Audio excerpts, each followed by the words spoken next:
At your mother's second wedding. You lost control after drinking and barged into a strange woman's room, going wild all night. When you woke up, not wanting to go to jail, you left a stack of cash and hurriedly escaped. You thought that in the vast sea of people, you would never meet again. But unexpectedly, at a family gathering, you discovered that the woman was actually your stepfather's godsister, and she was an extremely high-status figure. Looking at the woman in front of you who should be called aunt in name, your mind suddenly exploded. The woman who had a wild night with you that evening turned out to be her. Your stepfather Yuan pointed at Hemu and introduced, "Little sister, this is your sister-in-law." Qin Yuwan coldly glanced at Hemu and then shifted her gaze away. Yuan turned back to you, smiling affectionately, and said, "Little sister, this is He Chang, Shaoan. This is your aunt Qin Yuwan." You finally came to your senses, looked up, and forced a smile. "Hello, aunt." Qin Yuwan casually played with the strands of hair in front of her forehead and secretly smiled. "Hello, little nephew." Seeing her pretend not to recognize you, your anxious heart finally relaxed a bit. Qin Yuwan's eyes occasionally glanced at you, and she thought to herself, "Fate is truly wonderful. The man who took away her innocence is actually her nominal little nephew." At the Liu family's lunch, you were preoccupied with thoughts, absent-minded during the meal, barely touching the food, just mechanically pushing around the white rice. Suddenly, a pair of chopsticks placed braised pork into your bowl, accompanied by a cool voice, "You should eat more meat, you're as thin as a bamboo pole." You stared in shock at the meat in your bowl, clearly flattered and surprised, which made you even more restless. Looking into her captivating eyes, your heart raced, and you forced a smile to say thank you. But seeing that piece of fatty meat on the braised pork, you frowned slightly. You have always only loved lean meat and never touched fatty meat. Qin Yuan's action not only startled you, but also shocked everyone else at the dining table. The aloof Qin Yuwan actually served food to someone. Yuan and mother he were both beaming with joy. After all, it is a good thing that Qin Yuwan is close to you. Yuan's biological son, Liu Xiafeng, was burning with anger at this moment, his eyes filled with jealousy and hatred, yet he cleverly concealed it. You really couldn't eat anymore and said to Yuan and mother Uncle Liu, "Mom, I'm full, I'm leaving first." After saying that, you were about to leave, but Qin Yuan's no leaving instantly froze you in place. You knew you couldn't escape, so you sighed and turned around, looking at her with innocent eyes. "Aunt, is there something?" "No picky eating, finish all the food in your bowl." She pushed a bowl of food towards you, and you glanced at it, instantly making a bitter face, as it was all greasy braised pork. You looked at Qin Yuwan with a pitiful gaze, tentatively pleading, "Aunt, can I not eat this?" Qin Yuwan, exuding a strong presence, replied in an undeniable tone, "You must finish it all." Looking at the bowl full of fatty meat, you felt utterly hopeless, yet you still gritted your teeth and began to devour it. 10 minutes later, there were only a few grains of rice left in the bowl. You held back the urge to vomit and weakly said, "Aunt, I'm done eating." Qin Yuwan glanced at the empty bowl. A hint of satisfaction flashed in her beautiful eyes, and she nodded gently. After returning to the bedroom, you immediately rushed into the bathroom, your stomach churning violently, feeling extremely uncomfortable, wanting to vomit but unable to bring anything up. The greasy feeling all over your body was unbearable, so you hurried to take a shower. After showering, you wrapped yourself in a towel and walked while drying your hair, completely unaware that someone was ahead, and with a bang, you bumped into them. You covered your forehead and complained, "When did a bamboo pole appear in my room?" Qin Yuwan's face was gloomy as she lifted your chin, forcing you to look directly into her eyes. "He Chang, can your bamboo pole sleep with you?" You widened your eyes in shock. "Aunt, how did you get in my room?" Qin Yuwan lightly brushed her bangs aside and smiled wickedly. "You've already entered my door. Can I enter yours?" You immediately turned beet red and stammered, "Aunt, what do you mean by that? I don't understand." Qin Yuwan leaned in domineeringly towards your face. "You were so impressive at my place last night. What are you pretending not to understand now? You know that pretending to be clueless is useless, so you can only confess boldly. Aunt, I was wrong last night, but didn't you have fun too? Besides, I've already paid. What more do you want?" Upon hearing this, Qin Yuwan's expression changed drastically, her anger flaring up. "How dare you bring up money? What do you take her for? This is simply an insult to her dignity, and she cannot easily forgive it." Qin Yuwan's cold voice came, "If you want to be my man, then this matter will be settled." Yuwan hesitatingly refused. "I refuse." Qin Yuwan's brows furrowed tightly, feeling displeased. No one had dared to defy her orders before. "He Chang, this is an order. You have no right to refuse. You were the one who provoked me first, and it's not that easy to run away." You listened to her domineering tone, your face flushed. "I should call you aunt. Even if there is no legal relationship, this title cannot be trampled on." Qin Yuwan sneered disdainfully. "I don't care how others see me at all." You insisted, but I care very much, and until now, no one has dared to discuss me behind my back. Her tone was arrogant,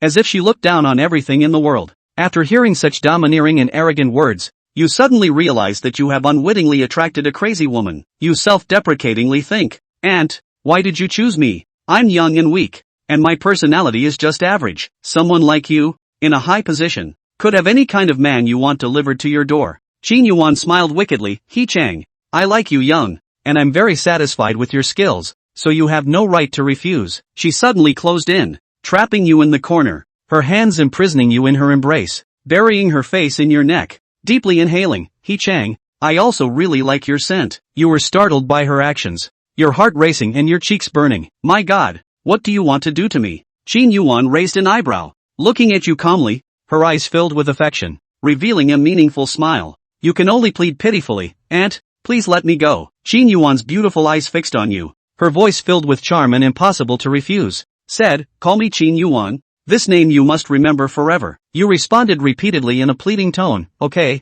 okay, okay, Qin Yuan, please stop, I beg you." Qin Yuan smiled wickedly, not intending to let you go. "He Chang, what if I don't agree to let you go?" Seeing that begging was useless, you planned to push her away with all your strength to escape. But Qin Yuan is someone who has undergone military training. How could your small frame possibly break free from her control? After struggling in vain, you angrily glared at Qin Yuan. This was the last stubbornness. In the next second, completely unprepared, the woman's red lips pressed down hard. You widened your eyes in disbelief, filled with shock and anger, desperately struggling but to no avail due to the disparity in strength. At this moment, the phone rang, and you shouted with all your might, "Qin Yuan, let me go. There's a call for me." Qin Yuan's interest was interrupted, and her eyes revealed displeasure. "Who is calling?" "She let you go." You gasped for breath and picked up your phone to take a look. "It's my mom looking for me." Qin Yuan raised an eyebrow and tilted her chin. "So what?" She continued to kiss your lips. With a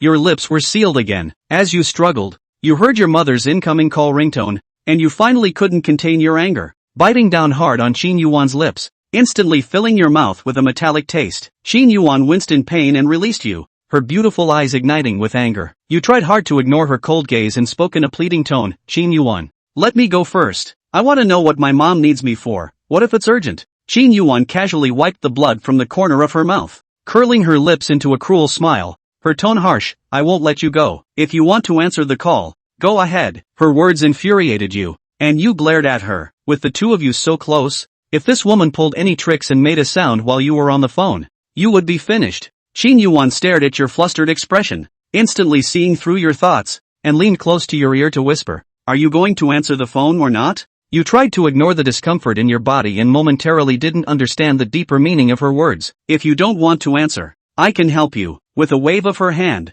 Qin Yuan snatched your phone and tapped the screen to answer the call. On the other end of the line, you heard your mother's confused voice, "Xiaoan, why did it take you so long to answer mom's call?" Your heart jumped to your throat, fearing that Qin Yuan might accidentally expose something. At that moment, Xia Jiang'an saw Qin Yuan's lips slightly open as if she was about to speak. What's she up to? Is it really going to kill him? What a devilishly difficult woman. "Hey mom."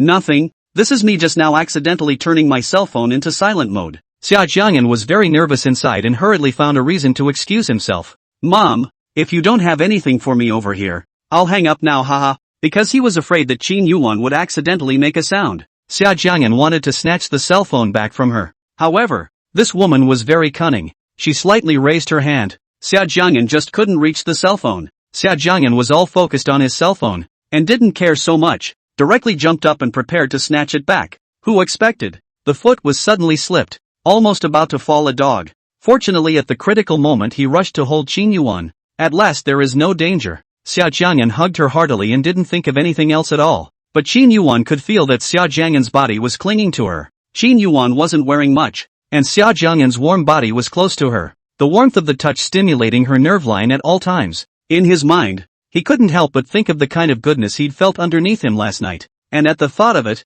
he felt his blood boiling all over his body. Qin Yuan hung up the phone, but the phone was still in her hand. "Xia Jiang'an, I think you're quite good. I like you a lot. Just be my man." Qin Yuan's tone was overbearing and could not be refused. "I don't want it." Xia Jiang'an directly refused. "Oh, you don't want it? Xia Jiang'an, what do you think will happen if I tell your mom about us now?" Qin Yuan smiled wickedly. with a gentle slide of his fingers. He was about to put Summer's mother on the phone. Devil! Watching Xia mother's phone about to call, Xia Jiang'an couldn't think in time. Xia Jiang'an nodded repeatedly. Qin Yuwan, I agree. I beg you, don't tell my mom about this. Seeing that the little guy had already compromised, the corner of Qin Yuwan's mouth hooked up in a light smile, but she wasn't going to let this little thing off the hook so easily, and asked with a smile, what did you agree to? Xia Jiang'an's face was red, but he couldn't care less about being shy right now. He hurriedly said before Qin Yuwan was about to open her mouth to speak, I agree. I agree to be your Qin Yuwan's man,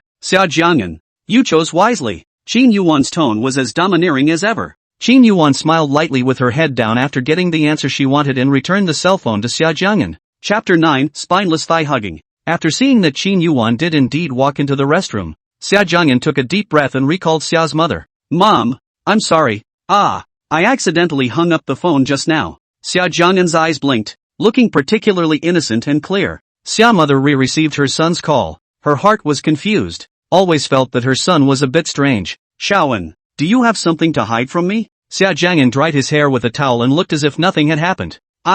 Mom, what can I have to hide from you? Just now I just didn't get through to you in time because I was in the bathroom showering. You were taking a bath just now? Xia mother thought it was strange. Why would she take a bath in the middle of the day? Geez, it's just a shower. Mom, I've got things to talk about first. I've got to get busy blow drying my hair. Hang up now. After ending the conversation with Xia's mother, the smile on Xia Jiang'an's face immediately disappeared. Looking in the direction of the restroom, his face covered in sorrow. Ugh, what a headache. Why is Qin Yuwan bathing in his room? This woman, is she unaware of the difference between men and women? Unaware that she shouldn't enter a man's room? Hateful. Looking at the closed restroom door, Xia Jiang'an's eyes flashed with a bad smile. The restroom door is designed in a special way, locking the door from the outside so that a person can't open it from the inside. With a plan in mind, Xia Jiang'an gently, like a burglar in a house, secretly locked the bathroom room door. Humph, this stinking woman, being so mean to him, so untouchable. Let's see what I can do to you. Bitch, you better stay in the bathroom till the end of time. You want me to be your man? Yuck. That's very nice of you to think. I'm young and handsome and loved by everyone now. Who cares to be your man? Dream on.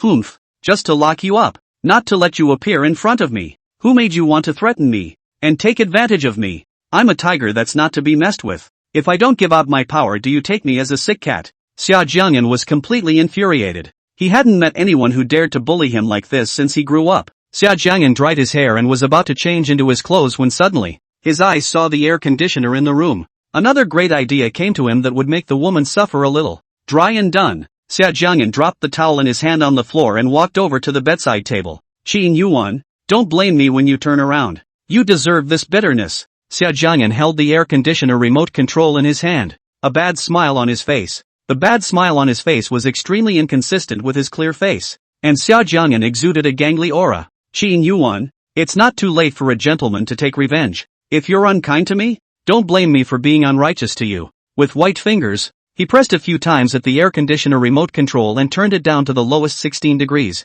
After doing this matter, Xia Jiang'an felt in a good mood. The thought that Qin Yuwan would be cold and sniffling later on made Xia Jiang'an's heart ache. Don't ask me what the ideal is. I don't know. Waste of time, and that's fine. Say sorry for tomorrow because I still want to waste tomorrow. Thinking that this smelly woman was about to suffer, Xia Jiang'an was in a good mood and even hummed a song from the internet. After a few minutes, the temperature in the room dropped completely, and Xia Jiang'an laughed and said, it's so cold. So cold. After saying that, Xia Jiang'an came alive and burrowed into his warm comforter. 10 minutes after Qin Yuwan walked into the bathroom, she finished her shower and was about to walk out of the bathroom. She then realized something was wrong. The bathroom door wouldn't actually open. Qin Yuwan pushed hard on the bathroom door and was soon met with a wave of resistance, which caused her willow eyebrows to furrow unhappily. Good. The little thing actually locked the door behind it. Qin Yuwan tugged at the corner of her mouth. Her beautiful eyes were cold, and not a single change could be seen on her face. A look of indifference.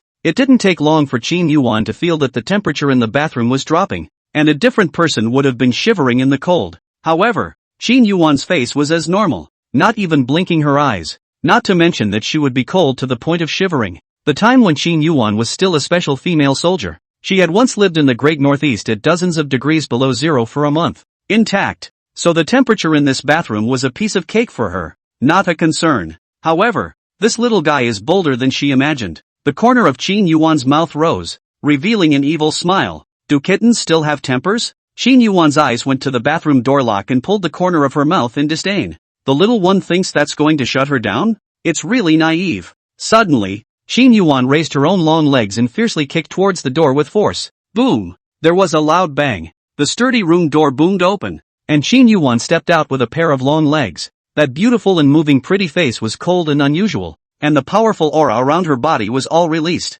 I stood in the grassland and looked at Beijing, a vast expanse of the country's peace and tranquility. Hearing this loud sound, Xia Jiang'an hurriedly turned his head to look, not expecting to see the overbearing scene of Qin Yuan's incomparable strength, breaking through the door. Is this still human? The song in Xia Jiang'an's mouth came to an abrupt end. His body completely stiffened, and at this moment, time seemed to have stopped. Qin Yuan walked towards Xia Jiang'an step by step, releasing an appalling aura all over her body, and under the freezing temperature, Xia Jiang'an felt that the blood in her body froze. Dumbfounded, looking at Qin Yuan as if she wanted to eat him, Xia Jiang'an knew that this was the end. Who can come and save him? In this situation, Xia Jiang'an knew that he could only think of a way to escape on his own. Xia Jiang'an was rapidly thinking of ways in his mind, but the moment Qin Yuan tugged at the corner of her mouth, revealing danger, her brain directly died. Hurry up and hug your thighs. Xia Jiang'an's entire body flew over, and soon, Xia Jiang'an firmly circled Qin Yuan's thighs with his arms.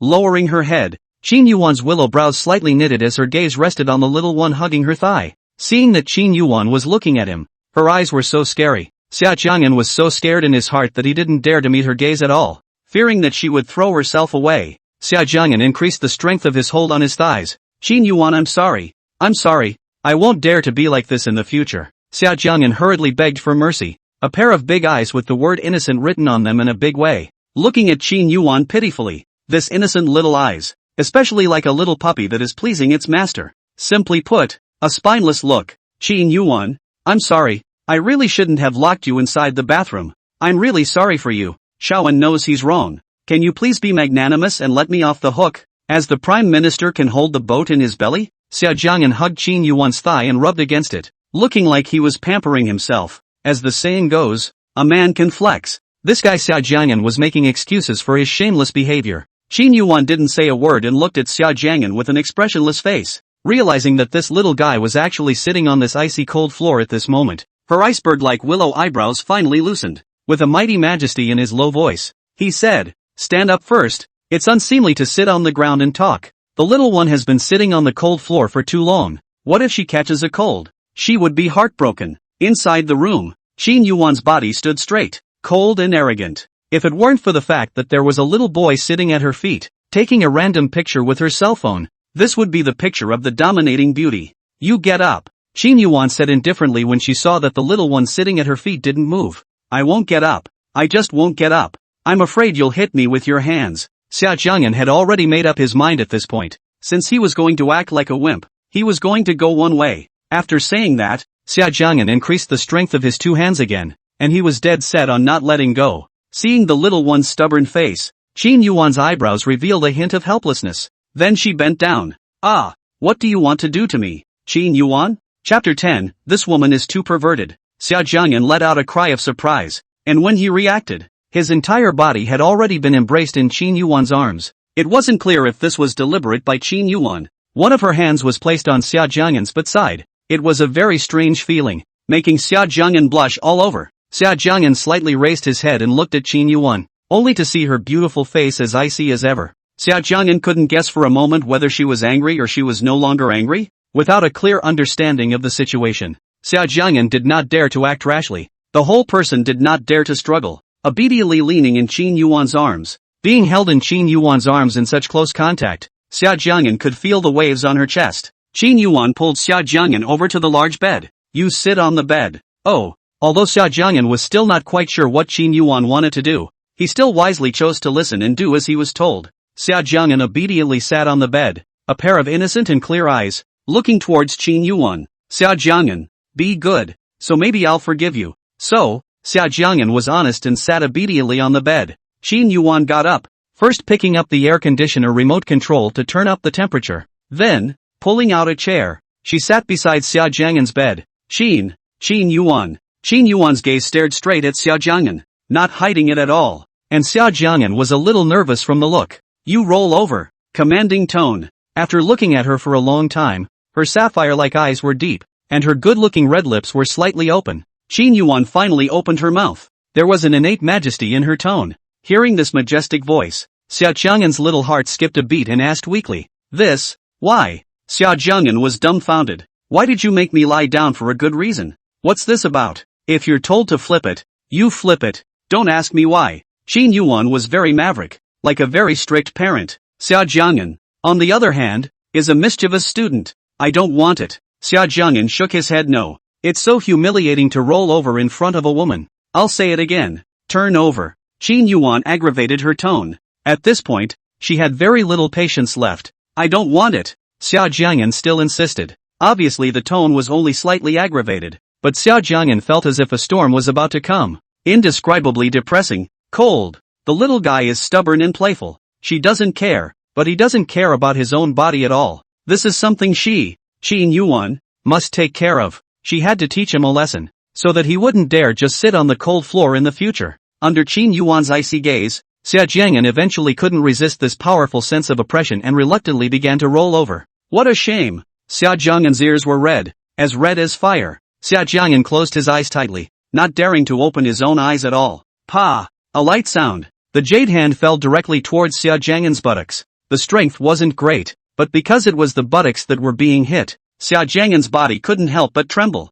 Qin Yuwan is actually trying to hit him here? Do you know why I'm giving you a punishment? Looking at the little guy enduring the pain, Qin Yuwan was a bit unable to bear it. I know. I shouldn't have locked my little aunt inside the bathroom, as well as shouldn't have intentionally turned down the temperature to make it difficult for my little aunt. Xia Jiang'an lowered his head and answered honestly, looking somewhat aggrieved. Slap. Another slap landed, and Xia Jiang'an couldn't help but tremble. This woman is so sick. You're wrong. A slap had just landed on her buttocks when Qin Yuan's cold and stern voice rang out again. Ha? Xia Jiang'an was puzzled. If it wasn't this reason, then what else could it be? Suddenly, Xia Jiang'an saw Qin Yuan's lips, where the skin was slightly broken. That's right. Xia Jiang'an figured it out, but Xia Jiang'an felt that he hadn't done anything wrong at all in this matter. It was clearly Qin Yuwan who had deliberately tricked him, and this was the retribution she deserved. Although the heart is like this, but Xia Jiang'an cannot dare to say it in front of Qin Yuwan's face. After all, if you say it, this woman does not know what will do again. Qin Yuwan, I'm sorry, I shouldn't have bitten your lips. In the end, Xia Jiang'an still feared authority and chose to apologize. You're wrong again. Qin Yuwan's harsh words came again, followed by a pa, a soft sound. Xia Jiang'an was beaten again. However, Qin Yuwan still had a cold and serious look on her face, and Xia Jiang'an felt that this woman was clearly looking for nothing and deliberately trying to bully him. This one says it's wrong, and that one says it's wrong. This woman is just nuts. Think again. Qin Yuwan's voice was very melodious, but at this moment, when Xia Jiang'an listened into his ears, he felt that this voice was too ugly. I don't want to. Xia Jiang'an was also someone with a temper. Putting up a face, just not cooperating. I'm just not a brainiac. Soon, Qin Yuwan's pretty face went ice cold, her eyes like a sharp sword, staring straight at Xia Jiang'an. The temperature in the room instantly lowered, and Xia Jiang'an shrunk in fear. However, Xia Jiang'an felt that he couldn't be so spineless. Summoning his courage, Xia Jiang'an straightened his body and stubbornly locked eyes with Qin Yuwan. Big stubbornness and defiance were written in the clear pair of big eyes. Anyway, he had played the wimp a long time ago, yet it didn't help at all. This perverted woman was still going to beat him up all the same. Xia Jiang'an, who gave you the guts? Qin Yuwan stretched out her jade hand, her slender white fingers picking up Xia Jiang'an's chin. Her low voice seemed to have a huge storm in it, making people's hearts jump. No one had ever dared to disobey her orders to her face. Being picked up by Qin Yuwan's chin, Xia Jiang'an was very upset in his heart. Since he was a child, he, Xia Jiang'an, hadn't been bullied like this, turning anger into action. Pa! Xia Jiang'an pushed Qin Yuwan's hand away and said viciously, this is the guts that I, Xia Jiang'an, have given myself. I, Xia Jiang'an, have eaten leopard's guts. My guts just got bigger. It's none of your business. Xia Jiang'an was completely furious and couldn't care less as he began to swear. What? Are you upset? Do you want to beat me up? Come on. We can fight. Don't think I'm afraid of you just because you're a practiced fighter. Come on. I'm not afraid of you. Xia Jiang'an was like a madman at this moment. His eyes red, fiercely stood up from the bed and waved his beanbag-like fists at Qin Yuwan. Chapter 11. Why should I listen to you? Xia Jiang'an was like a mad tiger. scowling at Qin Yuwan like a seasoned gangster. Qin Yuwan stood up. Even though Xia Jiang'an was a bit taller than her, her aura was more than 2 meters. As soon as Qin Yuwan got up, the aura between the two of them, which one was stronger and which one was weaker, was clear at a glance. Qin Yuan's eyes had been staring at this little hairy puppy, perhaps because she was very nervous and exasperated. Xia Jiang'an's mouth was open wide, her high nose was turned forward, looking very much like a cute little piggy. Qin Yuan's heart got a small thought. If she pinched his little piggy nose with her hand, what would be the touch? Intuition told her it must be soft, and it wouldn't feel too bad in her hands anyway. Thinking like this, Qin Yuwan took a few steps forward and pulled with her hand, domineeringly and forcefully. Before Xia Jiang'an could react, he had already been embraced in Qin Yuwan's arms. This action of Qin Yuwan's completely stimulated Xia Jiang'an. He struggled hard. Fine. Are you going to make a move? Come on. Just fight. Xia Jiang'an thought that Qin Yuwan was holding him like this for the purpose of being able to beat him up. So Xia Jiang'an fought back, showing no weakness, and swung his own fist. Humph. You're scared, aren't you? This young master told you that I used to learn Taekwondo, and I'm very good at it. Women like you, I'll knock one out with one punch. Xia Jiang'an started boasting while pounding madly, attempting to outshine this radiant woman in terms of aura. After hearing the little guy's outspoken words, Qin Yuwan's iceberg beauty-like face couldn't help but tug at the corner of her mouth, revealing a light smile. A punch that sent her flying? The way Xia Jiang'an swung his fists was like a child playing house in her eyes, not lethal at all. Qin Yuwan suddenly felt that this man she was looking at, how could he be so cute? Little naughty. Qin Yuwan grabbed Xia Jiang'an's hand that was doing something wrong with one hand, and just by slightly increasing the strength of her hand, Xia Jiang'an was powerless to break away, and both hands were easily controlled by one of her hands. The hand that was empty, the slender white fingers with some coldness, pinched Xia Jiang'an's nose. Well, this one is quite nice to the touch. Not bad. Unsurprisingly, the little one's nose didn't disappoint her. It was a nice touch, soft to the touch, and made it stay a bit. Scratching the bridge of the little guy's nose, I didn't realize it was quite so high that I felt like I could slide on it. Qin Yuwan, what are you doing? Can you give me a pain? Don't torture me like this? Xia Jiang'an was once again furious. The woman in front of him who was scraping the bridge of his nose with her hand still looked like she was enjoying herself. This woman, what the hell does she mean? Think he's a pet? It's hateful. This woman actually treats him like a pet. Qin Yuwan's appearance was especially like a master teasing his beloved pet. Humph. Xia Jiang'an is a human being, not a pet, okay? Humph. Not to mention, Xia Jiang'an's exasperated look did resemble a super cute little suckling pig. Xia Jiang'an, from now on obediently listen to me. Got it? Another very domineering commanding tone. Qin Yuwan looked at Xia Jiang'an with a satisfied face and finally loosened the jade fingers pinching Xia Jiang'an's nose. Xia Jiang'an finally escaped from this woman's arms. Hearing Qin Yuwan's words, Xia Jiang'an really wanted to angrily scold her with shameless. It's super overbearing and arrogant. Why should I listen to you? I am a man of the world. Why should I listen to you? A woman. This old woman is perverted. Isn't she?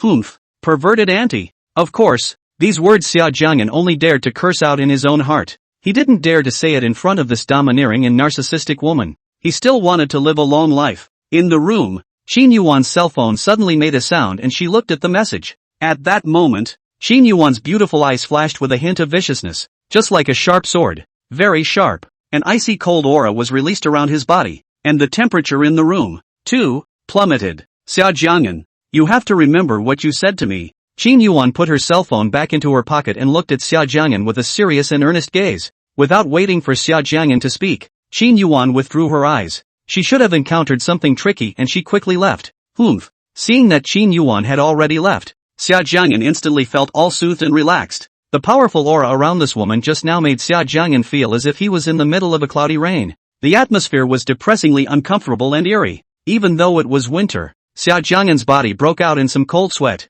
Drying the sweat on his forehead with his hand, Xia Jiang'an wore slippers and walked to the door. After probing at the doorway and looking down the long aisle without seeing Qin Yuwan's curling figure, Xia Jiang'an was completely relieved. It seemed that this woman had really left. Humph. Making me remember what I said? The reason why I agreed just now was just a delaying tactic that this young master came up with. Xia Jiang'an leaned against the door and spoke to himself into the air, a sly smile appearing at the corner of his mouth. Large eyes rolled in their sockets, looking like a sly fox. Qin Yuwan was the person he had to verbally address as his sister-in-law, so how could he agree to be her man? Just now, it was just a matter of saying it in the heat of the moment to perfume this overbearing, self-absorbed woman. Xia Jiang'an, was a person with 3 positive views and a very good character. For the next few days, Qin Yuwan did not appear in Xia Jiang'an's life, which made Xia Jiang'an very happy. When Xia Jiang'an watched the news broadcast at night, he realized that something had happened at the border of Xia that day, and Qin Yuwan, as a key person,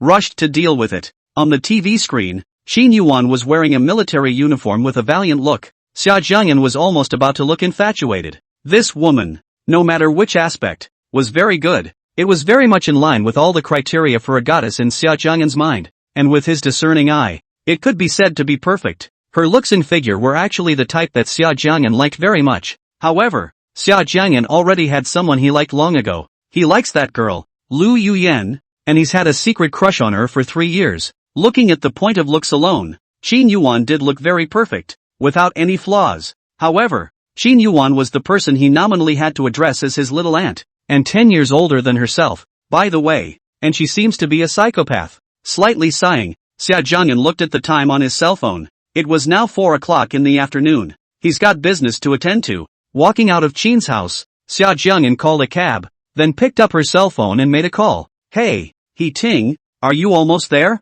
Brother Xia, I'm already here, right in front of the Shangshi Ting Hotel. I'll wait for you here. On the other end of the phone was a very sunny and nice male voice. He Ting, Xia Jiang'an's good brother since childhood. The two are as close as brothers. Okay, I'll be there soon from my side. Hanging up the phone, the corner of Xia Jiang'an's mouth hooked into a cold smile if anything, daring to set a trap for him. Xia Jiang'an, as long as he found out who was counting on him, he would definitely make him pay the price he deserved. Xia Jiang'an is not something to be messed with, and if you mess with him, you will end up in a very ugly situation. Xia Jiang'an's action this time was to find out which person dared to drug the glass of wine he drank at his mother's wedding a few days ago. Chapter 12, getting a little bit of a kick out of this. When Xia Jiang'an arrived at the Shangshi Ting Hotel, as soon as he got out of the car, he saw He Ting standing in front of the main door. He Ting is a southerner, 1.75 meters tall, looks quite decent, a casual dress, very sunny and clean. He Ting's appearance looked like the kind of honest, who would be shy at the sight of a beautiful woman. But only Xia Jiang'an and their buddies know that he, who is honest on the outside, is actually very sultry. Brother Xia, why are you so late? I've been waiting for you for almost half an hour. As soon as he saw Xia Jiang'an's figure, He Ting started whining. I'm sorry, it's not a traffic jam on the road. Xia Jiang'an apologized. Alright, let's get going. He Ting waved to Xia Jiang'an to follow. Xia Jiang'an nodded and followed. Shangshi Ting Hotel, in front of the security room. I'm sorry. We have a rule on our side of the hotel that outsiders are not allowed to look at the hotel surveillance. In the security room, a pretty security guard with a fairly good-looking face stopped the two of them and wouldn't let Xia Jiang'an in no matter what. Missy, we're just going in to take a look, and then we'll come out, okay? This guy He Ting actually looked like he was pampered. The beautiful security guard was speechless. I'm sorry, we can't make exceptions to the rules on our side. After saying that, He Ting said with a smile on his lips, Miss Sister, don't be like this.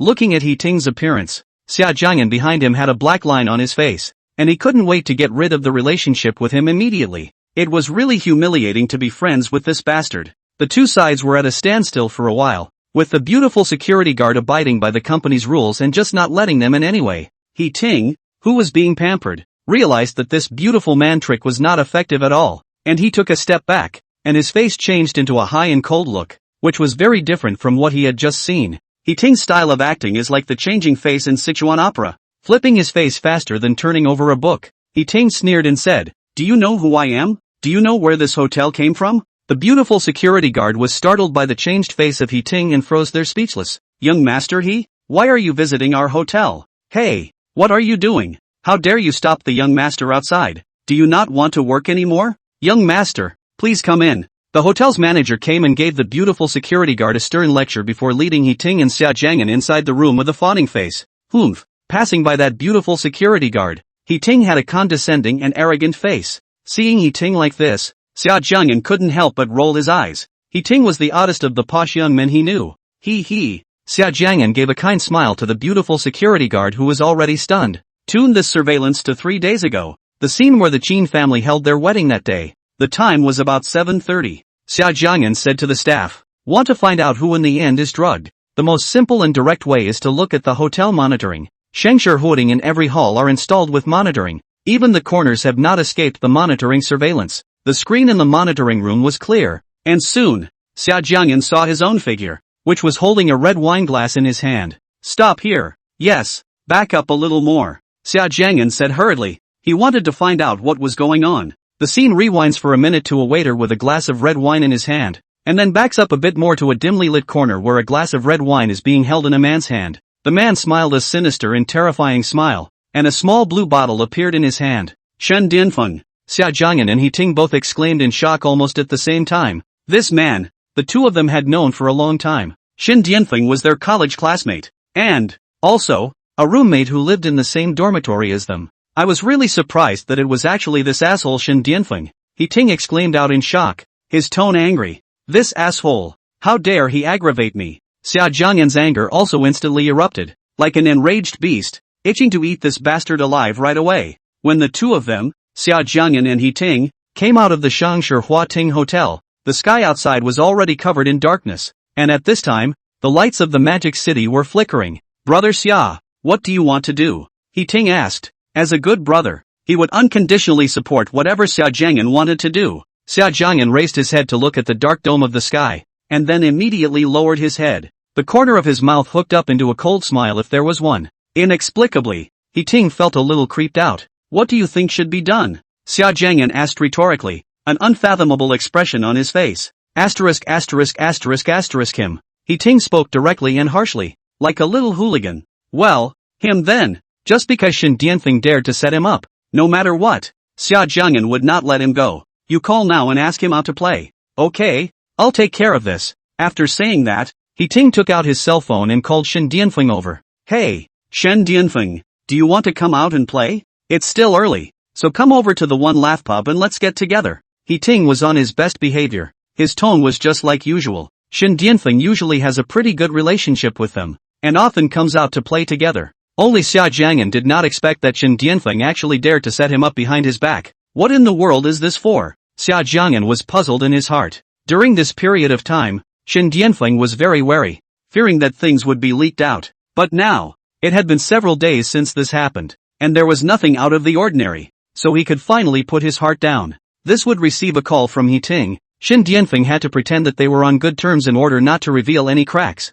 He laughed and said, yeah, I'll be right over. After hanging up the phone, Xia Jiang'an and He Ting looked at each other and couldn't help but both laugh out loud. This kid, he's pretty good at acting. Since this kid wanted to play, Xia Jiang'an could play with him, pretending in front of him? Shen Dianfeng is far worse in this regard. Let's go. We'll put some spice in Shen Dianfeng's wine glass later as well. Xia Jiang'an walked ahead. He Ting hurriedly followed and asked with a smile. Xia, what kind of spices do you want to add? Xia Jiang'an turned around and gave him a shushing gesture, smiling with a mysterious face. This is a secret. I can't tell you yet. The more mysterious Xia Jiang'an was, the more He Ting wanted to know, and his heart itched to know, but he had seen Xia Jiang'an's method of fixing people. I remember that when I was very young, the children in their area were afraid of him and secretly addressed Xia Jiang'an as, little monster. Later on, we'll act as we see fit. We mustn't let Shen Dianfeng know what we're going to do. We must pretend as if nothing has happened, to make him think that we guys are still good buddies.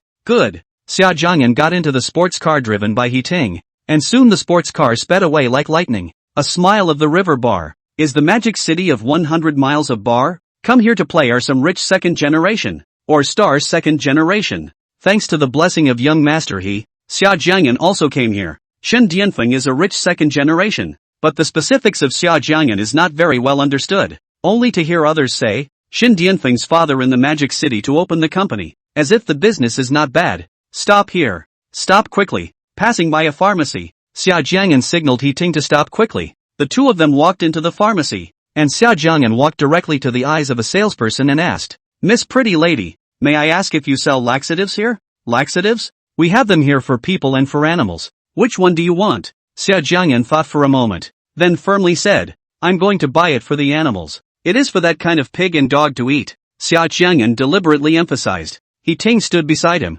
and when he heard what Xia Jiang'an said, he had a chill. Pulling the corner of his mouth, he suddenly sympathized somewhat with Shen Dianfeng. A laxative bought for animals must be very potent, and if it were given to a human being, would it not be half dead? This is indeed Xia Jiang'an's style. Xia Jiang'an put the laxative into his pants pocket, and the two of them got into the car again and drove towards the One Laugh Wanderer bar, quickly disappearing out of sight at a smashingly fast speed. Chapter 13, You Can't Live Like a Man. A laughing man bar, where the light swayed and the smell of cigarettes and booze wafted everywhere, accompanied by the sound of music and giggles. Xia Jiang'an and Ting sat in a very inconspicuous corner and ordered a few glasses of champagne. Without a moment's hesitation, Xia Jiang'an opened the laxative and poured it into one of the glasses. White and slender fingers picked up the wine glass. Xia Jiang'an shook the glass with elegant demeanor, letting the laxative and the wine blend together perfectly. Shen Dianfeng. This one is the one you provoked me with first. Don't blame me when you turn around. Not putting a packet of aphrodisiacs in it is already this young master being merciful. Xia Jiang'an placed his wine glass on the table and looked up at the entrance of the bar, a cold smile flashing in his eyes. In front of the entrance of the One Laugh Wanderer bar, Shen Dianfeng appeared wearing a long trench coat. Shen Dianfeng is handsome and has a good temperament and figure. It's like a little girl's idea of a man. Windy, we're here. Ting waved to him enthusiastically. With a decent smile on his face, Shen Dianfeng walked over and took his seat with an uncharacteristic demeanor. Jiang'an, Ting. Shen Dianfeng also greeted them warmly. To the casual observer, the three boys appeared to be good buddies. The moment he entered the bar, Shen Dianfeng secretly sized up Xia Jiang'an all over. And when he saw that Xia Jiang'an was unharmed, he frowned slightly. That night, he specially arranged for Xia Jiang'an to do that kind of work. Big sister, one of them still have that kind of disease. Shen Dianfeng specially instructed them to serve Xia Jiang'an, but after that night, he couldn't contact those big sisters he found, so he wasn't too sure what happened to Xia Jiang'an after that night. Xia Jiang'an felt that Shen Dianfeng's gaze had been falling on him if anything, which made him feel incredibly nauseous, but he still revealed a very warm smile on the surface. Little Wind, why did you leave so quickly for my mom's wedding that night? Didn't we agree to get drunk? Xia Jiang'an put his hand on Shen Dianfeng's shoulder, behaving intimately. Suddenly hearing Xia Jiang'an take the initiative to mention that night's events,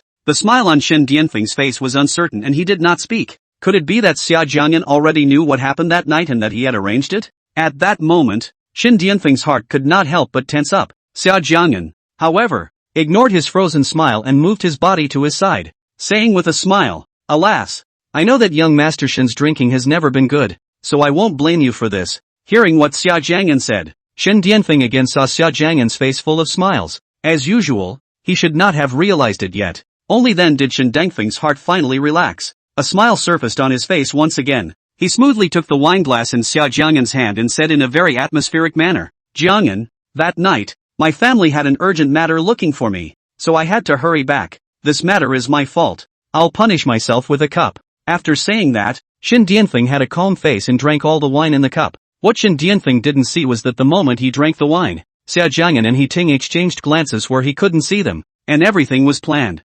Soon, under Ting's encouragement, the three of them drank a lot more wine, and gradually, Shen Dianfeng felt that his stomach was a bit off, but he didn't take it to heart. Jiang'an, Ting, I'm going to the restroom. Shen Dianfeng held his face and said, Good, you go quickly. Xia Jiang'an looked up at him. His tone was understanding. Shen Dianfeng immediately covered his stomach and got up to walk over in the direction of the restroom. Seeing that Shen Dianfeng's figure had already walked away, Xia Jiang'an and Ting both looked at each other. It didn't take more than 3 seconds of staring at each other. Ha ha, ha ha ha. Soon, the duo couldn't hold it in, and very wild laughter escaped from both of their mouths. The two of them laughed their hearts out, laughing with madness and relief. Self-inflicted. Shen Dianfeng went to the restroom this time and stayed for a whole 20 minutes, and by the time he came back, he had no face. Aya, Little Wind, why did you take so long to go to the restroom? Ting complained like a normal complaint between friends. Shen Dianfeng said with a pale face,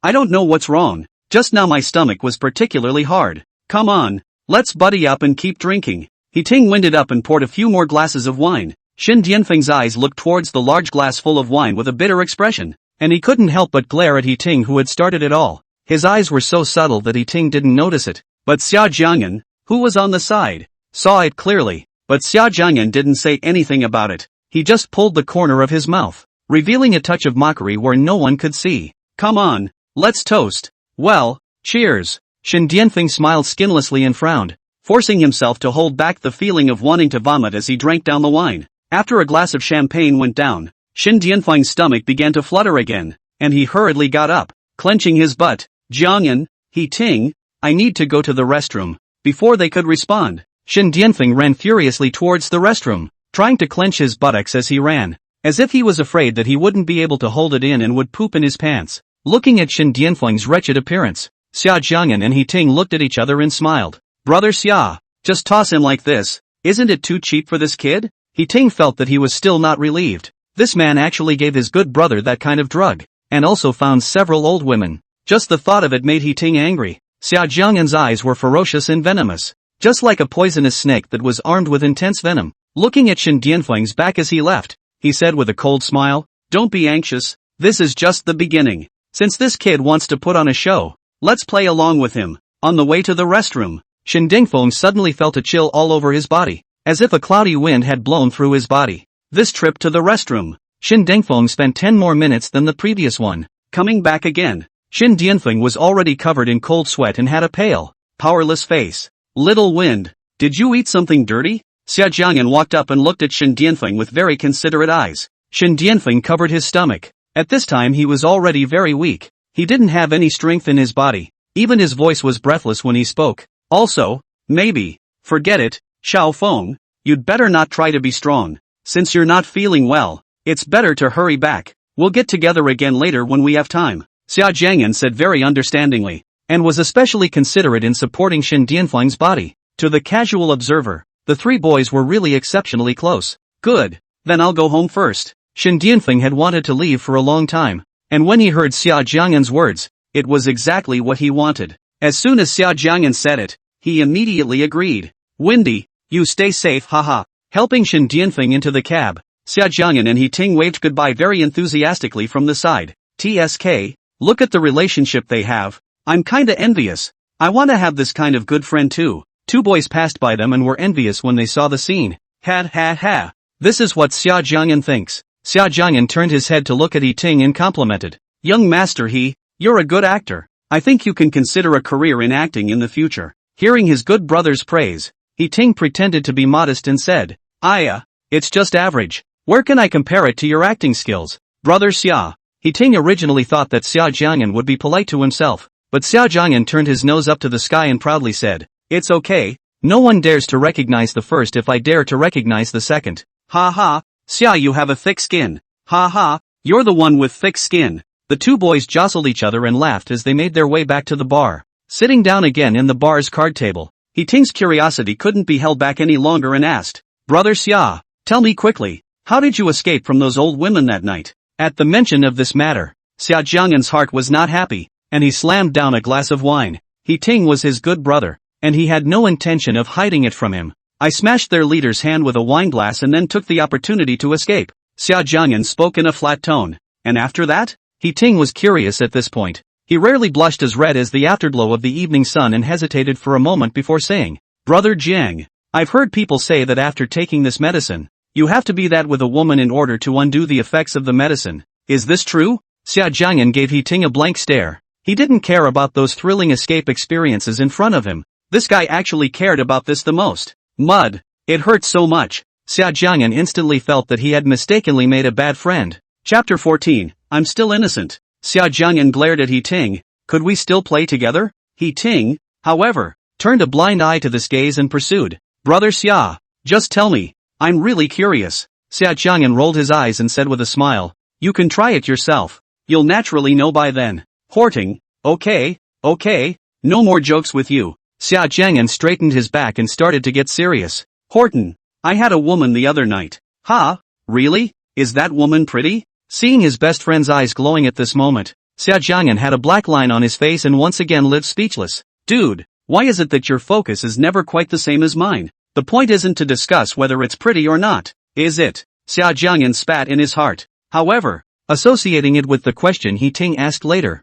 on the TV screen, Qin Yuwan, who was dressed in a green military uniform, exuded an ineffable beauty that appeared violently in his mind. Xia Jiang'an's face was a little hot, and he couldn't help but say, "Of course it's the beauty of the country. The ugly ones, this young master can't get down." "Brother Xia, is this for real? You can't lie to me." As soon as he heard that the other party was a big beautiful woman, Heting's gossipy heart was dumbfounded. Seeing the skepticism in his best friend's eyes made Xia Jiang'an very upset. Could he still be lying? "I'm telling the truth. I still have photos here for proof." In order to confirm that what he said was very credible, Xia Jiang'an picked up his cell phone and flipped through the photo album. In the photo, the quilt covered most of Qin Yuan's skin, but the small portion of skin that was exposed was mesmerizingly beautiful. A head of black hair spread out like clouds. Qin Yuan's eyes were quietly closed, and that stunning face was so beautiful that it was unreal, as if it was a goddess who had mistakenly entered the mortal world. Ting took the cell phone as soon as he could and stared at it closely, his eyes as bright as stars at that moment. You little pervert. Wipe the drool from the corner of your mouth. You don't want to zoom in. Little pervert. Seeing Ting's lustful look, Xia Jiang'an's heart couldn't help but spit out that this guy was really even more lustful than himself. Brother Xia, you've got a lot of luck with this flirt. Returning the cell phone to Xia Jiang'an, Ting sized up his entire body with appreciative eyes and said with a smile. Ting then asked, Xia, tell me, what do you feel? Is it true what they play in the TV series? Horton asked again. Xia, please tell us how you feel. Ting asked again. Brother Xia, is this woman's body really as hot as the photos? Ting smiled with a mysterious face. Xia, do you have that feeling of lust? Xia Jiang'an, what kind of friend did he make? A little pervert, don't you ask? I don't know, Xia Jiang'an said in embarrassment, his face slightly reddening as he waved his hand. The sensation of dying? It didn't feel like anything at all. He had drugs on him that night and his brain was too foggy to feel anything. However, from memory it seems as if the other person had cried out in pain. Go. How could you think of such a shameful thing?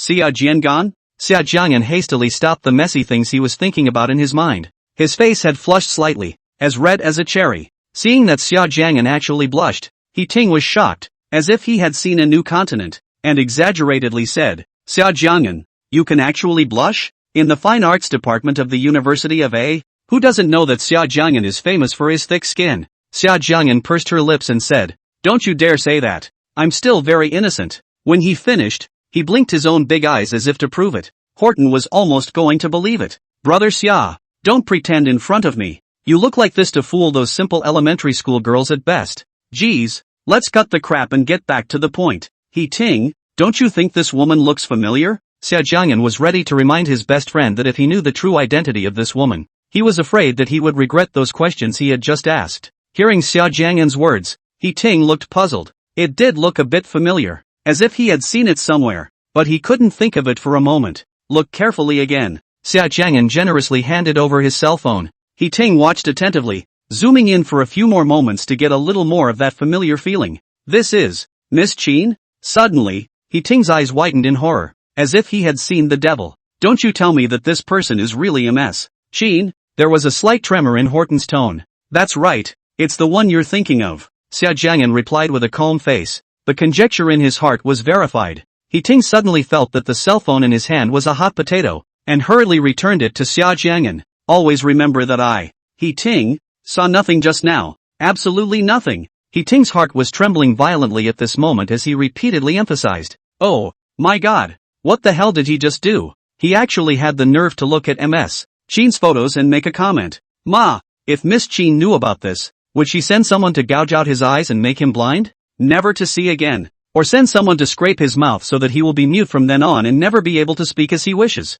Thinking about it, Ting felt more and more likely, and was extremely scared inside. Magic City. Who doesn't know Ms. Qin? This one is a real top man. A big shot without compromise. A ruthless character who kills without blinking an eye. Is there a need to be so scared? Xia Jiang'an was a little unable to understand when he saw his best friend's reaction so drastic. He also knew that Qin Yuwan had a formidable reputation outside, but from the few hours he spent with her, although Qin Yuwan was indeed overbearing and perverted, but it's not as brutal as it's rumored to be, is it? Hearing what Xia Jiang'an said, Ting couldn't help but sigh. This kid is just a newborn. Ting's family was able to gain a foothold in Magic City and could afford to open the No.1 hotel in Magic City, so their status was naturally not trivial. But he had seen the image of his father and several uncles, staying in the conference room with Qin Yuwan, walking on thin ice the whole time, not daring to take a breath. These elders were still in such awe, let alone those of them who were juniors. Brother Xia, you're on your own.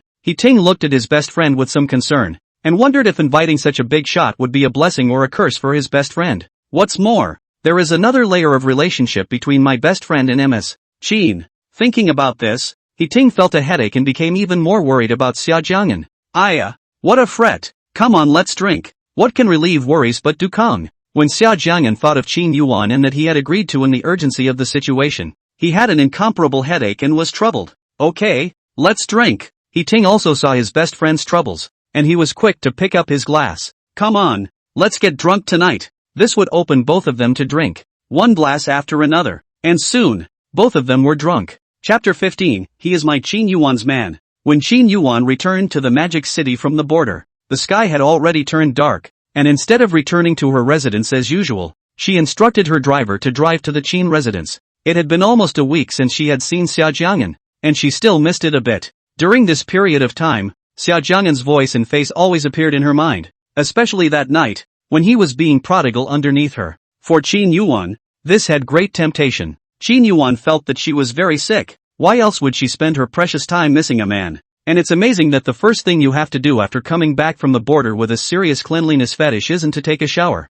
Instead, I wanted to hurry up and see the little guy. Miss, it's here. The specialized sedan stopped at the entrance of the Qin family compound, and the beautiful bodyguard on the co-pilot got up and got out of the car, standing outside the car door to alert the surrounding area. In the back row of the car, Qin Yuwan hadn't had a good night's sleep for a few days, and was lightly sleeping with her eyes closed. Seeing that Qin Yuwan was resting, the beautiful bodyguard didn't dare to disturb and stood straight, waiting on the sidelines. A minute later, the tightly closed beautiful eyes opened, a pair of seductive eyes with an innate sense of detachment. The slender leg stepped out and got out of the car, the personalized beautiful bodyguard following her. At the Qin residence, Qin Jishue and Mother Xia were eating in the living room. Little sister, why are you here? Qin Jishue put down his chopsticks with surprise in his eyes. This godsister of his, because she was usually very busy, was almost hard to see in person. Aha! Qin Yuwan nodded. Even though this was her brother, her attitude remained cold. Have you eaten yet? Quickly add a set of chopsticks for Miss Qin. Before she came, Qin Yuwan hadn't had time to eat, so she didn't refuse and sat on a stool. Her eyes glanced around casually and dimmed slightly when she saw that there were only 2 people here. She picked up her chopsticks and casually asked, the other 2, why didn't they come down to eat? Qin Jishue froze, not expecting the always cold little sister to actually take the initiative to care about the 2 juniors. After reacting, he hurriedly replied, "Would the kid said he had eaten and was staying in his room. As for Little'un, he went out for a get-together with his friends this afternoon, so he won't be back to eat in the evening. This little guy, not coming home for dinner?" At once, Qin Yuwan's willow brows knitted, and a burning anger began to well up in her heart. She'd traveled all the way over here to meet him, but he'd gone out to have fun with his friends. Who gave him the nerve? How dare she not be home when she wanted to see him? It's simply unforgivable. All of a sudden, even though a table of delicious food was right in front of her, Qin Yuwan was not in the mood to eat. Putting down the dishes, Qin Yuwan stood up. Little sister, what's wrong with you? Qin Jishue asked with some confusion when he saw that his little sister hadn't taken a bite yet. I'm full. A very flat tone, making it impossible to guess her emotions. I have something to do. I'll leave first. Dropping a sentence, Qin Yuwan headed for the door. The car started, rumbled, and disappeared into the night. Dad, is the second aunt here? Where is she? Qin Wude gleefully ran downstairs, his eyes like electricity, looking everywhere around the living room, but he couldn't find Qin Yuwan's figure. Didn't the maid tell herself just now that the second aunt had come? He's even made a point of cleaning up after himself. Just gone, Qin Jishue replied. Ha? What's going on? Didn't this just come? The smile on Qin Wude's face instantly disappeared, his eyes filled with disappointment. In the darkness of the night, the driver respectfully asked, where to next? Miss? Qin Yuwan raised her jade hand and pressed her temples. Her tone was clear and cold, but it made people shudder to hear it.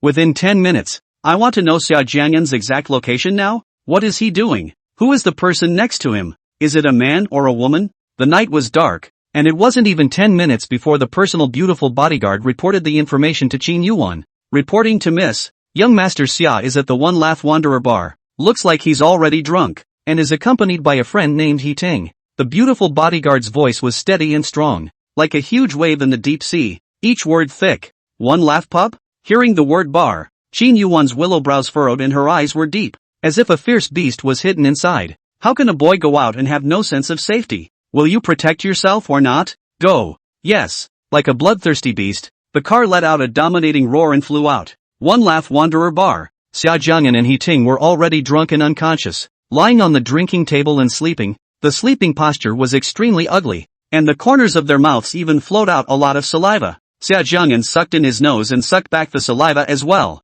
His mouth barred and he continued to bury his head in a deep sleep. Not far from their position were 6 women with colorfully dyed hair, eyes like wolves, looking greedily at the two sleeping boys. These two young men seem to be young. Bring them to the hotel. Let's sisters serve them well. And then we can blackmail some money to spend. A yellow-haired woman took a sharp drag on her cigarette, followed by a shudder from her body. Her expression of horror and enjoyment as she exhaled a thick white mist. It was obvious that this was no ordinary cigarette. Okay, Sister Xiao. Two women with incomparably thin figures, who looked like they had overindulged in weekdays, got up and smiled with an evil face towards the direction of the Xia Jiang'an duo. Sister Xiao, we're really lucky this time. The two overindulged women held up the unconscious Xia Jiang'an and Ting and headed for the door of the bar. The woman known as Sister Xiao. She stared intently at Xia Jiang'an's handsome face, and the blood in her entire body turned over. Her body couldn't help but shudder a few times. Damn it. Let's go. Let's go back to the hotel. Let's sisters have a good time. The yellow-haired woman looked anxious and walked in the front. In the midst of the shaking, Xia Jiang'an's mind cleared, and in a daze, she saw a couple of killjoy-styled women holding herself up, and also wanted to take advantage of him. Xia Jiang'an immediately felt incomparably nauseous and wanted to vomit. Hey, you stinking women, where do you want to help this young master go? Why don't you let go of this young master? Xia Jiang'an struggled hard. You guys let go of Ting? Don't you dare bully my friend. But Xia Jiang'an was weak. How could he stand up to 3 or 4 women? Not to mention that he was drunk, and was soon subdued by these women. Xia Jiang'an's struggles quickly drew the attention of the others in the bar. The yellow-haired woman's gaze was fierce and she said fiercely, "Mind your own business." Obviously, the yellow-haired woman's identity was not simple, and when she opened her mouth to threaten, no one dared to disobey her. Take it away. In the raw pulling, Xia Jiang'an and Ting had already been taken out of the bar to the parking lot at the entrance. You guys let go of this young master. Pa! Taking advantage of the fact that the two women holding him up weren't paying attention, Xia Jiang'an hurriedly broke free and viciously gave the yellow-haired woman an extra loud slap. You man! How dare you slap me? The yellow-haired woman covered her burning face and looked horrible as she was mad with anger. Xia Jiang'an was disdainful. Even when he was drunk, he was still arrogant. Even if your grandfather comes, this young master dares to fight. Stinky woman, why do you think this young master doesn't dare to beat you? You, the yellow-haired woman had been the one bullying others since she was a child. Who dared to defy her? But now, a man dared to on her head. At once, she was so angry that her eyes turned scarlet. You man! Pop! Landing a hard slap, Xia Jiang'an only felt his face, hot and painful. Take them away from me. Give me a hard serving of these two men tonight. The 6 women moved roughly to shove the two into the car. Bang! A loud noise cut through the peaceful night. A camouflaged SUV stopped in the middle of the road, and 2 men stepped out of the vehicle, bayonets in hand and no expression on their faces. Chapter 16, He's her man, daring to take a knife on the street, both arrogant and domineering. Those 6 people in the car had long been scared to death. Where have they ever seen such a battle? Get out of the car. You guys. The beautiful bodyguard pointed a knife at the 6 men, pointed at by the sharp knife. The 6 people were so scared that they hurriedly rolled out of the car in a panic, holding their heads for fear of being stabbed. Miss, young Master Xia is in the car. The beautiful bodyguard opened the way, and the powerful aura of Qin Yuwan got up and got out of the car, a pair of combat boots stepping on the ground, arrogant and cocky. It was as if this woman was born as an aristocrat, able to suppress the aura around her, and as soon as she appeared, it was as if the air around her was drained away, and the atmosphere became suffocating and oppressive. Qin Yuwan didn't even look at the 6 women kneeling on the ground and directly walked over in the direction of the car. From that cold expression, it was clear that Qin Yuwan was in a terrible mood at this time. She bent her torso slightly and probed toward the car. Inside the car, Xia Jiang'an had long since passed out again, with an unsightly image slumped on the seat in deep sleep. When she looked clearly at the situation inside the car, Qin Yuwan's furrowed willow brows frowned even deeper. Without a word, Qin Yuwan bent down to carry Xia Jiang'an into her arms, and her nose suddenly smelled a pungent odor of alcohol, and a strong sense of disgust appeared in Qin Yuwan's beautiful eyes. All of her weekdays were dripping with alcohol, and she hated this particularly unpleasant odor. Forcibly resisting the urge to throw Xia Jiang'an out, Qin Yuwan looked down at the little one in her arms, and her sight was suddenly drawn to that face. A very obvious palm print actually appeared on the little guy's originally white face. Very eye-catching. Instantly, the temperature around them plummeted. A powerful sense of oppression as if a storm was about to hit. 1,000 thunderbolts. All of them coincidentally felt difficulty in breathing, and the atmosphere was extremely depressing. It was as if an invisible hand had a stranglehold on their throats. Who did this? Qin Yuan's tone was icy cold and piercing, and these few words were slowly uttered like a life-suppressing talisman from the mouth of the King of Hell. For Qin Yuan's people, how dare anyone touch them? The cold and merciless gaze finally shot to the 6 people who were kneeling and shivering on the ground. I didn't do it. It wasn't me. This, Sister Xiao did. Feeling Qin Yuan's heart-stopping sight, the last line of defense within the 6 instantly collapsed, terrified. It's not like human eyes at all. There's no temperature at all. Who is this one surnamed Xiao? Within the cold tone was extreme impatience. It's her, the one with yellow hair. At this moment, these 5 people kneeling on the ground had already been scared half to death, and all 5 of them stretched out their fingers together to point at the yellow-haired woman. From the moment they got out of the car, they knew that this person was a big shot that they simply couldn't afford to mess with. Think a little bit with your brain. How can someone who can carry a bayonet around be an ordinary person? Qin Yuan's cold eyes looked onto the yellow-haired woman as casually as if she was stepping on an ant. Cripple her hand for me. Obviously, they were cruel and heartless words, but when Qin Yuan said them, they were so simple and casual. Hiss. A huffing sound. The surrounding crowd, upon hearing the words uttered by Qin Yuan, each and every one of them showed fear, looking at Qin Yuan with extreme fear and scorn. This is a cold and heartless man. Puff. Hearing the words uttered by Qin Yuan, the yellow-haired woman completely collapsed as she violently kowtowed and howled, snotting and begging for forgiveness. I'm sorry, it's my eyes that are blind to the fact that I'm not aware of the mountain. So be generous and let me off the hook. The yellow-haired woman was genuinely scared, looking towards this woman with an incomparably powerful aura. From her beautiful icy eyes, she knew that the woman wasn't joking. Rather, they really wanted to waste one of her hands. Scram! The yellow-haired woman pounced on Qin Yuan's feet, and Qin Yuan, who was being held by her legs, revealed extreme disgust in her eyes as she kicked the woman directly away. It's like kicking trash. The woman was kicked off and actually spat out a mouthful of blood, so one could imagine how strong Qin Yuan's kick was. The yellow-haired woman slowly stood up, her face looking horribly hideous. Do you know who my father is? If you dare to really touch me, my father will definitely come after you. My father is a big man. If you dare to touch me, my father will be able to make it impossible for you to mix in Magic City. The yellow-haired woman was obviously still scared, but this was her last card. The reason why she dared to run roughshod over the Magic City like this was because she had an extraordinary father. Oh, really? Qin Yuan laughed out softly, as if she had heard a heavenly joke. Cold and cruel. So far, this is the first time someone has dared to threaten himself like this? Hand me the knife. Qin Yuan hugged Xia Jiang'an with one hand and reached out to her personal bodyguard with the other. Yes, miss. The beautiful bodyguard respectfully handed over a bayonet that emitted a cold luster. Arrest this woman for me, Qin Yuan ordered. Yes. 2 black-clothed women stepped forward and lifted the yellow-haired woman up. Qin Yuan stepped forward, very arrogant and domineering. Remember, the person who abolished these hands of yours is called Qin Yuan. Ah, my hand. Ah. Blood was splattered and shocking. In the first moment,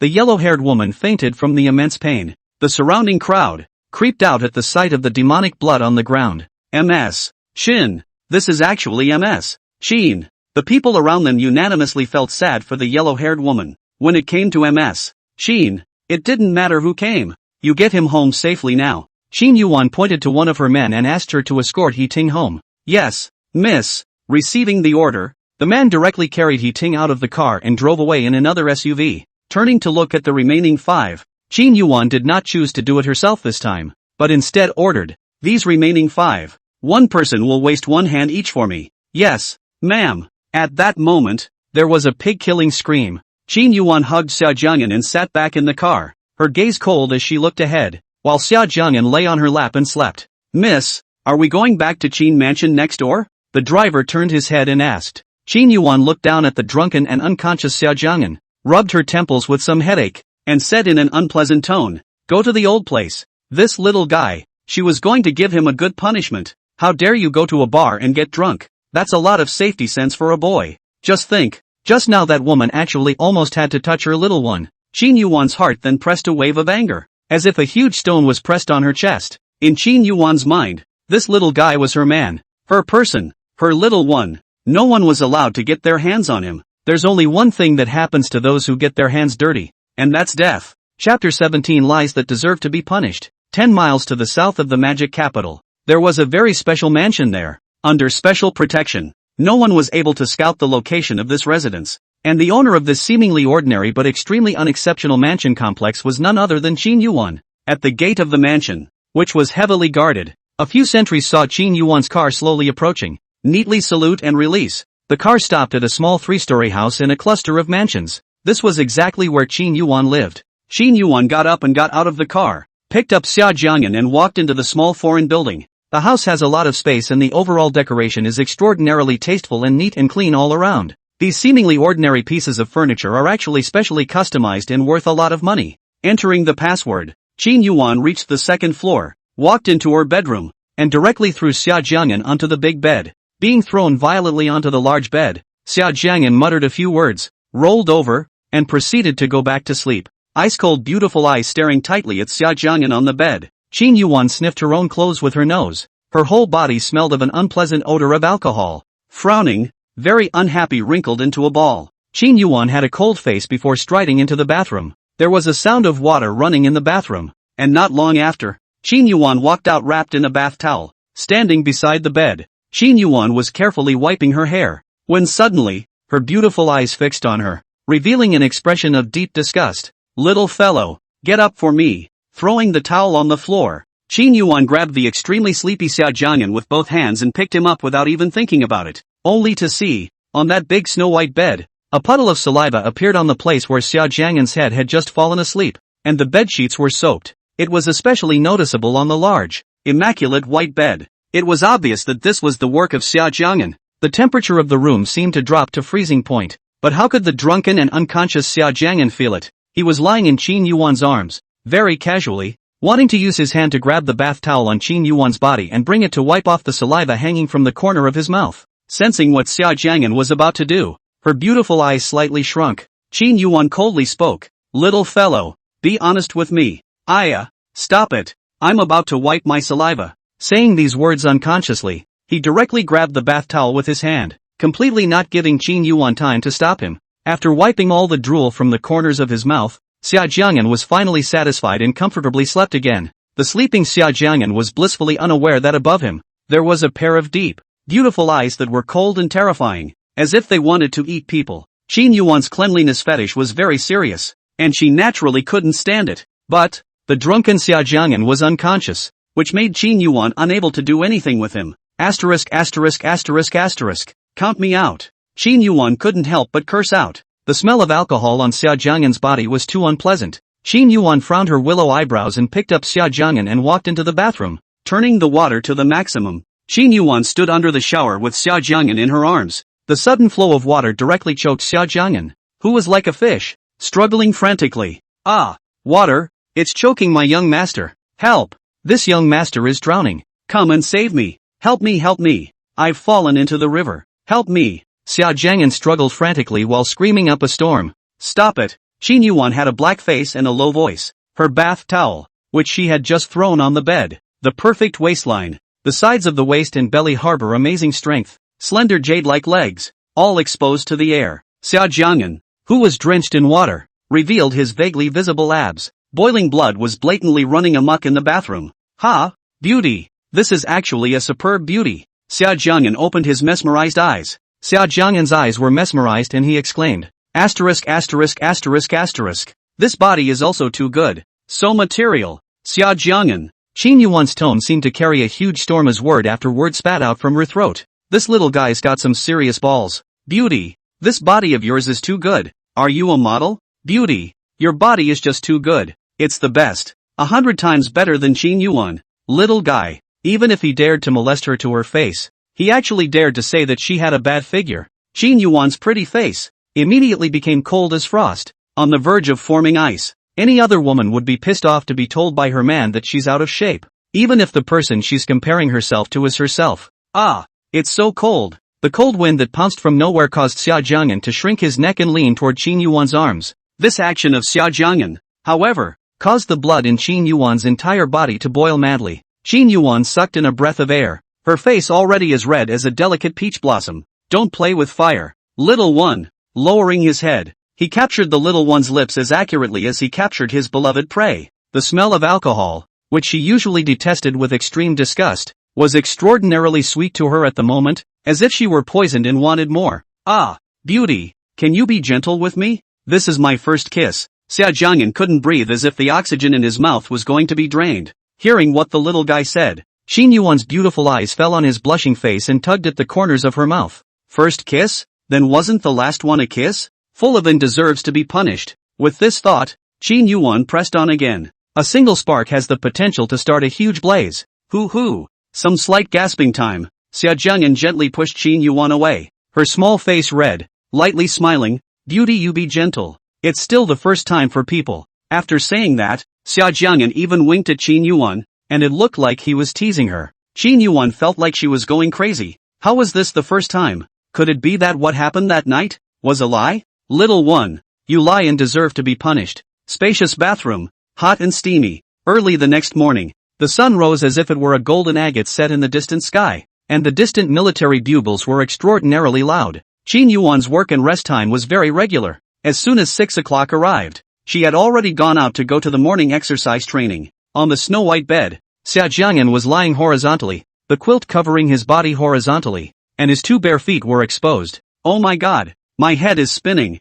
Xia Jiang'an woke up slowly, rubbing his head with both hands, rubbing his black hair into an explosion. What's going on? Why does my head hurt so much? Xia Jiang'an opened his eyes in confusion, and then he saw himself. At once, Xia Jiang'an's head cleared. I'll go. That beautiful dream I had last night was real? I'm really with a woman. For that beautiful dream last night, Xia Jiang'an still had some memories. In the dream it seemed like he was quite active. But who would have guessed that this was actually true? Xia Jiang'an, you need to stay calm and cool down. Xia Jiang'an patted his head and tried to calm himself down. As things stood, he had no choice but to face it. So, the question at hand is, who is this woman? Chapter 18, Just for Pleasure. Xia Jiang'an got up and got out of bed, and after looking around, he didn't find his clothes. Finally, he found his clothes in the bathroom, soaking wet and smelling so bad of alcohol that he couldn't wear them. With nothing else to do, Xia Jiang'an had to rummage around the room. Women's clothes? I don't want it. Xia Jiang'an found a piece of clothing,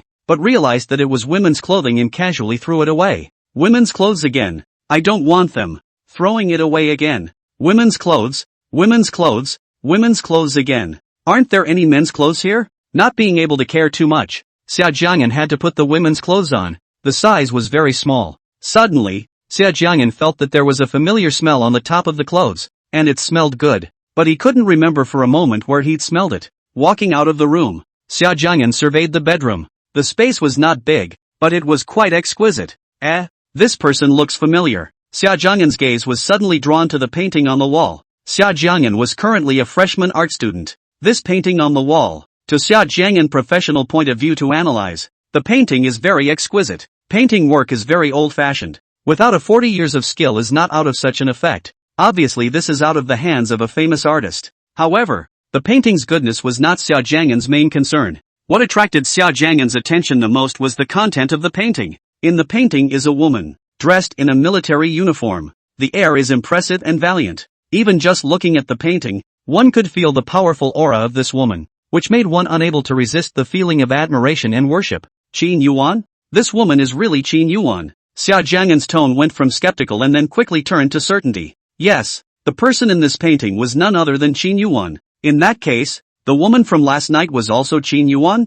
Thinking of this, Xia Jiang'an's tightly locked brows relaxed a lot. The heart, too, could not help but relax. Gulp. Xia Jiang'an's stomach, caught off guard, growled with hunger, like something was pulling at his stomach. I'm so hungry. Is there any food here? Xia Jiang'an looked around. The place was clean, so he only found 3 bottles of mineral water. Because he was so hungry and his stomach was protesting, Xia Jiang'an had to unscrew the cap and pour a bottle of Farmer's Spring mineral water directly into his stomach. After drinking a bottle of water, that hunger feeling finally subsided a bit. Xia Jiang'an wanted to go out, but realized that the door was a fingerprint combination lock, and he couldn't open it at all. There was also no TV in the house. His cell phone was nowhere to be found, and any entertainment to pass the time. Because he was very hungry, Xia Jiang'an didn't want to exert himself, so he laid down on the sofa. Drops. At that moment, a sudden electronic tone sounded and the door was opened. Xia Jiang'an hurriedly twisted his head to look over. Qin Yuwan,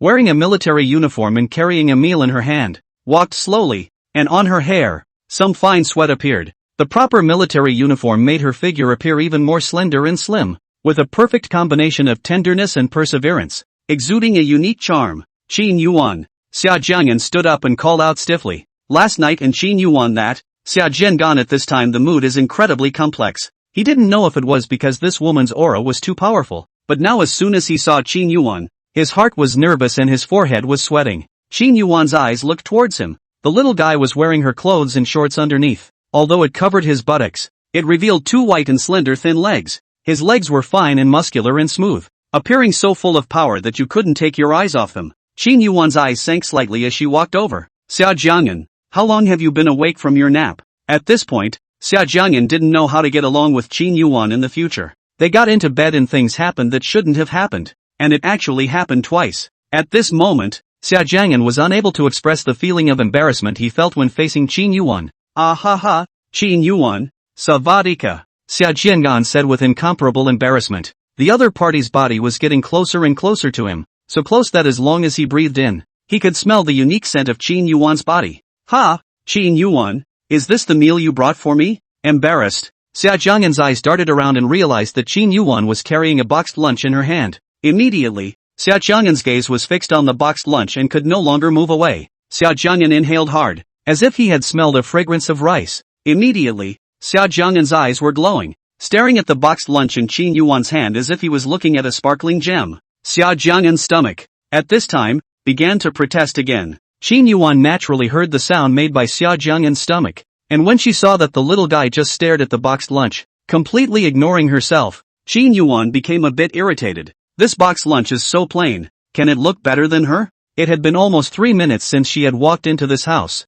and it had only been a mere 2 or 3 seconds since Xia Jiang'an's gaze had rested on her, being a dry eater and a hungry eater at that. At this time, unable to care about the embarrassment, Xia Jiang'an's heart only had one cry, I want to eat. I'm so hungry. Qin Yuan, how do you know I'm hungry right now? Before Qin Yuan could respond, Xia Jiang'an pounced over, taking the boxed lunch in one hand and opening it to take a look. It was actually chili pepper stir fry, and Xia Jiang'an was overjoyed. Thank you, I'll eat properly. Xia Jiang'an's tone was very happy, and he even gave Qin Yuan a big smile. Stop, no eating. Xia Jiang'an had just opened his mouth wide and was about to put a piece of meat inside when this woman's voice suddenly came to his ears. At the same time, the boxed lunch was taken away by Qin Yuan. Next time, you're not allowed to go to a place like a bar. Otherwise, you'll have to bear the consequences. Qin Yuan's gaze was cold and sharp, like a sharp blade. Okay, I know, I won't go next time. Xia Jiang'an shrunk his neck and nodded repeatedly. So is it time to let this young master eat?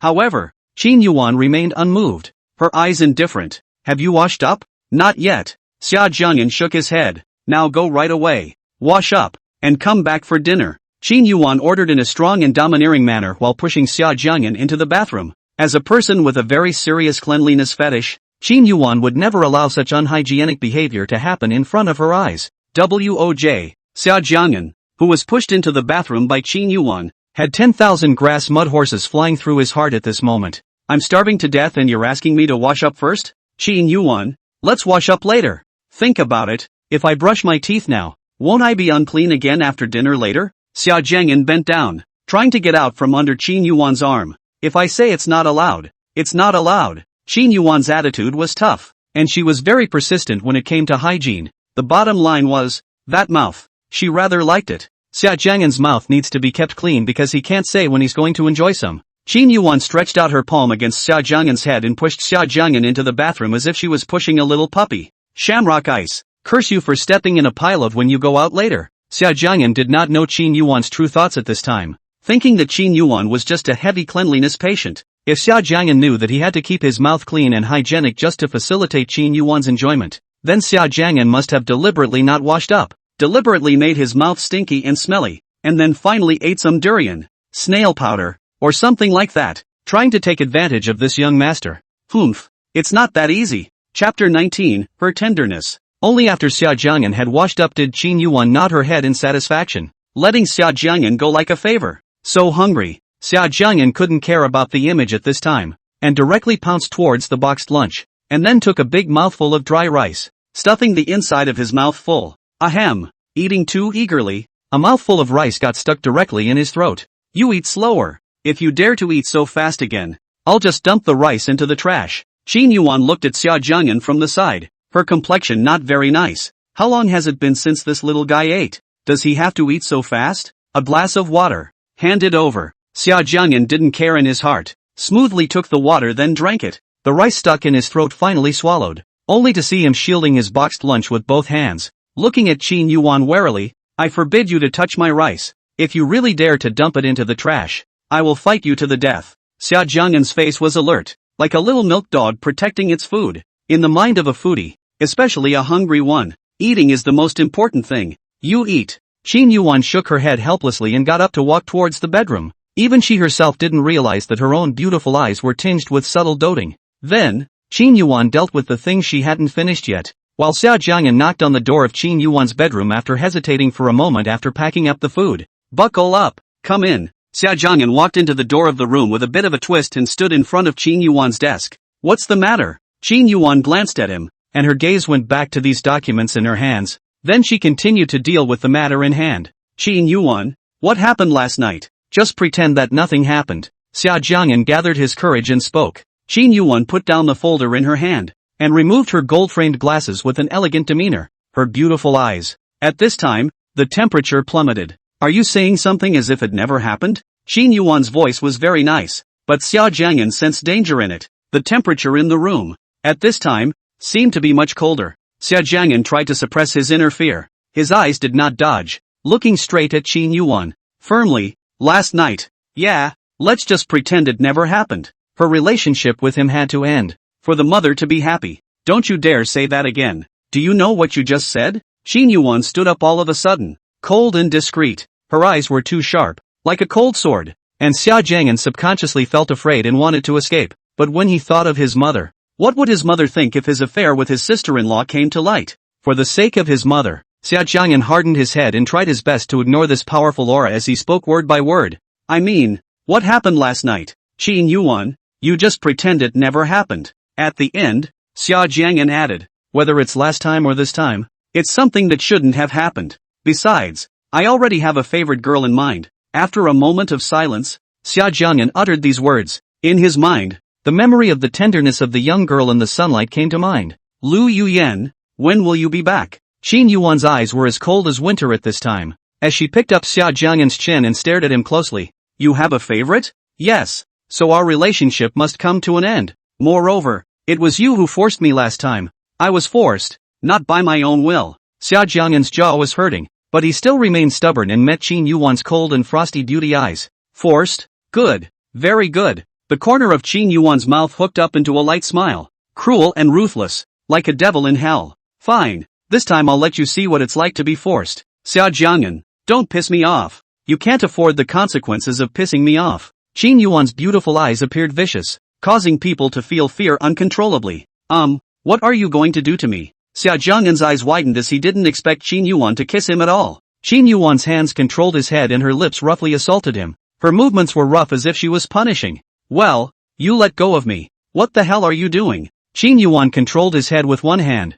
and her other hand was very domineering, as if there was an electric current in her hand. Get your hands off me. Do you even know that it's bad for you to do that? Xia Jiang'an blushed, and at this time, his heart hated this woman called Qin Yuwan. What a devil. The first two times, Xia Jiang'an's mind was confused, so he could barely accept this. But at the moment, his mind was very clear. Not good? Qin Yuwan raised her head and stared tightly at Xia Jiang'an. She saw intense hatred in his eyes. He hates her? Qin Yuwan tugged at the corner of her mouth, revealing a domineering and arrogant smile. Her beautiful eyes were written with madness, and the words she spoke were as demonic as they were. Fine, then let's do as you wish. Qin Yuwan, I hate you to death. Xia Jiang'an ate the pain. His eyes were moist and he glared at her fiercely. You're a devil. I hate you very, very much. The hatred in his eyes was very strong. You must always remember that no matter where you are my man, my Qin Yuwan's man. In the future, you're not allowed to disobey me again.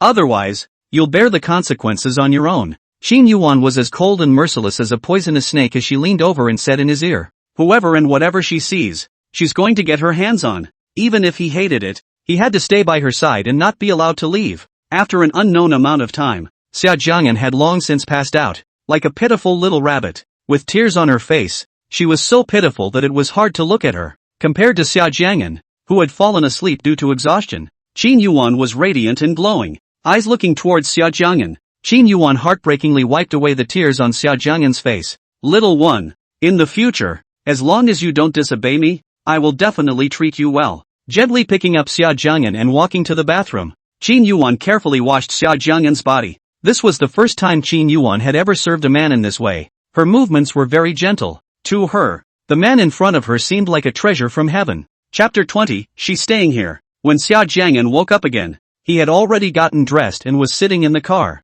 And through the car window, he could see that it was late at this time. Xia Jiang'an moved slightly, his body still a bit tired. It could be seen how crazy Qin Yuwan was just now. Suddenly, Xia Jiang'an realized that his head was currently resting on a pair of thighs. Slightly touched, he slowly raised his head. You're awake? Qin Yuwan's stunning face was close at hand, and her seductive voice came out. Xia Jiang'an didn't respond to her, just quickly lowered his head, not knowing what he was thinking. Inside the car, a silence fell. After not long, Xia Jiang'an's low voice rang out in the car, speaking very quietly. Qin Yuwan, just how long will it take? There has to be a deadline agreed upon. After these things, Xia Jiang'an finally understood that Qin Yuwan, this woman, was a devil, a demon. He simply couldn't get away. There was only one choice before him, and that was to be Qin Yuwan's man. Goodbye, Lu Yuyan, the wonderful maiden of my heart. Having made this decision, Xia Jiang'an's heart ached. Bleeding like 10,000 ants were gnawing at his heart.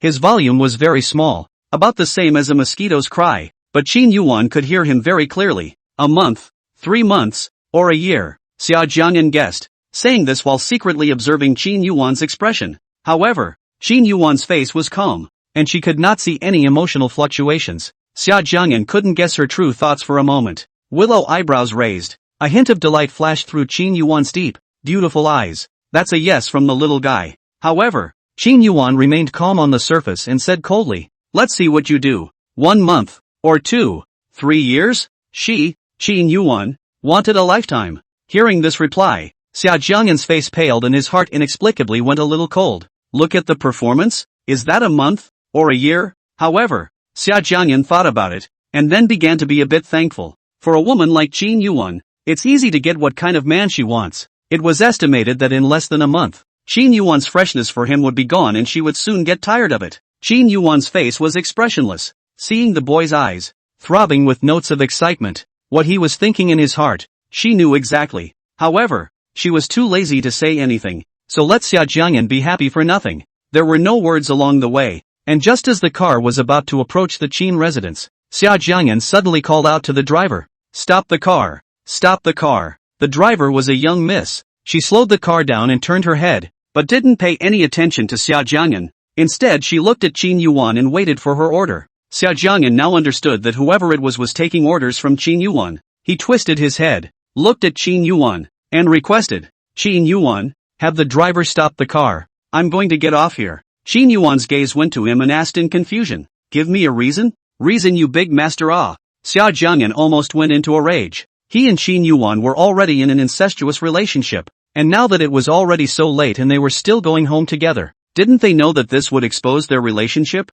Qin Yuwan, just let me get off here. It's too late now. It's inappropriate for me to show up at my house with you. Xia Jiang'an tried his best to speak in a more understandable way, fearing that he would anger this female devil again if he didn't pay attention. Thanks to Xia Jiang'an's fearfulness, Qin Yuwan was completely unconcerned and said, What's inappropriate about this? Then, no longer looking at Xia Jiang'an, he ordered the driver, Drive over. Humph, this bossy woman is unreasonable. Xia Jiang'an was angry in his heart, but he didn't dare to open his mouth to curse out, and could only care about Qin Yuwan in his heart in various ways. The driver heard the order and immediately executed it, and the car slowly drove into the Qin residence. Hearing the sound of the car, Qin's family was about to eat and rushed out to see what was going on. Aunt! Just as the car stopped, Qin Wudi impatiently greeted him with a bright smile on his face. Qin Yuwan got up and got out of the car, facing Qin Wudi's enthusiasm just faintly. Xia Jiang'an followed and got out of the car. How did you come back with second aunt?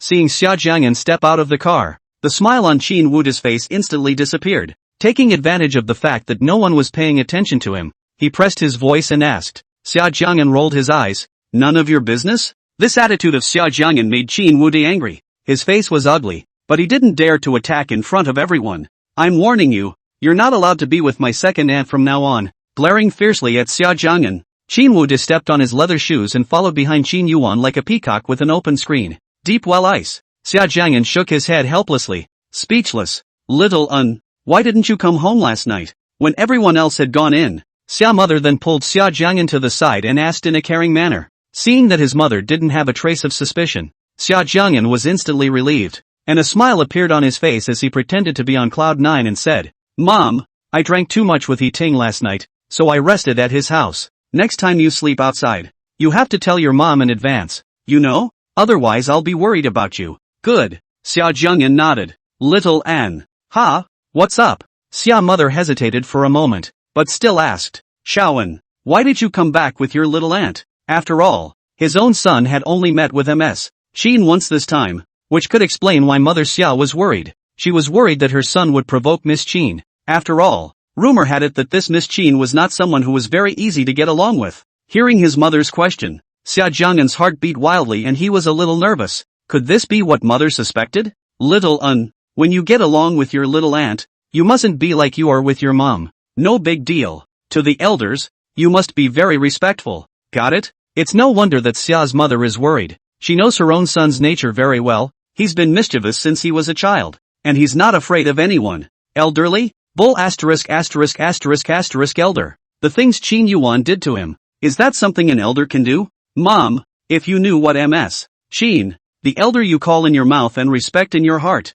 had done to your son, let's see if you would still respect her like that. Xia Jiang'an spat viciously in his heart. Okay, I know, my dear good mom. Seeing that Xia's mother didn't notice anything, Xia Jiang'an sighed in relief and hugged Xia's mother's shoulders as they walked into the home together. Because of Qin Yuwan's grand arrival, the Qin family's evening meal was sumptuous, and at the table, Qin Wude kept giving his little aunt dishes, but Xia Jiang'an saw that until she was full and put down her chopsticks, Qin Yuwan didn't move even a single chopstick of those dishes. Humph, it's so deserved. Who told you to grow your eyes in the sky? For Qin Wude, Xia Jiang'an was extremely annoying and was happy to see him make a fool of himself. "Butler, order down to clean the room I used to live in. I'll be living here in the future." After finishing her meal, Qin Yuwan faintly ordered, "Second aunt, you'll be living in the Qin residence from now on?" Qin Wude was instantly surprised. A smile plastered on his face. If Erga stayed here for a long time, wouldn't there be more chances for him to spend time with Ergo later on? What? This demoness is going to live here from now on? Qin Yuwan's words were like a thunderbolt from a clear sky, setting off a huge wave in Xia Jiang'an's heart. Chapter 21, Renewed Anger. If Qin Yuwan lived in the Qin residence, wouldn't it be easy for his affair with his little aunt to be exposed? Also, Xia Jiang'an had originally thought that even if he agreed to be Qin Yuwan's man, but she was a big shot, so she must be very busy during the week, and she must have very little time to spend with herself. Therefore, Xia Jiang'an is still celebrating for this. Who knows? This happy feeling has not yet passed, but Qin Yuwan wants to come back to live. Xia Jiang'an's heart was 10,000 times unwilling for Qin Yuwan to live in the Qin residence, but he was powerless to stop it. The heart is so troubled. After Qin Yuwan finished what she had to say, and without saying anything more to the others, she got up and went upstairs to the study. Qin Yuwan had an extraordinary position in this family. When Xia Jiang'an returned to his room and saw that the maid was cleaning the room next to his at that moment, he discovered something even more fretful. Qin Yuwan actually lived next door to him. Oh, my goodness, will you stop teasing me? Butler Zhou, is this where little auntie's original room was? Yes, second young master. Originally, Xia Jiang'an still held some expectations, hoping that things weren't going the way he imagined, but Butler Zhou's words were like a bucket of cold water pouring coldly over his body. The world, isn't it against him? Flop, close the door, unlock it, and go to sleep. Xia Jiang'an lay in bed, tossing and turning, unable to sleep, when suddenly, he rolled his eyes. There was one thing he was almost about to forget. At that moment, Xia Jiang'an, who was lying on the bed, hurriedly stood up. Feed the medicine. Last night, he got drunk and confused and did it again with Qin Yuwan, and then he was forced to do it again by that female devil Qin Yuwan. Xia Jiang'an was still young, and he still had that kind of relationship with his sister-in-law. He didn't want to be a father. He couldn't imagine that under such circumstances, if Qin Yuwan had a child it would be simply horrible. The drugs in the bedroom. He had bought them that night after a wild night. What are you doing? Without a sound. Qin Yuwan's low voice carried a slight icy chill. Flop. Xia Jiang'an was taken aback. The medicine in his hand was unsteady and fell to the ground. Qin Yuwan frowned. This little guy, as to react so greatly? How did Auntie suddenly appear in her room? He had just walked into the room and made a point of unlocking the door, and he hadn't heard any movement just now. So how did Qin Yuwan get in? Qin Yuwan's gaze, however, was not on Xia Jiang'an, but rather on the pillbox that had fallen to the ground. Noticing Qin Yuwan's gaze, Xia Jiang'an's heart skipped a beat and hurriedly and quickly picked up the pillbox and hid it behind his back. He couldn't let Qin Yuwan know that he bought this medicine for her. This action of Xia Jiang'an's caused Qin Yuwan's gaze to chill slightly as her bright red lips spoke. What is that thing behind you? Give it to me. The smooth and delicate hand reached out with a domineering and strong aura. Like a queen, naturally honored beyond measure, anything and everything must submit to her garnet skirt. Xia Jiang'an's heart was pounding with some fear. The hand hidden behind his back increased in strength. His large eyes revealed stubbornness. Xia Jiang'an gathered his courage and shook his head to refuse. Just as Xia Jiang'an shook his head in rejection, he could feel that the temperature in the room was rapidly dropping. Under the pressure of that powerful aura, Xia Jiang'an was even more afraid to look up at Qin Yuwan. Her aura is indeed too powerful. Qin Yuwan took a step closer to him, while Xia Jiang'an took a step back in fear. Seeing that Xia Jiang'an dared to back off, Qin Yuwan's willow eyebrows, which were as cold as icebergs, furrowed in displeasure. Qin Yuwan aggressively approached again, and Xia Jiang'an stepped back, yet he realized that there was a wall behind him, and there was no way to retreat. What exactly is it? Give it to me. Qin Yuwan was overbearing.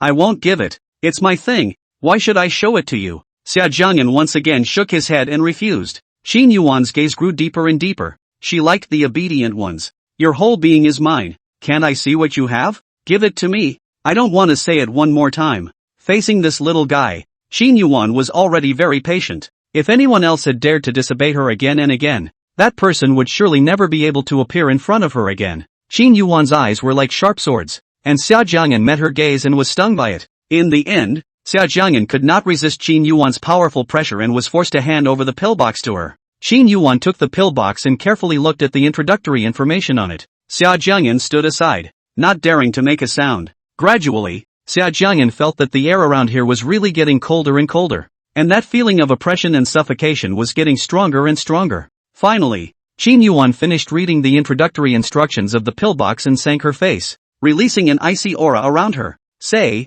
why did you buy this medicine? Is it for me to take? Qin Yuwan's voice was icy cold, revealing intense displeasure. Qin Yuwan was a little angry. Girls taking this kind of medicine has quite a lot of side effects. It's very bad for the body. Who is this little guy to be in charge of her body? Humph. What are you mean about being mean? He was still kind enough to buy this medicine for her. Why should he be mean to him? Besides, the reason why Qin Yuwan needed to take this medicine was Qin Yuwan's own reasons. I don't want to be a father, Xia Jiang'an muttered, looking at Qin Yuwan as if he were dying. You don't want to have kids with me? Then who do you want to have a child with? Qin Yuwan suddenly became angry and threw the pillbox away with force, her tone horrible and terrible, cold and piercing. Is it wanting to have children with your heart's desire? Answer me quickly. Qin Yuwan pinched Xia Jiang'an's chin hard, her gaze cold and stern. When she thought that the little guy she had her eye on actually wanted to have a child with another woman, Qin Yuwan was burning with rage and was going crazy with jealousy. Obviously, Qin Yuwan's focus was different from Xia Jiang'an's, whose intention was just that, he didn't want to have children. However, Xia Jiang'an didn't bother to explain. His meaning was already clear anyway. Whoever it is, it's my own body.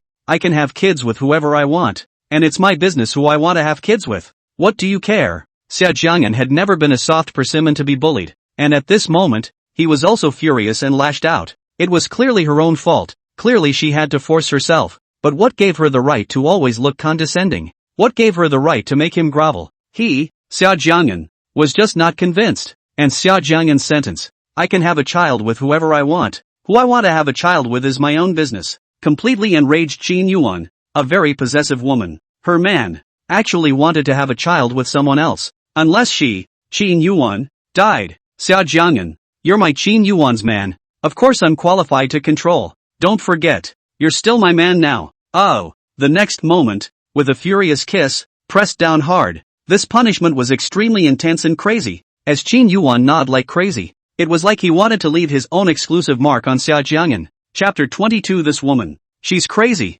Xia Jiang'an almost fainted due to the lack of oxygen, but Qin Yuwan didn't pity her at all. Qin Yuwan, let go of me. Let go of me. Xia Jiang'an leaned his back against the wall, utilizing the force behind him. With a forceful push from both hands, Qin Yuwan was pushed away and took a few steps back. Qin Yuwan, what exactly do you want? This is my home. Xia Jiang'an was shocked and scared. Qin Yuwan was simply a female devil. This woman, she is simply crazy. She was completely unconcerned about exposing their relationship and acted in a domineering and arrogant manner. What do I want to do? Qin Yuwan, who had been pushed away, pulled at the corner of her mouth. her beautiful legs stepping forward as she reapproached Xia Jiang'an. Qin Yuwan stood in front of Xia Jiang'an, and the two of them were so close that their noses were almost pressed together. The delicate red lips moved and whispered two words. Xia Jiang'an could clearly see Qin Yuwan's erect eyelashes, because of the close proximity to each other. When Qin Yuwan spoke, he didn't know if it was intentional or not. Her warm breath sprayed on his neck, hot and itchy. Female hooligans. Hearing those two words uttered by Qin Yuwan, Xia Jiang'an's eyes widened with disbelief. Xia Jiang'an simply did not expect that Qin Yuwan, who had the appearance of being high and cold and ascetic, would actually be able to say such unashamed words. It simply refreshed his perception. A female hooligan? Fine. Then I'll be a bit more unrestrained. Regarding Xia Jiang'an's scolding, Qin Yuwan didn't care at all. Realizing what this woman was about to do, Xia Jiang'an hurriedly stopped it. No way. We can't do this anymore. Aren't you afraid of getting pregnant? Xia Jiang'an also knew that it was very harmful for girls to take that kind of medicine. Hearing Xia Jiang'an's words, Qin Yuwan froze slightly, her beautiful eyes deep in the dark. The little guy was actually right. Girls really can't take this drug. However, the arrow had to be fired. Seeing that Qin Yuwan stopped her attack, Xia Jiang'an secretly sighed in relief. He was really afraid of what she would do here. This was his bedroom, and it would be a big deal if someone else found out. However, Xia Jiang'an didn't quite understand Qin Yuwan. How could she easily let go in this situation? Next time, we'll do safety measures. This time forget it. I'm on a safe period anyway. Not a big problem. After Qin Yuwan finished speaking, she didn't give Xia Jiang'an a chance to retort, and her passionate kiss fell again. It's a safe time. Not a big problem? This woman has a big heart. At this moment, 10,000 grass mud horses flew by in Xia Jiang'an's heart. This woman is like a tiger that never gets tired. Wouldn't she be too tired from last night until now? Devilish Qin Yuwan, may you have your period every day. Xia Jiang'an greeted Qin Yuwan fiercely in his heart. Aha! Xia Jiang'an struggled hard, but was no match for this woman. Like a sheep in a fence, to be slaughtered. When Xia Jiang'an woke up again, it was already early the next morning. Last night, Xia Jiang'an passed out in the process. Devil Qin Yuwan. What? It's 7 o'clock now? Xia Jiang'an, who was lying on the big bed, suddenly got up. Xia Jiang'an liked to sleep a lot, so Xia mother would usually wake him up at 7 in the morning.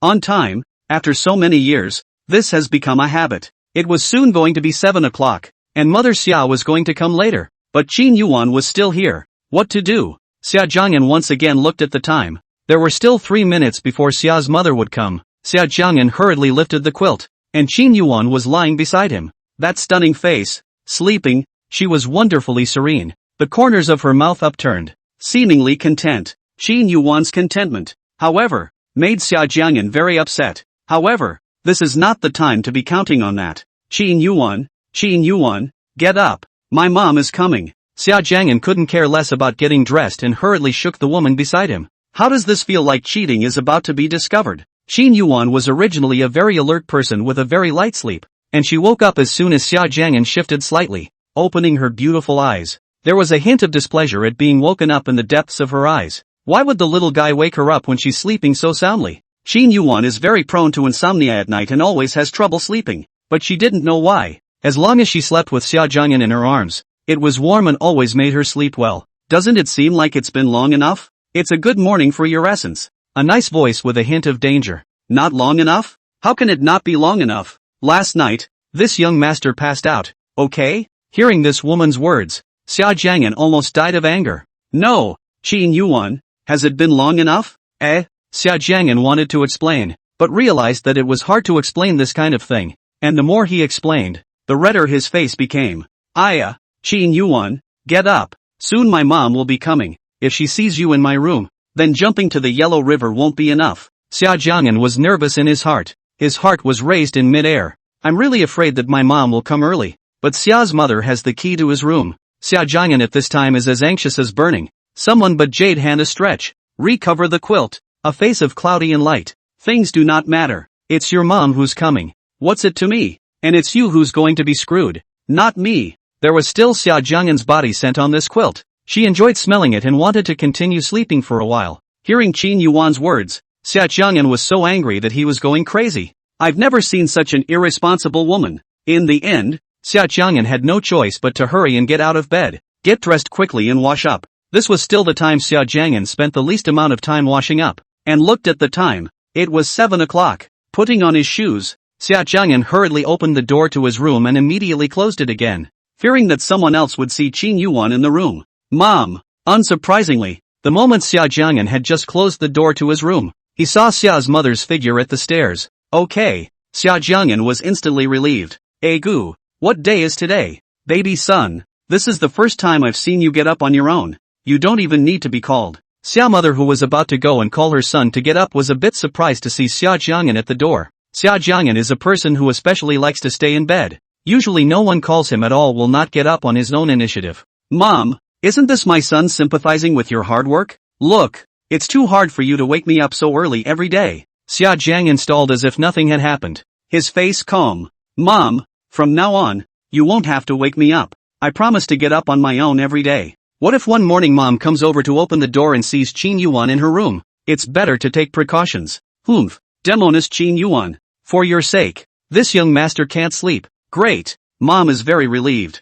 Hearing this promise from her son, Mother Xia was also happy. Let's go. Breakfast is ready. Eat and hurry to school. Today is a good day for your school to officially start. Don't be late. Xia Jiang'an twisted his head to look at the door of his bedroom room and followed Xia's mother downstairs for breakfast. Chapter 23, Smashing Qin Wuda's car. On her way downstairs, Xia mother suddenly turned her head. Shaoan, why don't you go ask your little aunt to come down for breakfast? Mom, I think it's better to forget about it. I think that little aunt, with her cold nature, shouldn't like being disturbed. Xia Jiang'an didn't even think about it and directly refused. Now Qin Yuan's room was empty. Hearing Xia Jiang'an's words, Xia mother nodded. Alright, then forget it. After breakfast, Qin Zhishua said to Xia Jiang'an, Little let Shaoli send you to school later. Because the Qin residence here is a rich area, it's not very good to take a taxi. Plus the Qin family is still a distance away from the A University. Xia Jiang'an was about to nod his head in agreement, but Qin Wuda snatched his words first. Dad, I think it's better not to bother little Li, so Xiaoan will go to school with me later. Qin Wuda called Shaoan with a mouthful of Shaoan, but he was very affectionate. Xia Jiang'an frowned. What bad thing is this psycho going to do again? Qin Wuda is not a very enthusiastic person. Do you think it's right? Little Qin Wuda looked at Xia Jiang'an and smiled with an affectionate and kind face. Seeing Qin Wuda look at himself, although Xia Jiang'an was puzzled in his heart, he still had a calm face on the surface. Xia Jiang'an also smiled and said, Uncle Qin, I'll go to school with Brother Wu later, so I don't need to bother little Li. This was also because Xia Jiang'an didn't want to make it difficult for his mother in this family, so although he and Qin Wuda had already torn their faces apart in private, in the open, they were still a pair of good brothers with a cordial relationship. After all, his mother had only just married into the Qin family, and as a son, he should also think more about his mother. Seeing that their two sons were getting along well, Qin Zhishue and Xia's mother both had pleased smiles on their faces. Dad, Auntie Xia,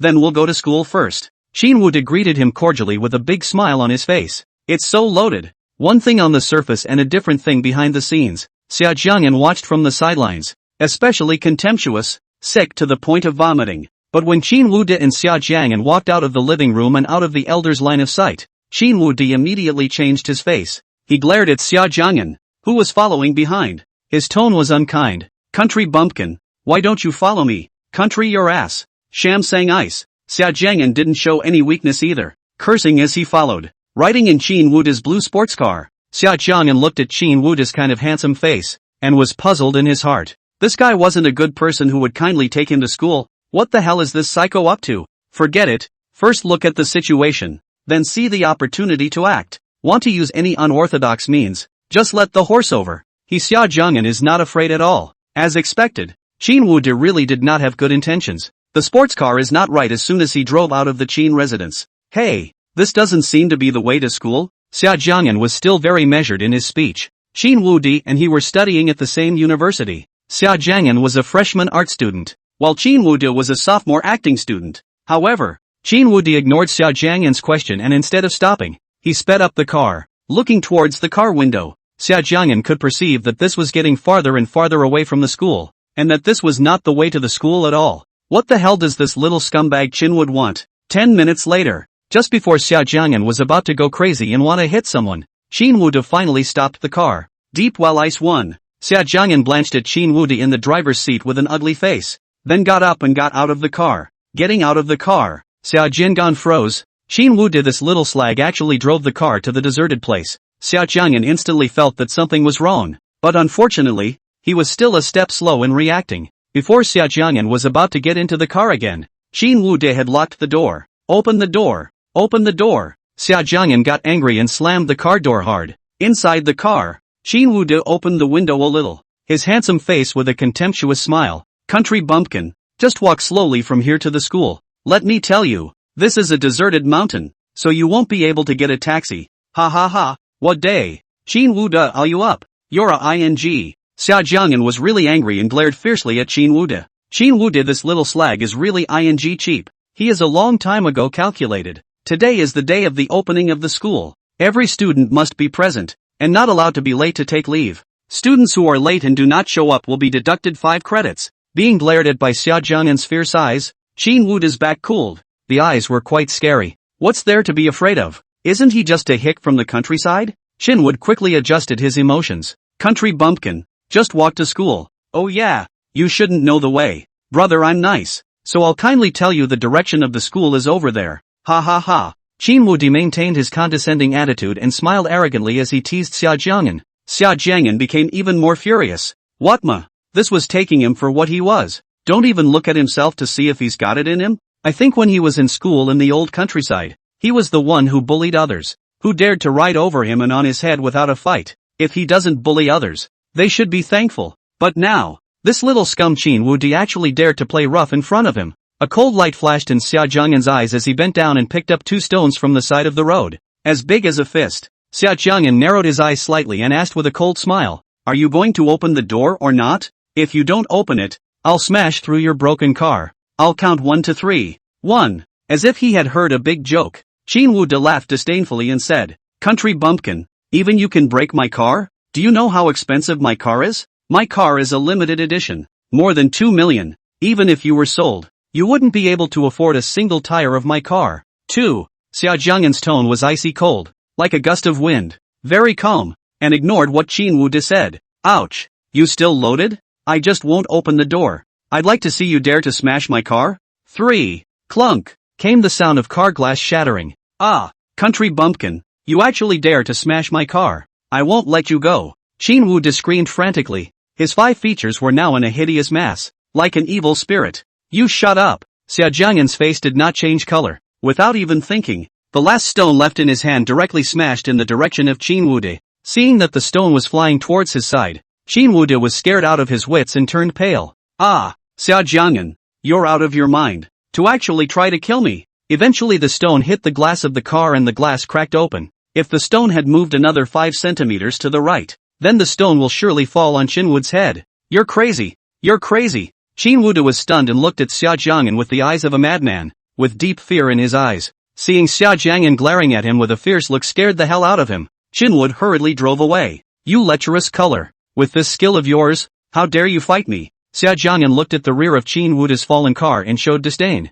However, Xia Jiang'an had just been complacent for a short while, and soon, his brows frowned again. My god, there's no way to get a cab in the middle of nowhere. How's he gonna get to school? The more unlucky thing is that he lost his cell phone somewhere since yesterday. Chapter 24, Here Comes His Rescuer. After Xia Jiang'an had walked in the opposite direction for more than 20 minutes, her 2 thin legs started to get sore, and it was still winter, and every now and then a cold wind blew on him, which was particularly cold. I don't know if Xia Jiang'an is too unlucky, or this road is too remote, not to mention the car. Even a dog can't be seen. Is there anyone? There is no car. Ah. Xia Jiang'an shouted a few times at the top of his voice, but this was the middle of nowhere, and even a sparrow ignored him. It's over. It's over. This time I'm going to let the counselor catch me again. With his small-minded personality, I'm afraid it's not just a simple matter of deducting credits. Xia Jiang'an's handsome face crumpled into a ball. Too sad. Never mind. Let's just keep going.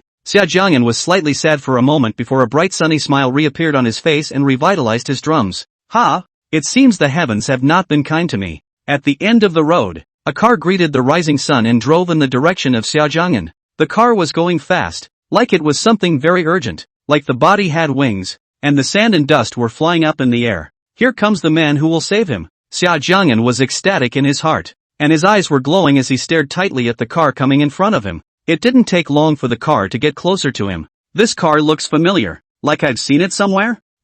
Master, stop. Ahem. Xia Jiang'an stood on the side of the road and waved hard to get this car to stop. However, this speedy car directly ignored Xia Jiang'an, whooshed and quickly drove away from him, and also choked Xia Jiang'an a nose dust. Alas! For the sake of me being so handsome, can't you help poor me? Xia Jiang'an looked at the dusty car and was discouraged. The speed of this automobile was really too fast, and in no time at all, it disappeared unceremoniously into Xia Jiang'an's line of sight. After waiting for 20 minutes or so, this was the only car in sight. Helplessly, Xia Jiang'an could only continue to walk forward. As he walked, a loud noise suddenly came from behind him, and Xia Jiang'an turned to look and was taken aback. Behind him, the car that just drove past him. How it drove back. Is it because I'm too good looking? Just as Xia Jiang'an was floating around with a big brainstorm, the car had stopped and the window was lowered. Get in the car. 3 short words, but a particularly familiar feeling. Xia Jiang'an raised his head and looked toward the car. Qin Yuwan? You come up first. Afterward, the car door opened. Qin Yuwan was in a military uniform. A serious, strong aura. Good. Xia Jiang'an froze for a moment and obediently got into the car. It's so warm. As soon as he entered the car, Xia Jiang'an felt that his whole body was surrounded by a wave of warm air. Very comfortable and warm. Hold out your hand. Familiar tone. Familiar command. Ha? Why? Xia Jiang'an expressed his disbelief, his large eyes writing doubt. Stretch it out when I tell you to. What's the point of talking so much nonsense? Qin Yuwan was impatient and had an icy face. Come on, listen. That's a dopey tone. You really think you're a queen? Although his heart did not like looking at it, Xia Jiang'an still hurriedly put his 2 cold hands over when the air around him turned cold. Whatever she was going to do, it was better not to piss the woman off. After these days together, Xia Jiang'an knew that Qin Yuwan liked those who obeyed her and disliked those who disobeyed her. Xia Jiang'an finally understood. Never disobey her. Otherwise, the consequences cannot afford. Xia Jiang'an's 2 white hands had just reached over when they were caught by Qin Yuwan's 2 small hands. When his hands were suddenly held, Xia Jiang'an subconsciously withdrew back. But he didn't want to realize that as soon as he moved, Qin Yuwan's hands increased their strength, holding both of his hands firmly in place. Don't move. Move again and I'll be impolite. Qin Yuwan's nice voice sounded above her head. Xia Jiang'an shrank in fear, not daring to continue struggling, obediently letting her hold it. Her palms weren't huge, but they were a little rough from being a soldier, but it didn't detract from the aesthetics. Her palm, not cold at all. On the contrary, especially warm. Xia Jiang'an's cool hand was wrapped, as if surrounded by a ball of warm air. Xia Jiang'an waited for a long time. Qin Yuwan's hand wrapped around his hand, and then, there was no other movement. Xia Jiang'an couldn't help but feel a little puzzled in his heart. Qin Yuwan fiercely asked him to reach out his hand just to warm it for him? Xia Jiang'an quietly raised his head and looked at Qin Yuwan. His large eyes seemed to have a sea of stars in them. Qin Yuwan's face was calm and high-cooled and ascetic, and Xia Jiang'an couldn't see her thoughts at all. Tell me, why did you appear here? After a minute had passed, Qin Yuwan's tone carried a questioning tone. It's a long story. Xia Jiang'an shook his head, not wanting to tell Qin Yuwan the truth. Qin Wude had been Qin Yuwan's nephew for almost 20 years, and although on the surface, it seemed that Qin Yuwan's attitude towards Qin Wude was very cold, but, after all, they had known each other for so long. As for himself, he hadn't known Qin Yuwan for a long time, and strictly speaking, he wasn't even an acquaintance. Therefore, Xia Jiang'an thought that Qin Yuwan should favor Qin Wude more. You quickly answer my question. Hearing this perfunctory tone from the little guy, Qin Yuwan's willow brows slightly furrowed as she aggravated her tone. Okay, then I'll tell you. Early this morning Qin Wude said he would take me to school with him, but I didn't expect that he would bring me to this wilderness. As soon as he talked about this, Xia Jiang'an was furious in his heart. Pop. Ha? Qin Yuwan, why did you hit me? Xia Jiang'an's side had just finished explaining what had just happened when he was lightly hit on the head. As expected, Qin Yuwan just favored Qin Wude more. This matter was clearly Qin Wude's fault, but Qin Yuwan punished him. At this moment, Xia Jiang'an's heart was indescribably sad, and he felt that his eyes were a little sour, probably because the sand had blown into his eyes. Aren't you a little cutie? He parked the car here and you're acting like a cutie. Get out of the car like a cutie. Wait, that doesn't sound like it's favoring Qinwood? It's like it's just a matter of despising his intelligence. I'm not the cutie. I smashed his car. Xia Jiang'an was straight talking. As soon as the words were spoken, Xia Jiang'an regretted it. Why did he need to explain to Qin Yuwan? Great. The little guy's smug little expression was something Qin Yuwan found adorable. After a moment of silence, Xia Jiang'an remembered that he still had to go back to school, and looked at the time. It was just 8 o'clock now. It should still be in time. Qin Yuwan, can you give me a ride to school? Xia Jiang'an originally didn't want Qin Yuwan to give him a ride. He didn't want to get too close to Qin Yuwan. But this road was so remote that it was estimated that Qin Yuwan was the only car. Qin Yuwan glanced at Xia Jiang'an. In her icy cold beautiful eyes, but a trace of warmth flashed in the depths of her eyes. Now go to the U of A. Miss, I'm afraid that if we go to University A at this point now, we won't be able to make it to the meeting. The driver returned with some difficulty. Make a call and tell those people to wait. Qin Yuwan, am I not worthy of making them wait for me? Qin Yuwan was arrogant and cocky, her tone carrying an unbeatable tone. The driver immediately shut up and couldn't help but look at Xia Jiang'an several times more. The little teenager was quite capable, and he probably didn't know that just a few moments ago, the young lady had left behind a very urgent meeting and an important bigwig in order to take him to school. Chapter 25, Don't Turn Her Down. Speechless all the way, Xia Jiang'an sat next to Qin Yuwan, not daring to breathe a breath. Qin Yuwan's aura was too powerful, as if the aura around here was controlled by her. The car was fast, and in no time at all, it arrived at the A gate. Xia Jiang'an looked at the time, exactly 9 o'clock. There are still a lot of students going in and out of the school entrance. The opening ceremony should not have started yet. As soon as Qin Yuwan's very unique military vehicle stopped at the entrance of the school, it immediately attracted the attention of many students. Compared to the Porsche and Tesla next to it, this military vehicle is simply too conspicuous, arrogant and domineering. Qin Yuwan, thank you. Xia Jiang'an organized himself and prepared to get out of the car. Seeing that Qin Yuwan closed her eyes and didn't say anything, Xia Jiang'an thought that she had fallen asleep, so she was ready to open the door and get out of the car. The hand was just placed on the handlebar. The body hadn't even moved yet. Qin Yuwan's icy voice came from behind. I don't need your verbal thanks. I need you to express your thanks with practical actions even more. What practical action? Xia Jiang'an was puzzled and looked at her with a puzzled face. It's a bit dry here. Qin Yuwan's long and delicate fingers gently touched her red lips. Qin Yuwan's actions made Xia Jiang'an a little uneasy and his gaze averted. This woman's gaze was so hot and overbearingly direct that Xia Jiang'an didn't dare to look at her much at all. Qin Yuwan's meaning was clear. The actual action she wanted was for him to kiss her. This would make Xia Jiang'an chagrined that he was also too smart. How is it that he could understand the meaning of Qin Yuwan's one move? Am I not pure anymore? Hurry up. I don't have that much time. Seeing Xia Jiang'an's delayed response, Qin Yuwan urged.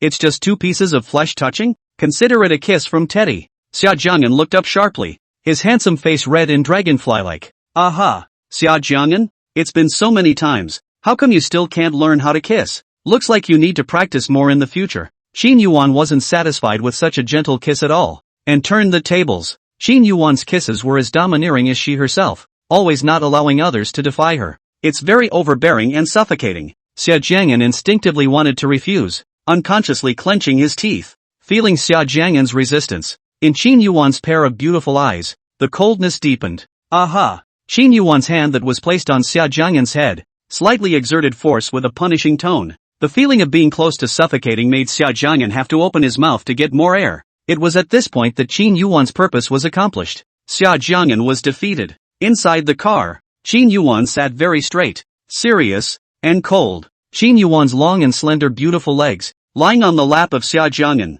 Her face was flushed, like a cherry brightly colored. Next time, don't turn me down. Qin Yuwan was unstoppable. Her eyes were both cold and serious, her slender and delicate fingers picking up Xia Jiang'an's chin. Xia Jiang'an was inwardly exasperated, his heart protesting that this woman was also too domineering and dictatorial. Why should I cooperate? Xia Jiang'an, who was lying on his legs, was very unconvinced in his heart, but when he thought of what would happen if he didn't cooperate just now, as if, the consequences of disobedience, quite serious, it was acceptable this time, so will the next punishment be harsher? In the end, after a mental struggle, Xia Jiang'an still nodded obediently. Okay, I know. Xia Jiang'an's tone was tinged with depression and sounded perfunctory. This made Qin Yuwan very upset. Little guy, actually trying to turn her down? Qin Yuwan's willow eyebrows raised. She had always been cautious in her work and did not like to get any perfunctory attitude. What she wanted was true obedience. What did you say that you won't reject me next time?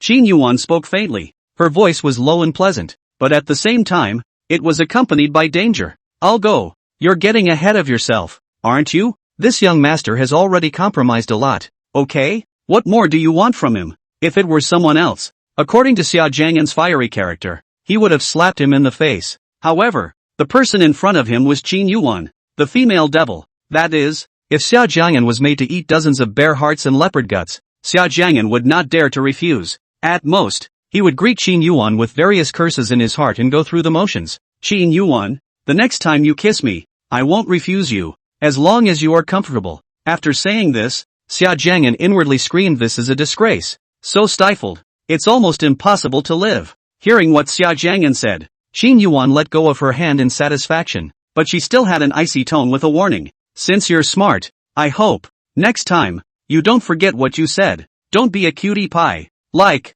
1 minute you say yes, the next you forget. Qin Yuwan's words caused Xia Jiang'an to have a black line on his face. Qin Yuwan, can we still get along happily? Why do you have to be so mean? Xia Jiang'an knew what Qin Yuwan was talking about. The last time he agreed to be her man, but he ended up denying it later. Good, Qin Yuwan, I'll remember, and I'll definitely keep your teachings to me in mind at all times. Upon hearing this, Qin Yuwan's gaze looked into Xia Jiang'an's large, innocent and clear eyes, from which she could see the defiance deep in the bottom of her eyes. Oh, the little one is really stubborn. Qin Yuwan, it's getting late. I'll go to school first, bye. Picking up his small school bag, Xia Jiang'an hurriedly left as if escaping. Fortunately, Qin Yuwan did not stop him. When Xia Jiang'an stepped out of the car, he attracted the attention of many students because this car, just by looking at the shape, he knew that it must be worth a lot of money. So there were quite a few people who were curious about what on earth would come down from the car. Qin Wu Dai, who was hiding in the crowd,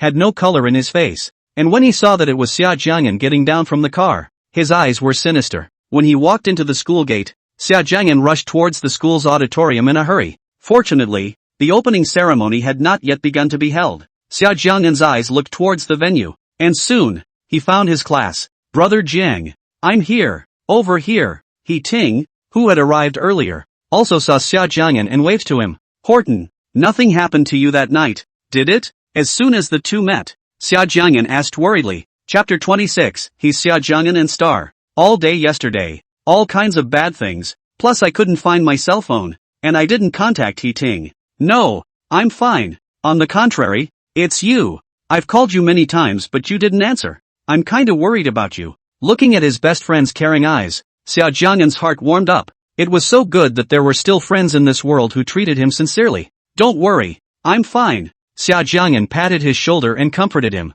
There's just one annoying thing. I don't know where I lost my cell phone. Xia Jiang'an's originally still bright smile immediately became extremely bereft. That cell phone was still bought by him before using his sophomore vacation and working hard to buy it. It's precious, okay. Xia Jiang'an was heartbroken that he would have to work for a cell phone again when the time came.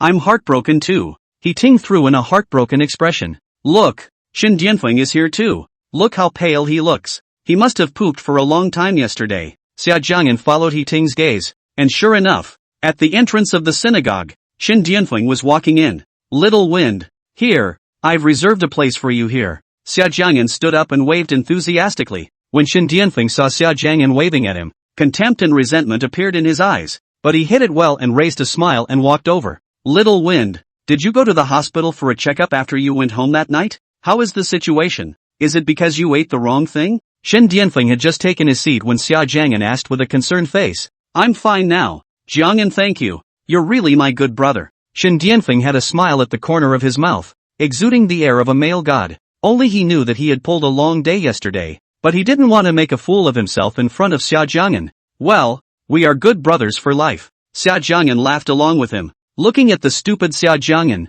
Shen Dianfeng inwardly laughed coldly. This fool is really good at cheating. However, Shen Dianfeng did not expect that where he could not see, Xia Jiang'an also had a mocking sneer on his face. The commencement ceremony was finally over, and the counselors of the various majors blah blah blah spoke for a long time and did some more has-beens. Around 4 o'clock in the afternoon, Xia Jiang'an walked out of the school. Xia Jiang'an had a dormitory at the school, but rarely stayed there because he wanted to go home and spend more time with Xia's mother. Brother Jiang, it's still early. You're going home so soon. Otherwise, let's find a place to play. At parting, Horting retained. Ugh, it's not that I don't want to play. It's just that I dropped my cell phone, and I still have to work to earn money to buy one. Xia Jiang'an shook his head helplessly. Alright then, we'll see you tomorrow. He Ting knew that it was hard to change his best friend's mind when he had made up his mind to do something, so he didn't force it. He Ting could actually afford to give his best friend a new cell phone, but he knew very well that his best friend would surely refuse, even the money his stepfather gave him,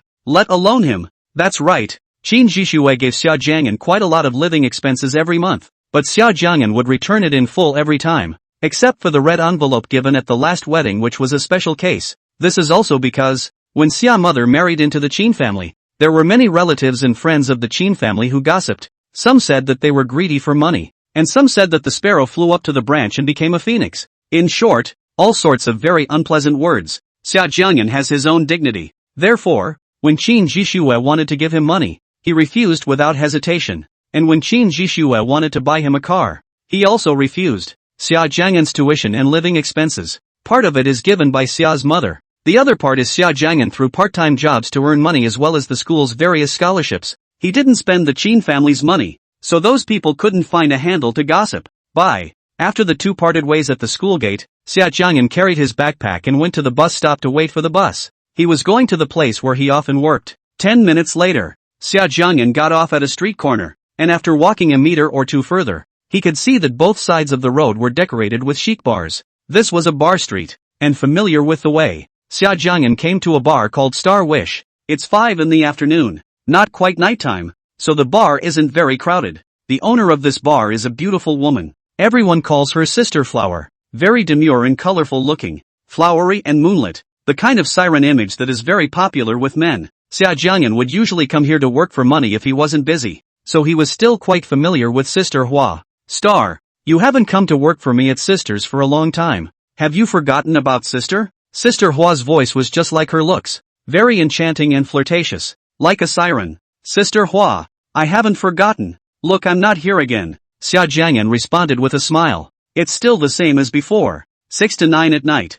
$300, and if you drive the guests to buy more drinks, then I can give you more commission. Okay, Sister Flower, then I'll go and clean up first. Xia Jiang'an often came here to work, and was already satisfied with the price. Xia Jiang'an is not a regular employee here, but only came to do odd jobs, and it's already quite good to get this salary. He was content to make a few $100s a day, and with a few more days of work, he would be able to buy a new cell phone. Come on, Xia Jiang'an. At 6 o'clock in the evening, the whole city was shrouded in darkness, and the street of lighted bars began to be crowded with people. The neon-lit bars seem like havens for people to find solace and happiness in the darkness of the night and feel the pulse of the city. Passionate music that officially kicks off the powerful nightlife. The Star's Wish bar was packed with bright neon lights in all colors and passionate music that seemed to pierce the eardrums. At this time backstage, Xia Jiang'an has long been transformed into another person. Before the clean casual clothes, has long been changed into handsome stage costumes. His face has changed too,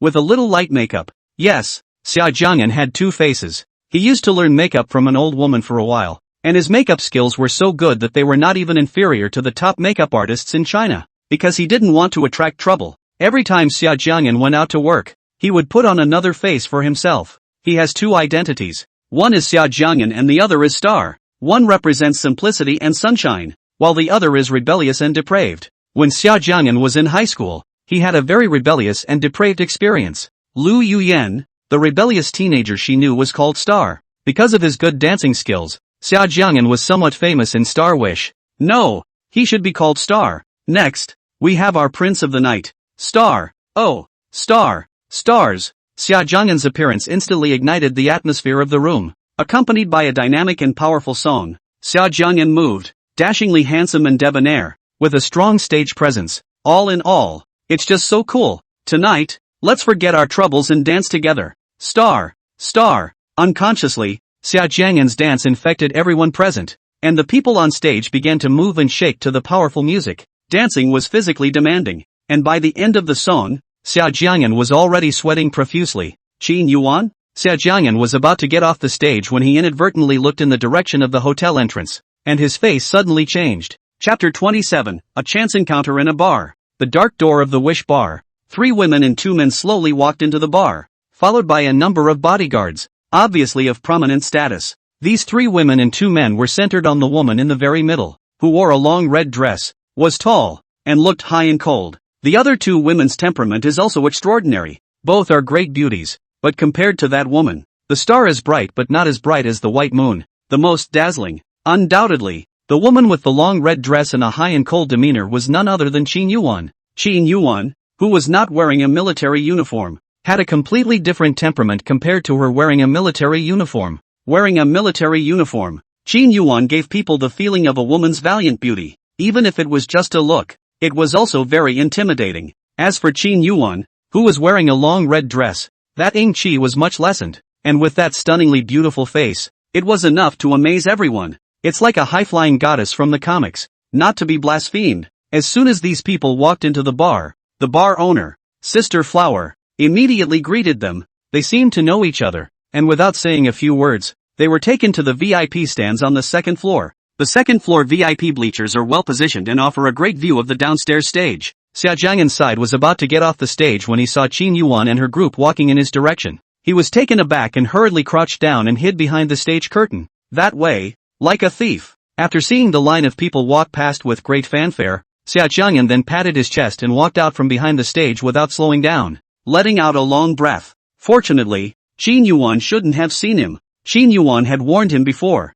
telling him not to come back to the bar. If Qin Yuwan knew that he was disobedient, not only did he run to the bar, but he also performed on stage. With Qin Yuwan's cold nature and thunderous tactics, it was expected that he would end up in a miserable situation. Xia Jiang'an lowered his head and cautiously walked towards the backstage, fearing that Qin Yuwan would see him if he didn't pay attention. He was very nervous, with the oppressive feeling of a high school student who goes to a bar and ends up getting caught by his parents. Xia Jiang'an was sitting on the backstage seat of the bar when suddenly Xia Jiang'an remembered that now his name was not Xia Jiang'an, but Star. Xia Jiang'an's nervousness gradually calmed down. 5 minutes later, in the lobby of the bar, the powerful music played again. Did you all have a good time just now? Not too much. No problem. An even hotter dance performance is about to begin. Next, let's cheer with enthusiasm. Once again, let's invite our prince of the night to shine. Stars. The DJ was a very experienced veteran and was very good at stirring up people's emotions, which soon exploded to a crescendo as the powerful song started up again.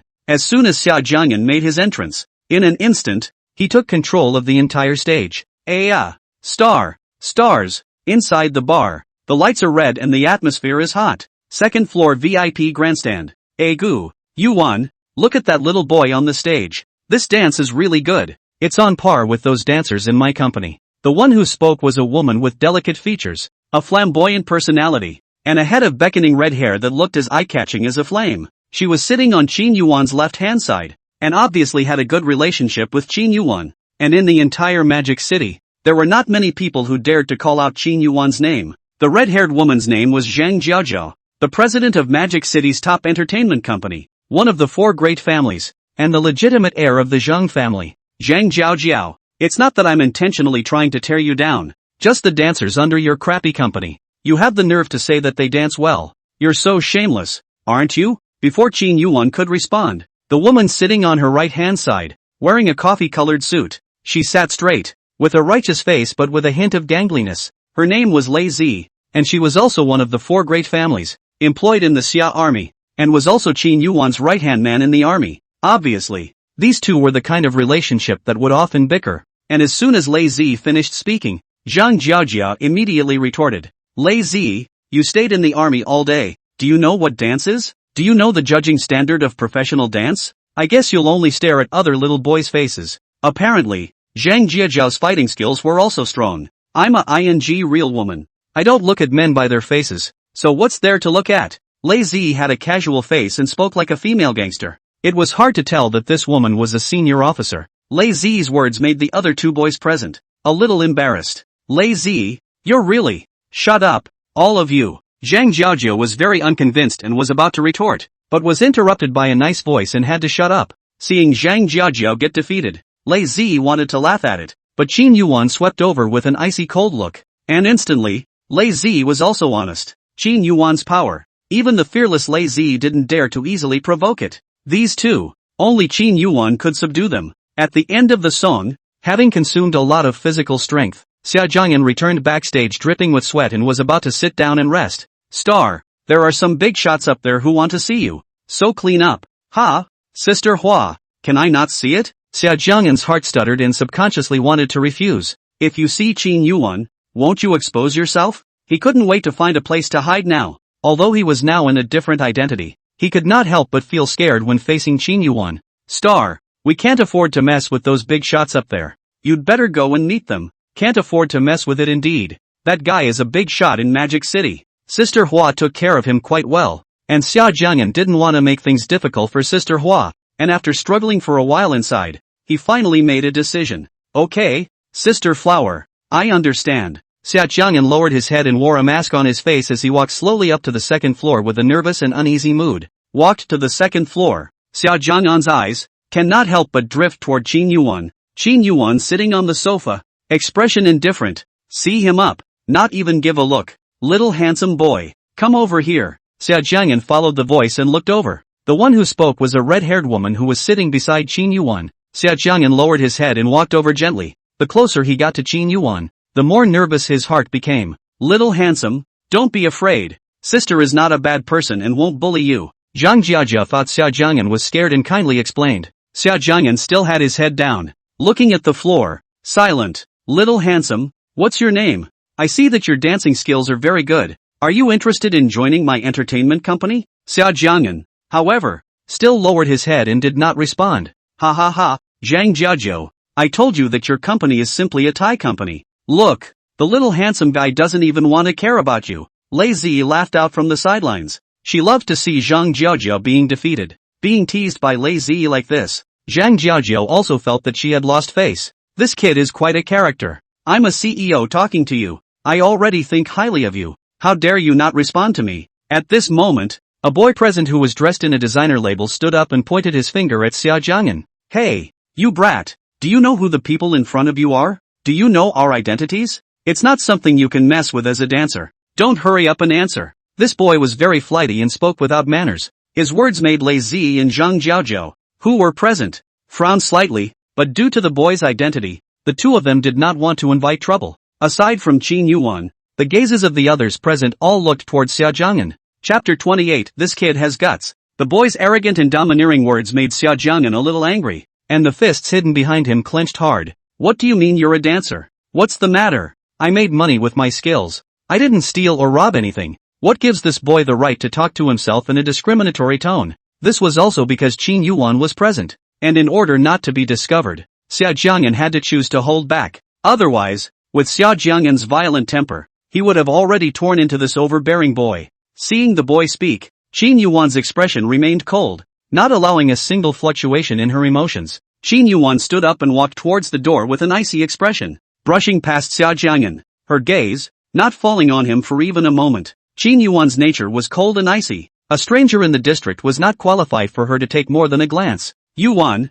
where are you going? Restroom. The cold voice came, and Qin Yuwan's figure had long since disappeared down the long corridor. Seeing that Qin Yuwan had left, Xia Jiang'an felt that the oppressive feeling that had covered his body had finally disappeared. Fortunately, Qin Yuwan didn't notice him. Hey, dancer, this young master is talking to you. Don't answer this young master yet. Just now, Qin Yuwan was still there, and in order to maintain their image, the boys had some scruples. But as soon as Qin Yuwan left, the boy suddenly became even more domineering. Hey, this young master is talking to you. Are you deaf and didn't hear? Or is your mouth mute and can't speak? The boy's name was Su Juanhao, and his father, a big shot in the Summer Kingdom, had a noble status. Since he was a child, he was the young master of a luxurious family. No matter what he did, the people around him were all kinds of pleasing to flatter him, and he could get whatever he wanted. So he had also developed a spiteful and domineering character. Now, how dare this tiny dancer in front of him ignore him? Su Juanhao, who had grown up being starstruck since childhood, how could he endure this kind of disregard? Especially, just now, his fiancée actually said so much to this dancer. This dancer is dressed so nicely. He must be trying to seduce his fiancée. Zhang Jiajiu, I'm ordering you to speak to me right now. Right now. Xia Jiang'an's disregard caused Su Juanhao to flare up, his eyes opening wide in anger. He suddenly got up and stood up. Without warning, he rushed towards Xia Jiang'an, lashed out and grabbed Xia Jiang'an. This young master would like to see what you look like under your mask. How dare you ignore this young master's words? Xia Jiang'an couldn't defend himself and instinctively stepped back, but he was still caught by Su Juanhao's fingers. A scarlet mark was scratched on Xia Jiang'an's white face. Junhao, don't fool around. Zhang Jiajiao's willow brows furrowed in displeasure when she saw Su Juanhao make a move. Xia Jiang'an's face was exposed to the air, with deep features, short black hair, and those clear eyes, like two sparkling jewels, exuding a unique charm. His body lines are smooth, his muscles are strong and powerful, radiating youthful charm and vitality. At this time, Xia Jiang'an, sunny and handsome, makes people fall for him at a glance. Lei Zi and Zhang Jiaozhou, the the moment they saw Xia Jiang'an's face. Coincidentally, both of their beautiful eyes glowed, and they couldn't help but be attracted to him. The amazement in Zhang Jiajiao's eyes was seen by Su Juanhao, who was instantly enraged and vented all his anger on Xia Jiang'an. Good you little bastard. How dare you seduce my fiancé in front of me? You're tired of living, aren't you? Su Juanhao picked up the wine glass and poured it over Xia Jiang'an. The distance was too close. Xia Jiang'an couldn't dodge in time, and was splashed with wine. Sticky and uncomfortable. First he was looked down upon, then he was scolded, and after that he was inexplicably splashed with wine. Such a naked humiliation. If this can still go against the grain, then Xia Jiang'an can be sorry for those who have been bullied by him. You're in a position of honor, so you can blatantly humiliate me and bully me? I'm a lowly person, so I deserve to be bullied? I'm a human being, not an animal to be slaughtered. The more Xia Jiang'an thought about it, the angrier he became. A ball of anger rose in his chest, and his two hands clenched fiercely. Eyes narrowed slightly, flashing a cold light. Xia Jiang'an stared at a glass of red wine with a large portion still left. An eye for an eye. A glass of wine. A plunge in a. At that moment, Xia Jiang'an moved, very agile and fast. In the next second, just as the crowd reacted, Su Juanhao had already been taken from behind by Xia Jiang'an, who surrounded his neck with one hand, controlling it so hard that he couldn't break free. Don't move. If you dare to move, I'll smash a glass on your head. Xia Jiang'an raised the wine cup in his hand. His eyes flashed with viciousness. When Xia Jiang'an suddenly made his move, the crowd was caught off guard and froze for a moment. This kid, he's got some balls. This is the son of that one, little handsome. You. Zhang Jiajia wanted to say something, but she saw Lei Zi motionlessly signaling her with her eyes, and her years of tacit understanding made her hold back what she wanted to say. Don't even make a move. Do you want something to happen to young Master Su? Su Juanhao's bodyguards were about to make a move when they were stopped by Lei Zi. Lei Zi's gaze landed on Xia Jiang'an. The amazement in her eyes became even more intense. I really didn't expect that this kid was so individualistic and ruthless enough. Zhang Jiaju at this time understand the meaning of Lei Zi. Su Juanhao usually rely on their own identity rampage.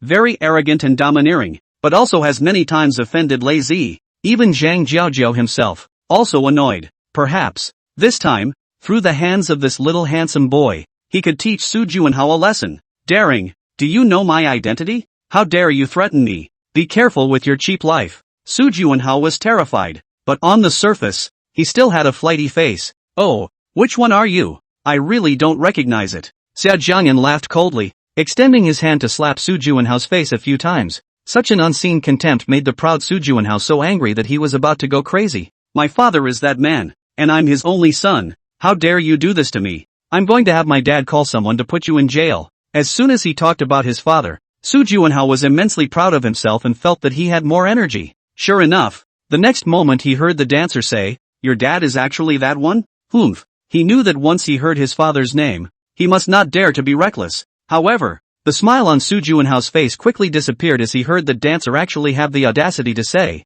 "Oh yeah? You're actually that person's son. I'm so scared." Oh. His mouth said he was afraid, but his eyes and tone of voice didn't feel afraid at all, but instead had a sense of teasing. But Zhang Jiajiu and Lei Zi didn't hold back their laughter. This kid, they're really convinced. Just now, you deliberately poured wine all over me. Young Master Su, how do you think I'm going to punish you? Xia Jiang'an's fingers gently traced over Su Juanhao's handsome face.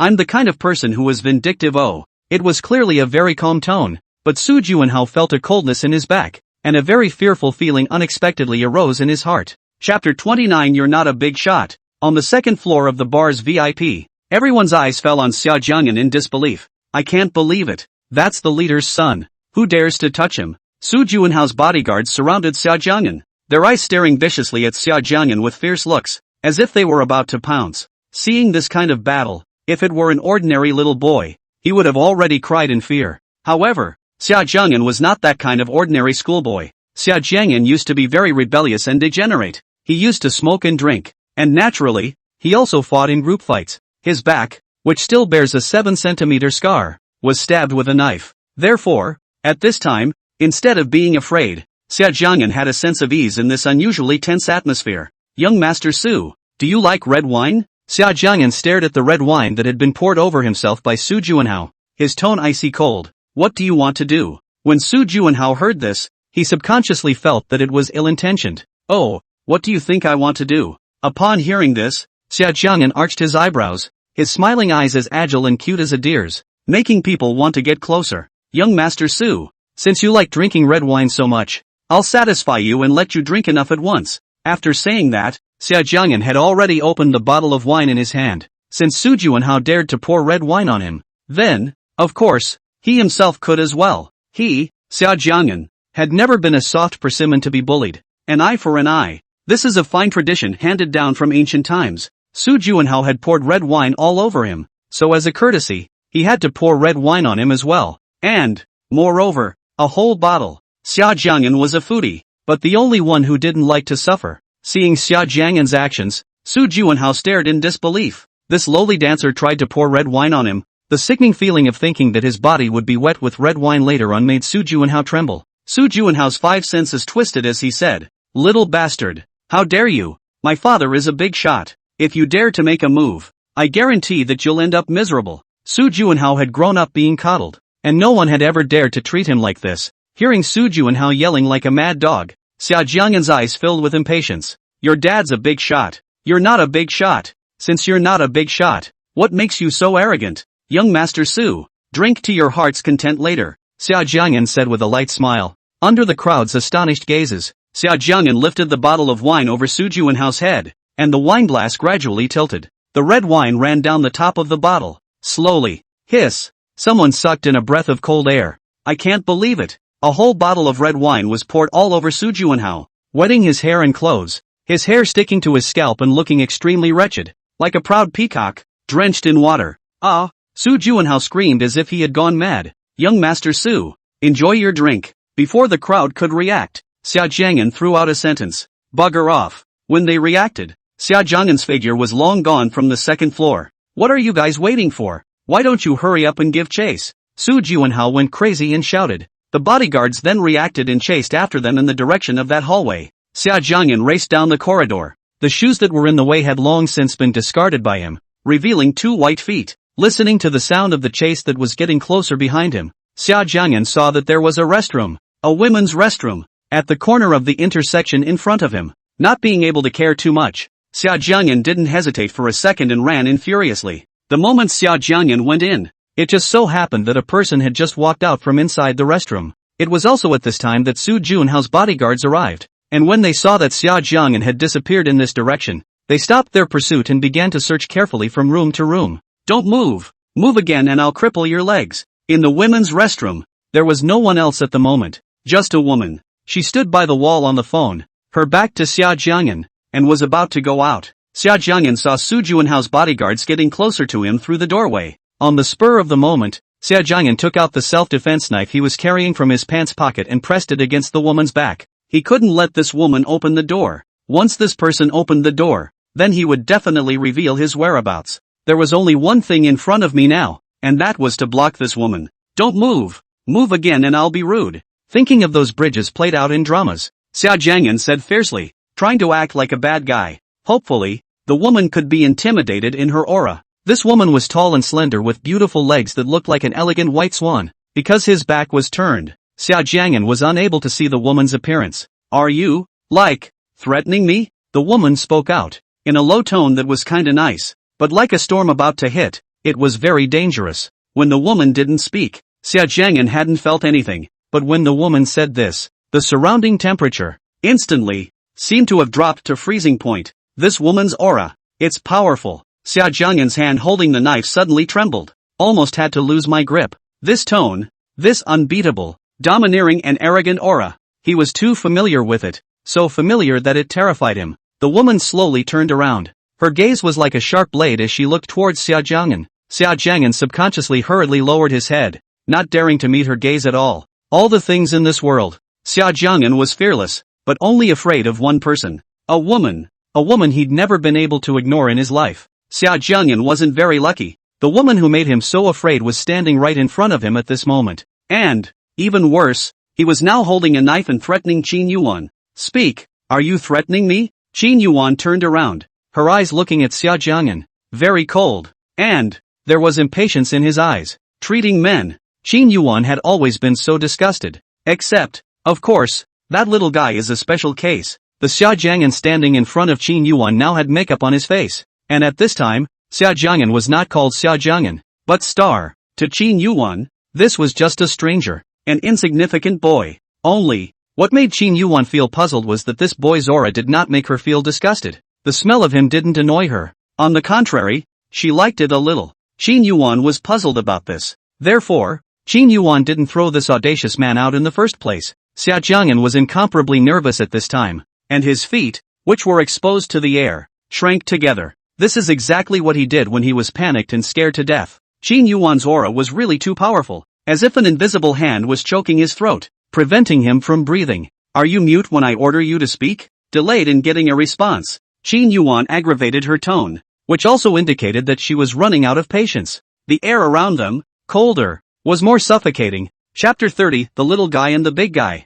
I don't know if it was because the floor was scrubbed too brightly, or because of what. At this moment, Xia Jiang'an's face was a bit white. Xia Jiang'an, don't give in. You're Star now. Not Xia Jiang'an. Not the student with good character. Xia Jiang'an, but the rebellious teenager. Star, don't give in. Don't be afraid. Xia Jiang'an cheered himself up in his heart and slowly raised his head, using all his courage to meet Qin Yuan's gaze. Their eyes met in this moment. Xia Jiang'an spoke. That's right. Are you not seeing the knife in my hand? Are your eyes blind? I am threatening you. What can you do to me? If you dare to talk nonsense again, beware of my white knife in and red knife out. Xia Jiang'an was kind of broken, and what he said was very strong. Those big clear eyes were full of stubbornness. It's beautiful, crystal clear, like a sharp onyx, much like the little guy. As soon as she thought of that little guy, Qin Yuan's eyes softened a bit and were no longer so overbearing. Little fellow, do you think you can stab me with this knife? Xia Jiang'an's bold words didn't make Qin Yuan angry. On the contrary, she found it quite amusing. This boy really is so much like that little guy of hers. So much so that the words little one came out. Unbidden. You're the little guy. Your whole family is small. Xia Jiang'an hated it when people said he was small. He wasn't small at all. Okay? Qin Yuan's beautiful eyes flickered with a slight light. This tone of voice was too similar to that little guy of hers. If it wasn't for the fact that the face didn't look quite the same and the voice didn't sound quite the same, Qin Yuan would have thought that the boy in front of her was her own little guy. Okay, I'm a little guy. I'm a little guy. That's okay. Xia Jiang'an first pretended to be defeated. Then he added, so you're big. Can I call you a big guy? Big guy? The corner of Qin Yuan's mouth couldn't help but twitch, a little stunned, completely not expecting Xia Jiang'an to actually say these words. Knock knock. Just then, there was a knock on the door outside the restroom. Xia Jiang'an's heart, at once, was tense and uneasy again. Xia Jiang'an's change in demeanor fell into Qin Yuan's eyes. Little one, the people outside are coming for you? Little guy again. Xia Jiang'an was angry. Xia Jiang'an rolled his eyes, looking like he was saying, you're full of crap. Qin Yuan turned around and prepared to open the door. Xia Jiang'an said angrily, hey, big guy, don't go over there and open the door. You're going to get me killed. Xia Jiang'an was startled and hurriedly found a place to hide while caring about Qin Yuan in every way in his heart. There's nothing to do. Why did you open the door? Don't you realize this could get me killed? Outside the door, Su Juanhao's bodyguards were furious. They clearly saw the boy disappear in this direction, but they searched and just couldn't find anyone. This women's restroom was the last one to be searched, but they had been knocking on the door for a long time, and the person inside just wouldn't open it. It made them angry and impatient at the same time. A few of the bodyguards discussed the fact that they would definitely have to teach the person who opened the door a lesson later. But the moment Qin Yuan opened the door, Qin Yuan quietly looked at them, silent and speechless. At this moment, Su Juanhao's bodyguards were stunned. Where else would they dare to say anything about lessons? A look from Qin Yuan looked over as if their little lives were at stake. After those bodyguards left, Qin Yuan twisted her head to look in the direction of the toilet, which was empty. Where could she still see Xia Jiang'an's figure? This little guy is quite the runner. Qin Yuan looked inside for a few seconds, not knowing what she was thinking. With that, she withdrew her gaze and turned away. After Xia Jiang'an left the Star's Wish bar, he took a cab and went to his secret base. This was the house that Xia Jiang'an had rented. The house wasn't big. It was filled with Xia Jiang'an's secret weapons, all kinds of costumes and makeup supplies. These are the clothes that the stars are going to wear too. There was a mirror inside the toilet, and Xia Jiang'an began to clean up his face. Xia Jiang'an carefully cleaned his face, and soon, the star in the mirror was gone, replaced by a clean and handsome face. After changing into a set of clothes, and by the way cleaning the one that was wet with red wine, Xia Jiang'an took out the key and locked the door, and left the secret base. Sitting in the cab, Recalling the events of tonight, Xia Jiang'an's mood was terrible. Worked hard all night and didn't make a dime. The one who upset him the most was the rampant, powerful young man. Xia Jiang'an couldn't figure out how his son could be so arrogant and bossy when his father obviously looked so kind and amiable. Xia Jiang'an shook his head and put all those unhappy things aside. Life is short. You should have fun in time and move on. There's no need to worry about people who don't even matter. When Xia Jiang'an returned to the Qin residence, it was already almost 11 o'clock, because before going there, Xia Jiang'an had called Xia's mother and said that he would be home late. So Summer's mother and stepfather had gone to bed without waiting for him to return. The Qin family's servants also went to rest, and in the empty living room, there was only Xia Jiang'an himself. Gulp! Xia Jiang'an's stomach growled in protest. He hadn't eaten yet tonight. He just ate some cookies to pad his stomach. After dancing for so long, his stomach had long finished digesting the cookies, and at this time, Xia Jiang'an was so hungry that if he were given a pig, he could eat it. Xia Jiang'an walked to the kitchen, hoping to find some leftovers to eat. However, it was helpless that the Qin family didn't have such things as leftovers. The kitchen was neat and tidy, with a variety of dishes laid out just as if they were new. Xia Jiang'an could do nothing about it, and his heart was sad. For a foodie, being hungry with nothing to eat is worse than killing him. So now Xia Jiang'an felt that life was worse than death.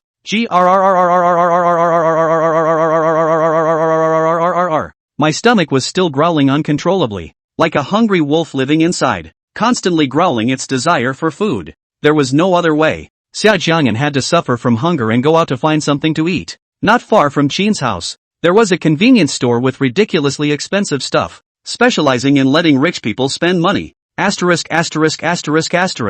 pack of instant noodles is selling for $30? Inside the convenience store, Xia Jiang'an looked at the instant noodles on top of the shelves and was instantly deeply shocked. Xia Jiang'an held the instant noodles in his hand and looked at it again and again, and did not see any difference between this and ordinary instant noodles, which did not just have a few more English on it. Hey, young man, do you want to buy it or not? Can't afford it or hurry out. A convenience store clerk came over, a man, and was contemptuous when he saw Xia Jiang'an wearing a cheap outfit. I want to buy why can't I afford it? Aren't guests allowed to look around more here, in case they are selling expired products here? Have you never seen the news? Nowadays, this society is too sinister, and many unscrupulous merchants intentionally take some expired products and sell them in order to make money, trying to cheat consumers. I'm a man who values his life, and if I don't keep an eye out, what if I buy an expired product? If I die from eating it, whose responsibility is it? Are you going to pay for my life? I'll go. You're being looked down upon for buying a packet of instant noodles. This made Xia Jiang'an unhappy and very upset. That's why Xia Jiang'an also spoke with thorns. If you are rude to me, don't expect me to be polite to you. After Xia Jiang'an finished saying these words, the convenience store employee, who was still articulate, at this point no longer knew what to say. His face flushed red, obviously irritated by someone's words. Get out of my way. That good dog. Xia Jiang'an bypassed this convenience store employee and went to the cashier to check out. Chapter 31. This is a living room. What are you doing? After Xia Jiang'an finished settling the bill, he returned to the Qin family. I'm so hungry. As soon as he returned to the Qin family, Xia Jiang'an ran to the kitchen without stopping. Boil water, turn on the instant noodles and place them in the hot water. The next step is to wait a little longer. During this period of time, the Qin family's living room was quiet and silent, with only the movement made by Xia Jiang'an alone. 3 minutes later, the instant noodles were ready. Xia Jiang'an picked up the lid, and the moment he opened it, a strong fragrance came to his nose. Xia Jiang'an's eyes glowed, and he inhaled vigorously with a satisfied face. Picking up the bubble noodles, Xia Jiang'an walked to the living room and turned on the TV. Feet on the couch. His movements were unattractive and even a little rude. In the past few months since moving into the Qin mansion, in order to maintain his image in front of his stepfather, Xia Jiang'an had pretended to be a gentleman for a long time, speaking in a low voice and sitting in a regular manner. This can put Xia Jiang'an, who has been used to being wild since childhood, suffocated hard. Now that no one was in the Qin family's living room and he was the only one, he naturally didn't want to pretend to be a gentleman anymore. While eating hot instant noodles and watching martial arts dramas, Xia Jiang'an was very free, so much so that he didn't even notice when someone appeared behind him. What's that smell? It really stinks. What are you eating? A pleasant, quiet voice. Xia Jiang'an was feasting on instant noodles when he was coldly scared half to death by this sudden sound. People can be really scary. Qin Yuwan. Xia Jiang'an turned around and saw Qin Yuwan in a red dress. Perhaps it was because Xia Jiang'an was really afraid of Qin Yuwan, Even he himself didn't notice that the moment he saw Qin Yuwan, his feet that were resting on the sofa gently lowered, the back was also straight, and the sitting posture became compliant and gentlemanly. This was entirely a move under Xia Jiang'an's instinctive reaction. In the dark living room, Qin Yuwan was in a red dress, absolutely beautiful and cold, looking down on the boy from above. The boy looked clean and cute in a cartoonish casual outfit. Out of surprise, the moment the boy turned over, the corners of his mouth twitched, looking dopey. The man is handsome and the woman is beautiful, and this was supposed to be a beautiful scene. The boy, however, still had a bent piece of instant noodle hanging from the corner of his mouth, inexplicably taking the scene down a few notches. With a black line on her face, Qin Yuwan pointed her finger at the corner of Xia Jiang'an's mouth and said, "What is that thing hanging from your mouth?" "Ha, there's nothing." Xia Jiang'an was oblivious and glanced at the reflective floor, only to see the instant noodles hanging from the corner of his mouth. It wasn't very elegant, let alone in front of Qin Yuwan, which made Xia Jiang'an a little embarrassed and his ears started to burn. Suck suck. Xia Jiang'an instinctively sucked this instant noodle into his mouth, but this action of Xia Jiang'an fell in Qin Yuwan's eyes, which made Qin Yuwan's beautiful eyes even more dark. "What's that you're eating? Throw it away for me right now." Qin Yuwan took off her jacket and sat beside Xia Jiang'an. Xia Jiang'an moved a little to the right, not daring to approach Qin Yuwan's body at all. There was one thing that Xia Jiang'an couldn't figure out. Obviously Qin Yuwan appeared in the bar, but Qin Yuwan actually didn't have a bit of alcohol odor on her. After Xia Jiang'an moved to the right, he ignored Qin Yuwan's words and threw away the instant noodles, but continued to eat on his own. He hadn't even taken a few bites of this instant noodle yet, and he couldn't afford to throw it away. Seeing that Xia Jiang'an didn't obey what he said, the surrounding area was filled with the strong smell of instant noodles, which made Qin Yuwan uncomfortable and extremely uncomfortable. "Xia Jiang'an, are you deaf? Didn't hear what I said? I told you to throw this away." Qin Yuwan's tone became increasingly low and frightening. Seeing Qin Yuwan angry, Xia Jiang'an was still quite scared in his heart. But for now, hunger overcame fear. Xia Jiang'an gripped the instant noodles tightly, raised his head, and said stubbornly, "I won't listen." "Not listening?" Qin Yuwan read those two words and wondered what she was thinking. The air around them instantly became as if it was frozen. Xia Jiang'an had a bad feeling that something would go wrong. Okay, can't I just throw it away?" In the end, Xia Jiang'an gave in and had to dump the instant noodles. His heart was bleeding. It was all money. "Now turn the air conditioning on. After a minute I don't want to smell that awful odor again. And clean up your mouth." When Xia Jiang'an returned to the living room, he saw the figure of Qin Yuwan who was walking up the stairs. Xia Jiang'an angrily waved her small fist at Qin Yuwan's back, cursing fiercely in his heart. "You demoness! Rude and unreasonable." After passing his lips, Xia Jiang'an still obediently turned on the air conditioner to circulate the air. 5 minutes later, the air in the living room was completely clear, and Xia Jiang'an, still hungry and drained of energy, curled up on the sofa. When Qin Yuwan walked downstairs, this was the scene she saw, which caused Qin Yuwan's willow eyebrows to raise slightly. A boy, she thought, should still sit better with a sitting image. "Xia Jiang'an, has no one taught you how to sit?" The pleasant voice rang in his ears again. When Xia Jiang'an heard this, he became a little angry in his heart. "You're not my parents. I can sit wherever I want. What's it to you? Why don't you mind your own business?" Although he was very unconvinced in his heart, Xia Jiang'an still obediently stood up from the sofa and sat down in a regular manner. Seeing that Xia Jiang'an was sitting in a good position, Qin Yuwan's beautiful eyes revealed a satisfied look as she sat beside him. Seeing Qin Yuwan sitting beside him, Xia Jiang'an, as if gambling, moved his butt and sat at the other end. "Humph, I just don't want to sit with you." Xia Jiang'an's action caused Qin Yuwan to freeze, and then, her beautiful eyes dimmed. "Xia Jiang'an, am I sick in my body?" Xia Jiang'an shook his head, not wanting to respond. He said inwardly, "Isn't it just sick? Neurotic. Sit with me." Qin Yuwan beckoned, her tone carrying an unrefusable dominance. Xia Jiang'an moved his butt once again, sitting a bit over in her direction, but still far away from Qin Yuwan. "I said, sit with me." The tone was colder, and Xia Jiang'an knew that meant her patience was running out. "Humph, I'm just not sitting with you. Who told you to make me dump my instant noodles?" Xia Jiang'an moved, but still maintained a distance from Qin Yuwan. Qin Yuwan's patience completely disappeared as she suddenly stood up. "Qin Yuwan, what are you doing to me? This is a hall." Seeing Qin Yuwan walking towards his direction with an unkind face, Xia Jiang'an was startled, really afraid that Qin Yuwan was going to do something bad in the living room. Qin Yuwan was silent, the expression on her face uncertain of joy and anger. "Ah!" At Xia Jiang'an's scream, Qin Yuwan bent down and fished her arm downward. Xia Jiang'an's body was then held in Qin Yuan's arms.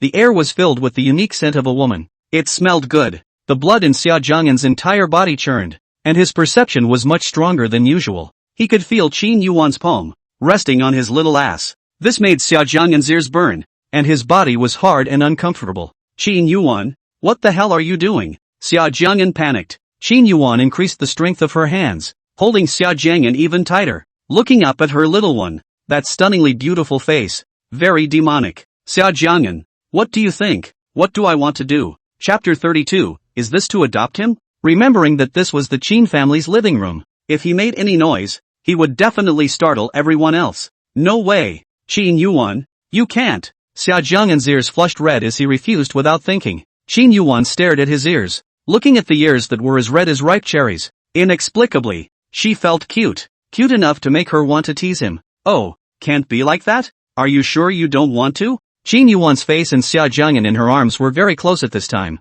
In Xia Jiang'an's bright eyes, Qin Yuan's face was reflected beautifully. The words uttered by Qin Yuan made Xia Jiang'an's heart itch and his heart beat fast. An ambiguous atmosphere filled the air, making people intoxicated. Xia Jiang'an, answer me. Qin Yuan's head moved downward, her delicate agaric nose touching Xia Jiang'an's tall nose. In this instant, Xia Jiang'an's body felt like it had been penetrated by an electric current, and his mind went blank. Xia Jiang'an felt that if he continued like this, he would definitely suffocate and die. Qin Yuan, can you be more proactive? I don't know. The originally eloquent Xia Jiang'an, at this moment, suddenly stuttered and stammered. You really don't know? Qin Yuan, however, did not intend to let Xia Jiang'an off easily, but stared at Xia Jiang'an's eyes and forced the question. Her eyes were really too beautiful. Xia Jiang'an didn't dare to meet her eyes at all. Xia Jiang'an dropped his gaze elsewhere and replied softly. I really don't know. Even if he knew, he wouldn't say anything. That's a shameful question. 2. Hateful Qin Yuan, gulp. Qin Yuan had wanted to continue teasing Xia Jiang'an, but she heard his stomach make a protesting sound. Qin Yuan emptied a hand and touched Xia Jiang'an's small stomach, asking, are you very hungry now? Qin Yuan's action caused Xia Jiang'an to be embarrassed. Qin Yuan, can you stop making such ambiguous moves? You really won't be able to help it. Okay. Before Xia Jiang'an could answer, his stomach had already answered honestly. It's so embarrassing. Xia Jiang'an could feel that when his stomach rumbled. Qin Yuan's hand on his stomach moved slightly. Feeling the palm of her hand, the soft little stomach made a reply. The corner of Qin Yuan's mouth rose slightly. It seems that you are really hungry. After saying that, Qin Yuan pulled Xia Jiang'an out of the living room. Qin Yuan, where are you taking me? Xia Jiang'an asked curiously when he saw Qin Yuan pulling him out of the living room. Qin Yuan turned around and said, of course it's to feed my little thing. Little thing? You're the thing. I'm the person. It's not a little thing. Xia Jiang'an fumed slightly and retorted in his heart. Xia Jiang'an heard and understood that Qin Yuan meant to take him to dinner. Although it's quite good that Qin Yuan wants to take him to dinner. But, Qin Yuan, why do you keep pulling me around? Qin Yuan, can you let go of my hand? Xia Jiang'an, had his own feet, so he didn't need to pull him along. Being pulled by Qin Yuan like this was too intimate. What's wrong? Don't like me holding your hand? Qin Yuan's voice was icy cold and a mountain rain was coming. Of course it's not like that. However, Xia Jiang'an didn't dare to say it directly. An awkward smile spread across his face as he explained. Qin Yuan, I'm too heavy. You'll get tired if you pull me. Xia Jiang'an put on an expression that I'm saying this all for your sake. Who knew that Qin Yuan was the one who raised her head, looked into his eyes and said, my physical strength has always been good. Don't you know that? Xia Jiang'an naturally knew the meaning of Qin Yuan's words. Therefore, Xia Jiang'an felt even more embarrassed. Qin Yuan, can you still play happily? It felt wonderful to hold my little one's hand. In the end, Xia Jiang'an's hand was still pulled tightly by Qin Yuan before being pulled into the car again. During this period, Xia Jiang'an didn't dare to act rashly, fearing that Qin Yuan would do something else. The car drove up in front of a fancy restaurant. If you want to eat something, just order it yourself. Qin Yuan didn't say anything after handing the menu to Xia Jiang'an. Xia Jiang'an glanced at the menu. Wow, it all looked so delicious. Qin Yuan, can you really order anything? The dishes on this look good, but they're really expensive. Qin Yuan didn't answer and considered it a tacit acceptance. Xia Jiang'an felt that he could properly slaughter Qin Yuan once this time. Who made her usually always bully me? This one, and this one too. Xia Jiang'an specifically picked some of the most expensive dishes from the menu. The waiter on the side was full of smiles when he saw Xia Jiang'an being so bold. In response to such childish behavior from Xia Jiang'an, Qin Yuwan didn't even move her eyebrows and didn't take it to heart at all. The little guy wants to eat her out of house and home? This is a dream. When the dishes were all set on the table, Xia Jiang'an completely turned into a dry rice man, eating very seriously, during which he didn't even say a word. Looking at the little guy with the appearance of not having eaten in 800 years, Qin Yuwan somewhat disgustedly handed over a cup of water. Can you eat slower? No one will grab food from you. However, Xia Jiang'an didn't pay any attention to her at all. Not even a single glance fell on Qin Yuwan. Xia Jiang'an's ignorance made Qin Yuwan angry. The little guy is actually ignoring her because of this table? I wish I could remove all the dishes from this eyesore of a table. Of course, Qin Yuwan didn't really do that. She thought, if she did, I'm afraid the little guy would want to eat her in one bite. After an unknown amount of time, Xia Jiang'an finally finished eating with a satisfied face. Waiter, the check.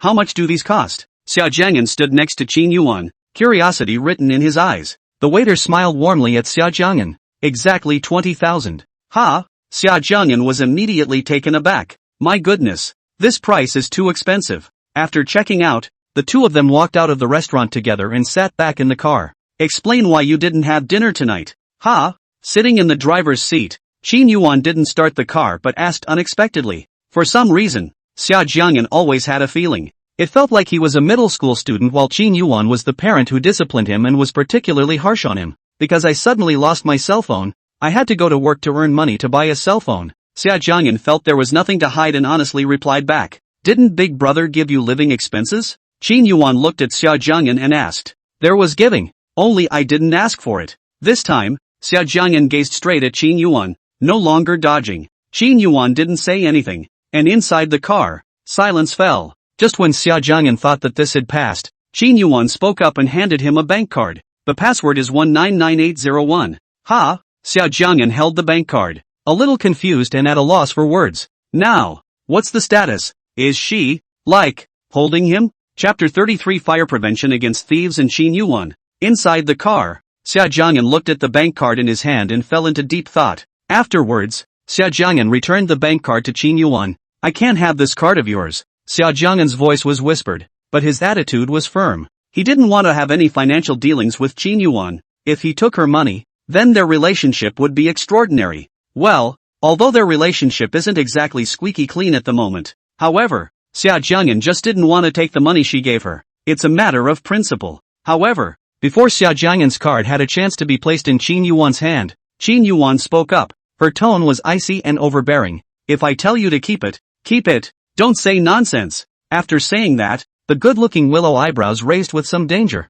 which meant that she didn't want to continue discussing this matter. Qin Yuwan, I really can't take this card of yours. Xia Jiang'an shook his head, bracing himself and resolutely not wanting it. If I tell you to keep it, you keep it and don't make me unhappy. Qin Yuwan's small face darkened, and the words she uttered were tinged with icy coldness and some anger. It was the first time she'd ever given anyone anything. However, the hateful thing was that the person she gave her gift to, not knowing if she had eaten a bear's heart and leopard's guts, actually refused it outright. This made the always strong and domineering Ms. Qin a bit angry. Qin Yuwan, I really don't want it. One more word from you and I can't promise what I'll do. Xia Jiang'an still wanted to refuse, but was too scared to speak again by Qin Yuwan's words. Qin Yuwan's pair of beautiful eyes stared tightly at him, revealing a sharp light inside that was frightening. Xia Jiang'an knew that Qin Yuwan was definitely not joking with him. This female devil Qin Yuwan would really do this. Immediately, Xia Jiang'an didn't dare to continue, and didn't even dare to look at Qin Yuwan's eyes.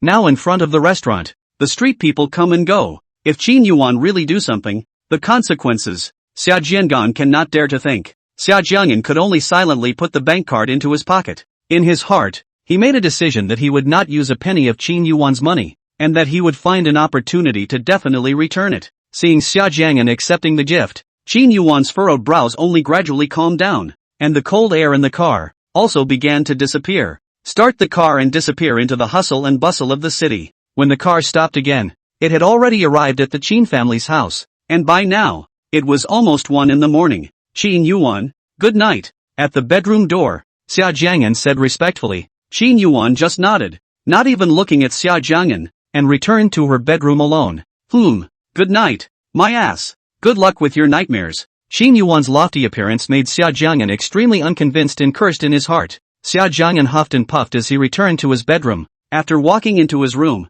the first thing Xia Jiang'an did was to check the door lock. He had obviously locked the door that day, so why could Qin Yuan still walk into the room silently? This was one thing that Xia Jiang'an had never been able to figure out. However, Xia Jiang'an checked the door several times repeatedly and did not find any problem with the door lock. After making sure there were no problems, Xia Jiang'an locked the door to the room, thief and fire prevention, and watch out for Qin Yuan. After locking the door behind him, Xia Jiang'an walked into the bathroom to take a shower. The door of Xia Jiang'an's bathroom was broken by Qin Yuan's kick last time, and Xia Jiang'an hasn't found anyone to come and fix it. So, miserable Xia Jiang'an. When he took a shower, the bathroom was left open, and at this moment, Qin Yuan was sitting on Xia Jiang'an's bed, so Xia Jiang'an was completely exposed to Qin Yuan's eyes. Qin Yuan's expression was as usual, only that some light flowed in those beautiful eyes. When Xia Jiang'an took a bath, he used to sing while he was washing, and when he sang, he would have trouble getting high singing, and once Xia Jiang'an got high from singing,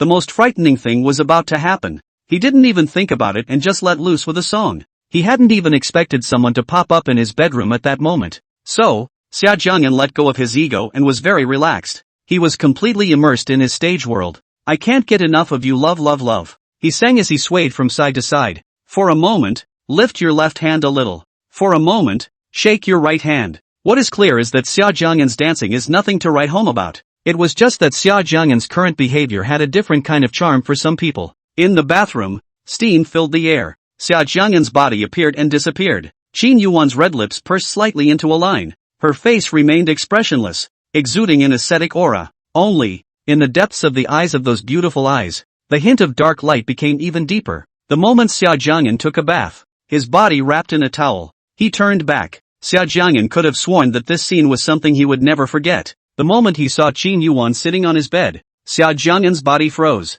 Time, too, seemed to have stopped. The expression on Xia Jiang'an's face was wonderful. His eyes glazed over. Specifically, much like two bright light bulbs, there was a variety of emotions in the eyes, from horror, to surprise, to shyness, to anger. His mouth, still in the condition it was in when he sang earlier, was wide open, but he could no longer sing a single lyric. All the songs, as it were stuck in the throat and could no longer be sent. Xia Jiang'an's expression, looking dumbfounded and froze.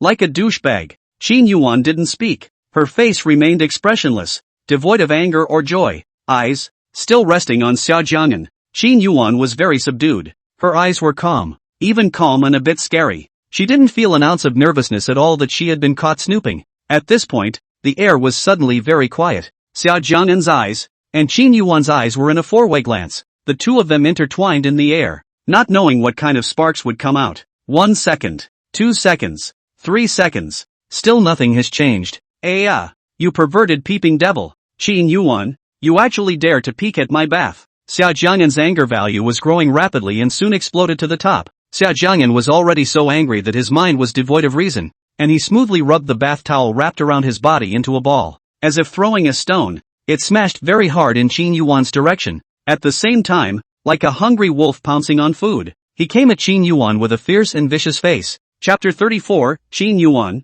you're the big bad guy. Looking at Xia Jiang'an who pounced over like he was dashing, Qin Yuan froze, seemingly not even knowing that Xia Jiang'an was so wild. Subconsciously, Qin Yuan wanted to dodge to the side, but when Qin Yuan saw the wall behind her, she could only stop moving. The little guy was charging so hard that if she dodged, then Xia Jiang'an's head would definitely hit the wall. No way. For the sake of the little one's life, Qin Yuan didn't move a bit, allowing Xia Jiang'an to pounce on her. Xia Jiang'an had already thrown away his bath towel due to his anger just now. Dead pervert, peeping devil. Xia Jiang'an was completely mad and was no longer afraid of Qin Yuan. Ouch! Xia Jiang'an suddenly let out a muffled grunt. Qin Yuan turned to look over, and those calm, beautiful eyes finally appeared a little helpless. It turned out to be that Xia Jiang'an had fallen to the floor because he had exerted himself too much and had not been able to control his strength at once. It's a lousy look. The height of Xia Jiang'an's bed was almost half a meter high as well, and Xia Jiang'an fell in a forward lunge. His two hands instinctively braced forward. Then tragedy was born. It hurts. My hand. It hurts. At this moment, the fingertips of Xia Jiang'an's two hands hurt unspeakably. Xia Jiang'an felt that his hand was ruined. Let you make a scene. Qin Yuan helplessly turned around, got up from the bed, came to Xia Jiang'an's side, and bent down. Qin Yuwan, slow down. Qin Yuwan wanted to help Xia Jiang'an up, but as soon as her hand touched Xia Jiang'an, he grimaced in pain. Qin Yuwan had a complex expression as she looked at Xia Jiang'an on the ground. Does the little guy even understand that he's in a thrilling situation? Qin Yuan's attitude was harsh and looked fierce though. However, when she held up Xia Jiang'an again, her movements were gentle and careful. Holding up Xia Jiang'an's body, Qin Yuan's expression changed and her gaze was dark. That gaze, in particular, was like that of a hungry tiger that suddenly has a robust antelope in front of its eyes. The little one was like deadly poison to her. Qin Yuan's strong self-control collapsed at the touch of a button in front of the little guy. Xia Jiang'an's 2 index fingers,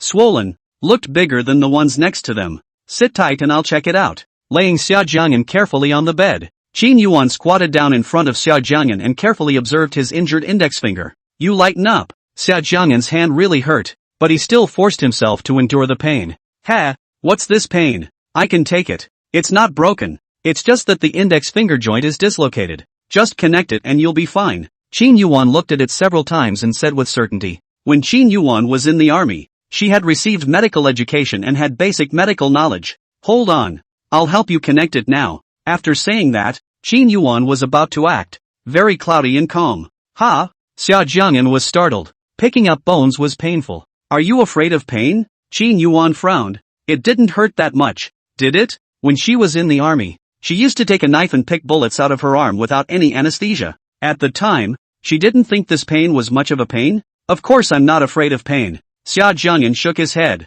Qin Yuwan was silent and speechless as she looked at this agonized look of Xia Jiang'an. Under the soft yellow light, Qin Yuwan's face, with its picturesque brows and eyes, was flawless. When she didn't speak, her red lips were slightly pursed into a line, high and cold and ascetic. Xia Jiang'an, how did you feel when you had that with me earlier? Qin Yuwan suddenly spoke, her pleasant voice clearly reaching Xia Jiang'an's ears. Ah, Xia Jiang'an was confused by this question from Qin Yuwan and froze in place. Didn't react for a moment. Ha! Qin Yuwan looked like she laughed out loud, feeling in a pretty good mood. Follow closely. Hiss. Without any mental defense, Xia Jiang'an suddenly felt a sharp pain coming from his 2 injured index fingers. The pain came so suddenly and disappeared so quickly, even as quickly as it was gone in the blink of an eye. When Xia Jiang'an reacted, he realized that his index finger didn't hurt as much as it did just now. At that moment, Xia Jiang'an suddenly realized, Qin Yuwan had actually already attached all of his fingers. The technique is skillful, and it's quick too. It was also at this moment that Xia Jiang'an finally understood why Qin Yuwan had suddenly asked that kind of question just now. Qin Yuwan did it on purpose, deliberately distracting him. Thank you. Xia Jiang'an moved his finger. It still hurt, but it was much better. Looking at the way the little guy was forcing himself to endure the pain, Qin Yuwan, who had never cared about others, actually wanted to hurt instead of him at this time. Xia Jiang'an, you haven't answered my question. So tell me. Looking at the little guy's painful appearance, Qin Yuwan suddenly wanted to tease him. This is still a dead chase? Xia Jiang'an was a bit angry in his heart. Because of his anger, Xia Jiang'an didn't pay attention to his hand, and his palm instinctively descended and touched the bed. Tragedy was born again. Ouch! Xia Jiang'an frowned and forced himself to endure the pain. You mean it hurts? No. He said that the pain was because his hands hurt, not in response to Qin Yuwan's question. However, Qin Yuwan interpreted his words pain as an answer to her earlier question. Xia Jiang'an wanted to open his mouth to explain, but when he opened it, he couldn't speak. How was he going to describe that feeling in front of Qin Yuwan? Besides, those times he felt, blah blah blah. Xia Jiang'an, what are you thinking? Chapter 35 Buttons. When Xia Jiang'an pulled back his thoughts, he saw that Qin Yuwan was staring at him closely, her beautiful eyes slightly bright. It was as if this woman was born a noble, and she revealed an unearthly nobility between her hands and feet. Qin Yuwan, I'm not dressed yet. Xia Jiang'an's ears were a little red. What Xia Jiang'an was trying to convey by saying this was, Qin Yuwan, shouldn't you leave my room? Although he had a very intimate affair with Qin Yuwan. But, the situation is still quite embarrassing. Xia Jiang'an now regretted why he was so impulsive just now. Xia Jiang'an, you are not stupid. A bath towel can't be used as a weapon.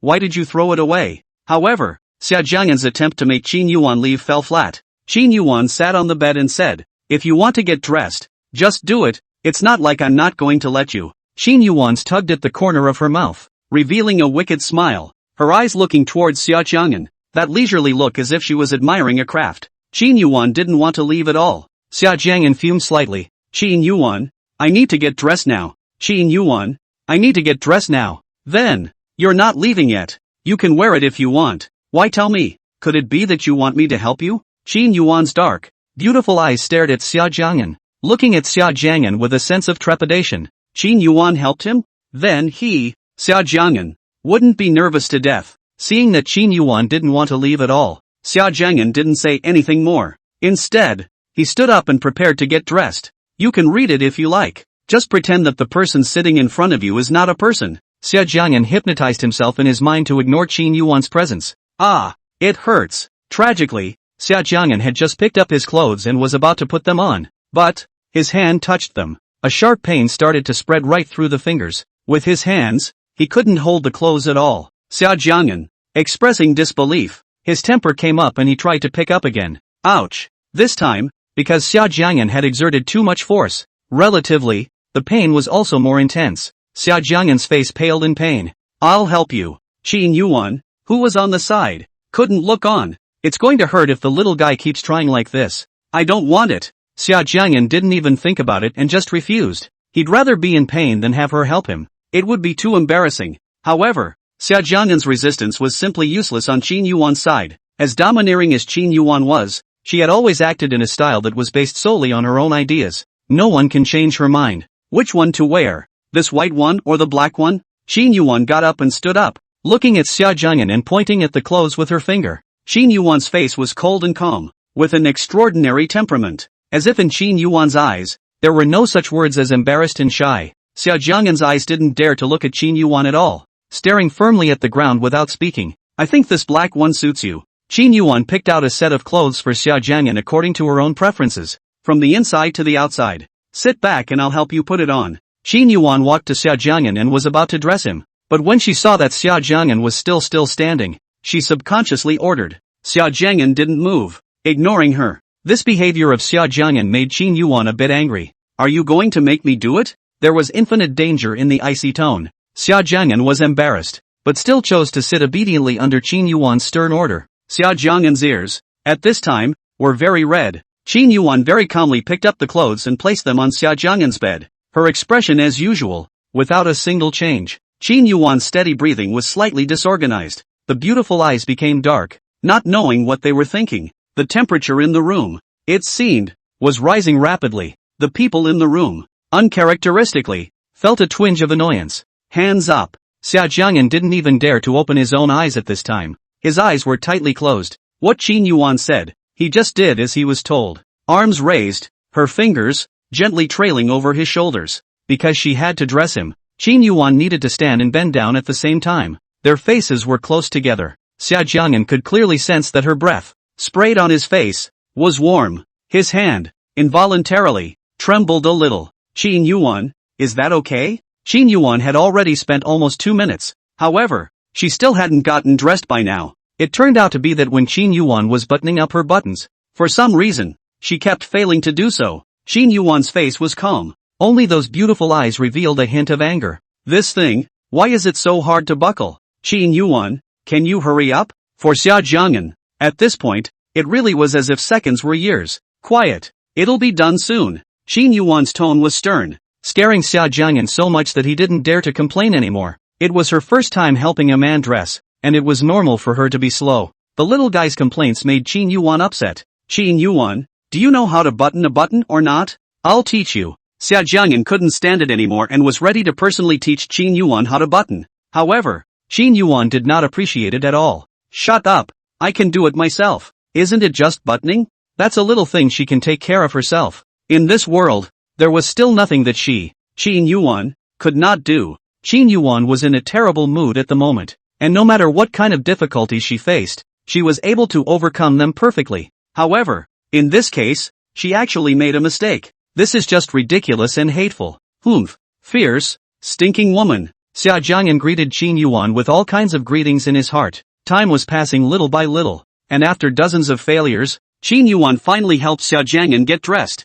Then, Qin Yuwan quickly helped Xia Jiang'an put on his pants, during which Xia Jiang'an didn't dare to say a word more. It's intimidating. Qin Yuwan's face was as frosty as ice. Her red lips pursed coldly, and a cold aura radiated around her. Xia Jiang'an felt the cold air, and he didn't dare to complain another word. His intuition told him that Qin Yuwan was in a bad mood right now. Don't provoke her. Otherwise, the consequences are unimaginable. Chapter 36, next time, don't ignore me. Inside the room, Xia Jiang'an's hair was still wet and he hadn't had time to dry it with a hairdryer. You come over here and sit next to me. Inside the room, after Qin Yuwan helped Xia Jiang'an put on his clothes, Xia Jiang'an moved a long distance away from Qin Yuwan. One sits at the end of the bed, the other at the head of the bed. Qin Yuwan furrowed her willow brows, dissatisfied with such a distance. Is she a demon? It's not like she's going to eat him. Come over here. Qin Yuwan beckoned with an unrefusable dominance. Aha! Xia Jiang'an hummed in a good-natured manner and sat over obediently.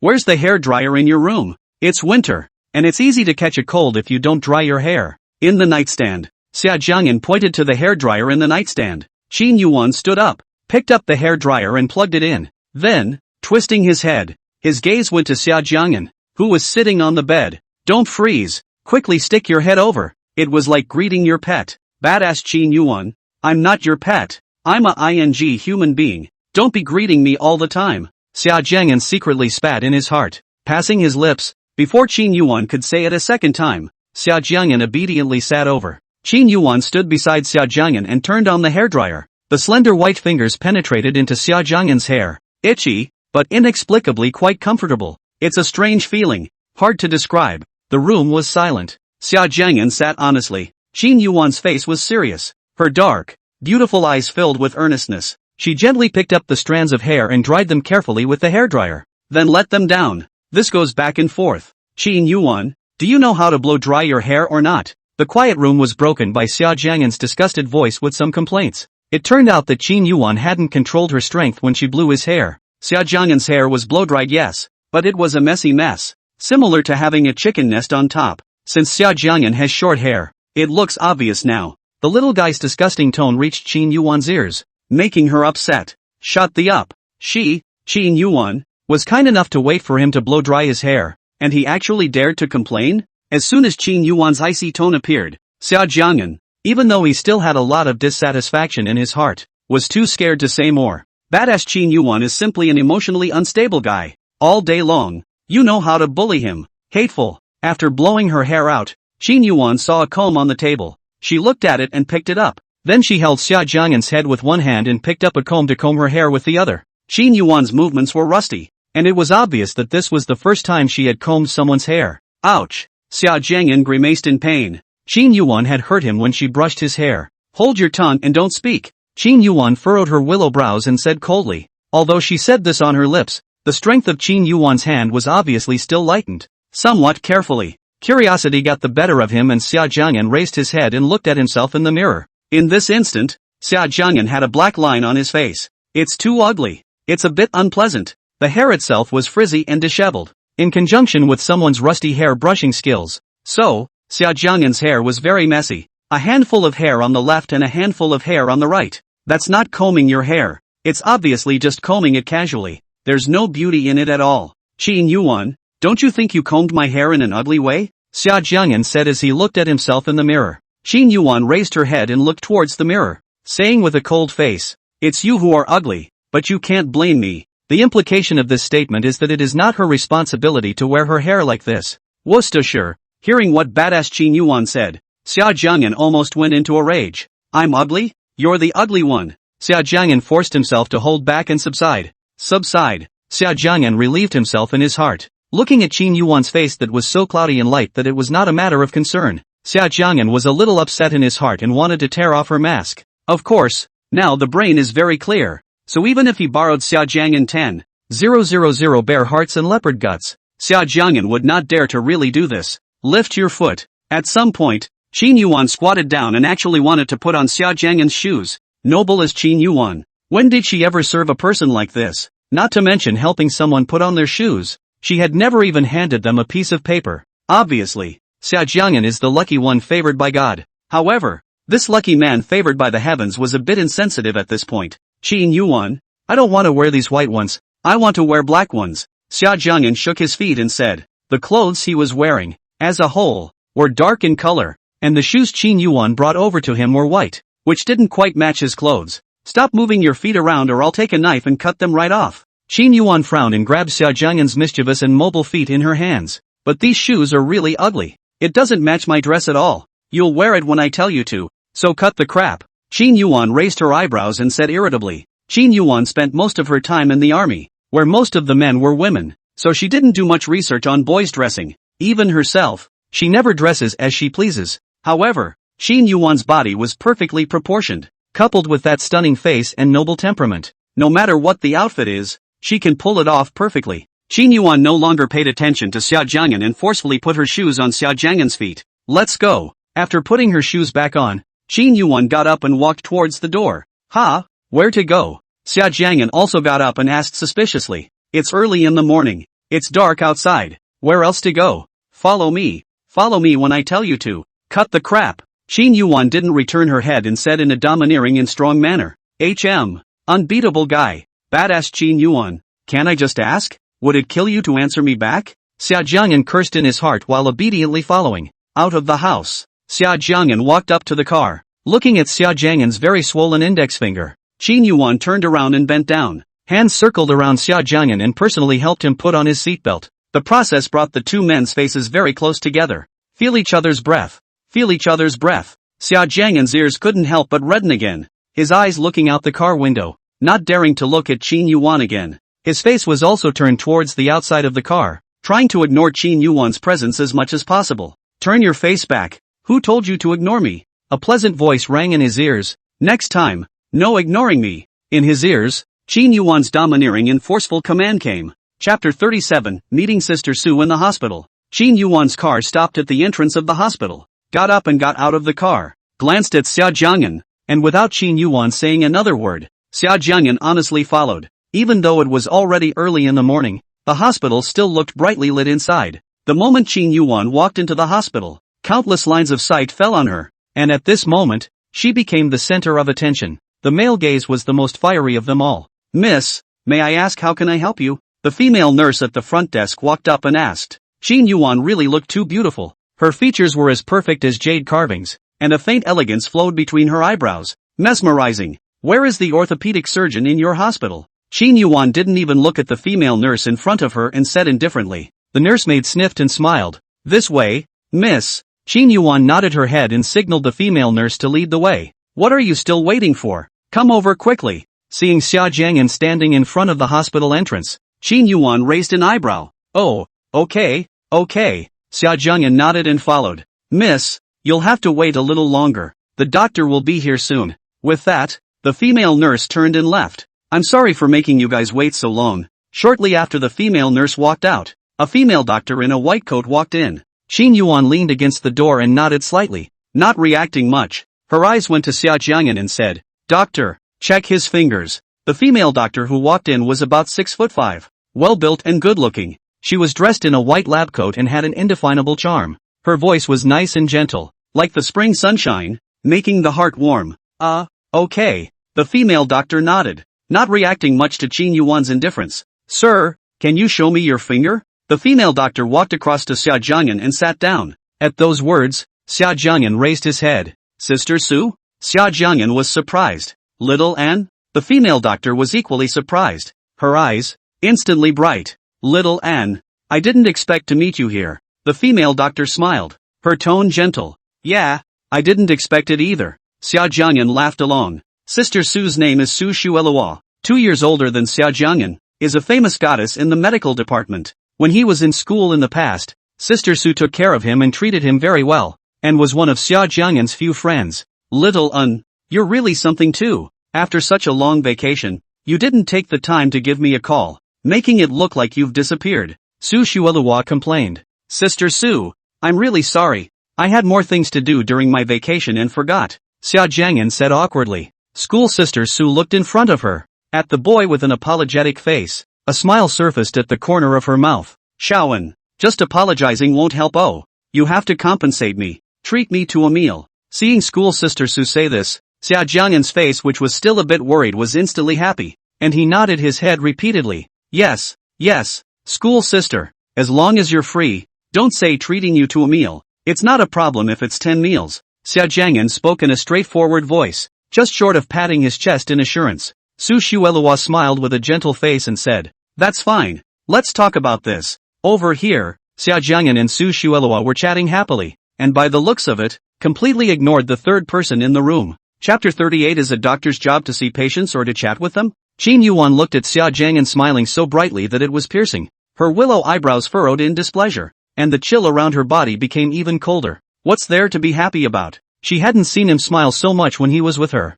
Hateful. Who had lent him the nerve to smile like that in front of another woman in front of himself? Is it a doctor's job to see patients or to chat with them? An icy cold aura emanated from Qin Yuan's body, and the air in the room became very oppressive because of what Qin Yuan said. Qin Yuan stepped through the doorway, her red high heels stepping on the clean floor, provoking a dull sound. It was as if the heels were stepping on a person's heart, making them uncomfortable. Now immediately answer my question right away. Qin Yuan walked up to Su Shuelua and asked condescendingly. Her beautiful eyes were cold and her aura was powerful. In the army, those female soldiers under Qin Yuan's command were scared to death of Qin Yuwan, who they called the cold-faced queen behind her back. In the army, even soldiers who were bold and fearless of life and death wouldn't dare to lock eyes with Qin Yuwan. Her eyes were too sharp, like a sharp sword, making the heart feel in awe. A doctor's job is indeed to treat patients. Su Shuelua raised her head and looked straight at Qin Yuwan, obviously not afraid of Qin Yuan's aura. Oh, really? Qin Yuwan laughed lightly and couldn't help but look at this female doctor a few more times,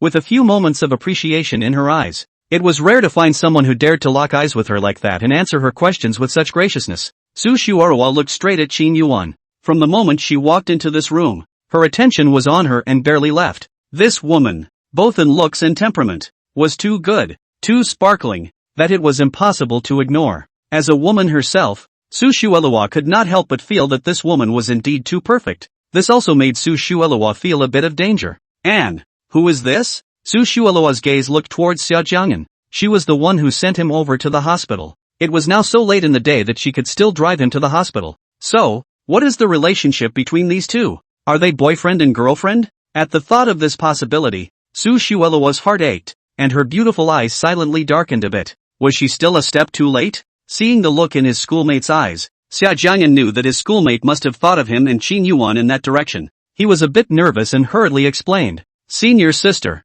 let me introduce you. This is my little aunt. Xia Jiang'an was really nervous. His relationship with Qin Yuwan could never be known by others. Auntie? Little Anne? With such a young sister-in-law? How she'd never heard him talk about it before. Su Shuelua was puzzled inside, but she didn't reveal it on the surface. Then, Xia Jiang'an looked at Qin Yuwan and introduced, Little aunt, this is my college senior sister Su Shuelua. Aha! Qin Yuwan nodded, her tone cold. Next, Xia Jiang'an's finger was examined by a doctor, who confirmed that the problem was not too big. However, Su Shuelua still wasn't too worried to prescribe some medicine for Xia Jiang'an. Su Shuelua didn't ask for money, which made Xia Jiang'an's heart quite happy. After that, Xia Jiang'an followed Qin Yuwan out of the hospital. However, Qin Yuwan didn't take Xia Jiang'an home right away, but drove to the entrance of a pharmacy. Throw away the medicine in your hand. Qin Yuwan's face was cold as she pointed at the trash can in front of the pharmacy. Ha? What's wrong? Xia Jiang'an froze. It was fine. What was badass Qin Yuwan going crazy about again? If you're told to throw it, you throw it. Cut the crap. Qin Yuwan's face was icy cold, and her tone carried the danger of an impending storm. Xia Jiang'an was taken aback, and although he was not too willing, he immediately threw all the medicines sent by his schoolmate into the trash. Qin Yuwan walked into the pharmacy, not knowing what she was looking at, and Xia Jiang'an followed her. Not long after, Qin Yuwan handed a bag of medication to Xia Jiang'an. Xia Jiang'an looked at it in surprise, and then, Xia Jiang'an froze. The medicine Qin Yuwan handed him was actually exactly the same as the one he had just thrown away. Chapter 39, Could it be that Qin Yuwan has the ability to walk through walls? Xia Jiang'an took the medicine in his hand. He seemed incredulous as he examined the medicine in his hand again critically and then compared it to the medicine in the trash can. It's practically identical, right down to the box and outer packaging. Xia Jiang'an was speechless. Qin Yuwan really had too much money to spend. Moreover, Qin Yuwan's memory was actually so good that she was able to memorize this medicine even after just a glance. Let's go. Why are you still flabbergasted? After checking out, Qin Yuwan walked out of the pharmacy. Oh, okay. Xia Jiang'an honestly followed behind Qin Yuwan. Returning to the Qin residence, Qin Yuwan returned to her bedroom expressionlessly, and Xia Jiang'an naturally begged to return to her bedroom as well. Walking into the room, Xia Jiang'an placed the medicine on the table. Then, he stood at the doorway and never moved. He had never been able to figure out how Qin Yuwan was able to appear in his room unnoticed. First of all, there were only 2 keys to his room. One was with Xia's mother and one was in Xia Jiang'an's hands. Then, the possibility that Qin Yuwan had used the key to open the door to his room could be ruled out. Did Qin Yuwan come in through the window? The doors and windows of Xia Jiang'an's bedroom were closed tightly at this time. And, in his and Qin Yuwan's rooms, the balconies were not connected. Then the possibility of coming in through the window can be ruled out. In that case, what exactly did Qin Yuwan use to get in? And quietly, could it be that Qin Yuwan has the ability to walk through walls? This absurd idea was immediately denied by Xia Jiang'an. Qin Yuwan was a mortal, not a god. By this time, it was almost 2 in the morning. Xia Jiang'an had a busy day today, and sleep came slowly. His eyelids were fighting. Too sleepy, Xia Jiang'an yawned and lay down on the bed and huffed. The room was dark, and there was no other sound except for the snoring sounds made by Xia Jiang'an. Half an hour later, beside Xia Jiang'an's bed, a figure suddenly appeared. Under the light of the moon, it could be seen that the figure was slim. She stood by Xia Jiang'an's bedside, her face expressionless, and she didn't know what she was thinking. Soon, the figure moved. She picked up the medicine that Xia Jiang'an had placed on the table, and by the light of the moon, she carefully read the instructions and precautions of the medicine. Several times, suddenly, she took a step and came to crouch down in the direction Xia Jiang'an's face was facing. Xia Jiang'an's face, close at hand. She could clearly see Xia Jiang'an's eyelashes, which were quite long. The white skin of his face made her want to pinch it. But looking at the sleeping Xia Jiang'an, she dismissed the thought. Opening the bottle of medicine, he gently took his hand in his. The little hand held the big one. Very gently, he applied the ointment to his injured index finger. Finally, she tucked him in to make sure he didn't catch cold. It was blurry to see her face in the moonlight. Her red lips moved slightly without making a sound, as if to say, "Good night, sweet dreams." Early the next morning, 7 o'clock, Xia Jiang'an got up on time. He just took the covers with his hand. Ah, it hurts. That's when he remembered that he had hurt his hand last night. He looked at his finger curiously, and then he was surprised to find that the swelling had actually gone down. Get up and out of bed and get ready to wash up. Then, Xia Jiang'an realized a serious problem. His hands still hurt. Washing his face was barely doable, but brushing his teeth was not so good. So annoying. Xia Jiang'an came to the bathroom with a worried frown. Why is there an extra new toothbrush here? With curiosity, Xia Jiang'an opened it and looked at it, realizing that it was actually an electric toothbrush. Just now he was worried about how to brush his teeth. At this time, the appearance of the electric toothbrush solved his worries. Who the hell puts an electric toothbrush in here? Could it be Qin Yuwan? But, is Qin Yuwan that kind of a person? I don't care. So what if it was sent over by Qin Yuwan? He blamed Qin Yuwan for spying on him in the shower for injuring his hand. If she hadn't intentionally spied on him in the shower, then he wouldn't have lost his mind and pounced on him. If he hadn't lunged, then, surely, his hand wouldn't have been injured. So, all of this was to blame on Qin Yuwan, the one who started it all. He, for one, would not choose to forgive her so easily. After washing up, Xia Jiang'an sat on the edge of the bed. Then, Xia Jiang'an discovered something new. A brand new cell phone lay quietly on the table with a note pressed underneath. I'm traveling for a few days. Remember to call me if anything happens. The characters were beautifully written, clear and elegant, strong and powerful. Her words are as domineering and cold as she herself. It's none of my business if you're on a business trip. Why are you talking to me? Xia Jiang'an hummed softly and reached for his cell phone. The appearance of the phone was white, and the style was quite common. It was quite ugly by Xia Jiang'an's aesthetic standards. There are no logos to see the brand. TSK.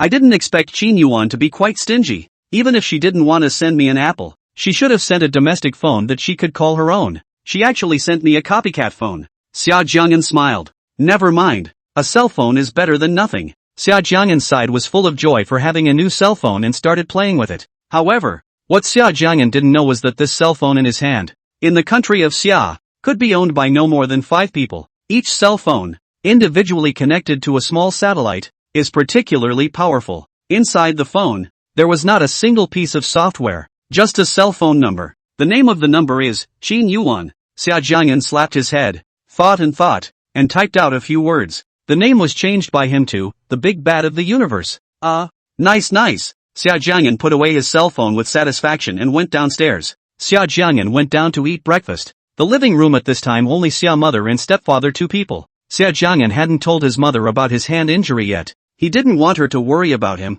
and quietly finished his breakfast and then went to school. Getting on the bus, Xia Jiang'an quickly arrived at the school. This morning was a professional class. On the way to the classroom, Xia Jiang'an found that many of his classmates' eyes were on him. They looked at him and didn't know what they were talking about. There were even some people that were secretly pointing at his back. Xia Jiang'an frowned and walked into the drawing room. The drawing room, which was originally quite lively, became unusually quiet the moment Xia Jiang'an entered. Some people looked at him as if he were garbage. The eyes were filled with mockery and disdain. At this point, Xia Jiang'an began to get upset in his heart. Who am I messing with? Chapter 40 The University of a Forum Fiasco. Brother Xia. Here. In the drawing room, He Ting saw Xia Jiang'an and waved to him. Xia Jiang'an nodded towards He Ting's direction. He Ting, do you know what's going on? Why do I feel so strange? The way some people are looking at me really pisses me off. Xia Jiang'an sat down beside He Ting and asked him as he gathered his drawing board. Brother Xia, you actually don't know? This matter has already spread in our school forum.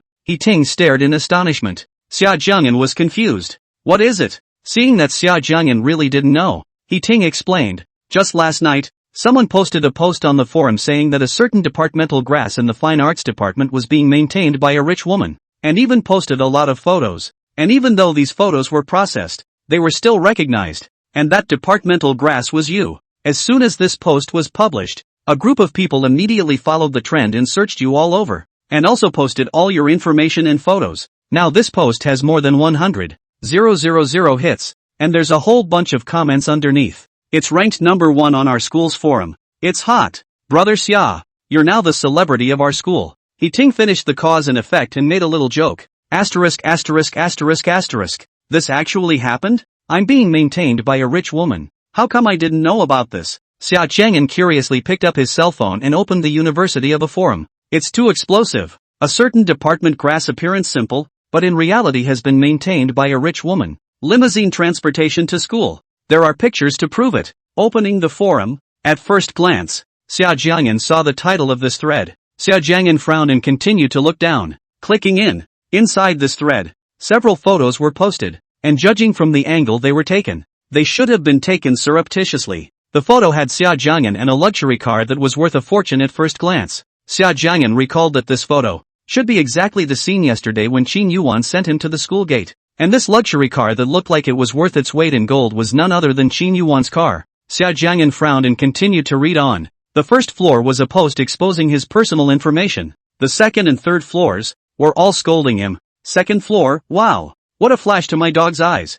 I didn't realize that the faculty grass with a simple appearance was actually maintained by a rich woman. Third floor, hearts and minds. So innocent on the outside. I can't believe it's already been maintained. Fourth floor, art students say. We don't have this kind of departmental grass in our school. Fifth floor, I know him. Scum of the earth. Sixth floor, I also know him. Usually look quite honest. I did not expect that behind the scenes is this kind of person. Seventh floor, scum. The more Xia Jiang'an looked down, the more unpleasant the following curses became, all of which were rhythmic. Xia Jiang'an read half of it and was directly furious. Xia Jiang'an also knew that this was simply someone deliberately trying to screw him, so he found a large number of water army to bring the rhythm. There's no way this thread would have caught fire overnight if someone hadn't been backstabbing it. Asterisk.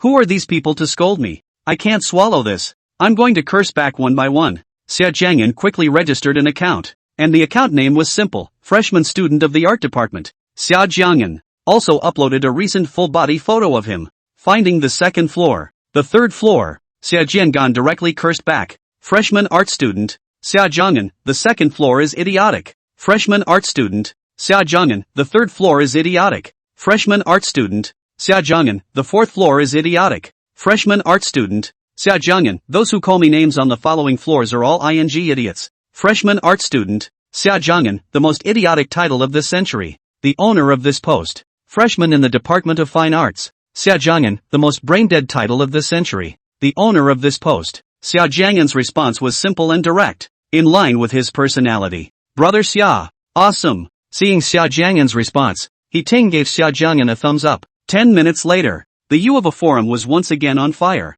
Any building that Xia Jiang'an replied to, all of them blew up. Unexplained smoke and rain, wow. Appeared in person. A big Daniel Wu, indeed. It's true in person. A big Qin Yuwan, I responded brightly. Passerby, don't miss it when you walk by. This platoon sells peanuts and squash benches and undertakes all kinds of commercial activities. Xia Jiang'an's response set off a furor on the forum. Everyone didn't expect that Xia Jiang'an's character was actually so rigid. Because of Xia Jiang'an's response, the forum got even hotter. However, just as Xia Jiang'an had expected, there was indeed someone behind this matter who was operating in the dark. As soon as Xia Jiang'an replied, a large water army immediately appeared. A certain lineage of grass is a scum. A certain lineage of grass is not just scum. Even if it is maintained by a rich woman, it is also very uneducated in its speech. A cheap bastard. Disgusted with a certain series of grass. A certain series of grass is foul language when you open your mouth. The quality is touching. No wonder you will find a rich woman to maintain. So-and-so, a certain department of grass has no quality. So-and-so, sit back, eat, and sell ad space along the way. New messages inside the post, within a minute, instantly appeared in the hundreds. There are those who carry the beat and those who eat it. Xia Jiang'an looked at it. Except for the floors that he had just replied to, Xia Jiang'an had never replied to any other post. That's the way the internet works. Sometimes just reply appropriately because no one cares if you say more. After thinking about it, in the end, Xia Jiang'an decided to make a post himself. Title: I want to say something to those who deliberately hack me. Content: first of all, the first thing I have to say is that the person who exposed me is a. I don't want to explain too much about the fact that I'm being serviced. Whether it's true or not, I'd just like to say that it's none of your business. Taking a step back, even if I do get maintained, may I ask, what's it got to do with you guys? Is it your mom or your girlfriend who takes care of me? If none of them are, then, please, don't compare them blindly. I'm sick of these clowns who just hide behind hacking others. If you're really good at it, let's tear it up face to face for once. Whoever is afraid is a wimp. Typing these words, Xia Jiang'an clicked post. 2 minutes later, the University A forum completely exploded. Chapter 41. In the drawing room, Xia Jiang'an and He Ting were sitting at the back. He looked forward and could see a lot of the boys in the class discussing something, and it was getting louder, like it was meant to be said to him. TSK, I really didn't expect Xia Jiang'an to be such a person. What's the use of looking good? It's still not for sale as usual. Yes. I also did not expect. You see, Xia Jiang'an usually feel that he is quite generous. Who knows is maintained by a rich woman. Look at his posts on the forums. He doesn't even have the attitude to admit his mistakes. What I hate the most is this kind of thick-skinned person. I think the person who maintains him must be an old, ugly dirtbag. Ha ha ha, I think so. These boys actually laughed as they spoke, completely ignoring Xia Jiang'an's presence. Think he, Xia Jiang'an, is a sick cat that can be bullied at will? At that moment, Xia Jiang'an was upset in his heart. Hey, what are you idiots discussing over there? Xia Jiang'an shouted towards the front. The boys were furious at being scolded. Xia Jiang'an, you're a ing sellout. What's the point of pretending? Yeah, no self-respect at all. I don't know how your family raised you. You guys? His mom wouldn't be the kind of mistress who interferes in other people's marriages. Would she?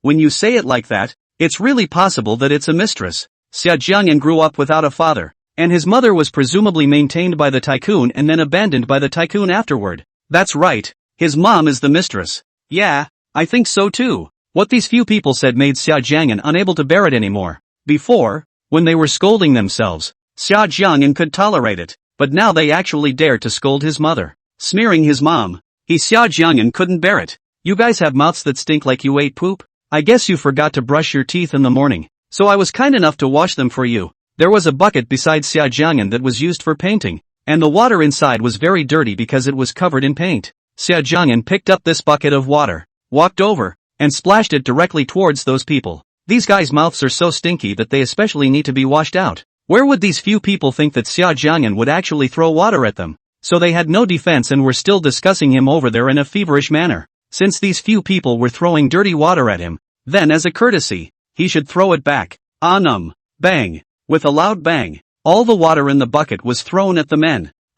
What's this? Cough. 2 or 3 of them were still talking over there, and dirty water was thrown right into their mouths. There was a black splash, and then, there was a hysterical scream. Who splashed it?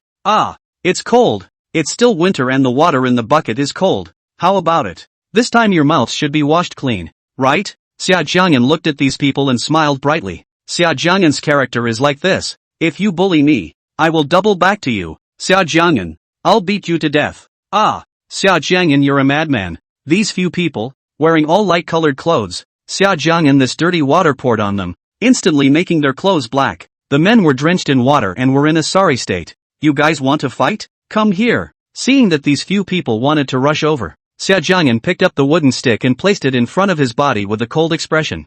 Ting rose just as silently at the sight and picked up a stool. Come here. Just fight. Who's afraid of you? Xia Jiang'an was holding a wooden stick in his hand, and his tone was rigid. This moment Xia Jiang'an exuded a gangly aura. The few people who were still raging, when they saw Xia Jiang'an holding the wooden stick, they all immediately stopped their movements. No one dared take another step forward. These people are all young boys, usually just studying. Where have they ever encountered this kind of scene? At that moment, he was a little put off. Come here. Why don't you take another step forward? Xia Jiang'an pointed at the men with a wooden stick, his tone full of provocation. This kind of petty scene, Xia Jiang'an didn't put it in his eyes at all. Goons. Seeing that no one from those few people dared to take another step forward, Xia Jiang'an's tone was filled with disdain. Humph. Xia Jiang'an, don't get too cocky. We're going to talk to the counselor right now and get you expelled from the school with a demerit. Xia Jiang'an was fearless and said, Go ahead. Say it if you want to. Humph. We'll make sure the school expels you.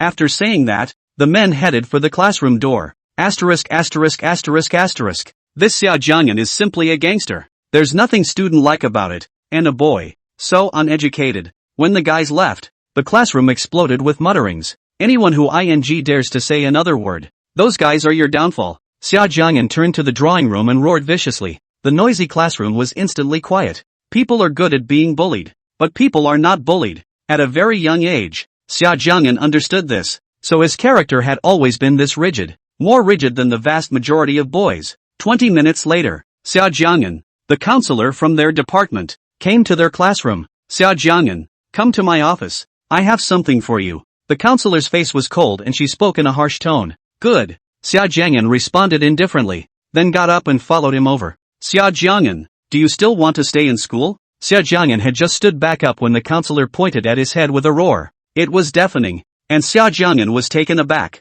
The counselor's face was cold, stern, and fierce. Any other student would have been afraid of him, but Xia Jiang'an wasn't afraid at all. In this world, the only person who could make Xia Jiang'an afraid was that person. Xia Jiang'an answered graciously, I want to. Why don't I want to? Humph. Want? How much of a fuss you've made in our school about being maintained. You've really disgraced our art department. Just now, you deliberately threw dirty water on your classmates and even threatened them with a wooden stick. Do you think you can still be considered a student with such behavior? Teacher, please watch how you speak. What do you mean I'm being maintained? This is someone else deliberately hacking me. I'm the victim, so why should I be blamed? What Xia Jiang'an said made the counselor's face instantly colder. There had never been a student who dared to speak to him in such a tone. Xia Jiang'an, who gave you permission to speak? Do you still have me as a teacher in your eyes? The counselor's face was ironic. Yes, there is. You're such a big man standing in front of me, and my eyes aren't blind, so how come I can't see it? Xia Jiang'an was also angry. He already disliked this counselor. Fine, Xia Jiang'an, I'm too lazy to talk more nonsense with you. You go back and write a 10,000-word review for me right now. Hand it over to me first thing tomorrow morning. If you don't write it, then you don't have to stay in school anymore. I'm not writing it. I haven't done anything wrong. Why should I be made to write a review? Also, I hurt my hand and can't write at all. This counselor hadn't wanted to hear his explanation since the beginning. He was already convicted from the start. This made Xia Jiang'an dissatisfied and angry. If you don't write, have your parents come to school. Chapter 42, Humph. Just don't answer Qin Yuwan's phone call. After walking out of the counselor's office, Xia Jiang'an returned to the drawing room. The boys who he had just thrown dirty water at were gathered together, and when they saw Xia Jiang'an come in, each of them looked at him fiercely. Humph. What a deserved. You'll definitely be expelled from school this time. That's right. Xia Jiang'an walked over to him, and these few people talked at him. Get out of the way. Good dogs don't get in the way. Xia Jiang'an was in a terrible mood and was in no mood to say anything more to these people. Some people are not convinced. Xia Jiang'an looked over with an icy cold eye, and the man's mouth moved, not continuing to say anything. These people made way and Xia Jiang'an walked into the drawing room. Come to your seat and sit down. Xia, are you alright? Ting asked worriedly. It's fine. Don't worry, Xia Jiang'an said with a smile. After finishing classes in the morning, there were no classes in the afternoon, and after saying goodbye to Ting, Xia Jiang'an went straight home. Back to the Qin family. The family at this time only Xia mother and stepfather, 2 people at home, said hello. Xia Jiang'an went upstairs to return to their own bedroom. Xia Jiang'an lay down on his large bed and relaxed. Then his mind began to think, who the hell is deliberately hacking him in this forum fiasco? Although Xia Jiang'an was not afraid of things at school, he never caused trouble, and in general, there were not many people who had conflicts with him. A few faces appeared in his mind, but he was only somewhat skeptical, not certain. The circumstances of this matter still need to be investigated. The person who deliberately hacked him, when he found out, he would definitely treat him well. After all, this man had made him a celebrity at school. As for the review that the counselor asked him to write, Xia Jiang'an didn't put it on his mind at all and didn't intend to write it. Throw in the fact that he can't write about this at all with his injured hand. On this matter alone, Xia Jiang'an didn't feel that he had made a mistake. And since he hadn't made a mistake, then why did he have to write a review? This counselor, Xia Jiang'an, is really annoying. He doesn't even deserve the word teacher. So, Xia Jiang'an didn't want to respect him either. As for calling parents to school, it doesn't matter. The ship will come to an end. Let it go. And, come down for dinner. Xia Jiang'an woke up with a start, and it was already almost 6 in the afternoon. Good. Xia Jiang'an washed his face, then went downstairs for dinner. What happened to your hand? During the meal, although Xia Jiang'an tried his best to hide his finger injury, the attentive Xia mother still saw it. Ha, Mom, there's nothing wrong with my hand. I just accidentally bumped it. It's not a big problem. Xia Jiang'an didn't want his mother to worry and hurriedly explained. After eating, Xia Jiang'an went back to his bedroom. He checked around his room back and forth, but did not find anything suspicious. So, how exactly did Qin Yuwan enter the room? This question, in Xia Jiang'an's heart, had become the unsolved mystery of this century. The unsolved mystery of the century. How did Qin Yuwan sneak into Xia Jiang'an's bedroom? Speak of the devil. Xia Jiang'an's side had just remembered Qin Yuwan when, with a ding, Xia Jiang'an's cell phone received a text message. Xia Jiang'an picked up his cell phone and opened it to find that it was actually a message from Qin Yuwan. If you don't want your hand to be ruined, remember to rub it. Again, such a bossy tone of command.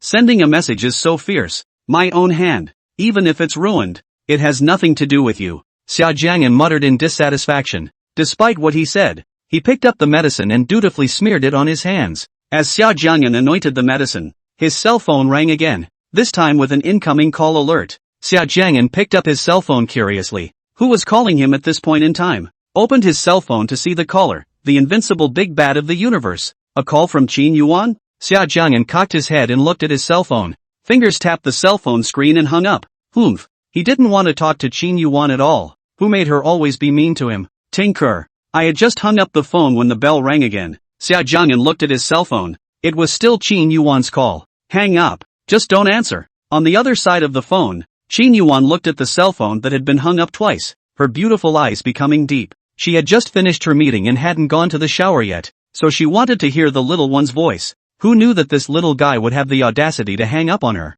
It was the first time anyone had dared to hang up on her. It's good. It's very good. Qin Yuwan looked at the dark ink-like sky, her beautiful eyes deep, not knowing what she was thinking. 10 seconds later, she made a decision. She made a call with an unrefusable command. Prepare me a helicopter with the fastest speed. I want to arrive in Mordor within an hour. On Xia Jiang'an's side, seeing that Qin Yuwan didn't call again, he was quite happy. After a good shower, he began to huff and puff, completely unaware of the danger. Chapter 43, Qin Yuwan is really a shadowy soul. During the night, around 2 a.m., a helicopter crossed the sky. The helicopter circled down somewhere in an airbase clearing, a gust of wind coming from its large propellers. The wind stopped and the woman stepped out of the cabin, all uniformed and slim. Miss, next to the helicopter. Several leaders stood up straight and saluted. Aha! Qin Yuwan's face was cold and majestic as she nodded slightly. Where to, miss? Inside the car. Qin Yuwan leaned against the seat,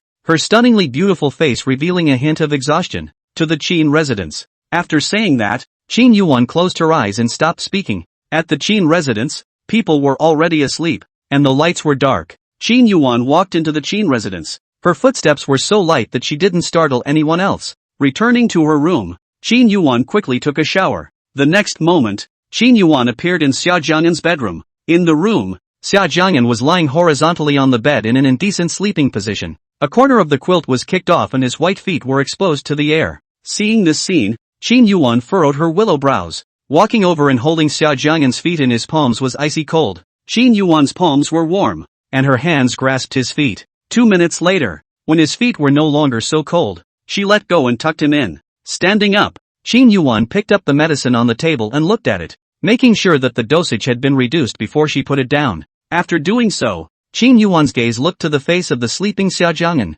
Looking at Xia Jiang'an's youthful face, Qin Yuwan felt sick. And sick to death. She couldn't figure out why. In the middle of the night, she was here. She didn't know what she was showing up for. Originally, the little guy hung up on her and she was angry, making her want to give him a punishment. But when she showed up and looked at his face as he slept, she had no desire to punish him. This feeling was particularly strange. Yet, Qin Yuwan did not hate this feeling. Lifting the quilt, Qin Yuwan lay down beside Xia Jiang'an. Arms naturally surrounded his body, holding the little one's body. Qin Yuwan's drowsiness hit her and her eyelids began to get heavy. On the bed, there was suddenly an extra person and, moreover, his body was being held. This caused Xia Jiang'an to suddenly awaken in his sleep, and he squinted his eyes, his eyelids fighting. Qin Yuwan? Xia Jiang'an finally got a good look at the other party, and he moved, wanting to break free from the woman's restraints. Qin Yuwan closed her eyes and seemed to sense something as her arm slightly increased its strength. Xia Jiang'an's struggles were in vain.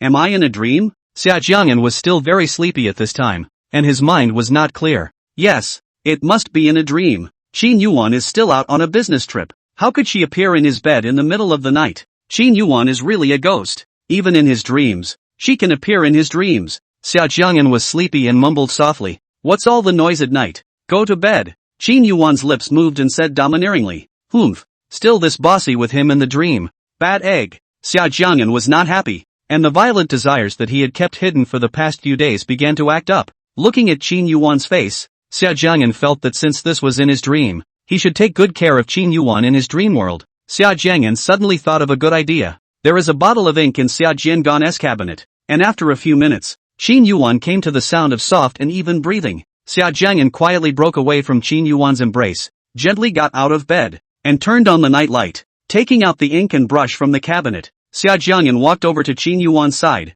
Looking at Qin Yuwan's face, Xia Jiang'an smiled badly. He, Qin Yuwan, this time you've fallen into my hands. Humph, I told you to always be mean to me and bully me usually. Picking up the brush, Xia Jiang'an wrote a few words on Qin Yuwan's face, supervillain. During this period, Xia Jiang'an's movements were so light that Qin Yuwan didn't notice them. Ah, I'm so sleepy. How come I'm so sleepy in my dreams? Putting the ink away, Xia Jiang'an began to huff and puff. It's beautiful to see a man and a woman embracing each other in the moonlight. Chapter 44, The Little Guy's Getting Bold. Early the next morning, before the early morning light was lit, Qin Yuwan was awakened by a text message on her cell phone. Looking at the little guy in her arms, Qin Yuwan had a rare smile on her lips. Sit up, get up. When she returned to her room and was just about to wash up, when she saw herself in the mirror, Qin Yuwan's face instantly darkened. Megamind. She had these words written on her little face in ink and in a crooked, ugly-looking font. Qin Yuwan twisted her head to look at the next door. The answer as to whose hand these words came from was self-evident. The little guy is really getting more and more courageous now, daring to hang up on her several times, not to mention, now he actually dares to directly catch her? Looks like it's time for the little guy to learn a lesson. After washing up, Qin Yuwan reappeared in Xia Jiang'an's bedroom, but this time she had an extra bottle of black ink in her hand. Walking over to Xia Jiang'an, Qin Yuwan squatted down, opened the ink and picked up the brush. She drew 2 strokes up above Xia Jiang'an's mouth. Just right. At this moment, Xia Jiang'an's originally white face had 2 extra beards at this moment. This made Xia Jiang'an's whole person look especially funny and comical. The ink that Qin Yuwan brought was the special ink for the army. The material was very special. The ink could only be washed off completely after at least 10 hours. After doing this, Qin Yuwan drove away. Since the beginning, no one knew that Qin Yuwan had returned. At 7 o'clock, Xia Jiang'an was awakened by the ringing of his cell phone. Lifting the covers, Xia Jiang'an exasperatedly threw his cell phone aside and slowly got up. He looked to his side. Empty. It seems that last night, he did dream. Xia Jiang'an, you would actually dream of sharing a bed with Qin Yuwan. Damn it. Last night he actually dreamed of Qin Yuwan. And it seemed like he had deliberately teased Qin Yuwan in his dream. When he thought of the words he had written on Qin Yuwan's face in his dream, Xia Jiang'an laughed as if relieved of his anger. Then, with a somewhat disappointed sigh, he said, "What a pity. If only we could tease Qin Yuwan like this in reality." Pity. But in reality, who would dare to tease the cold and stern Qin Yuwan like this? Even if he borrowed 10,000 guts from Xia Jiang'an, Xia Jiang'an would not dare to do so. Just one look from Qin Yuwan was enough to be very intimidating. Getting up and out of bed, Xia Jiang'an prepared to wash up. Coming to the restroom, Xia Jiang'an looked at the mirror in front of him, and then, Xia Jiang'an froze. Asterisk. When did I get 2 more beards on my face? I'll go. Really ugly? Who the hell painted this? Unpleasant to look at. Xia Jiang'an turned on the faucet and tried to wash all the beard off his face. Who knew that he had washed it several times and the starch on his face hadn't lost any of its color? The quality of this ink is too good to be true. I'll go.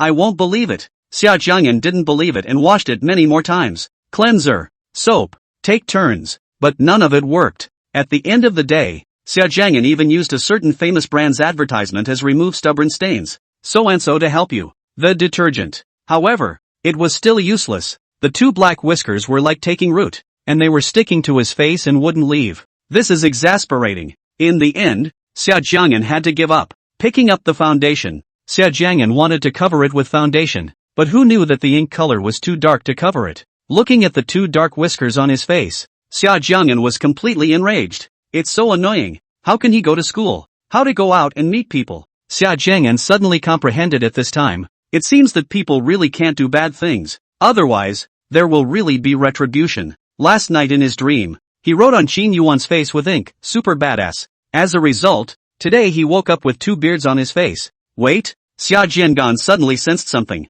Could it be that all that happened last night was not a dream? Qin Yuan really came back in the middle of the night and even got into his bed? And then, he really wrote those words on Qin Yuan's face? To confirm what was in his mind, Xia Jiang'an went to the desk and opened the cabinet to look at it. As expected, the position of his ink bottle had been moved. The brushes, which had been clean, turned black at this point. It's all coming together now, and everything that happened last night was not a dream. He had, literally, written those vulgar words on Qin Yuan's unassailable face. Qin Yuan, you big bad guy. It's so sinister. Every cent counts. Super villain. It's too much. In the end, Xia Jiang'an had no choice but to wear a mask and go out. Chapter 45. Someone is deliberately messing with him again. When Xia Jiang'an went downstairs, the only 2 people in the living room were Xia's mother and stepfather eating breakfast. As for Qin Wude, Xia Jiang'an had heard that he had recently taken over a movie and was now filming out of town. After the last car smashing incident, Qin Wude was not as arrogant in front of him as before.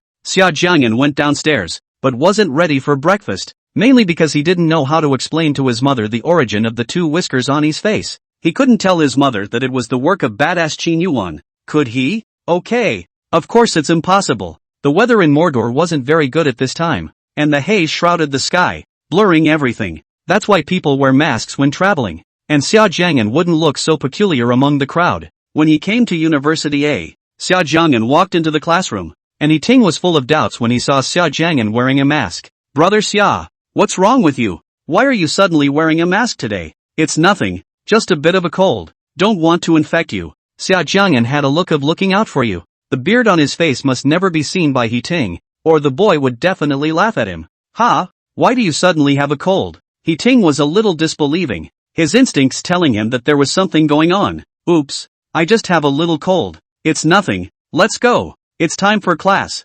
Seeing Ting's thoughtful look, Xia Jiang'an was afraid that he would discover something and hurriedly pushed him towards his seat. There was only one class this morning. The course was called Marxist Theory and it was, well, a very boring class. The teacher was a male teacher, about 45, very strict and old-fashioned. You have to take roll before every class, and you can't play with your cell phone during class, and you can't steal it because he's always watching. So the class, which was very boring, made you want to go to sleep. Nearly halfway through the class, the male teacher suddenly posed a question and looked for someone to answer it. By this time, Xia Jiang'an had already fallen asleep and was sleeping soundly. Suddenly, a ball of paper flew over from nowhere, coincidentally hitting Xia Jiang'an's head. Xia Jiang'an, who was slumbering, was taken aback. What grass? Xia Jiang'an instinctively stood up from the stool. And there was a foul mouth. Xia Jiang'an's voice wasn't too loud, but because the teacher was looking for someone to answer the question and no one wanted to answer, the classroom was so quiet that even a pin falling on the ground could be heard. The classroom was quiet. Then, Xia Jiang'an's not-so-loud voice could naturally be clearly transmitted into the ears of the students. Ha ha ha, the class roared with laughter. Of course, the sound reached the ears of the strict, curmudgeonly male teacher. It was obvious that the paper ball that suddenly flew over was thrown by someone on purpose. The goal was to make a fool of Xia Jiang'an in class. At this moment, that male teacher had an iron face, and it was obvious that he was very angry. His brows were furrowed, obviously suppressing his emotions. Xia Jiang'an looked at his teacher with this look of wanting to eat someone and said no good. The man who wanted to deliberately screw him had accomplished his purpose. This student, since you took the initiative to stand up, you will answer the question I just asked. No points will be deducted if you answer correctly, but if you answer incorrectly, 5 points will be deducted. The middle-aged male teacher had an angry look on his face. Obviously, this teacher had determined that Xia Jiang'an was intentionally trying to disrupt his class. In college, if you get a grudge from a teacher, it means you might fail the class. And failing the class means you don't get a scholarship. And failing to get a scholarship, Xia Jiang'an would be furious. Xia Jiang'an wasn't even listening carefully in this class, so he didn't even know the questions the teacher asked. The questions are not clear. How does that make him answer? Should I let the teacher say it again? Xia Jiang'an's gaze went to the male teacher's face that wanted to eat people. Amount. Let's just forget about it. I guess if he really said it, I'm afraid this teacher would really get mad. Just then, He Ting quietly tapped Xia Jiang'an from below, and Xia Jiang'an looked over. He Ting wrote a paragraph in his notebook, the very question the teacher had just asked. Xia Jiang'an took a quick glance. Luckily, the questions were pretty simple and not too hard to answer. Teacher, as far as I'm concerned. Stop. You take off your mask. Xia Jiang'an was just about to answer the question, and before he could say a word, he was forcibly stopped by the teacher. The male teacher pointed to the mask on his face, which in his opinion was disrespectful. Teacher, can I not take it off? You can hear me even with my mask on. Xia Jiang'an didn't want to take it off. He knew exactly what was hidden underneath the mask. If he did take his mask off and those two whiskers showed, he would have laughed the class to death. Wouldn't his Xia Jiang'an's lifetime reputation be ruined? No. The male teacher was adamant. If you don't take off your mask today, then I'll tell you plainly that this semester, in this class of mine, you'll definitely fail. The male teacher took out his killer weapon. Xia Jiang'an frowned and became even more depressed. Is he going to take off his mask or not? It's so infuriating. Chapter 46, shouldn't we settle this score? Between the scholarship and being laughed at by the class, Xia Jiang'an thought about it and chose to ask for the scholarship. After all, money is more important. Isn't it just being laughed at by these people? It doesn't matter. He's always had a thick skin anyway. Within moments, Xia Jiang'an made the choice to take the mask off. The mask was removed, revealing those nice lips. Of course, the two protruding whiskers were exposed to the air. Ha ha, ah ha ha ha ha. In the classroom, the students laughed. When that male teacher saw those two whiskers on Xia Jiang'an's face, he was a bit surprised. Hearing the laughter of his classmates, Xia Jiang'an turned a blind eye. Whatever. Heck, just laugh. It's not a disgrace. It's not like we're relying on our faces anyway. However, Xia Jiang'an was a bit angry with Qin Yuwan at this time. All of this is the fault of Qin Yuwan, the big bad guy. The male teacher was surprised for a moment, then reacted by saying, "What are you laughing at? And whoever dares to laugh again will walk out of the classroom right now." The classroom, immediately, returned to silence. However, some people's eyes, if anything, still looked at Xia Jiang'an. Take a look and snicker. Xia Jiang'an was expressionless, neither blushing nor nervous. He's mentally strong, but he's very strong. Teacher, I should be able to answer the question now, right? Xia Jiang'an gazed straight at the teacher, his voice clear and resolute. Yes, you answer. The male teacher lifted his glasses off his nose, a little too much. The next answer,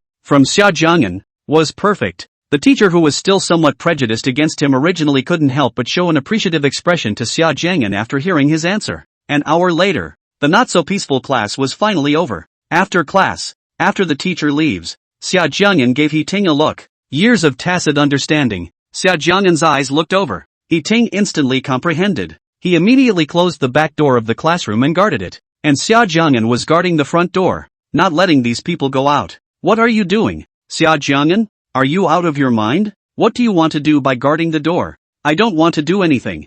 I just want to figure out who intentionally tried to screw me just now. Xia Jiang'an leaned against the door, his eyes flashing a hint of coldness. This is something that he definitely won't just forget about. Tell me, which one of you is deliberately screwing me over? Xia Jiang'an leaned against the door with a gangly face like a punk. In the classroom, there were more girls than boys, and only a few boys. The girls, on the other hand, were sitting in their seats with the attitude of watching the show. These few boys, in front of Xia Jiang'an, not many of them dared to play rough. After all, they're art students, and these are all cockney loafers. In front of Xia Jiang'an, the punk was taken to death. Xia Jiang'an was in the art department and still had a certain amount of gravitas. Anyway, today I must find out the person who deliberately screwed me over. No one can leave the classroom until this person is found. Xia Jiang'an took a stool and sat by the gate, crossing his legs. The stance is intimidating, and I don't want to waste your time. Either this man comes forward on his own accord, or you report his name.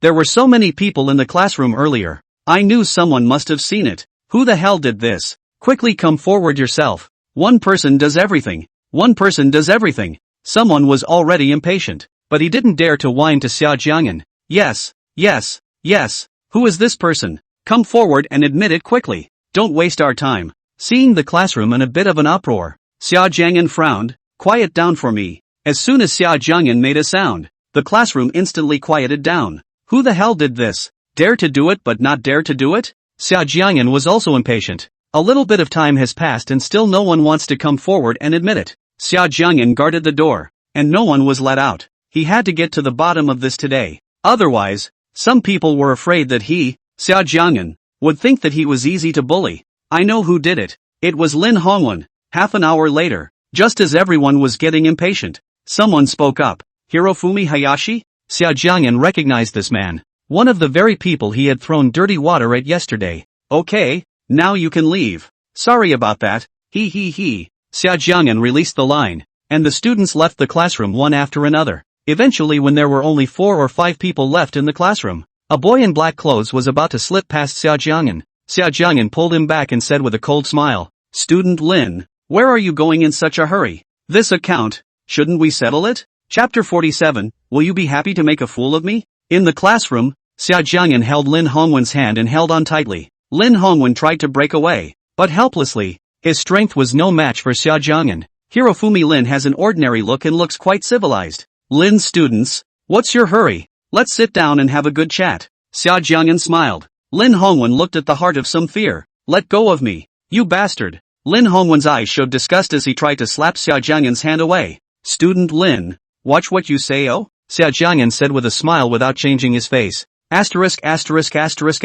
Off. I'm not classmates with you. Lin Hongwen's attitude was quite arrogant. How come it's not? Look, we're in the same classroom. How come we're not considered classmates? Xia Jiang'an blinked those big clear eyes. Compared to Lin Hongwen's overzealous attitude, Xia Jiang'an appeared unperturbed instead. He ting, why don't you show Mr. Lin his seat? Horton tacitly pulled up a bench. Lin Hongwen was about the same height as Xia Jiang'an, who had his hand on his shoulder. Lin Hongwen didn't want to sit down. Xia Jiang'an's hands exerted force and forcefully pressed Lin Hongwen on the stool. Student Lin, please take a seat. Standing for a long time will be tiring. Lin Hongwen was pressed by Xia Jiang'an on the stool and couldn't move even if he wanted to. In the classroom, only Xia Jiang'an, He Ting, and Lin Hongwen were left at this time. Lin Hongwen was pinned down on a stool, while Xia Jiang'an and He Ting were standing, being stared at by 2 pairs of fierce eyes. Lin Hongwen inexplicably felt fear.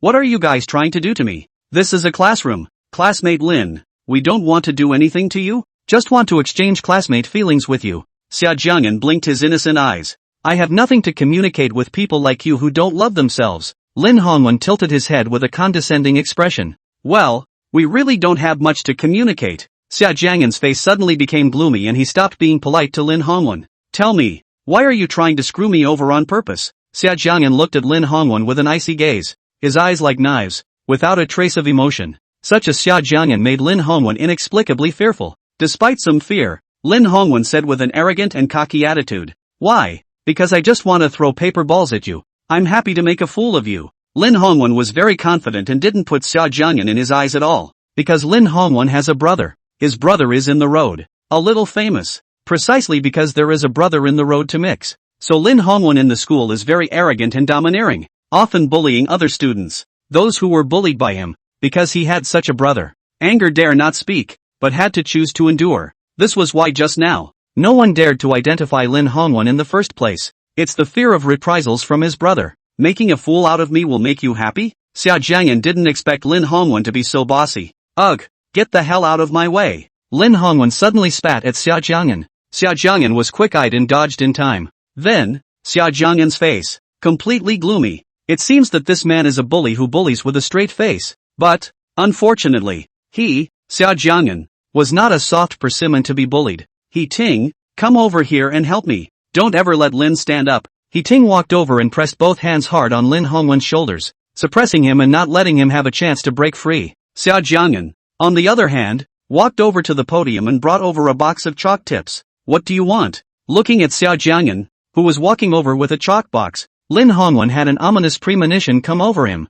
However, Xia Jiang'an ignored his question. Me? I'm telling you, if you dare to lay a finger on me, I'll definitely have my brother clean you up. My brother is Dragon. He's in charge of our neighborhood. If you touch me, he will avenge me. Hey, you stay away from me. Xia Jiang'an didn't say anything and walked up silently. The closer he took a step towards himself, the more fearful Lin Hongwen became. Bang. Make a commotion of something hitting your face. Ha, what do you want to do? A piece of chalk suddenly smashed into Hirofumi Hayashi's face and he let out a piercing scream. Ouch. For popping or snapping. The sound of chalk heads smashing into faces continued. Pain. Don't smash it. Xia Jiang'an exerted so much force that the chalk still hurt when it hit his face. For this kind of bully, Xia Jiang'an had never been soft-hearted. After smashing a box of chalk, Lin Hongwen's originally white face, at this time red a place, white a little. That face, all stained with chalk dust. There was also some chalk dust on his short dark hair. How arrogant and domineering Lin Hongwen was just now. At this moment, Lin Hongwen was as wretched as he could be. Xia Jiang'an walked to his eyes and brought his handsome face over, then smiled innocently. Whoa, Lin-san, I hurt your face with chalk. I'm having fun too. Chapter 48. The counselor called the parents to expel Xia Jiang'an. Alright, He-ting, you can let go of him now. Seeing Lin Hongwen in such a sorry state, Xia Jiang'an's anger subsided by a large margin. Xia Jiang'an, I'm telling you, I'll definitely find you to settle this matter. Lin Hongwen's eyes were red, transmitting a resentful and ferocious light as he stared at Xia Jiang'an. He was fluffy and wretched like a mad dog that barks and bites everywhere. Xia Jiang'an blinked his eyes with an innocent expression. Oh, really? I'm so scared. Xia Jiang'an, don't be too complacent. Xia Jiang'an's expression of indifference infuriated Lin Hongwen. If you dare to say one more word, I'll plug your dog's mouth with chalk right now. Xia Jiang'an was out of patience and in no mood to pay attention. After saying that, Xia Jiang'an really grabbed the chalk with his hand and put it in his hand. Xia Jiang'an, you're crazy. Lin Hongwen saw that Xia Jiang'an really wanted to make a move, so scared that he couldn't speak well, hurriedly ran out of the classroom as if he was escaping. Ha. Xia Jiang'an and He-ting looked at the fleeing Lin Hongwen and silently smiled at each other. Xia, come on, let's go eat. Wait, I'll clean the floor first. Xia Jiang'an brought a broom and dustpan and cleaned up all the chalk he had just thrown on the floor. That's fine, go. Packing up, the two left the classroom together. Restrooms. He-ting looked at the two beards on Xia Jiang'an's face and said with a smile, Brother Xia, why don't you wash this beard off? Could it be that you can't be bothered to wash it off? After hearing what He-ting said, Xia Jiang'an almost had to spit out a mouthful of old blood. How can you not give it up? He also wants to wash it off. Okay, but it's really hard to wash this stuff off. Hateful Qin Yuwan, Brother Xia, you'd better wear a mask. It's quite ugly. Walking to the cafeteria, He-ting said with a look of disgust. Xia Jiang'an's entire body was petrified on the spot. Took 10,000 points of damage from hoarding. Horton, are you still my good brother? Guys, can we still have fun? Not wearing it. It's other people's eyes that are spicy anyway. Xia Jiang'an's temper also rose. Anyway, this beard grows on his own face. He cannot see, to say spicy eyes, but also spicy other people's eyes. On Xia Jiang'an's way to the cafeteria, everyone couldn't help but look back at him. Walking to the cafeteria, Xia Jiang'an and He-ting lined up for their meals. Xia Jiang'an looked into the cafeteria and found someone he recognized. Come on, Horton, let's go sit over there. Carrying his dinner plate, Xia Jiang'an walked towards the corner of the cafeteria. There, a little girl sat alone in the corner, pretty and fair-skinned. Hey, elementary school girl, haven't seen you in a while. Xia Jiang'an patted the girl's shoulder, just like the usual greeting. The girl was startled by a sudden tap on her shoulder, then turned her head to look. Senior Xia, the girl's white face, slightly red, was a little embarrassed. Elementary school girl, why are you blushing? Be generous and confident. Xia Jiang'an had a big grin and spoke a bit loudly. You're so sociopathic, but it's not good to find a boyfriend. Xia Jiang'an looked like a big brother kindly pointing out. Xia Jiang'an and this little girl were high school classmates, because Xia Jiang'an repeated his senior year of high school, so he called her his elementary school sister. When Xia Jiang'an said this, the girl's face turned even redder, not knowing how to respond to Xia Jiang'an. Alright, don't tease people. He-ting couldn't look away. This Xia Jiang'an always likes to tease his elementary school sister, especially the more sociopathic kind of elementary school girl. Due to his personality, Xia Jiang'an is somewhat socially awesome and gets along with most people. Half an hour later, after dinner. Elementary school sister. See you later. Let's get together again when we have time. Next time senior will introduce you to handsome boys, haha. Xia Jiang'an said enthusiastically. See you senior. The little girl, Wang Yuja, was a little embarrassed, but in those eyes, a bright light flashed. After parting with their elementary school sister, Xia Jiang'an and He Ting planned to go back to the dormitory to rest. Unsurprisingly, Shen Dianfeng was not in the dormitory. Xia Jiang'an hadn't run into Shen Dianfeng for a while, and he still hadn't settled the score with Shen Dianfeng. Xia Jiang'an's intuition told him that perhaps this forum fiasco might be related to Shen Dianfeng. However, this was only Xia Jiang'an's conjecture. In the afternoon, coming out of the dormitory, Xia Jiang'an was called to the office by the counselor. As soon as he entered the office, the counselor had a stern face and a serious expression, not giving Xia Jiang'an a good look. Xia Jiang'an, have you written the 10,000-word review I asked you to write? The counselor sat in his office chair and didn't even look at Xia Jiang'an. Xia Jiang'an rolled his eyes. Not yet. No, it's me who doesn't want to write a review at all. Xia Jiang'an spoke loudly, completely unconcerned because the other party was a counselor. This counselor, Xia Jiang'an, was genuinely annoying. He had seen, once, this counselor flirting with 2 or 3 female students, and those 2 or 3 female students were almost 10 years younger than him. This was the reason why Xia Jiang'an hated him and didn't want to respect him. Don't want to write? Xia Jiang'an, is this your attitude? Do you have the school and teachers in your sights or not? Hearing Xia Jiang'an's words, the counselor stood up violently and rushed at Xia Jiang'an. Looking at the counselor with a face that wanted to eat people, Xia Jiang'an was fearless. I didn't make a mistake. Why should I write a review? You didn't make a mistake? The scandal of you being maintained is making a big fuss in our school. How dare you say you didn't make a mistake? The counselor had a look of certainty that Xia Jiang'an had made a mistake. That finger, it was almost pointing at Xia Jiang'an's brain. You say I'm being maintained? Where's your proof? Don't think that just because you're a teacher, you can just slander and defame students. What Xia Jiang'an hated the most was this kind of teacher, doing whatever he wanted based on his status as a teacher. If you have proof, you can show it. You say I'm being maintained, then I also say you're not getting along with schoolgirls. Xia Jiang'an was fearless and raised his voice to retort. You, it seems like you really don't have the teacher in your sights. With an attitude like that, why are you still going to college? Why don't you just pack up and go home now? It was not known which sentence of Xia Jiang'an's completely enraged the counselor, and he was so angry that his eyes widened in rage and his veins rippled, obviously angry to the extreme. Xing, I can't discipline you anymore. Give me your parents' contact information, and I'll ask them to take you home. You don't have to go to college anymore. Now let your parents come and take you back, and get the hell out of school. Xia Jiang'an was also angry. Why is it that you can throw dirty water on me and I can't return it? On what grounds? Here, you can call my parents if you want. If you don't read, you don't read. There's nothing to stay in this school with a teacher like you. Xia Jiang'an was also angry to the extreme. Since childhood, no one had dared to talk about him like this. However, angry to angry, when giving the counselor's number, Xia Jiang'an had a heart. He didn't give Xia's mother's phone number to the counselor, but gave Qin Yuwan's number instead, because Xia Jiang'an didn't want her mother to worry about her own affairs. Anyway, this badass Qin Yuwan was his nominal aunt. In any case, he's considered his elder, right? The argument between Xia Jiang'an and the counselor was so tumultuous that there was a circle of spectators around the office entrance. There were teachers and quite a few students. That counselor looked at the crowd gathered in front of the office and his face got harder, more somber. This Xia Jiang'an, he must be fired. When they got the number, the counselor was eager to make the call right away. Tooting noise. Dodo.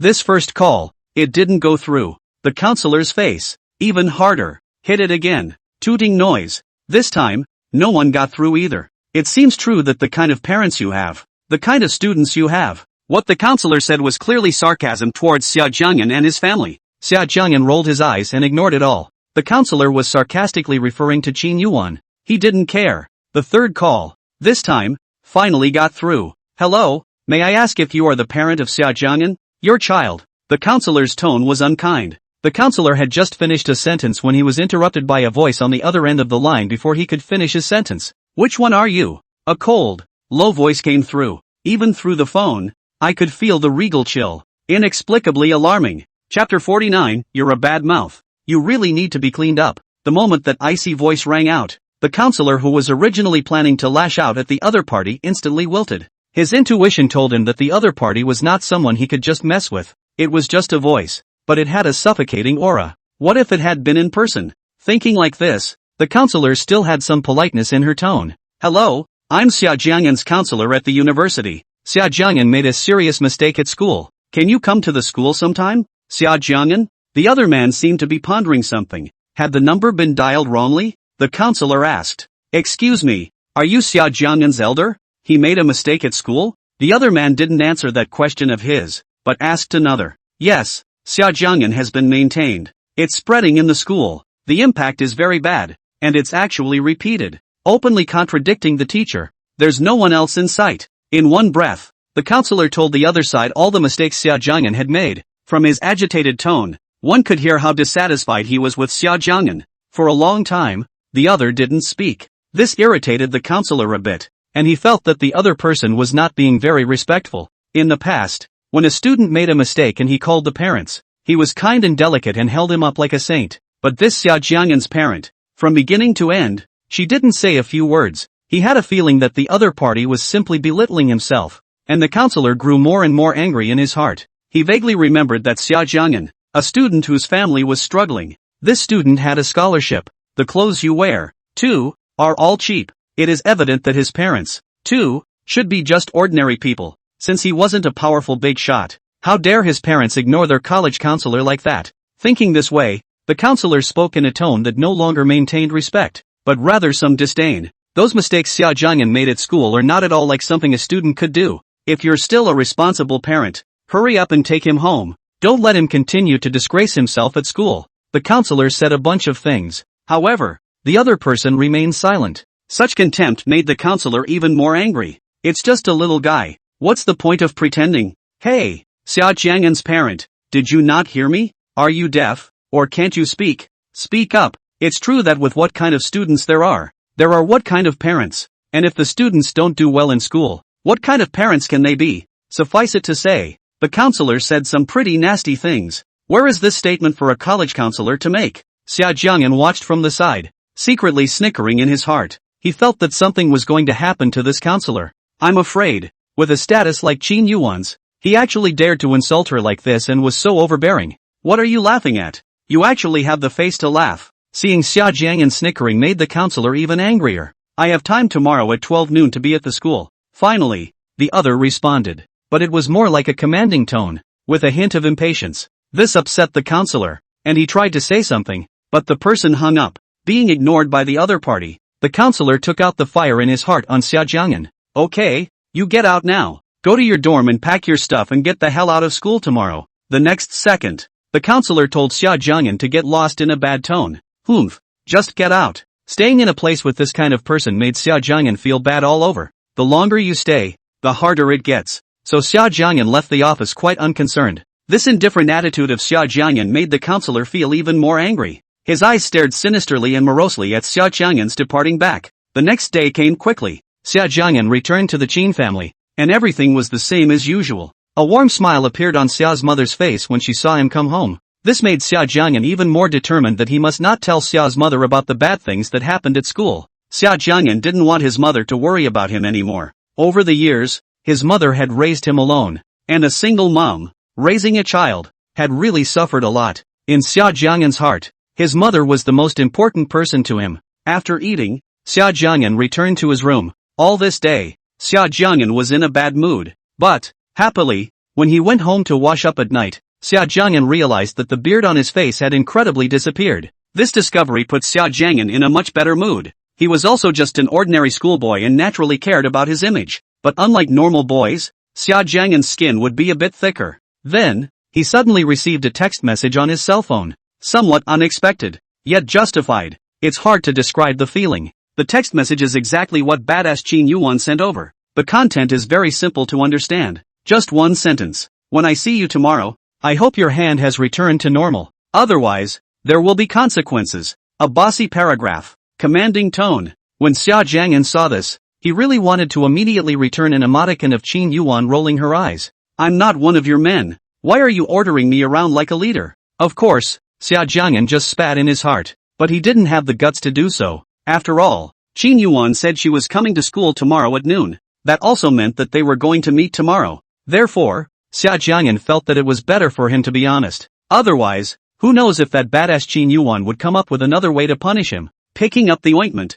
he carefully rubbed it into his fingers. I have to say, the medicine that Sister Su prescribed for him was quite good, and his fingers, now, were no longer swollen. Xia Jiang'an felt that he should find a time when he was free and invite school Sister Su for a meal. After a comfortable night's sleep, the next day, Xia Jiang'an went to school in high spirits as usual. The morning went by very quietly. The classes that should have been taken, were taken as they were. Xia Jiang'an's mind is very rippled. Everything, just like always. And, of course, ignoring the strange looks from the class, as well as, that whispered crosstalk. The argument between Xia Jiang'an and the counselor had long spread in the class. The news that Xia Jiang'an was about to be fired was also spreading fast. Some people are worried and some are apathetic. Of course, there are those who are sneaking around in the background. Ha ha, I had guessed that Xia Jiang'an would be expelled from school. It would be strange for a student like him not to be expelled. Yeah, he deserved to be fired. Yeah, Junior's son. What can he be? These were the same people who were splashed with water by Xia Jiang'an last time.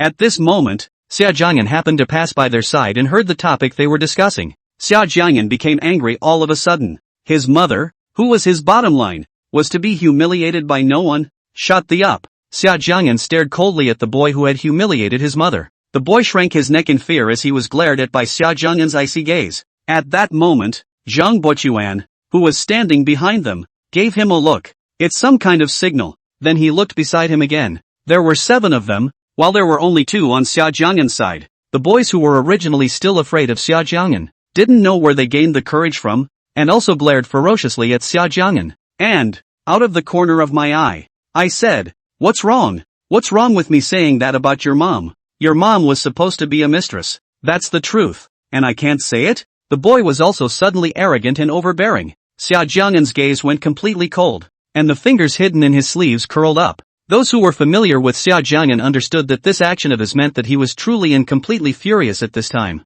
And a thoroughly enraged Xia Jiang'an, as anyone familiar with him knows, is terrifying. Say that again if you dare. Xia Jiang'an looked at the boy with an icy face, and word by word, it slowly came out of his mouth. Such a calm Xia Jiang'an was inexplicably frightening. His eyes, which were cold, did not carry a trace of emotion. The boy was first fearful, then he gained courage from nowhere and arrogantly said, "Humph, it's the same thing to say again. Xia Jiang'an's mom is a junior, and you are a little junior who is being maintained by an old rich woman. Your mom is a stinking." Snap! A crisp sound traveled throughout the classroom. The boy's words were directly and forcefully interrupted. Xia Jiang'an retracted her palm, not even wanting to look at the boy, and said coldly and sternly, "Your stinking mouth, you really owe it to yourself." Chapter 50, The Counselor Goes Crazy. As Xia Jiang'an's palm fell, the classroom caused restlessness. No one expected that Xia Jiang'an would actually dare to make a move directly in the classroom. It was a slap that made a lot of noise. See how much it must have hurt to hit that boy in the face?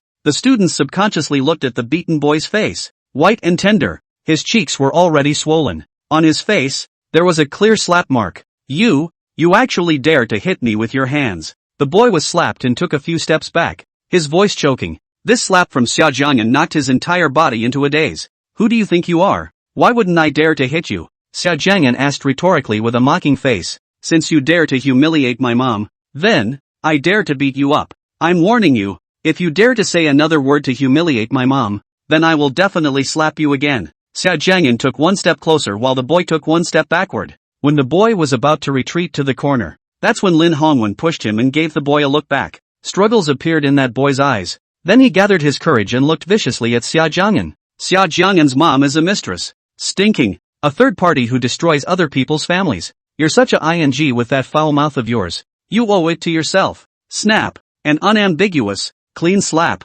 hard on the other side of the boy's face. "Try saying that again if you can." Xia Jiang'an withdrew his palm with a disdainful face and a cold gaze. "Your mom's a bimbo. Bitch. Shameless woman. Snap. Shameless. Bitch. Snap. Junior. Your mom is a bad woman, destroying other people's families. Stinking. Snap. Your mom. Snap." The loud slaps were like the sound of firecrackers that rippled throughout the classroom. The boy was dazed from the beating, and he felt his cheeks burning hot. "Xia Jiang'an, don't fight. I'm sorry. Oh, please." The boys, who were still cocky, now, completely collapsed. He was scared of being beaten, howling and sniveling. "It's pretty woeful. Don't fight. Oh, I'm sorry.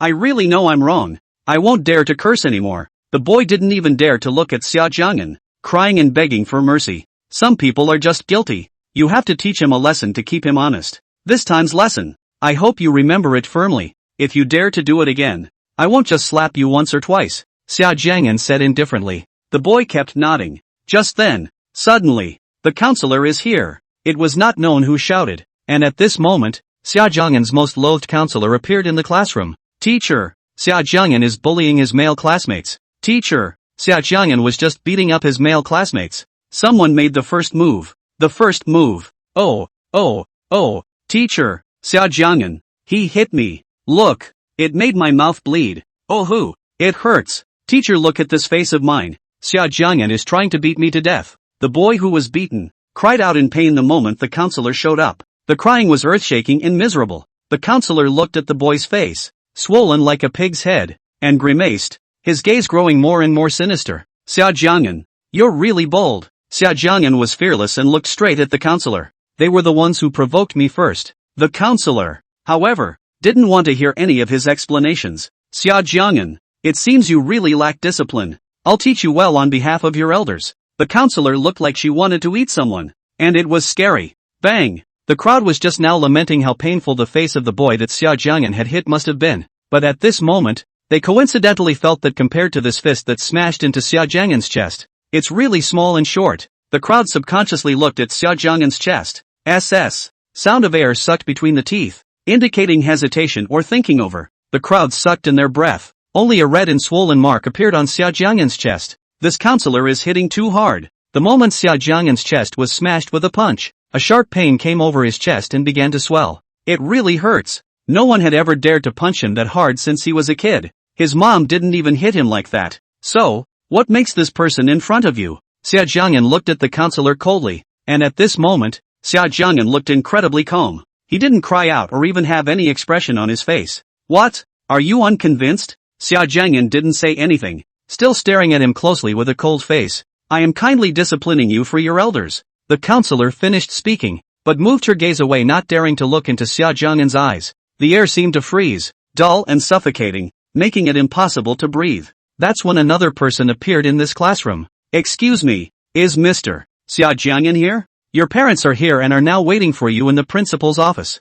When that counselor saw that person, his originally gloomy face immediately turned into a frown and a smile, fawningly saying, Secretary Zhao, why are you here in person? That secretary didn't even pay attention to the counselor, but continued to ask, with respect, is student Xia Jiang'an in the classroom? Your parents are in the principal's office. Chapter 51 for Xia Jiang'an. What do you want to tell me? The principal's office, at the top of the school. U of A is in the Magic City, ranked number 1. This school is known for its superior quality of teaching, and naturally, the principal of this prestigious institution is also a famous person of great prestige. But at this point, the president of the University of A, who was supposed to be powerful, was now covered in sweat and distracted. He bent over with a look of respect. Eyes kept looking at the woman standing in front of the floor-to-ceiling window. In front of the translucent floor-to-ceiling windows, the woman had her arms wrapped around her chest, her body slender and graceful. The aura around her was controlled by her in an invisible way.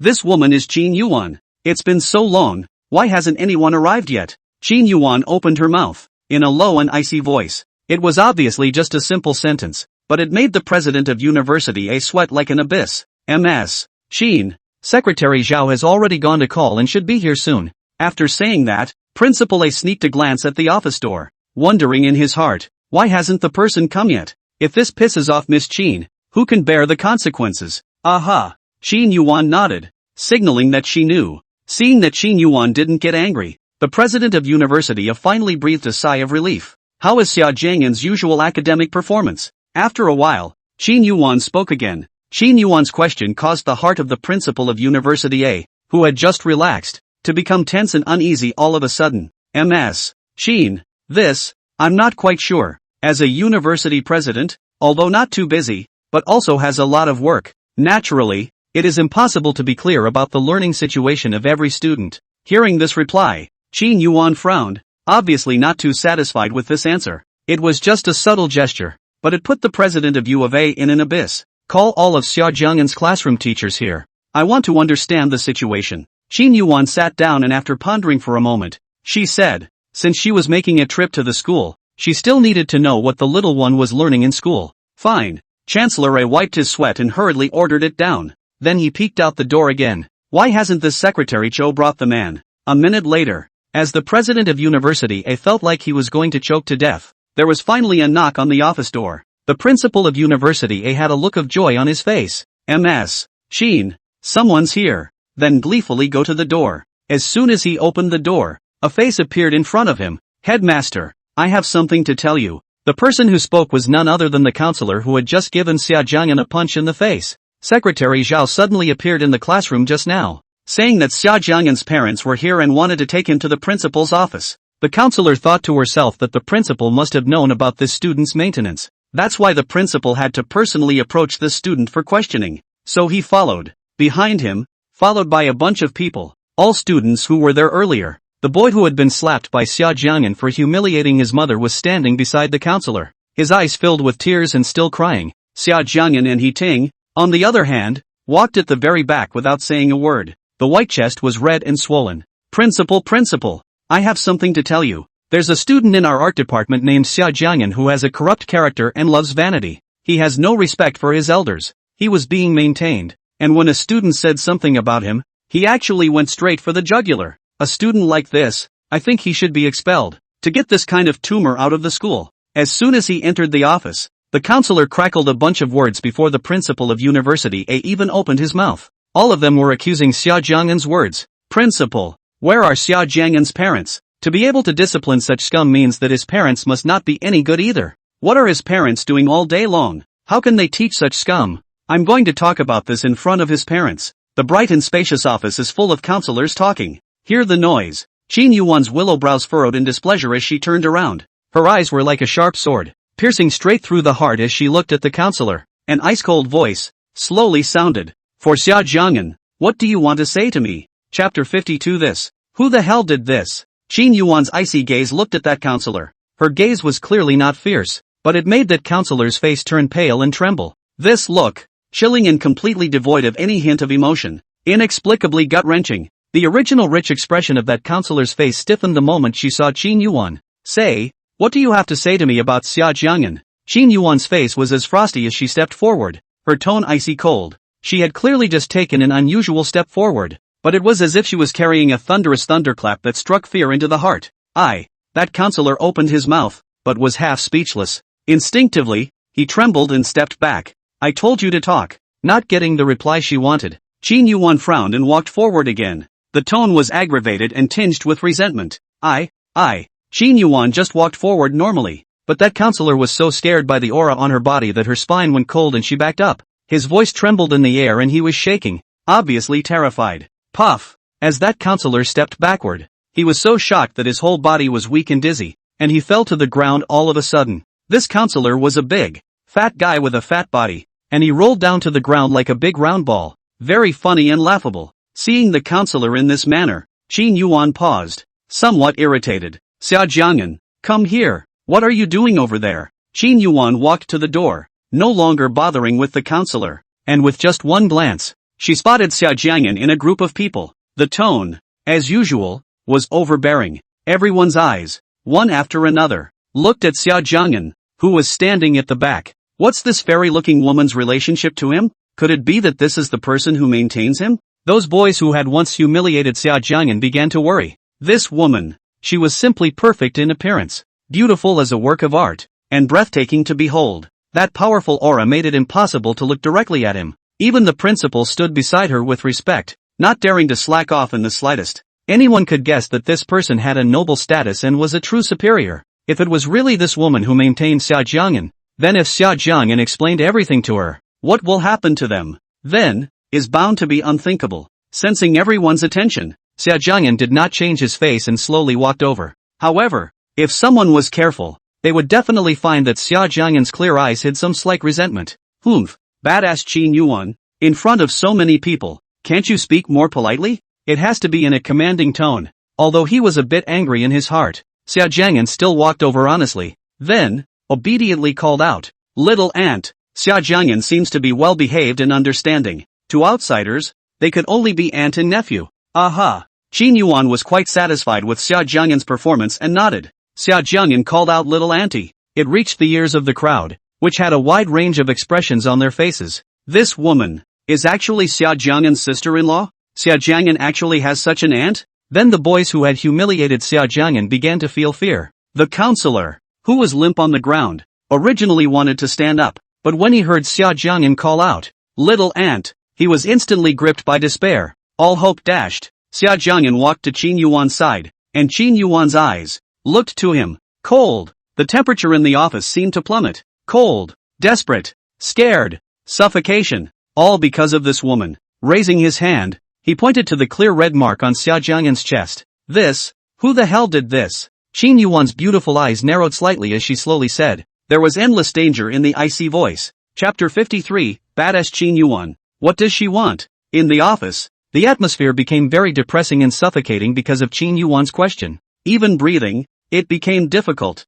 The gun hits the head, so no one dares to be the head. Who the hell hit this? Qin Yuwan's icy gaze looked at the crowd, and wherever her eyes went, they all lowered their heads. No one answered, which made Qin Yuwan very upset. Her little one that only she could touch and no one else could move but herself. The little guy was her Qin Yuwan's person. No one could bully him. Bullying will lead to death. Are all ears deaf? I need to be explained. Qin Yuwan's gaze was icy cold. At this moment, she was truly angry. It was at this time that the crowd present, too, truly recognized the terror of this woman. It was as if he was in a dark hell, gripped by endless fear. You answer. Qin Yuwan casually pointed out someone. That person was suddenly pointed out by Qin Yuwan, and immediately, he trembled all over. Shivering, he spoke with difficulty. It was the counselor's doing. Because Xia Jiang'an beat up a male student, the counselor was too angry, so she hit him a little too hard. This person was in the same gang as the boy who had been beaten by Xia Jiang'an, so he kept his eyes open as he answered.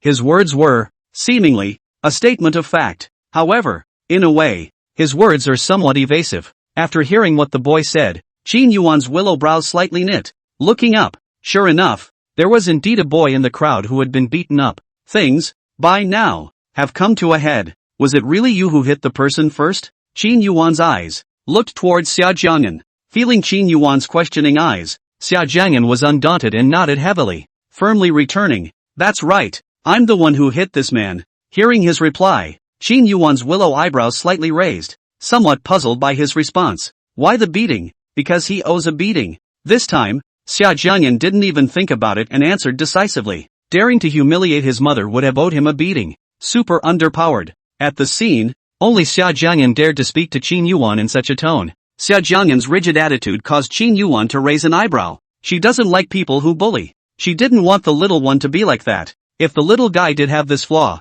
well, she would make him change. Why does he owe a beating? For Xia Jiang'an, Qin Yuwan always had more patience. A question and answer like this is much like a parent assiduously teaching their child. Because he called my mom names and intentionally smeared her mouth is in bad shape. What did he call your mom? A lot of unpleasant and ugly words. What hard words? He called my mom and a cheater who broke up other people's families. In response to Qin Yuwan's question, Xia Jiang'an did not hide a single thing and answered honestly. Qin Yuwan's question? No, to be precise, it was more like a lecture. Could it be that Qin Yuwan wasn't on his side? As soon as he thought of this possibility, Xia Jiang'an's heart suddenly went a little cold. Yes, it does deserve a beating. It seemed that she had misunderstood the little one. Hearing Xia Jiang'an's reply, Qin Yuwan frowned, then said these words. Qin Yuwan's response made Xia Jiang'an somewhat surprised. Qin Yuwan's eyes went to Xia Jiang'an. Looking at the boy's originally white chest, there was a hint of heartache in the bottom of his eyes where no one else could see it. However, it flickered and no one noticed, including herself. You, and you, come here a minute. Ending her questioning, Qin Yuwan turned her head and looked at the duo. These two people were the same boys who were beaten by Xia Jiang'an, and the counselor who gave Xia Jiang'an a punch in the face. The two who were pointed at were pale and terrified. In the office, no one dared to make a sound. The two who were pointed to, although their faces were pale, they still obediently walked forward. The woman's words held a danger that was impossible to defy. In her presence, the word obedience is all that is required. What do you say? What punishment should I give you? Condescending, icy eyes looked at these two. Because of what Qin Yuwan said, these two trembled and actually went a little weak in the knees. The clear red mark on the little guy's chest was really a particular eyesore and a particular turnoff. I told you to talk. The two didn't respond. Like mutes who couldn't speak. Deaf too. Ha! There was endless danger in the icy voice. The atmosphere became oppressive. Suffocating.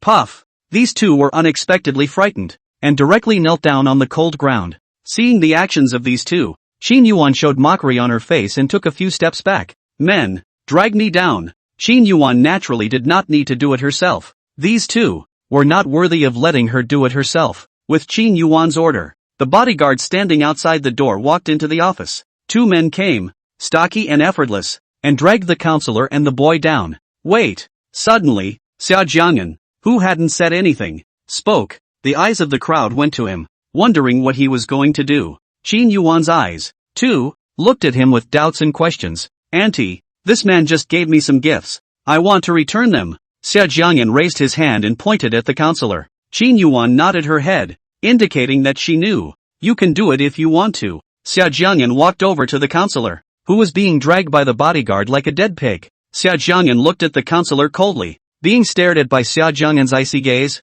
that counselor inexplicably felt fear. Just now, you gave me a punch, and now, I'll give it back to you. An eye for an eye was Xia Jiang'an's style of behavior. Snap! Loud applause that echoed through the office. Xia Jiang'an's behavior made the crowd look sideways, and no one expected that Xia Jiang'an's character was so rigid. That'll do, you drag him down. Xia Jiang'an finished slapping and smiled at the bouncer. That appearance looked well behaved, like a harmless neighboring little brother. Very different from the indifferent Xia Jiang'an just now. The bodyguard looked at Qin Yuwan, who nodded her head. Then the bodyguard took those two away. The moment they were dragged away, those two fainted in fear. This scene of those two being dragged away was imprinted in everyone's mind. Qin Yuwan's little aunt is also too scary. It must have ended badly for these two. Elder Mo. Regarding the matter of my nephew being framed, I need you to give me a reasonable explanation. After settling those two, Qin Yuwan spoke. The person who was addressed as Elder Mo was none other than that University A president.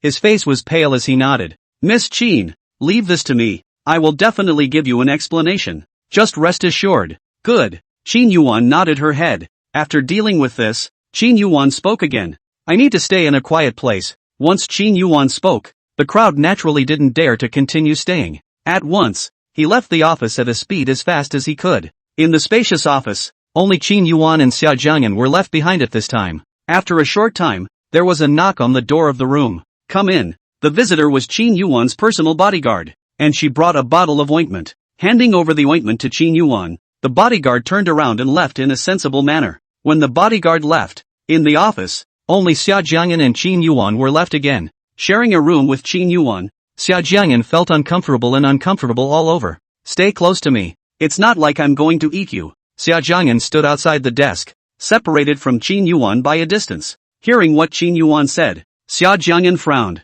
Humph, fierce women, all day long, just know how to be mean. Displeased in his heart, Xia Jiang'an still obediently walked over. Sit here. Oh, Xia Jiang'an nodded and sat honestly in his chair. Xia Jiang'an sat honestly, both hands on his thighs, arms crossed. At this point, his mind was on edge, because Xia Jiang'an suddenly remembered something. Just last night, he had teased Qin Yuwan. Would Qin Yuwan give him a punishment? Well, she had caught him out too, though. However, with Qin Yuwan's bad nature, she said that she wouldn't necessarily have to punish him again. Just as Xia Jiang'an was sitting on pins and needles, Qin Yuwan spoke, her voice low and nice. Raise your head. Qin Yuwan stood beside him, looking down. Hearing what Qin Yuwan said, Xia Jiang'an raised his head and tilted his face. With this line of sight, he could just about see Qin Yuwan's face. Xia Jiang'an felt that God was really unfair. Big bad Qin Yuwan is obviously so bad. Why did God give her such a flawless face? Really, it's not fair. What were you thinking? While Xia Jiang'an was spitting on Qin Yuwan in his mind, Qin Yuwan spoke. Right at this moment, Qin Yuwan stretched out her fingers and picked his chin. Qin Yuwan bent down and leaned over to laugh softly, an action that made her look very bewitching. Having his chin picked up, Xia Jiang'an had to tilt his head to look at her. Meanwhile, Qin Yuwan was looking down. As nature would have it, the two men's faces grew closer and closer together, so close that their noses were about to almost touch. Xia Jiang'an's heart was tense, getting more and more upset. Badass Qin Yuwan, what does she want? Suddenly leaning so close to him, but now it's still school, a mecca of learning. Xia Jiang'an's eyes dodged, not daring to meet Qin Yuwan's gaze. Chapter 54. His body including that heart belonged to her. Xia Jiang'an's fluttering eyes made Qin Yuwan a little upset. She wasn't an ugly monster with a bad appearance. Why didn't she want to look at her? Don't move. Eyes can only look at me. Qin Yuwan aggravated the strength of her hand and said in a domineering manner, forcing Xia Jiang'an to stare at her.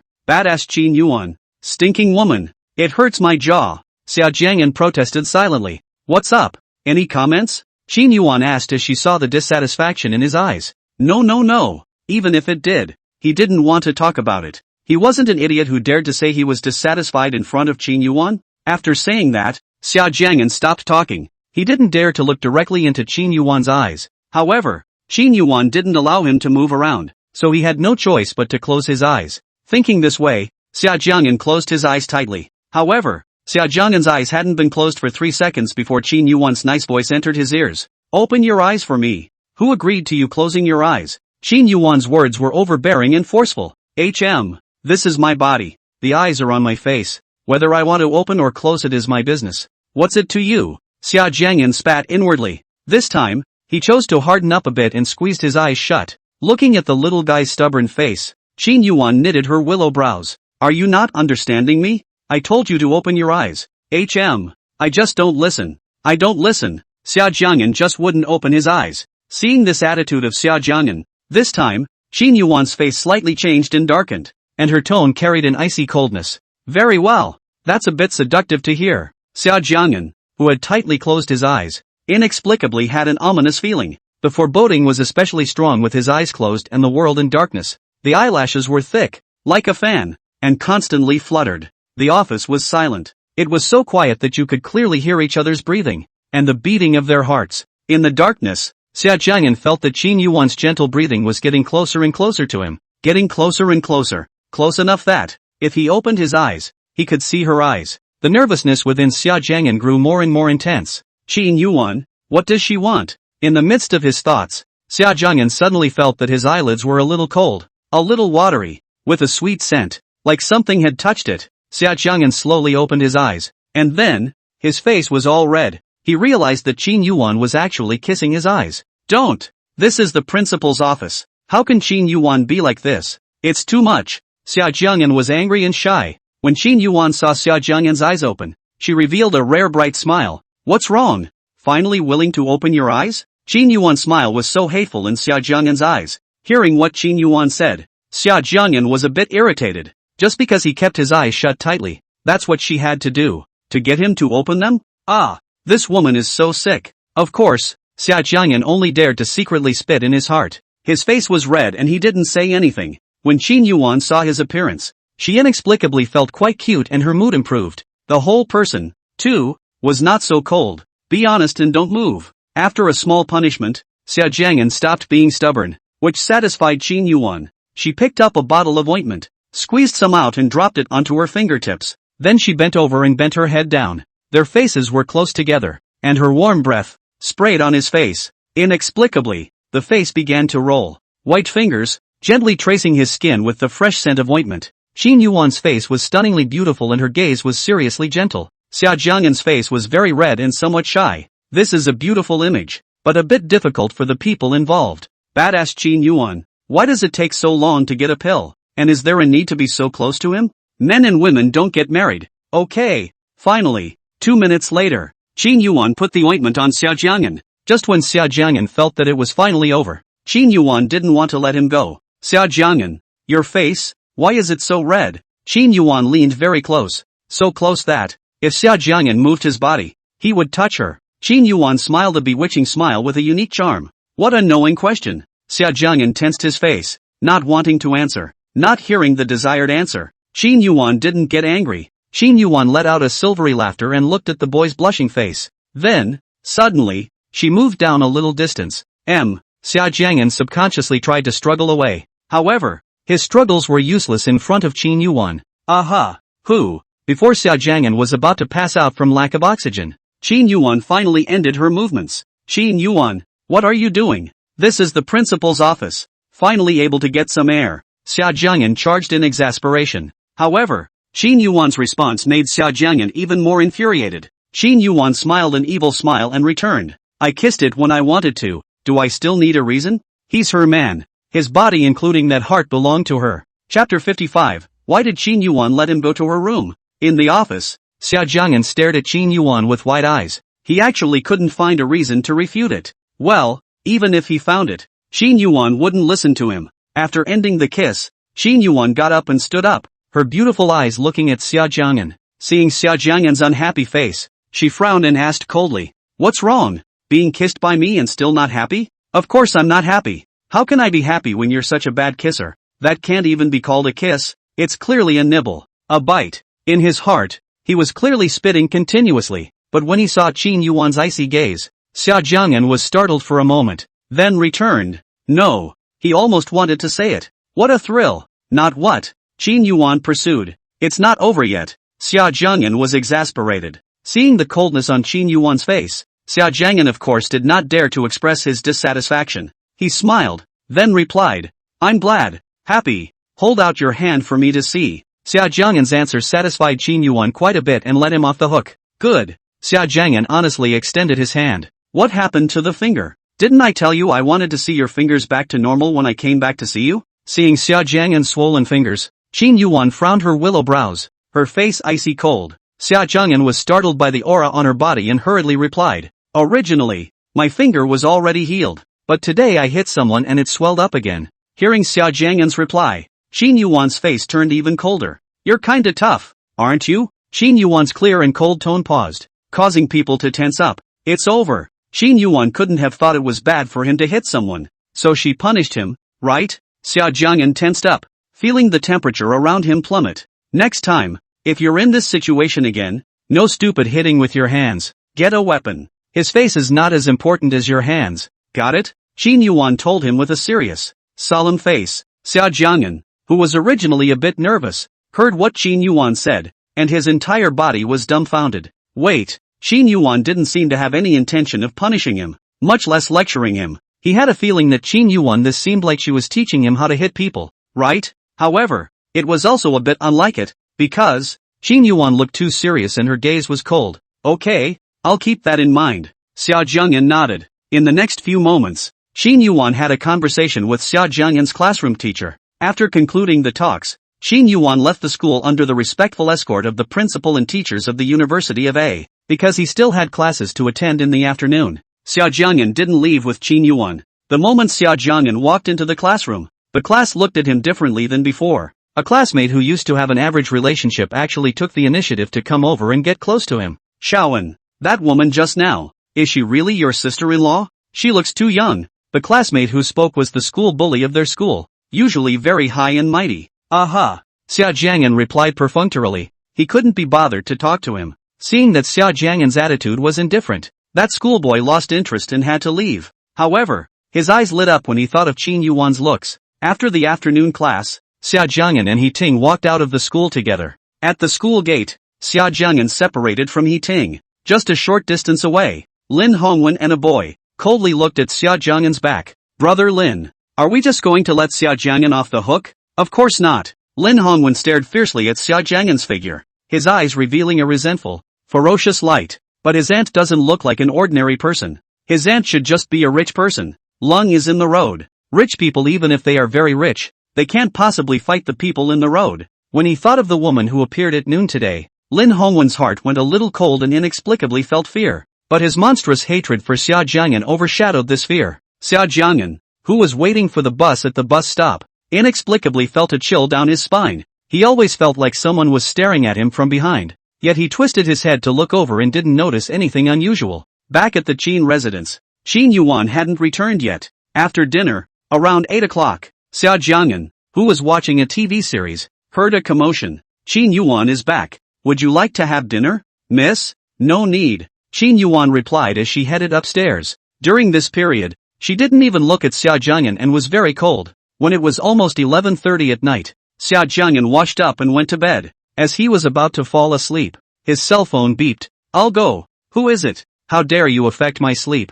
Xia Jiang'an opened his cell phone distractedly and took a look at it. It was a text message. The person who sent the letter was none other than Qin Yuwan. The content of the text message was simple, but Xia Jiang'an glanced at it and instantly lost his sleep. "Come to my room in 5 minutes or less. Just bossy as usual." There was no room for him to refuse. Everyone in the family usually goes to bed quite early, and at this hour, they should all be asleep. Xia Jiang'an looked out the window. The sky was like a dark curtain. It's already late. Qin Yuwan asked him to go to her bedroom. What's her business? Chapter 56, Xia Jiang'an, you've guessed what I want to do. It was late at night, and Xia Jiang'an didn't want to get up at all. He had a bad feeling that something might happen later, but it's impossible not to go over there. Qin Yuwan was so strong and domineering that no one dared to resist her orders. If he angered the badass Qin Yuwan, there was no telling what would happen. Thinking this way, Xia Jiang'an hurriedly got up. He was only wearing a pajama set at the moment, and stood silently by the bed, wondering what he was thinking.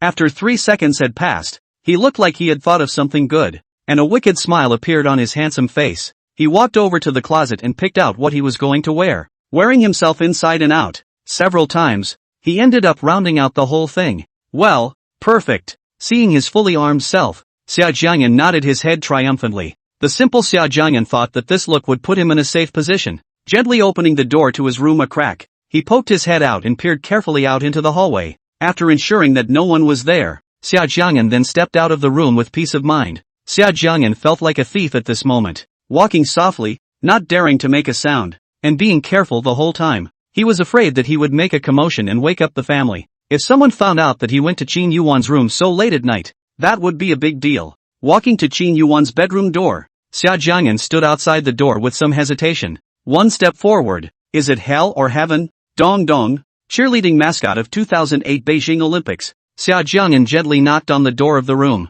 Xia Jiang'an waited for a while. No one opened the door. Then his hand gently pushed and the door was pushed open. The door was unlocked, presumably by Qin Yuwan on purpose. Xia Jiang'an walked into the room. Then he was surprised to find that Qin Yuwan's room was also too big. It was more than twice the space of his bedroom. The room was neatly and generously decorated and spotlessly clean. Where is Qin Yuwan? Xia Jiang'an looked around the room and did not see Qin Yuwan's figure. Then he suddenly heard the sound of water running. Qin Yuwan was in the bathroom? Inexplicably, Xia Jiang'an felt his body heat up a bit. Or maybe it's because he's wearing too many clothes. Heartbeat, too, is beating fast. His heart was in turmoil and he subconsciously zipped his shirt tighter. The bathroom was suddenly opened and Xia Jiang'an looked over as Qin Yuwan walked over while drying her hair with a towel. Her slim waist and plump water balloons formed the perfect body proportions, dimpled and marvelous. Xia Jiang'an's eyes lit up. This wasn't the first time he had seen Qin Yuwan, but every time he saw it, he was still awed by it. You're cold?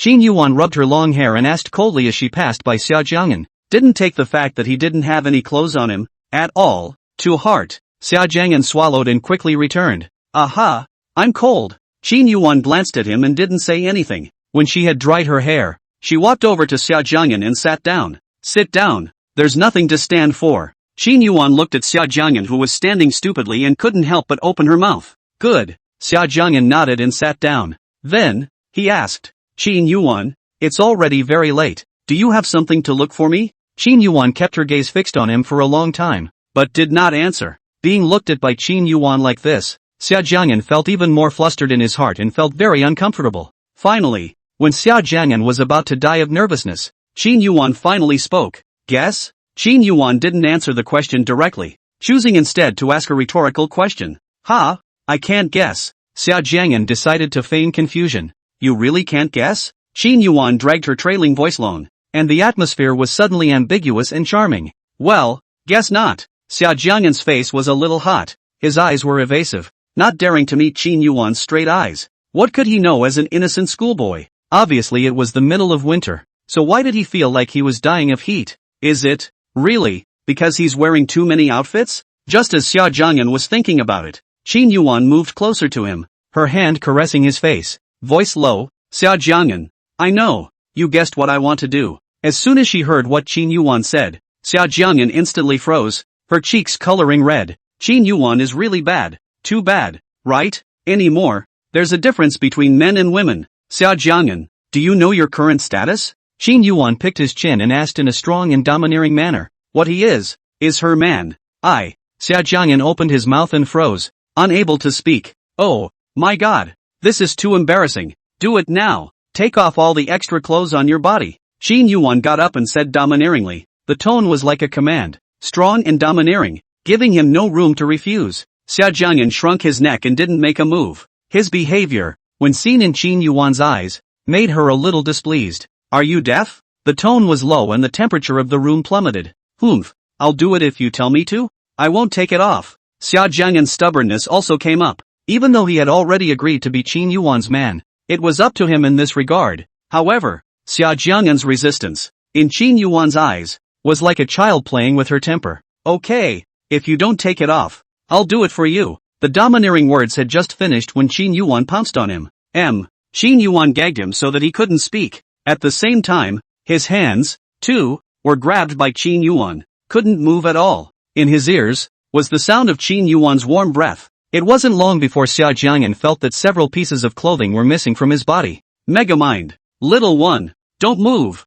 Xia Jiang'an is still trying to struggle. Qin Yuan's voice was somewhat ambiguous. Xia Jiang'an closed her eyes tightly, her eyelashes fluttering slightly. Suddenly, Qin Yuan stopped her further movements. And she stood up. Could it be that Qin Yuan finally had a bad conscience and wanted to let him go? At the thought of this possibility, Xia Jiang'an was happy. At the corner of his mouth, a smile pulled out. However, he hadn't been happy for long when Qin Yuan returned and handed him something. Xia Jiang'an froze and picked up the item to take a look. The whole face instantly exploded in red. Humph. At the expense of him thinking that Qin Yuan had a clear conscience. I didn't use it. Because he was so nervous. Xia Jiang'an's voice trembled. Of course, what Xia Jiang'an said about not having used it was indeed true. It's just that while he doesn't have direct experience, he does have indirect experience. Back in the day, he used to watch little love movies with He Ting. It's okay, I can teach you. Xia Jiang'an's face, at this time, turned red. I'll only teach you once.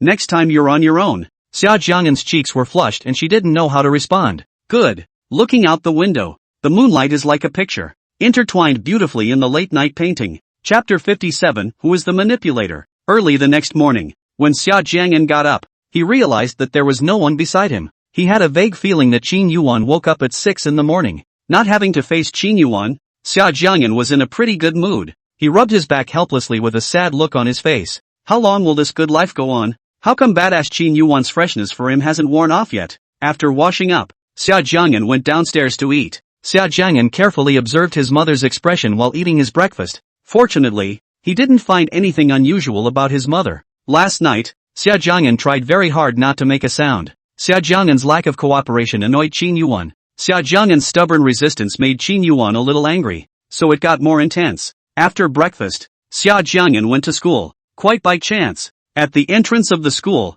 Xia Jiang'an happened to meet He Ting, who had just arrived at the school. Good morning, Xia. Good morning, Horton. Walk to class together and take your seats. Brother Xia, last night, nothing happened between you and Ms. Qin, right? He Ting asked curiously. The relationship behind Xia Jiang'an and Qin Yuan's that was only clear to He Ting. No. Xia Jiang'an shook his head. Brother Xia, did you not sleep well? He Ting asked with concern when he saw the dark circles on Xia Jiang'an's eyes. I had a bit of insomnia last night. Something like that happened last night. He must not be sleeping well. However, he would definitely not tell He Ting about these things. However, He Ting, who had always been resourceful, found something in Xia Jiang'an's evasive eyes. Suddenly, he came over and said in Xia Jiang'an's ear, Brother Xia, last night, were you and Miss Qin happy? No. I can't understand you. Xia Jiang'an had a face of I'm simple. I don't understand. Humph. He Ting the little pervert. Really? Brother Xia, don't hide it from me. I'll check. After saying that, before Xia Jiang'an could react, He Ting reached out and pulled open Xia Jiang'an's collar. Xia, you must be lying to me. I saw the little strawberry. Oh. A bad smile appeared on He Ting's face. He Ting, you pervert. I'm not. Xia Jiang'an's cheeks blushed slightly as she hurriedly moved away from He Ting. A dangerous man. During the second class in the morning, the school suddenly sent out an announcement. Freshman so-and-so, a counselor in the fine arts department, has been expelled for poor conduct by a vote of the school at a meeting. There was also a certain so-and-so art student who was given 1 demerit by a vote of the school. The other thing that happened was that on the University School Forum, the posts about Xia Jiang'an being maintained were all deleted cleanly. The school has issued a notice that no classmates are to be slandered at will and that those who violate this notice will be severely punished. For these things, Xia Jiang'an didn't care very much. He's more concerned about who's behind it all. After classes in the afternoon, Xia Jiang'an and He Ting met at the school entrance. Because, today, Xia Jiang'an is going to invite school sister Su to dinner. Xia Jiang'an thought that he just had time today, so he chose today. Although Xia Jiang'an and He Ting were in the same class, they took different courses, and He Ting hadn't arrived yet when Xia Jiang'an appeared at the school entrance. During the period of waiting for Ting, Xia Jiang'an picked up his cell phone and sent a message to Xia's mother. Mom, I have a dinner date with my classmates tonight, so I won't be going back for dinner, so there's no need to wait for me to come home soon. Xia Jiang'an received a reply from Xia's mother. Okay, Mom knows, you must be safe out there. After doing this, Xia Jiang'an leaned against the wall and opened the fifth man ready to play a handful to kill time. Having just opened the game interface, Xia Jiang'an thought about it and still didn't play the game. Choose to send a text message to Qin Yuwan. Qin Yuwan, I'm going to get together with my classmates for dinner tonight, so I'll be home late. After sending this text message, Xia Jiang'an's heart was a little tangled and struggling with his itinerary. Why did he have to report to badass Qin Yuwan? However, it's not possible to do so without checking in with her. Qin Yuwan had seriously warned him before, telling him to report to her all about what he did, where he went to play, and who he was with. If you don't, the consequences are very serious. In particular, Qin Yuan's eyes looked as if she wanted to eat him when she said this. Therefore, considering the safety of his life, Xia Jiang'an still decided to report to Qin Yuwan. It wasn't like he was doing anything bad anyway, so it didn't matter if he told her. When Xia Jiang'an sent a text message to Qin Yuwan was in the army giving a meeting to the leaders. In the green tent, the leaders were very straight even as they sat. Serious, morose, inviolability. No one was allowed to make irrelevant movements in Qin Yuan's meeting. So the meeting was quiet, not a single extraneous sound. Just then, the sound of a dripping cell phone suddenly came from the conference room.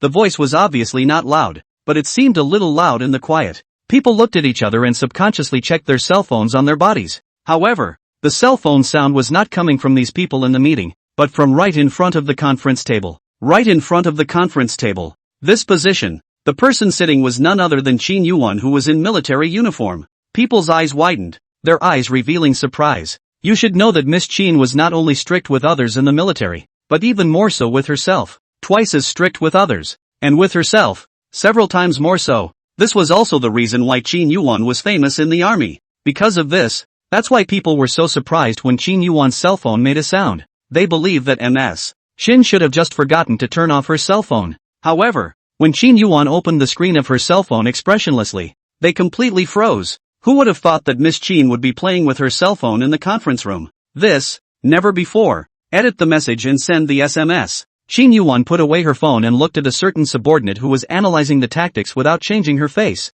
Go on. The subordinate first froze, then quickly reacted. As for Xia Jiang'an's side, the message had just been sent out not even 5 seconds before Qin Yuwan wrote back. The content of the message remains as overbearing and strong as ever. Is it a man or a woman? Seeing the content of the message, Xia Jiang'an was instantly somewhat speechless. Male. Xia Jiang'an helplessly sent a text message. Okay, must be home around 7 p.m. Chapter 58 Drink. Why don't you? Soon. Ting appeared at the school entrance. The place where Xia Jiang'an was going to invite Su to dinner was opened by Ting's family, and it was particularly famous in Magic City, called Jiuxian cuisine. You usually have to call ahead to make a reservation. However, Xia Jiang'an was thanks to Ting's blessing and didn't need a reservation. Riding in the car driven by Ting, Xia Jiang'an and Ting arrived at Jiuxian cuisine together and walked into the private room. The address has just been sent to Sister Su in advance. Xia Jiang'an and Ting hadn't waited long before school Sister Su arrived. Su Senpai. It's been a long time,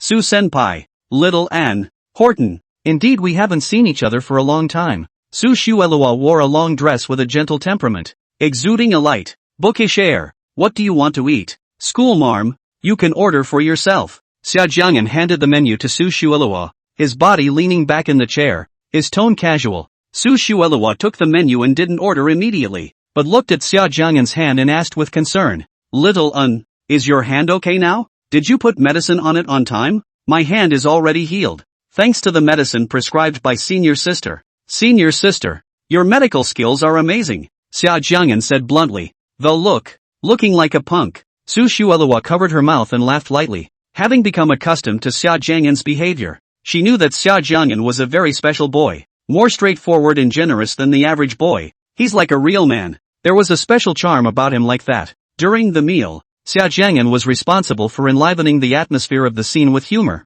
making the other two laugh. For example, let me tell you something. I was riding the bus this morning and I heard a little girl ask her daddy, "Daddy, why did you hit your mommy last night?" Dad looked at her and said, "Kids don't talk nonsense. I didn't hit mommy." The girl thought about it and said, "You're lying. The Monkey King on TV fights with Erlangchen and they all say that they fight for 300 rounds. I heard you tell mom last night that you were going to fight her for 300 rounds. Another example is, the young lady was caught by Uncle Hat and refused to admit it. I just sold a box of condoms that cost more than $10 for $500, which is at most a price hike. Uncle Hat asked, what about after the sale? The young lady said, teach him how to use it and provide after-sales service. The jokes told by Xia Jiang'an all burned a bit. However, when he told it, he didn't blush and his skin was as thick as a city wall. Su Shuelua laughed softly while looking at Xia Jiang'an with gentle eyes. Suddenly, Xia Jiang'an looked at Su Shuelua and asked with a bad smile, Senior sister, why don't you bring your boyfriend here with you? Su Shuelua laughed, I'm still in a single state. I don't have a boyfriend yet. Alas. Sister, tell me honestly, are you a lily? Xia Jiang'an was suddenly serious, curiosity written in his eyes. Lily your head. Su Shuelua laughed helplessly and knocked Xia Jiang'an's head. Ha ha, just kidding, just kidding. Xia Jiang'an laughed awkwardly. Do you want a drink? Horton brought out a bottle of wine. It still counts. Xia Jiang'an subconsciously tried to refuse. But wait a minute, why would he say no? Just now, Qin Yuan's stern face suddenly appeared in his mind. Qin Yuwan had warned him not to drink again. Are you sure you don't want to drink it? This is a fine wine that I have treasured for a long time. Ting looked at Xia Jiang'an with a puzzled expression. You know, Xia Jiang'an's drinking capacity is not bad. Drink? Why not? Me if I'm not allowed to drink. Chapter 59, Xia Jiang'an is drunk. Xia Jiang'an's eyes lit up the moment he saw Ting open the bottle. Qin Yuan's warning that he wasn't allowed to drink was completely set aside by him. Come on, drink. When he finished, he brought the wine glass and poured it straight to the top. Finish it in one big gulp. Xia Jiang'an's style at the drinking table had always been bold. Su Shuelua watched Xia Jiang'an drink the wine in his glass in one gulp without changing his face. His pupils dilated with some surprise. Even though this wasn't the first time she had seen Xia Jiang'an drinking like this, she was still shocked every time she saw it. Drink up, academic sister. What are you doing over there? Xia Jiang'an repoured himself a glass of wine and picked it up to clink glasses with Su Shuelua. I'll drink. Su Shuelua smiled, looking at the wine glass in front of her, her eyes revealing a hint of bitterness. But looking at Xia Jiang'an's handsome face, she closed her eyes and drank it in one gulp as if the wine was poisoned. Seeing Su Shuelua finish her drink in one gulp, Xia Jiang'an laughed. School sister, it's really awesome. It's quite interesting that a girl can drink. Su Shuelua took a sip of her drink and asked seemingly casually, you like girls to drink? Xia Jiang'an didn't even think about it and directly replied, yeah, as long as girls drink appropriately and don't overdo it. I still like it. An hour later, it was getting dark. Looking out the window, the city, lit up. In the box, Xia Jiang'an and Ting had long been drunk. At this time within the box, the only one whose mind remained clear was Su Shuelua. Su Shuelua's small face was slightly red. She who had always not dipped in alcohol, this time she also drank quite a lot. Looking inside the box, at the two drunken boys, she shook her head. Alas, you two boys, your hearts are also really big. Su Shuelua smiled helplessly. This was a store owned by Ting's family, so Su Shuelua contacted it, and someone soon picked Ting up and brought him home. Inside the box, only Xia Jiang'an and Su Shuelua were left at this time. Xia Jiang'an was lying on the sofa, on all fours. Su Shuelua stood next to Xia Jiang'an and looked at his ugly sleeping position. The eyes smiled gently, and her eyes were full of him. Shaoan, are you asleep? Su Shuelua tried to wake up Xia Jiang'an because she didn't know the location of his house. Be quiet. Nobody disturb my sleep. Watch out for my fist. Xia Jiang'an unconsciously swung his fist. It's lovely to look at. Su Shuelua's gaze became even gentler. Having no choice, Su Shuelua had to look for Xia Jiang'an's cell phone. Xia Jiang'an's cell phone is face unlocked. Su Shuelua gently lifted Xia Jiang'an's eyelids and pointed at the cell phone face recognition. The cell phone opened. Su Shuelua found a very strange thing. Xia Jiang'an's address book only has a cell phone number. Because Xia Jiang'an's memory was not bad, the cell phone numbers of important relatives and friends, he kept in his head. So, the new cell phone he hadn't saved anyone else's number yet, only Qin Yuwan's. With curiosity written in her eyes, Su Shuelua dialed the phone number called Universe Invincible Big Bad. The phone was quiet until it was dialed, and there was no ringing. 3 seconds later, the phone dialed. Before the other end could say anything, Su Shuelua jumped ahead and said, Hello, may I ask if you are Xia Jiang'an's classmate? It's like this. Xia Jiang'an is drunk in the box. I want to ask if you know the location of his house? There was no talk on the other end of the line. It was quiet. Hello, is anyone listening? Su Shuelua asked politely. Xia Jiang'an is drunk and, Now, with you? The tone was low and oppressive. But, something is familiar. In Su Shuelua's mind, a high and cold, unforgettable face appeared. Are you little N's aunt? There was no reply from the other end. Hello auntie, may I ask where Xiaoan's home is located? I'll be responsible for sending him back safely. You, where are you now? 9 hen meals. Drop. The phone had hung up just as Su Shuelua finished speaking. Chapter 60, Qin Yuan's arrival. Watching the phone being hung up, Su Shuelua frowned slightly. It seems, little N's aunt doesn't like little N very much. It's a little mean. Next, Su Shuelua could only wait. The night was a bit cold. Su Shuelua took off her own tweed coat and covered Xia Jiang'an. Looking at Xia Jiang'an's good-looking side face, Su Shuelua's beautiful eyes blazed a little. Hands, as if uncontrollable, caressed his handsome face.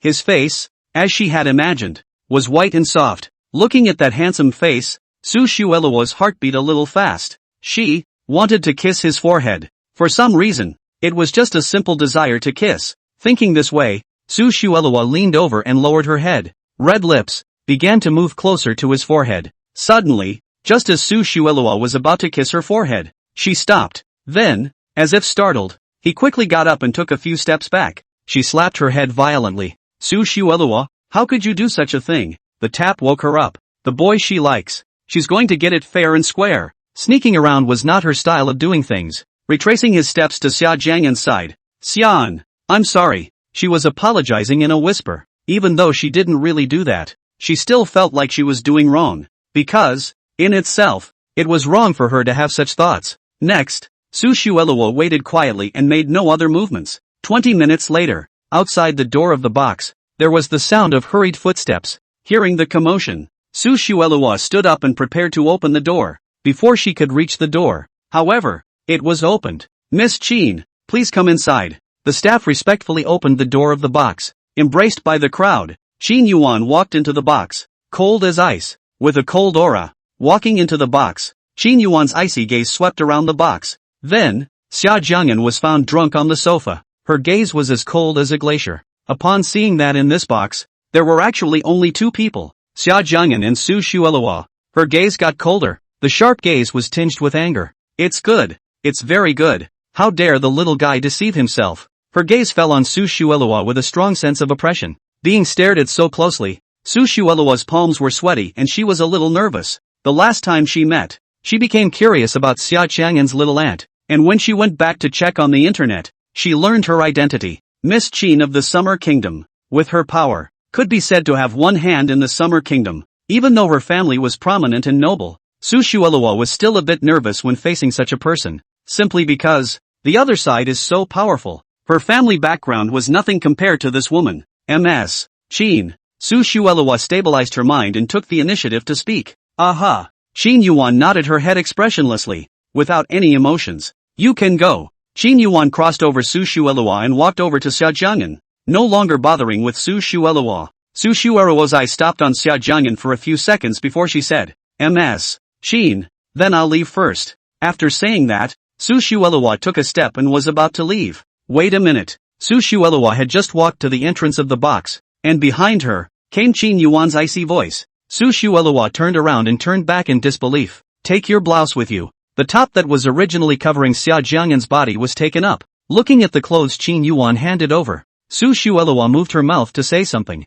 but in the end, without speaking, he took the blouse in silence and turned away. You can go too. After Su Shuelua left, Qin Yuwan let the rest of the people leave as well. Inside the box, only Qin Yuwan and Xia Jiang'an were left. Smelling the unpleasant odor of alcohol in the box, Qin Yuwan's willow brows furrowed in dissatisfaction. Chapter 61, next time, don't lie to me. Qin Yuwan hated drinking, and to be precise, never drank. Naturally, she didn't like the little guy drinking. In the Qin residence, no one dared to drink in front of her. At the same time, she hated it when someone lied to her. And tonight, Xia Jiang'an's demeanor defied both of the above too. She didn't like him drinking, but at this point, he was drunk on the couch. She doesn't like getting cheated on. However, he cheated on her. A man and a woman. How dare they be in the same compartment? And how dare he, in front of another woman, drink so much? What was the relationship between him and her? He said before that he already had a favorite. It seems that the girl he likes is this schoolmate. How dare he get drunk in front of this woman if the relationship wasn't that close? What did they do in all the time they spent together? Had this woman, before she came to the box, done anything to him? Thinking in this way, Qin Yuan's gaze became increasingly cold, as if it was frozen. She stood quietly beside Xia Jiang'an, not knowing what she was thinking. After a short while, Qin Yuan moved, frowning her willow brows and forcing herself to endure the pungent smell of alcohol. Qin Yuan wrapped Xia Jiang'an in her arms, leaving the box that smelled of alcohol. This was a place she didn't want to be in for a second. Where to next? Miss? Qin Yuan rubbed her temples and said coldly, Hua Palace Villa. Huagong Villa. The top villa area in Magic City. Of course the location is also the most expensive. Only the really rich and powerful can afford, and have the money, to live there. Hua Palace Villa area. The top place. That was Qin Yuan's residence. 20 minutes later, the car arrived at its destination. Qin Yuan helped Xia Jiang'an out of the car. It's quiet here because she rarely stays here.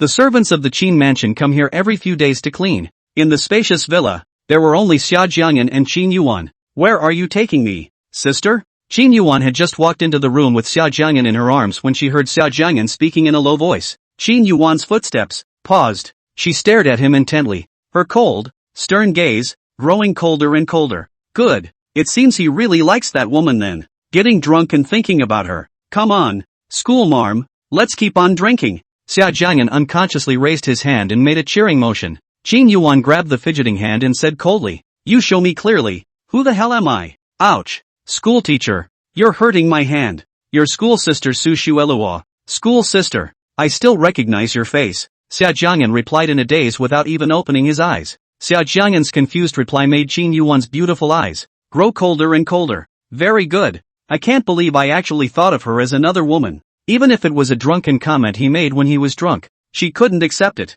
Xia Jiang'an, I'll ask you again. Who the hell am I? Qin Yuan's gaze was icy cold, with the dark light of an impending storm. Sister, don't bother me. Your sister Su Shueluo. Why are you asking me so many times? Just after Xia Jiang'an's words, Qin Yuan's beautiful eyes immediately lost a trace of temperature. Looks like your brain isn't clear right now. Let me help you sober up. On the right side of the villa, there is a large swimming pool. The water in the pool. It's cold. It's icy. And, of course, it's perfect for helping intoxicated people with their minds back to clarity. Qin Yuan helped Xia Jiang'an and walked to the pool. The night wind was cold at this time. The water in the pool was bright under the lights, and the wind blew across the water, bringing up translucent waves. In the water, reflected, the image of a handsome man and a beautiful woman. The woman was beautiful to look at, and her high-strung demeanor added to her unique charm. The boy's eyes were closed, but the handsome face, in the shadow of the water, was clear and beautiful. It was a beautiful scene. However, the next moment, a sudden change in the picture. Looking at the cold pool, Qin Yuan's face did not change and her gaze was cold. Puff. Make the sound of something falling into the water. Help. Ahem. Help. Hiss cold. In the cold pool, Xia Jiang'an struggled and yelled. The ice-cold water, wrapped around his body, was bone-chillingly cold. Xia Jiang'an, who was originally drunk, instantly sobered up the moment he fell into the water. Help. Someone's overboard. Ahem. Xia Jiang'an choked on his saliva. The throat was cold and hard. Help. Somebody help me. I'm dying. In the pool, Xia Jiang'an was yelling. By the pool, Qin Yuan looked at Xia Jiang'an in the water. Her face cold. The water in the pool wasn't deep enough to drown. Are you sober? By the pool, Qin Yuan finally spoke. Her voice icy cold. Qin Yuan? Xia Jiang'an's voice trembled as he finally realized that there was someone here. Then he was a little puzzled. Wasn't he just eating in the box with Ting? Why is he suddenly in a cold pool? Finally recognizing me. Seems to have come to his senses. Qin Yuan snorted coldly, the coldness in her beautiful eyes somewhat alleviated. And then, Qin Yuan also went into the water. Not a care in the world about the cold pool. Water, gradually disappearing over her thighs and then her waist. The dress was thoroughly wet and clung to her skin, revealing the curves of that perfect body. Xia Jiang'an stood in the water, shivering because it was cold. Teeth, too, were chattering. There was something wretched and pathetic about that look. Next time, no cheating on me. Ha! Qin Yuan moved closer to Xia Jiang'an and hugged him into her arms before Xia Jiang'an could react. Let me find out there's a next time. And there will be serious consequences. Hearing what Qin Yuan said, Xia Jiang'an instantly understood. He was smart enough to understand Qin Yuan's meaning after a little thought. The reason he appeared here should be because Qin Yuan brought him here. Also, it must have been Qin Yuan who deliberately let him fall into the water. It's a punishment for him. because he cheated on her. Also, he's drunk, and he's drunk as hell. Xia Jiang'an felt that it was very likely that he had said quite a few bad things about Qin Yuwan when he was talking drunk. It was very likely that all the inner dissatisfaction with Qin Yuwan had been spoken out. As the saying goes, when you're drunk, you tell the truth. Hold me tight. To his ears, Qin Yuan's domineering voice came. Xia Jiang'an subconsciously. His hands circled her thin waist. Qin Yuan's voice was cold, but her body was warm. This made Xia Jiang'an, who was freezing cold, couldn't help but move closer to her and stick to her. Qin Yuwan supported Xia Jiang'an and walked into the house. The house was warm with the air conditioning on. Qin Yuwan helped Xia Jiang'an all the way to her bedroom. Qin Yuwan, where are you taking me? Because he was really cold. Xia Jiang'an was shivering as he spoke. However, Qin Yuwan did not pay any attention to his question. Go into the bedroom and turn on the air conditioner. Then, walk to the bathroom. The bathroom is spacious and has a large tub in it. Put in hot water and steam. Only after doing these things did Qin Yuwan let Xia Jiang'an go. Then, look at him. Take off your clothes. The tone was low and the voice was nice. Chapter 62. Could it be that he thought too badly of Qin Yuwan? The boy was soaked and shivering in the spacious bathroom. The woman was also soaked to the skin,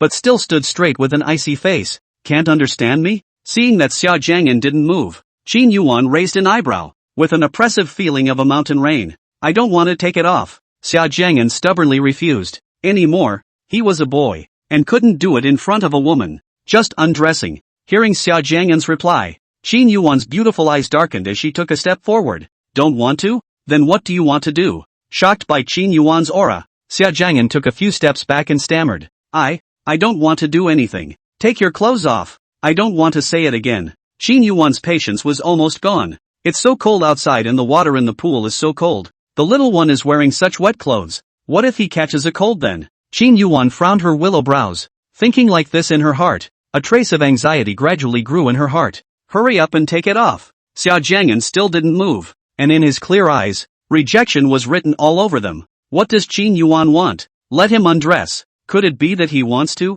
Xia Jiang'an was shivering in his wet clothes, looking a little pitiful. The face was a little pale. Qin Yuwan's heart became even more agitated when she saw him in this state. Xia Jiang'an was still thinking of refusing when Qin Yuwan's patience disappeared as she approached him. Not taking off? Want me to help you take it off? Qin Yuwan's voice resounded overhead, carrying dominance and strength. Ha! Don't! Xia Jiang'an still wanted to struggle, but his strength was useless in front of Qin Yuwan. His hand was easily controlled by Qin Yuwan. Qin Yuwan's hand began to reach for his clothes. Xia Jiang'an stared wide-eyed at what was happening, her cheeks coloring red. The body, which had been cold and icy, began to heat up. Qin Yuwan, stop it! The wet blouse was tossed aside by Qin Yuwan. Xia Jiang'an's words had no effect at all. Qin Yuwan's hand was still moving. Xia Jiang'an's face reddened. He was like a little lamb that could only let Qin Yuwan do whatever she wanted. He couldn't refuse, nor did he have the right to, because, well, he was her man. Xia Jiang'an closed his eyes and resigned himself to what would happen next. However, what Xia Jiang'an thought about didn't happen. Qin Yuwan stripped him of his clothes with a cold face, didn't do anything bad to him. Instead, he gently pushed him into the hot, steaming tub. The moment he was pushed into the bathtub, his body was wrapped in hot water, and Xia Jiang'an let out a sound in comfort. Xia Jiang'an's voice reached Qin Yuwan's ears, and her hand paused. In the beautiful eyes, there was a meaningful flash, and then, Qin Yuwan cleanly, without a hint of hesitation, turned her back to him. A nice voice rang out, I'll give you half an hour to come out on your own later. After saying that, without waiting for Xia Jiang'an to respond, Qin Yuwan left the bathroom. Xia Jiang'an looked at Qin Yuwan's delicate back, his eyes revealing doubts. Could it be that he had thought too badly of Qin Yuwan? Forget it, it's useless to think about it. Xia Jiang'an soaked in the hot water, relaxing both physically and mentally, and after Qin Yuwan left the bathroom, she walked straight to another room. Walk into the bathroom and turn on the shower. Ice-cold water scattered all over her body. It was clearly still winter, but Qin Yuwan was taking cold showers, wrapped in cold chill. However, Qin Yuwan acted as if she didn't feel it, and from her stunningly beautiful face, she couldn't feel a trace of coldness. A fire had risen inside her that had to be put out. Xia Jiang'an lay in the bathtub, drowsy. It was warm and really soothing to have your body wrapped in hot water, and the material of this bathtub is a bit special. Lying in it, it's so comfortable. The hot water in the tub is flowing and the temperature stays the same. So cozy. Xia Jiang'an made a comfortable sound and closed his eyes to enjoy it, because he was too comfortable. And because of the alcohol factor, Xia Jiang'an actually fell asleep. Qin Yuwan took a bath and blew dry her hair, then returned to the bedroom where Xia Jiang'an was. She sat on the bed and waited quietly. Time, little by little, passed. Half an hour later, Qin Yuwan walked towards the bathroom. Didn't I tell you to come out on your own in half an hour? Before you see them, you hear them with displeasure. However, no one in the bathroom responded to her words. It was quiet. Qin Yuwan furrowed her willow brows and walked into the bathroom. With just one glance, he saw that Xia Jiang'an was sleeping soundly in the bathtub. Qin Yuwan's beautiful eyes became somewhat cold. A cold, stern aura emanated from his body. Does the little guy have any brains at all? How dare you fall asleep in the bathtub without any safety sense? Qin Yuwan walked towards Xia Jiang'an, her face gloomy with a regal chill. Xia Jiang'an slept heavily, baring his lips. Qin Yuwan approached him and raised her hand, looking as if she wanted to knock his head. But, her hand soon stopped. She stared intently at Xia Jiang'an's face. The beautiful eyes were gloomy, not knowing what they were thinking. And then, Qin Yuwan moved to help Xia Jiang'an up, having just pulled him up from the water. Xia Jiang'an was carrying water with him, soaking Qin Yuwan's freshly changed clothes. Qin Yuwan has a strong sense of cleanliness. However, at this point, she was expressionless, clearly not taking this to heart. Qin Yuwan sat on the bed and held Xia Jiang'an in her arms, her white fingers running through the boy's black hair. So noisy! Don't disturb the old man's sleep. Obviously the hairdryer was turned down, but it was still noisy for the boy. His eyes were closed and he was unconsciously speaking in his sleep. Reaching out, he waved his hand unexpectedly. Snap! It just happened to hit Qin Yuwan's hand, and the force was not small. Qin Yuwan's eyes sank slightly and her small face darkened. However, Xia Jiang'an didn't feel any danger, and his mouth was still talking in his sleep. I've told you to knock it off. I want to sleep. Dare to argue again. I'm going to hit someone. Reaching out, he thrashed around again. This time, Qin Yuwan was prepared and easily dodged it. Shut up! Qin Yuwan grabbed the hand that was doing the wrong thing and chided softly. It could be that Xia Jiang'an had an unconscious reaction to the voice. As soon as Qin Yuwan spoke out, Xia Jiang'an became honest. Perhaps because of rustiness, the boy's head was a mess, even though it had been blow-dried. The fluffy hair was in disarray, like it was topped with a cocktail. Putting the hair dryer away, Qin Yuwan placed him on the bed and covered him with the quilt. With her beautiful eyes looking at the little one on the bed, Qin Yuwan shook her head helplessly. Turn around. Walk into the bathroom. Turning on the shower, the cold water, once again, fell on the body. The fire she had just put out was, once again, stoked by the little one. Chapter 63. Who says you can't sleep during the day? Qin Yuwan finished her shower and with a cold feeling, walked to the bedside. On the bed, Xia Jiang'an was sleeping soundly,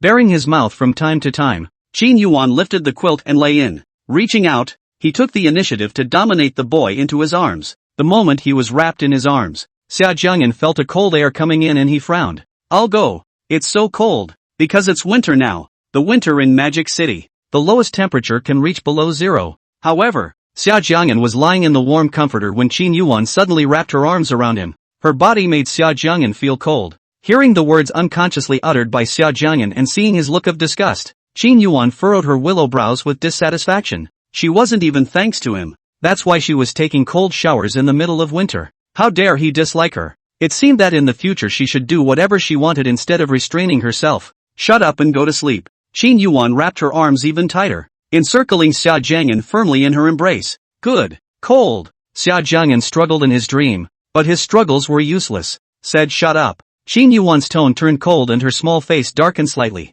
It's cold. Go away. Xia Jiang'an was still struggling hard and speaking nonchalantly. Just after Xia Jiang'an's words were uttered, Qin Yuwan's face became even darker, increasing the force of his hand. He didn't give Xia Jiang'an a chance to escape. In the blink of an eye, a little bit of time has passed. The moon rose slowly, shining softly like a bright light illuminating the night sky. On the bed, Xia Jiang'an gave up continuing to struggle and fell into a deep sleep. Qin Yuwan's eyes were tightly closed and she also fell asleep. Even asleep, however, her body radiated coldness. The next morning, Xia Jiang'an woke up at 7 o'clock on time. The only reason he could get up was also because his cell phone was ringing. Ugh, so annoying. As usual, Xia Jiang'an first complained about the ringing of his cell phone and opened his sleepy eyes. Suddenly, the word Xia Jiang'an was about to say got stuck in his throat. He noticed how the decor of his room had changed. And why is there suddenly someone beside him? Xia Jiang'an slowly twisted his head and saw a flawless face. That small agaric nose. Absolutely beautiful face. As if a goddess had descended to earth. Qin Yuwan? Why did Qin Yuwan suddenly appear in his bed? No, it's how did he appear in Qin Yuan's bed? With this thought, the memories of last night gradually came to mind. He was drunk last night. Qin Yuwan pushed him into the pool in order to give him punishment. Hateful. Such a cold pool. Qin Yuwan actually threw him in. Besides, it's still winter. Hateful. Badass. Further back. Thinking about what happened afterward, Xia Jiang'an's face turned a little red. Badass Qin Yuwan. Looking at the sleeping Qin Yuwan, looking at the face that was within reach, Xia Jiang'an suddenly thought of something. A bold and exciting idea. Should we give her a quirky makeup look? This is the perfect opportunity for revenge. When he thought about how the badass Qin Yuwan always bullied him during the weekdays, Xia Jiang'an's heart was angry. The more I think about it, the angrier I get. The angrier you get, the more heartfelt you get. Say it and do it. Xia Jiang'an went from the dressing table in the bedroom, found the lipstick, and held out his hand. The eyes, which had been hazel, became firm and alert. The large hand slowly moved to the side of Qin Yuan's small face. Xia Jiang'an had an excited look on his face and was eager to try. Qin Yuwan, don't blame me. Xia Jiang'an's eyes brightened slightly as the lipstick moved towards Qin Yuan's face. What are you doing? Xia Jiang'an's hand was suddenly grabbed. The moment the beautiful eyes opened, Xia Jiang'an was dumbfounded. My goodness, don't wake up early. Don't wake up late. Why did you have to wake up now? Hey, I didn't try to. Because of his weakness, Xia Jiang'an stuttered a bit in his speech. However, Qin Yuwan saw through him with a glance and said in a cold voice, You want to tease me? Qin Yuwan's words made Xia Jiang'an's back go cold. No, there really isn't. I just saw that you were a little pale and wanted to help you put on some lipstick. Xia Jiang'an opened her big clear eyes with an innocent look. Really? Qin Yuwan had a skeptical look on her face, her beautiful eyes staring at him tightly. A little flustered by her stare, Xia Jiang'an subconsciously wanted to avert his gaze, yet Qin Yuwan would not allow it. Answer my question. Hand. Picking up his chin. Of course it's true. I'll get you a mirror. Look how pale your little face is. Qin Yuwan looked at him calmly and didn't say anything. No, here's the mirror. See for yourself. Xia Jiang'an took the mirror and waved it in front of Qin Yuwan's eyes. See, you see, I'm doing you a favor. Qin Yuwan's gaze was gloomy as she calmly looked at Xia Jiang'an. And then, Qin Yuwan spoke, her tone cold. Am I a fool in your eyes? Of course it's stupid. No, it's super duper. How? Xia Jiang'an shook his head repeatedly. Sleep. Qin Yuwan pulled Xia Jiang'an into her arms and tugged on the covers. Xia Jiang'an struggled, his head poking out from under the covers. Qin Yuwan, it's broad daylight. So, why don't you get up? However, Qin Yuwan said in a serious manner. Who says you can't sleep during the day? Qin Yuwan's quality of sleep had always been poor. Yet strangely enough, the scent of the little one's body always made her sleep soundly. Don't. Qin Yuwan, I don't want to sleep. I want to get up. Xia Jiang'an struggled hard, trying to break free from her arms. The little one, grinding in her arms. Qin Yuwan's face, flushed with a light blush. Breathing became a little more rapid as well. However, Xia Jiang'an didn't realize the danger and was still struggling hard. Qin Yuwan, let go of me. I don't want to sleep. Don't move. Qin Yuwan's voice was low as she chided. Qin Yuwan, the air is good in the morning. We should go exercise and get some exercise. Xia Jiang'an finished, hoping to escape her. You want to exercise in the morning? Qin Yuwan looked at his face, her beautiful eyes, flashing a dark light. In the morning? Movement? Xia Jiang'an's face instantly burst into red. Damn it! He actually understood the meaning of Qin Yuwan's words. Say, do you choose to sleep or do exercise? Qin Yuwan let him choose. Sleeping, of course. He doesn't want to exercise when it's so cold. After saying that, Xia Jiang'an pulled over the quilt and burrowed into the warm comforter. His face, very red. Seeing him in this state, Qin Yuwan laughed softly in a low voice and closed the curtains. Chapter 64, The High and Mighty Queen. Xia Jiang'an's sleep quality was always very good, and he slept until 12 noon. I'm so hungry. Xia Jiang'an was woken up by hunger and sat up from the bed. He was the only one left in the bed at the moment. He looked around and did not see Qin Yuwan's figure. Where did Qin Yuwan go? Forget it. Getting up without having to face Qin Yuwan is quite good. Patting his head, Xia Jiang'an's head was a little dizzy. This was the aftermath of being drunk. Pick up your cell phone and edit the message. Summer's mother must have been worried when he didn't come home last night. Hey, Mom, I'm Little Ann. Awake from your nap? Did you sleep at He Ting's house last night? Huh? Yeah. Xia Jiang'an was a bit confused. How could his mother think he was sleeping at He Ting's house? From now on, when you go out to play, even if you don't call and tell Mom, you have to send me a text like you did last night. or mom will be worried about you. In the old days, when Xia Jiang'an was in his rebellious period, Xia Jiang'an often didn't come home. Okay, mom, I'll remember. Come home early. Good. After hanging up the phone, Xia Jiang'an was a bit confused. Last night's text message? He opened his phone and, to his surprise, saw the text message his phone had sent to Summer's mother last night. Contents: Mom, I played with Heting too late. I won't be home tonight. I'll sleep at Heting's house. Don't worry. Xia Jiang'an clearly remembered that he had not sent this text message. He was too drunk to text last night. So, who sent this text message? Forget it. Don't bother thinking about it. Xia Jiang'an walked out of the bedroom, ready to find something to fill his stomach. The villa was spacious, and the bedroom where Xia Jiang'an slept was on the 3rd floor. So he walked downstairs. It was quiet around the villa and there was no movement, except for the movement made by Xia Jiang'an. Xia Jiang'an walked into the kitchen. Wow! There's actually fish here. Xia Jiang'an hadn't been expecting it because the kitchen was just so neatly laid out. On the table, there was a fish in a basin, but it was alive. I can eat fish. Happy. Xia Jiang'an picked up the knife and prepared to handle the fish and fry it himself. Ow! A beast opened its bloody mouth and appeared behind Xia Jiang'an. Xia Jiang'an's face went pale as he was startled by the thing in front of him. No one could understand Xia Jiang'an's feelings of fear. He took the fish and stared at the ceiling. Too tight to move. In his ears came the sound of the beast's breathing. The beast lying on top of him was majestic in size and possessed a dense orange fur. Its head was huge, several times bigger than Xia Jiang'an's, and Xia Jiang'an believed that it could swallow his head in one bite.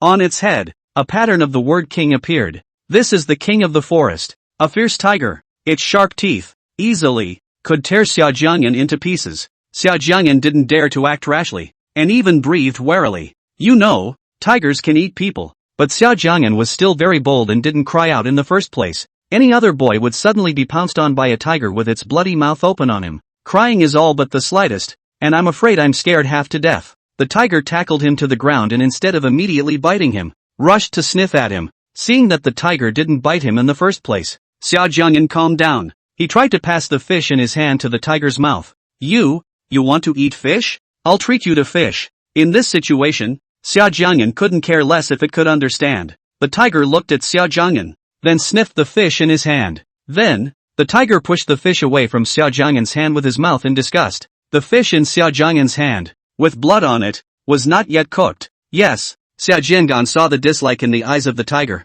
It was very spiritual. You're not trying to eat me, are you? Xia Jiang'an's speech trembled and his hands shook. Very spiritual. The tiger seemed to understand him and actually nodded. Ow! There was also a very cooperative oling sound. The bloody mouth, slowly opening above Xia Jiang'an's head, was horrifying. Xia Jiang'an's face was colorless and his heart was trembling. He's still so young and has unlimited possibilities. And now he's going to be a tiger's dish? Xia Jiang'an was desperate when he thought this. Just when Xia Jiang'an was very desperate, Qin Yuwan appeared. Her nice voice rang through the villa. Queen, stop teasing him and come here. Qin Yuwan, help me. Xia Jiang'an shouted for help. Qin Yuwan was now the only one who could save him. However, Qin Yuwan acted as if she didn't hear his cries for help, slowly walking over and sitting on the sofa, even, leisurely eating an apple. Seeing Qin Yuwan in this state, Xia Jiang'an was furious. He was about to die, and Qin Yuwan was actually still over there watching the show. Queen, come here.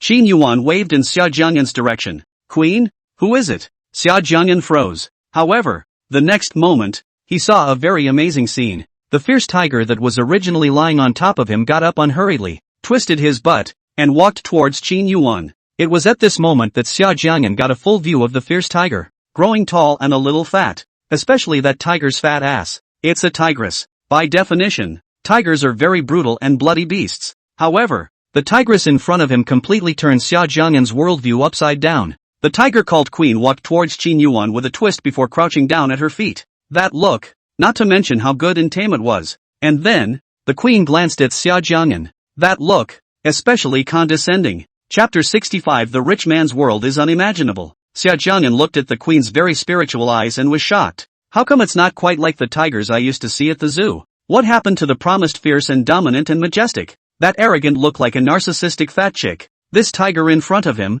besides being a bit fat, Xia Jiang'an couldn't feel that it was fierce. Qin Yuwan, is this really a tiger? Xia Jiang'an asked skeptically as he pointed a finger at the queen. Ow! Before Qin Yuwan could answer, the queen looked like she understood and let out a purr in response to him. Yes, Qin Yuwan nodded and stroked the queen's head with her hand, while the queen was good enough to let Qin Yuwan touch it. Look at that. It looks like you're enjoying it. The queen's head, probably because it's fat and fluffy, makes you want to rub it and touch it. It had to be said that Xia Jiang'an was still quite bold. If it were anyone else, at this moment, even if they weren't stunned, they would definitely be trembling all over and staying far away from this tiger. But Xia Jiang'an, in addition to being frightened at the beginning, actually, at this time, gave birth to the idea of wanting to touch the tiger. Qin Yuwan, can I pet its head? Everyone says you can't touch a tiger's head, and you can't touch a tiger's ass. Hearing what Xia Jiang'an said, Qin Yuwan raised her beautiful eyes and looked at Xia Jiang'an with some surprise. In the past,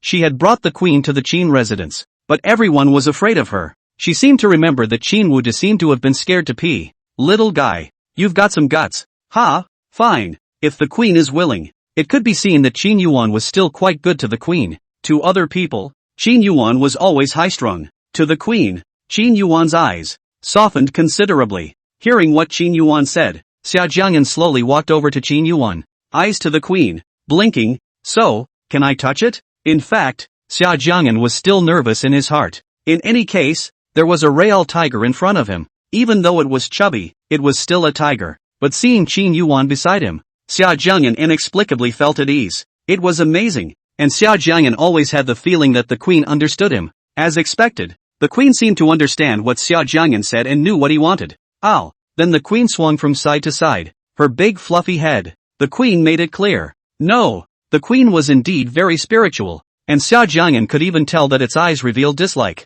Xia Jiang'an felt that if the queen could speak human language, it would definitely say, "Get the hell out of here. Not just anyone can touch this queen. I can't believe I was disliked by a tiger." Xia Jiang'an had been a very strong person since he was a child. I didn't expect that. How dare you dislike him? Xia Jiang'an said that his self-esteem had been hurt by 100 million points. Humph. I just want to touch it, even if you don't agree. Xia Jiang'an's stubbornness kicked in at this point. He reached out his large hand and moved it to the top of the queen's head, wanting to touch it. Right now, Xia Jiang'an didn't care if this fat tiger was the king of the forest or not. He just wanted to pet its big fluffy head. However, the queen's attitude is also clear. No means no. As Xia Jiang'an's hand was about to fall on its head, it stood up violently and turned around. With a chubby tiger's butt, he pointed it at Xia Jiang'an, as if to say, "This queen just won't agree to let you touch it." That way, it looked especially arrogant. Looking in front of him, this chubby ass. Xia Jiang'an got angry. Very good. This tiger dares to defy him. Since I can't touch your head, it's okay to touch your ass. Xia Jiang'an made up his mind and then, once again, reached out. The queen didn't know that Xia Jiang'an wanted to touch its butt, and as if she wanted to taunt Xia Jiang'an, she twisted her tiger butt. Humph. Everyone says you can't touch a tiger's ass, but I'm going to touch it today. Xia Jiang'an's hand touched the tiger's butt with force. It's nice to feel that touch. It's quite comfortable, plush and soft. Ow. Suddenly groped on the ass. The queen was surprised and turned around. Towards Xia Jiang'an, he opened his bloody mouth. Xia Jiang'an was startled and stepped back. Queen. Qin Yuwan spoke, and hearing her master's voice, the queen obediently sat over. However, before sitting over, the queen growled at Xia Jiang'an several more times, as if to say, "Next time you dare to touch, this queen will eat you." Xia Jiang'an also glared at it without showing any weakness. When the queen saw Xia Jiang'an dare to glare at herself, her tiger eyes flashed with a hint of exasperation. It stared back, wide-eyed. Xia Jiang'an saw it and was stunned. This tiger actually dared to stare back? Xia Jiang'an opened his eyes wider and glared back. There is something magical about this scene. One man, one tiger, a pair of human eyes and a pair of tiger eyes. It's like they're fighting each other, and neither one will blink first. Qin Yuwan watched from the sidelines, her small face slightly darkened, her icy beautiful eyes flashing helplessly. Xia Jiang'an is obviously in college. Why is he still acting like a child? Xia Jiang'an tried to stare at his eyes a little sour, about to hold on. However, upon seeing the queen's whitened tiger eyes, Xia Jiang'an gritted his teeth and proceeded to insist. He wasn't going to lose to this tigress. It was a stalemate, indistinguishable, when suddenly the queen's stomach made a noise. Ha ha ha. At this point, Xia Jiang'an couldn't help but want to laugh at it. Seeing Xia Jiang'an making fun, the queen's tiger eyes flashed with chagrin. The queen's face, a subtle blush emerged. Xia Jiang'an was still laughing, and his stomach, at that moment, made a sound. Ow ow ow ow. The queen jumped happily and turned around and turned her ass to Xia Jiang'an, wiggling her tiger butt excitedly. What's to smile about? Xia Jiang'an's face, too, was a bit red and looked unnatural. How dare this tiger laugh at him, and a tigress at that. Well, come and eat. Qin Yuwan couldn't look on and spoke faintly. Just then, Xia Jiang'an realized that several servants had appeared in the villa. As if by magic, the originally clean table was now set with a variety of food. A table full of delicacies and 5 flavors to dazzle the eyes and whet the appetite. Take care of this fish, Qin Yuwan instructed the servants. Okay. The maid nodded and walked into the kitchen with the fish. Wow, so much good food. Looking at the table of delicious food, Xia Jiang'an's mouth was watering. At this time, Xia Jiang'an was really too hungry. Xia Jiang'an picked up his chopsticks and prepared to eat. He picked up a piece of beef and was just about to put it in his mouth when he suddenly stopped. No, this beef is for you. He bent down and placed the beef next to the queen,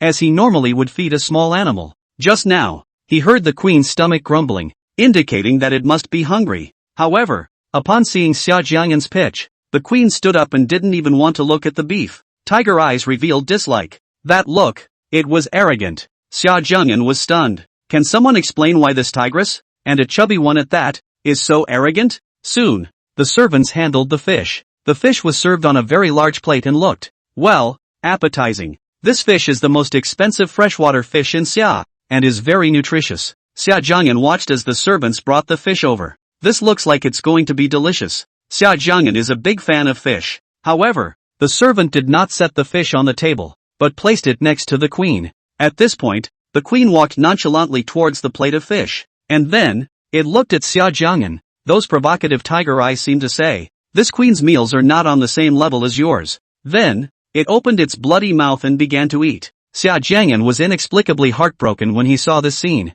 He finally realized the reason why the queen looked so fat. Eating these delicacies every day. It's weird not to be fat. Xia Jiang'an was angry that the fish he had been looking forward to for so long was not for him. Staring hard at the queen. The queen, on the other hand, turned around and turned her ass towards Xia Jiang'an, blocking the fish with her body. It looked like it was afraid that Xia Jiang'an would snatch its fish away. Xia Jiang'an was so angry that he wanted to spit out blood. He was a human. How could he possibly snatch food from a tiger? Xia Jiang'an said that his self-esteem had been hurt by 10 million points. You don't want to eat? Seeing that Xia Jiang'an didn't move his chopsticks, Qin Yuwan said in a cold voice. At this moment, Qin Yuwan suddenly felt that the queen was a bit of an eyesore. Xia Jiang'an's attention was focused on the queen. The queen, who was eating the fish, felt a chill on the tiger's back. It turned around and saw Qin Yuwan staring at her. It looked innocent, as if to say, it's none of my business. Hearing Qin Yuwan's words, Xia Jiang'an withdrew his gaze. Want to eat? Of course. Xia Jiang'an wolfed it down as if he was venting his anger. No picky eaters. Seeing that Xia Jiang'an didn't eat the food and was just focusing on the meat, Qin Yuwan coldly said, oh. Xia Jiang'an's handsome face darkened slightly as he slowly picked up a Chinese cabbage under Qin Yuwan's pressure. One bite, cabbage and all. Or meat is better. Seeing Xia Jiang'an eat the cabbage, Qin Yuwan's eyes showed satisfaction as she put a plate of cabbage in front of Xia Jiang'an. Finish it. Xia Jiang'an looked at a large plate of cabbage. His face was pained. He really didn't like eating vegetables. Eat, okay. Xia Jiang'an could only resign himself to finishing the plate of cabbage. With that pained look, those who didn't know, thought that what he ate was poisonous. Finally, as if he had gone through a lot of trouble, Xia Jiang'an finished all of that plate of cabbage. However, just as he let out a long breath and prepared to take a break, Qin Yuan's nice voice rang out again. You eat more meat in order to grow fat. Hearing what Qin Yuwan said, Xia Jiang'an's face showed joy. Finally he could eat meat. However, when Xia Jiang'an saw the plate of meat that Qin Yuwan handed over, his smile instantly froze. Why is this a plate of red meat? He hates eating this greasy stuff. Finish it. To his ears, came Qin Yuan's icy voice. The meal was a painful one for Xia Jiang'an. After eating, Xia Jiang'an saw another very amazing scene. His eyes were as wide as brass bells in amazement. The queen is actually brushing her teeth, just like a human. Of course, it's not that it does it itself, but the servants wait on it to brush its teeth. The servant took a customized toothbrush and carefully cleaned the queen's teeth. And the queen, obediently letting the servants wait on her, looked to be enjoying herself. The queen's teeth, very clean and white. Xia Jiang'an was once again stunned. Was this still a tiger? This is simply the little princess of a rich family. Sure enough, the thoughts of the rich were beyond his comprehension. Chapter 66, Should we resist Qin Yuwan or not? It was already noon and Xia Jiang'an wanted to go home. After all, he hadn't been home since last night, and he didn't want his mom to worry too much. Qin Yuwan finished her meal and went upstairs to take care of her work, leaving only Xia Jiang'an and the queen downstairs. Walking to the door of the study, Xia Jiang'an was a bit hesitant. Should I report this to Qin Yuwan? In fact, Xia Jiang'an didn't want to talk to her. If he wanted to leave, why should he report to her? But he wanted to find his clothes. The clothes he was wearing were still Qin Yuwan's pajamas. He couldn't go back to the Qin mansion in his pajamas.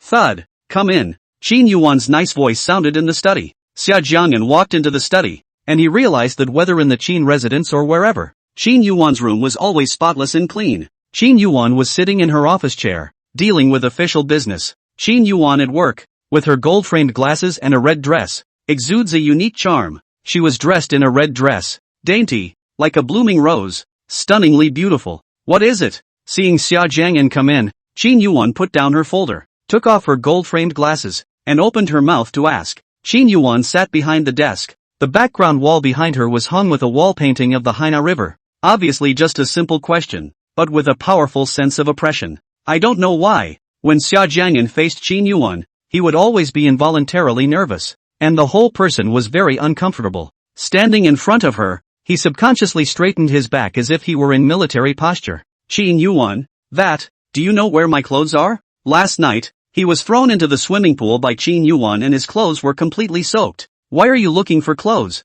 Don't you have clothes on you? Qin Yuwan asked back, her tone flat. It's your pajamas, not my clothes, Xia Jiang'an said. Just as Xia Jiang'an finished speaking, he felt that the temperature around him chilled. Sure enough, Qin Yuwan's icy voice came. What? Is it hard to wear my pajamas? Qin Yuwan's tone, somewhat cold, was asking him rhetorically. No hard feelings, very comfortable, Xia Jiang'an said hurriedly. Xia Jiang'an would dare to say wearing difficult. He still want to live a long life. It's actually very uncomfortable. This nightgown is too tight and extremely uncomfortable. Qin Yuwan pointed to a chair to the side and spoke. Sit down. Good. Xia Jiang'an nodded obediently, then sat honestly in the chair. In half an hour, send over a suit of men's clothes in size. Qin Yuwan picked up her cell phone and dialed to order. Xia Jiang'an was surprised to hear what Qin Yuwan said. The size that Qin Yuwan said was alright. Qin Yuwan, how do you know my dress size? Seeing Qin Yuwan hang up the phone, Xia Jiang'an asked curiously.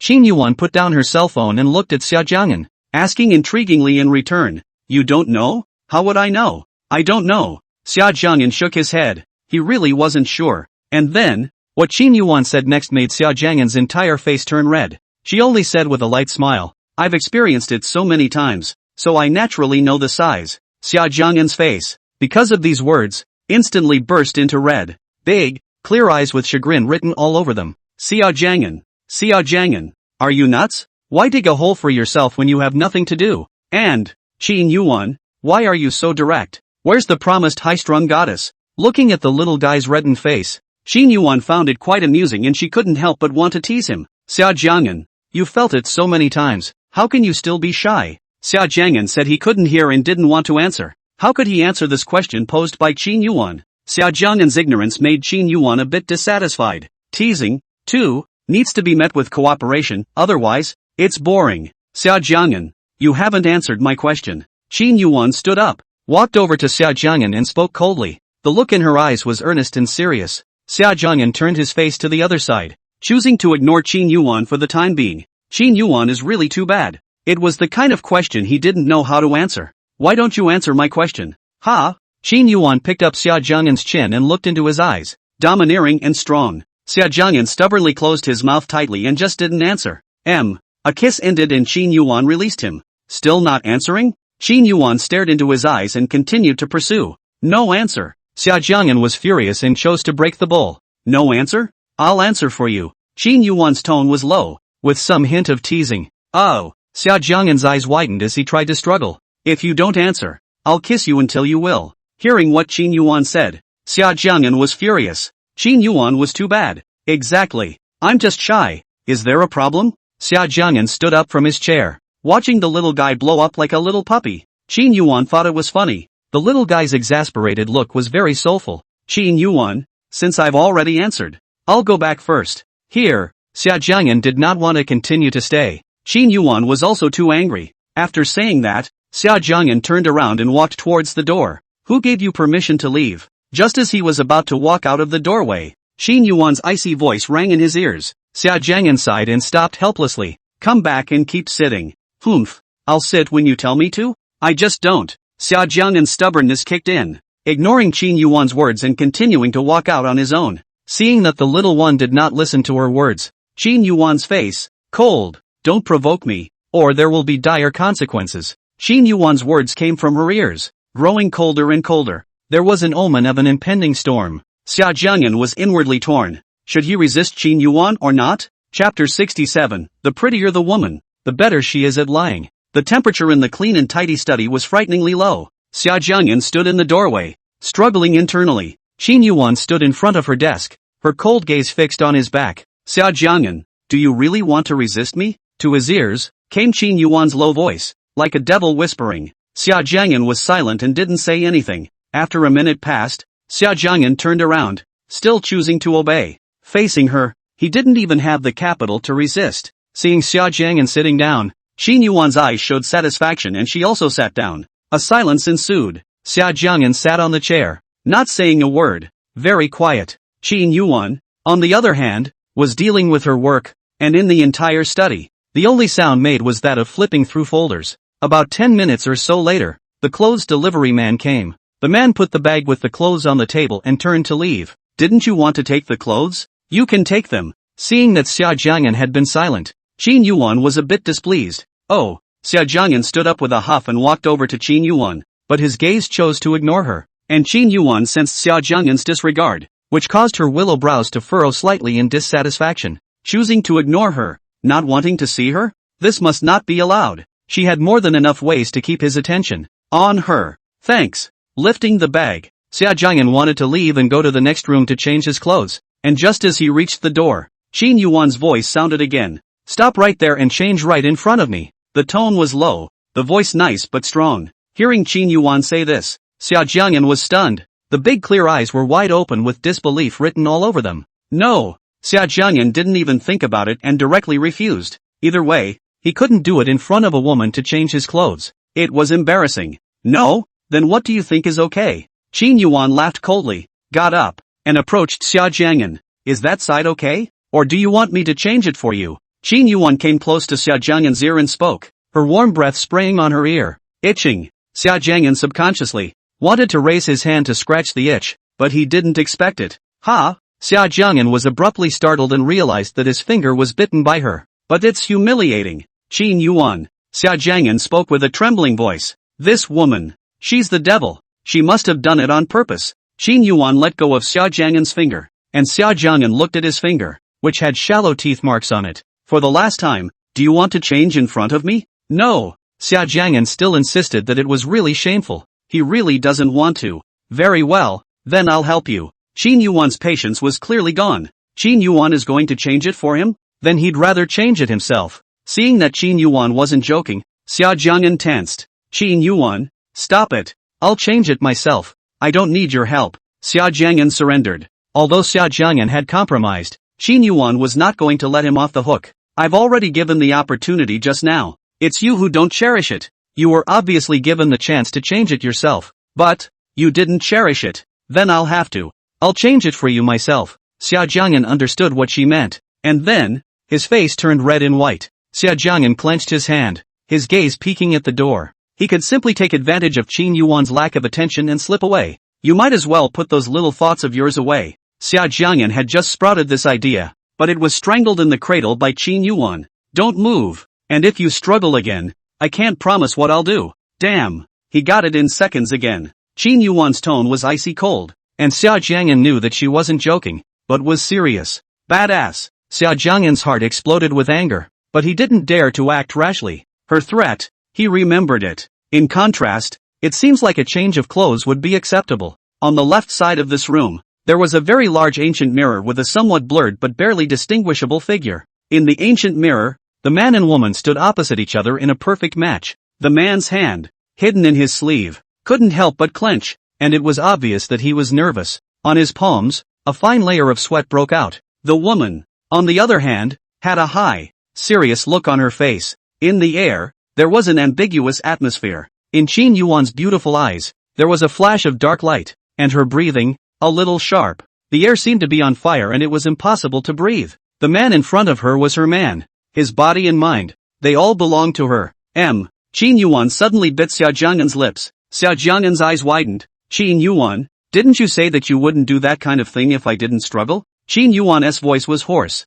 Xia Jiang'an, the prettier a woman is, the more she can lie. Chapter 68 Live Gaming. When Xia Jiang'an returned to the Qin residence, it was already 2 hours later. Having just reached the entrance of the Qin residence, Xia Jiang'an was about to step in when he suddenly thought of something. Stopping his pace, he looked around to make sure no one was there. Xia Jiang'an pulled his collar to cover his neck. The little strawberry red mark. Qin Yuan is really too bad. The neck is so conspicuous. If mom sees it, how can I explain it then? Walking into the Qin residence, Xia mother was not at home, as if she had gone out on an errand with her stepfather. Instead, he saw someone he hadn't seen in a while, Qin Wood. That day Xia Jiang'an smashed Qin Wu's car. The next day, Qin Wude went to shoot a movie, but did not have time to find Xia Jiang'an fault. Qin Wude was sitting on the sofa watching a TV series. His eyes seemed to be focused on the TV, but in fact, he had been secretly observing Xia Jiang'an's movements. Xia Jiang'an walked to the living room, didn't even give him a look,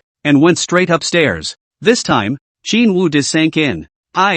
Filming is so hard. Alas, it's really more comfortable to be the kind of person who does nothing and loafs around. After saying that, Qin Wude rubbed his shoulders. He appeared to be talking to himself, but in fact, he was deliberately letting Xia Jiang'an hear him. His real purpose, of course, was to show off with Xia Jiang'an. Alas, the drama will be aired tomorrow. My first time filming a drama. It's the second male role.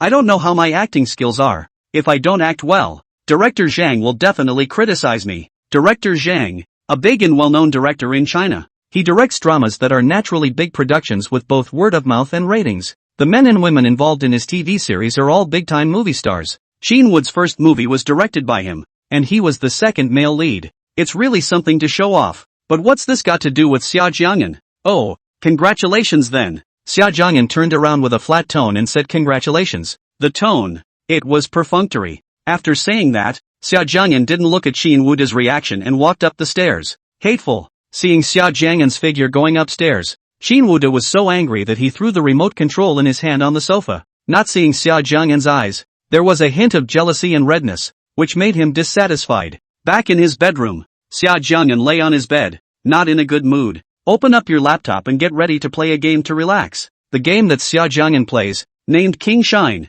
is currently relatively hot in China. This game is a multiplayer online handheld game that focuses on competitive battles. Xia Jiang'an likes this game also because it is interesting and exciting enough to fit his personality. This is a game where you can double row, 5 row, and ranked matches. Xia Jiang'an's favorite is still single row because it is more exciting. Xia Jiang'an has always been very competitive. He is not only good at studying, he is also very good at playing games. For this game, Xia Jiang'an's highest segment was Supreme Starburst 2. ********. What is this? This can lose? *********. Screw your sister's opening. Ranking is going to lose stars again. With Xia Jiang'an's fiery temper, he definitely couldn't endure it when he encountered the open one and angrily cursed in the room. Xia Jiang'an was not in the mood to play anymore and exited the game angrily. Xia Jiang'an picked up his cell phone and dialed He Ting's number. Tooting noise. Hey, which one is it? After a while, He Ting picked up the phone, sounding as if he hadn't woken up.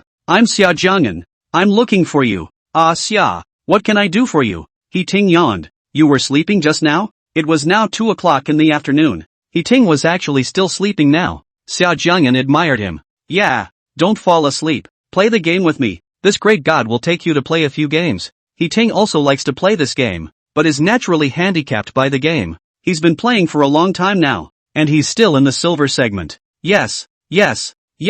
He Ting was instantly energized and his voice became cheerful. Great god, wait for me to log into the game. Xia Jiang'an laughed. Hurry up. This great god's time is precious. When he got on the game, Xia Jiang'an was covered in free skins, while He Ting was covered in hundreds of skins. He Ting, why did you buy so many skins when you're so skillful? Every time he saw He Ting's new skins, Xia Jiang'an couldn't help but spit out, because the skin looks good. That's true. Next, Xia Jiang'an played matchmaking with He Ting, and both won. Xia, I think you can even go start a live game broadcast. You're so skilled and handsome. The number of people watching should be quite high. Yeah, why didn't I think that I could start a live broadcast to make money? Xia Jiang'an patted his head. Now in this era, the network is still very developed. Live broadcasting is still a relatively hot industry. Do a good job. The income is still very substantial. Xia Jiang'an usually likes to watch live games to pass the time. Xia Jiang'an heart moved. Recently, he is troubled to find a channel to make money.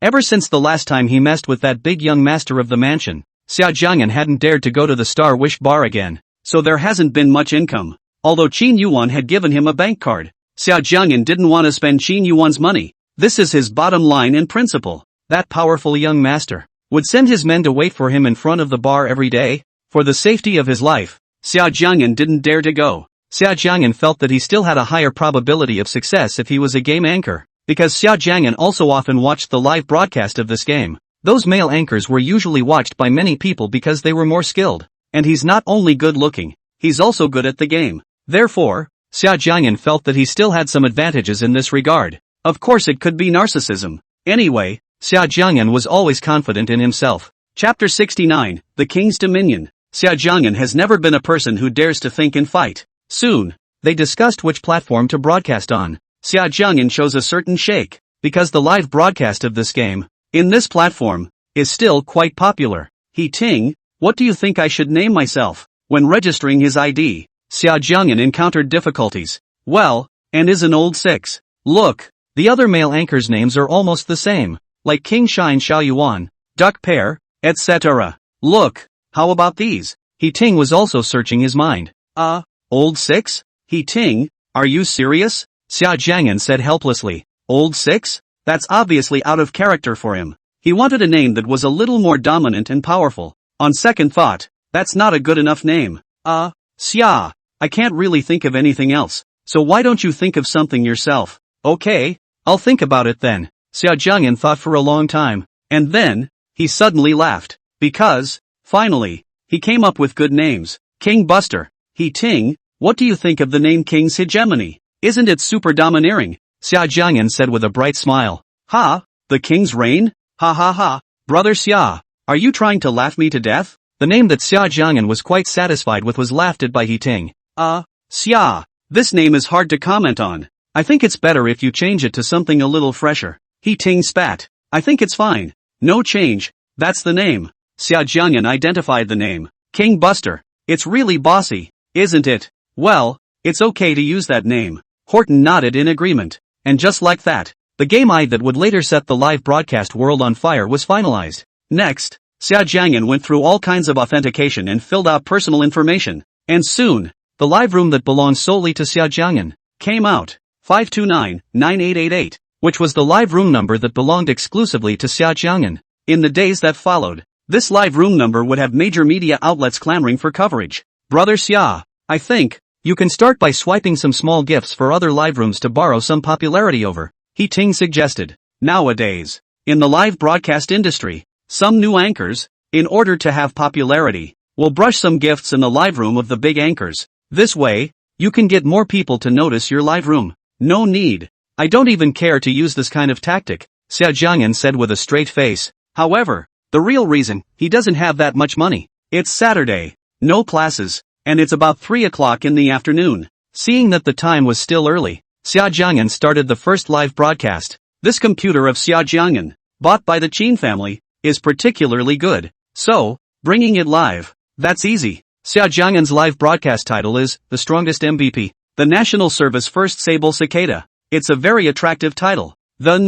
One Sable Cicada in the National Service, said that in the entire Xia Kingdom, the Sable Cicada of this game, Xia Jiang'an's ranking is No. 1. And with this game, where most of the people watching live are guys, it's still all about skill. Brother Xia, should we turn on the camera? You're so handsome, you can definitely attract viewers. On the other end of the voice, Horton suggested. Who knows? Xia Jiang'an replied arrogantly. Attracting the audience. I don't rely on my face value, but my superb skills. Xia, you're so cheeky. Alas, a silver rookie can never know the loneliness of a great god. Xia Jiang'an spoke in a narcissistic manner. On the other end, He Ting was so angry that he was rubbing his fists, itching to come over and beat Xia Jiang'an severely. Because, He Ting is the one that Xia Jiang'an said. Silver rookie. In the midst of the two men's bickering, Xia Jiang'an officially opened his first live broadcast. Xia Jiang'an was ready to play a good game. Who knows? The opening, then the sky collapsed. It's bad for morale. It's the first live game after all. Well, on the second hand. Well played in one. By this time, Xia Jiang'an had been live streaming for almost an hour. Xia Jiang'an looked at his live broadcast and was, at once, somewhat disappointed. Top right corner of the live feed. The lone number, 1. This also meant that only one viewer was watching him live. It's not even comparable to those big anchors who move tens of thousands, or even hundreds of thousands of dollars. What made it even sadder, however, was that the only audience for this was still He Ting? It's not quite what Xia Jiang'an envisioned before he started the show. He had previously envisioned that even if he didn't have tens of thousands of popularity, he would at least have a few thousand. Well, the idea, indeed, is a bit naive. Then lower the bar a bit. A couple hundred popularity, always. However, a popularity, that's what's going on. Angry or not, you still have to stay on the air. Xia Jiang'an was not a person who would retreat when encountering difficulties. On the contrary, the more difficult it was, the more fighting spirit he had. Xia Jiang'an likes things that are challenging. Half an hour later, the popularity began to change, gradually, from 1 to 3. Eventually, the popularity reached 300, which, in turn, became 200, and fluctuated around 100 after that. Watching the popularity of the live broadcast room gradually decreasing, Xia Jiang'an wondered why the popularity could not go up. Knock knock. While pondering the reason, there was a knock on the door. Second young master, it's time to eat, the servant of the Qin mansion said. At this time, Xia Jiang'an looked out the window and realized that it was getting late. Good, He Ting, I'm going to eat, I'll talk to you later. Okay. Standing up, he moved his body a bit, and after that, Xia Jiang'an turned off the live broadcast. When Xia Jiang'an went downstairs to eat, Xia's mother and stepfather, Qin Wu Dai, and the three of them were already sitting at the living room table. Little come and eat, Xia mother greeted. Hello Uncle Qin. Xia Jiang'an politely greeted his stepfather before taking a seat beside his mother. Dad, isn't little Ant coming back for dinner today? Before he even moved his chopsticks, Qin Wu Dai kept looking out the door. I'm not sure. Qin Zhishui shook his head. The two were chatting when, outside the door, there was the sound of a car. Chapter 70 doesn't want to rely on anyone's help. Along with the sound of the car stopping, a pair of slender legs stepped into the Qin residence. It was Qin Yuwan who had arrived. Little Ant, you're back. As soon as he saw Qin Yuwan's appearance, Qin Wu Dai eagerly greeted him. Aha! Qin Yuwan nodded indifferently, and that cold attitude caused Qin Wu Dai, who was originally still jubilant, to instantly become somewhat dejected. Have you eaten yet, little sister? Qin Yuwan shook her head, her tone cold. Quickly add a set of dishes for the lady. Qin Yuwan sat in a position that was face to face with Xia Jiang'an. Little Ant. Xia Jiang'an shouted politely and buried his head to eat. Qin Yuwan nodded slightly. Dad, the TV series I'm filming, it's going to be aired tomorrow, so remember to watch it then. During the meal, Qin Wu Dai said to Qin Zhishui. Good. Tomorrow night Dad will definitely watch that drama you made. Qin Zhishui laughed. To Qin Wu Dai, Qin Zhishui also truly loved him. And then, Qin Wu Dai looked at Qin Yuwan, his eyes revealing intense anticipation. Auntie, tomorrow night, do you have time? In response to Qin Wu Dai's question, Qin Yuwan shook her head and said faintly, no time. Well, Qin Wu Dai's complexion, all of a sudden, darkened. Xia Jiang'an, who was watching from the side, was actually a little happy in his heart. It really deserved it. With this in mind, Xia Jiang'an lowered his head and snickered. His smile was accidentally seen by Qin Zhishui. Anne, are you happy about something? Ha? Xia Jiang'an raised his head and saw that everyone was looking at him. He was a bit confused. Ha? No. I just thought of something interesting. After Xia Jiang'an finished speaking, he continued to bury his head and eat. Qin Wu Dai looked at Xia Jiang'an, a hint of hatred flashing in his eyes. The redneck must have been laughing at him earlier. Little now that you're in college, do you have anything you want to do? Do you want to go with me to shoot a movie? I can bring you along, although I can't get you to play very important roles, but it's still fine to play some small roles. Like, play some corpse or a passerby or something. Chinwood was calculating in his mind. With these caring words, Chinwood sounded like a big brother who cared a lot about his younger brother. Ah, thanks big brother. I'm not interested in filming. I have my own things I want to do. Xia Jiang'an refused. How could Qin Wu Dai be so kind to him? He must have something in mind, and there must be a conspiracy waiting for him when he follows him to a movie. He, Xia Jiang'an, was no cutie pie. Little Anne, I think this is a good suggestion from Wood. Trying to exercise more now will benefit you in the future when you graduate. Qin Zhishui echoed. For his children, he had always supported them to have more experience. Uncle Qin, No need. I have things I'm doing right now too. Oh, you're doing something. Uncle will see if he can help. I'm currently working as a game anchor, Xia Jiang'an honestly replied back. After all, his stepfather was quite good to him. Anchor? Little and ah. It's hard to mix in this live broadcasting circle. You'd better go with Big Brother and me to shoot a movie. Before Qin Yuwan had a chance to speak, Qin Yuwan jumped the gun and said, with a concerned look on his face. Looking at Qin Yuwan's worried appearance, Xia Jiang'an couldn't help but sigh. Qin Yuwan was worthy of acting. That look of concern looked as good as real. If he hadn't seen the hidden disdain deep in the bottom of his eyes, Xia Jiang'an would have almost believed it. Look, the internet is now saying that the live broadcasting world is very chaotic, and it's not good to mix, so you'd better not be an anchor. Hearing Qin Yuwan's false words, Xia Jiang'an really wanted to laugh. Who's more messed up, showbiz or live? As for not being a good mixer, make it sound like showbiz is a good mixer. Thank you for your kind words, Big Brother. Even though he loathed Qin Yuwan, Xia Jiang'an still had to pretend in front of his mother and stepfather. Well, it's quite good. Uncle supports you. Qin Yuwan was still quite open-minded. Uncle, you don't have to help me specially. It's better for me to sharpen myself. With his stepfather's power, if he had his stepfather's help, then his live broadcasting career would definitely go well. However, this was not what Xia Jiang'an wanted. The reason he wants to make money live is that he doesn't want to rely on others. He, Xia Jiang'an, did not want to rely on anyone's help. Okay. Qin Yuwan also knew what Xia Jiang'an was thinking, so he didn't say anything more. During this meal, Qin Yuwan didn't say a word and remained silent. However, during the meal, Xia Jiang'an could still feel that Qin Yuwan's line of sight, if anything, was looking at him. The feeling was especially strong when he only ate the meat and not the vegetables. So, Xia Jiang'an was still painfully eating his unloved cabbage. This fell into the eyes of Summer's mother, and it was very amusing. She thought her son was getting the message and had stopped being a picky eater. After eating, Qin Yuwan went upstairs and took care of her work, and Xia Jiang'an was finishing his meal and returning to his bedroom. Turn on the computer. Horton, are you still there? On it. What's going on? When he saw Ting's reply, Xia Jiang'an told him what had just happened. Horton, I'll tell you something interesting. Yeah, Horton had always been a bit of a gossip. Xia Jiang'an then told Ting about the incident just now when Qin Yuwan spoke to Qin Yuwan cheerfully and was rejected by Qin Yuwan again. Ting, you are the one who didn't see Qin Yuwan's defeated expression. It's really funny. Xia Jiang'an smiled and said that he could not like Qin Yuwan. He remembers now the first day he moved in with his suitcase. Qin Yuwan is on his back, tripping him up. It actually caused him to fall down the stairs. He also injured his arm and spent a lot of time in the hospital. At that time, Xia Jiang'an held back for the sake of his mother. Forget it. Let's not talk about this and continue to open our path to live broadcasting. Opening the live broadcast, Xia Jiang'an continued to open the live broadcast. Perhaps it was because there were more people watching the live broadcast at night. Half an hour later, the popularity of his live broadcast room reached almost 1,000 or so. It's something to be happy about. Pop-ups began to appear on the originally clean live page. This anchor's skills are quite impressive. Awesome indeed. The anchor is showing his maneuvers again.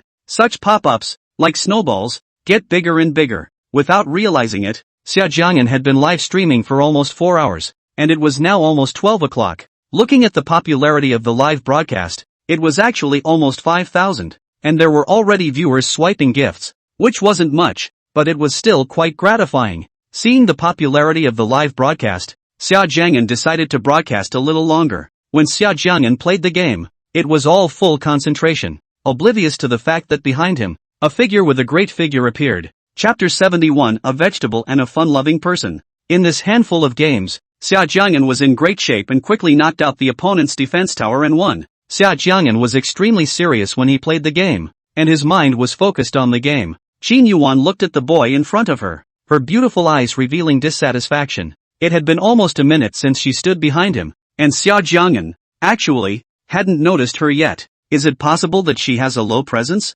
Xia Jiang'an. Qin Yuwan's voice was icy cold with displeasure. However, what Qin Yuwan didn't expect was that Xia Jiang'an didn't hear her at all. This is a game that requires a lot of seriousness when playing, so Xia Jiang'an deliberately turned up the sound of the headphones, and Qin Yuwan spoke in a voice that wasn't very loud. So, Xia Jiang'an couldn't hear it. Xia Jiang'an's lack of response made Qin Yuwan even more displeased as she looked at the computer that was streaming the game. Very good. The little one had dared to ignore her. Her eyes, to the computer's off button. Xia Jiang'an was blissfully unaware of what would happen later. Xia Jiang'an played seriously because, With an evenly matched opponent in this hand, he had to take it seriously. Now that Xia Jiang'an had lined up against the opponent's Mosey, he was pulling the troop lines towards both sides of the river while still avoiding Mosey from consuming Sablechan with his skills. At this point, the opposite side center assist was chasing our assist. Xia Jiang'an decisively went to support to force them back and hit them with a wave of status in the process. However, while Xia Jiang'an was fully concentrating on playing the game,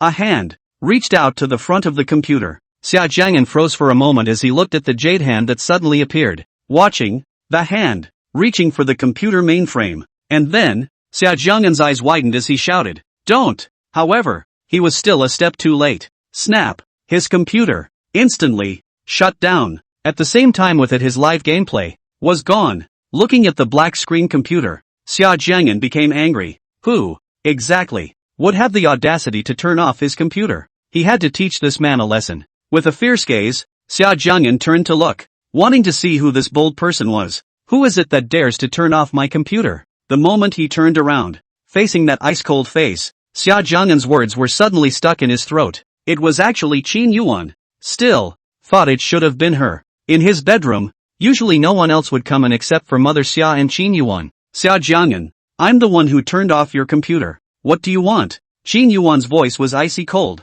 and it could be heard that she was in a bad mood. Naturally, Xia Jiang'an also felt it. The original aggressive stance of wanting to settle scores with someone instantly fell apart. He wouldn't dare to settle the score with Qin Yuwan. Didn't think for what? Xia Jiang'an shook his head, not wanting to make Qin Yuwan angry. The consequences of Qin Yuwan's anger were quite serious, not to mention that this was the Qin residence. Go take a shower and go to bed. Qin Yuwan sat on the bed and said in a cold voice, Qin Yuwan, you go to sleep first. I want to play a few more games while I'm in good shape. After saying that, Xia Jiang'an had already reopened his computer and logged into the game and the live stream. When He Ting saw that Xia Jiang'an was back online, he sent him a message at the first opportunity. Brother Xia, what happened just now? That play was very good. And, just now, your popularity in the live room was almost 10,000. Why did you suddenly shut down the live room? Seeing the message sent by He Ting, Xia Jiang'an replied, the power went out at our house just now. On the other end,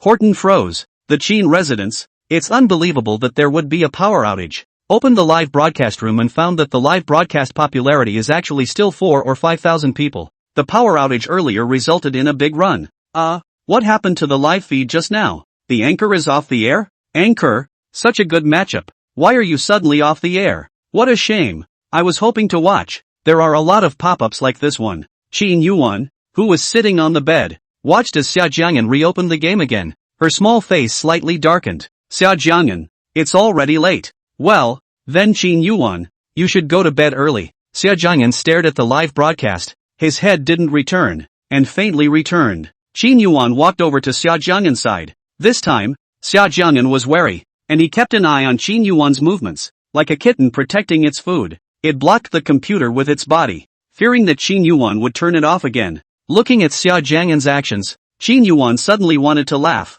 The little guy was so innocent. He didn't think that she wouldn't be able to turn it off that way. Is this game fun? Looking at the game on the computer screen, Qin Yuwan asked. Well, it was fun. Do you still want to play? Qin Yuwan looked at the pop-ups in the live game room and asked. Well, play some more. The live stream is popular tonight. Xia Jiang'an said. His stubbornness could be seen at this point. Hearing what Xia Jiang'an said, Qin Yuwan furrowed her willow brows, not knowing what she was thinking. Suddenly, Qin Yuwan said seriously, get up for a moment. Ha? Qin Yuwan, what do you want? Before Xia Jiang'an could react, he was pushed aside by Qin Yuwan. Qin Yuwan, what exactly do you want? Qin Yuwan didn't answer and sat down on the chair. Looking at Qin Yuwan's posture, Xia Jiang'an was stunned. Did Qin Yuwan want to play the game for him? Would Qin Yuwan, who was usually so high-strung and busy, play games? However, Xia Jiang'an looked at Qin Yuwan's fingers. Her fingers were very slender. Playing the game was still quite suitable. Qin Yuwan, do you know how to play this game? Xia Jiang'an couldn't help but ask. No. Qin Yuwan shook her head. Xia Jiang'an thought about it. This question is actually very idiotic. Qin Yuwan has so many jobs to deal with every day. How can she play King Shine? So, do you want me to teach you? Xia Jiang'an thought. Well, at least he is also a great god. With his guidance certainly get started faster. However, Qin Yuwan was arrogant. She blandly returned. No need. After that, the first game Qin Yuwan played, unsurprisingly, Lost. Before he could use his skills, he was wiped out. In the second game, I finally know how to use my skills, but I still lost to the opposite hero. Xia Jiang'an watched from the sidelines before realizing that the live broadcast pop-ups were all trolling. Asterisk asterisk asterisk asterisk. Anchor, your skills are so vegetable. Anchor, are you serious? Or are you being funny on purpose? The anchor dish is amazing. And dish and playful. Laughing my ass off at these pop-ups. They're kinda funny.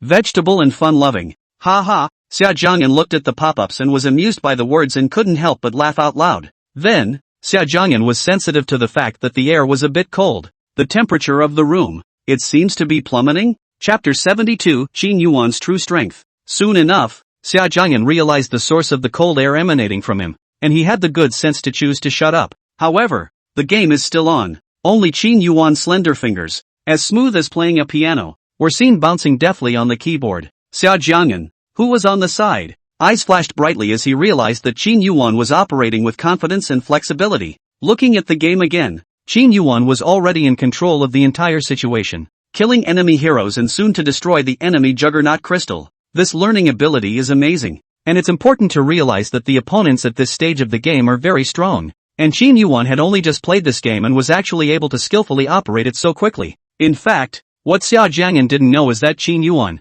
during her college days, was also a teenager addicted to esports, and, with all the hot games on the market, she played them well. Most games actually had commonalities, and Qin Yuan just hadn't played them for too long and wasn't familiar enough with them. She adapted to a few games, and Qin Yuan's touch quickly returned. Xia Jiang'an, who was watching from the side, only saw Qin Yuan's Sable Cicada participate in every small wave of the group battle and start hitting Guan Yu, dodging Guan Yu's slashes with her two skills. This operation is very smooth. It is Xia Jiang'an may not be able to operate out. Sable Cicada developed quickly, and Qin Yuan had already hit her stride. The game was still going on, and Xia Jiang'an's eyes grew wider and wider. The clear eyes, too, grew brighter. Xia Jiang'an looked at the live broadcast popularity, and by this time, the number of viewers had reached almost 10,000. That's a very good start for a new anchor just starting out. You know, there are some new anchors that don't have a lot of viewers for the first month or two when they first start broadcasting. In comparison, Xia Jiang'an is considered to have gotten off to a fast start, and there were already viewers swiping gifts. The kind that cost tens, and over $100. The game, it's still going on. Xia Jiang'an was also on the sidelines, watching very carefully. Qin Yuan's maneuvers were also getting better and better, and by now, she was the MVP of the entire game. In the end, Qin Yuan ended the game by taking the victory. The number of live streamers, too, rose to its peak, with the number of viewers reaching 30,000. Xia Jiang'an's eyes widened as he looked at Qin Yuan with some surprise. That's too scary. Qin Yuan had only been playing for about an hour, and actually managed to win every single game. It's, like, really unbelievable. But, Qin Yuan did do it. Turning off the computer, Qin Yuan stood up and looked at Xia Jiang'an. Can we rest now? Xia Jiang'an froze before reacting. Xia Jiang'an had just said that he would play a few more games before going to sleep. And now, Qin Yuan was playing for him. So, of course, you can rest. Xia Jiang'an nodded. Go take a shower. Qin Yuan sat on the bed and said faintly, "Oh." Xia Jiang'an was confused the entire time. Qin Yuan is going to sleep in his room? Or, is it going to be bad? What are you waiting for? Get in the shower. Seeing that Xia Jiang'an didn't move, Qin Yuan spoke again. Okay, I'll shower now. Xia Jiang'an walked into the bathroom and locked the door. He was a little hesitant to go out, because the exercise has been done today. It was so late now, he didn't want to toss it. Seeing that Xia Jiang'an was late in coming out, Qin Yuan frowned her willow brows and knocked on the bathroom room door. What's taking you so long to wash? And if you don't come out, there will be consequences. Suddenly hearing Qin Yuan's voice, Xia Jiang'an was taken aback. He rushed back. Yes, I'll be right out. He knew that Qin Yuan was not joking and would really give him punishment. By then, the woman is mad again. Just the thought of this made Xia Jiang'an feel a headache. After dawdling for a while, Xia Jiang'an finally stepped out of the bathroom with water beads on his body. Qin Yuan sat on the bed and beckoned. Come over here. Hearing Qin Yuan's words, Xia Jiang'an honestly sat on the edge of the bed. Qin Yuan helped him dry the water droplets, very gently and seriously. In the future, remember to dry your body after taking a bath before coming out. Otherwise moisture will easily form. Thanks. Xia Jiang'an's face was a little red. Sleep. After going to bed, Xia Jiang'an kept a distance from Qin Yuan, leaving the empty spot big enough for another person to lie down. At this, Qin Yuwan was dissatisfied. Sleep over a bit. Good. Xia Jiang'an twisted his body and closed the distance between them. It's cozy and warm as you lie in bed. Qin Yuwan, I'm going to sleep. Good night, Xia Jiang'an said as he closed his eyes. 2 minutes later, there was the sound of Xia Jiang'an's breathing, like he was already asleep. Qin Yuwan looked and found that the little one's eyelashes were slightly fluttering. Recognizing with a glance that Xia Jiang'an was pretending to be asleep, she tugged at the corner of her mouth and smiled, not choosing to expose him. Instead, he reached out and wrapped his arms around the boy's body. Chapter 73, Qin Yuwan, are you sending me to school? On Sunday, Xia Jiang'an broadcasted live for a day, and now the popularity of his live room, on average, is around 3,000. This number, for Xia Jiang'an, was already worth being happy about. After all, he's still a new anchor. On Monday, before 7 o'clock, Xia Jiang'an got up early to wash up and go to school. The reason why he got up so early was because Qin Yuwan was lying beside him. With the idea of not wanting to provoke Qin Yuwan, Xia Jiang'an naturally had to get up quickly. Besides, what if mom comes over and wakes him up? When Xia Jiang'an got up, Qin Yuwan was still sleeping. Xia Jiang'an didn't dare to disturb her, and gently got up to wash. About 2 minutes walk from Qin's house. There is a bus stop over there. Xia Jiang'an will come here to wait for the bus every time he wants to go to school. There are not many people waiting for the bus here. This area is inhabited by the rich and powerful people of Magic City. How could these rich people take public transportation? So the people who wait here for the car are usually the maids who come here to work, the nannies and all that. Qin Jishua originally also wanted to arrange a special car to transport Xia Jiang'an to and from school, but he refused. When waiting for the bus, Xia Jiang'an saw a breakfast cart on the side of the road. Xia Jiang'an had gotten up too early and hadn't eaten breakfast yet. When he saw the hot breakfast cart, his stomach began to protest. Jogging over, Xia Jiang'an glanced at the breakfast cart and a smile appeared on his face. There was a sale of his favorite food, siumai and egg pancakes. Mind you, he hadn't had a breakfast like this in a long time. He hadn't seen any of these things since he had lived in the Qin residence. And in a mansion like the Qin residence, this kind of food could not possibly appear in the Qin residence. Auntie, I'll have 3 siumai and an egg pancake, a cup of soy milk, and 2 fritters, and 1 more sushi. Hearing Xia Jiang'an's words, the elder sister selling breakfast looked up in surprise. Seeing that it was a young boy, she smiled and said, "Young man, you buy so much for breakfast. Can you finish it?" "Auntie, I can finish it. If I don't eat so much in the morning, I'll have no energy for class." Xia Jiang'an laughed and scanned the payment code. At this time, the bus had not yet arrived. Xia Jiang'an estimated that it would be another 10 minutes before the bus arrived at the station. The bus stop, where there is only one bench to sit and wait for the bus, is filled with people. Xia Jiang'an looked around and walked forward. Sitting on a boulder by the side of the road, couldn't care less about being dirty. Taking the steaming breakfast, Xia Jiang'an happily ate it. The hot siumai was put into his mouth. Xia Jiang'an smiled contentedly. The flavor, it was just too delicious. At Qin Mansion, the breakfasts were made by professional chefs, and while they tasted good, they just weren't any more enjoyable than those eaten at roadside stalls. Xia Jiang'an was eating contentedly, and then, he heard the sound of a car, pulling up on his side. Xia Jiang'an looked up and what caught his eye was a blue sports car. The window rolled down and Chinwood's nasty face appeared. Xia Jiang'an didn't want to bother with him and continued to bury his head in breakfast. Seeing Xia Jiang'an ignoring him, Chinwood exploded with anger. "Hey, country bumpkin, what are you eating that looks like?" Chinwood said in disgust, and covered his nose with his hand as if he had smelled something stinky. Chinwood's purpose was to intentionally disgust Xia Jiang'an and make him eat unhappily. Which thought? Hearing Chinwood's words,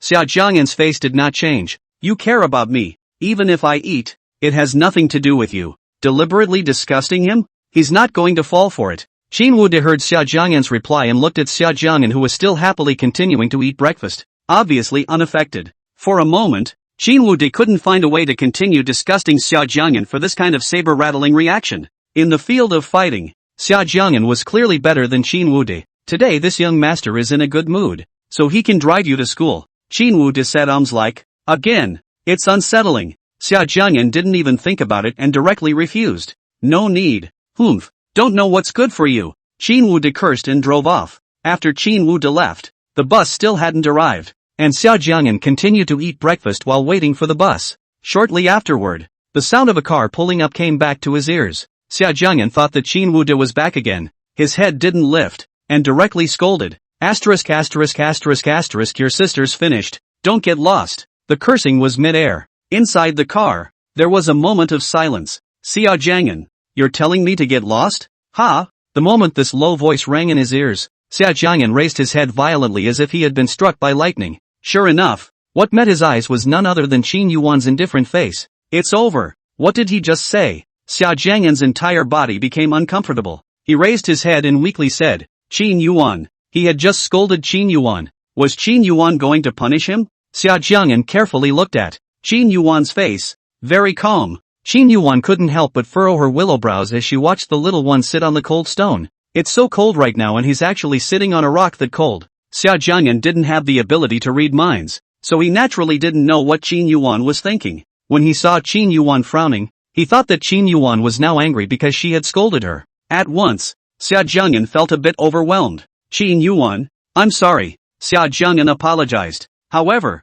Qin Yuan didn't want to punish him, but instead pointed at what he was holding and asked, What are you eating? Ha? Xia Jiang'an didn't react for a moment, and when he did, he hurriedly explained, this is siu mai, donuts, and egg cakes. After saying that, Xia Jiang'an nervously looked at Qin Yuan, but saw Qin Yuan staring at the breakfast in his hand, not knowing what she was thinking. Could it be that Qin Yuan also wanted to eat it? But he's not full yet. After an internal struggle, Xia Jiang'an still reluctantly handed over the breakfast. Qin Yuan, here you go. Qin Yuan got out of the car and took the breakfast, her face expressionless. Xia Jiang'an saw Qin Yuan take it, thinking that she really wanted to eat it, and at once, regretted that the breakfast he had just bought was too little. He's not full yet. However, he didn't dare to tell Qin Yuan what he was thinking. One could only look at Qin Yuan with bated breath. Qin Yuan took her breakfast and looked at it. It was all greasy food with a strong odor. Her beautiful eyes flashed with a hint of displeasure. There was a trash can in front of her.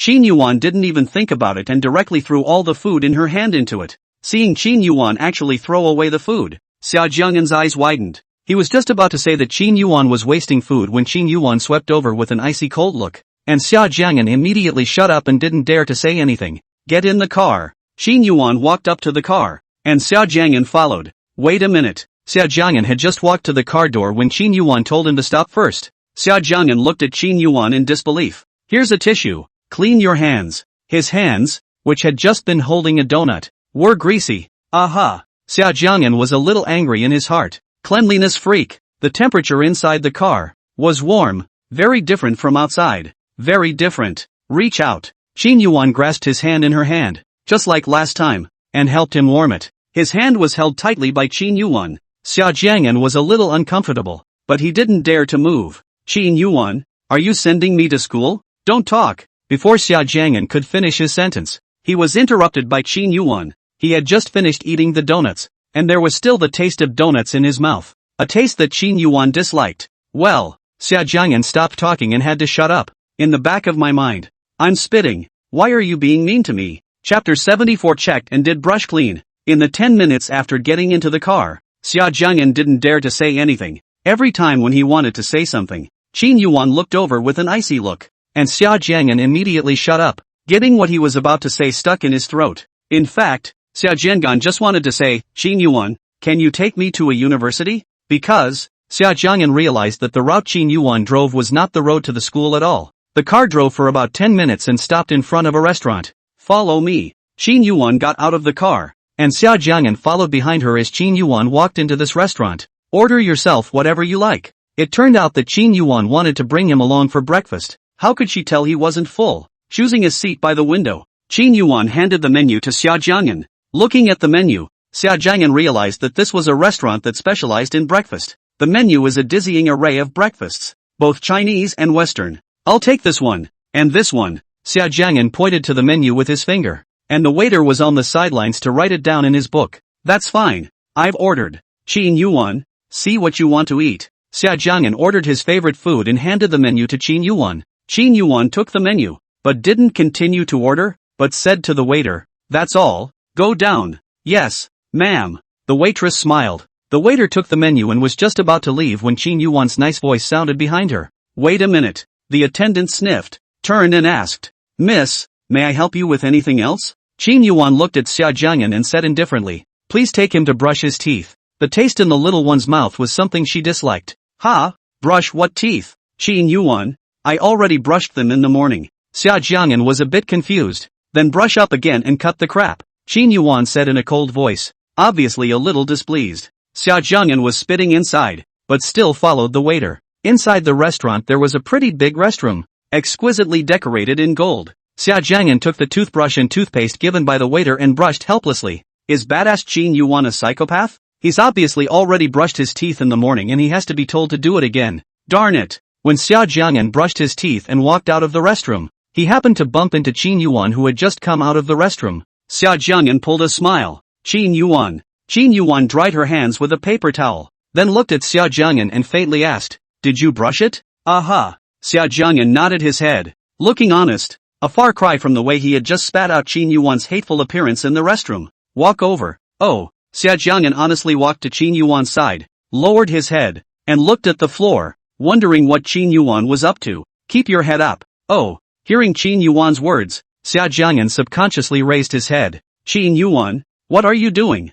I'm going to check to see if you've really brushed up. Qin Yuwan's nice voice, which traveled into her ears, tickled a little. Then, he saw Qin Yuwan's pretty face, enlarged in his eyes. Ha! Qin Yuwan, don't come over. Looking at her getting closer and closer to him, Xia Jiang'an said with wide eyes. Oh! Before Xia Jiang'an could dodge, he was kissed by Qin Yuwan. The examination method Qin Yuwan came up with turned out to be like this. At this, Xia Jiang'an was angry. Qin Yuwan wouldn't be crazy, would she? They're in a restaurant sink corridor. It's not like they're in some secluded place. There's a lot of people coming and going here. So maybe, someone else will see it. In case some people take a video, the consequences are unimaginable. Thinking of this, Xia Jiang'an became anxious and wanted to push Qin Yuwan, who was on top of him, away. Feeling his struggle, this made Qin Yuwan dissatisfied. Letting go of him, Qin Yuwan's ice-cold beautiful eyes looked at Xia Jiang'an and said coldly, cooperate with me, try struggling again. The temperature around them plummeted, and the atmosphere became oppressive and suffocating. Right away, Xia Jiang'an was honest and didn't dare to move again. In case Qin Yuwan got angry, who knew if she would do something else? Xia Jiang'an was motionless, leaning against the wall, his eyes looking at the floor. Seeing that he didn't move, the coldness in Qin Yuwan's beautiful eyes lessened, and she proceeded to continue the kiss from earlier. After this kiss ended, Qin Yuwan gently stroked his lips with her hand and said, the check is complete. It was indeed brushed clean. After saying that, Qin Yuwan let go of him and turned around to leave. Hearing what Qin Yuwan said, Xia Jiang'an exploded with anger. Clean your ass up. With eyes that looked like they were about to spit fire, he stared viciously at Qin Yuwan's departing back. Xia Jiang'an's face reddened a little as he returned to the position he was in earlier, quietly observing the expressions of the others. Luckily, they shouldn't have seen what just happened outside the restroom. Qin Yuwan, who was sitting across from him, was at that moment carefully looking at the documents in her hand. Seeing Qin Yuwan's clouded look, Xia Jiang'an became even more angry and a little unbalanced in his heart. Obviously the one who did the bad thing was Qin Yuwan. Yet he was the one whose heart was frightened. Is there any justice in this? Xia Jiang'an also noticed that in this restaurant, 90% of the males, their gazes fell on Qin Yuwan, if at all. Those who had female companions around them would still have their gazes narrowed for a bit, while those without female companions kept their gazes following Qin Yuwan. Qin Yuwan's attitude towards this was to ignore it. Xia Jiang'an felt that this woman was too pretty. It was just very easy to attract the favor of the opposite sex. He couldn't tell what he felt in his heart. Some displeasure and some anger. This feeling was very bad. Xia Jiang'an felt that he might have been angered by Qin Yuwan and that was why he was like this. It wasn't long before breakfast was finally delivered, and Xia Jiang'an looked at the delicious meal and decided to turn his anger into an appetite and eat them all. Half an hour later, Xia Jiang'an finished breakfast, and during this time, Qin Yuwan didn't even take a chopstick. Qin Yuwan is coming over specially to have breakfast with him? When checking out, Xia Jiang'an peeked at the bill. These simple meals actually cost $600. This kind of restaurant that only rich people could afford to consume. Xia Jiang'an, really didn't understand. After that, Qin Yuwan sent him to school, not far from the school entrance. Xia Jiang'an said, Qin Yuwan, park over here. Xia Jiang'an also didn't want to cause another storm like the last one. Stop the car. Qin Yuwan didn't object and told the driver to stop the car. Thanks. Xia Jiang'an opened the car door and was about to step out of the car. Xia Jiang'an, there's something that you've forgotten, haven't you? Ha! Behind him, came Qin Yuwan's nice voice. Xia Jiang'an turned around in disbelief, only to see Qin Yuwan's gaze looking straight at him. The gaze was too blunt to look directly at. After an internal struggle, Xia Jiang'an made a decision. Like a dragonfly, he dropped a kiss on Qin Yuwan's cheek. Then, he also ignored Qin Yuwan's reaction. Carrying his backpack, he hurried away as if he were running away. Chapter 75. After all,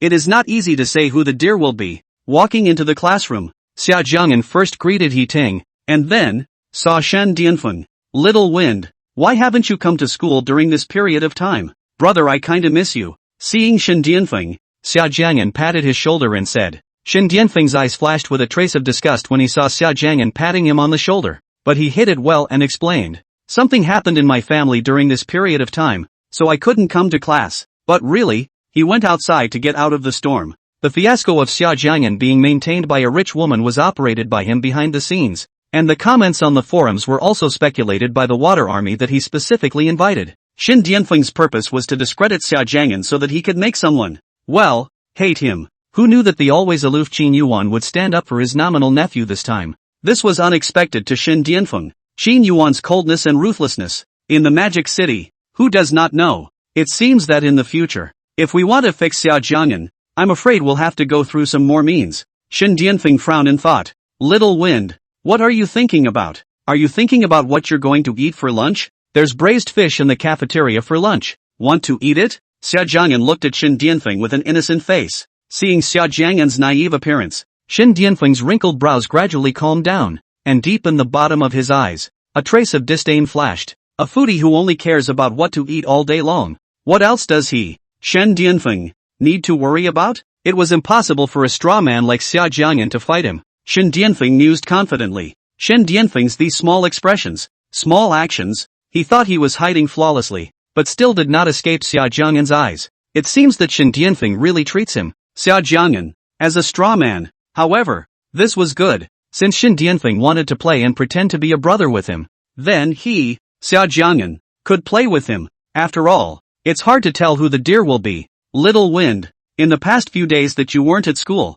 there was a big storm at school. At this time, He Ting also came over and said, what happened at school? Shen Dianfeng asked, his face anxious. Alas, I'm angry when it comes to this. Someone actually falsely accused Xia of being maintained. Xiao Feng, do you think that person is sick? When He Ting finished, he opened his clear eyes and looked sincerely at Shen Dianfeng. Suddenly heard He Ting mention that matter. Shen Dianfeng thought that they had found out something. Seeing that these two people had a simple face, Shen Dianfeng's heart was relaxed. Well, that person is indeed sick. Shen Dianfeng echoed, his face not quite natural. Yeah, people like this who deliberately frame others should be struck to death by lightning when it rains, hit by a car when they go out, choked to death by water when they drink it, and choked to death by rice when they eat it. He Ting said angrily. Little wind, what do you think? Am I right? He Ting looked at Shen Dianfeng again. Hearing these words from He Ting, Shen Dianfeng's face stiffened a bit. Not quite natural. Seeing He Ting looking at him, in order not to be recognized,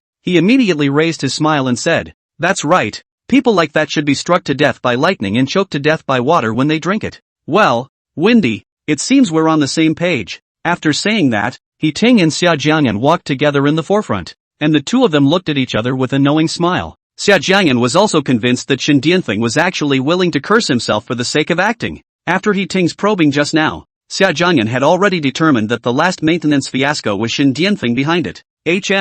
Shen Dianfeng, you have to pay the price you deserve for your behavior. Shen Dianfeng, who was following behind Xia Jiang'an and He Ting, stared at their backs maliciously. Walking into the classroom, the gazes of the students, more or less, were placed on Xia Jiang'an. Among them, there were a few gazes full of provocation. Xia Jiang'an looked over and it turned out to be Lin Hongwen. Beside him, surrounded by several young boys, it was a small gang, led by Lin Hongwen. These were the same people who had angered Xia Jiang'an some time ago. Get out of the way. Good dogs don't get in the way. Xia Jiang'an passed by them, and these few people deliberately blocked the way. For these people, Xia Jiang'an didn't want to send any kindness, and should scold back. The image of Xia Jiang'an the other day, beating up that boy, still remained in these boys' minds. These boys, they still had scruples about Xia Jiang'an. Hearing Xia Jiang'an's words, these few people subconsciously made way. Brother Lin, are we going to let this brat ride on our heads and continue to be so arrogant? After Xia Jiang'an left, a boy beside Lin Hongwen whispered to Lin Hongwen, of course not. In a few days my brother Long will be back. Let this brat be arrogant for a few days first. When my brother Long comes back, I'll give him some color then. Lin Hongwen looked at Xia Jiang'an's figure, his eyes revealing gloom. Time, always moving in a hurry, soon came to evening. Xia Jiang'an made an appointment with Ting to go to the movies together at 7 o'clock or so. The movie, in which Ting plays a supporting role, was also directed by a well-known director, Qin Yuwan. Ting and I are going to see a movie in the evening, and we'll be home around 10 or so. After thinking about it, Xia Jiang'an still reported his schedule to Qin Yuwan. Otherwise, maybe, Qin Yuwan would go crazy again. Going to the movies? What movie theater are you going to? Seeing the reply sent by Qin Yuwan, Xia Jiang'an was a bit puzzled. Why did Qin Yuwan ask him which movie theater to go to? Although a bit puzzled, Xia Jiang'an honestly sent her the name of the movie theater. After the name of the movie theater was sent over, Qin Yuwan didn't send another text message. After dinner, at 7 o'clock, Xia Jiang'an came to the movie theater to wait for Ting. However, he was treated to an unbelievable scene in what should have been a crowded, hot movie theater. At this time, apart from a few security guards standing at the entrance, surprisingly, not even a single person watching the movie had appeared. It was quiet and extraordinarily cold. Xia Jiang'an confused. This movie theater is also located in the busy section of the Magic City. According to Reason, to see the movie should be quite a lot of people, especially since it's still a new movie coming out today. Hording still bought the tickets in advance, and he also said that tickets for tonight's movie are worth $1,000. But now, what is this? Xia Jiang'an looked at his cell phone. It was 10 minutes past 7. And there were still 20 minutes left before the movie would begin. How come no one's come to the movies yet? Can someone tell him what's going on? Chapter 76, This stuff is really delicious. Qin Yuwan had just returned from a conference discussion and was very exhausted. Tonight's meeting, postpone it to 11:30 at night. Qin Yuwan had just sat down to rest when she instructed her secretary. But, miss, the other leaders are already here, the secretary said. Then let them wait. The icy words carried strength and dominance. After saying that, Qin Yuwan signaled that the secretary could step back. On Xia Jiang'an's side, looking at the time, the movie was already about to start, but there was still no sign of Ting. Did Ting stand him up? Xia Jiang'an dialed Ting's phone number. The result is off. Good Ting actually really dare to let him pigeon.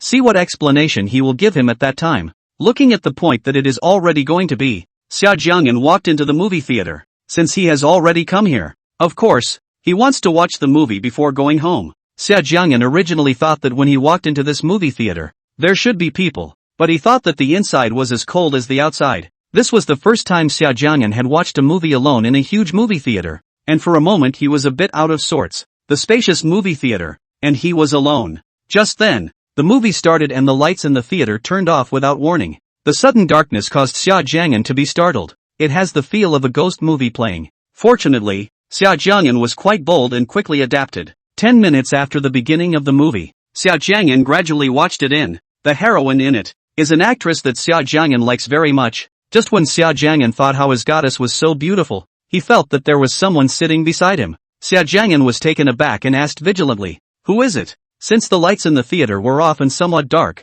Xia Jiang'an didn't get a good look at the man. It was better to be careful for safety reasons. After all, he was the only one here. Xia Jiang'an, your vigilance is still quite strong. Very good. In his ears, the man's voice rang out. Familiar, so familiar that it startled him. It's actually Qin Yuwan? Just at this time, the screen has a bright light to shine. Through the light, Xia Jiang'an see clearly the appearance is indeed Qin Yuwan. Qin Yuwan was wearing a military uniform with a high, cold and ascetic demeanor. Qin Yuwan, why are you here? Xia Jiang'an froze. Didn't Qin Yuwan say that she had official business to attend to tonight and was not available? But how did it suddenly appear here now? I came over to watch a movie. Any comments? Qin Yuwan didn't want to explain and said faintly. No comment, no comment. A fake smile raised on Xia Jiang'an's face. Who dares to have an opinion? Suddenly, Xia Jiang'an thought of a problem. The movie theater was so cold. It couldn't be that Qin Yuwan instructed it, right? Qin Yuwan, quiet. Before Xia Jiang'an could ask, Qin Yuwan knew what he wanted to ask and snatched the answer first. Hearing Qin Yuwan's reply, Xia Jiang'an was even more confused. Just because she wanted peace and quiet, she bagged the whole movie theater. Also, isn't the reason for coming to a movie theater to see a movie a little more lively with more people? There were just 2 people in the theater, and it was so quiet that it didn't have the atmosphere of a movie theater. Sure enough, rich people have strange ideas, with a person suddenly appearing beside him, and it was also Qin Yuwan. Xia Jiang'an instantly became very uncomfortable and fidgety. Before Qin Yuwan showed up, Xia Jiang'an was still very comfortable, sitting casually, and no one would talk about him. However, with Qin Yuwan sitting right next to him, the situation was different. It's a hard feeling to sit upright and not be able to talk. Originally, watching a movie is a very relaxing and enjoyable thing. But how come with him, it's not quite the same? Sit still. Don't move around when there's nothing to do. When Xia Jiang'an twisted his body a little, he affected Qin Yuwan and was chided.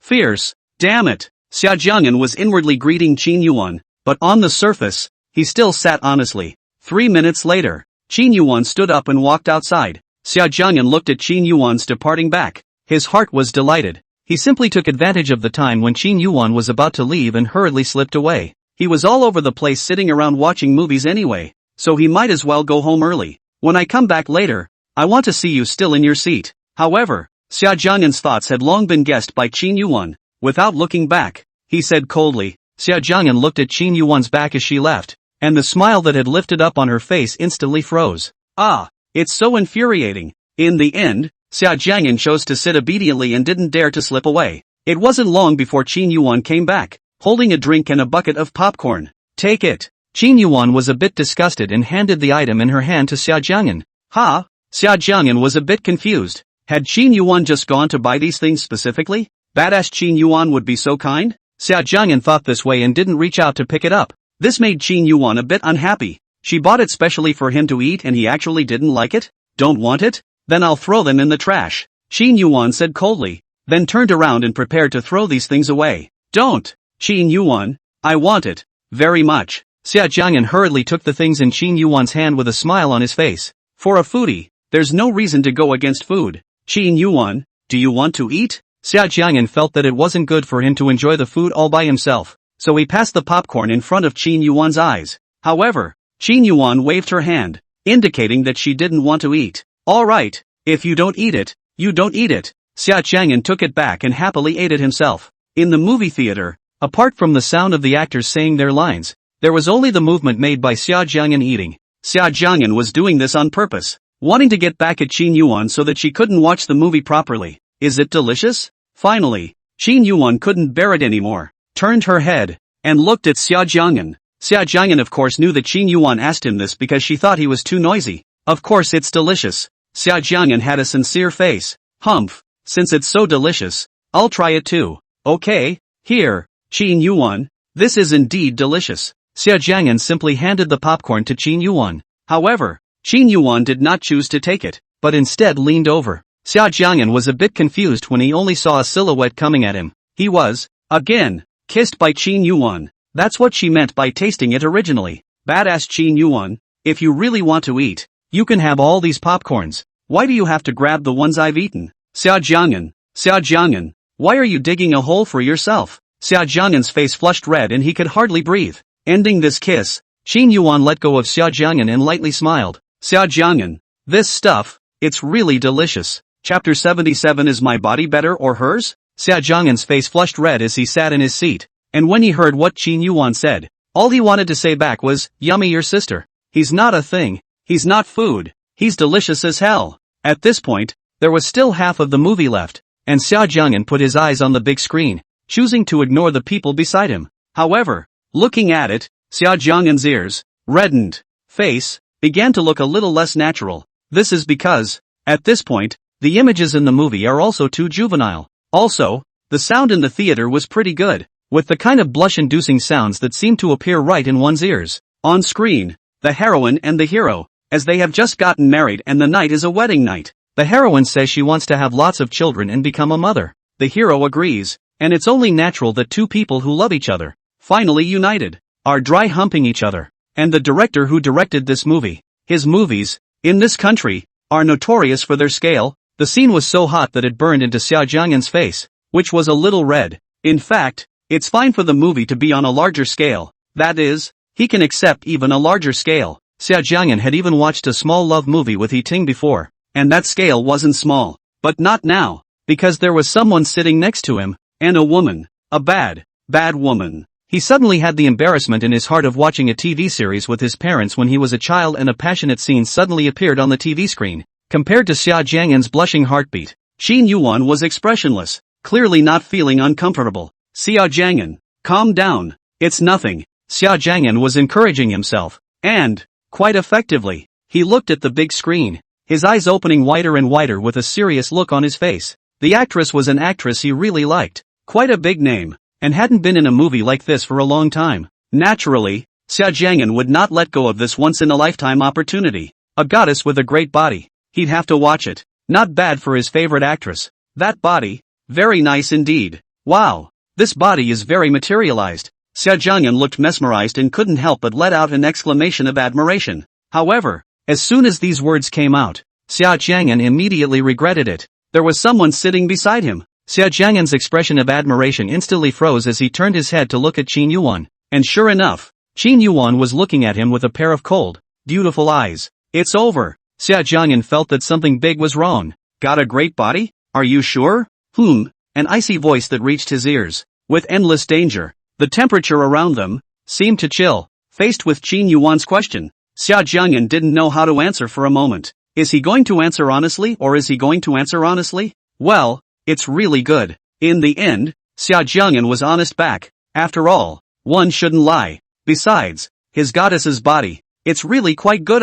Hearing Xia Jiang'an's answer, Qin Yuwan didn't know what to say. He actually dared to admit it? How dare he say another woman has a great body to his face? The cold, beautiful eyes flashed with a dark light. Xia Jiang'an, then tell me, is my figure better or hers? Qin Yuwan leaned over and came to Xia Jiang'an's ear and spoke. The voice is low. The temperature around her seemed to heat up because of her words. I don't know. Xia Jiang'an was a bit confused by the question and his tone was a bit flustered. You really don't know? Qin Yuwan continued to ask as the air became more and more ambiguous. Well, it's true that I don't know. Even if he knew, he wouldn't answer. Xia Jiang'an's ears began to burn and his voice trembled a little as he spoke. That was because the female hooligan, Qin Yuwan, had deliberately bitten him when she came close to his ear. Suddenly, Xia Jiang'an felt his hands being grabbed by Qin Yuwan. He didn't dare to act rashly, not knowing what Qin Yuwan wanted. Then feel it carefully and you'll be clear. Qin Yuwan finished speaking, grabbing Xia Jiang'an's hand and placing it on herself.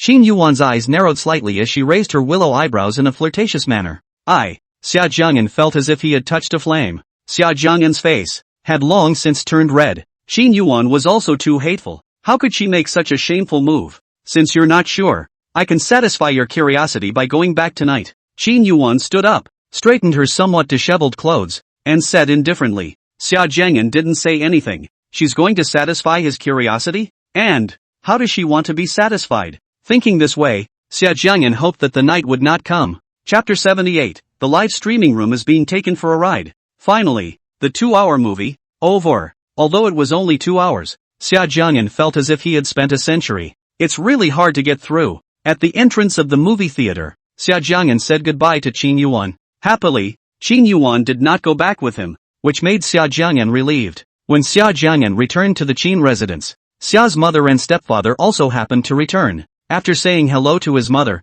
Xia Jiang'an went upstairs, back to his bedroom. After taking a shower, Xia Jiang'an began to log into the game. Ready to start tonight's live broadcast. Get on the air for a while before it's too late. Otherwise, he was afraid that he wouldn't be able to broadcast live when that female rascal Qin Yuwan came back later. Qin Yuwan would now appear in his room every night, around 11:30. Until now, Xia Jiang'an still couldn't figure out how Qin Yuwan had appeared in his room silently. Could it be that Qin Yuwan really knew any spells? Logging into the game, Xia Jiang'an began to play the game. Half an hour into the live broadcast, Xia Jiang'an's popularity had already reached almost 2,000 people. It's a good color. Xia Jiang'an intended to play a few serious games to keep the popularity of the livestream up. Xia Jiang'an is scary when he gets serious. And in the first hand, Xia Jiang'an took the victory with great speed. A screen full of pop-ups posting 666. Among them, Xia Jiang'an's elimination of a hero was a very good operation, and the performance effect was pulled full circle.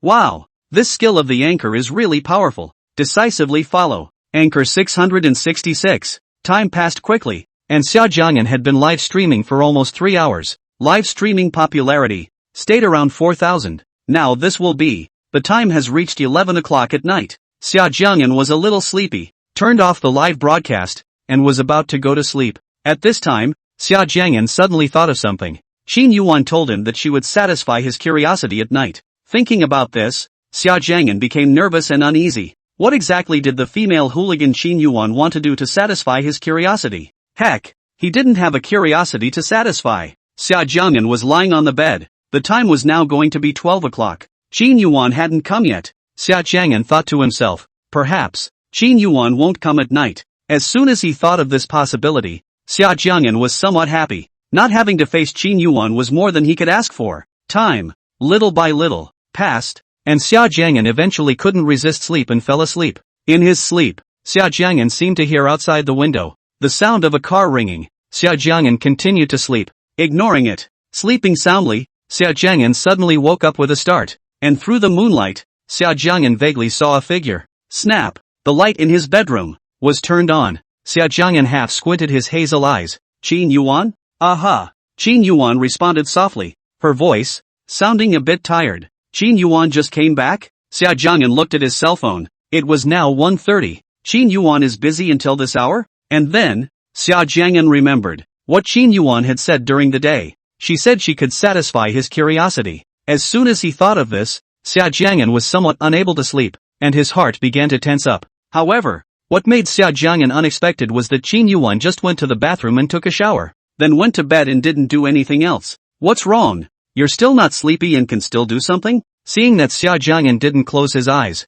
Qin Yuwan faintly asked, and do something about it? He can't do anything. Sleepy? Of course I'm sleepy. I'm going to sleep. After saying that, Xia Jiang'an closed his eyes. Seeing Xia Jiang'an lying down, Qin Yuwan turned off the light, reached out and wrapped the boy in her arms, falling into a deep sleep. The next morning, when Xia Jiang'an woke up, Qin Yuwan had already disappeared. It seemed that Qin Yuwan was still really busy with her official duties. After washing up, Xia Jiang'an went downstairs, ate breakfast at the dining table, and went to school. When he walked to the entrance of the school, Xia Jiang'an happened to see a scene. A lot of people surrounded in front of him. It was very lively. Chinwood, you're so handsome. Can I get an autograph? Wow, it's actually Qin Wude. He's really handsome. I watched the drama he acted in yesterday. He did a good job. Chinwood, I'm going to give you a monkey. As it turned out, it was a group of female fans looking for Chinwood's autograph. Chinwood acted in a TV series that seemed to be well received once it aired.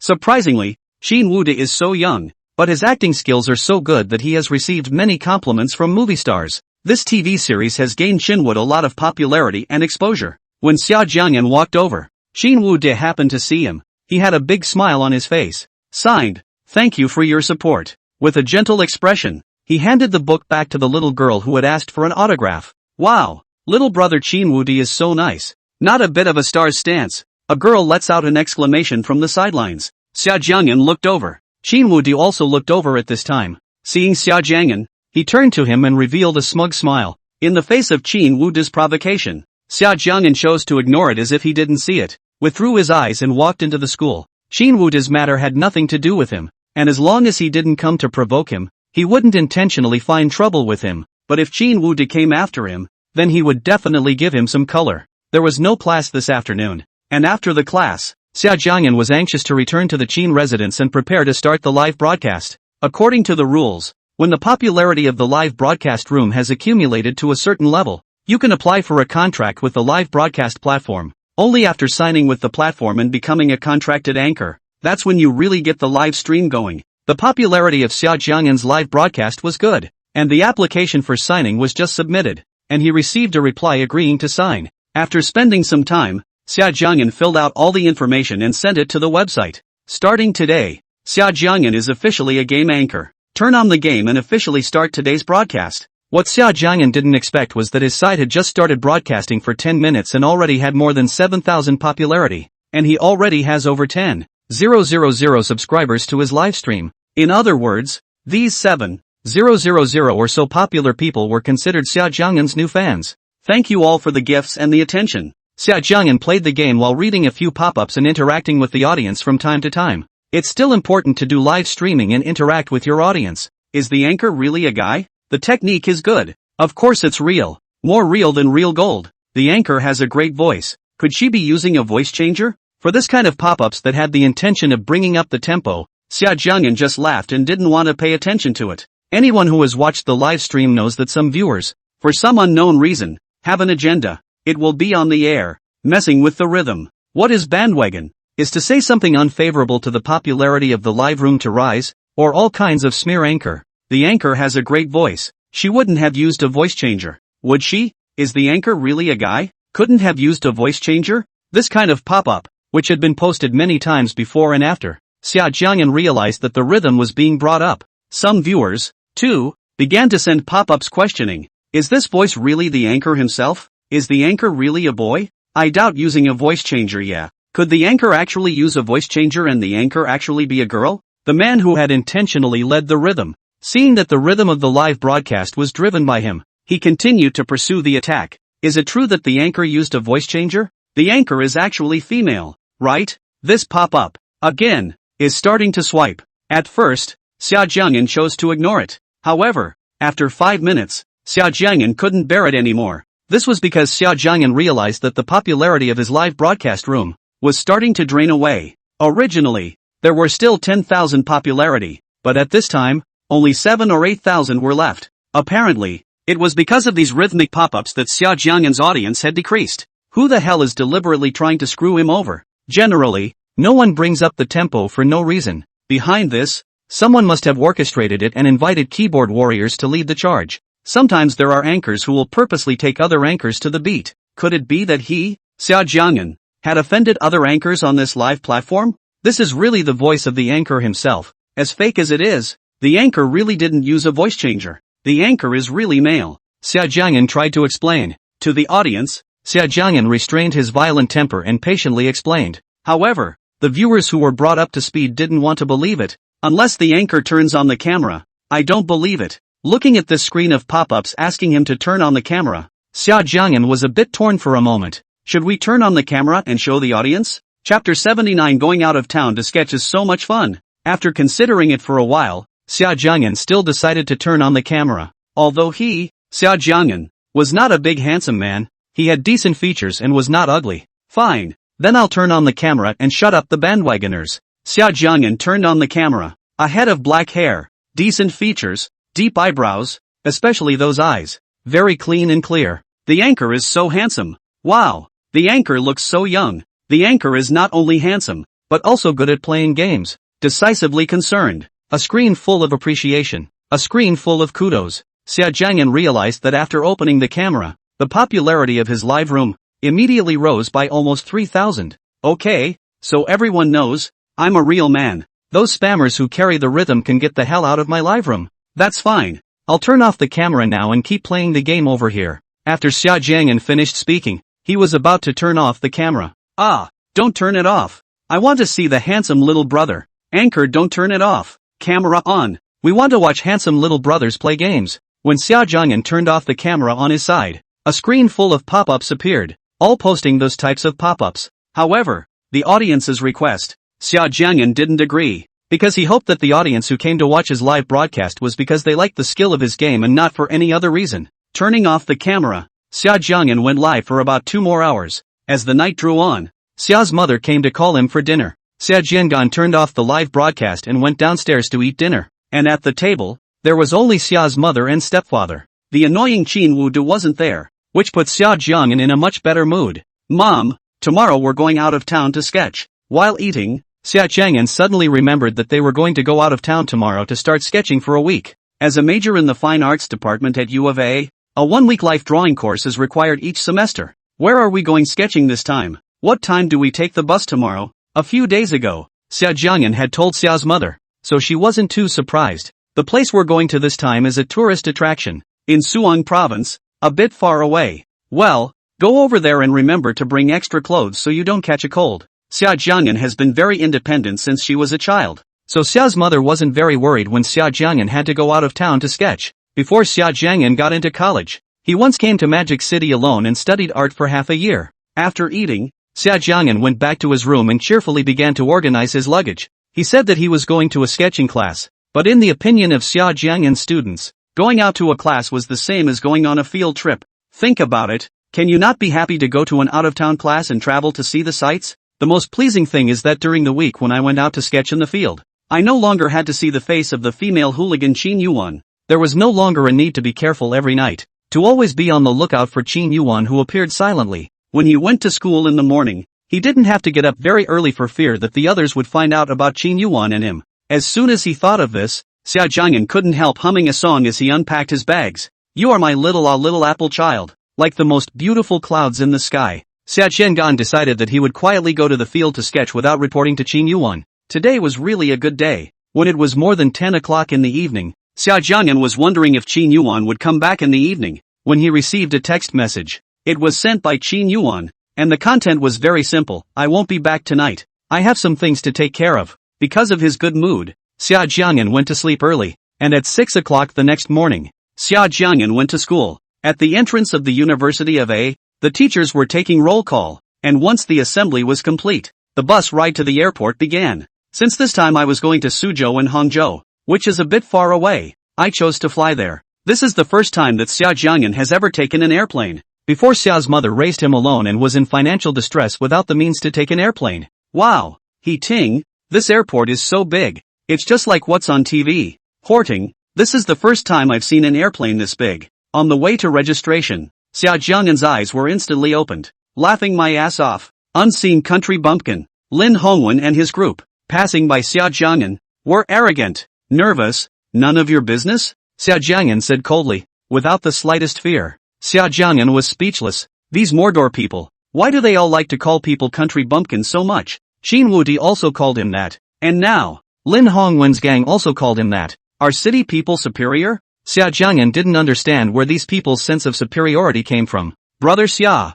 there's no need to bother with these idiots. He Ting didn't lower his voice, but deliberately spoke very loudly. Lin Hongwen and his group heard He Ting scolding them and turned their heads to look at them, their gazes somewhat fierce. What are you looking at? Bunch of idiots. He Ting was fearless and mocked instead. Seeing He Ting not giving them face like this, Lin Hongwen and the others exploded with anger. But helplessly, He Ting's identity background was there. They dared to be angry. Get out of the way. Wannabes stay out of the way. Passing by Lin Hongwen and the others, He Ting deliberately said, with a very arrogant look. He saw Lin Hongwen and the others gnashing their teeth in anger. Humph, I'm definitely going to make the two of them suffer this time when we go sketching in the field. Lin Hongwen stared menacingly at Xia Jiang'an and He Ting's backs. Xia Jiang'an and the others took the airplane at around 8 in the morning, and by the time they arrived in Suwang, it was almost noon. After dining at the restaurant, Xia Jiang'an and the others had to continue on the bus for another half hour or so to reach their destination. This is a very old village with quaint buildings that are especially good for sketching,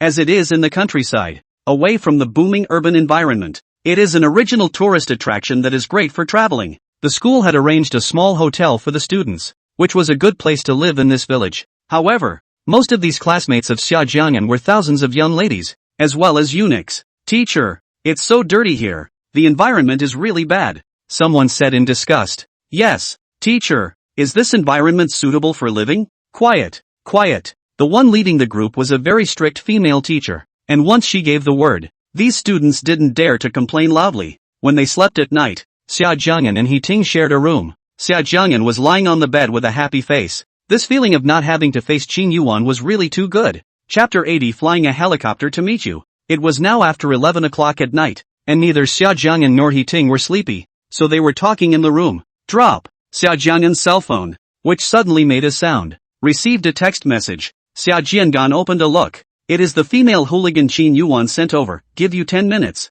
Wait down to my room. These days, either he was greeted with a text message to Qin Yuwan's room, or Qin Yuwan herself came to his room. In both cases, there is no difference. No matter whose room he slept in, there was always someone lying beside him. Seeing this message, Xia Jiang'an knew that Qin Yuwan should not know that he had gone out of town to take a sketching class. Thinking about this, Xia Jiang'an felt that he should be tougher. At the Qin residence, Xia Jiang'an was cautious because he was afraid that others would find out about his relationship with Qin Yuwan. But now, he's out there. Right now, the distance between him and Qin Yuwan was several provinces away. From Magic City to Suzhou and Hangzhou. If he resisted Qin Yuwan shouldn't be able to do anything about him, right? A smile appeared on Xia Jiang'an's face as he thought of this. Don't! I'm sleepy tonight. This young master wants to sleep and doesn't want to go out. Edit the text message and send it successfully. The text message was sent, and Xia Jiang'an smiled broadly, finally toughing it out. Xia, what's so happy?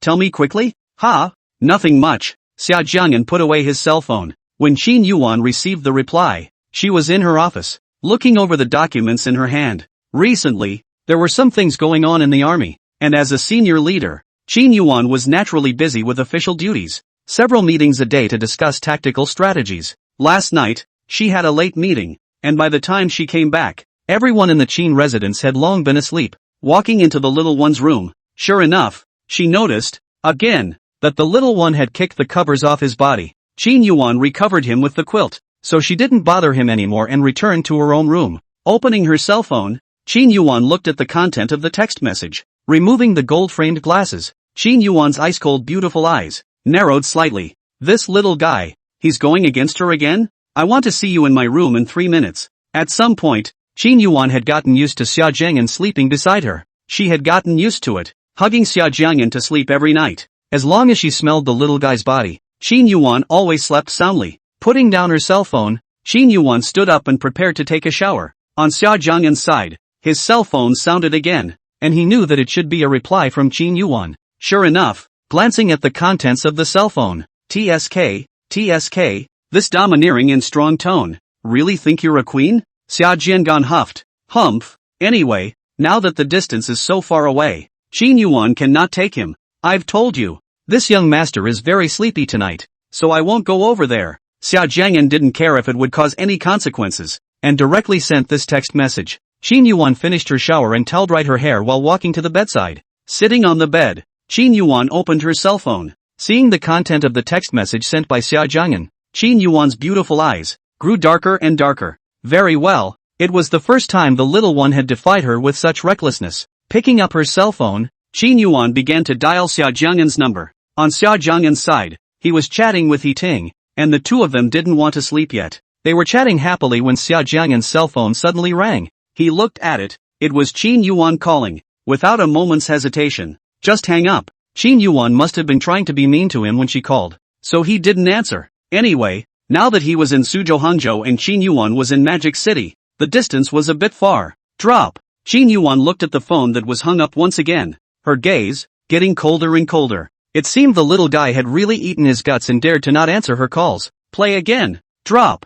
This time, the cell phone hung up again before it rang for 3 seconds. Looking at the phone that was hung up again, Qin Yuwan's face was terrifyingly cold and soul-stirring. This was the last time, and if the little guy hung up the phone again, she would never let him off easy. Drop. The cell phone rang again. Brother Xia, who's calling you every day? Is there some admirer after you? Ting laughed badly. Exactly. It's just that there's a very crazy suitor and I'm troubled, Xia Jiang'an said. Looking at the phone that had been hung up several times, there was a surging dark light in Qin Yuwan's icy cold beautiful eyes. Her patience, it was limited. Naturally, the phone didn't want to call again. Qin Yuwan walked to Xia Jiang'an's bedroom. Since the little guy said he wasn't coming over, she would go pick him up. When I turned on the light, the room was empty and the quilt was folded flat. The little guy's not home yet? It's so late now, and he's still not back? Qin Yuwan walked out of the room with coldness around her. Coming into the living room, the second youngest didn't come home for the night? In the living room,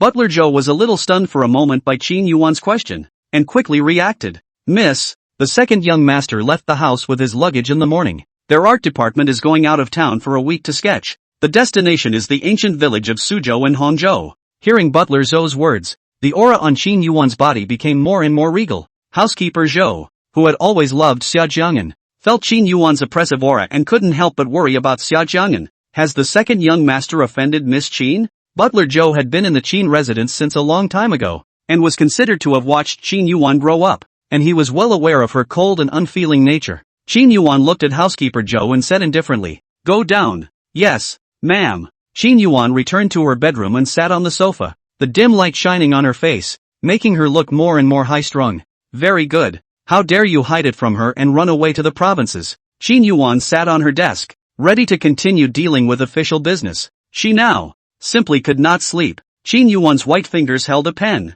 her icy gaze staring at the ground, not knowing what she was thinking. Suddenly, Qin Yuwan let go of the pen in her hand and picked up her cell phone to make a call with a strong tone. "In half an hour, prepare a helicopter for me. I want to fly to Suwon in less than 3 hours." "Yes, ma'am." Half an hour later, Qin Yuwan drove her car to the Magic City airport. A new helicopter, parked on a wide tarmac. Ms. Qin Yuwan was dressed in a long, ardent red dress, her graceful silhouette complementing her posture, and her face was absolutely beautiful. "Aha!" Qin Yuwan's face was expressionless as she nodded lightly. "Yuwan, it's so late now. Where are you going? It couldn't be to look for your lover boy, right?" Lei Zi was at the side, teasing. Qin Yuwan didn't even look at Lei Zi and faintly returned, "I have something to do." Lei Zi's beautiful eyes lit up. Her intuition told her that there was definitely something going on here. "Yuwan, what exactly is it? I can't believe you have to personally go and deal with it. Bring me along. You have nothing to do?"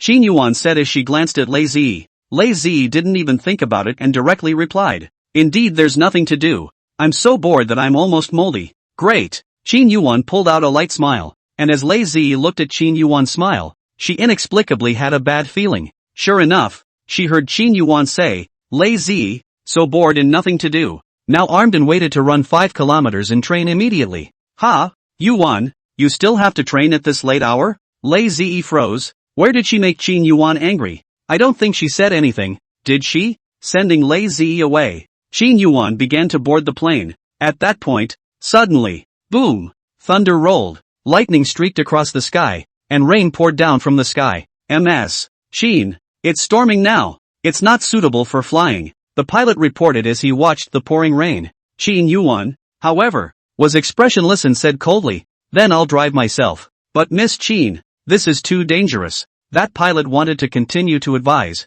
but when she was stared at by Qin Yuwan, she immediately shut up and walked off the airplane. With a background like Qin Yuwan's, she would naturally fly airplanes with ease. Suong Ancient Village. Xia Jiang'an looked at the pouring rain outside, inexplicably had an ominous premonition. Chapter 81, Qin Yuwan really came to me. In the night, the rain grew heavier and the lightning flashed. Xia Jiang'an lay in bed tossing and turning, and he didn't know if it was because of the storm that was raging outside that he couldn't sleep. On the other side, Ting was sleeping heavily, not at all affected by the thunder outside. Drop. In the rainy night, his cell phone suddenly beeped. In this rain and thunder, the cell phone ringing was almost swallowed up, but Xia Jiang'an still heard the ringing. It's late and who the hell is calling him? Opening his cell phone, Xia Jiang'an froze. The call was actually from Qin Yuwan. It's early in the morning, and Qin Yuwan is actually still up? This time, Xia Jiang'an didn't choose to hang up, but answered, "Hello, Qin Yuwan?" Because he was afraid of waking up Ting,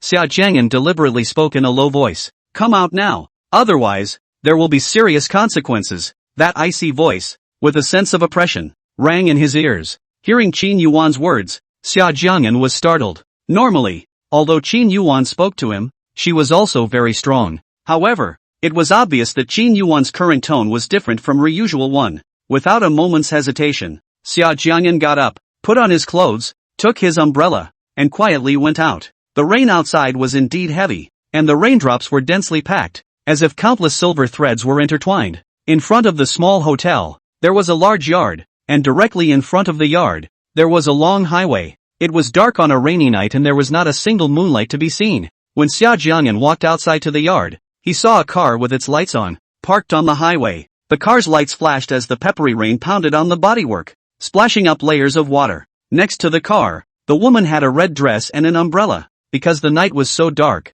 Xia Jiang'an couldn't see the woman's expression, only a vague outline. Could it be that this person is Qin Yuwan? Xia Jiang'an didn't have time to think carefully. His cell phone, came an icy voice. Still not come over. At this moment, Xia Jiang'an didn't dare to think too much and walked over. Xia Jiang'an's pace was slow because the rain was really quite heavy. This process, Qin Yuwan was very patient and stood quietly by the car waiting. Finally, Xia Jiang'an walked over to Qin Yuwan's side and looked at her. Obviously Qin Yuwan should be in Magic City. How could she suddenly appear here? Late at night? Xia Jiang'an was full of questions, but seeing Qin Yuwan's high and cold demeanor, Xia Jiang'an didn't dare to ask questions. He also remembered that he hung up on Qin Yuwan today, and it hung up a couple times. I thought that Qin Yuwan should be punishing him. Qin Yuwan was as cold as ice. She felt like she was probably crazy. The little guy hanging up on her did piss her off. But, angry as she was, why had she come here to meet him in the dead of night? Despite the danger of the storm, it was an inner urge to come here to see him.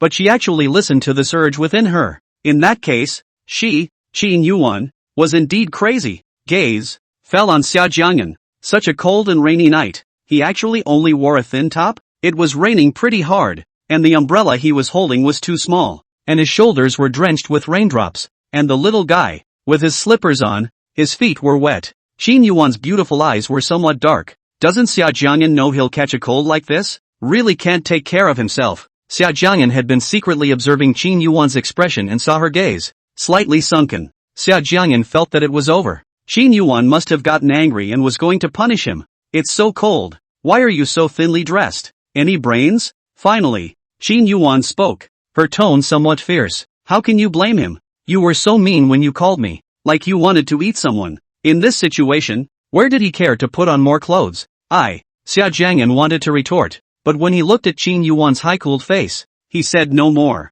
Get in the car, Qin Yuwan said indifferently. Oh, Xia Jiang'an was inwardly nervous and uneasy as he opened the door and walked up to the car. With such a fierce tone, Qin Yuwan must be very angry right now. Xia Jiang'an realized that in the car, there was no driver present. Before, Qin Yuwan wasn't even driving herself. Qin Yuwan sat in the driver's seat and said coldly, sit beside me. Xia Jiang'an nodded and honestly got out of the car. Sitting in the passenger side, Xia Jiang'an felt that he couldn't anger Qin Yuwan now, or the consequences would definitely be more serious. Seeing Xia Jiang'an fasten his seatbelt, Qin Yuwan didn't say anything else. The car began to start in the night. Xia Jiang'an realized that the car was driving towards the road down the mountain. Where was Qin Yuwan trying to take him? A night of thunderstorms is perfect for dumping a body. Would Qin Yuwan kill him and dump him in the wilderness because she was so angry? Well, Xia Jiang'an admitted that he was imagining things. Half an hour later, Qin Yuwan drove her car to the highest-class hotel in Suhang. Parking his car, Xia Jiang'an followed Qin Yuwan and rode the elevator to the highest floor of the hotel. Xia Jiang'an realized that on this floor, it was quiet and empty. Come in quickly. At the entrance of the boss suite, Qin Yuwan said to Xia Jiang'an, who was standing still. Good. Xia Jiang'an was a bit stunned just now. He suddenly remembered his sinful relationship with Qin Yuwan. Didn't it start from the hotel? Inside the suite, the decor is very luxurious. Change the clothes on your back. Just after walking into the suite, Xia Jiang'an heard what Qin Yuwan said. The little one's clothes are soaking wet, and wearing them is a good way to catch a cold. Xia Jiang'an naturally didn't know what was going on in Qin Yuwan's mind, and when he heard her words, his face paled. How is it that he just walked into the suite and he was asked to change his clothes? Chapter 82. This is too shameful. Xia Jiang'an froze in place, not moving. Qin Yuwan turned around and saw that Xia Jiang'an didn't move, so she couldn't help but furrow her willow brows. Do you want me to change it for you? No need. I'll change it myself. Xia Jiang'an was taken aback. Letting Qin Yuwan change it for him, that would be a little better than him changing it himself. Anyway, he and Qin Yuwan have long been honest with each other. It's no big deal. It's not just undressing in front of Qin Yuwan. Xia Jiang'an encouraged himself internally and prepared to get started. He had just taken off his shirt when Qin Yuwan stopped him. Don't take it off here. Go to the bathroom and take off your clothes and take a shower. This room just turned on the air conditioner and it's not warm in here yet. So if you undress here, you'll catch a cold. Ha? Well, Xia Jiang'an's ears, a little red. Could he be overthinking it? Qin Yuwan didn't have any other ideas. Xia Jiang'an walked into the bathroom and took a hot shower. The whole person was much more comfortable. The rain was too heavy just now, and although he was holding an umbrella, his body was still drenched with raindrops. After taking a shower, Xia Jiang'an dawdled in the bathroom for a long time until Qin Yuwan's patience wore off and knocked on the door. Are you planning to live in the bathroom? When Xia Jiang'an opened the door, he saw Qin Yuwan's icy face. No, it isn't. Xia Jiang'an's five senses wrinkled together as he said with difficulty, Qin Yuwan, I have diarrhea. Catching a cold? Qin Yuwan furrowed her willow brows and asked. Well, I might have caught a cold. My stomach is very uncomfortable. Xia Jiang'an's face was pale and looked pained. Hearing Xia Jiang'an's reply, Qin Yuwan's beautiful eyes sunk slightly. Got it. After saying that, Qin Yuwan closed the door. 20 minutes later, Qin Yuwan knocked on the door again, carrying a bag with clothes in her hand. Put this on and come out. Qin Yuwan handed the bag in her hand to Xia Jiang'an. Xia Jiang'an took the bag and froze. Qin Yuwan, this is to know that he can't wear his clothes when they are wet. So he specially bought new clothes? Xia Jiang'an also realized that inside the bag, there were still medicines bought for him. Drink more water. Oh, after taking the medicine, Xia Jiang'an's stomach was much more comfortable. Thank you. Qin Yuwan didn't say anything. Her gaze was cold and stern as she looked at Xia Jiang'an. The atmosphere suddenly became a little tense.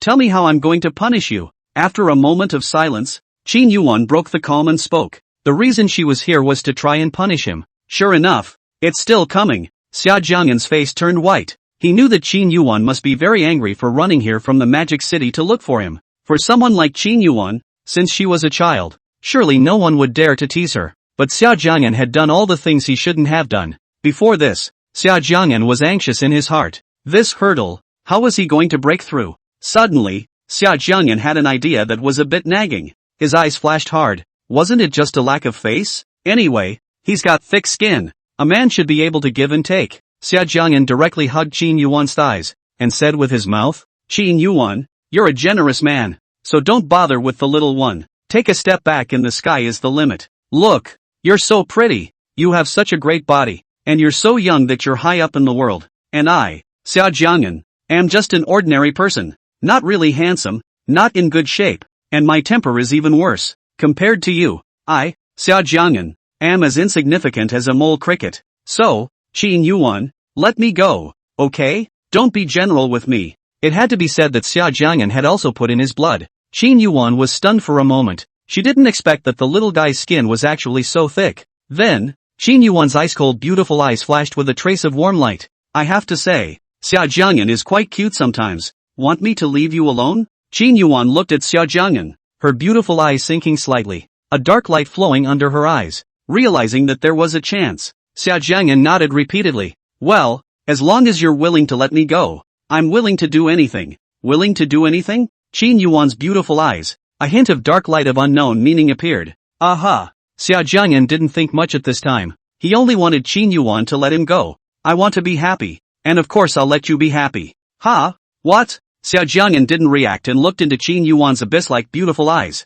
Qin Yuan's red lips moved slightly with charm. Make me happy and I'll let you go. Make her happy? This time, Xia Jiang'an understood. Qin Yuan, I'm not feeling well. What this means is that I am not feeling well, so I can't do what you are asking. However, Qin Yuan returned in a cloudy manner. I know you're not feeling well. Hearing Qin Yuan's reply, Xia Jiang'an was stunned. If you know that, you want me to make you happy? The thought of having another possibility made Xia Jiang'an's entire body uncomfortable. Is Qin Yuan's taste so heavy? Xia Jiang'an, there are many ways for us to be happy together. Besides doing that, Qin Yuan leaned down and came to Xia Jiang'an's ear and said, what way? Her warm breath sprayed on Xia Jiang'an's neck, and Xia Jiang'an stuttered a bit in his speech. Qin Yuan was too close to him, making him uncomfortable and physically difficult. Qin Yuan spoke in a very low voice, winking like the wind. However, Xia Jiang'an still heard and understood clearly, precisely because he had heard and understood. Xia Jiang'an's face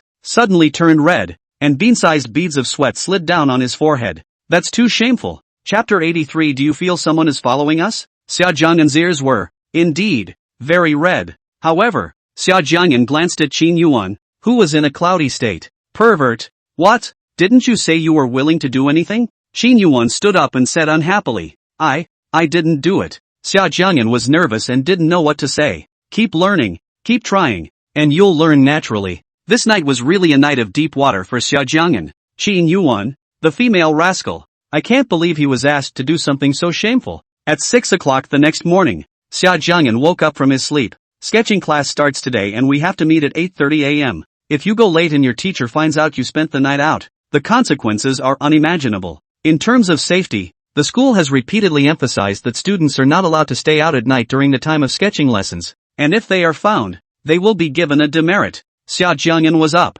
but was stumped on how he was going to get back to the hotel. Last night, because he was in such a hurry to leave, he just brought his cell phone and an umbrella, forgetting his wallet. Originally, Xia Jiang'an also wanted to quietly take a taxi back to the hotel, but he has no money now. His Alipay and WeChat, not a dime on them. Now, there was only one way in front of him, and that was for Qin Yuan to send him back to the hotel. However, looking at his side, Qin Yuan's slumbering appearance, Xia Jiang'an had some difficulties. Would it not be too good to wake up Qin Yuan at this hour? Still so early? What if Qin Yuan has a wake-up call? Why don't you go to bed? Before Xia Jiang'an called, Qin Yuan woke up. She has a biological clock, and she usually wakes up at 6 or so in the morning. Qin Yuan, can you take me back to the hotel? We have to gather at 8:30. Xia Jiang'an looked at Qin Yuan uneasily, and Xia Jiang'an wasn't sure if she would agree. Qin Yuan didn't say anything and just got up. Why are you still frozen in bed? Didn't I tell you to gather? Xia Jiang'an didn't know whether Qin Yuan would agree just now,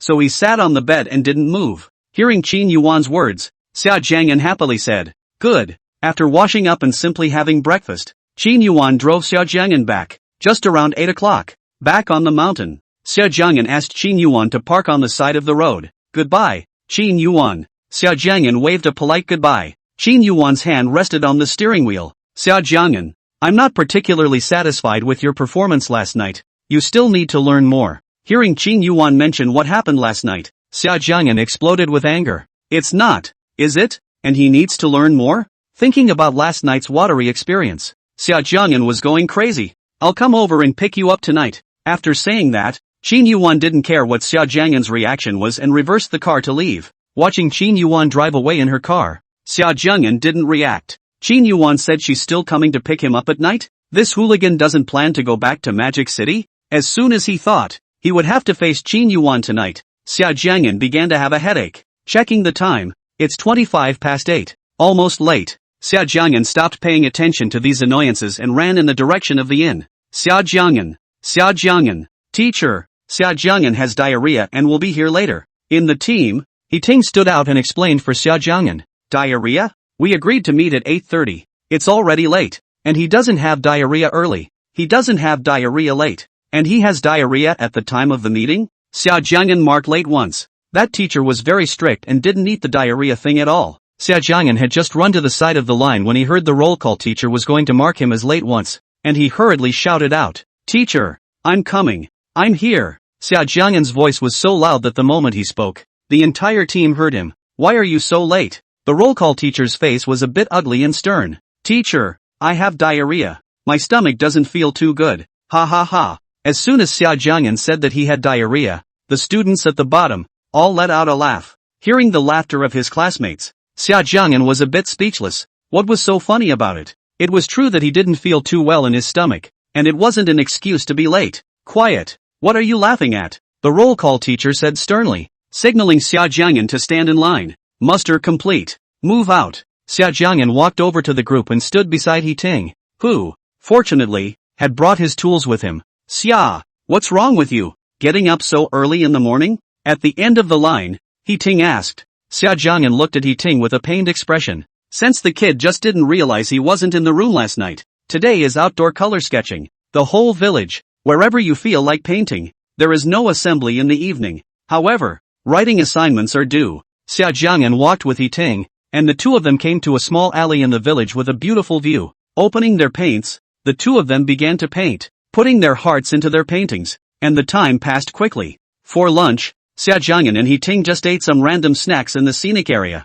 Xia Jiang'an and Ting are both very good at drawing. This drawing, too involved in the world of drawing. By the time the two reacted, it had already turned dark. "Xia, let's go back." Watching the sky grow dark, Ting packed up his things and walked over to Xia Jiang'an. Okay. In fact, Xia Jiang'an wanted to continue painting because he was so close to getting it right, but realizing that it was already dark and the two were not familiar with the area, it was better to go back earlier. Xia Jiang'an loved to draw, and he could draw all day long. Grabbing their things, the two started walking towards the entrance of the village. As the inn was just over there, the alley where the two were painting was at the far end of the village, and it would take another 10 minutes or so to get to the entrance. It was already dark, and it was only by the obscure light that I could see the road ahead clearly. "Xia, did you feel someone following us?" The two of them walked for a while. Ting suddenly came close to Xia Jiang'an and whispered fearfully, "Chapter 84, those bad guys are coming after us again." Hearing what Ting said, Xia Jiang'an laughed and said, "Ting, you're too timid." "Nonsense.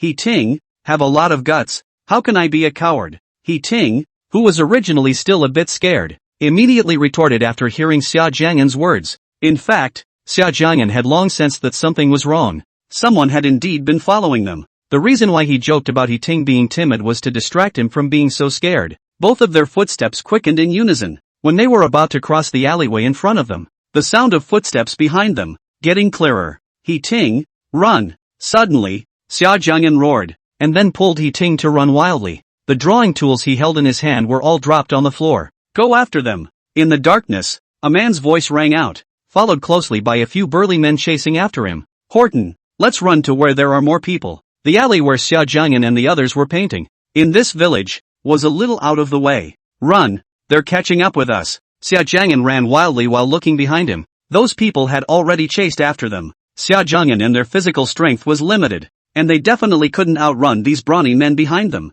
At this rate, when they were caught up, neither of them would be able to escape. It had to be said that Xia Jiang'an's mental quality was still very strong, and he was still able to analyze rationally at this dangerous juncture. Xia Jiang'an quickly made the decision to stop. Ting, run! I'll stop these people." The two of them? As long as one of them runs away, then there's still hope. Xia Jiang'an copied the wooden stick leaning against the corner and gripped it tightly in his hand. His face was fearless as he calmly looked ahead. This kind of scene, Xia Jiang'an had seen it a long time ago. No way. We'll fight together. I won't leave you behind. He Ting also stopped, similarly copied a wooden stick and stood beside Xia Jiang'an. But what if? Don't say any buts. We're hairdressers, and you know my character. Xia Jiang'an still wanted to advise He Ting, and just as he was about to speak, He Ting retorted. Two boys, armed with wooden sticks, stared coldly at the unsuspecting men before them. Seeing that Xia Jiang'an and the others had stopped, these people who were chasing after them also stopped and looked at them. Ha ha, two brats. Why don't you keep running? Run fast? Laughing my ass off. Look at you guys. Are you trying to fight with your brothers? Ha ha ha. A few pugnacious men who caught up with him. One of them exited in a rude manner. Through the light, Xia Jiang'an saw that the man had a scar on his face. Laughing mud media. Cut the crap and fight. Before Xia Jiang'an could open his mouth, He Ting directly scolded. Goo, this little brat doesn't have a small temper. I like this character. Like your ass. Snap. Xia Jiang'an took advantage of the fact that the man was still laughing and had no defense mentality, and directly struck a stick towards him. That man did not expect Xia Jiang'an actually dared to directly sneak attack, did not have time to dodge, actually received the stick. Ah, damn. How dare you sneak up on me? Catch them. These few pugilists pounced over. Xia Jiang'an and He Ting were fearless, holding their sticks and taking the initiative to fight over. One of the men tried to grab Xia Jiang'an's hand. Xia Jiang'an aimed at his back. It's hard to beat down a stick.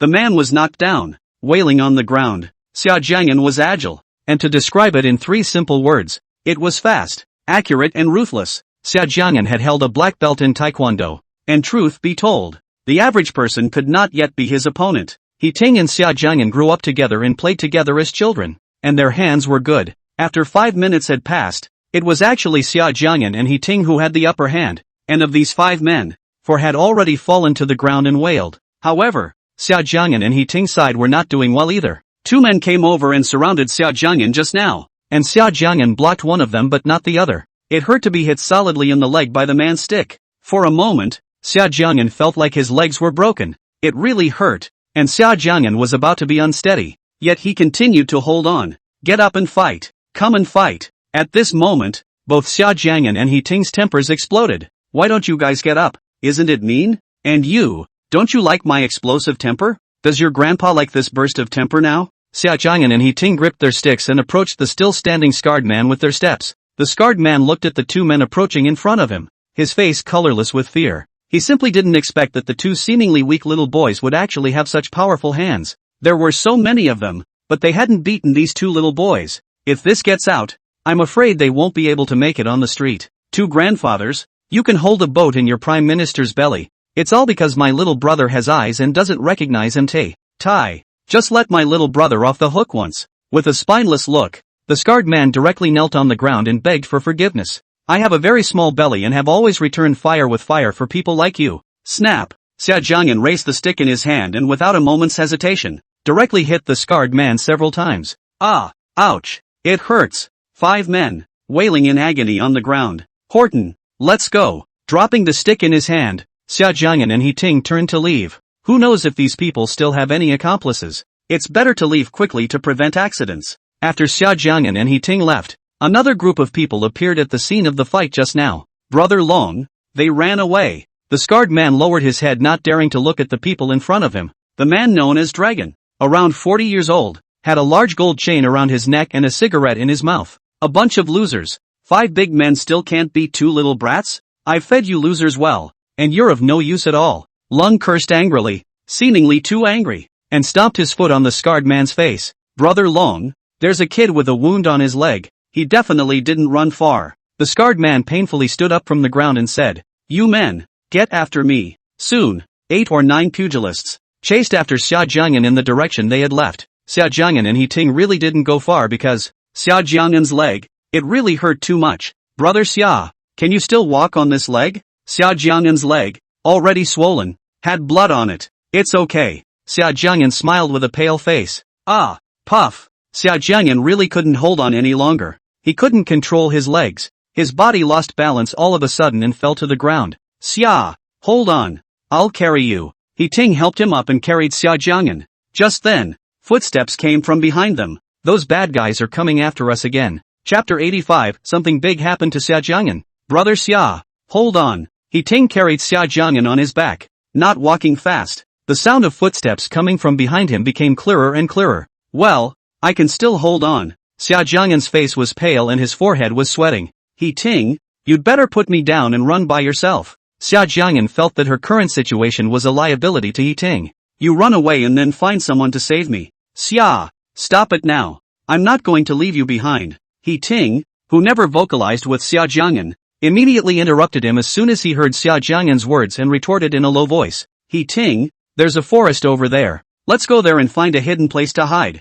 Xia Jiang'an's leg was injured, and He Ting didn't have much stamina left. He couldn't walk fast with Xia Jiang'an on his back. The best thing to do now is to find a place to hide first. And the hills behind the village. There's a forest over there with lush foliage. Perfect for hiding. Give me chase. Those two little brats must not have gotten far. Not far away. A man's thick voice rang out, interspersed with a footstep. Horton, let's hide there. Ahead of them, there was a very thick patch of grass. Get down. A storm had just fallen last night, and at this time there was a lot of standing water on the ground. And this grassy area where Xia Jiang'an and the others were hiding happened to be a muddy puddle with dirty water in it. However, now the situation is urgent. Xia Jiang'an and He Ting cannot care so much, both directly lying on the sewage. It's still winter, and it rained heavily last night, so it's a cold night. The two had just plopped down on the water, their bodies soaked by the icy cold water, and immediately, a cold, bone-chilling sensation hit them. Even though their bodies were cold and uncomfortable,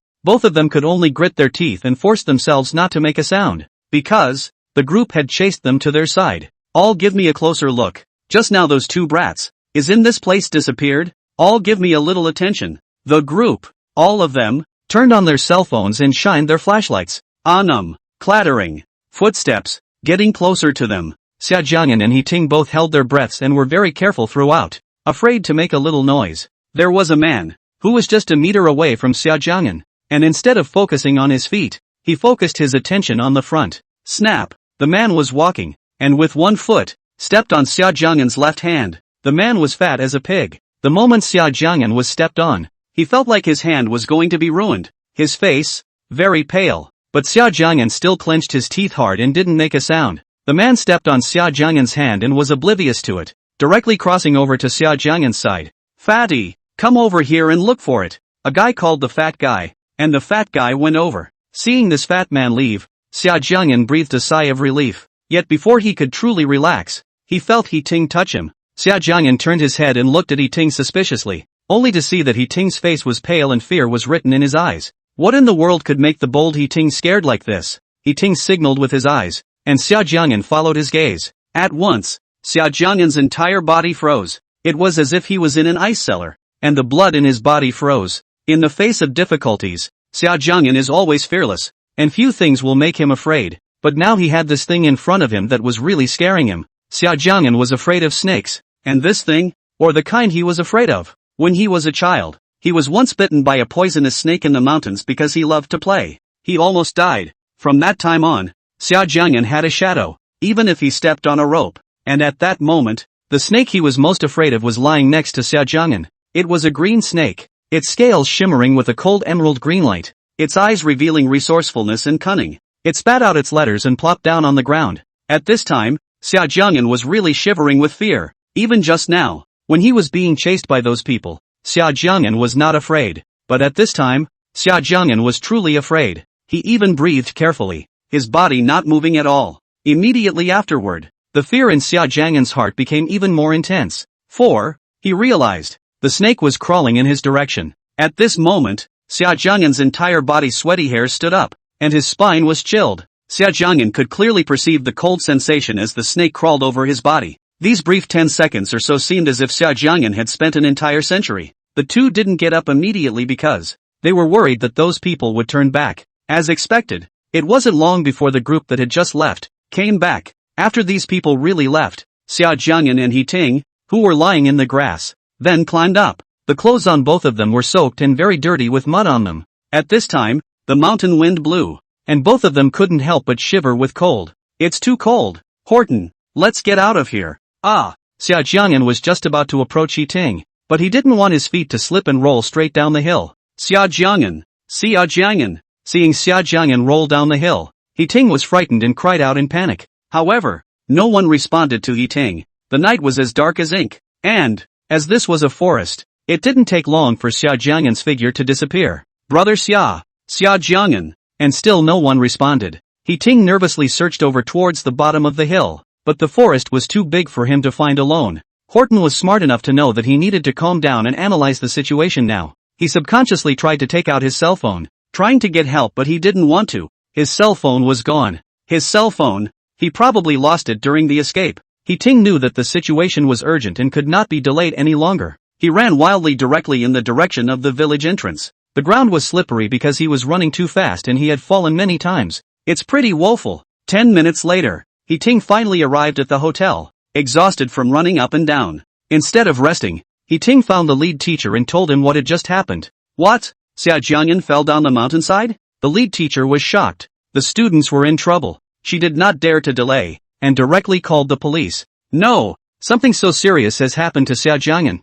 I must tell his parents at the first opportunity. The lead teacher called the parents' phone number, and the phone number left by Xia Jiang'an was Qin Yuan's number. A few seconds later, the call went through. Which one? On the other side of the phone, an icy voice rang out, as cold as this night rain. Hello, I'm Xia Jiang'an's teacher. Just now Xia Jiang'an rolled down the hillside. Now the person's life and death is uncertain. I don't know the situation. What did you just say about Xia Jiang'an? This cold voice carried a powerful sense of oppression. Even through the phone, it made one, not without trepidation. Chapter 86, No one should be spared. The lead teacher on the phone was startled by the icy voice and paused before returning. It's like this. Xia Jiang'an was sketching in the village, and he and his classmates were killed by a group of people. The lead teacher wanted to tell Qin Yuwan what had just happened, in full. Qin Yuwan, however, had run out of patience and asked, where did he fall? The back of the village. Drop. Hello, there, hello. The lead teacher wanted to say something else, but he didn't hear anything from the other end, and looked at his cell phone, only to realize that the other end had hung up. This lead teacher at this time was inexplicably a little nervous in his heart. The last time Xia Jiang'an's parents came to the school, that high-strung woman had asked her about Xia Jiang'an's studies. Now, she remembered that even the principal of their school was respectful to that high-flying woman. The matter of Xia Jiang'an's accident also spread in the class. Some people worried and some people rejoiced. The ones who were worried were, of course, those who usually had a good relationship with Xia Jiang'an. The ones who were happy, of course, were the ones who were in conflict with Xia Jiang'an. For example, Hirofumi Hayashi. After learning this news, Lin Hongwen's heart was secretly happy, with a cool feeling of revenge and relief. He prepared everything the moment he knew he was coming to the ancient village of Suwang to sketch this week. After hanging up the phone, Qin Yuwan got up from the office chair, exuding coldness around her body, and that cold and stern beautiful eyes, at this time, were even more icy cold. In the past few days, Qin Yuwan was prepared to stay at the Suwon Hotel, so she had been handling official business in her room. Call the people in Soho, and within half an hour, have someone come here to meet me, Qin Yuwan instructed into the phone. Yes, ma'am. The other returned cleanly. After 20 minutes or so, the people from Suwang City got up from their blankets and appeared in front of Qin Yuwan. Ms. Qin, if there's anything you need, just order? The man had just gotten up from his comfortable bed, and was certainly full of resentment. However, the moment he saw Qin Yuwan, all of a sudden, this person didn't dare to complain. This is a big shot in the Magic City. Can't afford to mess with him. I'm looking for someone. Qin Yuwan didn't explain too much and faintly commanded. Yes, Miss Qin, I'll take care of this matter. This person had sent out a lot of people and a helicopter in order to present himself in front of Qin Yuwan. The cell phone that Qin Yuwan had previously given to Xia Jiang'an had a positioning system installed in it. This makes search and rescue much less difficult. An hour later, Xia Jiang'an was finally found in the grass at the bottom of the mountain. At this moment, Xia Jiang'an was lying on the ground, cold and unconscious. Miss Qin, it's better to let the paramedics come. He's all wet. He'll get you dirty too. Qin Yuwan bent down and tried to carry the unconscious Xia Jiang'an on her back. Su Hang's people naturally didn't know about their relationship, and seeing that Qin Yuwan was actually prepared to personally carry the boy, she exited and advised, "Get out of my way." Qin Yuwan didn't hesitate for a second to carry Xia Jiang'an on her back, not caring that he would dirty her expensive clothes. Qin Yuwan walked carefully. As a person who had excelled since childhood, she naturally knew some medical knowledge. She spoke in a voice that wasn't loud, but cold, as chilling as the winter wind. Qin Yuwan didn't have any expression on her face, and from the surface, no worry could be seen. However, if you were more attentive, you would see that tiny beads of sweat appeared on Qin Yuwan's forehead, and her beautiful eyes flashed with gloom. This meant that Qin Yuwan was now furious. For Qin Yuwan's people, there was actually someone who dared to touch them. Last night, her little one was fine and alive. But now, the little one was unconscious, cold and motionless. Qin Yuwan was a very protective person, and no one else could move her people. If you move, you will die. Next, the helicopter cut through the sky at an astonishing speed, delivering Xia Jiang'an to Suwon City Center Hospital. The hospital side had been notified in advance. The most powerful attending doctors and the medical equipment were all ready. The helicopter landed on the roof of the Suwon Central Hospital, where the medical staff was already waiting. After sending Xia Jiang'an into the emergency room, Qin Yuwan waited at the door of the emergency room, her deep beautiful eyes looking at the floor, not knowing what she was thinking. The people following Su Hang side by her side also stood waiting, not daring to leave easily without instructions from Qin Yuwan. You go. 3 minutes later, Qin Yuwan finally sensed this person's presence and opened her mouth, telling this person to leave.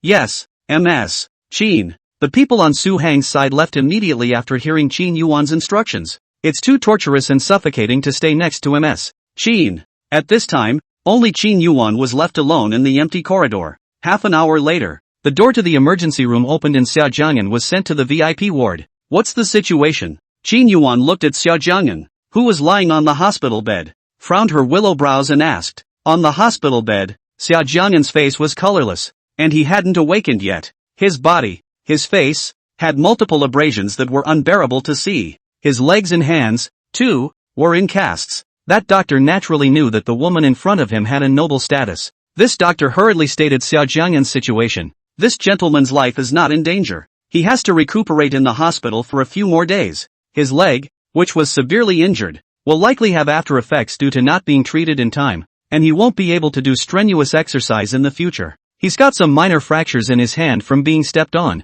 Is there more? Qin Yuwan asked with a cold face. The doctor looked at the cold-faced Qin Yuwan and hurriedly returned. No more. That's all the situation. Qin Yuwan placed her gaze on Xia Jiang'an, turned her back to the doctor, and said, You can go now. Yes. After the doctor left, in the ward, only Xia Jiang'an and Qin Yuwan remained. Xia Jiang'an was lying on the hospital bed, not yet awake, while Qin Yuwan was standing by the bedside, staring at him for a long time, her face expressionless. Her beautiful eyes were deep and dark, making it impossible to guess what she was thinking. Not long after, Ting came to the hospital with the lead teacher, wanting to visit Xia Jiang'an. Qin Yuwan happened to come out of the hospital room, and when she saw them, she didn't let them in, but said, He needs to recuperate, don't go in and disturb him. Qin Yuwan's attitude was resolute, and they could only go back. For that matter, it was a dereliction of duty on my part, and I didn't. Before the leading teacher left, he tried to explain this matter to Qin Yuwan.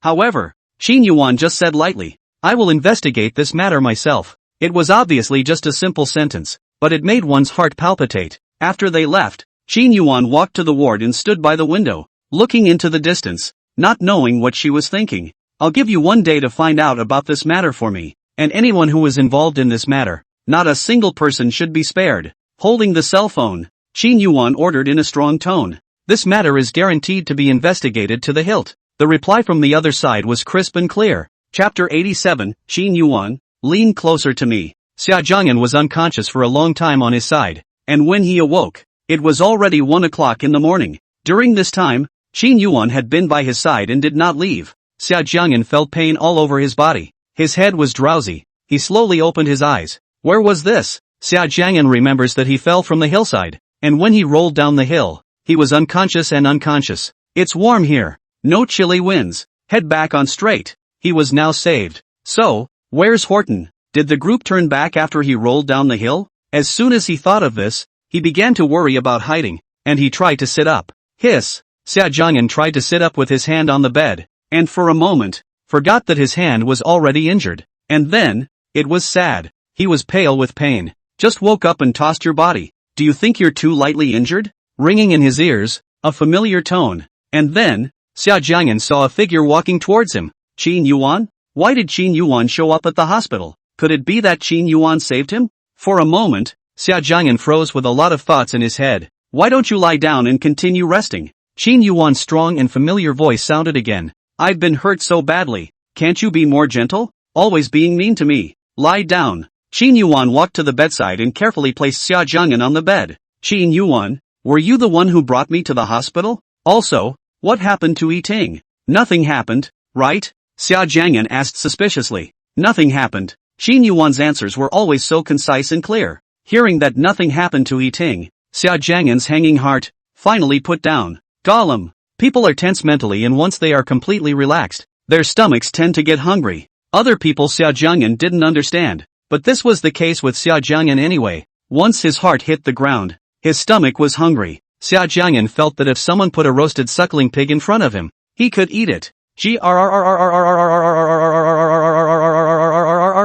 As soon as he thought of these delicious food, Xia Jiang'an's stomach, again, began to protest. Qin Yuan, I'm so hungry. Xia Jiang'an was a little embarrassed and looked at Qin Yuan pitifully. Xia Jiang'an rarely showed this kind of expression in front of Qin Yuan. Qin Yuan froze, thinking for a moment that her man was quite cute. Really hungry? Qin Yuan wanted to tease this little guy. Aha! Xia Jiang'an nodded repeatedly. What do you want to eat? Qin Yuan continued to ask, her voice very nice. It's all good. I can eat anything now. Xia Jiang'an smiled back. Give me a kiss and I'll bring you something good to eat. Xia Jiang'an froze and looked at Qin Yuan. Qin Yuan is also too bad. He's sick, and he has to make conditions for bringing a meal. What? You're not hungry? Seeing that Xia Jiang'an didn't move, Qin Yuan faintly asked. After some thought struggle, the foodie Xia Jiang'an still cannot resist the temptation of food. However, when he really wanted to kiss Qin Yuan, Xia Jiang'an encountered a problem. Because he couldn't kiss it, he was now lying on the bed, while Qin Yuan was sitting on the edge of the bed. Plus Qin Yuan wasn't short, so if he wanted to kiss her, he had to sit up. But he was injured all over, and the slightest movement hurt. The only way now was for Qin Yuan to bend down and bring her red lips to his mouth. Qin Yuan, can you come over a little more? Xia Jiang'an was embarrassed and stuttered a bit. Speak louder. I didn't hear you clearly. Qin Yuan didn't move. The corner of her mouth pulled out a light smile. Qin Yuan must have done it on purpose. With such a close distance, how could she not have heard it? I say, Qin Yuan, lean closer to me. I can't kiss you. Xia Jiang'an huffed and spoke a bit loudly. After saying that, Xia Jiang'an immediately regretted it, making it seem like he actively wanted to kiss Qin Yuan. Are you that impatient, Xia Jiang'an? Then I'll fulfill you. Qin Yuan smiled, bent down and took the initiative to kiss him. Hearing Qin Yuan's words, Xia Jiang'an was speechless. He wasn't in a hurry at all. Okay, you asked me to kiss you, as if I wanted to kiss you? Chapter 88, in order to bring him food, Qin Yuan bought a restaurant. I thought that it was just a simple kiss. Who would have thought that Qin Yuan actually wanted a deep kiss? Qin Yuan bent down and stroked Xia Jiang'an's head with her hand. Xia Jiang'an was lying on the hospital bed, motionless, and could only open his mouth to match Qin Yuan's kisses. Finally, when Xia Jiang'an was about to lose his breath, the kiss finally ended. Lie down obediently. Don't move around. I'll go and bring you something delicious. Before leaving, Qin Yuan urged. Good. As soon as he heard that Qin Yuan was going to bring him food, Xia Jiang'an nodded his head repeatedly in a cooperative manner. Qin Yuan walked to the hospital downstairs. At this time, the time is already very late. Most restaurants have closed their stores and not open for business. Qin Yuan looked for several more stores one after another, all of which were closed. And finally, Qin Yuan finally saw a restaurant that was about to close. Miss, I'm sorry, we're closed for business.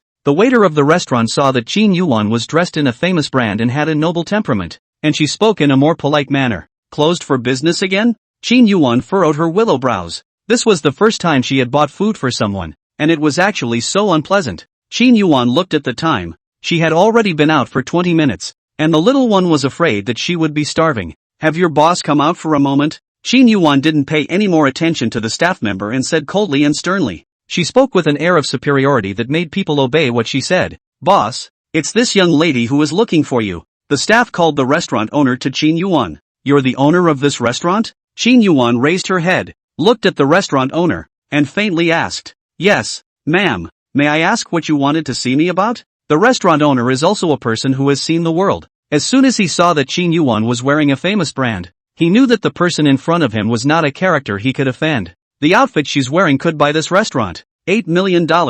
I'll take this restaurant. Since the restaurant was closing, she'd buy it, She couldn't afford to let her little one go hungry. Her attitude was strong and carried a powerful sense of oppression. After saying that, Qin Yuwan took a check out and wrote numbers on the check with ease. This, MS. The restaurant owner was a little embarrassed, but didn't dare to show it. What? Isn't this money enough? Qin Yuwan raised her willow eyebrows and asked coldly. Enough is enough. The restaurant owner was intimidated by Qin Yuwan's aura and immediately took the check. This restaurant was a medium-sized restaurant, worth $5 million at most, and the price Qin Yuwan had offered was close to double that. At the end of the day, the restaurateur took advantage of the situation. After buying the restaurant, Qin Yuwan instructed the chef, prepare a few light and tasty dishes. That doctor had told her that the little one needed to take care of his body right now and not eat too much greasy food. Soon the chef had prepared a couple of light and tasty dishes that looked good. Lifting the punching bag, Qin Yuwan was about to leave, when the waitress spoke. That,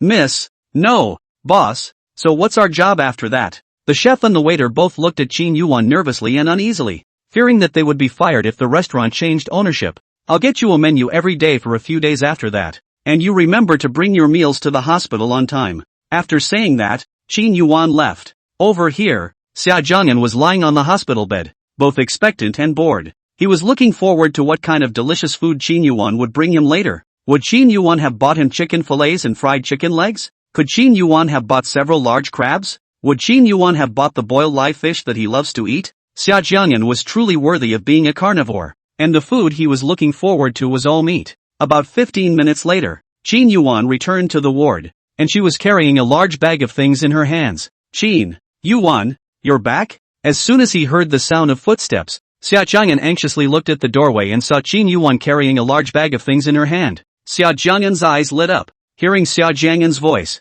Qin Yuwan couldn't help but want to laugh. It seemed that the little guy was really a foodie. Xia Jiang'an watched with anticipation as Qin Yuwan opened the food in front of him. The first box was a stir-fry of greens that looked pretty good, but there wasn't even a shred of meat in it. Xia Jiang'an waited for the second dish. Good things are usually placed in the back. Open the box. It is a water-steamed egg. It looks quite delicious, but still no meat. Xia Jiang'an wasn't in a hurry because there were still several boxes in the back that hadn't been opened yet, and these definitely had meat in them. Then 2 or 3 boxes were opened one after another, all vegetarian and very light. Xia Jiang'an's face completely collapsed. There was still the last box that had not been opened. At this point, Xia Jiang'an had no hope. Qin Yuwan is also too stingy anymore. He's a sick man now, so can't you buy some meat for him to supplement his nutrition? If Xia Jiang'an knew that Qin Yuwan had directly bought a restaurant in order to buy food for him, would he still say that she was cheap? As expected, after that last box was opened, Xia Jiang'an despaired. It's white porridge with no grease in it at all. Qin Yuwan noticed Xia Jiang'an's expression. Don't want to eat? Then I'll throw these away. After saying that, Qin Yuwan was ready to throw these things away. I want to eat it. No throwing it away. Xia Jiang'an hurriedly stopped it. Although these weren't meat, they looked quite tasty. He's very hungry right now. Qin Yuwan, why didn't you buy any meat? Xia Jiang'an still couldn't hold back and asked. You're sick now. More light food is good for your health. Xia Jiang'an hesitated and added. But I'm sick now and need to replenish my nutrients. Doesn't meat have a lot of nutrients in it, so you don't want to eat these? Qin Yuwan's face was slightly cold and her tone was icy. The first time she bought food for someone, the little guy actually dared to dislike it. Want to eat? Of course I do. He's just saying it. He's not eating it, so why be mean to him? Chapter 89, he's going to be alone with Qin Yuwan for more than a month? Qin Yuwan walked to Xia Jiang'an's side, raised the hospital bed, and sat in front of Xia Jiang'an. Qin Yuwan clipped a slice of bok choy. Here, open your mouth. Seeing Qin Yuwan's action, Xia Jiang'an froze. Qin Yuwan couldn't be trying to feed him, right? Gosh, Xia Jiang'an, was really flattered. Qin Yuwan, I can eat by myself. Xia Jiang'an's other hand was intact. Eating on his own. Still no problem. Open your mouth. Qin Yuwan looked as if she hadn't heard what Xia Jiang'an said, still resting her chopsticks, which were holding the dish, on the edge of his mouth. Xia Jiang'an knew that Qin Yuwan was very stubborn and it would be hard for anyone to change her mind. She had to feed him and all he could do was open his mouth. Xia Jiang'an opened his mouth and barfed, finishing the food Qin Yuwan fed him in one bite. Eat more. Qin Yuwan put another slice of bok choy in Xia Jiang'an's mouth, and Xia Jiang'an ate it in one bite. Qin Yuwan, can you feed me something else? Don't we have steamed eggs? Qin Yuwan, I want to eat steamed eggs. Xia Jiang'an pointed his finger at the steamed egg and spoke. Finish what's in your mouth before I pinch it for you. Qin Yuwan said with a cold face. Now. Xia Jiang'an was honest, and he ate all the food Qin Yuwan fed him. It had to be said that Xia Jiang'an's appetite was still quite good, and all this food that Qin Yuwan had bought was still quite a lot. Xia Jiang'an, however, swept away all the food and ate every last drop. Qin Yuwan saw that Xia Jiang'an had finished all the food, and in her beautiful eyes, she revealed a color of satisfaction. Hiccup. His stomach was too full. Xia Jiang'an didn't hold back a hiccup, and the sound wasn't small. Qin Yuwan, who was cleaning up her things, heard this and looked up, those bright beautiful eyes staring at him. Xia Jiang'an was a little embarrassed when he saw Qin Yuwan staring at him. Isn't this hiccup a normal thing? Don't make a fuss about it. Xia Jiang'an explained awkwardly. Are you propped up on food? Qin Yuwan asked as she walked to his side. Well, eat up. Xia Jiang'an nodded and answered honestly. Ha? What are you doing? Xia Jiang'an suddenly felt that his stomach was cold and a wind was blowing. He lowered his head, only to realize that Qin Yuwan had actually lifted his clothes, and his stomach was exposed to the air. Qin Yuwan, what are you trying to do? Xia Jiang'an was a bit nervous and stuttered a bit. Qin Yuwan didn't raise her head. Her voice was low and sexy. You said you're propped up on food. I'll rub your stomach. After saying that, Xia Jiang'an felt that a warm palm covered his stomach. Qin Yuwan's hand was warm. However, not long after, Xia Jiang'an realized that Qin Yuwan's hand became so hot, as if it was carrying an electric current. That hot touch soon assaulted his entire body. The little one's tummy, quite tender and smooth. It made her love it a little. Xia Jiang'an's face was a little red, and his eyes were written with dissatisfaction towards Qin Yuwan. This woman is so immodest. She's not helping him with his diet. Qin Yuwan, can you stop rubbing? Xia Jiang'an charged, trying to get Qin Yuwan to stop her movements. It's just too shameful. You're not feeling well? Qin Yuwan raised her eyebrows and glanced at Xia Jiang'an casually. It's comfortable. Too comfortable. Xia Jiang'an said with a fake smile. It's better not to anger Qin Yuwan, or who knows if she'll go crazy. The night was deepening and the sky was shrouded in darkness. Xia Jiang'an also began to drift off, and in no time, he fell asleep.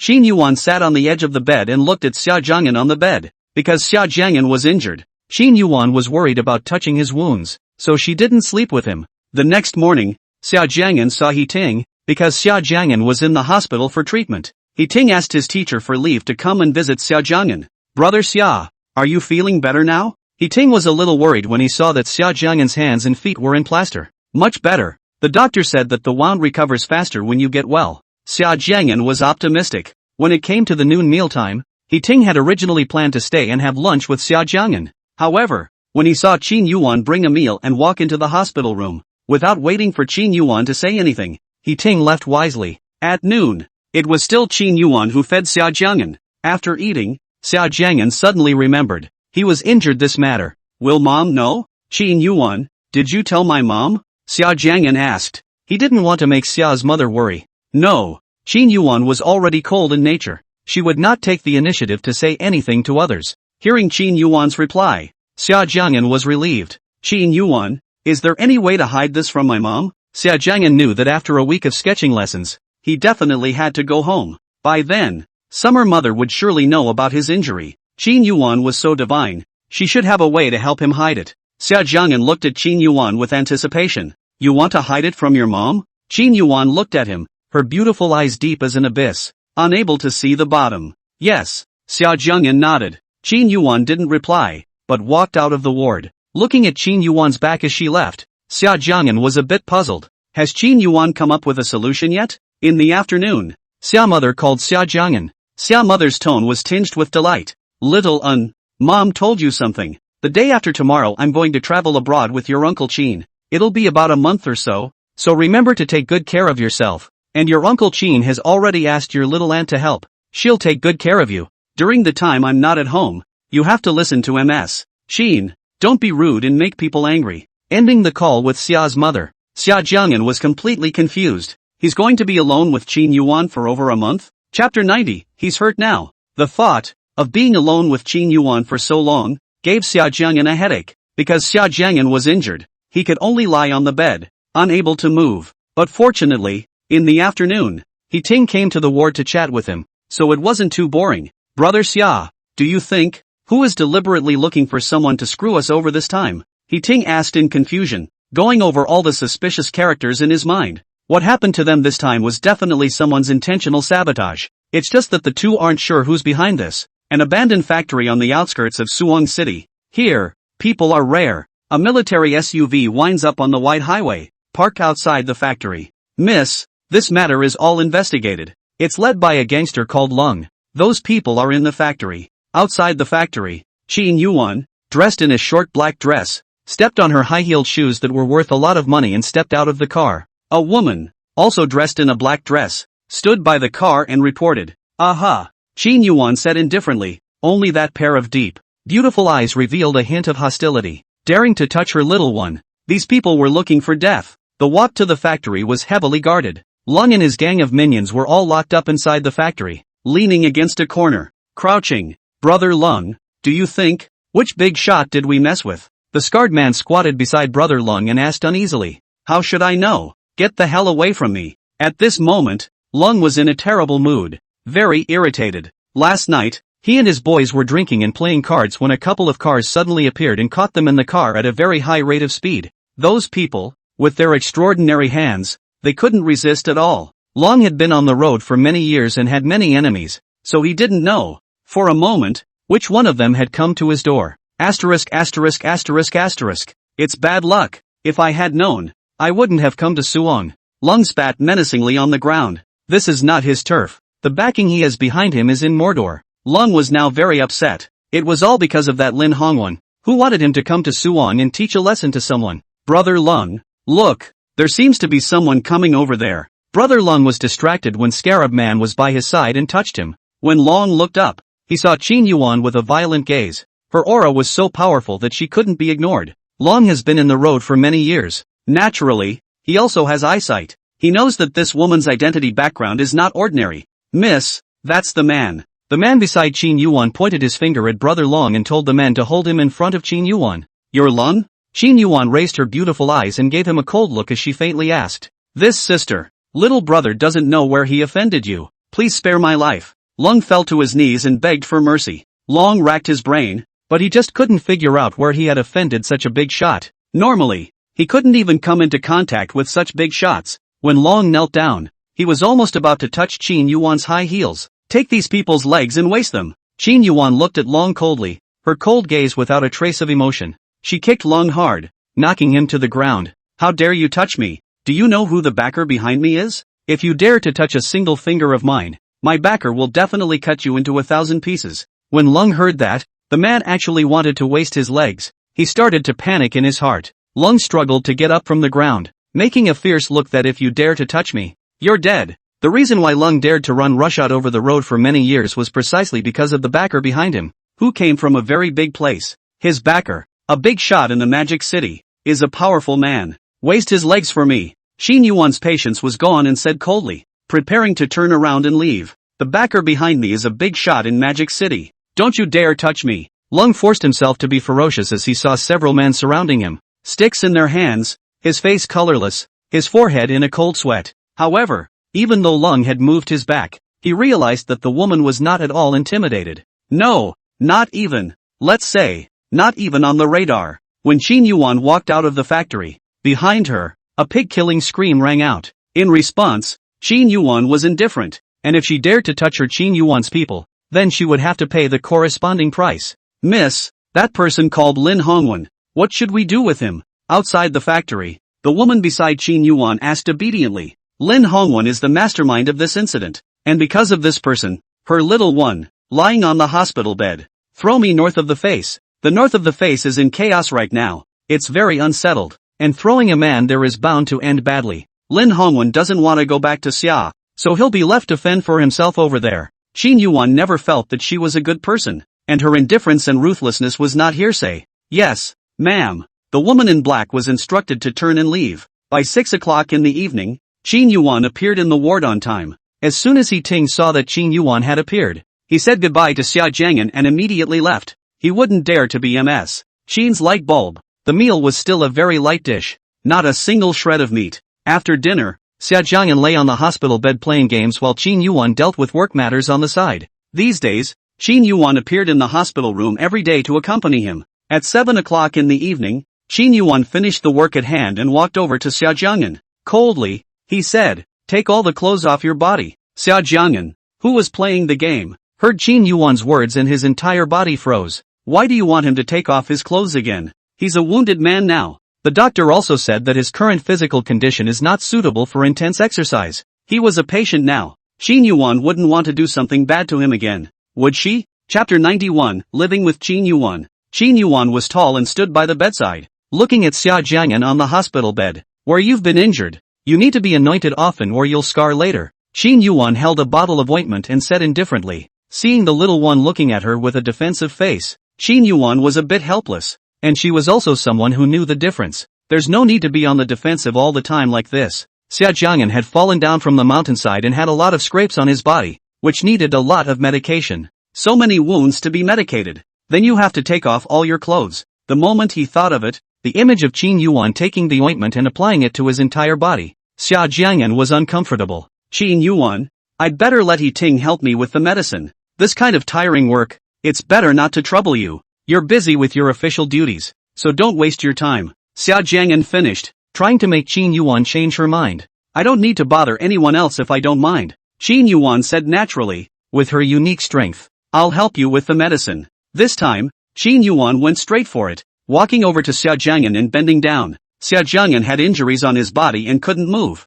so he could only look at Qin Yuan with a pair of clear eyes. As the number of times she practiced grew, Qin Yuan's technique became more and more skillful. It didn't take long before Xia Jiang'an was already under Qin Yuan's control and didn't move a muscle, allowing Qin Yuan to medicate him, because it's embarrassing. Xia Jiang'an subconsciously tried to cover a certain part with his hand, but accidentally, he touched his injured hand to the bed. Ah, pain. Xia Jiang'an's features, because of the intense pain, crumpled together. Seeing Xia Jiang'an's pale face, Qin Yuan's beautiful eyes revealed a look of heartache. Qin Yuan lifted Xia Jiang'an's injured hand, carefully, and blew on it with her mouth. The cool breeze on the wound did seem to ease the pain a bit. We're this close, do we need to hide anything? The cold voice, ringing in Xia Jiang'an's ears. He felt that it was just being mean to him. He was already having such a hard time. And even if Qin Yuan didn't comfort herself, she actually reprimanded him. Abominable. What are you mumbling about? Raise this hand a little higher. Aha. Xia Jiang'an raised his injured hand,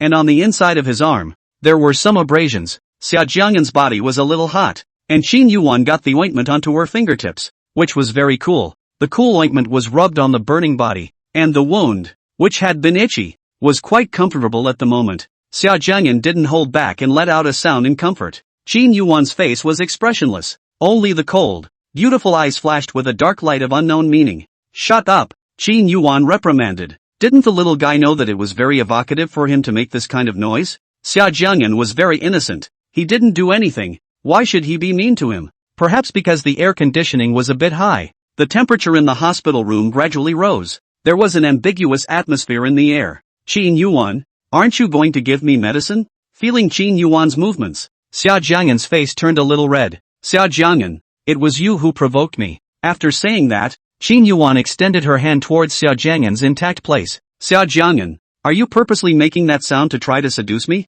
Qin Yuan came over to Xia Jiang'an's ear and whispered. Hearing Qin Yuan's words, Xia Jiang'an was speechless. You're overthinking it. I'm not. No? Then what are you trying to do by getting so close to me? Well, Xia Jiang'an, explain it to me. Xia Jiang'an was about to explode with anger. Never seen such a brazen woman. She actually made a nonsense about him seducing her. Xia Jiang'an, you're the one who provoked me. You're responsible. She didn't want to be too condescending. Xia Jiang'an was furious. He was sick now and Qin Yuan actually wanted to do that kind of thing. Xia Jiang'an, I want you. Qin Yuan took his hand, grasping it in her hand. That low voice, very seductive. I'm not feeling well. Xia Jiang'an was a little nervous and his ears were very red. I have an idea. Qin Yuan's kisses were always so domineering and strong. Xia Jiang'an was injured on his body and didn't dare to struggle hard or he would touch the wound. Xia Jiang'an's ears were red, like ripe cherries, making people want to take a bite. Qin Yuan did and did really do so, biting his ear. One bite, with not too light and not too heavy a force, on Xia Jiang'an's left ear. He left a shallow teeth mark. Qin Yuan, why are you biting my ear? Xia Jiang'an charged in dissatisfaction. Why did you bite his ear after you kissed him? No? Then you can also bite me. Qin Yuan laughed lightly, putting her ear to Xia Jiang'an's mouth. Looking at the white and beautiful ears, Xia Jiang'an held back his inner urge and said, I won't bite. I'm not a dog. Qin Yuan heard the meaning of his words and came to Xia Jiang'an's ear and said, eloquent, You should be punished. After saying that, he bit Xia Jiang'an again. Suddenly, Qin Yuwan moved closer to Xia Jiang'an, trying not to touch his wounds. Qin Yuwan, what do you want? Guess. Qin Yuwan asked rhetorically, smiling wickedly. It's been a long night and it's been hard for someone. The next day, Xia Jiang'an slept until 12 noon before waking up. Qin Yuwan then went out to do her business as usual. Xia Jiang'an was very tired, and it was all because of the female rascal Qin Yuwan, who had tossed and turned too late. When He Ting came over, Xia Jiang'an just woke up from her nap, and He Ting helped Xia Jiang'an to wash up. The wounds on Xia Jiang'an's body had gotten much better after these days of conditioning. Brother Xia, I have good news for you. That dog Lin Hongwen checked out of school. Ha, why are you suddenly dropping out? I'm not sure, but he's not on good terms with us anyway, so just drop out and save yourself the trouble of seeing him at school all the time. Xia Jiang'an and the others were disgusted with Lin Hongwen. The two were playing a game when suddenly, He Ting's gaze shifted from his cell phone to Xia Jiang'an's ear. Xia Jiang'an felt He Ting's gaze and had a bad feeling inside. He Ting, why are you looking at me? Or am I too handsome? So I'm enamored with my brother. Xia Jiang'an was a bit puzzled and joked. Don't you move. He Ting used his hand, pointing to Xia Jiang'an's ear, and said with a bad smile, Brother Xia, quickly tell me, how come there are teeth marks on your ear? Ha, there's nothing on my ears. Xia Jiang'an blinked his eyes and acted innocent. Admit it, it was Ms. Chen who bit it, wasn't it? Xia Jiang'an pretended not to understand and said, Ha, I can't understand what you're saying. It's over. It's over. I can't seem to hear the sound. I'm deaf. Seeing Xia Jiang'an play dumb, He Ting rolled his eyes. At 12:30 at noon, Qin Yuwan walked into the ward carrying her things. As usual, when he saw Qin Yuwan appear, He Ting immediately slipped away. Seeing He Ting's back as he slipped away, Xia Jiang'an was a bit helpless, although Qin Yuwan was a bit fierce. But it's not that scary, is it? Does Horton have to be so scared? Xia Jiang'an, however, did not know that Qin Yuwan's attitude towards him was vastly different from her attitude towards others. The lunch Qin Yuwan brought today had meat, which made Xia Jiang'an happy. Before Qin Yuwan could speak, Xia Jiang'an was waiting with his mouth open to be fed. You're hungry now? Qin Yuwan looked at Xia Jiang'an. Xia Jiang'an nodded. Well, I'm very hungry. Then eat more food. Qin Yuwan hooked up the corner of her mouth and said lightly,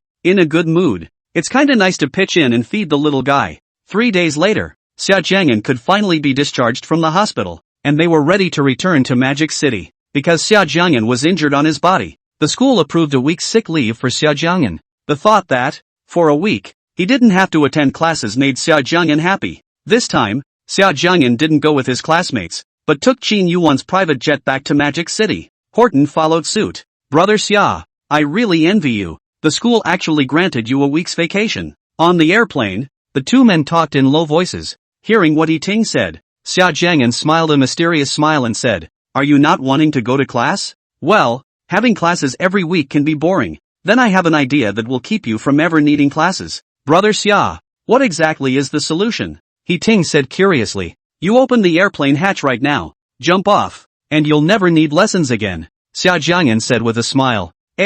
He Ting couldn't help but roll his eyes. A misguided friend. Walking off the plane and taking the car home, Xia Jiang'an suddenly realized that this was not the route back to the Qin residence at all. Xia Jiang'an looked at Qin Yuwan beside him and asked suspiciously, Qin Yuwan, aren't you going to send me back to the Qin residence? Qin Yuwan closed her eyes and faintly returned. For the next month or so, you'll be staying with me and won't need to return to the Qin mansion. At this point, Xia Jiang'an remembered that his old mom had already entrusted him to Qin Yuwan. Chapter 92, Shameless Qin Yuwan. The thought of having to cohabit with Qin Yuwan for the next month or so gave Xia Jiang'an a bit of a headache. She's sure to keep tossing him around in the meantime. More importantly, Qin Yuwan liked quietness and hated being disturbed by others. And in her villa, most of the time, the servants were absent. This also meant that the only ones who really lived in the villa were him and Qin Yuwan. Oh yeah, and a fat tiger. The car stopped in front of the villa, and Qin Yuwan opened the door. Get off. Good. Xia Jiang'an nodded, leaning on his crutches,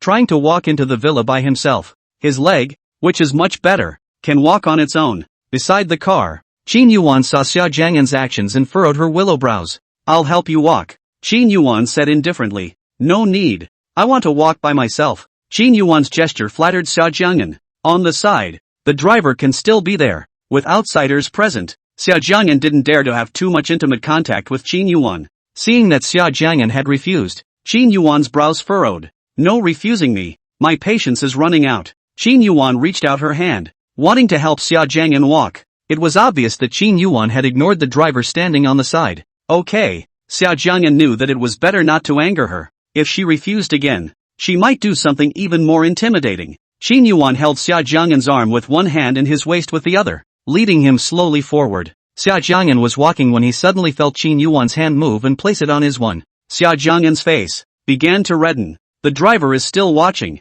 Xia Jiang'an stole a glance at the driver. Luckily, that driver was looking straight ahead and standing up straight. Qin Yuwan, can you be decent? Xia Jiang'an charged helplessly. Can't you help me walk? Always trying to take advantage of him. Compared to Xia Jiang'an's nervousness, Qin Yuwan acted calmly, as if nothing had happened. Aren't you the one who knows if I'm proper or not? The corner of Qin Yuwan's mouth hooked up slightly as she said with a light smile. This woman is such a nuisance. Xia Jiang'an was about to explode with anger. Qin Yuwan was also too brazen. Such a shameful thing. Yet Qin Yuwan could still say it so calmly. Under Xia Jiang'an's accusation, Qin Yuwan helped Xia Jiang'an into the villa. The only thing in the empty villa was a tiger lying on the ground. The queen that was lying on the ground. As soon as it saw that Qin Yuwan had appeared, it, which was originally in low spirits, immediately jumped up and down. The queen ran towards Qin Yuwan and circled around her as if welcoming her master home. Seeing this scene, Xia Jiang'an glanced at the queen with a contemptuous look. Damn you, at least you're a tiger, king of the forest, but now you're acting like a pet. Where's your dignity? Perhaps it was because the queen noticed that Xia Jiang'an was looking at it with contemptuous eyes. When Qin Yuwan carefully placed Xia Jiang'an on the wheelchair, it arrogantly walked right in front of Xia Jiang'an and wiggled its tiger butt. It was responding, spiritually, to Xia Jiang'an's disdain for it. Seeing the queen wiggle her butt at him, Xia Jiang'an realized that the tiger seemed to be humiliating him. Get out of my way. You're blocking me from watching a TV show. Qin Yuwan just answered a phone call, as if she had urgent official business, and went upstairs to the office. In the living room, only Xia Jiang'an and the queen were left at this time. It had to be said that Xia Jiang'an was indeed bold enough to be unafraid of the queen now. Xia Jiang'an was watching TV, and the queen deliberately plopped down right in front of him, swinging her tiger tail back and forth in front of him. Ow! Xia Jiang'an's words had no effect, and the queen even responded with a deliberate cry, looking at him very arrogantly, as if to say, I'm not getting out, fight me if you can. Xia Jiang'an could see that the queen's character followed its master, just as cheeky and shameless. In the afternoon, Xia Jiang'an was all about watching dramas and teasing the queen about nothing, and the time passed quickly. It was getting dark, coming into the evening. Xia Jiang'an turned off the TV. His stomach had begun to grumble. He looked at the second floor. How come Qin Yuwan wasn't done yet? It was now dinner time, and I didn't see her sending anyone over to cook. Xia Jiang'an wanted to remind her, but he was in a wheelchair and it was hard for him to go upstairs. There was no other way. Xia Jiang'an had to dial Qin Yuwan's phone. Hey, Qin Yuwan. In the study, Qin Yuwan was reading a document when she heard the ringing of the cell phone and picked it up with her white hand. Yes? The tone was flat. Qin Yuwan, I'm so hungry. Can you order someone to come over and cook a meal? Aha. On the other end of the phone, Qin Yuwan gave a hum and hung up the phone. Xia Jiang'an was hungry and touched the queen on the ground with his hand. Queen, are you hungry? The queen, who was sleeping soundly, was suddenly disturbed and opened her tiger eyes in displeasure. And then, it twisted its tiger head, arrogantly choosing to ignore Xia Jiang'an. Hunger, for a foodie, is really the greatest punishment of all. 20 minutes later, a few people showed up at the villa, and before long, the dining table was filled with a wide array of delicacies. Xia Jiang'an stared at the delicacies, his mouth watering. So much good food, and there's a lot of meat. These days, he eats lightly every day and has no oil. The queen's dinner plate was also filled with customized food. The queen also stared straight at the food on her plate, and it was obvious that the queen was also a foodie. The servants set out the food and then retired. Xia Jiang'an looked at the table of delicious food, wiped his saliva, eyes, and looked to the second floor. Why hasn't Qin Yuwan come downstairs for dinner yet? Finally, when Xia Jiang'an was about to resist moving his chopsticks, he saw Qin Yuwan slowly walking downstairs. Very hungry? Qin Yuwan saw the little guy baring his mouth as if he hadn't eaten for days. Well, very hungry. Xia Jiang'an nodded. Then eat more. Qin Yuwan used her chopsticks to clip a piece of fish, and Xia Jiang'an, who was on the side, already had his mouth open, waiting to be fed. Xia Jiang'an ate the piece of fish in one bite, looking satisfied. Qin Yuwan, I want to eat by myself, because there was something in his mouth. Xia Jiang'an's words were a bit slurred. Qin Yuwan fed him, a little uncomfortable and awkward. When your hand recovers, you can eat it yourself. Qin Yuan's face was expressionless as she directly refused. Hearing Qin Yuan's reply, Xia Jiang'an was helpless. What's it gonna take to get his hand back? He is able to eat on his own without injury to his other hand. After dinner, it was also completely dark. Qin Yuan, which room will I sleep in at night? As night fell, Xia Jiang'an remembered that he still didn't know where he was going to sleep at night. Qin Yuan didn't say anything, but carried Xia Jiang'an and walked up the stairs. Walking into the bedroom, Qin Yuan placed Xia Jiang'an on the big bed and said, "For the next month or so, you'll sleep with me." Ha! Hearing Qin Yuan's words, Xia Jiang'an was so stunned that he almost had to stand up. Luckily, he remembered in time that his leg was injured and he didn't stand up. Otherwise, he would have to go through the pain again. What? You don't want to? Seeing that Xia Jiang'an reacted so vehemently, Qin Yuan said coldly, with danger, "Willing? Of course I am. Your bed is so comfortable. It's nice to sleep in." Xia Jiang'an said wisely, not daring to say what he thought. Qin Yuan had slept beside him before anyway, so it was no big deal. Xia Jiang'an consoled himself in his heart. "I'm going to take a shower." Before Xia Jiang'an could react, Qin Yuan was already ready, revealing the perfect curves of the body. The lines are naturally smooth and stunning. "Ah, Qin Yuan, why are you taking off your clothes?" Xia Jiang'an turned his head, without mental defense, and accidentally, he saw something. He blindfolded himself and chanted in his mind, "Don't look at me if I'm not polite. Don't speak if I'm not polite. Don't move if I'm not polite." When Qin Yuan saw Xia Jiang'an blindfolded with her hand, she smiled, and with her beautiful legs, she walked to Xia Jiang'an's side. "Xia Jiang'an, you say, you peeped at my body. How are you going to compensate me?" A nice voice rang in her ears, with her unique shamelessness. Hearing Qin Yuan's words, Xia Jiang'an exploded with anger. "This woman, too, is shameless. What do you mean he peeked at her body? Obviously she took her clothes off by herself. Xia Jiang'an will not peep at her, although her body is really good." However, Qin Yuan could be even more shameless. Peeling away Xia Jiang'an's hand that was blindfolding his eyes, Qin Yuan came to his ear. "Xia Jiang'an, if you want to compensate me, you can also show me yours. So, it's fair." After saying that, Qin Yuan made a direct move and began to help Xia Jiang'an undress. Fair enough, but, angry as he was, he couldn't resist at all now. It could only be by Qin Yuan. Qin Yuan helped Xia Jiang'an walk to the bathroom. The skin of the two, pressed together, felt the temperature of the other's body. It was hot. In the bathroom, there was a very large bathtub with lots of hot, steaming water. Qin Yuan wouldn't want to take a bath with herself, would she? Is this, like, the rumored lovebirds bath? Thinking of this, Xia Jiang'an's face reddened even more. Qin Yuan used her hand and tried the temperature of the water to make sure the temperature would not scald people, and then put Xia Jiang'an into the bathtub. It was another night of deep water for Xia Jiang'an. Chapter 93, I'll open your voice later. Walking out of the bathroom, Xia Jiang'an was placed on the bed by Qin Yuan, who didn't dare to act rashly because his body was injured. His neck was so white it made you want to bite that neck. Xia Jiang'an's nose, somewhat fleshy, has a high bridge. Qin Yuan couldn't help but want to pinch his nose. In some areas, Qin Yuan never restrained herself and did what she wanted to do. Slender, manicured hands, as if they were fine works of art, pinched that cute little nose with precision. His nose was suddenly pinched, his breathing was a little rough, and Xia Jiang'an felt a little uncomfortable. Subconsciously, he raised his hand and slapped it. Snap! A sound rang through the air, and Xia Jiang'an slapped away the hand on his nose. The temperature of the room,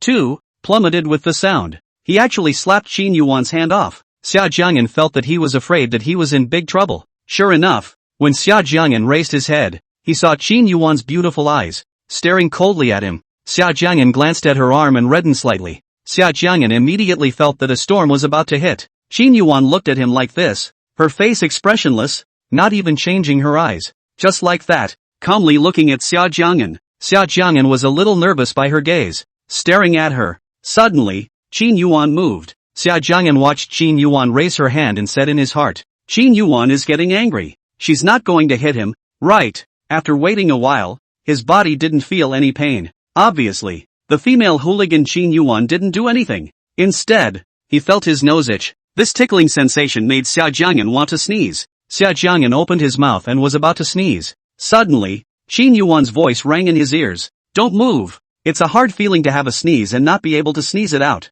Xia Jiang'an's face, from holding it in, became a little red. Qin Yuan, however, ignored it, and her fingers continued to mess with the bridge of his nose. A pinch, A squeeze, a rub of her nose, against his. Xia Jiang'an felt that Qin Yuwan was treating his nose like a toy. It's an abomination. This nose belonged to him. Xia Jiang'an, not to her. What Xia Jiang'an didn't know was that Qin Yuwan had long thought that his body belonged to her, let alone just a nose. Xia Jiang'an had wanted to sneeze, yet Qin Yuwan was messing with his nose again, like there was a feather, tickling it. Holding back from being able to sneeze is really especially hard. Suddenly, Xia Jiang'an realized that Qin Yuwan used her fingers and pressed upwards on his nose. Xia Jiang'an looked over with some confusion. He saw Qin Yuwan holding a cell phone with the camera pointed at his nose. At this moment, Xia Jiang'an's nose, being pressed by Qin Yuwan's hand, was especially like a little piggy. Qin Yuwan actually wanted to take ugly pictures of him. Smile, look bitter,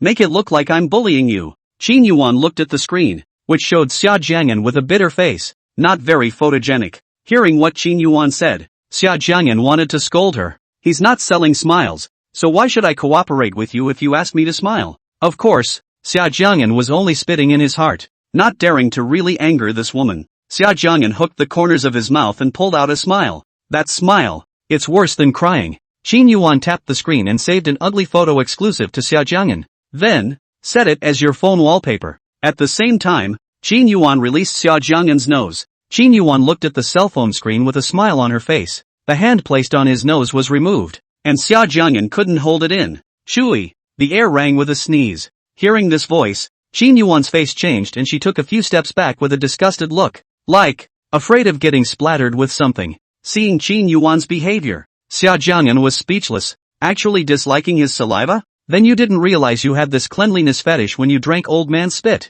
Xia Jiang'an was cursing angrily in his heart when suddenly, he felt that Qin Yuwan's gaze was on him again. Xia Jiang'an was stared at with some scalp numbness. Could it be? Qin Yuwan had heard his heart? Do you realize what I just said? Qin Yuwan's ice-cold voice, ringing in her ears, carried a sense of oppression. What did you just say? Shamrock ice. I don't have a recording, so how can I remember what you just said? Xia Jiang'an was silent and didn't say anything. Are you mute? It seems you can't speak, so I'll open your throat later. Seeing that the little guy still didn't say a word, Qin Yuwan laughed lightly, her beautiful eyes flashing a dark light. Suddenly, Qin Yuwan took advantage of the situation and circled Xia Jiang'an. Xia Jiang'an was startled, his voice shaking a little. Qin Yuwan, what do you want to do to me? Qin Yuwan bit him, her voice a little hoarse. Help you open your voice. Xia Jiang'an. Chapter 94, Qin Yuwan's tenderness. Qin Yuwan's kissing skills, as usual, were unstructured and poor. With a bite on his mouth, Xia Jiang'an stifled a grunt and frowned.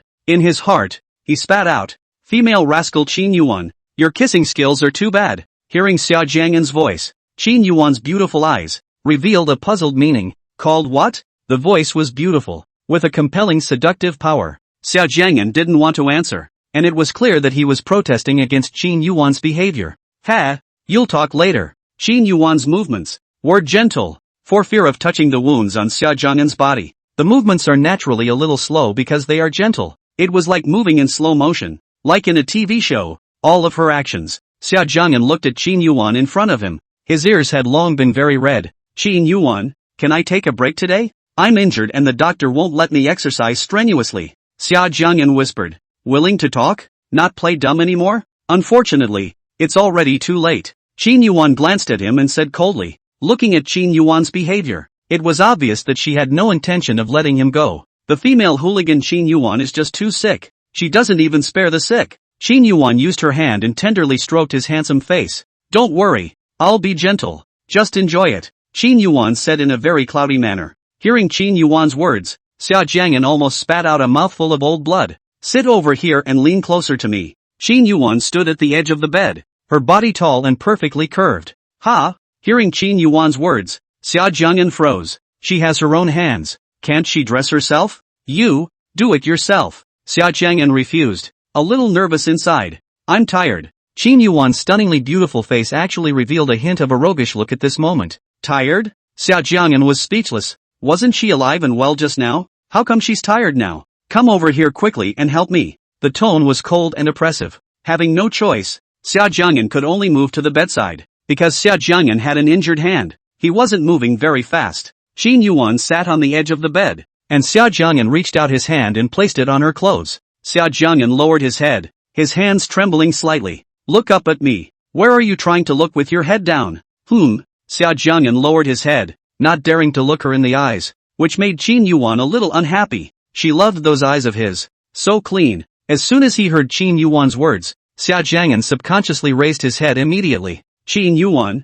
can you not be so perverted? Xia Jiang'an felt that he was about to go crazy. Compared to Xia Jiang'an's nervous collapse, Qin Yuwan had a leisurely face. Seeing that Xia Jiang'an didn't make a move, Qin Yuwan frowned her willow brows and grabbed his hand, placing it on her clothes as she urged. Hurry up. Xia Jiang'an gave a Isn't it just undressing? It'll be done soon. No big deal. Thinking this way, Xia Jiang'an began to move. However, a minute has passed. Qin Yuwan's sash still can't undo it. At this time, Xia Jiang'an is already sweating profusely, very anxious. The specially customized sash required the right technique, and it was normal that Xia Jiang'an couldn't undo it. Xia Jiang'an's ears were red and his hands were trembling slightly. It's been so long, why can't you solve it? Qin Yuwan asked with a slightly reddened pretty face. Hearing Qin Yuwan's words, Xia Jiang'an was somewhat helpless. In the past, when you first helped me dress, weren't you slow? Still have the nerve to talk about him. Never mind. I'll do it myself. Qin Yuwan took matters into her own hands,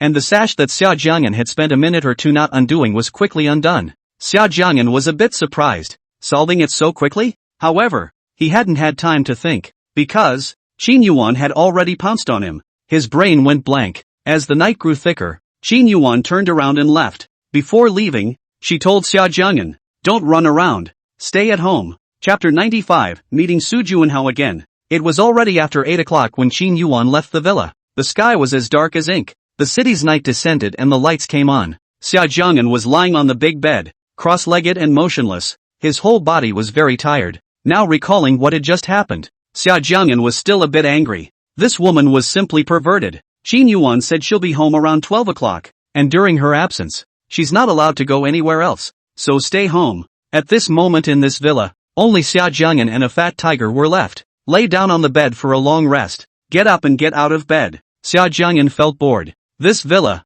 the silence was a little scary. Having no choice, Xia Jiang'an walked downstairs and stayed with the queen. Xia Jiang'an was watching a TV series when the phone suddenly rang. It was He Ting calling. Hey, Xia, what are you doing? No need to go to school. Aren't you happy as hell? Hearing He Ting's words, Xia Jiang'an couldn't help but roll her eyes. Happy my ass. I'm staying home alone. It's boring. Qin, isn't Miss Qin with you? Xia Jiang'an had already told He Ting about him living with Qin Yuwan and about his mom traveling abroad, so He Ting knew that Qin Yuwan was with him. He Ting had grown up with him, his best brother, and between them, there were few secrets. It's not there. Qin Yuwan went out to deal with official business. She's busy, but it's also quite good. I don't want to face Qin Yuwan all the time. Xia Jiang'an spat. Ah, brother Xia, how could that be? Logically speaking, with Miss Qin, you should be very happy. After all, you are a face controller. It's different. She's my elder. Xia Jiang'an explained in a serious manner.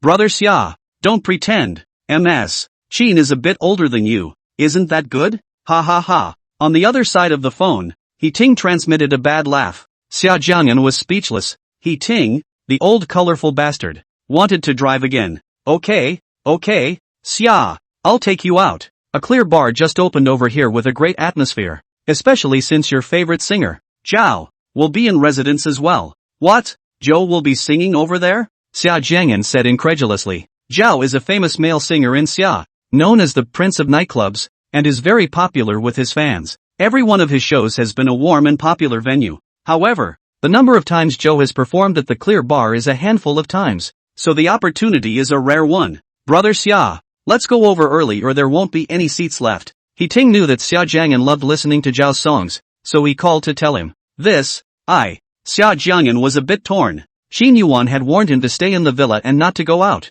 However, he did enjoy listening to Zhao and would love to hear him sing live. Horton, come here, pick me up. Xia Jiang'an frowned and made a decision. This opportunity was too rare to miss. Soon, Xia Jiang'an took the location of the villa and sent it to He Ting. Half an hour later, He Ting came to the villa. Asterisk. What kind of animal is this? It's so fat looking. He Ting just entered the door and saw the queen with an excited look on his face. This is a tiger. Xia Jiang'an explained. Really? It's so fat. It's kind of cute. Xia Jiang'an was excited to see that He Ting wasn't afraid. He was speechless. He Ting, this kid, his heart is also too big. Queen, be good at home and wait for brother to come back. He Ting pushed Xia Jiang'an, who was sitting in a wheelchair, and was about to leave. Queen, listen to your brother and get out of the way. When Xia Jiang'an was about to go out, the queen suddenly plopped down at the doorway, that huge body, blocking the path in front of her. Seeing the queen in this state, Xia Jiang'an suddenly remembered that before Qin Yuwan left, she seemed to have said to someone, keep an eye on him for me, and don't let him leave here. Could it be that Qin Yuwan was talking to the queen? Queen, just let brother go out. Brother will bring you back delicious food. Xia Jiang'an laughed, similar to coaxing a child. The queen turned her tiger head and chose to ignore it.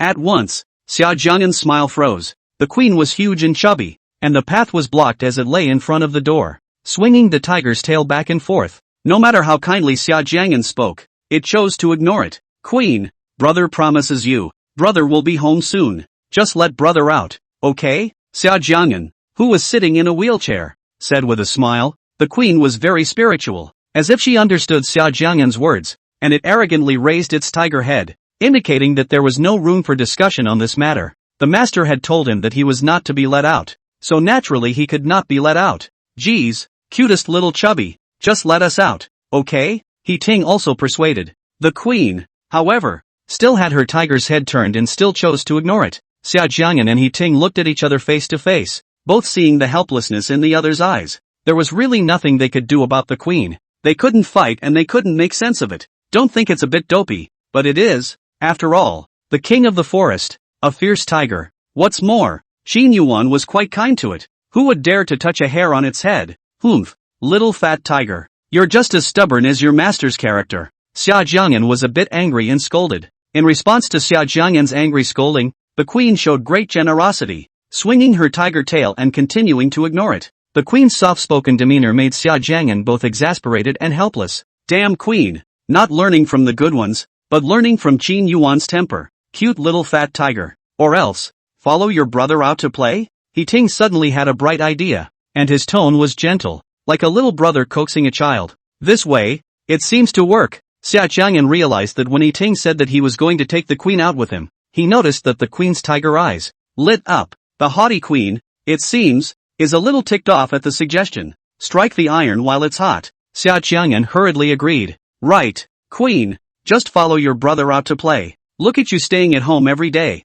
It's also very boring. It's better to follow us out to see the world. At this moment, Xia Jiang'an and He Ting looked like bad guys with a lollipop, doing their best to lure a simple child. It's obvious that the queen is that simple child. It had to be said that Xia Jiang'an had found the right way with He Ting. The queen, as a tiger, naturally cannot accompany her owner out for walks and strolls as often as other small animals can. Only when Qin Yuwan wasn't busy would she take the time to take it out for a walk. Even though the queen had been specially trained and would not bite indiscriminately, Qin Yuwan was still uneasy, and with Qin Yuwan's many official duties, she was naturally very busy. So of course the number of times you can take the queen outside for a walk is far fewer. So, the queen is also eager to go outside and see the outside world. After Xia Jiang'an and their persuasion, the queen finally agreed to the proposal. With regards to Qin Yuwan's order, it had long since been thrown to the back of its mind, because he didn't want the queen to be too noticeable so as not to cause panic. Xia Jiang'an specially dressed her up. It was given a special outfit,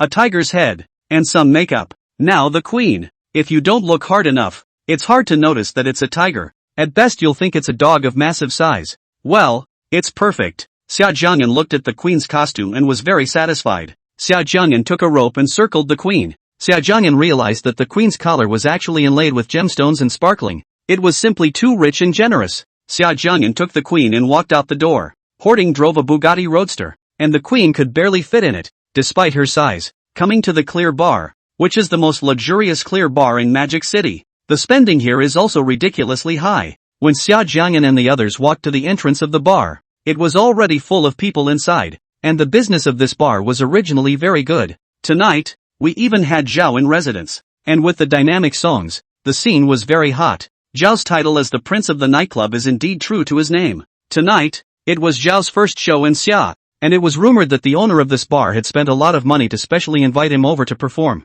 When they arrived at the bar, the show hadn't started yet, and He Ting had booked a seat with a more open view with Xia Jiang'an. Spending a lot of money. Xia, I'm going to the restroom, He Ting said as he got up. Aha, Xia Jiang'an hummed, sitting in his wheelchair and teasing the queen. The queen drew a lot of attention as soon as she appeared in the bar. And that's because, well, she's huge. Hello, what breed is this dog you have? It's so big. Is it particularly expensive? Xia Jiang'an asked curiously as he sat in the wheelchair while the sister sitting next to him in the other seat. It's just a very ordinary dog. It's just a bit fatter. Nothing special, Xia Jiang'an explained casually. Hearing Xia Jiang'an's words, the queen, who was lying on the ground, let out a low roar. The queen expressed her displeasure at this explanation. He's a tiger of noble blood. How dare you call it a very ordinary dog? Hey, my dog has a bit of a temper. Sorry about that. The girl sitting across the table was startled by the low growl that came from the queen. The sound this dog is making is also too scary.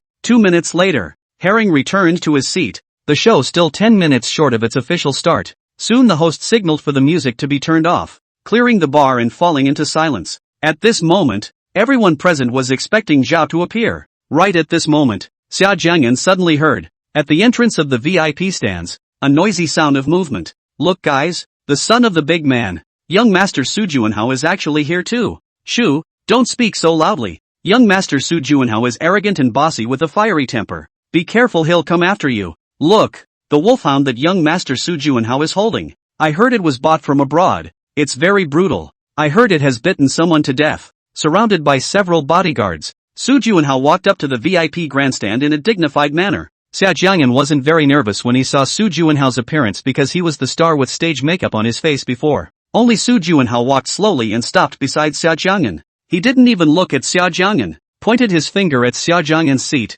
and said in a matter-of-fact tone, your seat is okay, I've got my eye on it. Little Master. Chapter 96, Are you talking to me? After Su Juanhao finished speaking, he stood beside Xia Jiang'an as he waited for the man to voluntarily give up his position, his gaze revealing confidence. He was the son of a great man, and the fact that this man was lucky enough to be able to give him his seat was already a great gift. However, Su Juanhao's brows quickly furrowed. Somewhat stunned inwardly, he realized that the boy was actually not even looking at him. Eyes straight ahead, as if they didn't see him.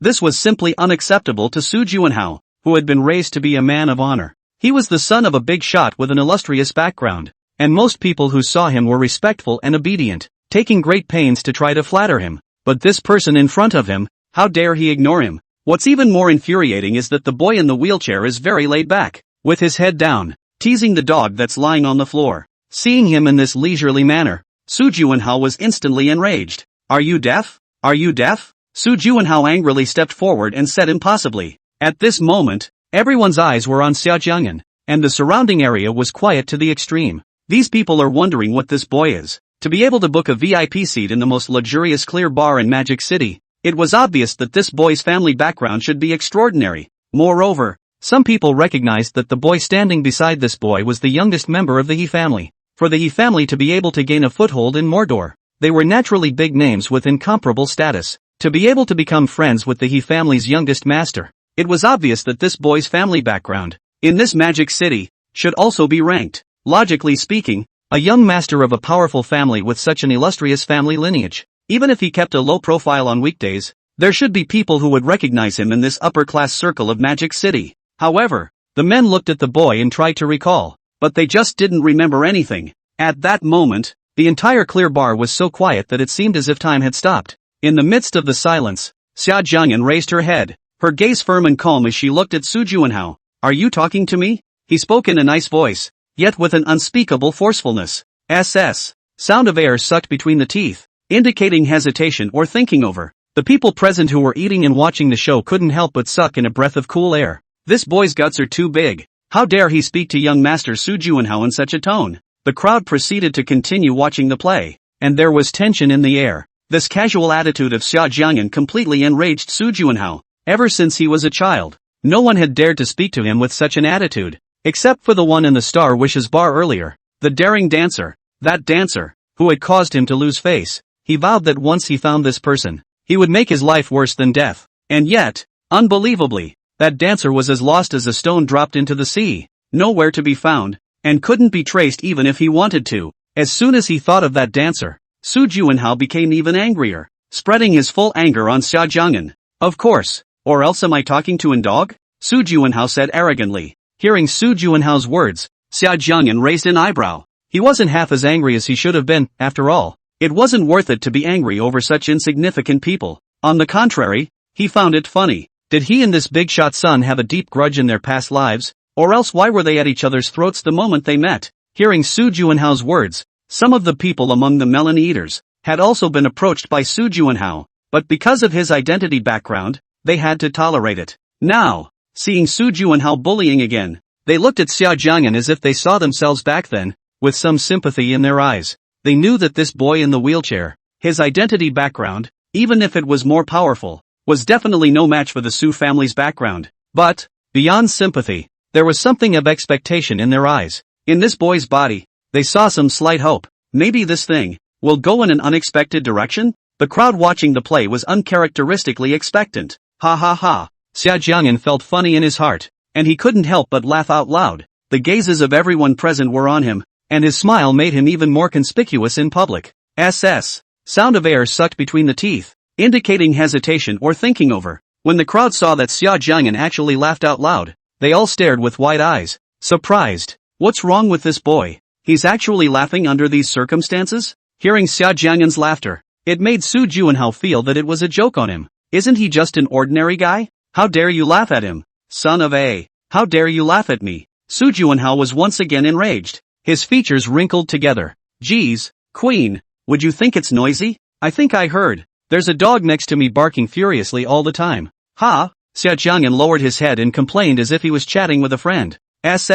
Sound of air sucked between the teeth, indicating hesitation or thinking over. This was the third time the watching crowd had sucked in their breath. At this time, their hearts were no longer just shocked, and they looked at Xia Jiang'an as if they were looking at a monster. The boy's words were a roundabout way of calling young Master Su Juanhao not a human being but a dog. Young Master Su Juanhao did hold a wolf dog, but it didn't make a sound. Instead, it was young Master Su Juanhao who kept opening his mouth to speak. The meaning of the boy's words, then, was obvious enough. You lowly lowlife. How dare you call me a dog? Su Juanhao became furious. His face had twisted to the point of contortion. Aggressively, as if the next moment, he was going to pounce on Xia Jiang'an. It was scary. Looking at Su Juanhao, who was so angry in front of him that he was about to lose his mind, Xia Jiang'an acted calm and cool. He blinked his eyes and said innocently, this could be a misunderstanding, or I could have misheard just now, so don't take it personally. Of course I can't help it if you have to think about it more yourself.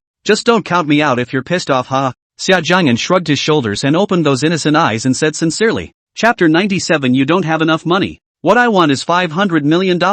At this moment, the VIP stands were silent. The expressions on the faces of these eaters, however, were rich. The crowd was stifling their laughter, and seeing Su Juanhao suffer defeat, those who had previously been troubled by Su Juanhao felt a great sense of relief. Su Juanhao was already furious, especially, seeing the expressions on these people's faces made him feel disgraced. Xia Jiang'an's words made him not know how to retort. What are you laughing at? Laugh again and I'll have you arrested. Su Juanhao was so angry that he casually found a random eater and threw a tantrum. Queen, I really think you need to eat less in the future. Otherwise, it's not good to find a husband in the future. Compared to the emotional Su Juanhao, Xia Jiang'an was calm, and he was still teasing the queen who was lying at his feet. Su Juanhao was simply out of his depth when he fought with him, and with his thick skin, he was currently undefeated. Seeing Xia Jiang'an's cloudy demeanor, Su Juanhao exploded with anger. He's just an ordinary man. How dare he take it easy in front of him? Do you know who my dad is? Su Juanhao felt that this person, presumably, didn't know his identity, which was why he dared to be so reckless in front of him. If the brat knew his true identity, he would have scared him to death. Su Juanhao raised his head and looked at Xia Jiang'an in front of him with a condescending stance.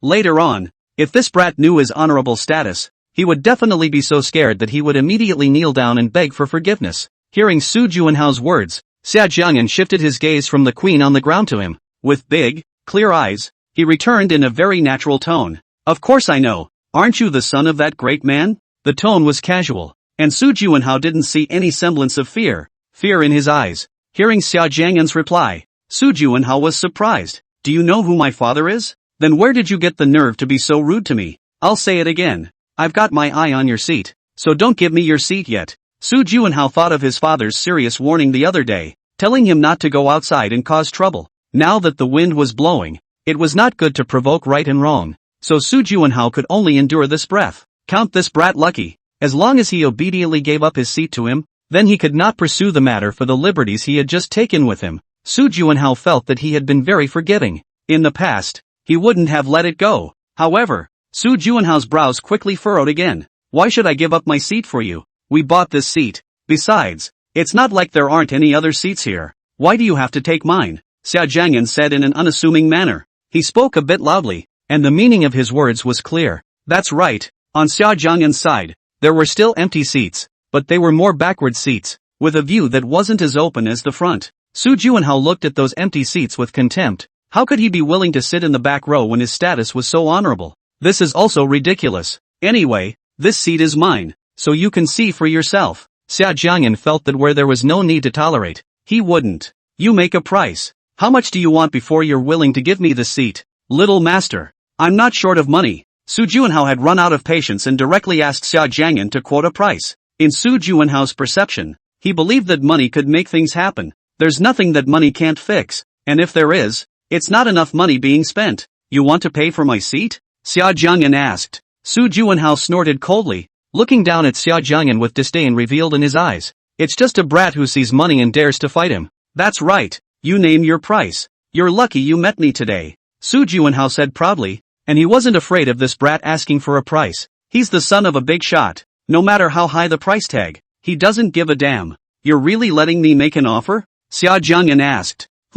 Sure is a brat with little insight. Right. Su Juanhao raised his head proudly. Really let me just make any offer? Xia Jiang'an blinked and asked again. Could it be that the boy finally chose to give in? The crowd, seeing that things had come to this, coincidentally, guessed. People looked at Xia Jiang'an with some frustration and disappointment in their eyes. They had thought that the boy in front of them was perhaps not quite like the others, but now it seems that they were afraid that they had overthought it. However, they don't consider themselves qualified to say anything about people. Even if this boy chose to submit to young master Su Juanhao, they were not in a position to judge. After all, who dares to really go against the son of a big shot? In Su Juanhao's opinion, this brat dared to offend him just now, but he was just being prepared and wanted to raise the price. He'd seen too many people like him. In the eyes of the crowd, Xia Jiang'an stretched out his finger and reported a number. 50,000? Xia Jiang'an shook his head. Could it be 5 million? Even Su Juanhao was almost startled by the figure reported by Xia Jiang'an.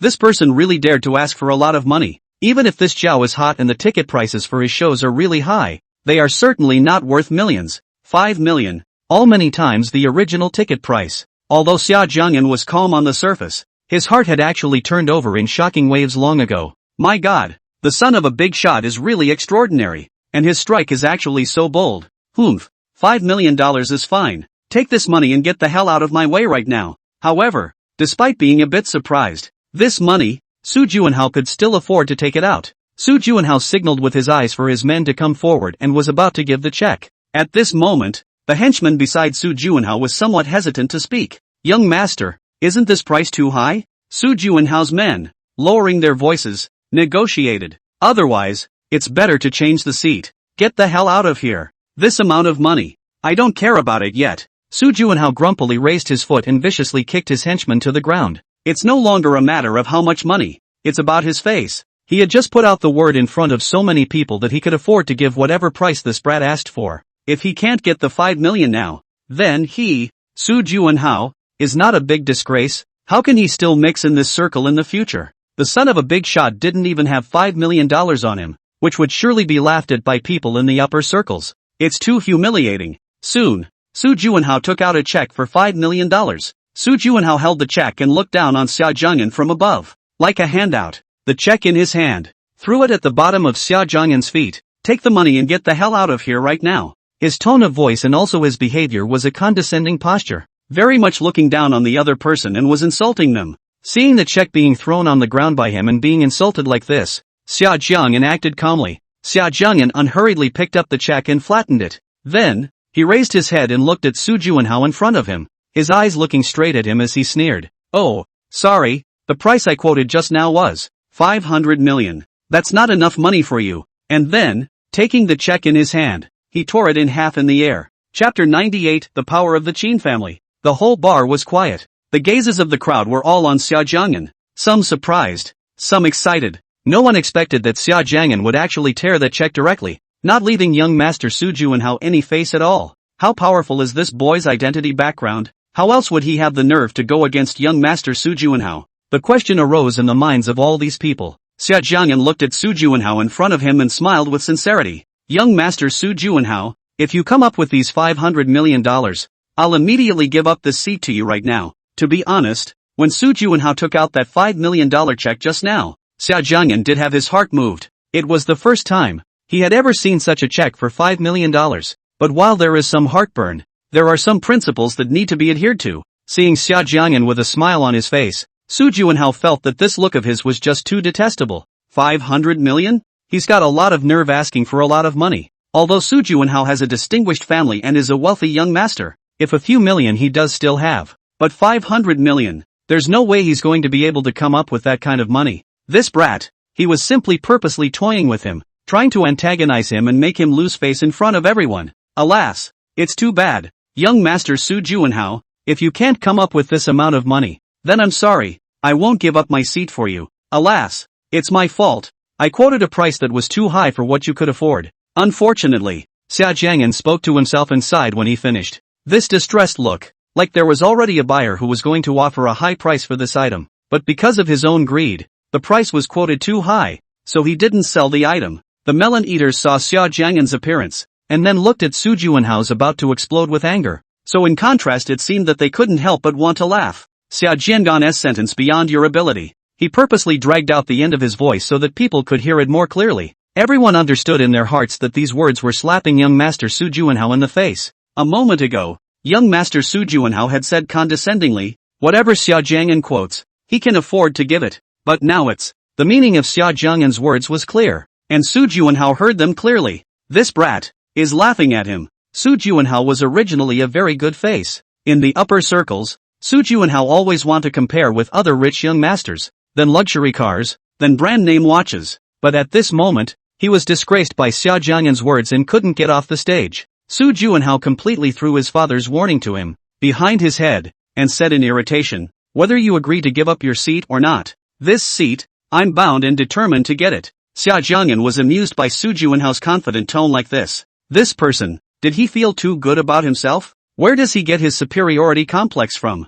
Just because he's the son of a big shot? Do you think that anything you look at must be yours? Xia Jiang'an raised his head and opened his mouth, looking at the aggressive Su Juanhao in front of him. He didn't have half a bit of fear inside. Xia Jiang'an, who was sitting in a wheelchair, spoke with a gangly air. Humph, I'm not going to talk more nonsense with you. I just want this seat anyway. Someone, drag him out for me. Since Su Juanhao couldn't take advantage of him in a fight, he would just grab it. After all, he was followed by several bodyguards. Hearing Su Juanhao's order, these bodyguards stepped forward, ready to strike. The queen, who had been resting on her back by Xia Jiang'an's feet, at this moment, raised her tiger head, looked across at the bodyguard, then, as if nothing had happened, went back to resting. Everyone was treating the queen lying on the ground as an ordinary fat dog, so not much attention was paid to it. Looking at these bodyguards in front of him, Xia Jiang'an couldn't help but frown. He was now injured on his body and had some trouble trying to escape from these bodyguards. Before, there was an element of luck that he was able to escape from those people. Just as Xia Jiang'an's brows were furrowed, pondering a response, He Ting, who hadn't said anything, stepped forward. He Ting stood in front of Xia Jiang'an, his eyes cold and stern as he looked at these bodyguards in front of him. These bodyguards, seeing He Ting's stern eyes, could not help but be startled. He Ting, as the He family's youngest son, naturally had the cold and stern aura of a superior person on him. Dare to be insolent in front of us. Do you people know where he comes from? To these bodyguards who came with bad intentions, He Ting loudly chided. When they heard He Ting's words, the melon eaters, all of a sudden, became excited. What is this boy's identity? I can't believe the young master of the He family stood up for himself like that. Being scolded by He Ting like this, the bodyguards couldn't help but stop and look at Su Juanhao, waiting for his instructions. Su Juanhao laughed with contempt and disdain, raising his head proudly. I don't care how big of a person he is. In this magic city, no one is qualified to go against me. Get him out of here. Receiving Su Juanhao's order, these bodyguards continued to walk over. This is the Qin family's second young master. I'll see who dares to touch him, He Ting said sternly, with authority. The bodyguards, frightened by He Ting's words, stepped back. This boy is actually the young master of the Qin family? The crowd was thoroughly excited when they heard He Ting's words. In Magic City, there is only one Qin family, the Qin family. in this magic city, was a symbol of supreme power. Even the number one family like the Su family had to retreat in the face of the Qin family's light. Because of the appearance of Qin's family on the scene began to boil over. The originally arrogant and domineering Su Juanhao's eyes, after hearing He Ting's words, flashed with a hint of panic. In the Summer Kingdom, no one had yet dared to provoke the Qin family's power. Chapter 99, Xia Jiang'an's counterattack. A few months ago, a great joyous event took place in the Magic City. Qin Zhixue, chairman of the Qin group, remarried, and the wedding scene was very grand. Qin Zhixue has been single for more than a decade without remarrying after his ex-wife died of an illness. The reason why the Qin family had such a high authority in the Magic City was also because the Qin family held part of the economic lifelines of the Summer Kingdom. The Qin family's industries were spread across various industries in Xia, and more importantly, the Qin group was also the largest and most well-established manufacturing factory in Xia, and Mr. Qin Zhishue's looks are recognized as a great instrument. Even though he was in his 40s nowadays, he looked as young as someone in his 30s because of his fitness habits. Such identity background, such instrumentation, make Qin Zhixue after the death of his ex-wife, become the Magic City women's hearts want to marry one of the most men, is deservedly diamond bachelor. However, the Qin family, it seems, carries the blood of specialization in their bones. For so many years, Qin Zhixue has stayed single without any scandalous gossip. Therefore, when the Qin family suddenly released the news to the public that the chairman of the Qin group was getting remarried, the entire Magic City was suddenly abuzz. And when it was learned that the woman Chairman Qin was going to marry was from a remote mountain village and a single woman with a son, Magic City, those young and beautiful beauties suddenly had their hearts broken, and they were envious and jealous. The crowd looked at Xia Jiang'an in front of them, and the expressions on their faces were all very rich. None of them had expected that the boy in front of them was actually Chairman Qin's stepson. After realizing Xia Jiang'an's identity, Su Juanhao's heart tightened, but soon, his eyes revealed a hint of hatred as he decisively said, "Ha! Even if you're Uncle Qin's stepson, so what? You're just a country bumpkin. How important can you be in the Qin family? Men, get your hands on him and drag him out of here with me." In Su Juanhao's eyes, Xia Jiang'an was also just the Qin family's stepson, and he couldn't believe that the Qin family would back up this stepson. Seeing that young Master Su Juanhao was about to make another move, everyone couldn't help but worry for Xia Jiang'an. That's right, although Xia Jiang'an was the Qin family's second youngest son, he was only Chairman Qin's stepson, not his own flesh and blood. Su Juanhao, on the other hand, is a true magnate. Who dares to make a move? He Ting said angrily when he saw that the other party was going to make another move. "Ha! I just dare to do it. What can you do? His mom is just a widow, and he's just a hick." Su Juanhao, who had not been able to take advantage of the situation in terms of fighting just now, seemed to have found a breakthrough after realizing Xia Jiang'an's true identity. "Ha! He's nothing more than a trawler brought over by a widow, is how he dares to be reckless in front of him. I don't know what kind of foxy tactics your mother used to seduce Uncle Qin. Ha! Your mother is just a heartthrob." Su Juanhao's great-aunt has always been in love with Uncle Qin, but it's a pity that the concubine is interested in the groom. Su Juanhao had always felt that his great-aunt and Uncle Qin were a match made in heaven and would be together sooner or later. Who knew that a Chengbian would come out halfway? Every time he saw his great-aunt's haggard face, Su Juanhao's heart was filled with hatred towards the vixen who had stolen his great-aunt's man. And now, upon seeing that vixen's son, who actually dared to provoke him to his face, new hatred and old hatred surged to his heart. Su Juanhao, at this moment, looked at Xia Jiang'an with resentment in his eyes. "You're nothing. How dare you insult my mom? You're tired of living, aren't you?" Xia Jiang'an, who had always remained calm, became completely enraged when he heard Su Juanhao insult his mother. His mother has always been Xia Jiang'an's bottom line. No one is allowed to insult. You actually dare to threaten me? Su Juanhao's eyes widened in disbelief as he looked at Xia Jiang'an.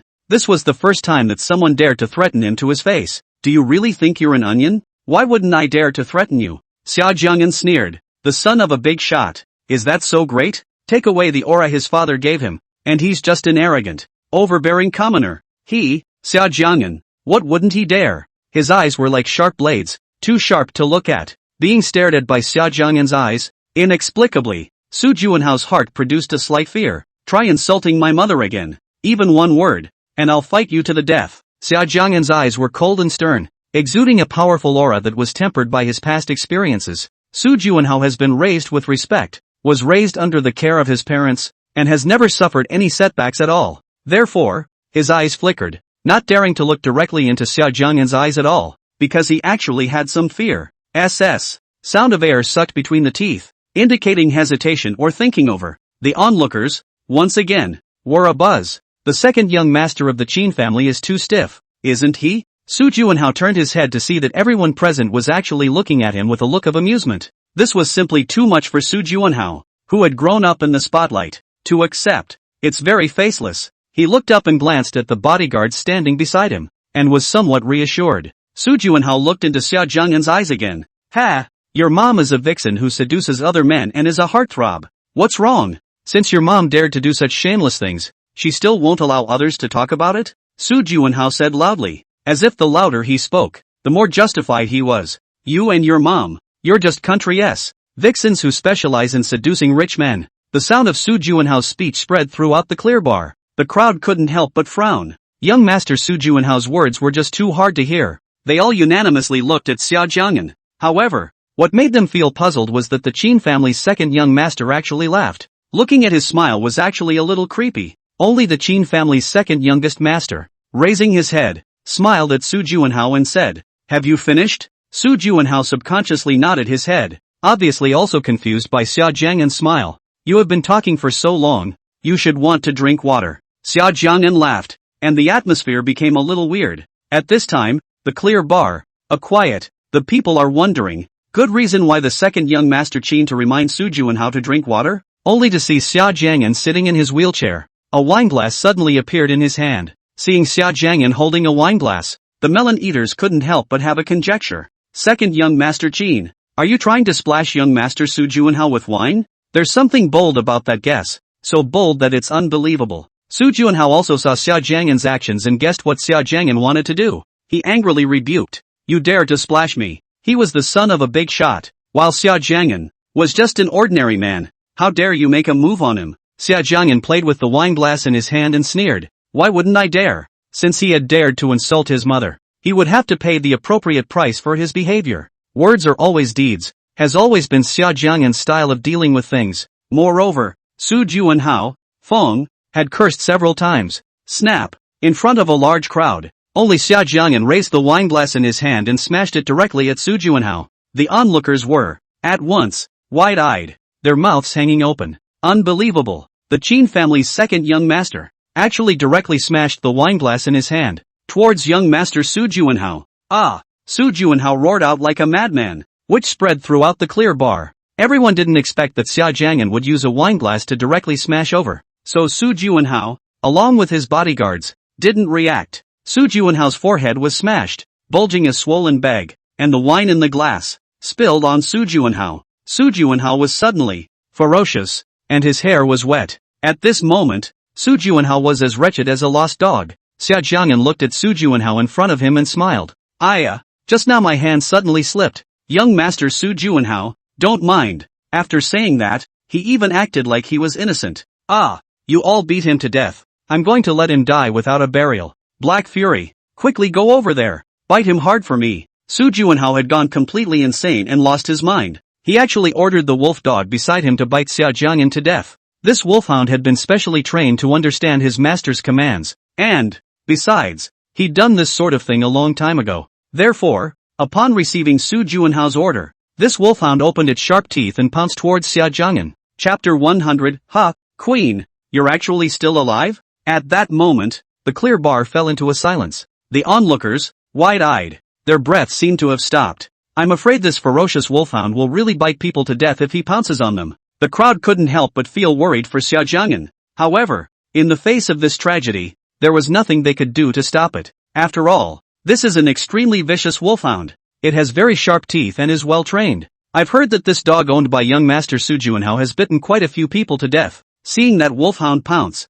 Xia Jiang'an's face instantly paled. The heart was also thumping in terror. Could it be that he would really be bitten to death by this beast? When he thought of this, Xia Jiang'an's heart trembled. He's still so young, and he's got his mother's old age to pay for, and he can't die yet. Someone please come and save his life. Xia Jiang'an prayed inwardly. Bang! As Xia Jiang'an closed his eyes tightly in despair, suddenly, a loud sound rang out. Xia Jiang'an subconsciously opened his eyes, and then he saw, before his eyes, a scene. The queen, who was still lying at his feet, at this moment, actually used its tiger claws to ruthlessly stomp that wolfhound. And the big wolfhound, who had been so powerful, was pinned down by the queen and couldn't move at all. Ow! With a tiger's roar, the queen actually burst through the clothes it was wearing, and the queen's true colors were completely exposed to the air. At this moment, the queen's tiger eyes were cold and merciless, and her huge body exuded a bloodthirsty and terrifying aura. Those cruel, unfeeling eyes were intimidating. When the queen appeared, it was powerful and unstoppable. Even the wolf dog that had once bitten a coyote to death, at this moment, could not help but tremble all over. The tiger is the king of the forest and is born with a powerful deterrent. Ah, tiger. The queen stared at Su Juanhao with an icy gaze, opening her bloody mouth in a creepy manner. Su Juanhao, who had been pampered since he was a child, where had he ever seen this kind of scene? And after being stared at ferociously by the queen, he was actually directly stunned. Young master, young master? The bodyguard hurriedly caught the fainted Su Juanhao, looking at the fierce tiger in front of him with horror in his eyes. Ah, run fast. There's a tiger. The crowd that had been watching the show on the sidelines panicked because of the queen's appearance. Frightened and creeped out, they fled in all directions in a chaotic mess. In particular, the sister who had just sat next to Xia Jiang'an, at this moment, had a bloodless face. Just now, what was lying next to her was actually a tiger. The girl, with a thud, was also stunned. Tigers appeared in the clearing bar. This news, spreading fast within the bar. The bar, which was still bustling, ran out of people before long. Second young Master Qin, in this matter, we will definitely settle the score with you, Su Juanhao's bodyguard said menacingly before they left. After the threat, the bodyguards left the scene with Su Juanhao, who was stunned, and the wolf dog that was dying. All of a sudden, the clear bar that was crowded just a moment ago was being left with Xia Jiang'an and the queen. Very quiet. Xia Jiang'an, who had escaped from death, had not yet had time to breathe a sigh of relief. Looking at the cold and clear bar, he couldn't help but frown. He had, tonight, seemed to be in trouble. He, it seems, screwed up Zhou's performance. At 11 o'clock in the evening, Qin Yuwan, who had just finished her work, received a call from Xia Jiang'an. Qin Yuwan, who answered the phone, slightly furrowed her willow brows. Nothing good could come of the little one calling her now. What is it? Qin Yuwan asked indifferently, her tone as cold as ever. Originally, Qin Yuwan's work was not to be completed until the early hours of the morning, but the thought of the little one staying home alone would inevitably make her feel bored and lonely. So, after thinking for a moment, Qin Yuwan decided to finish her work an hour earlier. For the safety of the little guy, Qin Yuwan was very relieved. With the queen in the villa, no one could harm him. Qin Yuwan's guess was indeed right. Something did happen to Xia Jiang'an, and he was now in the Magic City police station. The queen's appearance at the clear bar caused a panic among the crowd, and the clear bar staff called the police as soon as they learned about it. Xia Jiang'an repeatedly explained that the queen had been professionally trained and would not just bite anyone, but was just a pet kept at home. For Xia Jiang'an's explanation, Uncle had expressed his disbelief. After all, whose family would keep such a ferocious pet? There have been several incidents regarding tiger bites. In order to protect the lives of the crowd, Uncle Hat made an immediate decision to have the queen injected with an anesthetic, then contacted the professionals and took the queen away. Xia Jiang'an himself, on the other hand, was taken to the police station by Uncle Hat. He Ting, as an eyewitness, also followed Xia Jiang'an to the police station. Uncle Hat told Xia Jiang'an to contact his family, but Xia's mother was traveling abroad, so Xia Jiang'an could only contact Qin Yuwan. Although Xia Jiang'an was also unwilling to trouble Qin Yuwan, he had to contact her as well, because Uncle Hat told him that he could only be let go if his family came to the police station. Before Qin Yuwan left, she had warned him that he was not allowed to run around and stay at home honestly. But not only is he not staying home now, he's in big trouble. Qin Yuwan hates it the most, and when others defy her words, Xia Jiang'an feels dead. Therefore, when he heard Qin Yuwan's icy voice, those cold eyes surfaced in his mind. Xia Jiang'an lowered his voice and said very quietly, Qin Yuwan, can you come to the police station to take me back? Although Xia Jiang'an spoke very quietly, Qin Yuwan still heard her clearly. She did not ask more questions, but faintly returned, good. After that, the phone was hung up as well. Taking his cell phone back, Xia Jiang'an looked at Uncle Hat and asked, Comrade policeman, where has the queen been taken by those people? Will it be in danger? After the queen was drugged and numbed, she was taken away by some men. Xia Jiang'an was worried about the queen's safety. He would blame himself if she was in danger. Qin Yuwan was so doting on the queen. If something happened to the queen, Qin Yuwan would definitely be angered. Young man, don't worry, we won't do anything to the queen. The higher-ups just called me and told me that it's a very rare tiger, and there are already experts ready to study it. Ha! Xia Jiang'an was taken aback. Doing research? In his mind, an image could not help but emerge of the unconscious queen, tied to a lab table by a group of people, surrounded by people with scalpels, who were preparing to open the queen's belly. No way! You cannot experiment on the queen! Release the queen now! Xia Jiang'an exclaimed with an inner excitement. Nothing must ever happen to the queen. Young man, take it easy. The relevant experts are simply looking into it. It's not as bloody as you think.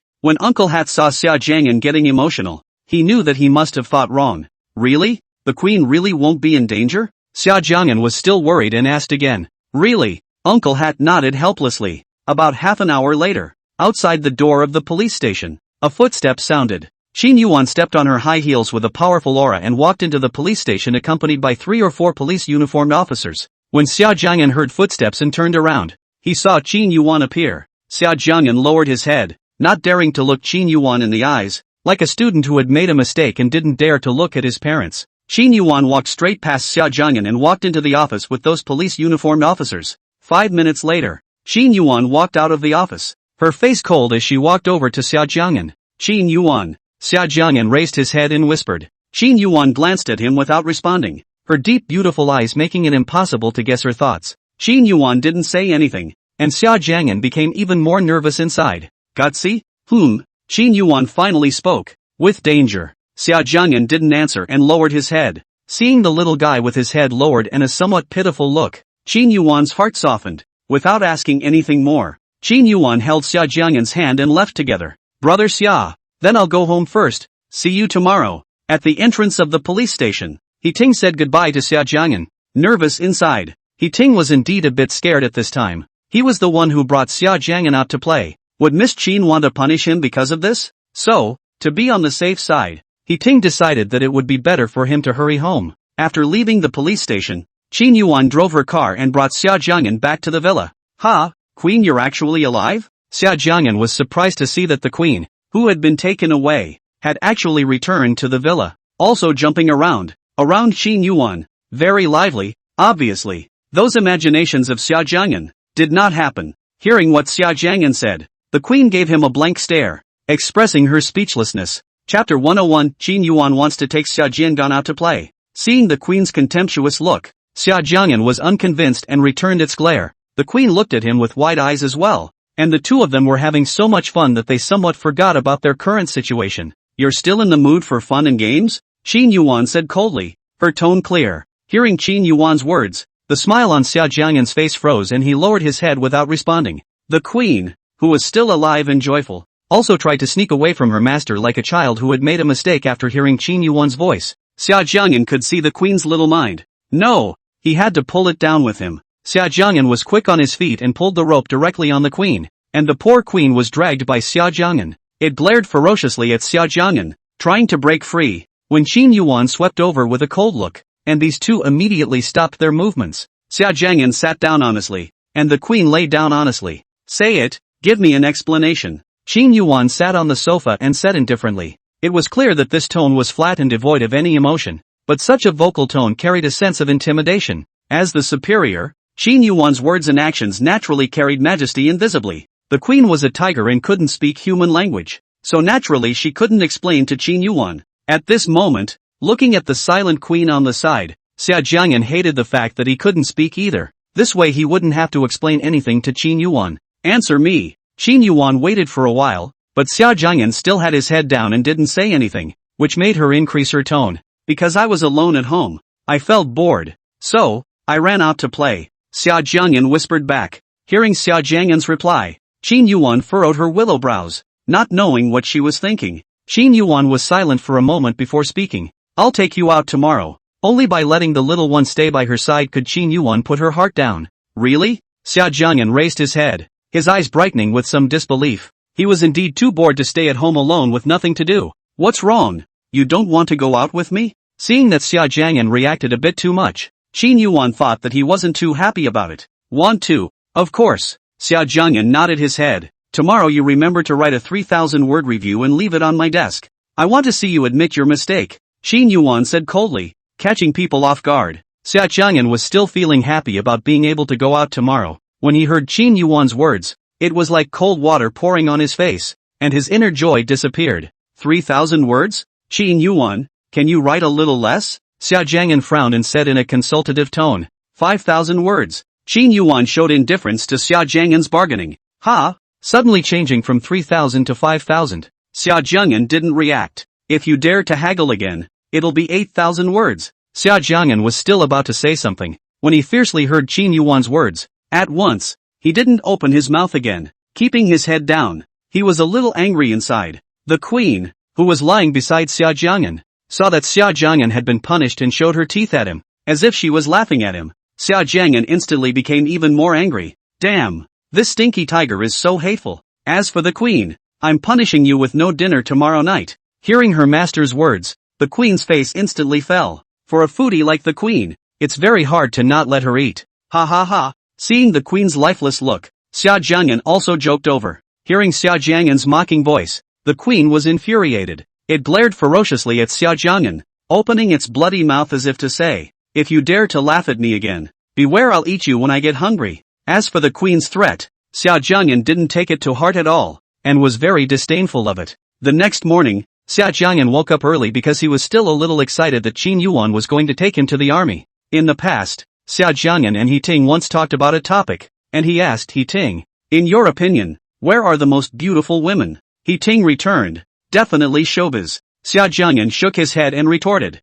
not true. The beauty of the army is the most beautiful. You think a showbiz beauty a lot of plastic surgery face, where compared to the original face good looking and, those female soldiers, how charming they are when they train with valor. In the end, Xia Jiang'an and He Ting couldn't help but sigh, alas. It's true that all the good looking ones are handed over to the state. Of course, Xia Jiang'an just wanted to go and see them. In his heart, he still appreciated them quite a bit. Chapter 102, Qin Yuwan is also too blatant. Why are you up so early? Got a lot of energy? Xia Jiang'an got up early in the morning, and even though he had controlled the commotion he made, he still woke up Qin Yuwan. Qin Yuwan slept late last night, so she wasn't very energetic right now. No. Xia Jiang'an shook his head and continued to lie down on the bed. Qin Yuwan looked at the time. It was already 6:50 in the morning. In normal times, at this hour, Qin Yuwan would have gotten up long ago. But, for some reason, she just didn't want to get out of bed this morning. Carrying the little one into her arms,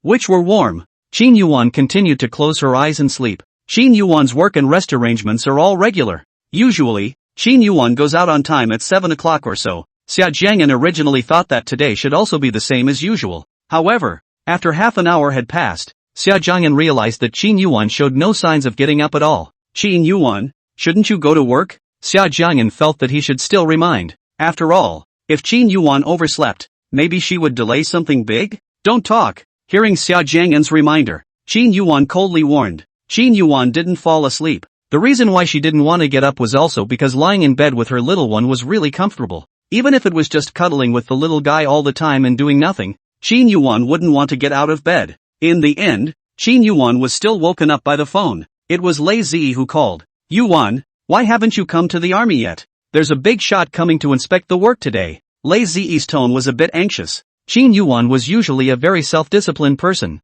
and had never appeared to be late or leave early for anything like this. Okay, I'll go over right away. Hanging up the phone, Qin Yuwan got up. Xia Jiang'an followed suit and got up and dressed. After washing up, the two of them went downstairs together, where the table was already set with food. After breakfast, the two were about to go out. Bring the queen over as well. Before leaving, Qin Yuwan said faintly, why did you bring the queen? Xia Jiang'an was a bit confused. The queen eats too much fat and needs to lose weight. Hearing Qin Yuwan's words, the queen, who was lying on the ground, hurriedly closed her eyes and pretended that she was still sleeping. Queen, don't sleep, we're going out. Xia Jiang'an pulled the queen's rope, and the queen remained on the ground, motionless. The queen didn't want to lose weight. It had grown so fat that Xia Jiang'an had a hard time pulling it. Get up, Qin Yuwan said coldly, glancing at the queen who was lying on the ground. Upon hearing her master's order, the queen immediately climbed up and honestly followed behind Xia Jiang'an. Xia Jiang'an was sitting on his desk and was painfully writing a review.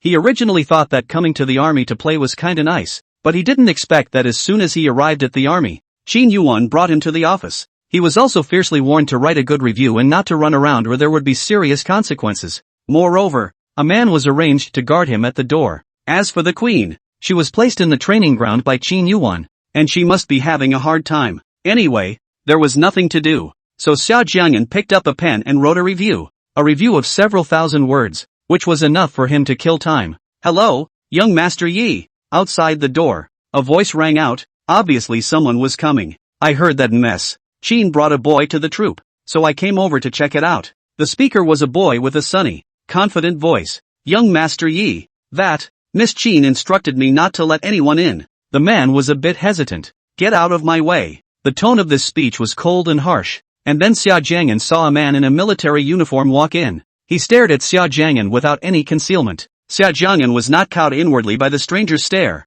but fell back on letting him look while staring at the other person. The man had three-dimensional features and was still quite handsome. Although his skin was a little darker than normal for a boy, it gave him a very healthy look. And then, Xia Jiang'an felt that he seemed to have seen this man somewhere, but he couldn't remember for a moment. The Star Wish Bar? Wait, Xia Jiang'an suddenly remembered that he had once seen this male officer at the Star Wish Bar. At that time, he seemed to be sitting next to Su Juanhao. You're the boy that Ms. Qin brought here. Not bad looking. After the male officer had finished his survey, he found a chair and sat down, commenting objectively.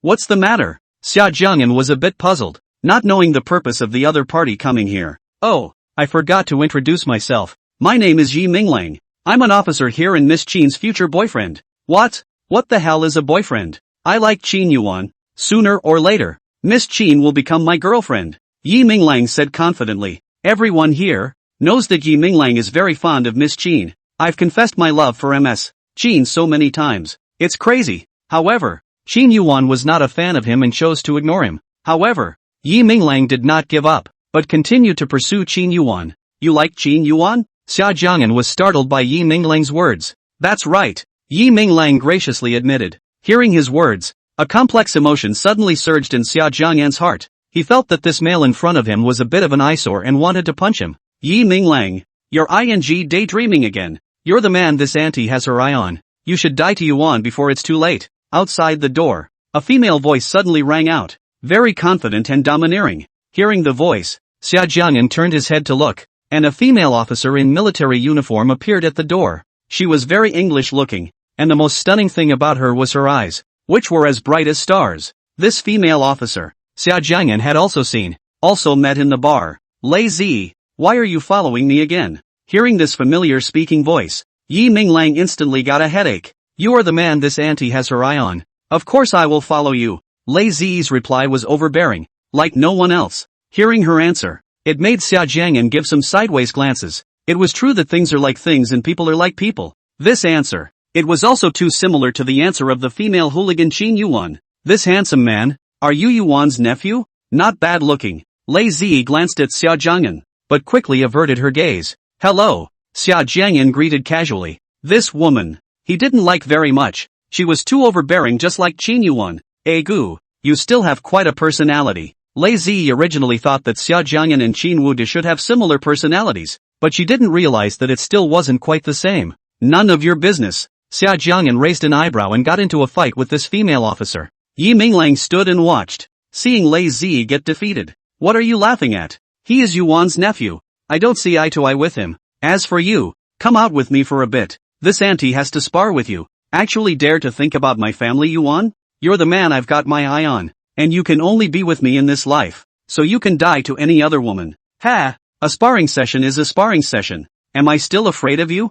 Yi Minglang huffed. Xia Jiang'an followed curiously, wanting to see how they sparred with each other. On the playground, Lei Zi and Yi Minglang, the two of them were separated by a distance of half a meter. Staring at each other, the two of them just stood there, looking quite good together. Their cuts are really just fights. Don't look at Lei Zi's slim figure, but when she moves her hands, it's a powerful one, and her fists and legs are directly approaching the vitals. Yi Minglang was naturally good at fighting, and his movements were crisp and clean. The two men were on equal footing. Xia Jiang'an was on the side, watching their hands. His eyes lit up. He also wanted to have this kind of body, too, if he also had Yi Minglang's stance. If Qin Yuwan dared to bully him in the future, he would directly fight, although he had taken Taekwondo Yakuza. But, compared to Yi Minglang's stance, it wouldn't be enough. In the end, Yi Minglang was circled in Lei Zi's arms because of a sneak attack by Lei Zi. Yi Minglang, seeing you like this, I really want to kiss you. Lei Zi deliberately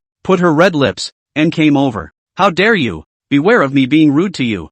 Yi Minglang said angrily. You're welcome? Fine. Then first we have to find a place where you can be as rude to me as you want. After Lei Zi finished speaking, she actually really kissed Yi Minglang in public. People who saw this scene looked up at the sky and pretended they didn't see it. They really don't want to eat dog food. Lei Zi, I'm going to fight you. Yi Minglang, who had been taken advantage of, became enraged and chased Lei Zi around the playground. Xia Jiang'an saw these two chasing after each other, holding his forehead. Speechless. This Yi Minglang, I guess he can't chase after Qin Yuwan, involving Lei Zi, who was just as domineering as Qin Yuwan. Yi Minglang's days would definitely not be very good either. At 5 o'clock in the evening, Qin Yuwan finally appeared in the office, still looking like a stranger with a powerful aura. Have you written your review yet? It's written. Xia Jiang'an nodded and handed the review over. Qin Yuwan looked at the review, and then returned it to Xia Jiang'an. You don't have enough words in this review. Write a new one. Ha? Xia Jiang'an was a bit confused. Don't want to write a review? Seeing that Xia Jiang'an reacted a bit too much, Qin Yuwan looked over. Right. Want to write. I enjoy writing. My usual hobby is writing reviews. Xia Jiang'an said hurriedly. That's good. Then since you love writing reviews so much, you'll write another 1,000 words. Any comments? Xia Jiang'an was like being hit by a blow to the head, and his entire body froze. Xia Jiang'an sort of understood that he was considered to be eaten by Qin Yuwan. This woman, too, is abominable. Half an hour later, Xia Jiang'an's stomach grumbled. Qin Yuwan, I'm so hungry. Xia Jiang'an looked at Qin Yuwan pitifully. Seeing the little guy looking at himself blearily, Qin Yuwan's icy cold beautiful eyes warmed up. How hungry? Let me see. Qin Yuwan walked over to Xia Jiang'an and bent down. She directly reached out her hand and lifted Xia Jiang'an's clothes. Qin Yuwan, what do you want? Xia Jiang'an was shocked by her action. This was the army. Qin Yuwan wouldn't want to do something bad, right? There are guards standing outside the door. Why are you so nervous? Seeing the little guy's nervous and uneasy appearance, Qin Yuwan suddenly had the idea of teasing him. Crap, I'm definitely nervous. You're so reckless. If someone sees you, something will happen. Xia Jiang'an, do you want to be here with me or not? That. Qin Yuwan kissed up Xia Jiang'an's heart, thumping. This was the army, and the neat footsteps of the soldiers could even be heard in the office. Don't want to. Qin Yuwan, not here. Seeing that Qin Yuwan was serious, Xia Jiang'an tensed. This woman, too, is too blatant. Xia Jiang'an whispered, not daring to speak too loudly for the people outside the door to hear. Xia Jiang'an, we're not here. So somewhere else? Qin Yuwan, you take me home, okay? We'll be at home. Xia Jiang'an lowered his voice and said that he was really nervous. Seeing the little guy look miserable, Qin Yuwan stood up and laughed. Okay, I listen to you. Let us go home. After Qin Yuwan took Xia Jiang'an's hand and walked out of the office, Xia Jiang'an's ears turned red. He kept his head down and peeked at the two guards. I also wondered if what he and Qin Yuwan had just done inside the office had been overheard. Ms. Qin. The two guards stood straight and expressionless, and when they saw Qin Yuwan come out, they called out. Aha! Qin Yuwan faintly hummed and held Xia Jiang'an's hand as she left. Looking at the appearance of those two guards, Xia Jiang'an finally breathed a sigh of relief. They shouldn't have heard it. Ha ha, Queen! What were you up to today? Why are you in such a mess? Xia Jiang'an scoffed unkindly when he saw the queen lying on the ground. What Xia Jiang'an found funny, of course, was the queen's current wretched appearance. The queen was usually at home, being raised by Qin Yuwan as if she was a little princess, and what she used for it were all very expensive things. He's got that fluffy fur and he has someone come over every day to help with the grooming. The queen, like her owner, is a clean freak and is usually very hygienic. But at that moment, the queen's lush fur was covered in a layer of dirt. The normally well-groomed fur was a messy, dirty mess. Also, it had a nasty stench coming from it. Queen, tell me the truth. Did you go pick up trash to eat today? It was so hard to see the queen in this sorry state. Xia Jiang'an would not let this opportunity pass and began to taunt. I don't know what the queen did at the training ground today, but it was lying on the ground, very tired. Rarely, there was no rebuttal to Xia Jiang'an's mockery. The queen's reaction made Xia Jiang'an taunt even more. Ugh, queen, you smell so bad. I feel that I'm about to be smoked out. You have to make it up to me. Now, the haughty queen couldn't stand it any longer, and actually dared to dislike it for smelling bad. It glared fiercely at Xia Jiang'an, as if to say, if you dare to dislike me again, I will really eat you up. The queen's threat. Xia Jiang'an could see it. However, he wasn't afraid at all. The queen was just joking. Just like that, these two, glaring at each other. Ha, queen, you're so horny. Just as the two of them confronted each other, the queen moved, smartly, and used its dirty claws to imprint black marks on Xia Jiang'an's pants. On Xia Jiang'an's pants, Xia Jiang'an was wearing jeans, and these 2 black marks were very conspicuous on his pants. Ouch! The sneak attack was successful, and the queen looked at Xia Jiang'an arrogantly. Queen! Xia Jiang'an was angry. This queen, too much. Chapter 103, Gluttony? So much for making a fuss. It seems none of you are very hungry right now? Qin Yuwan, who was on the side, couldn't stand to watch and opened her mouth. Hearing Qin Yuwan's words, Xia Jiang'an and the queen immediately quieted down. This man and tiger, in front of the food, they decided to shake hands and make peace first. Take a bath. Qin Yuwan looked at the queen lying on the ground, her beautiful eyes revealing a hint of dislike. The queen was distraught when she saw her master's disgusted gaze. The queen was taken away by the servants, but Xia Jiang'an was still obsessing about the marks on his pants. It's also really awkward to have a print in this position. Get me a tissue. Qin Yuwan squatted down in front of Xia Jiang'an and extended her hand towards him. Oh, although Xia Jiang'an was a bit puzzled, he still handed over the tissue.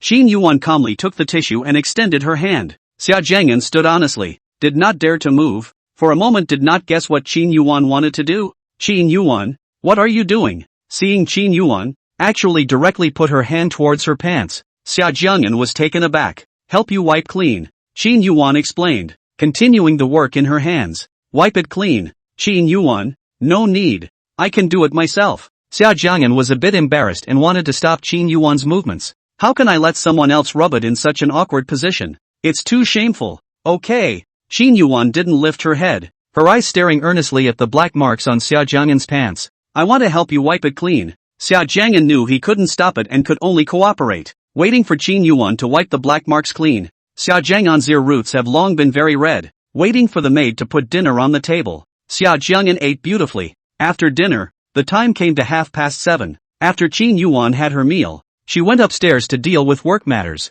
and only Xia Jiang'an stayed downstairs with the queen. Xia Jiang'an felt bored. He couldn't play games now. He could only watch TV series to kill time. After watching a spy drama for a while, outside the villa's door, several cars drove in, and from them, several people stepped out, raging. This is looking for Xia Jiang'an to raise the offense. Mom, it's this brat who hit me. Su Juanhao huffed. You're the brat who hurt my son. In front of Xia Jiang'an, there stood a plump rich wife with features somewhat similar to Su Juanhao, wearing jewels of great value. Behind this rich family's wife, stood Su Juanhao, and in front of him, his forehead was wrapped in a ball of gauze, as if he had suffered a serious injury to his forehead. Xia Jiang'an looked on, somewhat speechless. Was it necessary to be so exaggerated? Who are you guys? I don't know you guys. Please leave my house right now. At the rich family's wife's question, Xia Jiang'an pretended that he didn't recognize them. He didn't want to pay attention to them. You actually don't know who I am? Mrs. Rich simply didn't expect Xia Jiang'an to answer like this,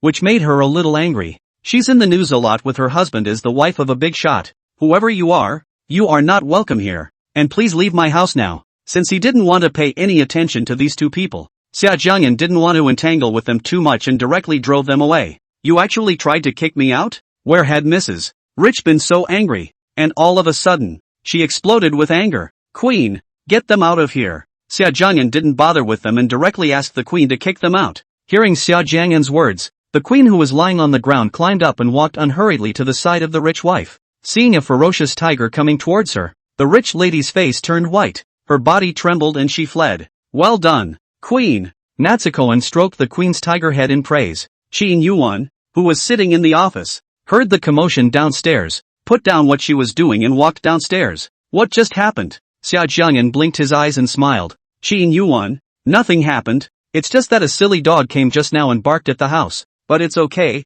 I had the queen drive that dog away. Hearing Xia Jiang'an's answer, Qin Yuwan was a bit skeptical. However, she didn't choose to pursue it. We can go to bed. Isn't it too early to go to bed? Xia Jiang'an looked at the time. It was only after 9 o'clock. And spat. Qin Yuwan glanced at Xia Jiang'an and smiled lightly. It seems like you're still in high spirits now, so we can do our pre-bedtime exercises. Ha! Where to go for exercise? Exercise is good for your health. Qin Yuwan, are you thinking of going outside for a run? Xia Jiang'an looked at Qin Yuwan with a simple face. Qin Yuwan looked at Xia Jiang'an, who was sitting in the wheelchair, her eyes a little obscure. Being stared at by Qin Yuwan like this, Xia Jiang'an instantly became uncomfortable all over. It was hard to sit still. Do you think that by exercise, I mean something like running? Qin Yuwan stared intently into Xia Jiang'an's eyes and spoke, her gaze obscure and inexplicable. Qin Yuwan breaks the sandpot to ask to the end. Xia Jiang'an is a little helpless. Qin Yuwan, why do you have to press step by step off?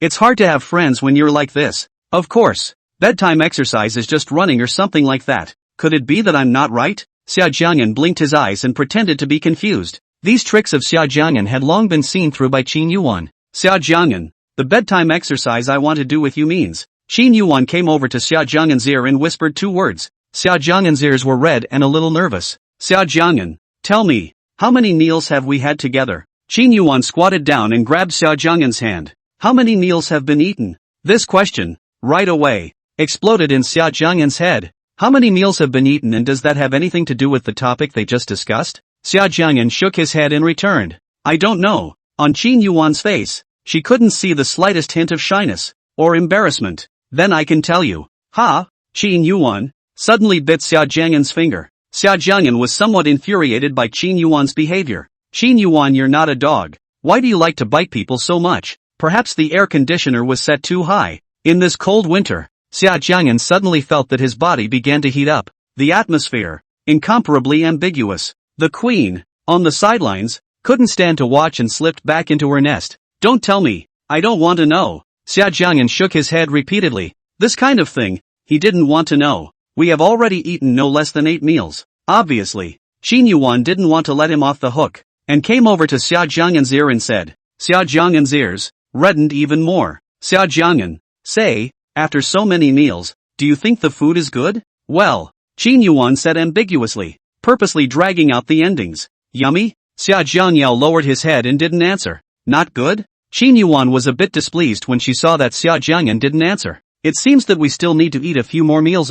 After saying that, Qin Yuwan's kiss fell down. Being kissed, Xia Jiang'an's face turned a little red. Qin Yuwan, it's delicious. I like it, Xia Jiang'an hurriedly said back. However, Xia Jiang'an still underestimated Qin Yuwan's black heart, and he originally thought that after he said that he would eat, Qin Yuwan would not make the next move. Who knows? Only to see the corner of Qin Yuwan's mouth hooked up in a light smile. Like it that much? You greedy little guy. I'll let you eat enough. A glutton for punishment? Xia Jiang'an had been thinking these words in his head before he was pounced upon. Rarely, this time, Xia Jiang'an didn't pass out from exhaustion, but Xia Jiang'an's body was still tired and didn't want to move. Letting Qin Yuwan pull herself, she walked to the bathroom and took a shower. After resting for a while, Xia Jiang'an rolled over and faced Qin Yuwan. Qin Yuwan, I want to discuss something with you. Qin Yuwan, who had just eaten and drank enough, was in quite a good mood at this time, holding Xia Jiang'an in her arms and touching his forehead with her red lips. Seeing that Qin Yuwan was in a good mood, Xia Jiang'an summoned up his courage as he spoke. Qin Yuwan, in the future, for this kind of thing, can we plan the time? What? The air, suddenly, went cold. Xia Jiang'an hurriedly explained. I'm just discussing with you that it's possible to be more regular. For example, how many times a week, and specialize in arranging the days. Qin Yuwan, I'm also doing this for your own good. Look at how busy you are at work. If you do this kind of thing often, your body will definitely get tired too. Xia Jiang'an blinked his eyes with an innocent look. However, these little thoughts of Xia Jiang'an were still seen through by Qin Yuwan. Qin Yuwan, this is the first time a boy is discussing this kind of problem with her. This kind of feeling is quite good. Therefore, she didn't tear down Xia Jiang'an, but said, tell me, how many times a week is appropriate? I want to hear your thoughts. Seeing that Qin Yuwan didn't object, Xia Jiang'an was a bit happy. He frowned as if he was seriously thinking about the issue. And then, slowly, he extended 3 fingers. 3 times? Chapter 104, Going to the Door to Complain. Seeing the 3 fingers extended by the little guy, Qin Yuwan grabbed his hand and straightened the other 2 fingers. Xia Jiang'an looked at the hand that was grabbed by Qin Yuwan. 5 fingers? Could it be 5 times? As expected, Xia Jiang'an was just pondering, when he heard Qin Yuwan faintly say, 5 times, at least 5 times. It's not negotiable. It's noticed that the thing, basically, is set in stone. 5 times? Xia Jiang'an froze. Would 5 times be too often? Although his heart was a bit dissatisfied with this figure, Xia Jiang'an learned his lesson and didn't bargain with Qin Yuwan, because Xia Jiang'an knew that if he told Qin Yuwan what he was thinking, it was estimated that the final result would make him even more dissatisfied. As for those 2 days of rest, it can be arranged by you. Qin Yuwan fed Xia Jiang'an a candy. As expected, when he heard what Qin Yuwan said, Xia Jiang'an, who was originally still a bit unhappy, was immediately overjoyed. Obviously, Qin Yuwan had long ago figured out Xia Jiang'an's character. Can you get him to schedule a specific time? Xia Jiang'an, a simple child, was seriously thinking about what day of the week to rest. I have a lot of classes to teach on Tuesdays, and I definitely can't do that kind of thing that day, so I can schedule a break. As for the weekend, one day is definitely scheduled off, and after thinking about it, it's better to have Sunday off. After all, resting up on Sunday gives you the energy to go to school on Monday. Soon, Xia Jiang'an followed his schedule and determined when he wanted to rest. Qin Yuwan, I've thought about it, so I'll arrange for the 2 days off on Tuesday and Sunday. And then, as if he was afraid he would forget, Xia Jiang'an typed a paragraph on his cell phone memo. This was Xia Jiang'an's habit for many years. Every time there was something important, he would make a note of it on the memo. Good. Qin Yuwan nodded. Drowsiness set in. Eyelids began to get heavy, and Xia Jiang'an gradually fell asleep. Qin Yuwan looked at the sleeping Xia Jiang'an, kissed his forehead and turned off the light. Today was Sunday, and as usual, Xia Jiang'an slept until after 9 o'clock before getting up. Just as he stepped out of his bedroom, Xia Jiang'an sensed that something was wrong. This villa is usually very quiet, but today it is a little noisy. Someone is talking downstairs, but Xia Jiang'an didn't hear clearly who came over. With doubt, Xia Jiang'an walked downstairs and waited until he saw who had come to the living room. Then he frowned. What's with the big man's wife and the big man's son again? Wasn't it only yesterday that the queen had them removed? However, soon Xia Jiang'an's heart began to be nervous and uneasy. He remembered that today was Sunday and Qin Yuwan was resting. I wonder if these two have run into Qin Yuwan. Never let these two people touch Qin Yuwan, or else he, Xia Jiang'an, would be in trouble. After all, the person he had messed with was the son of a big shot, and, indeed, he had made a move on the big shot's son. These two men came to the door, surely looking for him to settle the score. To be honest, he wasn't a child of the Qin family, while the other party was the son of a truly great man. Qin Yuwan probably wouldn't defend him. After all, he was messing with the son of a big shot with an honorable status, and he, Xia Jiang'an, was only the Qin family's unrelated second young master. Thinking with her toes, Qin Yuwan would definitely not be on his side. Maybe, in order not to offend the big guy, he'll even give him a punishment. This kind of thing is common in the gentry. Yesterday, the reason why Xia Jiang'an was in such a hurry to drive them away was because he didn't want these two to tell Qin Yuwan off. No way. Before they ran into Qin Yuwan, it was better to hurry up and get rid of them. Queen. Xia Jiang'an was about to find out the queen and have her come out to get rid of them. Come here a minute. When he didn't find the queen, he heard Qin Yuwan's voice, and Xia Jiang'an's face instantly collapsed. It's over. Qin Yuwan's tone was so cold. She must have gotten angry. What's to be done? Xia Jiang'an's heart, beating fast, was like a student who made a mistake and didn't want to face his parents. I can't hear you. I can't hear you. Xia Jiang'an lowered his head and pushed his wheelchair, trying to escape quietly. Come here. I don't want to say it again. Just as Xia Jiang'an wanted to slip away, Qin Yuwan's icy voice once again sounded in the living room. Oh, I'm coming over. Xia Jiang'an knew that he couldn't avoid it, so he reluctantly walked towards the living room. Parlor. Qin Yuwan, dressed in a long dress, sat on the sofa in the living room, her face expressionless. Seeing Xia Jiang'an walking towards her, she beckoned to him and said with a cold expression, "Sit beside me." Opposite Qin Yuwan sat the wife of a big shot and the son of a big shot. As Xia Jiang'an walked over unhurriedly, the rich wife glared at him fiercely, while Su Juanhao gloated and smiled at him. Seeing this scene, Xia Jiang'an thought, now, it's over. His heart was tense and uneasy, but Xia Jiang'an felt that he couldn't lose his momentum. Quickly, he raised his head again and looked across the room at the two men with a look of contempt that was more haughty than a queen's. This behavior of Xia Jiang'an naturally made the wife and son of the big shot sitting across the table start to itch their teeth again. This brat, he's on fire.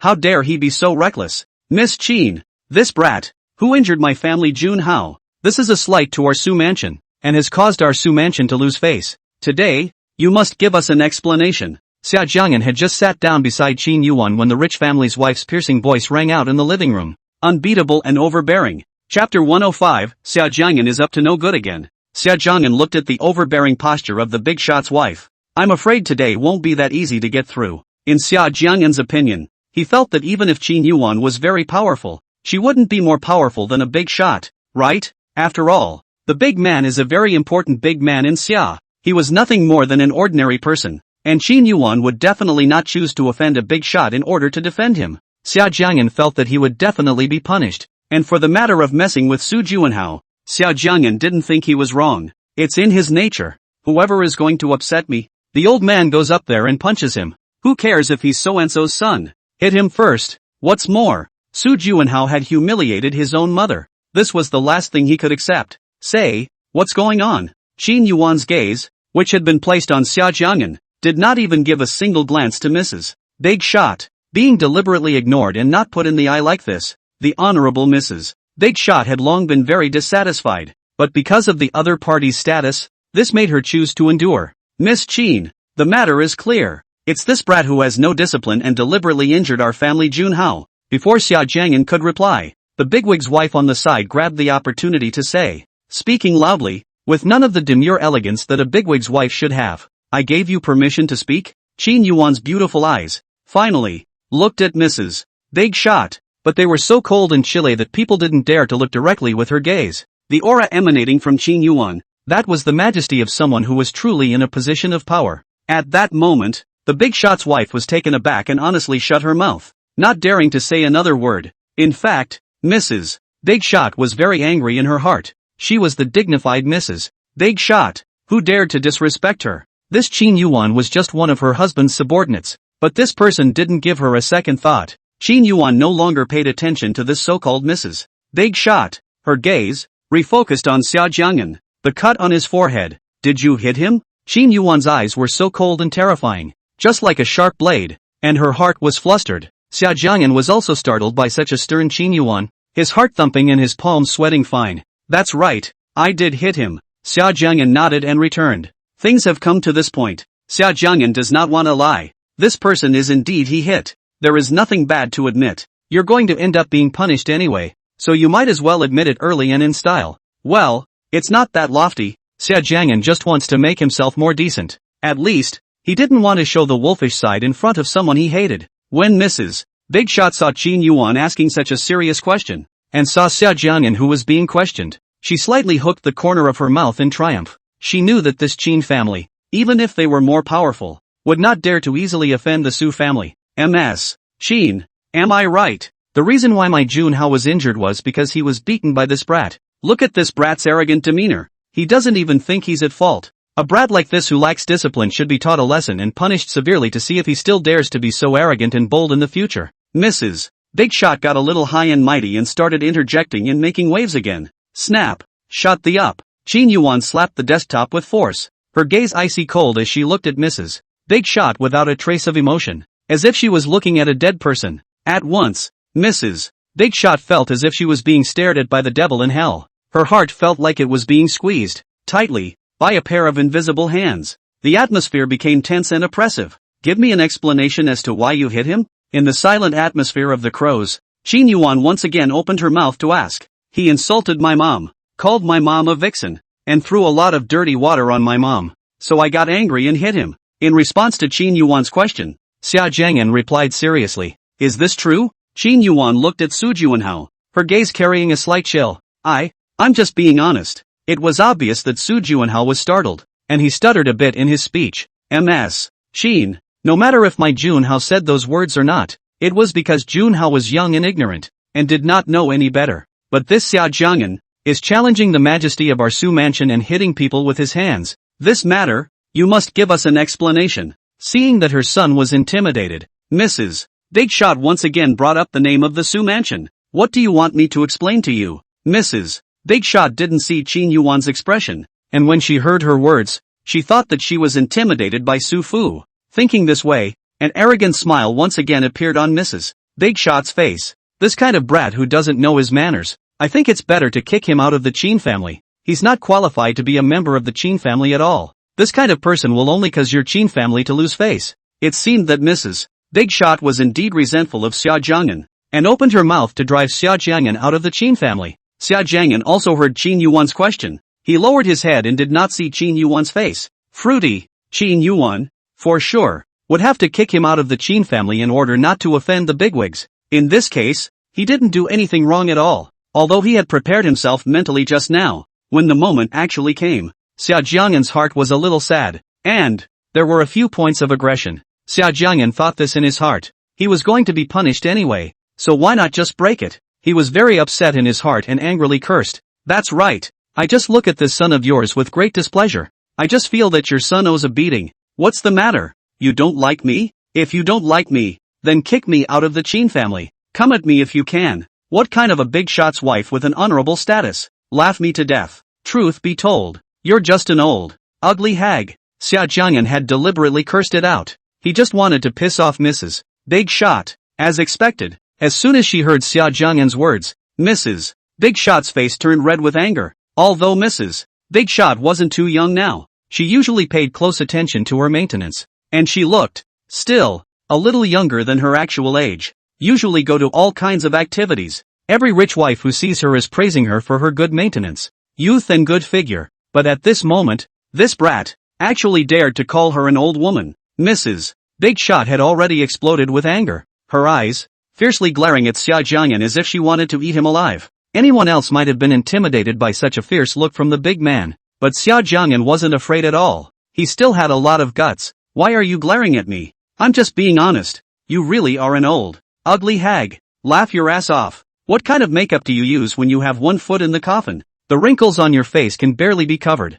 Still dressing like a goblin, like someone in a special profession. Could it be that at your age, you still want to put a green hat on, Mr. Big Shot? Xia Jiang'an's mouth, but it was very poisonous. When he really wanted to scold the other party, his words were very hard to hear. Hearing Xia Jiang'an's words, Mrs. Big Shot's face became even more ugly. You uneducated brat. It was clear that Mrs. Big Shot had no advantage at all in this aspect of fighting. Being scolded by Xia Jiang'an, he didn't even know how to retort well. You're still not convinced? I say you're so old that you can't even speak well. I think you're probably suffering from dementia. You'd better go to the hospital and have a look. In contrast to the stuttering of Mrs. Big Shot, Xia Jiang'an was much more articulate. Who the hell are you to call my mom names? Su Juanhao, who was on the side, became angry and cursed loudly. And what the hell are you? Xia Jiang'an's gaze, resting on Su Juanhao, carried endless danger. Su Juanhao felt some chills at his back, and he subconsciously lowered his head, not even daring to look directly at Xia Jiang'an. Su Juanhao, a lot of people say that you're the son of a big shot, studying at a prestigious university with strong academic skills, but in my opinion, you're nothing more than a sham. Xia Jiang'an's gaze grew colder and colder. Just tell me about your education, and you be honest, is there any water in it? You're bloodthirsty. Su Juanhao's face was red, his features distorted, and he had the embarrassment of being caught red-handed. Hearing Su Juanhao's retort, Xia Jiang'an laughed disdainfully. Oh, I'm bloodthirsty? There's a lot of dark information about you on the internet. Do you still think you can hide it from others? Honestly, if you weren't the son of a big shot, you wouldn't be able to find a wife in the village with your virtues. I really can't figure out how Mr. Big Shot, who is such a powerful person, could have raised such an arrogant and domineering son like you. It's hard to believe that. Is it really true that your mother cuckolded Mr. Big Shot? You're not Mr. Big Shot's biological son at all? You are babbling, not knowing how. Mrs. Big Shot was so angry that she was about to go crazy, as if she was on the verge of madness, her eyes glaring viciously at Xia Jiang'an. Su Juanhao was also irritated by Xia Jiang'an's words. His face reddened, but he couldn't say anything to retort. Watching the mother and son in a sorry state, Xia Jiang'an felt cool. For the enemy, Xia Jiang'an will not have sympathy. He continued to poison his tongue. Oh, you say you look not as handsome as me, height is not as high as me, IQ is not as good as me. What are you arrogant in front of me? What arrogant capital do you have? When Xia Jiang'an finished speaking, his face even deliberately put on a smug expression. The wife and son of the big man were hurt all over by a shellacking attack by Xia Jiang'an. The faces of the two men were red and angry, their features hideous and twisted. His eyes were vicious, staring at Xia Jiang'an as if he had a blood feud. You brat! You are looking for death. The mother and son were no more eloquent than Xia Jiang'an, and after talking and talking, they spat out these words. That's right, I am looking for death. Kill me if you can. Xia Jiang'an continued to curse, just to deliberately provoke the mother and son. Xia Jiang'an had his own little thoughts in his mind. It would be best to take advantage of this opportunity to have Mrs. Big Shot kick him out of the Qin family. He, Xia Jiang'an, had long wanted to leave the Qin family. Come on, didn't you guys say I'm looking for death? Come kill me. Like he wasn't afraid to die. Xia Jiang'an pushed his wheelchair and walked over to Mrs. Big Shot, deliberately tilting a face. In his eyes, he was filled with mockery and disdain. Humph, you're just a mouthful. You don't dare to really do anything. Happy colors. Mrs. Big Shot was so angry that she was going crazy, lowering her head and glaring viciously at Xia Jiang'an. Snap! A crisp slap sounded in the living room. Unbelievable. Xia Jiang'an actually slapped Mrs. Big Shot directly, because Mrs. Big Shot lowered her head. Xia Jiang'an then easily hit it. The force wasn't great, but Mrs. Big Shot felt a raw pain on her face. She, being the wife of a big shot with a noble status, had never been beaten like this? This brat, he's just a country bumpkin. Where did he get the nerve? Su Juanhao's eyes widened as he saw his mom being beaten and didn't react for a moment. Even Qin Yuwan, in the moment when Xia Jiang'an hit Mrs. Big Shot, her beautiful eyes also flashed a trace of shock. Obviously, Qin Yuwan also didn't expect that Xia Jiang'an had so much guts. Xia Jiang'an calmly withdrew his hand and spat. Oops, if I had known that my hand would hurt, I should have hit it with my shoe. It was a spat, as if he were talking to himself, when, in fact, he was saying it to them on purpose. Sure enough, as soon as she heard Xia Jiang'an's sputtering voice, Mrs. Big Shot, who had been struck dumb, finally reacted. Her features were twisted and hideous as she shouted angrily, Brat, I'm going to kill you. Mrs. Big Shot lifted her hand with all her strength. Xia Jiang'an, who was sitting in a wheelchair,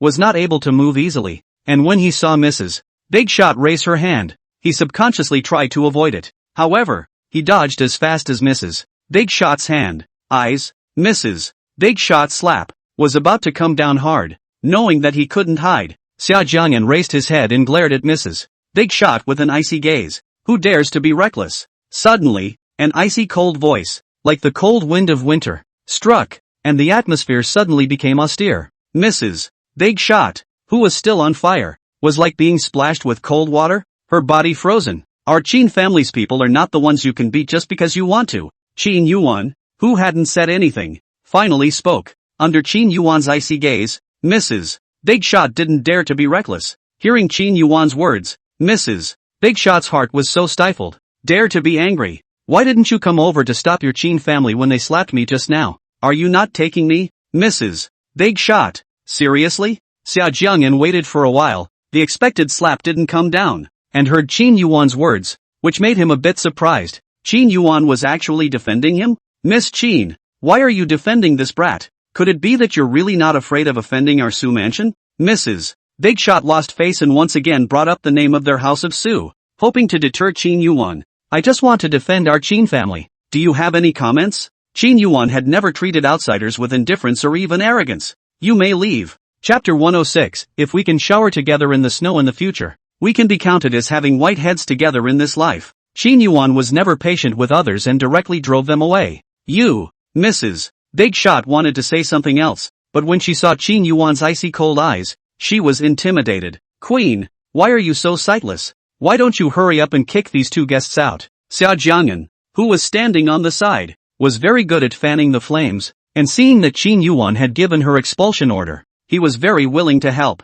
Queen, get up quickly or your master will be angry later. Xia Jiang'an kicked the queen who was lying on the ground with his foot. The sleeping queen was disturbed and looked at Xia Jiang'an fiercely. Hey! Xia Jiang'an didn't dare to look at the queen and smiled sheepishly. Angry as she was, the queen rose from the ground and walked over to the big man's wife and son. Suddenly seeing such a behemoth coming towards her, the queen opened her bloody mouth, and looking at the sharp teeth, the mother and son were frightened and fled. Mrs. Big Shot and Mr. Big Shot, take your time. Hearing Xia Jiang'an's voice from behind them, the mother and son froze for a moment and almost fell to the ground. Pleased? Well, Xia Jiang'an was happily looking at the fleeing mother and son, when suddenly, behind him, Qin Yuwan's icy voice rang out. The bright smile on Xia Jiang'an's face immediately froze, and he turned around without slowing down. Qin Yuwan. Xia Jiang'an lowered his head and let out a small cry. What do you think I'm going to punish you with? Qin Yuwan's icy voice, which came into Xia Jiang'an's ears, was harsh and cold. Xia Jiang'an knew that Qin Yuwan would not defend him for no reason.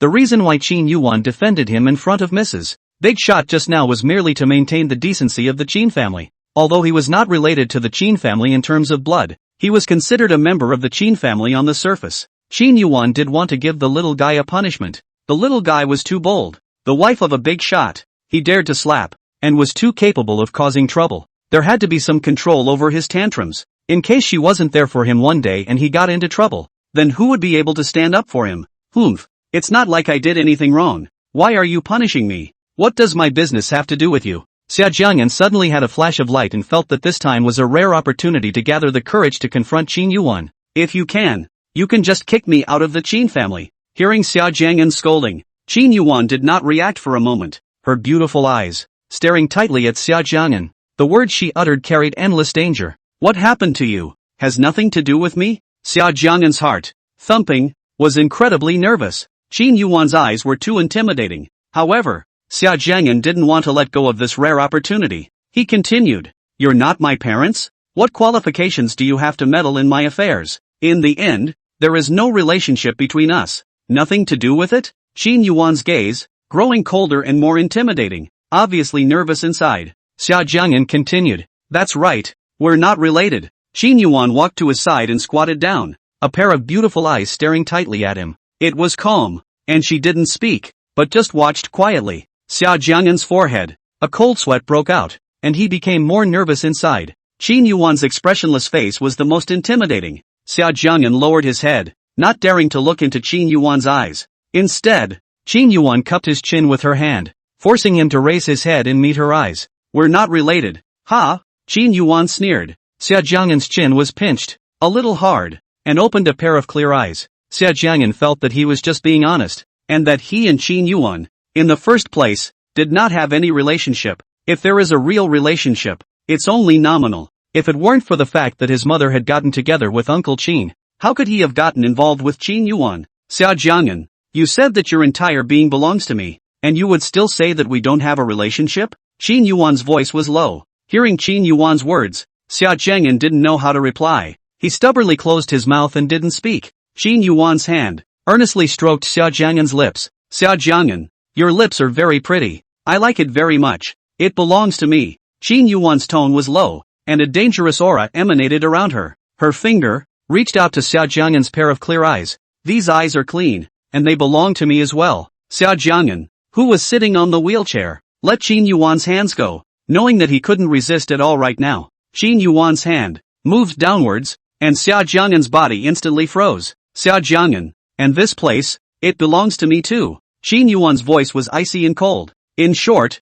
all of Xia Jiang'an's things belonged to Qin Yuwan. Xia Jiang'an's face could not help but redden. Still, he didn't say anything. Qin Yuwan did not intend to let him off easily and continued to move down the road. "This position, it belongs to me too, my little darling. Answer me." Qin Yuwan's movements and tone of voice carried an air of indifference and ruthlessness. Xia Jiang'an tried hard to suppress himself, but Qin Yuwan's behavior was getting bolder and bolder. He didn't hold back a gasp. "Xia Jiang'an, your body, more honest than your words, it is meeting me. What do you say? What is our relationship?" Hearing this gasping sound, Qin Yuwan looked down and smiled lightly. At this moment, she was as beautiful as a demon. Xia Jiang'an's ears reddened. "It's so humiliating. Remember this. You are my person in life and my ghost in death. Your body and mind, all of them belong to me." Qin Yuwan suddenly withdrew her hand and stood up, her body exuding an ice-cold aura that was terrifying. She suddenly aggravated her tone, as if she was angry, and Xia Jiang'an was taken aback. "Next time, if you dare to talk nonsense, I will punish you." Qin Yuwan lowered her head and looked at Xia Jiang'an in the wheelchair with hostility in her beautiful eyes. Xia Jiang'an was startled by Qin Yuwan's words, looking at Qin Yuwan, who was as scary as a devil from hell. At this moment, he believed that Qin Yuwan was definitely not joking with him. This woman is so sick too. Xia Jiang'an is really afraid. He is still so young, still want to live well, even if he really have to go to death. He does not want to die in such a humiliating way. "Get the car ready in 20 minutes or less. I need to get out of the house." Qin Yuwan picked up her cell phone and instructed the person on the other end of the line. "Qin Yuwan, where do you want to take me?" After hanging up the phone, Qin Yuwan picked up Xia Jiang'an. Could it be that Qin Yuwan really wanted to kill him? Xia Jiang'an's back went cold. By his own guess, he was startled. "I thought you said we didn't have any relationship? Now, I'll take you to increase that relationship." Qin Yuwan supported Xia Jiang'an without stopping and coldly returned. Hearing Qin Yuwan's reply, Xia Jiang'an let out a long breath. As long as he wasn't trying to kill him, Xia Jiang'an was helped into the room by Qin Yuwan, and was carefully placed on the bed by Qin Yuwan. And then, Qin Yuwan, expressionless, directly moved to take off all of Xia Jiang'an's clothes. "Qin Yuwan, what do you want to do?" Xia Jiang'an asked, very nervous. "Does Qin Yuwan want again?" Only, this time, it was obvious that Xia Jiang'an had thought too much. Qin Yuwan didn't have that idea at all. She personally helped him pick out a few pieces of clothing and then helped him put them on. Qin Yuwan, where are you taking me? Changing her clothes, Qin Yuwan led Xia Jiang'an out of the villa. And outside the villa, a valuable luxury car was already waiting at the entrance. No talking, just follow me obediently. Why are you asking so many questions? Qin Yuwan didn't like noise, especially, at this time, she was in a terrible mood. Her little guy, how dare he say they don't have anything to do with each other? It's a relationship that she can add to. Hearing Qin Yuwan's words, Xia Jiang'an closed his mouth and didn't dare to say another word. Qin Yuwan wasn't in a good mood right now, so it was better for him not to provoke her. At this time, the sky suddenly snowflakes, fluttering, like a dancing butterfly. The city, dressed as a fairy tale kingdom. Flying snowflakes, slowly drifting down the car window. It's beautiful. Xia Jiang'an cannot help but reach out his hand. Will be flying snowflakes received in the palm of the hand? I see. This beautiful scene fell in Qin Yuwan's eyes like a beautiful painting. Chapter 107, Xia Jiang'an's refusal. The scenery was beautiful, but the weather was still cold, with chilly winds, and if you weren't careful, you were likely to catch a cold and fever. Qin Yuwan frowned her willow brows and said seriously, it's such a cold day, why don't you close the window? You're such a big man, and you're still so playful? Hearing Qin Yuwan's harsh words, Xia Jiang'an furrowed his brows, and his original mood, which was still quite good, was instantly ruined again. I'm just playing in the snow. As for being so strict, it's too overbearing. Although he was a little upset in his heart, Xia Jiang'an still closed the window and sat honestly. The black automobile, in this snowy day, drove slowly into the distance, not knowing where it was going. Along the way, Xia Jiang'an was puzzled in his heart, and several times he wanted to ask Qin Yuwan beside him where they were going. However, every time he turned his head and saw Qin Yuwan's serious look, he didn't dare to voice his doubts. I don't know what's wrong with today, but the snowflakes are flying all over the sky, decorating the sky in a picturesque and beautiful way. I don't know how long it took, but the car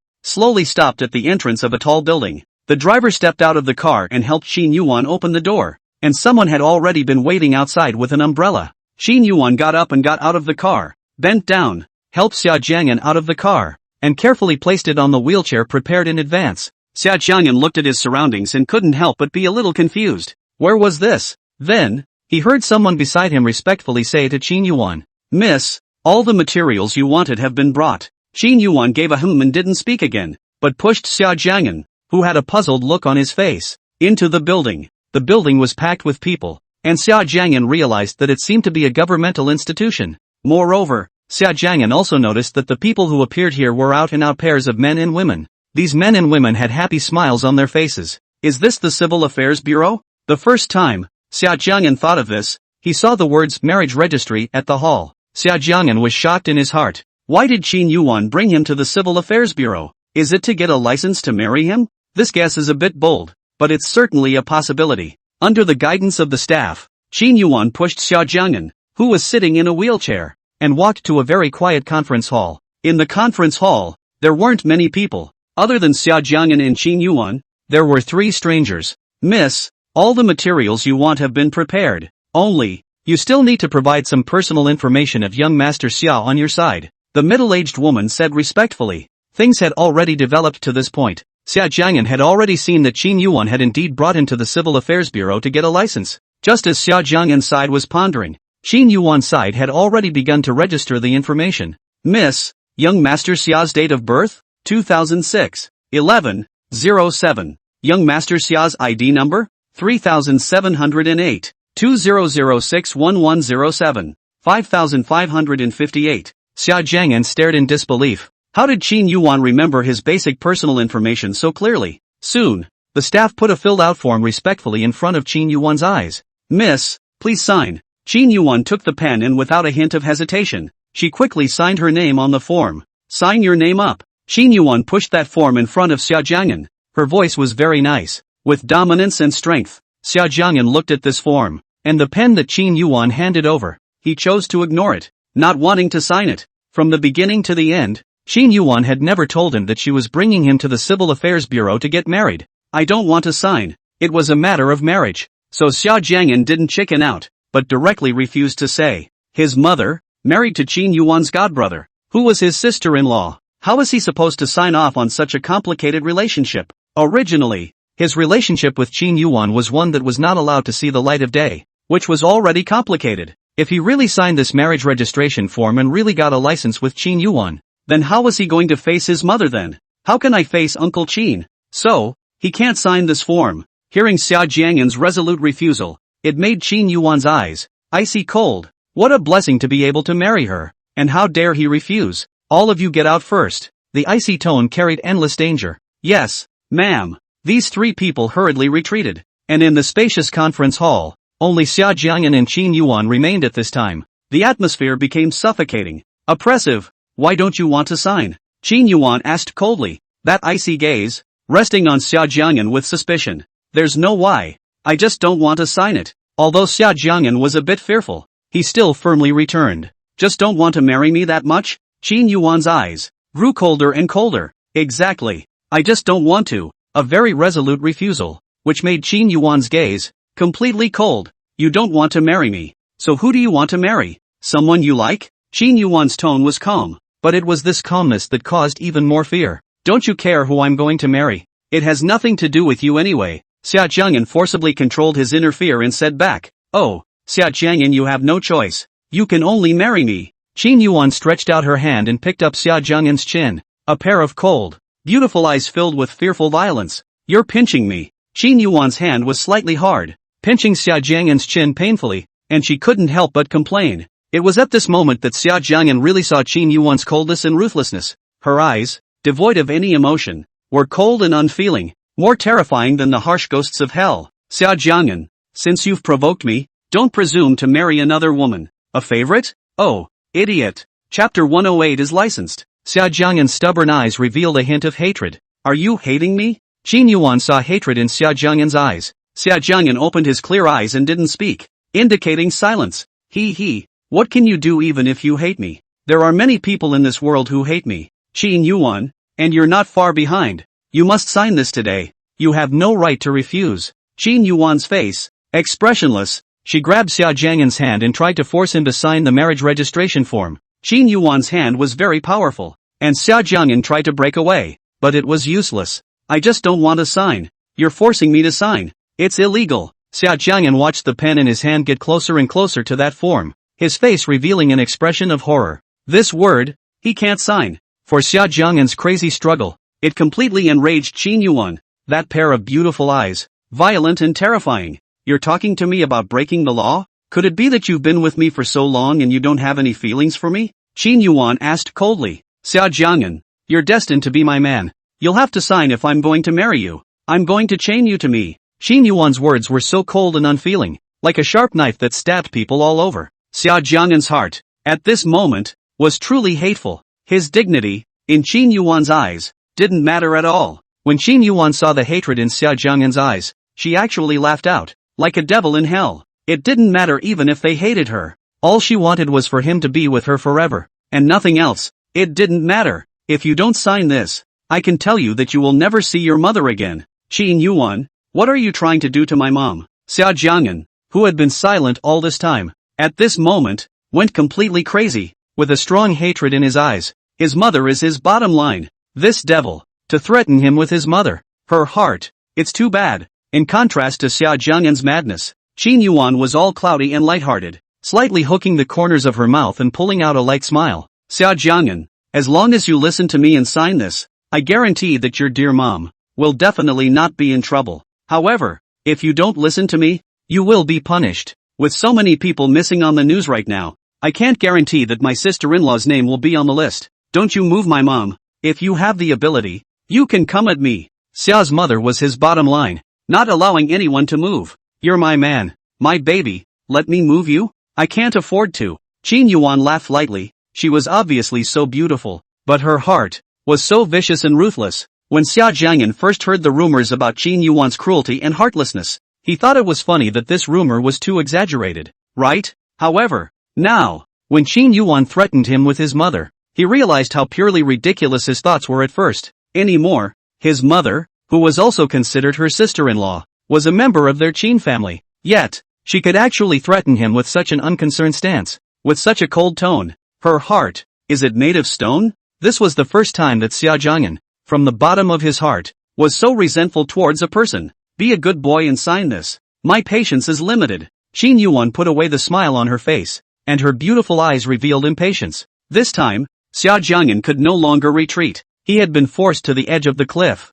Regardless of whether Qin Yuwan's words were true or false, he could not choose to disobey them. Qin Yuwan was so ruthless that he didn't dare to try. Xia Jiang'an picked up the pen and forcefully signed his name on the marriage registration form. After signing, Qin Yuwan stretched out her hand, grabbed Xia Jiang'an's hand, and stamped it with her fingerprints. During this period, Xia Jiang'an was very cooperative and expressionless, letting Qin Yuwan do whatever she wanted. In his eyes was a deep hatred. Qin Yuwan called those three back again and sat in her seat. Young Master Xia, when you sign your name on this form, the legal effect has come into effect. From this moment onwards, the husband and wife relationship between you and Ms. Qin is officially created. To give you a reminder, this marital relationship is under the special protection of the law. Only Ms. Qin can file for divorce. A divorce filed by the man is not recognized by the law. When Xia Jiang'an heard this, he inexplicably wanted to laugh in his heart. Young Master Xia, this is the property agreement.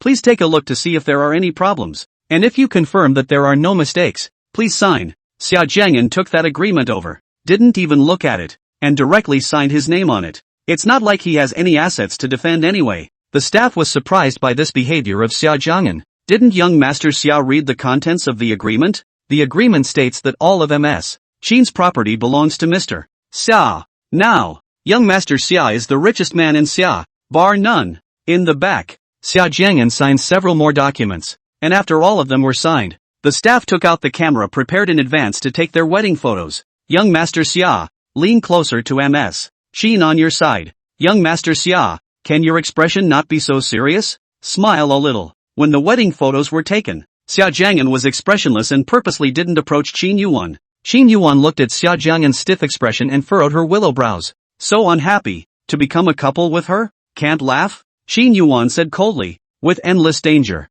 Xia Jiang'an deliberately chose to ignore it. Looking straight ahead, his face still expressionless. If you can't laugh, then you don't have to. Qin Yuwan was completely angry and turned around, kissing Xia Jiang'an's lips. Oh, suddenly being kissed, Xia Jiang'an subconsciously wanted to struggle, but the more he struggled, the more domineering and strong Qin Yuwan's kisses became. The staff member in charge of taking pictures on the side was very sharp, and quickly took a picture of them kissing. Miss, here's your marriage license. Aha! Qin Yuwan took the marriage certificate, opened the red book, white fingers, rubbing carefully on the wedding photo, a pair of beautiful eyes, a little dark. No one could guess what she was thinking at this moment. Chapter 109 burned his most precious souvenir, with a white hand, closing the red book. Qin Yuwan glanced at the staff member and said with satisfaction, not a bad shot. Thank you for the compliment. Miss, hearing Qin Yuwan's compliment, the staff member was thrilled, glory written all over his face. Here,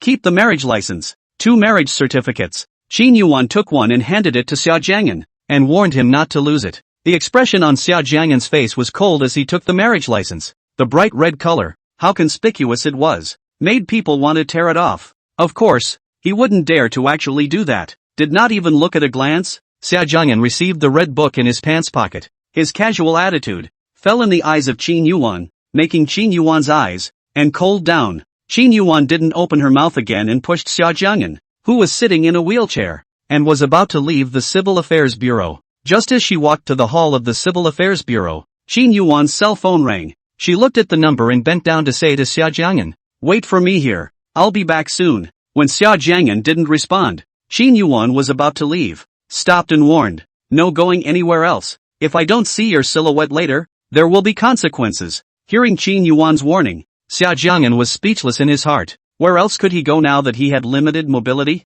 Besides, beside him, there was Qin Yuwan's bodyguard, so what else did she need to worry about? Xia Jiang'an twisted his head, looked at the bodyguard beside him, and frowned. These bodyguards, are they looking at him like he's a criminal? The crowded hall was filled with pairs of men and women with happy smiles on their faces. He saw that there was a very young couple with a marriage license in their hands, and the girl, suddenly standing on tiptoe, kissed the boy on the cheek. The boy, who had been kissed, reacted by pulling the girl into his arms and kissing her. Seeing such a happy picture, Xia Jiang'an's heart suddenly stung. He used to expect that in the future, he would be able to come to the Civil Affairs Bureau together with the girl he liked and become a husband and wife, receive blessings from family and friends like a normal couple. At this moment, he suddenly remembered Lu Yuyan, that wonderful young girl under the moonlight. Lu Yuyan, why haven't you come to see me? You told me you'd come to me, but I'm all licensed now. Thinking of the maiden on his heart, on that rainy night, the beautiful maiden tenderly wiped away the blood from his forehead and said,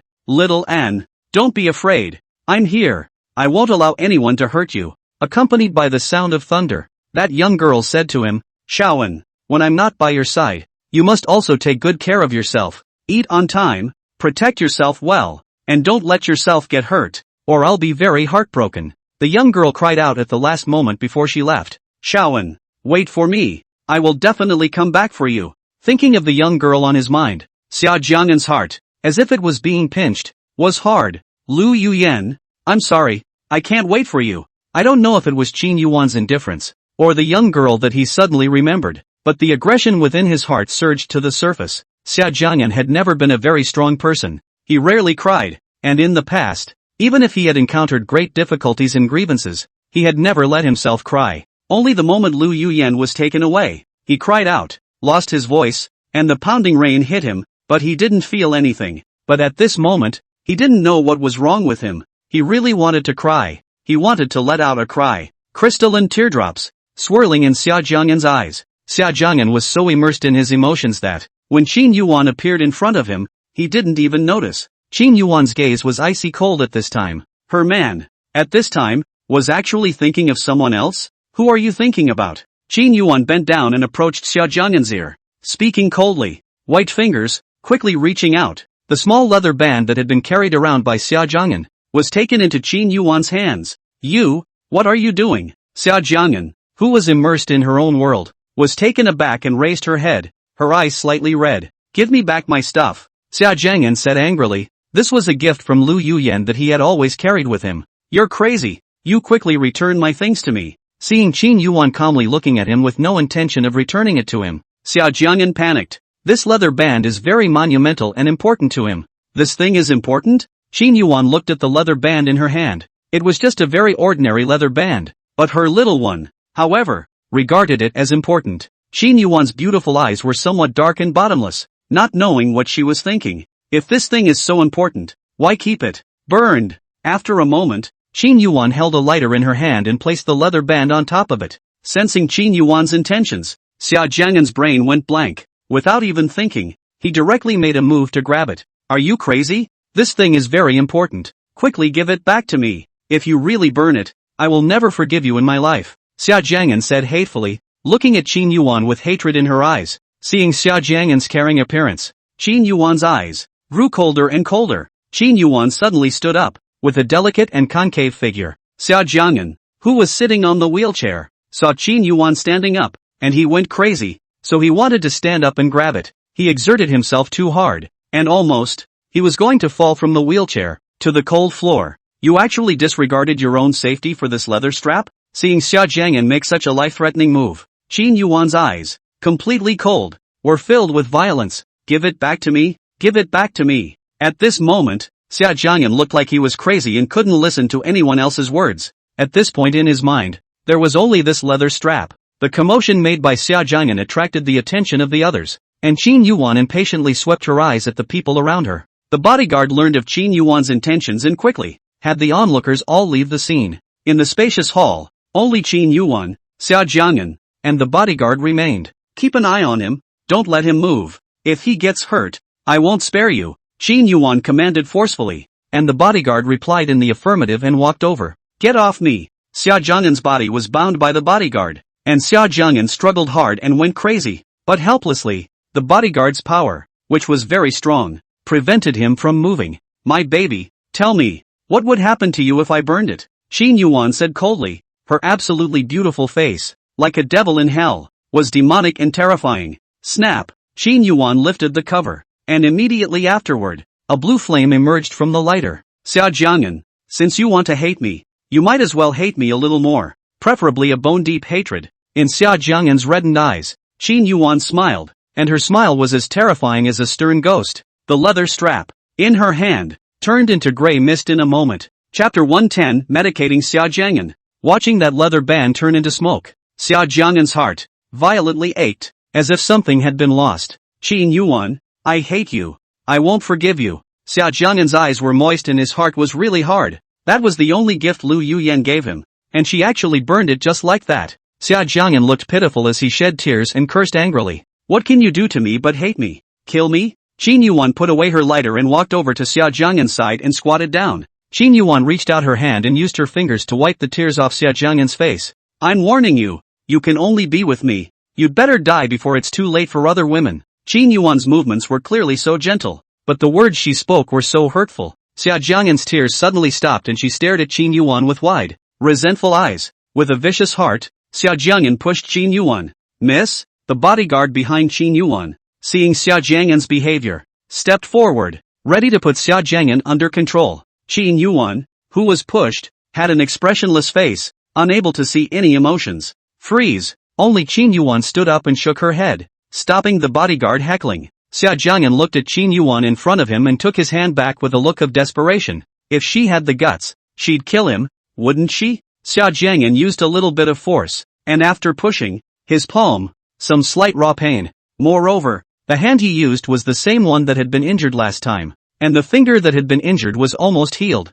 but this push made it hurt again. However, right now, Xia Jiang'an, his heart, more than the pain in his hand, hurt. A faint red mark appeared on Qin Yuwan's white arm. Qin Yuwan froze for a moment, seemingly not expecting that Xia Jiang'an actually dared to push her. Hiss! Xia Jiang'an's hand, it really hurt, although he forced himself to endure the pain, but it was too painful. He couldn't help but frown. What's wrong? Qin Yuwan asked with concern when she saw Xia Jiang'an's pained expression. It has nothing to do with you. Xia Jiang'an somewhat resisted Qin Yuwan leaning too close to him and hid his hands behind his back, not wanting to let Qin Yuwan look. Seeing that Xia Jiang'an's reaction was so great, Qin Yuwan's eyes, again, sank. Don't be a little. Let me check. Qin Yuwan's expression was still cold. However, her tone softened. I've said it has nothing to do with you. Even if I were to die of pain, you wouldn't have to worry about it. At this time, Xia Jiang'an was very resistant to resentment towards Qin Yuwan. This time, Qin Yuwan no longer talked more nonsense with Xia Jiang'an and directly grabbed Xia Jiang'an's hand forcefully. Seeing Xia Jiang'an's swollen hand, Qin Yuwan's face turned cold. In order to go against me, you don't even want your own hand? Xia Jiang'an lowered his head and did not respond. To the hospital. Yes, ma'am. Qin Yuwan didn't wait for Xia Jiang'an to respond anymore, but directly carried Xia Jiang'an on her back and walked towards the door. Let go of me. I'm coming down. Suddenly being carried by Qin Yuwan, Xia Jiang'an was a bit resistant and began to struggle. Freeze! Xia Jiang'an's struggles made Qin Yuwan furrow her willow brows. His feet hadn't fully recovered yet. He couldn't exercise vigorously, otherwise the wounds would be even less likely to heal. I'm coming down. You let go of me quickly. Qin Yuwan, hearing Xia Jiang'an call her name, the corners of Qin Yuwan's mouth rose slightly, her beautiful eyes revealing a hint of helplessness. Xia Jiang'an, if you still dare to move, I can't guarantee that the news will not break tomorrow. You say, if your mom saw Miss Qin and Xia Jiang'an secretly married, such news, what do you think? What would she think? Wouldn't she be happy to have her son's marriage settled? Do you think? Qin Yuwan said with a light smile, her stunningly beautiful face, somewhat seductive. Hearing Qin Yuwan's words, Xia Jiang'an became angry again. Bad. Because the inexplicable clearing and segregation of the Civil Service Bureau has aroused public indignation. There are quite a number of people crowding around outside the Civil Service Bureau. Although Qin Yuwan was bad, what she said was indeed what Xia Jiang'an was worried about. If he exposed his face, tomorrow, there would be shocking news. Mom's sure to see the news, too.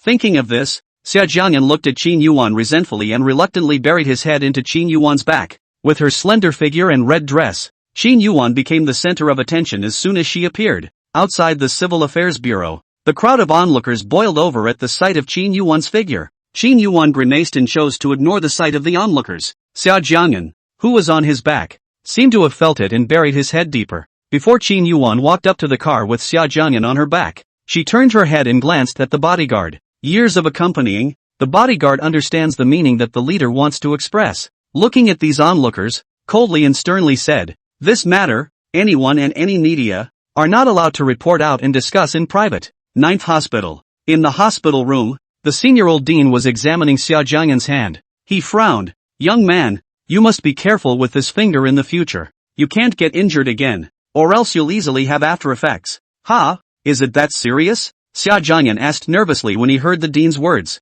"He's learning to paint. His hands, They're important to him. Of course, I'm not lying to you. Dean laughed. Miss, your hand. Do you want the dean to prescribe some medicine? The bodyguard at the side pointed at the red marks on Qin Yuan's arm and asked. No need. Qin Yuan shook her head. This was just a very light red mark. She didn't put it on her mind at all. What's more, Xia Jiang'an didn't push with much force, so she didn't feel any pain. The dean helped Xia Jiang'an put on the ointment, turned his head, looked at the red marks on Qin Yuan's arm, and said, Ms. Qin, I have an ointment on my side to reduce the swelling, so you might as well put on some ointment. After all, this is damaging to your image. Qin Yuan thought about it. She had a meeting in the afternoon, and it really didn't look good to have red marks on her arms. She nodded. I'm grateful to Uncle Wang. I'll have my granddaughter send the ointment over later. I still have a few things to take care of on my end, so I'll leave you to it. After the dean finished speaking, he walked out of the hospital room. The dean had just left when Qin Yuan's cell phone rang, and she ordered to her bodyguard, keep an eye on him, don't let him leave. After saying that, Qin Yuan took her cell phone and left the ward. Yes, ma'am. The bodyguard finished and stood outside the door. Xia Jiang'an looked at the bodyguard standing outside the door, somewhat helpless. Is this, again, a plan to watch him as if he were a criminal? Xia Jiang'an pushed the wheelchair, and just as he reached the door, he was blocked by the bodyguard with his hand. Miss said that you are not allowed to leave the ward now. People have 3 emergencies. Can't I go to the restroom if I want to? In case I suffocate, can you take the responsibility? Xia Jiang'an was in a terrible mood. Looking at Qin Yuan's bodyguards were all a bit upset. If you do suffocate, the lady will be responsible. Bodyguards were the elite of the army, and obeying the orders of their leaders was engraved in their brains. Miss, you listen to your lady so much. Is it true that if she tells you to jump, you jump too? Speaking of Qin Yuan, Xia Jiang'an's mood was bad. Yes, the bodyguard, nodding, replied. I have no way of communicating with you. Xia Jiang'an said helplessly and could only return to the hospital bed. Patient 303, your medication. Outside the door, a female doctor in a white coat, holding a bag of medication, walked to the door of the hospital room. Sister Su, why are you here? Hearing a familiar voice, Xia Jiang'an looked up and saw Su Xuelua's figure. Little how did you appear here? Su Xuelua asked in surprise. She also didn't expect that it would be so happenstance. When her grandfather had asked her to deliver the medicine over just now, she was still a bit puzzled as to who had such great face that could make her grandfather come over to see the doctor in person. Little Anne, what's wrong with you? Why are you in a wheelchair? The smile on Su Xuelua's face disappeared when she saw Xia Jiang'an sitting in a wheelchair. Senior sister, I'm fine. You don't have to worry, my legs will be fine. Xia Jiang'an's terrible mood became slightly happier after seeing an acquaintance. How did you get injured? Although Xia Jiang'an said that there was no need to worry, Su Xuelua was still a bit worried and squatted down to check the wound for Xia Jiang'an.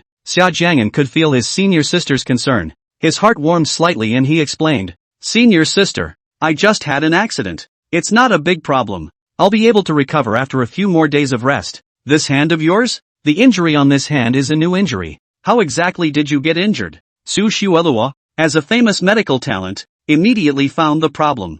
It's because I was careless just now and got bumped by the table. He couldn't let school sister Su know about his affair with Qin Yuwan. Moreover, if he told school sister Su the truth, what would that school sister think of him? You're always so careless. You don't know how to take care of your body at all. Su Xuelua looked at Xia Jiang'an, who was sitting in the wheelchair, and said with heartache, I'll put some medicine on it for you. Su Xuelua carefully picked up Xia Jiang'an's hand, very seriously, afraid of touching Xia Jiang'an's wound. Seeing this careful appearance of his schoolmate made Xia Jiang'an unable to help but want to laugh. He laughed. Schoolmate, there's no need to be so careful. My hands aren't works of art, so don't worry about hurting me. You're really in the mood to joke with me when your hand is hurt. Su Xuelua, who was still worried, also curved up the corners of her mouth and smiled lightly when she heard Xia Jiang'an's joke. The young female doctor, dressed in a white coat, with delicate features, this guffawing smile, like a flower in bloom, looked great. In other people's eyes, the gentle Su Xuelua and the handsome Xia Jiang'an looked like a good match. Oh, it does match quite well. Miss, the bodyguard looked at Qin Yuwan who suddenly appeared and saluted. The movement of the bodyguards also startled Xia Jiang'an and Su Xuelua in the hospital room. Qin Yuwan saw that the moment Xia Jiang'an saw her appear, the smile that was still raised immediately disappeared. Qin Yuwan's face sank slightly as she walked inside the hospital room. Follow me. Qin Yuwan spoke coldly, pushing Xia Jiang'an, who was sitting in a wheelchair, and was about to leave the ward. Ms. Qin, I haven't medicated little An yet. When Su Shuelua saw that Qin Yuwan was going to leave with Xia Jiang'an, she furrowed her willow brows and stopped it. "I'll get him medicated," Qin Yuwan said coldly, didn't even look at Su Shuelua and left directly. Su Shuelua looked at their departing backs and wanted to chase after them, but the bodyguard gave her a warning glance with his eyes. Tangles appeared in Su Shuelua's beautiful eyes, and in the end, she still chose to give up and didn't chase after them. Outside the hospital door,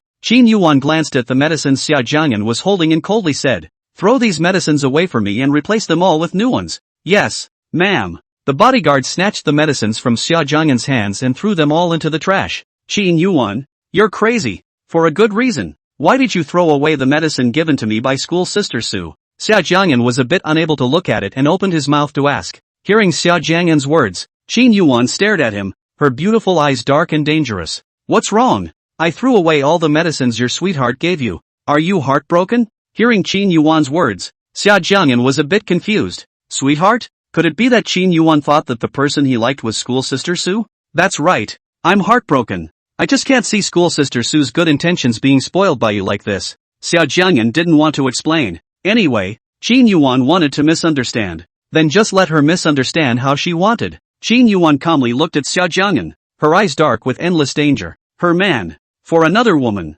was now talking back to her. It was upsetting to her. Spoiled? Oh, my baby, not only did I spoil her medicine, but I also spoiled her favorite boy. What do you think she can do with me? Qin Yuwan laughed lightly, exuding demonic evil around her. Xia Jiang'an, you say, if that Su schoolmate of yours saw you and I in bed how would she feel? Qin Yuwan laughed with an air of danger. Hearing what Qin Yuwan said, Xia Jiang'an couldn't believe it and angrily cursed. "You're too perverted. Xia Jiang'an, you should have known my character a long time ago, shouldn't you?" Qin Yuwan hooked up the corner of her mouth and laughed, her words, so cold and merciless. It didn't take long for the bodyguard to walk out of the hospital with a bag of medication in his hand. Getting into the car, Qin Yuwan opened the pillbox. "Reach out." Xia Jiang'an pretended not to hear and didn't move a muscle. Qin Yuwan saw this and directly grabbed Xia Jiang'an's hand. Xia Jiang'an wanted to break away, but he simply couldn't break away from Qin Yuwan's hand. In the end, Xia Jiang'an could only give up, and with a cold face, allowed Qin Yuwan to medicate him. Qin Yuwan lowered her head and was very serious, carefully medicating Xia Jiang'an's injured hand. Xia Jiang'an raised his eyes and looked at her side face, perfect beyond words. He couldn't help but feel somewhat amused as to why Qin Yuwan looked so perfect, yet her heart was as heartless as a stone. Not long after, Qin Yuwan helped Xia Jiang'an put on the medicine, took a cotton swab, and placed it on Xia Jiang'an's other intact hand. "Help me with the medicine." Chapter 111, Feeding Xia Jiang'an. Qin Yuwan put her face in front of Xia Jiang'an's eyes, close enough to see her eyelashes. Xia Jiang'an held the cotton swab and didn't move. Qin Yuwan's beautiful eyes, dark and cold. "Xia Jiang'an, you'd better obediently cooperate with me. Otherwise, I don't know what I'll do. You said that Su senior sister of yours is so skilled in medicine. What will happen if her hand is ruined?" Qin Yuwan was clearly as beautiful as a fairy, but the words she uttered were like demons from hell. "Also, your good brother He Ting. Recently I see the He family. Some eyesore. This magic city. They can also not stay down." Xia Jiang'an tightened his grip on the hand holding the cotton swab and looked at Qin Yuwan with a cold face. "What do you want to do to He Ting and school sister Su? Where did they provoke you?" Xia Jiang'an couldn't help but be a little worried. Qin Yuwan's power in the Xia kingdom was overwhelming. If she looked at anyone in a bad light, it was just a matter of words. "My baby, they haven't messed with me, and I promise they'll be safe as long as you're good and cooperate with me. But if you don't cooperate with me and work against me, I won't be in a good mood. And if I'm not happy, someone will be in bad luck." Qin Yuwan's beautiful eyes were bloodthirsty and terrifying, like a beast that ate people without spitting out bones. In Xia Jiang'an's heart, towards Qin Yuwan, there were a few more points of hatred. He Ting and his senior sister were both his good friends for many years. He would never allow, because of his own affairs, to make them suffer. Xia Jiang'an lifted his hand holding the cotton swab and gave Qin Yuwan the medicine. After the medication, the car traveled for about half an hour and stopped in front of a restaurant. In the box, Qin Yuwan handed the menu to Xia Jiang'an. "What do you want to eat? Order it yourself." Xia Jiang'an didn't want to answer. He was already full of gas and had no appetite. Seeing that Xia Jiang'an didn't answer, Qin Yuwan ignored it and looked at the menu, ordering a few dishes to the waiter. The restaurant was quite efficient and it didn't take long for the food to be on the table. Xia Jiang'an raised his eyes and was a little surprised that all these dishes were actually the ones he usually loved to eat. Even if it was his favorite dish, he still didn't want to eat it. He had no appetite. "Don't want to eat? seeing that the dishes were on the table, but Xia Jiang'an didn't move his chopsticks. Qin Yuwan furrowed her willow brows. If it were usual, right now, Xia Jiang'an would probably have moved his chopsticks a long time ago, but at this point, it was not even a glance. Do you resent her that much? You don't even eat your favorite dish in order to go against her? This is your favorite fish. It's quite delicious. Qin Yuwan softened her tone and picked up a piece of fish and put it into Xia Jiang'an's bowl. However, the fish in the bowl had already cooled off,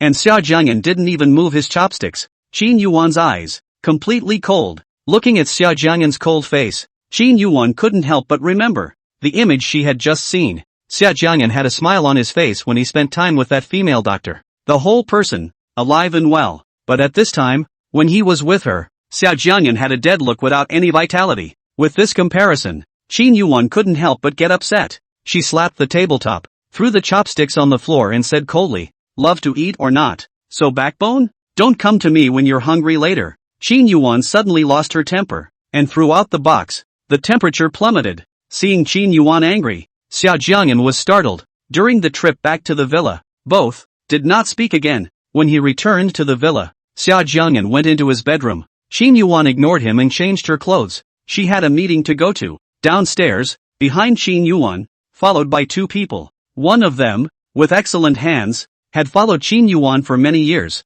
and was someone Qin Yuwan trusted. Keep an eye on him, don't let him run outside. If anything happens to him, I won't spare you. Don't worry, miss. I promise to complete the mission. The other was Li Ma, who had brought up Qin Yuwan since she was a child, and was also someone Qin Yuwan could trust. Mrs. Li, get the meal ready and bring it to him when he's hungry. Yes, ma'am. He likes meat a lot. You prepare more meat dishes. Miss, don't worry. Li Ma's heart was a little surprised. She hadn't seen which boy miss had used her heart like this. Ordering things, Qin Yuwan looked up at the second floor. Then, she turned to leave. This meeting went on for over an hour and ended at 6 p.m. As soon as the meeting ended, Qin Yuwan packed up her things and prepared to leave. Seeing that Qin Yuwan was about to leave, Lei Ziyi greeted her. Yuwan, it's still quite early. Let's go out for a get-together. Zheng Jiajiu has been tossed around by her big-shot fiancé for a while now, and she says that it's all on you, and wants you to make amends and apologize to her. Qin Yuwan's expression was faint as she returned. No time.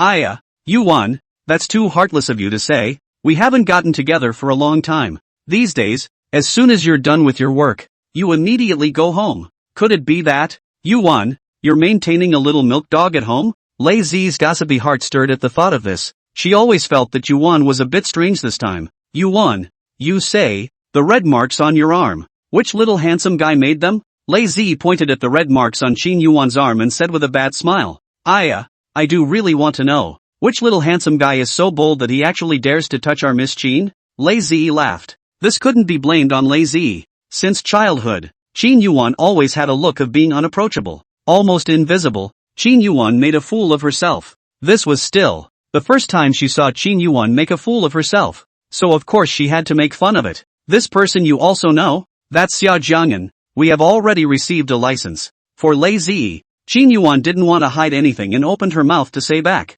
Qin Yuwan had a calm face, while Lei Zi's eyes stared like copper bells when she suddenly learned of this news. Yuwan, this is too good for you. For a moment, Lei Zi's mood was complicated and too shocked. Never thought. Qin Yuwan this hand also too fast. Out is the king bomb. Xia Jiang'an, whom she had seen before, was quite handsome, a very personalized boy. Yuwan, I was truly surprised that you would actually be such a beast, not even sparing your own family's little nephew. After Lei Zi finished her shock, she began to mock Qin Yuwan. In response to Lei Zi's ridicule, Qin Yuwan showed her emotions in a very rare manner and laughed lightly. You're a big beauty who can't even handle the boy she likes, and you still have the face to laugh at me? As soon as Qin Yuwan spoke, Lei Zi was unable to speak. Qin Yuwan, can you give me some face? This man doesn't like you. You just seduce him and sleep with him. You're so slow in doing things day after day. Don't say you're my friend when you go out. Lei Zi was shocked at this time. She no longer knew what to say. Was this the same Qin Yuwan she knew? As high and cold as a fairy that could not be desecrated? At Qin Yuwan's words, Lei Zi realized that she actually couldn't find a reason to refute them. Could it be that Qin Yuwan is using such a simple and rough method towards Xia Jiang'an? Lei Zi's heart was written with admiration. Worthy of being Qin Yuwan, even chasing after her favorite boy was so crisp and thunderous. When Qin Yuwan returned to the villa, it was already after 7 o'clock and the sky was dark. As soon as Qin Yuwan walked into the villa, she turned to Li Ma and asked, "Has he eaten?" Worry was written on Li Ma's face as she returned. "Miss, young Master Xia, he's been staying in his bedroom today. I went to knock on the door and he didn't answer. He hasn't eaten yet today." "Not a single bite?" Hearing Li Ma's reply, Qin Yuan's eyes cold. "Yes, not a single bite." Li Ma was also quite worried. She knew that Miss Qin was very devoted to young Master Xia. "Go prepare some more food and I'll deliver it myself." Qin Yuwan furrowed her willow brows and commanded. It didn't take long for Li's mom to prepare the meal, and it looked delicious. Qin Yuwan carried her meal and walked up the stairs. The bedroom was not closed. She gently pushed it and opened the door of the room. Qin Yuwan had originally thought that when she walked into the room, she would see the little guy with a depressed look on his face. However, when she walked into the room, she didn't see Xia Jiang'an with a sad face. Instead she saw Xia Jiang'an who was laughing openly. I don't know what kind of drama Xia Jiang'an was watching as he leaned back on his pillow. While looking at the TV screen, he laughed out loud. Xia Jiang'an was watching a comedy movie, which was quite hot lately, with a lot of laughs. Xia Jiang'an had been a happy-go-lucky person since he was a child, and although he was a little angry with Qin Yuwan, when he saw a funny movie, he was in a pretty good mood. "What are you watching? Is it funny?" Qin Yuwan walked in and said coldly, turning off the TV. "How can you have the strength to laugh when you just watch a movie and don't eat properly?" Xia Jiang'an, who was originally quite happy, after seeing Qin Yuwan turn off the television, at once, the face went cold. "Why did you turn off the TV for a good reason? You haven't eaten properly all day. Are you hungry?" Qin Yuwan sat down in front of Xia Jiang'an and placed the meal on the table. However, Xia Jiang'an didn't even look at her, turned his head, and looked to the other side. Xia Jiang'an, who had been smiling brightly just a moment ago, immediately changed his face when he saw her appear. This caused Qin Yuwan's beautiful eyes to grow colder and colder. "Why don't you eat? Is it because you don't have an appetite?" For Xia Jiang'an, Qin Yuwan would always have more patience. Xia Jiang'an didn't say anything, not wanting to answer. Just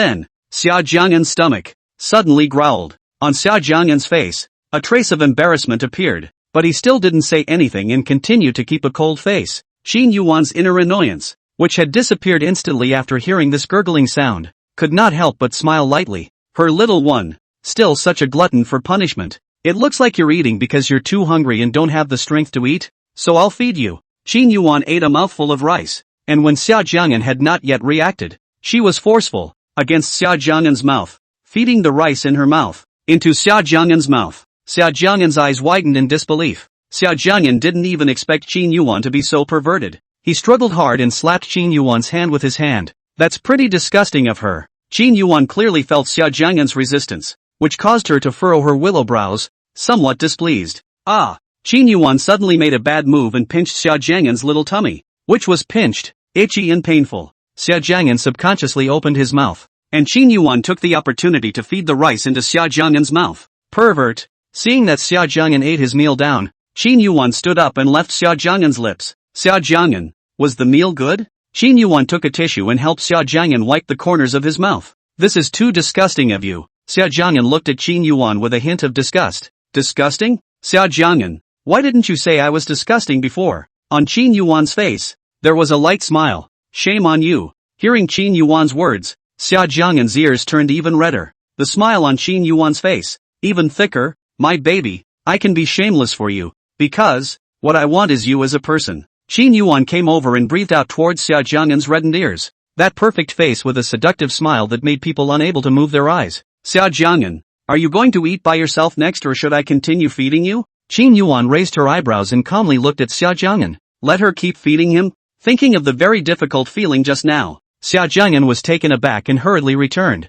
I can eat by myself." Qin Yuwan looked at the boy in front of her with a smile on her face, didn't say anything, and stepped back a few steps, letting Xia Jiang'an eat by himself. Xia Jiang'an hadn't eaten anything all day today, and now, his stomach had long been very hungry. Originally, he thought that with his grudge against Qin Yuwan, he could last a day without eating. However, as a foodie, I just can't resist the temptation of food. The smell of that meal was constantly challenging his fortitude, corroding his persistence. In particular, downstairs today, there has been a smell of rice wafting up to the second floor. For Xia Jiang'an, it was nothing short of agonizing. At this point, Xia Jiang'an felt that he should still change his strategy. Qin Yuwan, the hate should still be ruthless. but it should not be condescending. It was very uneconomical to spoil your body just to get angry with Qin Yuwan. After figuring this out, Xia Jiang'an no longer insisted. And because he was so hungry, Xia Jiang'an ate quickly. Qin Yuwan, who was on the side, quietly watched Xia Jiang'an eat without speaking. Hiccup. A few small dishes, a big bowl of white rice, plus a bowl of rib soup, all were eaten by Xia Jiang'an. After eating, Xia Jiang'an, quite ungainly, burped. What are you looking at? Never seen anyone burp before? When Xia Jiang'an finished eating, he realized that Qin Yuwan had been looking at him, and he was a bit upset and scolded. Although his expression was a bit fierce, his eyes were evasive and he didn't dare to look at Qin Yuwan's eyes. Seeing the little guy's annoyed appearance, Qin Yuwan couldn't help but want to laugh. Been staying upstairs, want to go down for a walk? Qin Yuwan packed up the dishes and prepared to go downstairs. Yes, of course. Chapter 112, Baby, call me wife. Good girl, Queen, you heartless one. I was so bored on the second floor, and you didn't come over to me. Downstairs in the living room. When Xia Jiang'an walked downstairs, the queen greeted her cheerfully. Hearing Xia Jiang'an's accusation, the queen shook her tiger tail as if replying, "You're the one with no conscience.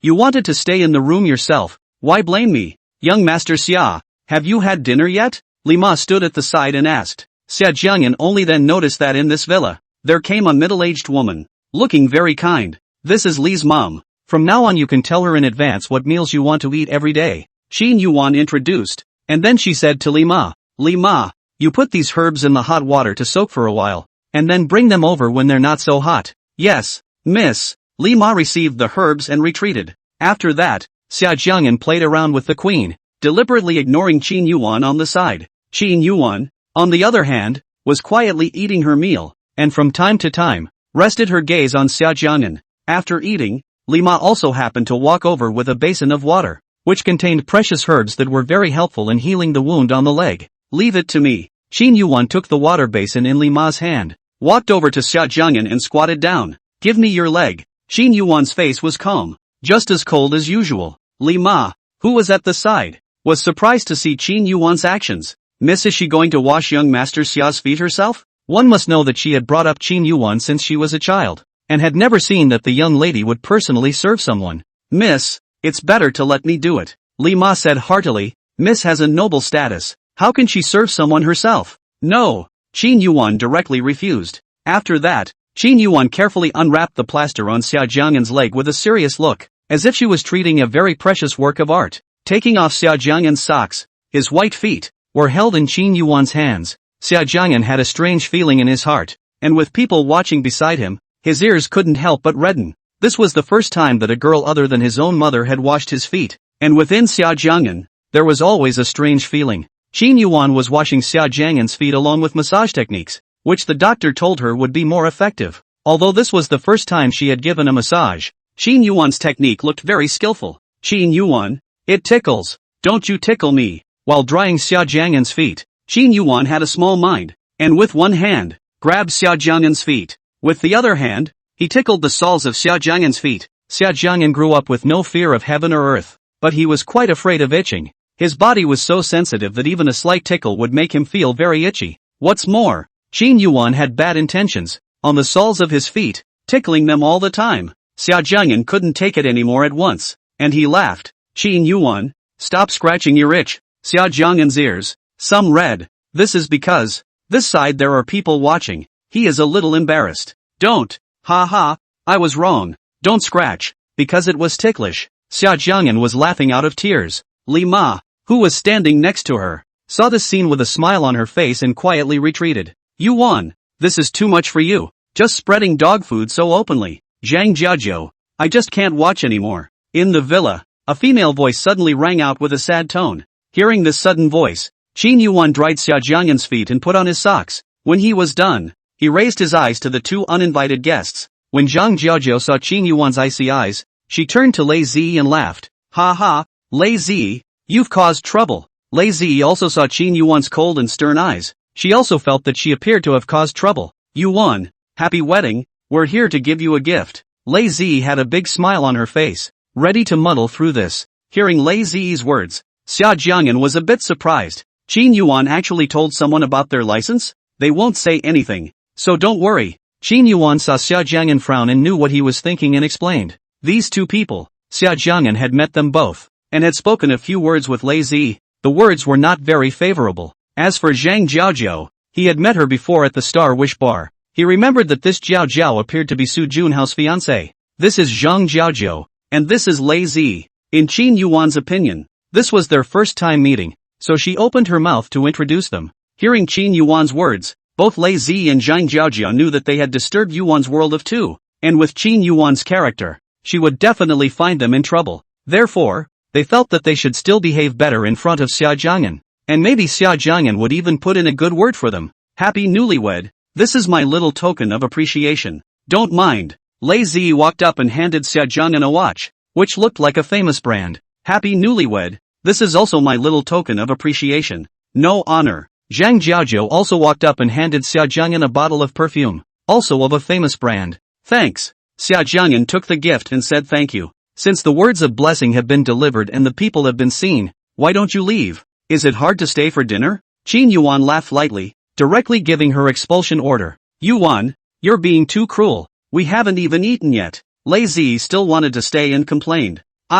It's just a meal. Let's go. I'll treat you to a big meal. Zhang Jiaojiao was very perceptive and pulled Lei Zi away. Why did you pull me out just now? I still wanted to ask Yuan about their love story. Lei Zi asked as she spoke casually. You idiot. Zhang Jiaojiao turned to Lei Zi and shook her head before explaining. Today is someone's big wedding day. You say, we stay over there to eat. 2 light bulbs on the side. Won't it affect Yuan's business? It's getting late now. What other things does Yuan have to be busy with? She doesn't have anything else to be busy with today besides a meeting.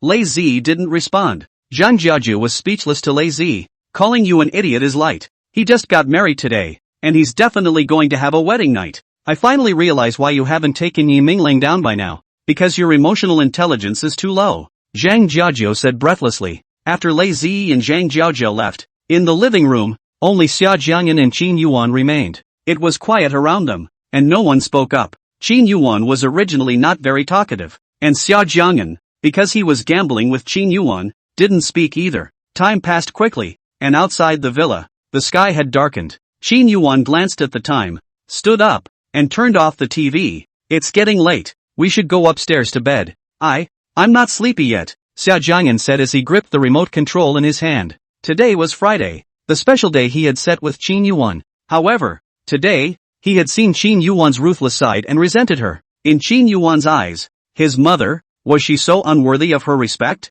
And his best friends, the ones he cared about, what the hell were they in her eyes? Hearing Xia Jiang'an's words, Qin Yuan knew that he was looking for an excuse. She walked over to Xia Jiang'an's side and said, Xia Jiang'an, today is a special day. Don't forget, today is their big wedding day. And then, Qin Yuan didn't care if Xia Jiang'an was willing or not, and forcefully brought Xia Jiang'an back to his room. Back in the room, Qin Yuan first went to the bathroom to take a shower, while Xia Jiang'an, on the other hand, sat on the big bed. Drip! The cell phone suddenly rang. Xia Jiang'an looked at the number. It was a call from his schoolmate. Hey, schoolmate, it's so late now. Are you looking for me for something? You came home today. Is your body better? Su Shuirou's tone was very gentle with concern. She knew that Qin Yuan was Xia Jiang'an's sister-in-law, and with Qin Yuan's status and position, she would definitely arrange for someone to take care of him. However, she was still a little worried, and she could only put her heart at ease when she heard him tell her himself that he was fine. Senior sister, my body is much better. Thank you for your concern. Xia Jiang'an was glad that in this world, there were still friends who truly cared about him. And your hand. You must take care of yourself and not let yourself get hurt again. Hearing his senior sister's words of concern, Xia Jiang'an was a bit touched. Senior sister, thank you, you're so nice. Before he could finish his words, Xia Jiang'an only felt a cold wind coming from behind him, and in the next moment, his cell phone was snatched away. Qin Yuan had no clothes on,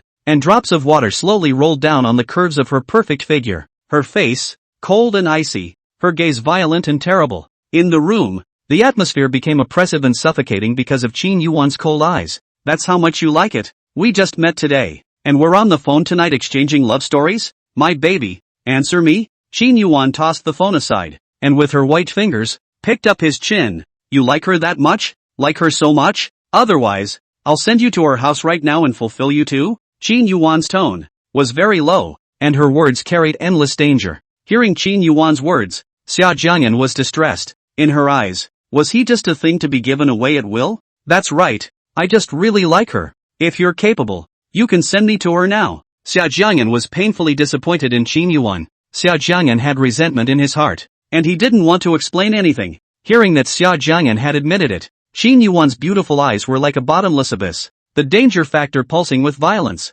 Qin Yuwan laughed coldly. Ha, want to be with her that much? Like her that much? I will not let you have your wish. I, Qin Yuwan, am 10,000 times better than her. Su Shualua. Next moment, an angry kiss landed, leaving Xia Jiang'an's brain blank. An intense kiss ended. Xia Jiang'an was like a fish that had lost its oxygen. As soon as it was over, he opened his mouth and took a big gulp of air. Don't you move me. Finally, Xia Jiang'an placed his gaze on Qin Yuwan, his eyes tinged with resentment. Qin Yuwan looked at Xia Jiang'an with danger. What's wrong? Don't want me to touch you? Then who do you want to be touched? Someone you like? If I'm the one you like right now, wouldn't you be so resistant? And would you be proactive? Qin Yuwan finished, her eyes growing more and more dangerous. Listening to Qin Yuwan's words, Xia Jiang'an's heart was hard. Looking at Qin Yuwan approaching him, Xia Jiang'an tensed. If you dare to touch me, I'll sue you. You'll just wait for notoriety. Oh, sue me? It's not illegal for me to make out with my husband.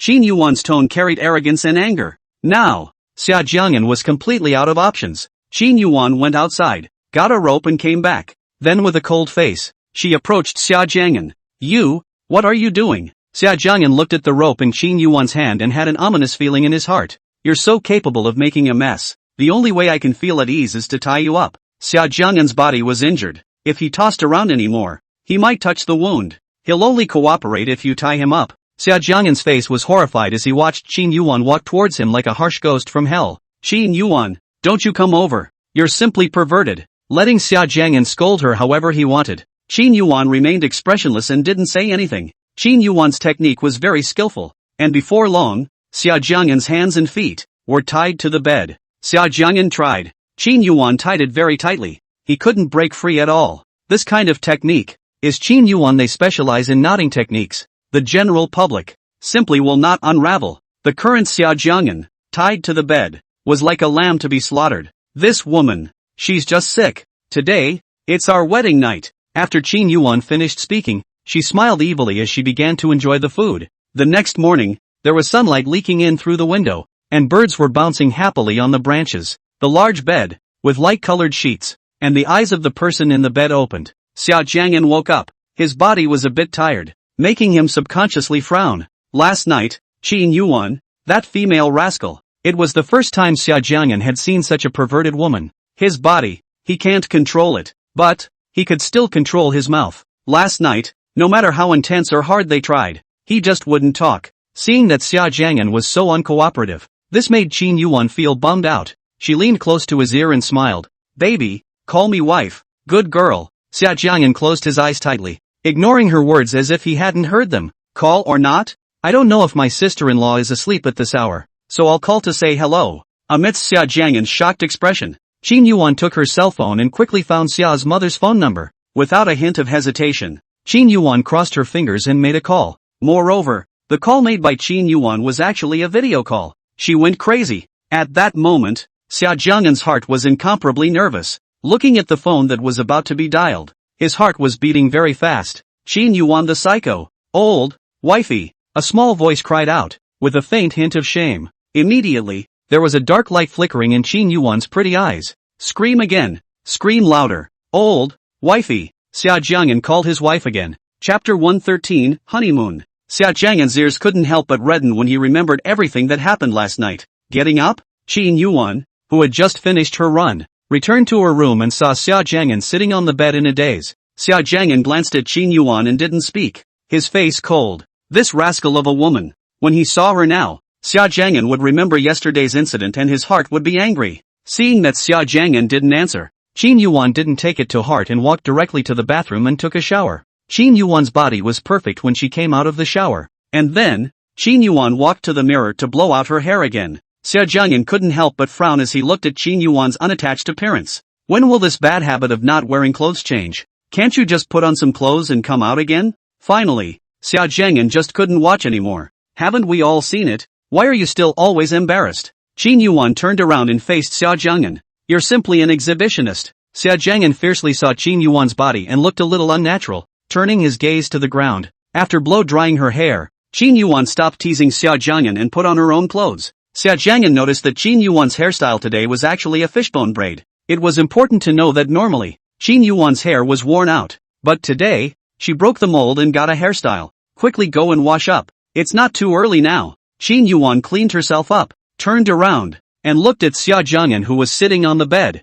Qin Yuan, can you go out for a bit first? I'm not dressed yet. Xia Jiang'an was a little embarrassed, not yet able to do the natural change of clothes in front of the other party. Qin Yuan didn't answer, but walked to the closet and personally picked out a few pieces of clothing for Xia Jiang'an. We're so close, why are we always shy? Qin Yuan finished and dressed Xia Jiang'an. Qin Yuan already had experience. At this time, when she dressed Xia Jiang'an, her technique was very skillful, and she was soon dressed. I can wash myself. After Qin Yuan dressed him, she placed him on the wheelchair and walked to the bathroom, ready to wait on him to wash up. He's not crippled. He can wash himself. Ha! Not so hard? With a black eye, Xia Jiang'an couldn't help but complain. Qin Yuan didn't answer, and forcefully, after wetting the towel for washing her face, she directly washed Xia Jiang'an's face. The movements were quite careful, but this was the first time she had washed someone else's face, so her technique wasn't very natural. Hearing Xia Jiang'an's complaint, Qin Yuan furrowed her willow brows.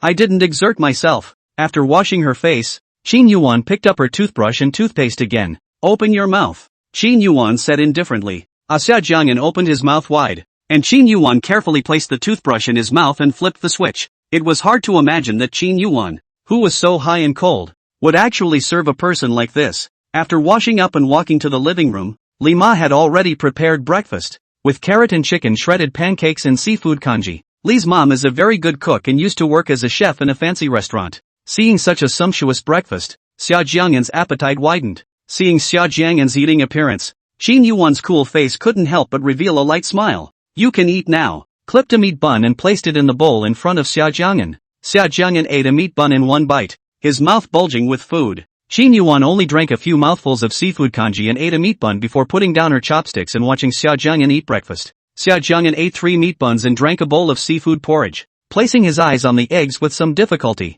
How is he going to peel eggs when he only has one uninjured hand? In the end, Xia Jiang'an looked at Li Ma, smiled, and said, Li Ma, can you help me peel an egg? My hands aren't very convenient. Okay, young master. Li Ma returned. I'll peel it. Li Ma was just about to do it when Qin Yuan stopped it and took an egg ready to peel. Seeing Qin Yuan's action, Li Ma's eyes showed surprise. The young lady disliked smelling this smell of steamed eggs the most since she was a child. In the past, the food of eggs never appeared on the Qin family's dinner table. This morning, Miss Qin ordered her to steam a few eggs, and she wondered about it for a long time. Qin Yuan frowned as she peeled the eggs, her beautiful eyes filled with disgust. When Xia Jiang'an saw Qin Yuan's expression, he was a bit puzzled at that moment. Wasn't it just peeling an egg? Why does she have this kind of expression? Open your mouth. Ha! Xia Jiang'an was still wondering, when Qin Yuan directly stuffed the peeled egg into his mouth. And then, Qin Yuan got up and went to wash her hands. After breakfast,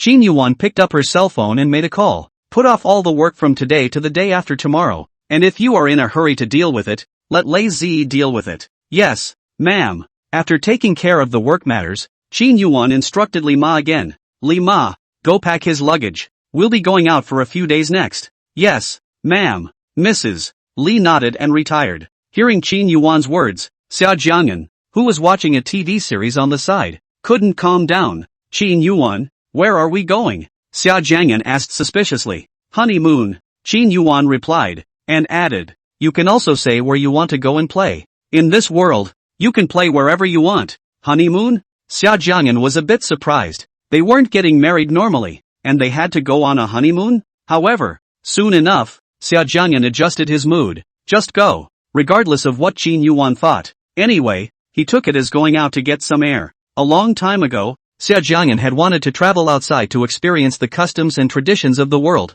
Unfortunately, at the time, he was shy and could only think about it. Can I really go where I want to go? Xia Jiang'an asked with some excitement. Aha! Qin Yuan nodded. Then I want to travel abroad. Is that okay? Xia Jiang'an hadn't traveled abroad since he grew up. Yes. Seeing the little guy's eyes light up, Qin Yuan smiled lightly, her tone softening. Since Qin Yuan said so, Xia Jiang'an also did not want to pretend anything. He immediately picked up his cell phone Baidu, checked the most fun places in this season. Soon, Xia Jiang'an found his target, a very famous tourist attraction, an island. It's warm there in all seasons, with sunshine and beaches. Xia Jiang'an grew up so big, have seen a big river, just have not seen the sea. The blue sea is very yearning. So, he chose this island. It's just quite far away. Summerland is on this half of the planet and that island is on the other half. It's going to be quite a long time.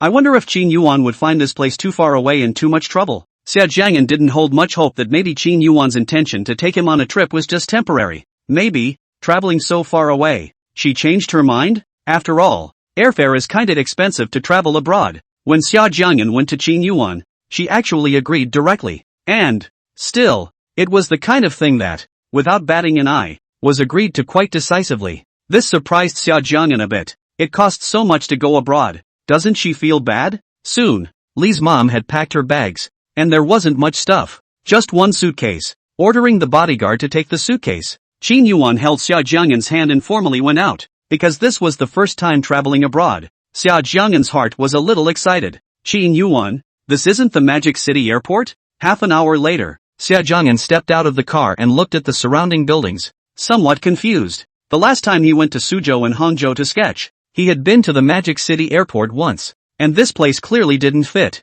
But it's not quite right to say that this isn't an airport. There are a lot of airplanes here, too, and a runway. Only the airplanes here aren't the same size as normal airplanes. Wait a minute, could this be the Qin family's private airport? Xia Jiang'an reacted at once. These airplanes were almost exactly the same as the ones on TV. Right away, Xia Jiang'an's eyes lit up, looking straight at these airplanes. As an ordinary person, to be able to see the Qin family's private airport and to be able to get up close and personal with these airplanes, anyone else would be thrilled. Obviously Qin Yuwan had prepared in advance, and when they got off the bus, someone was already waiting at the base. Miss, the A320 is ready for takeoff. Someone reported to Qin Yuwan. Aha! Qin Yuwan faintly returned. How did it go with the people in charge there? Report, miss. It has been communicated that our plane can land at their airport. Aha! Qin Yuwan hummed and pushed Xia Jiang'an, who was sitting in a wheelchair, onto the airplane. Xia Jiang'an originally thought that the inside of a military airplane should be relatively ordinary, but the moment he walked into the airplane, he realized that he thought wrong. Inside this airplane, there's everything, couches, mini fridges, everything. Sure enough, the world of the rich was something he simply couldn't understand. Qin Yuwan, why are we taking a private jet? Xia Jiang'an was a bit puzzled. Could it be that all rich people nowadays travel to foreign countries in private jets? Not so much why. Do you not want to go abroad? Qin Yuwan said faintly. Qin Yuwan still had a lot of official business to deal with, and these 3 days were already the time she had squeezed out. There wasn't enough time in the first place, and she didn't want to spend more time on the road in order to let Xia Jiang'an have a little fun. This plane flies faster than a normal airplane and can spend less time on the road. I want to. Of course I want to go abroad. This was a very rare opportunity to go abroad, and Xia Jiang'an certainly didn't want to miss it. After all, it was not easy for an ordinary person like him to travel abroad. Wait a minute. Xia Jiang'an suddenly thought of a problem. He didn't seem to have a passport. Qin Yuwan, I didn't apply for a passport. Will I be arrested if I travel abroad like this? Xia Jiang'an couldn't help but be a little worried. In case he was having fun abroad and suddenly got caught, that would be troublesome. Who dares to touch you? Qin Yuwan's red lips slightly opened as she sat on the sofa, unrestrained in her elegance. When the plane just took off, the fluctuation was a little big, and when it stabilized, Xia Jiang'an found that the speed seemed to be not much different from a normal plane, right? When he first got on the airplane, Xia Jiang'an was still a bit excited, but after a while, he started to feel a bit bored. On the plane, there was no cell phone to play with, no books he liked, and no one to talk to. The Qin Yuwan beside her was clearly not a suitable subject for chatting and relieving boredom. Gradually, Xia Jiang'an was sleepy and fast asleep. Last night, he tossed and turned with Qin Yuwan until very late and was still tied to the bed. His body, it was tired. What? Sleepy? Qin Yuwan, who was on the side, noticed Xia Jiang'an's sleepy appearance. Aha! Xia Jiang'an nodded and yawned. Come over and sleep on the sofa. Qin Yuwan pointed to the sofa beside her and said, No, I'll just sit in the wheelchair and squint. Xia Jiang'an refused. Come over here and sleep when I tell you to. Cut the crap. Qin Yuwan stood up and directly picked up Xia Jiang'an and placed him on the sofa. And then, she sat on the sofa and put Xia Jiang'an's head, resting on her thigh. This behavior is intimate. Xia Jiang'an was a bit uncomfortable and tried to sit up. He was just about to sit up when Qin Yuwan spoke, coldly, "Don't move. If you move again, I'll throw you off the plane." Xia Jiang'an thought about it. Falling from the airplane, he would definitely be dead. Right away. He was honest, lying obediently, not daring to move. Xia Jiang'an gradually fell asleep, and Qin Yuwan took off her jacket and covered him. After about half an hour of sleep, Xia Jiang'an woke up from his sleep. He was woken up by the cold, always feeling wet next to him. Aha! Xia Jiang'an had just woken up from a nap and subconsciously wanted to stretch. Xia Jiang'an, who was sleepy and confused,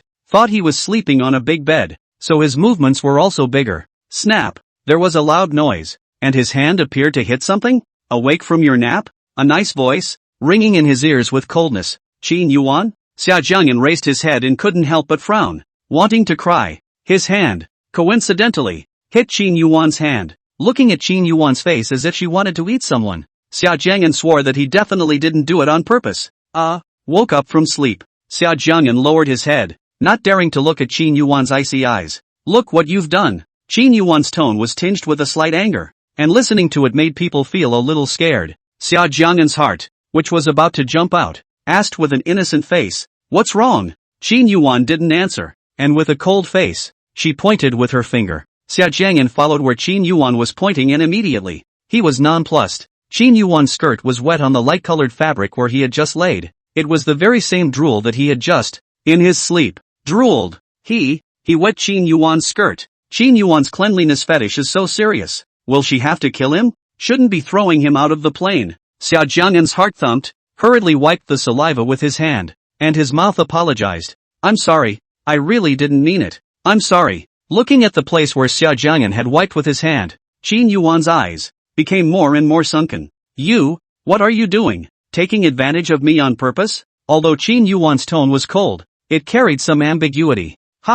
Female hooligans. As Xia Jiang'an wiped his hand, he suddenly realized that Qin Yuwan's face didn't look quite right. His hand, it seemed, had accidentally touched Qin Yuwan, as if electrocuted. Xia Jiang'an hurriedly withdrew his hand. However, Qin Yuwan disagreed, grabbing his hand as he was about to retract it. "Female hooligan? If you ask me, you're the real hooligan." Chapter 114, Take your husband to the most beautiful scenery. Qin Yuwan approached Xia Jiang'an's ear with ambiguity. "Say, are you deliberately taking advantage of me?" "No," Xia Jiang'an firmly returned. "If it's not, it's not. Why are you so nervous? I won't blame you." Qin Yuwan laughed lightly, looking in a pretty good mood. Hearing Qin Yuwan's words, right away, Xia Jiang'an couldn't calm down. This was a deliberate attempt to tease him, just to get her wicked kicks. "Your luck won't be so good next time." Qin Yuwan stood up and ordered a drink, suppressing her inner flame. Tossing around with the little one too late last night did seem like she went a little overboard. "Hey, what are you doing?" After Qin Yuwan drank a drink, she actually changed her skirt in front of him, as if no one else was there. Those white legs and perfect curves of the body were very seductive. "My skirt got wet by someone. Of course I have to change it." Qin Yuwan returned indifferently. "Sister, can't you find a place to hide while you change? Do you think this skirt looks good?" Qin Yuwan looked at him and naturally took a skirt from her suitcase to ask his opinion. "It's quite pretty." Xia Jiang'an's ears turned red and she looked up at the window. You've seen me so many times, and you're still embarrassed?" Besides, when Qin Yuwan saw Xia Jiang'an's ears reddening like a cherry, she couldn't help it and wanted to tease him. I don't know what you're talking about. Can't understand you." Xia Jiang'an continued to look out the window. Only, those ears turned even redder. 3 hours later, the plane landed slowly at one of the island's airports. The moment he stepped off the airplane, Xia Jiang'an felt that there was a heat wave coming, somewhat long overdue. Over here, Qin Yuwan had already arranged for someone in advance, and as soon as they walked off the plane, someone had been waiting for a long time. After about half an hour in a valuable limousine, it stopped in front of a 5-star hotel. This hotel, the most luxurious hotel on this island. Xia Jiang'an had seen it on a certain platform before, and the price for one night was really considered heavenly for many ordinary people. This time, it was indeed in Qin Yuwan's favor. In fact, Xia Jiang'an doesn't know now. At this time, he has long since stopped being poor. He is now the richest man in the Summerland. He just doesn't know it yet. The moment he walked into the hotel, Xia Jiang'an couldn't calm down again, because Qin Yuwan had actually bagged all the rooms on the highest floor of this hotel. Xia Jiang'an was inwardly surprised at Qin Yuwan's actions. Qin Yuwan didn't like to be disturbed, and no matter which hotel she went to stay in, Whichever floor she stayed on would belong to her. Asterisk asterisk asterisk asterisk so luxurious. The moment he walked into the hotel room, Xia Jiang'an was stunned. This, too, was too exquisite. The European-style crystal chandeliers and the glass on the floor-to-ceiling windows reflect the sunlight and look out onto the turquoise blue sea. The view is too good for words. Qin Yuwan pushed Xia Jiang'an, who was sitting in a wheelchair, to the balcony so that he could look at the scenery outside. And then, she turned around and went to the room to pack up all the clothes in the suitcase. Qin Yuwan had a very serious cleanliness fetish, and every time she went out, she would bring along the necessities she would use, such as towels and facial cleansers. Packing up her things, Qin Yuwan pushed Xia Jiang'an into the room and said, "Change your clothes." "Ha? Why are you changing your clothes?" Xia Jiang'an was a little confused. "It can't be so horny. It's only just arrived at the hotel. Are you sure you want to go outside in that outfit?" Xia Jiang'an reacted as if he had misunderstood Qin Yuwan. "It's sunny outside. There's a beach, and the temperature is in the mid-20s. What Qin Yuwan prepared for Xia Jiang'an was a shirt with beach pants in a fashionable style. This set of matching is not only cool and comfortable, but also can show a fit body. Wearing this outfit, Xia Jiang'an, very handsome and sunny. Suddenly, seeing such a handsome Xia Jiang'an, Qin Yuwan's willow eyebrows could not help but knit up. She suddenly kind of didn't want Xia Jiang'an to go out. After thinking about it, Qin Yuwan turned around and went to the storage room, taking a pair of sunglasses out. "Put your sunglasses on." Qin Yuwan came to Xia Jiang'an's side, strong, and put on his sunglasses. The thought of her man being seen by another woman upset her a little. "Qin Yuwan, why did you bring me sunglasses?" Xia Jiang'an was a bit confused. He wasn't a celebrity. Did he need to cover his face? Wait a minute. Perhaps it was because Qin Yuwan didn't want others to know that they were together because she wasn't an ordinary person after all. Just wear it if you're told to. What's the point of talking so much nonsense? Qin Yuwan's willow eyebrows slightly knitted. Her tone as strong as ever. That tone of tugging on the sky made Xia Jiang'an not want to fight her. Want to play or eat first? Eat first. As a foodie, Xia Jiang'an didn't even think about it and directly chose to eat. Food is the only thing that matters to people. If you don't eat, how can you have the strength to play? Love to eat so much. Be careful of becoming fat. It was rare that Qin Yuwan, who never had a serious face, actually made a joke. Hearing Qin Yuwan's words, Xia Jiang'an instantly became unhappy and immediately retorted, "Humph, eating fat is fine. You don't need to eat your family's rice anyway." Just after Xia Jiang'an finished his words, Qin Yuwan's eyes went cold, and her cold eyes stared at him. "If you don't want to eat my family's rice, then whose families do you want to eat?"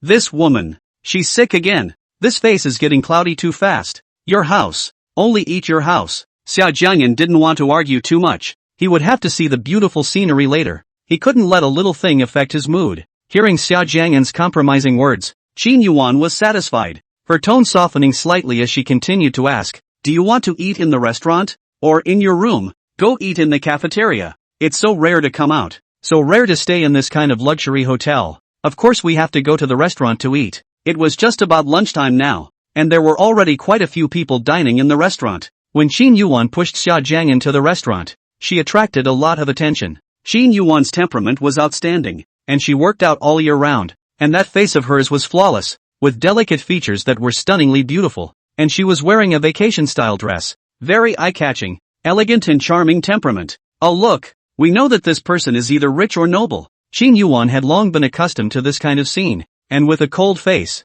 she stepped through. As for Xia Jiang'an, he was, at least, a department grass in college. He had also long been surprised by the spectacle of others watching and living in the spotlight. Therefore, being watched by so many people, he wouldn't feel nervous and was calm and casual. "One pasta." "One." Qin Yuwan chose a seat by the window and looked out the window, so she could see the sea and the beach outside. She spoke to the waiter in English with a very standard accent. Qin Yuwan had once been abroad, studying for several years. Her English pronunciation, naturally, was very pure. Xia Jiang'an's English is also okay. At least the 4th grade English has passed, although not as skilled as Qin Yuwan, but daily communication is still no problem. After ordering her meal, Qin Yuwan twisted her head to look at Xia Jiang'an, who was a bit furious at Qin Yuwan's stare. "Why are you staring at him? He also knows he's handsome, but you shouldn't stare at me so closely." And then, when he heard Qin Yuwan say something, Xia Jiang'an felt like he was going to break, only to hear Qin Yuwan say to the waiter in English,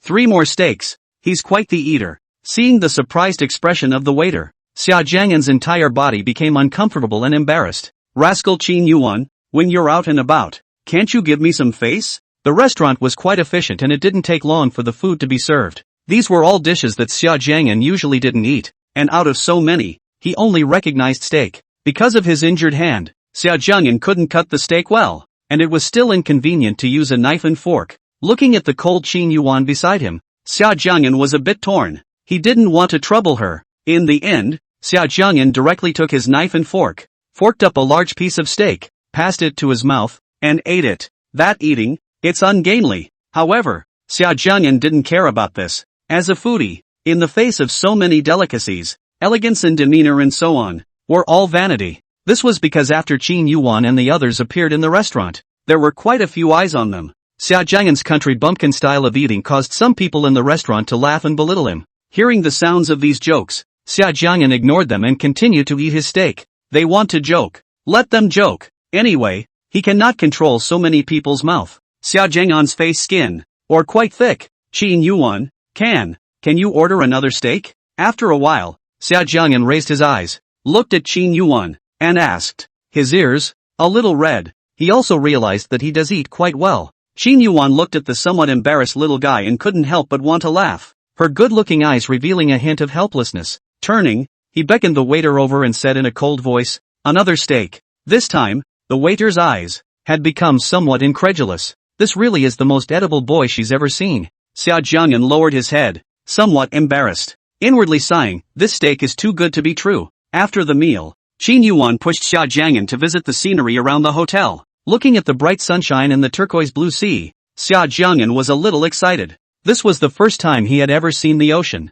and he really wanted to taste the water to see if it was salty. Qin Yuwan noticed the longing in Xia Jiang'an's eyes and asked, want to play? Aha! Xia Jiang'an hummed. His eyes dimmed. He really wanted to go and play, but he couldn't go right now. Xia Jiang'an, who was in a wheelchair, would have gotten stuck in the sand and struggled if he had gone to the beach. Just as Xia Jiang'an was troubled, he only felt a lightness in his body and was carried on his back. Qin Yuwan turned her head, looked at him, and said with a smile, wherever you want to go, I'll take you there. Husband, got it? Qin Yuwan's voice was very nice and somewhat sexy, as smooth as spring water, so that people couldn't help but be mesmerized. Xia Jiang'an opened his clear eyes and looked straight ahead, his gaze clean and clear. Looking at it, it seems quite normal. Only, his reddened ears betrayed him. Chapter 115, Beauty on the Beach. Qin Yuwan carried Xia Jiang'an on her back, stepping on the warm sandy beach, and the turquoise blue sea, getting closer and closer. Gradually, Xia Jiang'an heard the waves making a crisp wave sound, and in the distance, there were seagulls spreading their wings and flying. Seeing the sea so close for the first time, the cells of Xia Jiang'an's whole body were in ecstasy over it. Walking to the seashore, Qin Yuwan squatted down so that Xia Jiang'an could reach out and touch the seawater. Wow, that's cool. Because the temperature was a bit high and the sun was bright, Xia Jiang'an also had some fine sweat on his forehead. So, when touching the seawater, that cold touch made him feel very comfortable. Want to go down for a swim? Qin Yuwan saw Xia Jiang'an's happy appearance, and her iceberg-like pretty face was melted. Is it okay? Xia Jiang'an asked, and judging by his uncertain tone, he was eager to swim. That's right, Xia Jiang'an did want to swim. It was not easy to go abroad. If he didn't go to the sea for a swim, then he would definitely have regrets. But, his leg, although it was better now, he wasn't sure if he could go into the water. Of course you can swim. Looking at the little guy looking at himself, those glowing eyes, especially like a cute little bunny. Watching, Qin Yuwan's mood became pleasant. Getting up, Qin Yuwan carried Xia Jiang'an back. Looking at Qin Yuwan about to take herself away, Xia Jiang'an, who still wanted to continue playing, was not too happy and complained. Qin Yuwan, where are you taking me? Didn't you say you could swim? Hearing the little guy's complaint, Qin Yuwan asked rhetorically, don't you wear a bathing suit when you swim? Hearing Qin Yuwan's words, Xia Jiang'an instantly reacted. Back at the hotel, Qin Yuwan instructed someone to prepare a swimsuit, and then led Xia Jiang'an up to the car. Qin Yuwan, where are we going? Didn't we say we'd get our bathing suits? Why do we have to take the car? Let's swim somewhere else. That place just now wasn't very clean.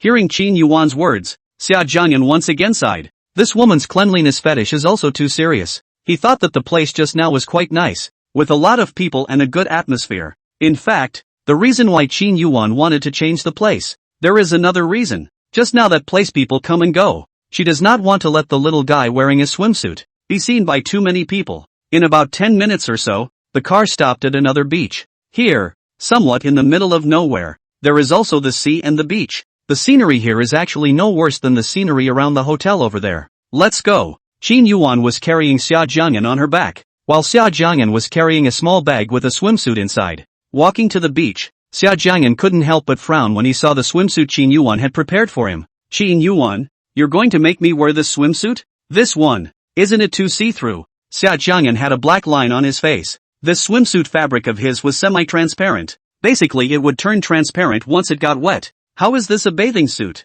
It's too see-through. Wear it when I tell you to. Cut the crap. Qin Yuwan raised her eyebrows and said forcefully. Looking at Qin Yuwan's cloudy face, Xia Jiang'an blackened his face. He always felt that Qin Yuwan had deliberately arranged it this way. In the end, Xia Jiang'an put on that swimsuit. During this time, Xia Jiang'an's ears were all red. It was reasonable to assume that they had been together for quite some time, and he had gotten somewhat used to it long ago. However, on such an empty beach, he was always worried that someone would suddenly appear. Looking at the little one's body, Qin Yuwan's beautiful eyes darkened. I'll put you in the water later. Don't worry, just hold on to me. Good. Hurry up and put me in the water. Xia Jiang'an was already a bit itchy and urged. Qin Yuwan walked forward as the sea water gradually submerged her waist. With a slight relaxation of her hand, she placed Xia Jiang'an in the water. Puff! The moment Xia Jiang'an's body fell into the water, the cool seawater instantly flooded the whole body. It was very comfortable, and it felt like the blood in the whole body,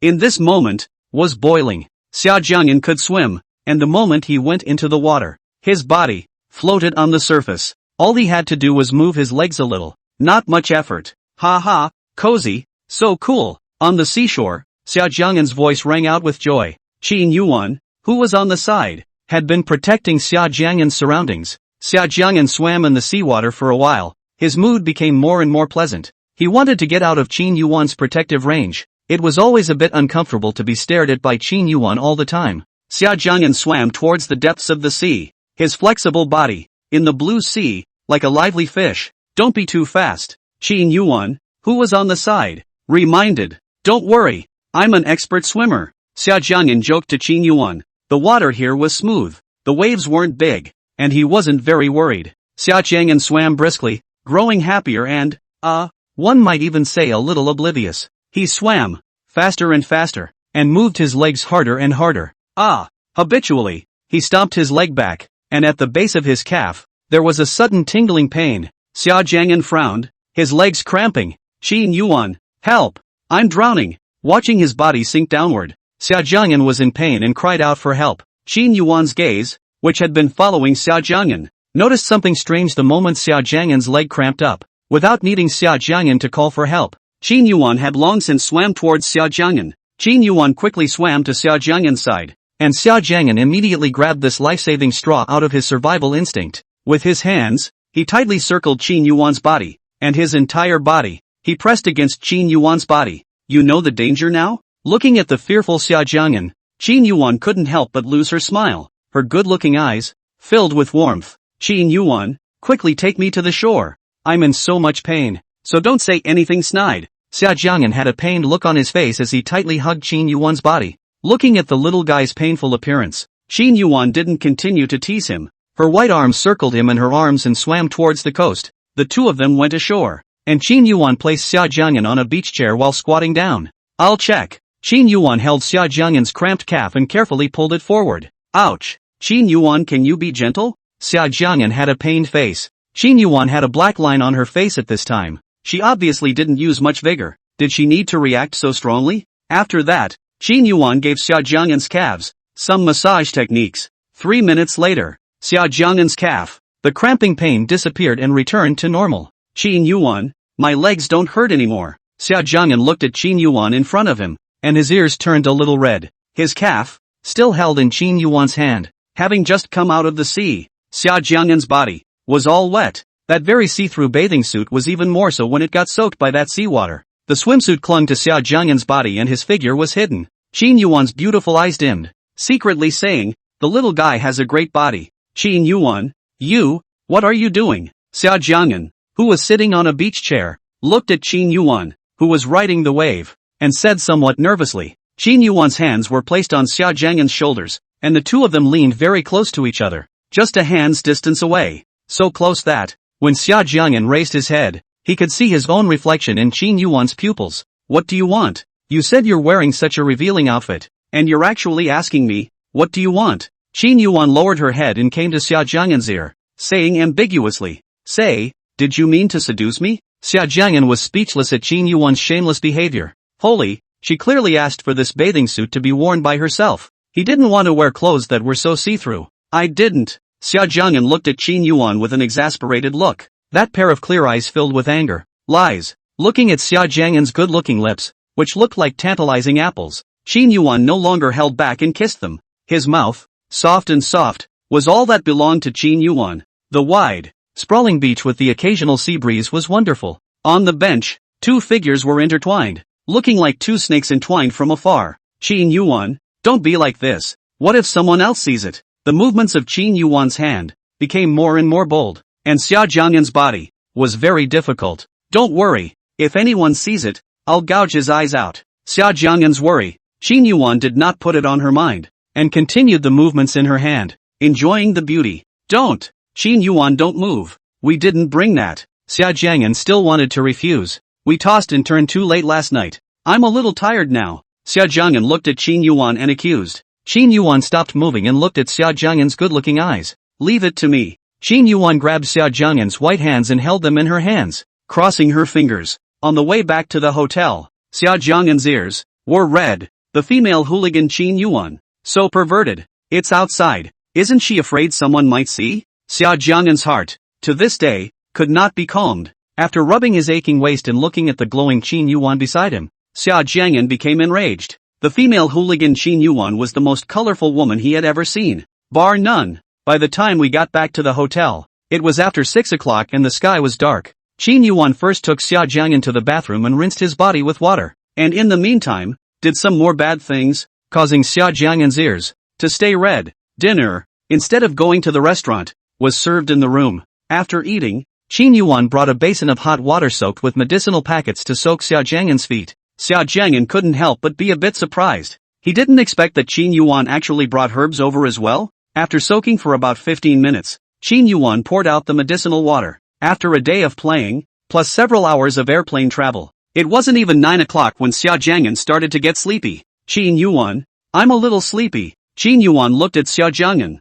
didn't say anything, and gently placed him on the bed. Qin Yuan lay beside Xia Jiang'an, cradling the little one in her arms, and whispered, go to sleep quickly. Perhaps he was really too tired. Xia Jiang'an fell into a deep sleep as soon as he laid down on the bed. Chapter 116, falling asleep listening to Xia Jiang'an's song. It was 1 in the morning, and the vibration from the cell phone in the darkened room, in the midst of the silence, was jarring. The moment the cell phone vibrated, Qin Yuan on the bed seemed to feel something, sat up, and looked at the cell phone number. Looking at the sleeping Xia Jiang'an on the bed, Qin Yuan picked up her cell phone and walked outside to the balcony. What is it? In the darkness, Qin Yuan's tone was a bit low, her expression serious. Her cell phone number never rang unless it was 100,000% urgent. Yuan, something big has happened. When Mr. Big Shot went on a grassroots expedition, he encountered an assassin, and is now lying unconscious in the hospital, and the doctor says the situation is urgent. Lei Zi on the other end of the phone no longer spoke as frivolously as usual.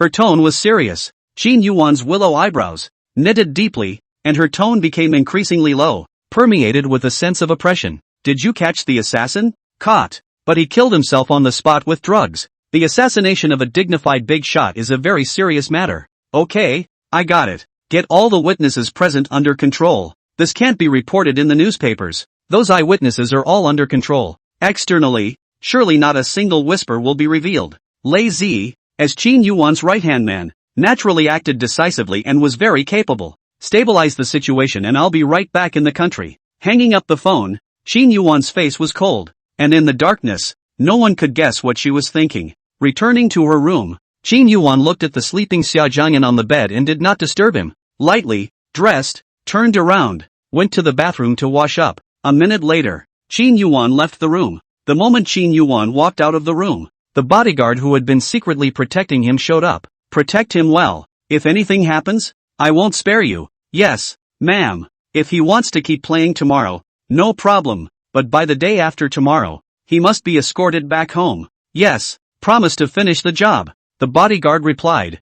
finishing by stealthily disappearing into the darkness once again. At night, in front of the hotel, a black car starts to leave. In the morning, around 9 o'clock, Xia Jiang'an woken up by hunger. Last night's dinner was early and not much of it was eaten. It was all vegetables and not hunger-inducing. Where's Qin Yuwan? Xia Jiang'an opened his hazy sleeping eyes and reached out to touch the sheet beside him. It was empty. Qin Yuwan had already left for a long time. Xia Jiang'an didn't think much about it. They had been together for so long. He knew that Qin Yuwan usually practiced in the morning. Xia Jiang'an habitually sat on the bed and waited for Qin Yuwan to come back. But he had waited for about half an hour or so without seeing Qin Yuwan's figure. In normal times, as long as he woke up from his sleep, no matter at what point in time he woke up, Qin Yuwan would always show up very quickly. Therefore, after waiting for so long this morning and not seeing Qin Yuwan's figure yet, he was still a bit uncomfortable. In fact, Xia Jiang'an's leg now has been much better, although walking is still not too convenient.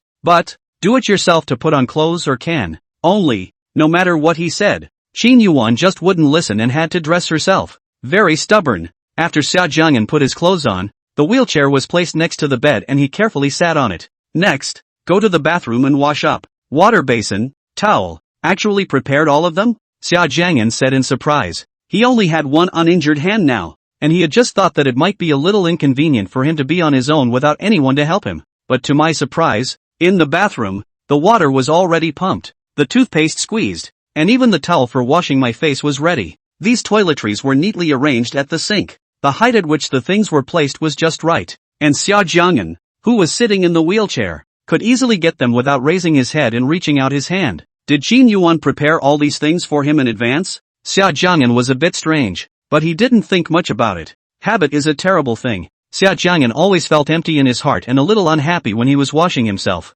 After washing up, Xia Jiang'an walked out of the bathroom and saw a bodyguard standing straight at the doorway. Why are you here? Where's your lady? This bodyguard, isn't he Qin Yuwan's bodyguard? Young master, Miss has already returned home. The bodyguard returned. Back home? When did she leave? Xia Jiang'an spoke a little loudly, not knowing if it was because he was angry or surprised. Miss went back home last night. The bodyguard continued to reply. Before Miss left, she said that you can continue to play for a day before returning home, or you can choose to return home now. Back home in the middle of the night? Is she in a hurry to get back for something? Young master, this is confidential. I can't say. The bodyguard did not choose to answer to Xia Jiang'an's question. Young master, do you want to go back home now, or continue to play for the rest of the day? Going back? What are you going back for now? To keep playing? Of course. Xia Jiang'an didn't even have to think about it before answering directly. It's not easy to go abroad, and you're going back home after not having fun for so long? No way. Qin Yuwan always had a cold face when she was around him. Don't let him do this. Don't let him do that. It's uncomfortable to play like a parent and be in charge everywhere. Now that Qin Yuwan had returned to China, no one would be in charge of him, and he was still a bit happy about it. After being happy for a moment, Xia Jiang'an suddenly thought of a serious problem. He looked at the bodyguard with a serious expression. The bodyguard was a bit confused by Xia Jiang'an's serious look. Did your lady leave you any money before she left? Xia Jiang'an asked. This was a serious problem. He was penniless right now, and since he usually stayed at the villa and had nothing to spend money on, he had left his wallet at the end of his bed. He was on his way to the airport when he realized he had forgotten his wallet. Don't worry, young master. All your expenses here will be reimbursed. You don't need to worry. The bodyguard replied. Hearing the bodyguard's reply, Xia Jiang'an instantly became excited and said, then don't hurry up and have someone send me a breakfast over. I'm starving to death. Xia Jiang'an's appetite was great as always, and besides, the breakfast at this hotel was delicious. After breakfast, Xia Jiang'an planned to go back to sleep. Because he thought about it, he decided to go out again in the afternoon. After all, he was going back home tomorrow, and it would be a wasted opportunity not to play. Qin Yuwan wasn't by his side, and no one would help him get into bed, so he could only carefully prop himself up on the edge of the bed and slowly get into bed. Xia Jiang'an, you idiot. What? Is it so difficult to even get into bed now? It was hard to sit on the bed, and Xia Jiang'an cursed himself. He doesn't seem to use his feet on the ground much since his body was injured. Getting up. It was Qin Yuwan who helped. Even going to the toilet is supported by Qin Yuwan. No matter what he did, whenever he needed to leave his wheelchair, it was Qin Yuwan who supported him. Xia Jiang'an felt as if he had really become an invalid because of Qin Yuwan's care. Every day, he ate, went out to play, and all these things were arranged for him by Qin Yuwan. After Xia Jiang'an woke up from his nap, it was already 1 o'clock in the afternoon, and looking out the window, it was actually raining heavily. The sky, because of the rain, became dark. Xia Jiang'an couldn't help but sigh. A little lost, he was still thinking of going to the beach to have some fun after he woke up from his sleep. This is the island, after all, with beaches along the coastline with coconut trees and nice views. Just after waking up, Xia Jiang'an's cell phone vibrated, and he picked it up without even looking at it. Hello, who is it? Having just woken up from a nap, his head was still a bit dazed, and Xia Jiang'an's voice carried a hint of softness. Awake from your nap? Familiar tone, familiar voice. Qin Yuwan? Xia Jiang'an, who was still a bit confused, immediately cleared his head after hearing the voice on the other end. It was clear that Qin Yuwan had already returned to China, but hearing her icy voice gave one the illusion of being close at hand, making one nervous. Not hearing Xia Jiang'an's reply, Qin Yuwan didn't pursue the matter, but continued to ask, did you go out today? No, I've been staying in my hotel room today. Xia Jiang'an returned. Yes?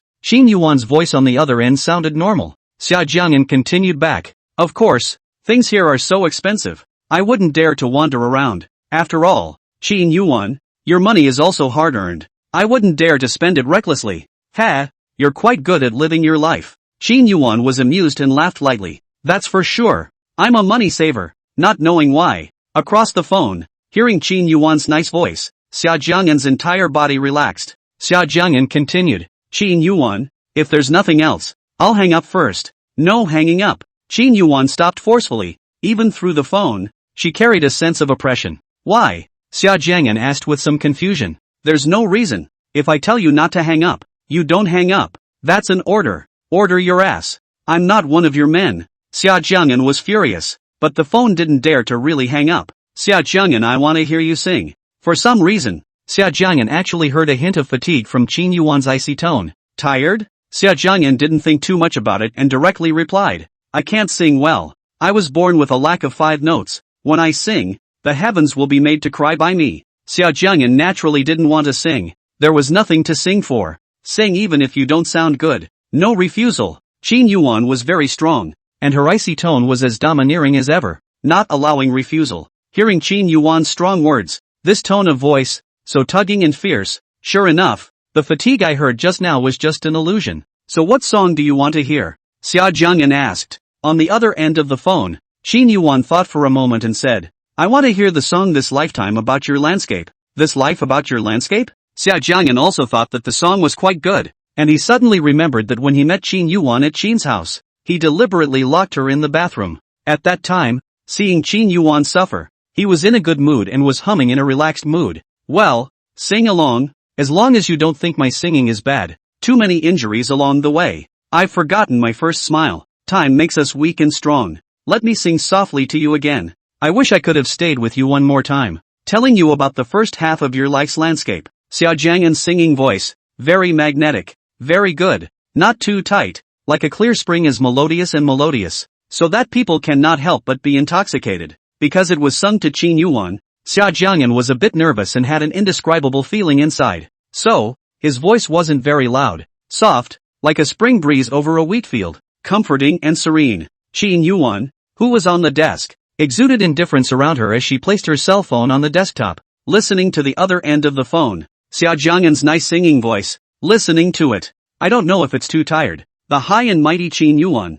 actually lying on her desk, fell into a deep sleep. Chapter 117, Full Moon Ball. Xia Jiang'an sang softly, finally finishing the song. He stopped, a little nervous inside. Will it be too hard to sing? He waited for almost a minute or so, and it was quiet on the other end of the line, not hearing Qin Yuwan's comment about his singing voice. What's wrong with Qin Yuwan? Why didn't she say anything? Why don't you express an opinion? Is it because his singing is so bad that he doesn't want to listen to it? He had just said that he sang badly, and she was partial to it. Qin Yuwan? Qin Yuwan? Xia Jiang'an spoke several words to the other end of the phone, but the other end of the phone remained silent. Why didn't Qin Yuwan say anything? What's wrong with her? Damn it! Somehow, he's not even trying to sing, and she's not responding? What the hell is going on here? Hey, Qin Yuwan?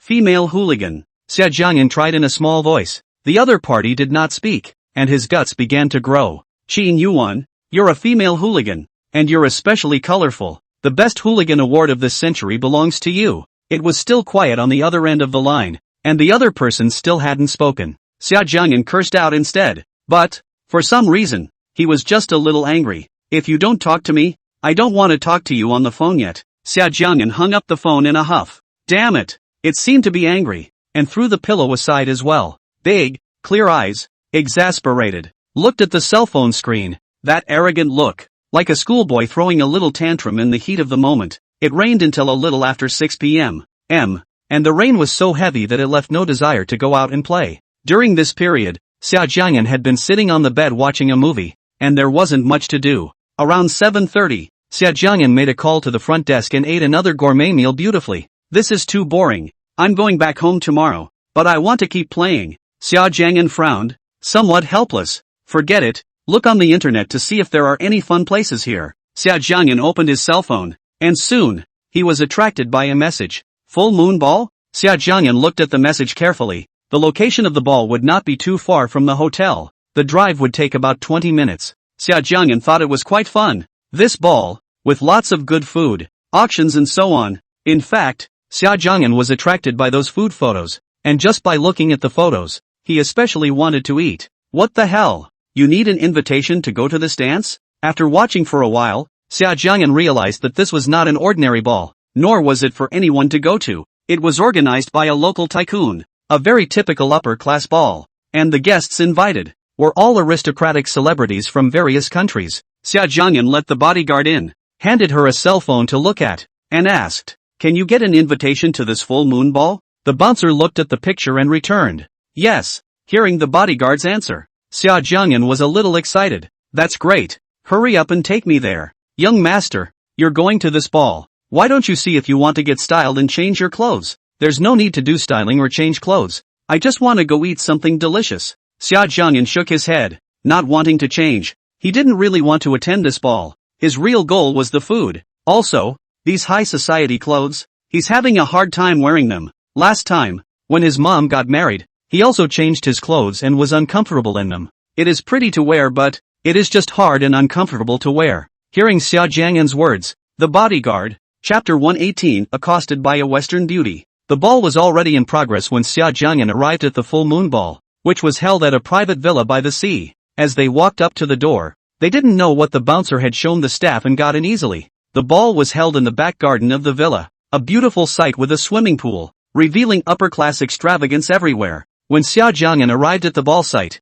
the exquisitely dressed handsome men and women were already dancing under the bright lights. Xia Jiang'an wasn't interested in this. Besides, his leg wasn't healed yet. He couldn't dance. So, as soon as he arrived on the scene, he headed in the direction of the food. There are a variety of desserts and gourmet foods, all of which are served buffet style. Xia Jiang'an was not polite. Let the bodyguard take several plates. See what is delicious. Take what? Before long, these plates were filled to the brim. Xia Jiang'an's actions drew the attention of others, some curious, some contemptuous, and some mocking. Everyone else is holding a glass of red wine and eating their food very elegantly. In contrast, Xia Jiang'an looked like he hadn't eaten for days. Among these exquisitely dressed handsome men and women, Xia Jiang'an was wearing very ordinary clothing and was not dressed up. With his austere appearance, he looked like a hick from the village in contrast to the people next to him, and it was hard not to notice him. Xia Jiang'an didn't care what others thought. Satisfying his own stomach was the more important thing. Xia Jiang'an picked a corner with fewer people and began to enjoy the food in front of him. "This gentleman, do you find the food here satisfactory?" Xia Jiang'an was enjoying his food, when beside him, a Western beauty suddenly appeared, speaking a very standard Xia dialect. This Western beauty was tall, over 5 feet 7 inches, Caucasian, with deep features. "So, what's the matter with you? Also, how do you know I'm from Xia?" Xia Jiang'an, who was eating happily, was somewhat taken aback. "My name is Anne. This ball is organized by my father. As for why I know you are a summer country people, I also just guess," and smiled and said, her summer country language, very fluent. "Ha, this ball was organized by your father?" Xia Jiang'an was a bit surprised. Just now, when he read the information, it said that the organizer of this ball was the 10th richest person in the world. Unexpectedly, it was actually organized by the father of this Western beauty in front of him. It is true that some people are born in Rome. "This gentleman, you haven't told me yet. Your name?" And smiled, matching that perfect face, like a princess in a fairy tale. "Elegant. My name is Xia Jiang'an. Xia is the summer of summer. Jiang'an is the Jiang'an of river peace." Annie's first impression of Xia Jiang'an was quite good. Xia Jiang'an is the type of boy who is more social and gets along with most people. Xia Jiang'an fell to introducing himself, and when he finished, he felt a little stupid. Introducing your name to a foreigner like that. Will she understand? Xia Jiang'an, very nice name, quite nice. Obviously, Xia Jiang'an had overthought it. Annie's Chinese was very good. Wow, how come your Xia dialect is so fluent? Xia Jiang'an was a bit surprised. I used to study in Xia, Annie explained. No wonder, since most of the people here spoke foreign languages. Xia Jiang'an didn't recognize anyone, so it was quite boring. This time, he ran into Annie, and her Chinese was good, so Xia Jiang'an made some small talk with her. As the daughter of the organizer of this ball, Annie was naturally the center of attention, especially the rich dudes, whose gazes followed Annie all the time. Seeing Annie chatting happily with Xia Jiang'an, the gazes of these gentry looking at Xia Jiang'an were filled with envy and jealousy. One of these gazes, a very special one, he looked at Xia Jiang'an's eyes, with a gloomy, vicious, Chapter 119 Xia Jiang'an's slapping face. What's going on? Who the hell is that Oriental man? Why is Miss Annie talking to him? Look, that Oriental man. All cheap, where is he worthy to chat with Miss Annie? Asterisk.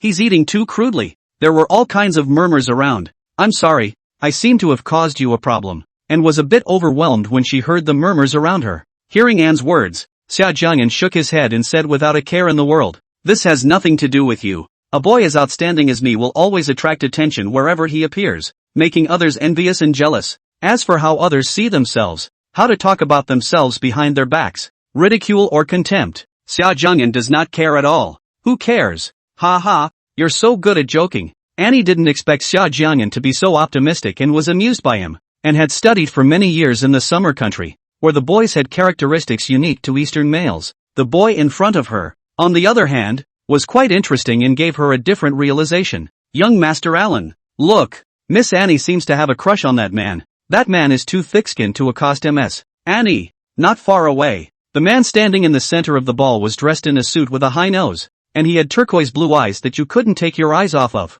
Most of the gazes of the rich ladies present were on Allen. Allen had a proud look on his face, enjoying the gazes of these women's infatuation. At this moment, beside Allen, stood another male, pointing in the direction of Xia Jiang'an and Anne, and said indignantly, this Oriental man, what a toad wanting to eat swan meat. How dare he fantasize about my woman? Allen looked at Xia Jiang'an, and flames erupted from his eyes. Young Master Allen, Miss Annie is going to be your fiancé in the future, and we're just going to let that Oriental man hook up with her? The man beside Allen continued. The reason Allen came to this ball was because his own family was preparing to discuss a marriage with Annie's family. This time, the purpose of having him come to this ball was to get acquainted with Miss Annie first. Only after that would the two families discuss the engagement. After chatting with Anne for a while, Anne was worried that she would cause more trouble for Xia Jiang'an, so she said that she had things to take care of and left, and Xia Jiang'an sat where he was and ate the food for a while. Then he planned to check out the scenery of the back garden of this villa, and said earlier that the back garden is very nice and worth a stroll. The bodyguard pushed Xia Jiang'an, who was in a wheelchair, and prepared to walk through the center of the crowded ball. However, just then, he was just about to brush up against a man who had been walking smoothly, and not knowing what had happened, he suddenly became physically unsteady. The glass of wine held in his hand was then suddenly poured over towards Xia Jiang'an, who was sitting in the wheelchair. If this cup of red wine was poured on Xia Jiang'an, all of Xia Jiang'an's clothes would surely be wet, and the result would surely be woeful. Young master, be careful. Just as the wine glass was about to tilt over, the bodyguard behind Xia Jiang'an, with his agile hands, slapped the wine glass to the side. With a thud, the glass fell to the floor, spilling red wine all over the place. I'm very sorry. Nothing happened to you. The word sorry came out of his mouth, but his tone didn't even sound like an apology. The man who had suddenly fallen a moment ago stood up tall and proud. Xia Jiang'an looked at the man in front of him, coming from a bad place. His gaze revealed coldness. Just now this man must have done it on purpose. If not for the quick reaction of the bodyguard behind him, he would have been splashed with red wine. I'm so sorry. I didn't mean to, Allen said, his eyes innocent. In contrast, Xia Jiang'an was aloof, and to the others, it looked like Xia Jiang'an was deliberately looking for trouble from Allen. The moment the glass fell to the ground, the place was filled with more onlookers, chattering away. It's not like young Master Allen did it on purpose. What else does this Oriental man want? Looking at Xia Jiang'an's eyes with indignation, looking at Allen, his eyes showed heartache. It's okay, let's go. After Xia Jiang'an finished speaking, He asked the bodyguard to take him and leave the place. This was a dance hosted by Annie's family. Annie was a friend he'd just made, and he didn't want to screw it up. As for this noble young master, this time, count him as stepping on. Xia Jiang'an strolled around the villa's back garden. The scenery here was indeed quite beautiful. By the time Xia Jiang'an returned to the ball site, the place was already starting its next event, holding an auction. There are a lot of good things in the auction, all of which are antique paintings and drawings, or some valuable jewelry, and the money from the auction will be taken to charity. When Xia Jiang'an arrived at the scene, the auction was selling an ancient Western porcelain that was said to belong to royalty. This porcelain, starting at $5 million, $5 million, $6 million.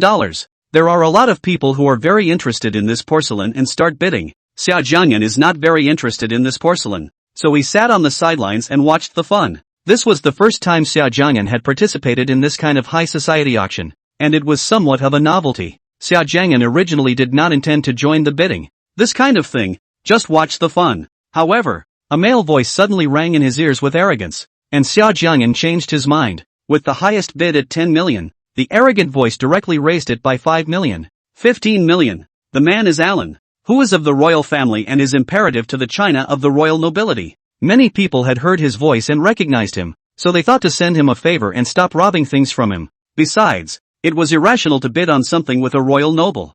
$15 million a time. 15 million twice. Still no offers. Alan had a condescending smile on his face. Who would dare to steal from him what he had his eye on? $15 million. $20 million. The unique and nice voice, dry and crisp, cut the auctioneer's words short. Xia Jiang'an's voice stood out strikingly in the quiet surroundings. Many people looked at Xia Jiang'an incredulously. He was preparing to rob something from a royal noble? Sir, this auction is not a child's playhouse where you can just shout out the price. Do you have this much money on you? Someone looked at Xia Jiang'an dressed in cheap goods. At a glance, he was not a rich man. Sneered. Xia Jiang'an looked over at the voice. It was a boy who had been following that royal noble. What does it matter to you if I have money or not? Do I need to prove it to you? Xia Jiang'an's gaze was cold, like a sharp blade. That boy, being stared at by Xia Jiang'an, was inexplicably a little hairy in his heart. MS. And this auction, isn't it possible for everyone present to participate and everyone present to bid,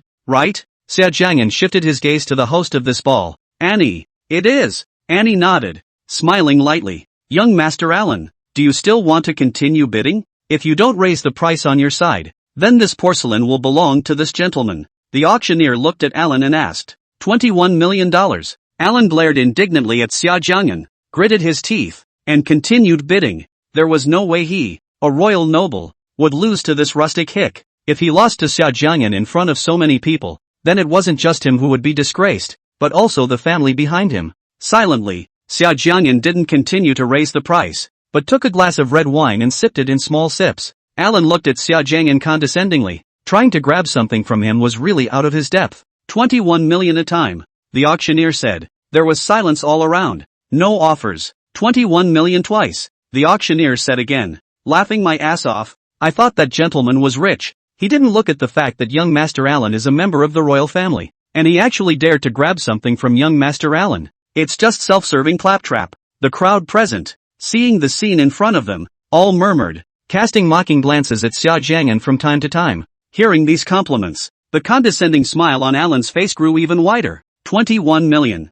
The auctioneer was about to put the hammer down. Just then, there was a sudden change. Burp. Only Xia Jiang'an drank a glass of red wine, then burped in public and said slowly, 26 million. Upon hearing Xia Jiang'an's offer, the crowd attending the auction at the scene was abuzz with chatter. Everyone else's offer was a 500, 000 to 500, 000 increase, but he was so good that it was actually a 5, 000, 000 to 5, 000 increase, and, also, it always has to be at the last minute, when everyone thinks it's over, that he quotes. Obviously, the people at the auction could see that this oriental man in a wheelchair was deliberately antagonizing young Master Alan. Hearing Xia Jiang'an raise the price again, Alan exploded with anger. $30 million. Alan gritted his teeth and continued to offer. Xia Jiang'an's face was calm, cloudy and casual. $35 million. $40 million. Alan continued to raise the price. No matter what, he couldn't lose to Xia Jiang'an. $45 million. Still a nonchalant, casual sentence. Everyone present, the way they looked at Xia Jiang'an, changed. A few tens of millions of dollars. For these people present, gritting their teeth, they can still take it out. However, this boy, from the beginning to the end, had a relaxed and calm demeanor. He raised the price without a moment's hesitation and was prepared. It gives others the impression that he can get it, no matter how high the price is. Alan's gaze at Xia Jiang'an at this moment was already tinged with gloomy resentment. At $45 million, it's getting close to his bottom line. Although he was a royal noble, it was now a modern society, and the royal family just possessed a name, although it also had a social status. However, the royal family is not very rich, at least not as rich as the businessmen who rank on the world's rich list. 45 million. Alan gritted his teeth. He would never allow himself to lose to Xia Jiang'an in front of so many people.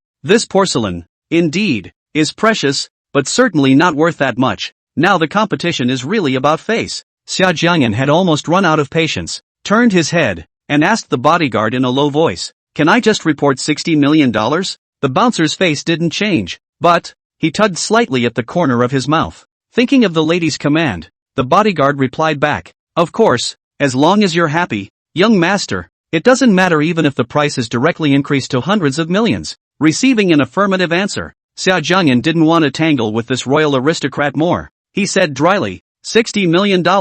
Since you want to hit this person in the face, you have to hit them hard. Chapter 120, Xia Jiang'an's plot succeeds. Boom! Hearing Xia Jiang'an's words, the people attending the auction were all abuzz. Each one looked at Xia Jiang'an as if they were looking at a monster. This boy, what is his identity? A few $1 million for something so calm that you actually raised the price directly to $60 million? It's so earthy. Alan's features were twisted at this point, and his face was ugly. A few $1 million worth of porcelain for $60 million, which for him was way over his bottom line, and there was absolutely no way that the family behind him would let him lose so much money. This is going to cost way too much money. And besides, it's just a few $1 million worth of porcelain. $60 million a time, the auctioneer said. 60 million twice. What a surprise. This boy actually dares to grab something from young Master Alan. This boy, the power behind him must be very big and honorable. Hearing people's murmurs, Alan's face rolled up as if he had been slapped hard. Ever since he was a child, he has been the center of attention. He is a royal nobleman with a noble status. He was a royal noble, and he would never allow himself to lose to Xia Jiang'an. 65 million. Alan looked like he was going crazy, gritting his teeth and looking like he wanted to eat someone. Even if he was punished by his own clan, he didn't want to lose to Xia Jiang'an. Faced with this crazy look on Alan's face, Xia Jiang'an was calm and relaxed, and he even smiled at Alan. It's plainly provocative, mocking, good-looking mouth, not slow to report a number. 80 million. Xia Jiang'an's smile, falling into Alan's eyes, was so disgusting. The entire auction was once again buzzing because of Xia Jiang'an's blushless sentence. A few $1 million of porcelain was actually raised to $80 million. Those who were there were shocked, looking at Xia Jiang'an with a probing look, wanting to know what this boy was really about. Everyone's eyes at the auction were on Xia Jiang'an, and Alan's eyes spewed out a thick flame. Obviously he was the royalty, the center of attention at this ball. He was the prince of the sky in the spotlight. Alan's brain, which was burning with a blazing flame at this moment, looked at Xia Jiang'an with eyes as vicious as a viper's. I thought the royal nobles were so marvelous, but it's actually nothing more than that. Xia Jiang'an laughed, speaking in a loud voice that resounded throughout the room. Speaking in English, Xia Jiang'an's words were clearly adding fuel to the fire. The hatred in Alan's eyes was on the verge of exploding. Alas, I am truly surprised that the pocket money of a royal noble is not as much as that of a commoner like me. What a shame, Xia Jiang'an deliberately said aloud, and on his face, he deliberately put on a sighing expression. The people present looked at Xia Jiang'an, and then at Alan, with odd expressions on their faces. Xia Jiang'an's words were blunt and in your face. Alan noticed the gazes of the people around him, the envious and jealous gazes of the past, but at this moment how harsh they seemed to him. Their eyes seemed to hold scorn, contempt, hateful. He was a royal noble, the pride of heaven. How dare these people laugh at him and despise him? They should be on their knees, respectfully looking up to him. 85 million. The number almost roared. Alan's features twisted and grimaced. His face was green for a while, white for a while. That crazy look. Where was the poise of a royal noble? At this moment, Alan could not care so much anymore. In his mind, there was only one thought. He must not lose to Xia Jiang'an. Mustn't. $90 million. Xia Jiang'an looked at Alan's frantic appearance. Those clear eyes, like a cunning fox, revealed a hint of scheming success. Your Royal Highness, if you really don't have so much money, don't rob me. And don't continue to show off. I believe that even if you can't afford it, no one will look down on you. Seriously. I don't think it's going to matter even if you don't have as much allowance as me and lose to me. Anyway, there are plenty of people who lost to me, so one more of you isn't that much. It's not like it's a big deal, right? Xia Jiang'an blinked his eyes, that innocent look, like a simple little rabbit. Xia Jiang'an's words rang in Alan's ears like the devil demanding his life. This brat, how dare he say he's not as rich as him? This brat, how dare he look down on him? How dare he, a commoner, look down on him, a royal noble? These thoughts, like a straitjacket, kept circling Alan's brain. 100 million. Alan's frantic voice was like a thunderbolt in this auction. Everyone present was shocked. My goodness, a few $1,000,000 for something that was actually quoted in the hundreds of millions. The onlookers shifted their gazes to Xia Jiang'an. Judging from what had just happened, the boy would definitely continue to raise the price. However, just as the crowd was about to watch the fun, Xia Jiang'an's reaction made them all freeze, only to see Xia Jiang'an, who was still tough just now, at this moment, like a different person, with a bright smile on his face. Auctioneer, don't you hurry to finalize the deal. Our Prince Highness is offering $100 million. That's a whole $100 million. It's really too rich. The Prince Highness is really luxurious. We would like to say a word of thanks on behalf of the common people in need to our generous and charitable prince. Hearing Xia Jiang'an's words, not only did the crowd of onlookers freeze, Alan also froze. Auctioneer, stop gawking. Don't hurry up and finalize the deal. A great kindness. Our prince. What generosity. 100 million at a time. 100 million 3 times. Bang. Congratulations, young Master Alan, for successfully auctioning off the royal porcelain. Why don't you all applaud? Don't just stand there. Don't you rush to congratulate our His Royal Highness Alan on his joyous acquisition of the treasure. Xia Jiang'an's voice didn't stop during the auction. Slap. Under Xia Jiang'an's extreme encouragement, a burst of applause finally rang out at the auction. The crowd looked at Xia Jiang'an as if they were looking at a monster. Alan was dumbfounded. His brain kept replaying the scene of the deal he had just made. This brat, why doesn't he keep raising the price? It was clear that he had one, but there was not a trace of joy in his heart. A few $1,000,000 worth of stuff was bought by him at a sky-high price, and the family would definitely punish him if they knew he was such a loser. It's all the fault of that brat. Alan stared intently at Xia Jiang'an, his gaze vicious, like that of an appalling viper. Chapter 121. Xia Jiang'an is in danger. The auctions that followed were all auctioning off trinkets, with the highest price not exceeding $3 million. Xia Jiang'an didn't look at it for long before he felt that it wasn't interesting. The food that should have been enjoyed had been eaten. The people who should have been punched in the face had been punched in the face, and it was time to go back to the hotel. He was going to bar the door with that Alan. But, later, he figured it out. This is very worthless. Although this money is Qin Yuan's, but you can't be such a loser. Besides, Mother married into the Qin family and became a member of the Qin family. Isn't spending Qin Yuan's money the same as spending the Qin family's money? The most crucial thing was that if he auctioned off that porcelain, it seemed as if there was nothing else but to bring down that royal noble. So, after he thought about it, he might as well raise this price to a sky-high price and let that royal noble suffer a dumb loss. Only then is it enough of a relief. Enough of a pain in the ass. Just now, that royal noble had deliberately tried to splash him with wine, making a fool of him in front of so many people. People who want to fix him. Xia Jiang'an, deal with it. Never soft. The reason why Xia Jiang'an had said those words just now was to provoke that royal noble so that he would have his brain burned by anger. The agitation seems to be working now. After saying goodbye to Annie, the bodyguard pushed Xia Jiang'an, who was sitting in a wheelchair, to prepare to leave this ball and go back to the hotel to rest. We're going back to China tomorrow, and Miss ordered that young master should rest early and not play too late. As he was walking to the entrance of the villa, a woman with a cold aura around her brushed past Xia Jiang'an. The face of the woman in a black evening dress flashed before Xia Jiang'an's eyes. Originally calm Xia Jiang'an, for some reason, but suddenly excited. Xia Jiang'an's brain, violently, went blank. The mind went blank, thinking of nothing, everything around him, blurring up before his eyes. In his mind, a young girl's face kept replaying. Lu Yuyan. He wasn't wrong about her looks, her height, even if it's been years, even if it's just a glance,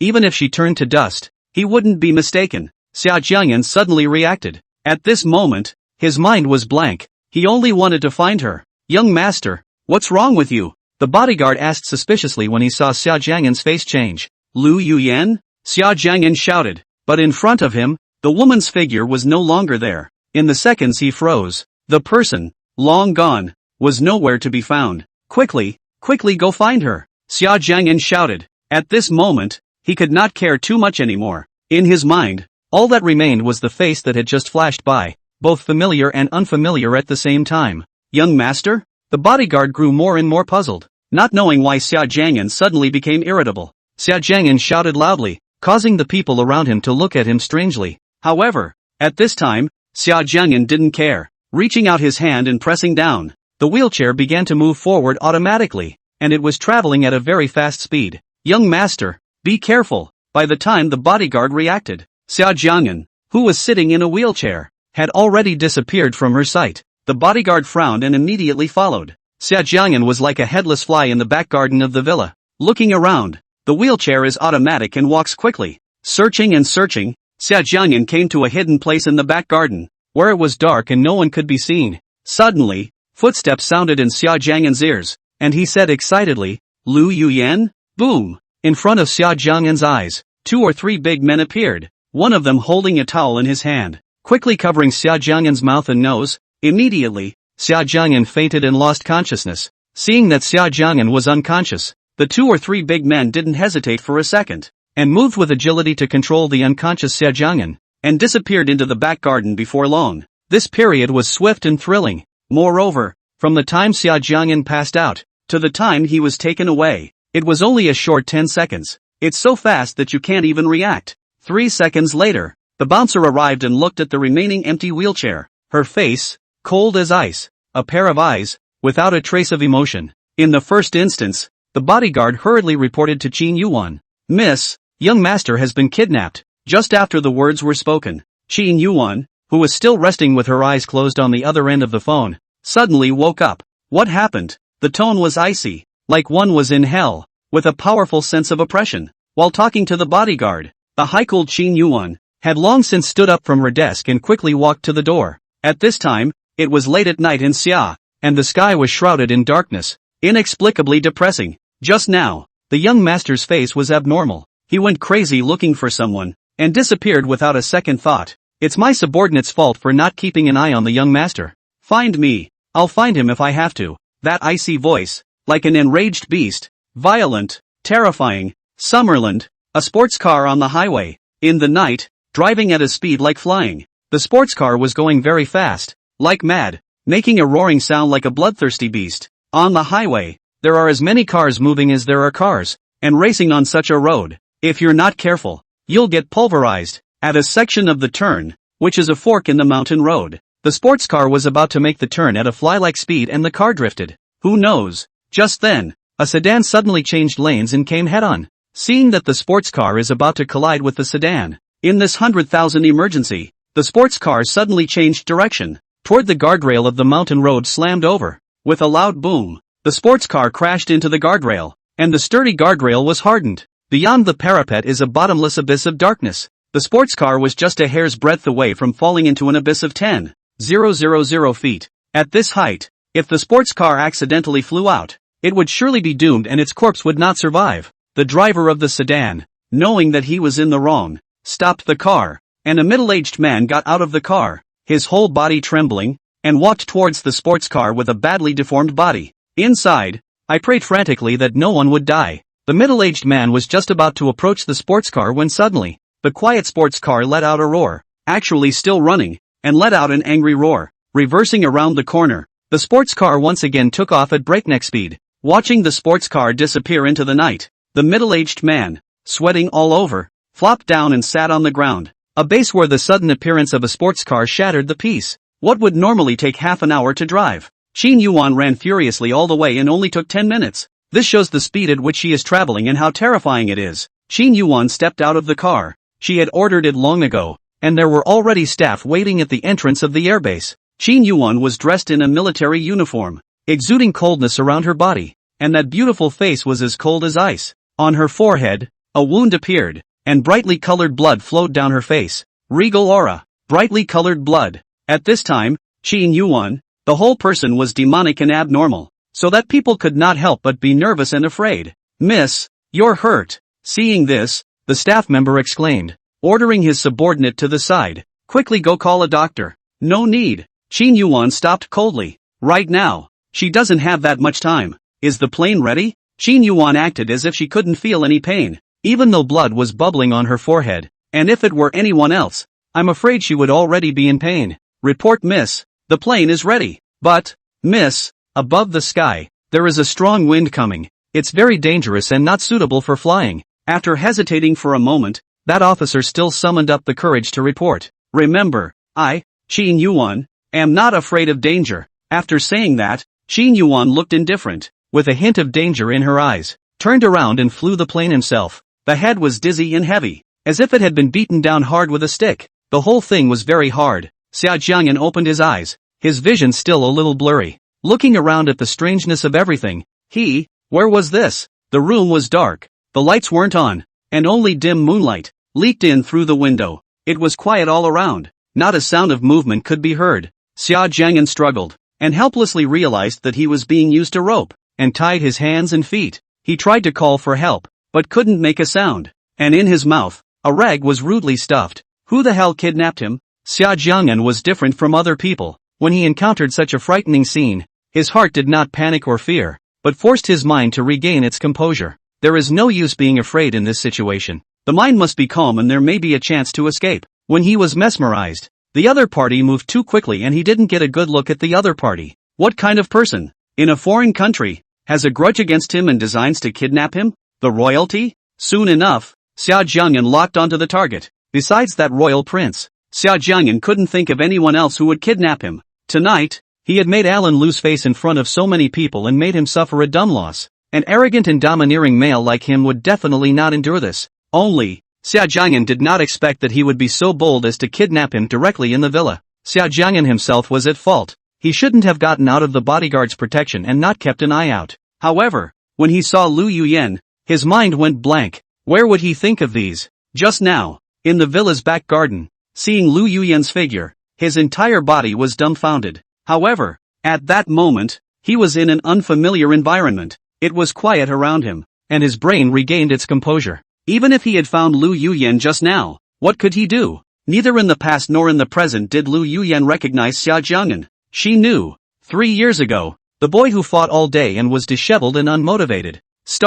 At that time, when Xia Jiang'an met Lu Yuyan, he was in the rebellious stage, because he didn't want his mother to worry too much, so he disguised himself as another person. He was now Xia Jiang'an, not Chen, and even if he had just bumped into Lu Yuyan, she wouldn't have recognized him. Also, he and Lu Yuyan can never go back to the beginning. Thinking about this, Xia Jiang'an was sad and wanted to cry out. From the moment he spent time with Qin Yuwan, he knew that he and Lu Yuyan could never go back to the past. What's more, he was now married to Qin Yuwan. Goodbye, Lu Yuyan. I broke our agreement. You said, let me wait for you to come back, but I won't wait for you anymore. At once, Xia Jiang'an's eyes moistened and his heart was hard. Even if it's hard, he's going to give up that maiden in his heart. 2 hours later, Qin Yuwan's airplane slowly landed on the airport. As soon as she arrived at the airport, Qin Yuwan's face was cold, and the blood on her forehead had already congealed. Because she was so tired,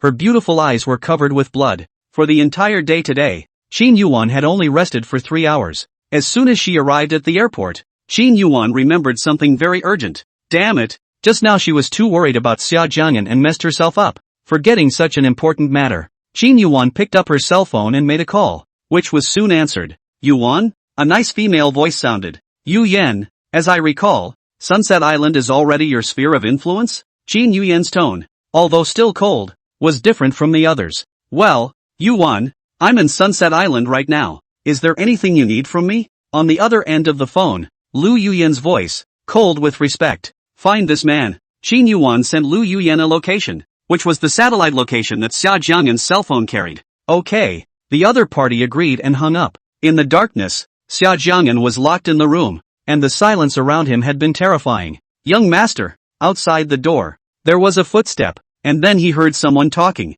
Who the hell is coming over? Open the door. Footsteps, getting closer. The sound, familiar. Someone opened the door with a key. The dark room suddenly brightened up, which made Xia Jiang'an, who had been in the darkness, a little uncomfortable, and his eyes were stung. He subconsciously narrowed his eyes. Unsurprisingly, surrounded by a crowd of people, Alan's face was grim as he slowly walked into the room. Xia Jiang'an looked at the other side. Alan was followed by 7 or 8 black women. What do you want? Xia Jiang'an didn't want to talk more nonsense with him and asked directly. Ha, what I want? You'll find out later. Alan sneered. His smile, like a poisonous snake with great venom. This brat, who had disgraced him tonight and caused him to be punished by the family. Alan had never been so humiliated and wretched since he was a child. Ha, you country bumpkin. Not only did you hit on my fiancé, but you also made me suffer such a big loss. Let's see if I don't waste you, making your next life worse than death. If you like hooking up with other people's women so much,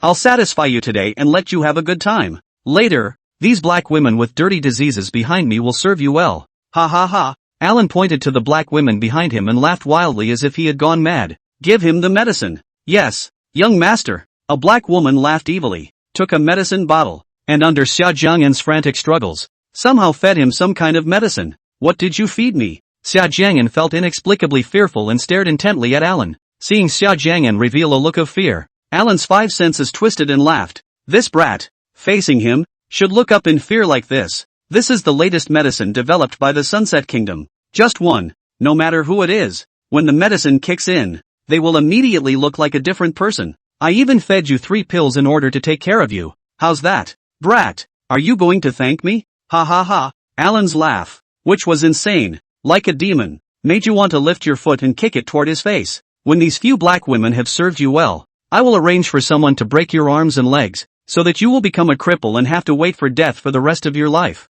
Ha ha, brat, isn't it great? People like you who don't know what's good for you are in need of a beating. How dare you snatch something from me? Don't even look at my status. Alan laughed again, as if he had lost his mind, his eyes scarlet and mad. Alan's laughter, sinister, terrifying, like a demon from hell, inexplicably, made people feel horrible and helpless. Xia Jiang'an suddenly felt that his body started to heat up. The whole thing, it was like being thrown into a mountain of flames, scorching hot and incomparable lava. The white skin rolled up, revealing an eerie red color. Crap, the drugs are starting to kick in on him. This drug, which was several times more potent than the one he had been hit with before. It hadn't even been a minute, and his body, already, was very hot. If he hadn't gritted his teeth and forced his body under control, he was afraid that he wouldn't have been able to stand it anymore. Ha ha, isn't it hard on the body? Does this taste good? Ha ha ha, you deserve this. Alan taunted as he saw the medicine on Xia Jiang'an's body kicking in.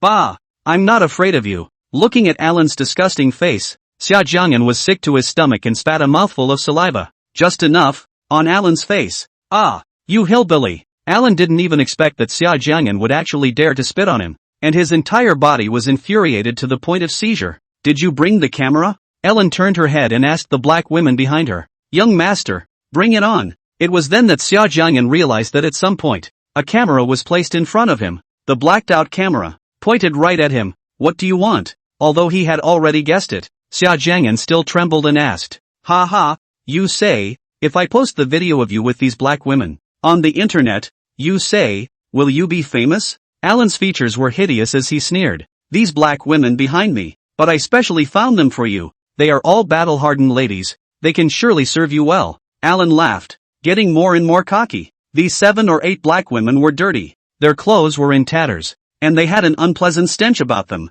Looking at the young and handsome Xia Jiang'an, one by one, they were like hungry tigers, smiling badly at Xia Jiang'an. Seeing this, Xia Jiang'an violently withdrew his gaze. At this moment, he was really scared and fearful. The feeling of helplessness in the face of these 7 or 8 unsuspecting black women, and the fact that he was drugged and powerless to resist, frightened him. Qin Yuwan, where are you? I'm scared. At this moment, the first thing that appeared in Xia Jiang'an's mind was Qin Yuwan's cold face. Qin Yuwan's hands were so powerful. If she was there, these people would definitely not dare to treat him like this. If Qin Yuwan was there, she would have taught these people a hard lesson. Chapter 122, Xia Jiang'an. Stop. All over his body, he was very hot, and his hands seemed to be out of control, wanting to tear the clothes on his body into pieces. Crap, the drug was getting stronger. He was going to be unable to take it anymore. Looking across the room at the unsuspecting black women, he shuddered to think what would happen next. You guys go over there now and serve him well.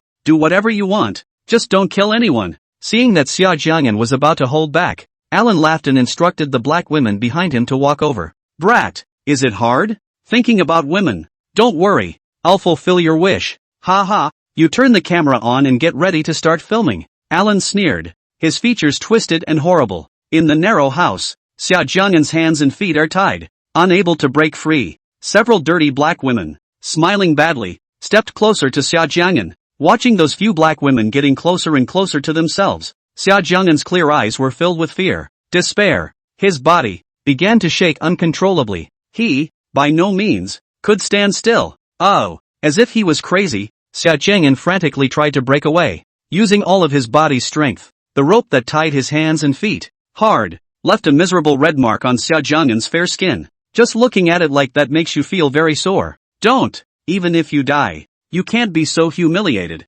Xia Jiang'an struggled like crazy, looking desperate, his mental state about to collapse. Because the struggle was too frantic, Xia Jiang'an even brought the chair with him and fell hard to the ground. Several black women approached and surrounded Xia Jiang'an. It was the most desperate day. Everything was so hopeless. He was on the verge of losing control of his body. In his ears, the bad jokes of these black women rang out as they surrounded him in a circle. It was pitch black all around, with all the people, and how being surrounded in a circle made one feel helpless and desperate. The consciousness of Xia Jiang'an's mind was already blurred. The drug was about to take control of his body. Don't die without letting them have their way. Xia Jiang'an's hazel eyes violently revealed a hint of viciousness. Qin Yuwan, goodbye. He was ready to bite his tongue. Bang! The door to the house was kicked open with a loud noise, and a wooden door was viciously kicked in half. Xia Jiang'an only saw, outside the door, figures in green military uniforms, stepping into the room. At the same time,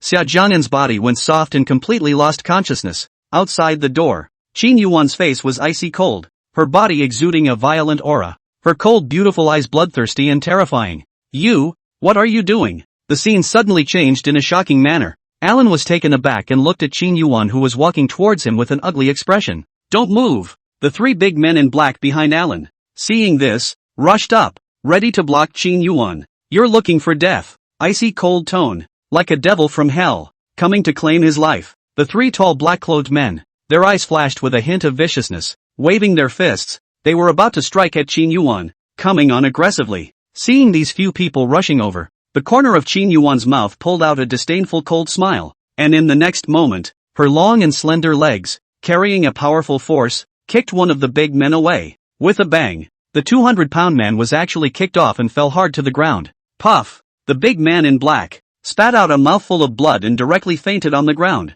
The other big man in black froze for a moment, looked at Qin Yuwan, his eyes revealing fear, but still gritted his teeth and rushed over. Seek death. The next moment, the sharp knife mercilessly pressed against his neck. In an instant, the black-clothed man looked like he was being claimed by the king of hell, not moving a muscle and sweating coldly. You guys rush over there. Alan was already half crazed at this point, having been stared at by Qin Yuwan's fierce eyes. Hearing Alan's order, the few black women who were surrounding Xia Jiang'an were about to rush up. Flutter! There was a loud bang, and the black woman, who had rushed to the forefront, fell to the ground with a loud thud. The blood, slowly flowing out, was unusually terrifying. The scene went quiet, and no one dared to rush over to the few remaining black women. The atmosphere became oppressive, suffocating, and even breathing became difficult. The bodyguard looked calm, even though a person had just died. Her face remained expressionless, ruthless, cold, like a killing machine. Qin Yuwan walked towards Xia Jiang'an,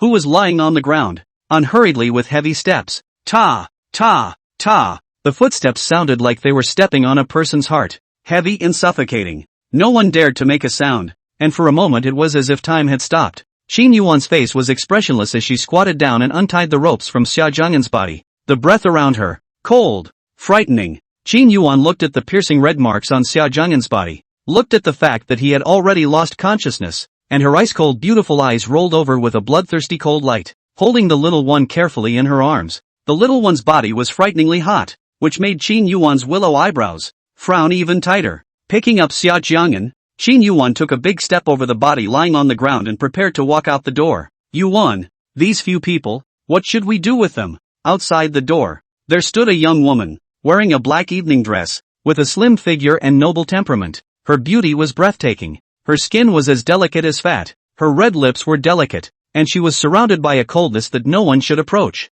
You handle these people. The little guy's body, getting hotter and hotter, his skin transmitting a weird red color. Okay. Lu Yuyan faintly returned, her cool gaze with curiosity, glancing at Xia Jiang'an. This was the first time I had seen that Qin Yuwan cared so much about someone. However, Lu Yuyan simply glanced at it and averted her gaze. Uninterested, Qin Yuwan supported Xia Jiang'an and left quickly. Here, in an abandoned house near the sea, the icy sea breeze hit the area with a howling gale. Drive, leave. In the house, a subordinate, pointing at Alan, asked, "Miss, what is to be done with this man?" Lu Yuyan's icy gaze glanced at Alan, her expression clear and cold, making it impossible to guess what she was thinking. That medicine. Feed it all to him. A cold, harsh voice with indifference, ruthlessness. Lu Yuyan simply scanned the room and knew that something had just happened here. The medicine in Lu Yuyan's words was the medicine that Alan had just given to Xia Jiang'an, and there were still a few left. "Miss,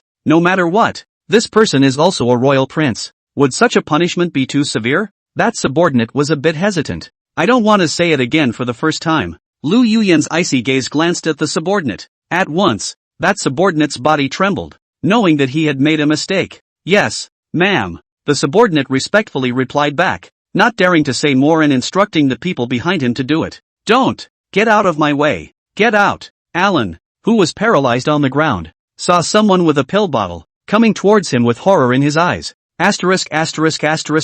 Off. "What is your status?" "I'm a royal prince. How dare you touch me?" No matter how frantically Alan struggled, the medication in the vial, still all of it, was fed into his mouth. "You guys serve him well." Lu Yuyan signaled with her eyes, and her subordinates pushed the maddened Alan to the few black women. After saying that, Lu Yuyan was ready to leave, when suddenly, she stopped and said coldly, "When this is over, waste them all." "Yes, ma'am," the subordinate returned. Lu Yuyan walked out of the house and left. The frantic cries of Alan from the houses by the sea resounded through the clouds. In the car, Qin Yuwan was holding Xia Jiang'an, who had already woken up. Xia Jiang'an's eyes were disoriented. His mind lost consciousness, and his hands kept reaching for Qin Yuwan's body. "Xia Jiang'an, stop," Qin Yuwan said hoarsely with a cold face, grabbing Xia Jiang'an's hand that was doing wrong. Chapter 123, Qin Yuwan.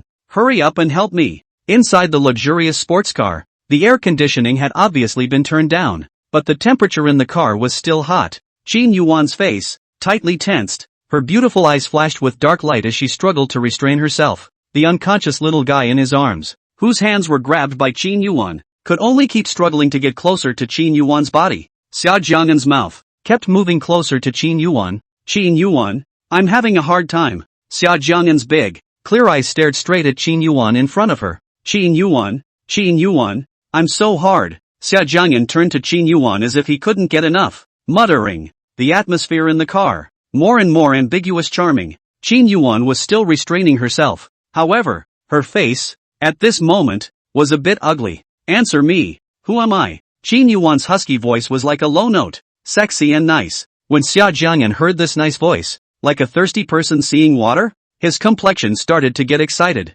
His unconscious actions, too, grew bolder. "You're Qin Yuwan, the most colorful Qin Yuwan. Qin Yuwan, I'm really hard to bear. Help me. Hurry up and help me a little. I'm too uncomfortable." Qin Yuwan originally wanted to try and make Xia Jiang'an's mind return to lucidity, but the effect of this medicine was too fierce, making Xia Jiang'an look like a different person. Xia Jiang'an, who had been cold to her in the past, was, at this time, very enthusiastic towards her, and the blood in Qin Yuwan's body was churning, and it was very difficult for her. "Drive faster," an icy tone with a hint of meaning. "Yes, ma'am." The driver sitting in the driver's seat, who was already sweating profusely at this point, didn't even dare to look behind him. The scene in the back was so hot that the driver thought that if he glanced behind him, he was afraid that these eyes would be gouged out by the lady. "Qin Yuwan, I'm really suffering too much. Why don't you help me? Hurry up and help me a little." Facing such a little guy, Qin Yuwan tightened her face, her eyes revealing a hint of pain,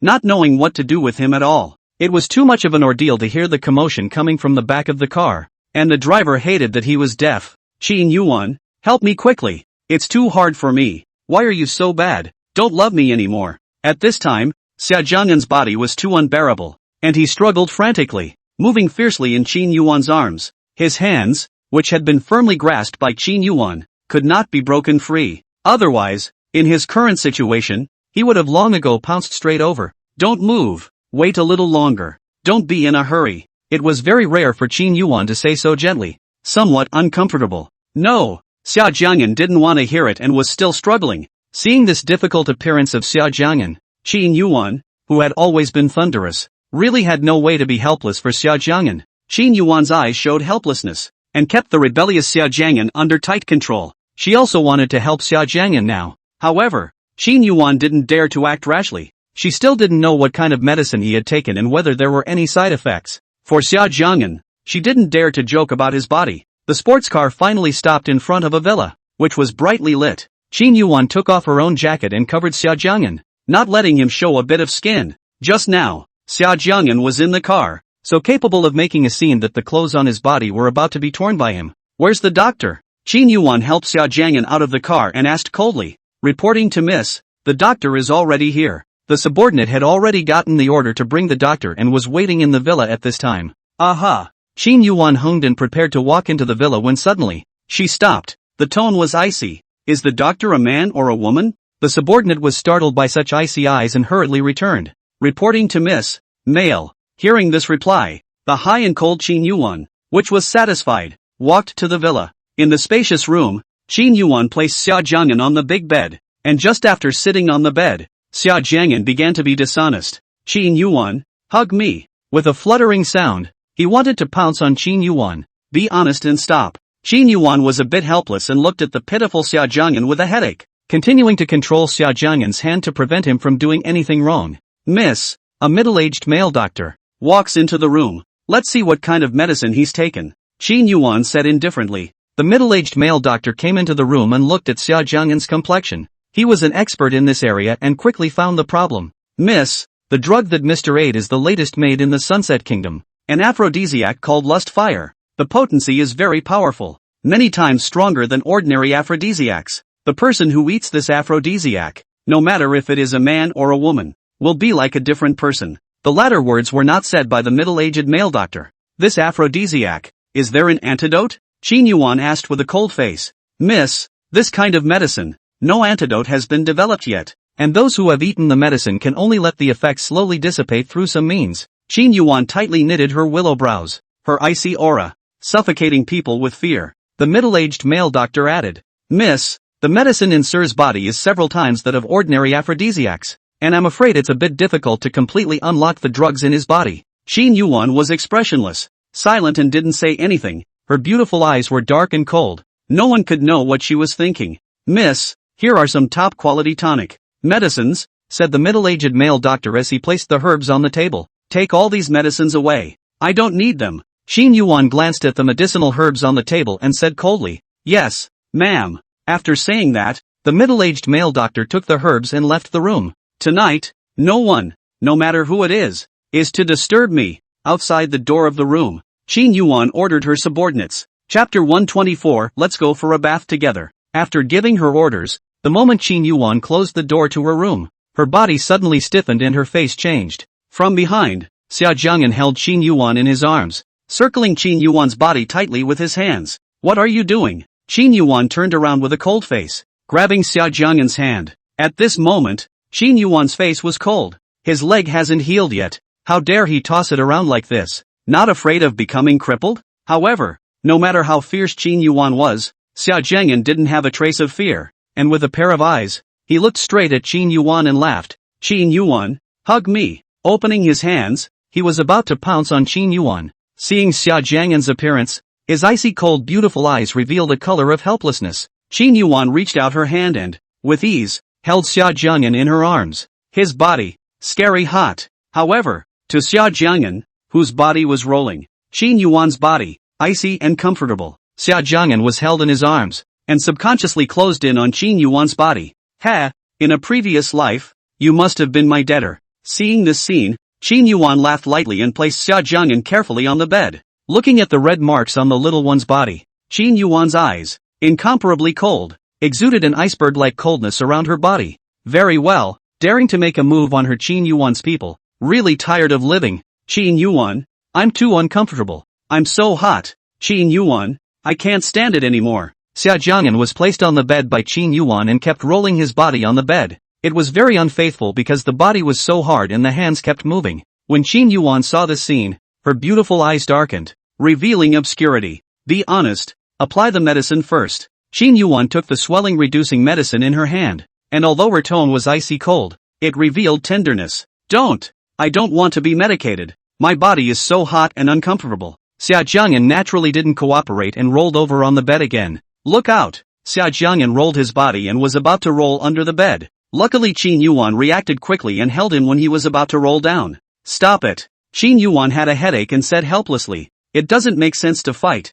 There's nothing you can do about him. Qin Yuwan, I'm really having a hard time. Hurry up and help me. Help me. Xia Jiang'an was physically difficult and rolled around on the big bed. Seeing this, Qin Yuwan had an even bigger headache. Put the medicine on first, okay? Qin Yuwan's tone was gentle as she opened the ointment. Don't! I don't want to be medicated. Qin Yuwan's tenderness and consideration had no effect at all. Xia Jiang'an was now unconscious and controlled by the drug. Xia Jiang'an rolled around on the bed. Qin Yuwan had no way to medicate him and was helpless. Qin Yuwan stopped speaking. Her dark eyes looked at Xia Jiang'an lying on the bed for a while, stood up and went outside to find a rope. Qin Yuwan, so you have such heavy tastes. Seeing Qin Yuwan walking towards him with a rope, Xia Jiang'an was excited instead of being afraid. Heavy flavors? Hearing Xia Jiang'an's words, Qin Yuwan's footsteps paused. A black line on her face. Knows quite a bit. Qin Yuwan was on the bed, squatted down, and tied Xia Jiang'an's hands and feet with a rope.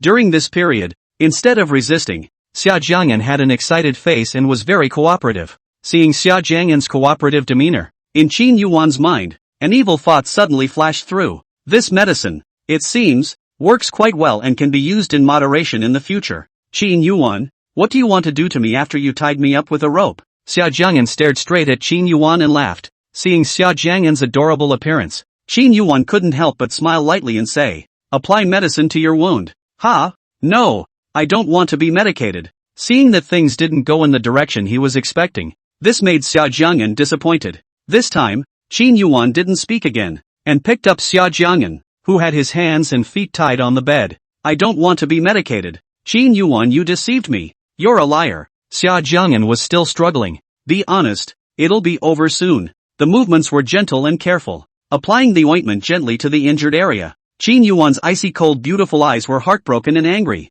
This ointment, which was very cool, was quite comfortable when smeared on Xia Jiang'an's rolling body. Gradually, Xia Jiang'an stopped struggling and lay in Qin Yuwan's arms, quietly enjoying the coolness brought by the ointment. After applying the medicine, Qin Yuwan untied the ropes that bound Xia Jiang'an's hands and feet. The body did not feel the coolness of the ointment, and Xia Jiang'an, who had just been quiet for not long, was not honest again. Qin Yuwan, I want to continue with the medicine. Hearing Xia Jiang'an's words, Qin Yuwan gently comforted. Be obedient. Go take a bath first. The clothes on the little guy, a little dirty, had just fallen to the ground and gotten dusty. A bath? Xia Jiang'an froze for a moment, and then as if he had thought of something, his expression began to get excited. Qin Yuwan, let's go take a bath. Taking advantage of Qin Yuwan's lack of reaction, Xia Jiang'an pounced on Qin Yuwan and held her in his arms. Okay, wash the aroma. Qin Yuwan said favorably, and the two of them walked towards the bathroom together. Chapter 125, Qin Yuwan,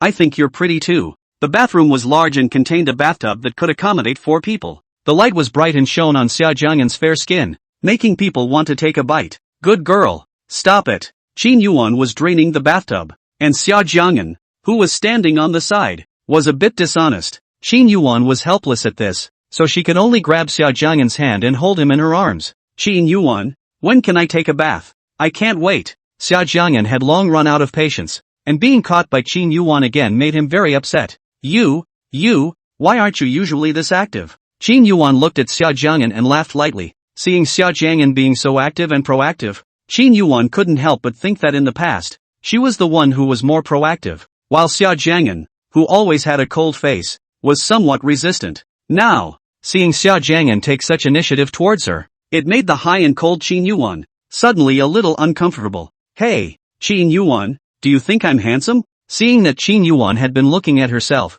if it were usual, at this time, Xia Jiang'an would have already bowed his head in embarrassment. However, now that Xia Jiang'an had taken the aphrodisiac and lost consciousness, instead of being embarrassed, he kept smiling at Qin Yuwan, smiling brightly. Well, very handsome. Xia Jiang'an's looks, although not the type that would be attracted at first glance, but his features were very durable and belonged to the type that got better the more he looked at it. Qin Yuwan had seen a lot of handsome men over the past 28 years, but she still found her man the most handsome and attractive. Hearing Qin Yuwan say she was handsome, Xia Jiang'an was like being fed a candy and said happily, "Wow, Qin Yuwan said I'm handsome." Xia Jiang'an was so happy that he was about to jump up and almost fell on the ground. Seeing his behavior, Qin Yuwan was startled and hurriedly held a certain dishonest little guy in her arms. Being held in Qin Yuwan's arms, Xia Jiang'an moved and picked a comfortable place, like a well-behaved bunny, leaning in Qin Yuwan's arms. Then Xia Jiang'an raised his head, his eyes shining brightly, staring straight at Qin Yuwan.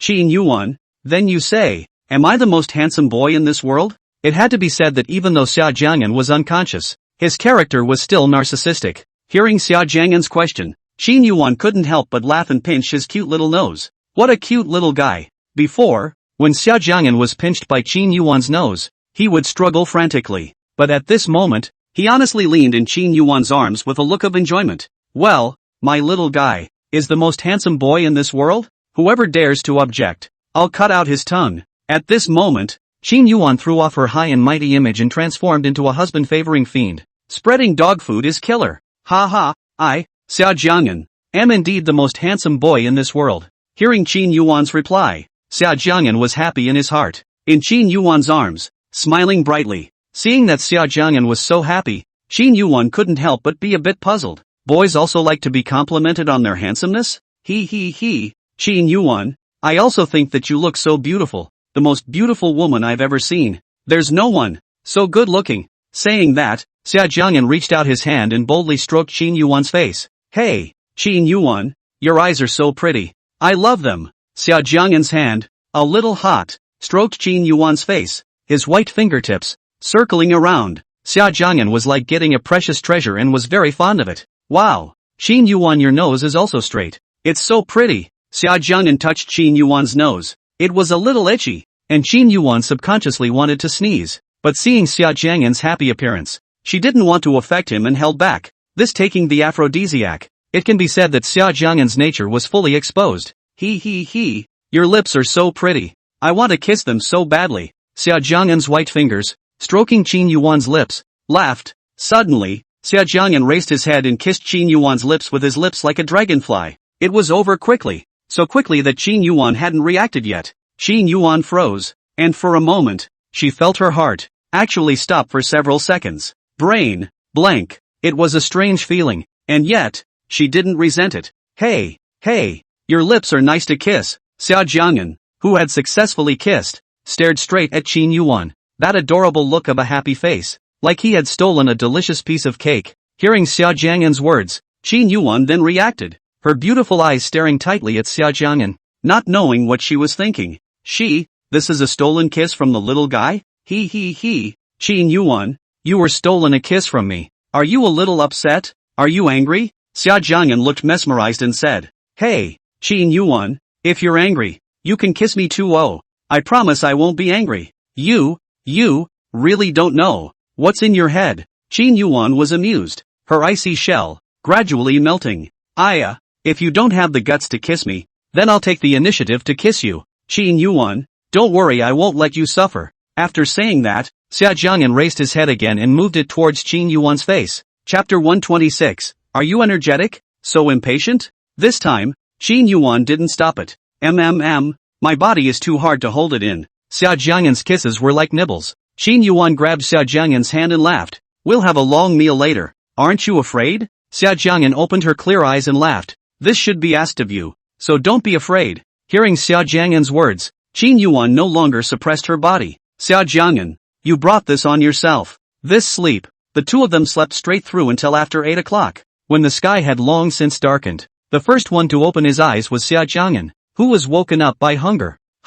What happened? I'm so tired." At this time, Xia Jiang'an's mind had already cleared up, and he couldn't remember anything about what happened last night. This medicine, amazingly enough, makes it impossible to remember what happened after the herbal medicine. "My body is so sore. Feeling physically exhausted. My whole body is sore and weak." Rubbing his aching waist, Xia Jiang'an looked at his body as if he had gone through a vicious and miserable battle. "Qin Yuwan, how did you appear here?" Xia Jiang'an looked at Qin Yuwan beside him and was somewhat puzzled. Hasn't Qin Yuwan returned to China? Why are you here all of a sudden? Needless to say, he knew these red marks on him were definitely her doing. Qin Yuwan the pervert. Xia Jiang'an had a helpless face as he looked at the red marks on his body. Where am I? Xia Jiang'an scanned the surroundings. It was unfamiliar. This was not that hotel. Last night, he was kidnapped by that royalty. And then, he was drugged. What happened after that? He couldn't recall. All he remembers is that someone came by just as he was trying to bite his tongue. Now that I think about it,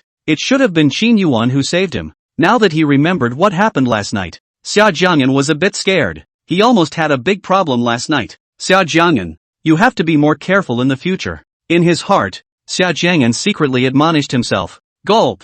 His stomach, suddenly, protested. He was really hungry now, and his whole body was exhausted. Qin Yuwan, get up. I'm so hungry. There was no way around it. Xia Jiang'an didn't even know where this place was, so he could only look for Qin Yuwan. At this time, Xia Jiang'an realized that Qin Yuwan's body, a piece of blue, a piece of red, looked as if she had been abused. Xia Jiang'an couldn't help but feel a little weak. Did he do this? I don't think he's that crazy. Qin Yuwan was very tired last night, and she, who had always had poor sleep quality, actually slept through the night this time. Xia Jiang'an woke up from his sleep and made a commotion beside her, and didn't even wake Qin Yuwan up, so it was clear that last night, how crazy they were. Qin Yuwan, I'm so hungry. Xia Jiang'an first gave a small shout, but Qin Yuwan was still sleeping. What's going on? My voice. What's wrong with it? Xia Jiang'an had just shouted, but he felt his voice was hoarse, and it was hard to speak. Qin Yuwan, Xia Jiang'an called out again, his voice still hoarse and hard. What's going on here? Not thinking about the hoarse voice, he continued to wake up Qin Yuwan. However, Qin Yuwan just didn't wake up. Early in the morning, are you very energetic? Qin Yuwan finally opened her eyes, her voice hoarse and low. Exuberant hell. Qin Yuwan, I'm so hungry. Qin Yuwan lifted the covers and prepared to go wash up, seeing that Xia Jiang'an was still sitting on the bed, not moving. What? Aren't you hungry? Why are you still stupidly staying in bed? Qin Yuwan asked indifferently. Chapter 127 Mother Xia is going to return home early. After washing up, Qin Yuwan placed Xia Jiang'an on the bed, took a piece of clothing, and carefully put it on him. During this process, Xia Jiang'an didn't move a muscle and sat quietly on the bed. When Qin Yuwan dressed him, he would take the initiative to raise his hand and cooperate without Qin Yuwan's words. These actions seem to have become habitual and are done naturally without having to deliberately memorize them. The light in the room, shining on the pair, handsome man and beautiful woman. What a perfect match. After putting on her clothes, Qin Yuwan took the ointment in her hand and then squatted down in front of Xia Jiang'an. Squeeze a little bit of the ointment onto your finger. Ouch. Gently. Qin Yuwan's finger just touched Xia Jiang'an's skin. Xia Jiang'an frowned and cried out in pain. Bear with me, I'll be fine soon. Qin Yuwan carefully administered the medicine and slowed down her speed. Icy eyes, focused, stayed on Xia Jiang'an's red mark. Qin Yuwan, thank you. In the midst of a silence, Xia Jiang'an looked serious and sincerely said thank you. Thank you, for saving me when I needed it most. Hearing Xia Jiang'an's words, Qin Yuwan's fingertips, which were in the process of smearing the medicine, gave a slight lurch. Xia Jiang'an, what do you say? How will you repay the favor of saving your life? Qin Yuwan looked at the little guy's embarrassed appearance. She always wanted to tease him. You? How do you want me to repay you? Qin Yuwan's face was getting closer and closer to his. I don't have much money. Xia Jiang'an gathered his courage and emphasized. Little guy, I don't lack money, as long as you stay with me for the rest of your life. Qin Yuwan laughed lightly, coming close to Xia Jiang'an's ear, spraying hot air. Very ambiguous. Xia Jiang'an's ears turned red, not daring to look directly at Qin Yuwan. He lowered his head and didn't say anything. After applying the medicine, Qin Yuwan put the ointment away and turned around to go to the bathroom, cleaning her hands. Xia Jiang'an looked at Qin Yuwan's good-looking back. He suddenly remembered a question. Last night, did they bring that? When Qin Yuwan came back after washing her hands, Xia Jiang'an was a bit hesitant to ask her. When Qin Yuwan came out of the bathroom, she saw Xia Jiang'an with a troubled face, as if she was struggling with something. What's wrong with you? Qin Yuwan walked towards Xia Jiang'an, her cold voice ringing in her ears. Xia Jiang'an made enough mental preparations and asked, Qin Yuwan, did I bring a condom yesterday? Hearing Xia Jiang'an's words, Qin Yuwan didn't react for a moment. Seeing that Qin Yuwan didn't answer the question, Xia Jiang'an continued to ask, Qin Yuwan, did I bring it or not? Want to know so badly? Qin Yuwan walked to Xia Jiang'an's side, lowered her head, and approached Xia Jiang'an's ear to whisper. Now, Xia Jiang'an was finally embarrassed. Did you bring it? Don't you have any impression yourself? Qin Yuwan laughed lightly, smiling seductively. Xia Jiang'an already didn't know how to answer. His ears red. Do you want me to show you? There are several in the trash can. Qin Yuwan supported Xia Jiang'an and prepared to walk towards the bathroom. Seeing Qin Yuwan's move, Xia Jiang'an hurriedly said, "No need. I don't want to see it." "You really don't want to see it?" "Don't want to. Really don't want to see it." Xia Jiang'an decisively refused. He didn't want to see that kind of thing. Walking downstairs, the servants had already prepared the food, and as soon as the two of them came downstairs, they brought the meal to the table. They were all Xia Jiang'an's favorite dishes with a lot of meat. Looking at Xia Jiang'an drooling and glowing with both eyes. "Hurry up and eat." Seeing the little guy's gluttonous look, Qin Yuwan used her chopsticks to give him meat. "Qin Yuwan, thank you." Xia Jiang'an was really too hungry, and without a hint of hesitation, he directly ate with a big mouthful of food. Qin Yuwan dined while listening to her subordinates report on their affairs. "Miss, M.S. Lu came by this afternoon, but you were still resting, so she left so as not to disturb you." "Aha." Qin Yuwan hummed. "Tell Xiao Yan when she will complete her mission and when she will return home." Qin Yuan's icy cold beautiful eyes revealed a hint of softness. As Xia Jiang'an listened on the sidelines, he couldn't help but be a little curious. Who was this M.S. Lu? It sounded like Qin Yuwan was on good terms with her. Xia Jiang'an was a bit puzzled inwardly. How come he had never heard anyone mention this person? "Didn't you say you're hungry? Why don't you eat seriously?" Qin Yuwan had just taken care of things, but she found Xia Jiang'an putting down his chopsticks with a puzzled look on his face. "Oh, I'm going to eat." Xia Jiang'an continued to eat. "Miss, this is the soup the doctor prepared for you." While eating, the maid walked over with a bowl of soup. "Aha." Qin Yuwan nodded her head, her face expressionless, no emotions visible. "Qin Yuwan, what kind of soup is this? It looks quite fragrant." Xia Jiang'an asked curiously. Well, drink your soup. Why ask so much?" Qin Yuwan drank the soup in the bowl in one gulp and gave Xia Jiang'an a bowl of chicken soup. It was only after eating that Xia Jiang'an thought of a very serious problem. "Qin Yuwan, that royal prince who kidnapped me, what are you going to do with him?" "For Alan." Xia Jiang'an was resentful. "His tactics are actually so venomous, and got him drugged. For this kind of scum." Xia Jiang'an did not have any sympathy. He had to get what he deserved. "I had Xiao Yan dispose of it." Qin Yuwan returned indifferently, daring to make a move on her people. She naturally had to pay the price. Huma? It seemed that Qin Yuwan trusted this person. Early the next morning, Qin Yuwan brought Xia Jiang'an and took the airplane back to China. This trip abroad is officially over. For this trip, in general, Xia Jiang'an was quite happy. Of course, something not so pleasant happened in the meantime. However, Xia Jiang'an is a very optimistic person. This dangerous thing, let it pass. Don't need to keep it in your heart. Just be more careful in the future. People still need to look forward. Goodbye, Lu Yuyan. Looking at the increasingly distant Sunset Kingdom, Xia Jiang'an said secretly in his heart. This time, it's really goodbye. The chance encounter in the villa made Xia Jiang'an understand that he and the young girl in his heart, no longer possible. Around 11 o'clock at noon, Xia Jiang'an returned to Qin Yuan's villa. As soon as he walked into the villa, Qin Yuwan told him to stay at home and then hurriedly left by car, looking quite busy. At the entrance of the villa, a huge body, wagging its tail gleefully, pounced towards Xia Jiang'an. "Queen, we haven't seen each other for only a few days as well. Why do you feel like you've lost a lot of weight? Is it because you miss your brother too much?" Stroking the queen's head,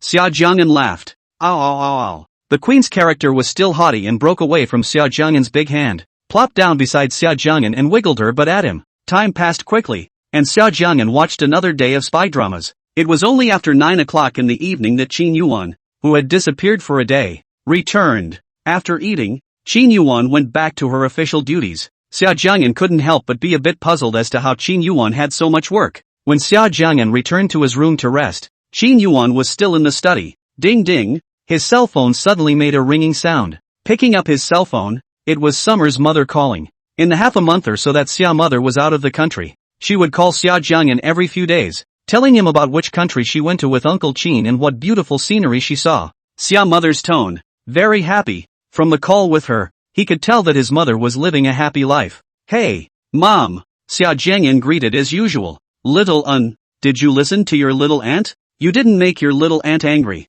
did you? Be good in Qin Yuan's house. Got it? Mom, I know," Xia Jiang'an said helplessly. Every time he talked to his mother, she had to emphasize with him. "Make sure you listen to Qin Yuan and don't make her angry." Emphasized too many times. Xia Jiang'an was a little impatient. "Alas, Mom, if you know the things your esteemed Miss Qin did to your son, you will definitely regret it." Little Mom wants to tell you a good news. When you hear it, you will definitely be happy. Xia mother and Xia Jiang'an had a good relationship. Sometimes not like mother and son, but more like friends. Mom, what's the good news? Xia Jiang'an asked curiously. Your Uncle Qin and I, we're going back to China tomorrow. Isn't it very happy? On the other end, Mother Xia felt that her son was definitely happy. What? To be honest, Xia Jiang'an was indeed surprised. You've only been traveling for half a month or so, and you're going back home so soon? What? Are you not happy? Hearing Xia Jiang'an's words, Xia mother deliberately asked in a deep voice.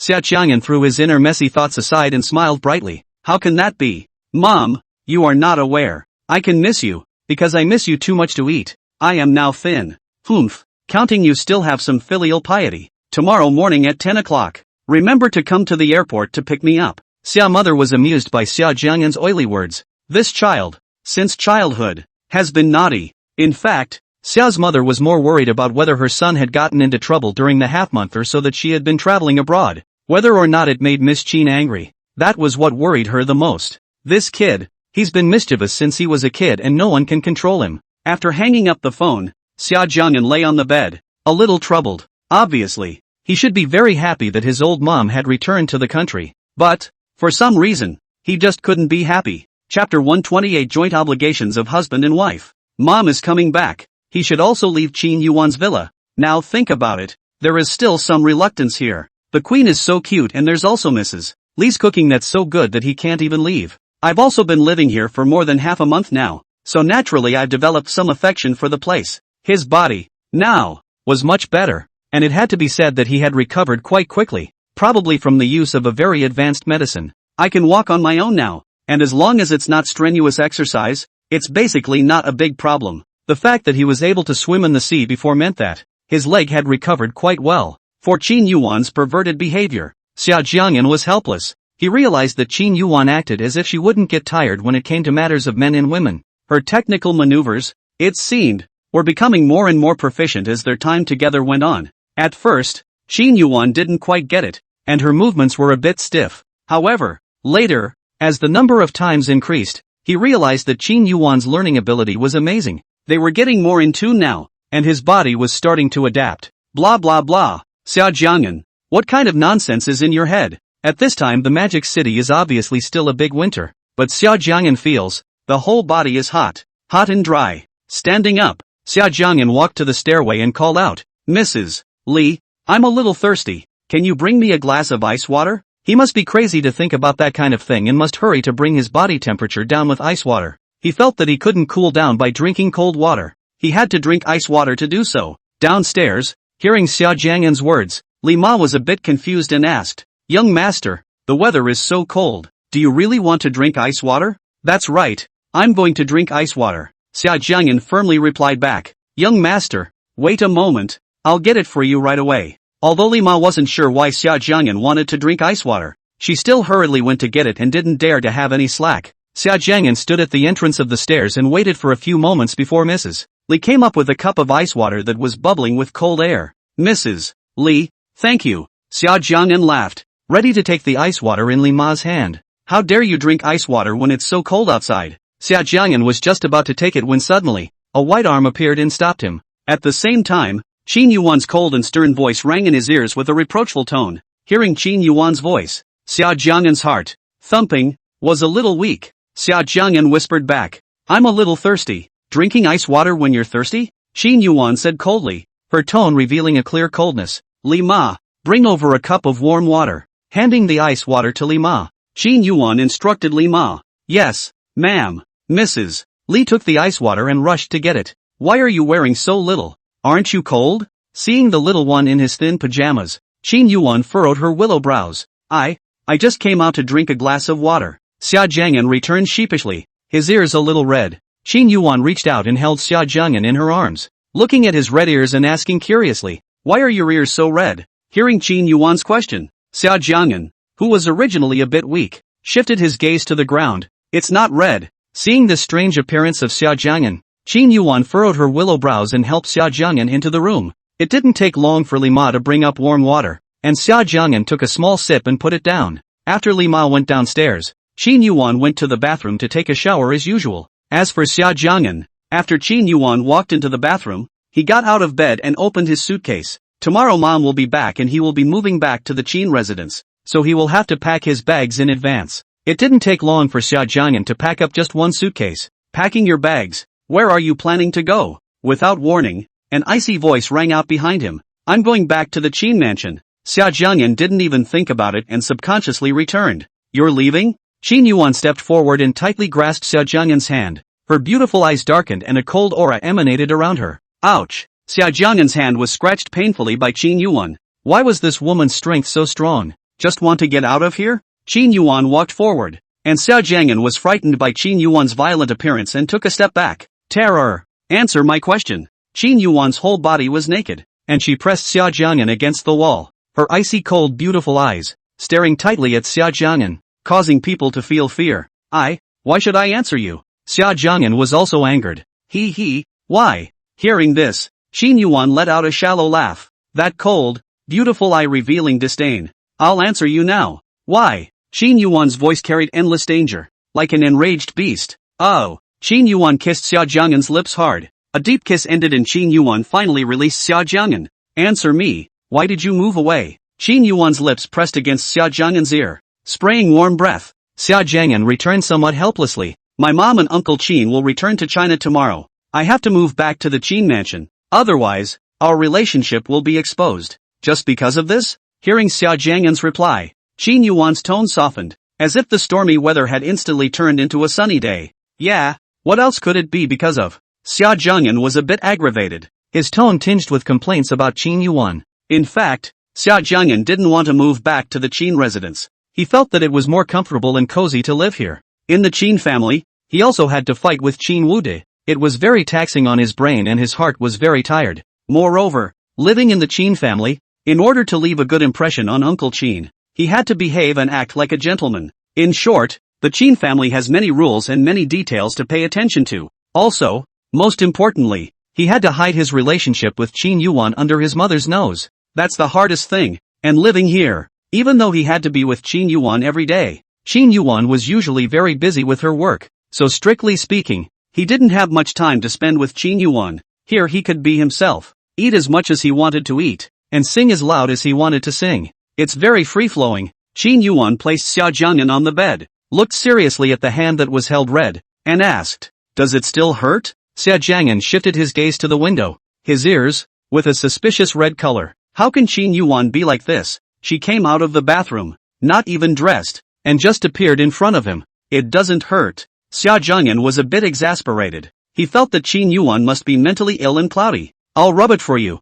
Qin Yuwan's cold, beautiful eyes flashed a trace of self-reproach, and took Xia Jiang'an's hand, picked it up, and rubbed it earnestly. Qin Yuwan, no need. Xia Jiang'an withdrew his hand and refused. Seeing Xia Jiang'an withdraw his hand, Qin Yuwan turned around and put on her pajamas. Putting on her pajamas, Qin Yuwan silently opened Xia Jiang'an's suitcase and took out the things inside. When Xia Jiang'an saw Qin Yuwan's behavior, he was a bit strange and couldn't help but ask out, "Qin Yuwan, what are you doing?" Qin Yuwan didn't say anything, but took out the contents of the suitcase on her own, and afterward, placed these things in their original places. After setting things up, Qin Yuwan got into bed and pounced on Xia Jiang'an. Cold and stern voice, domineeringly said, "You are my husband, Xia Jiang'an. I have no desire to separate from you, but, my mom is coming back. I have to move back. Otherwise, my mom will definitely get suspicious." Xia Jiang'an's heart, beating fast, swallowed and reluctantly returned.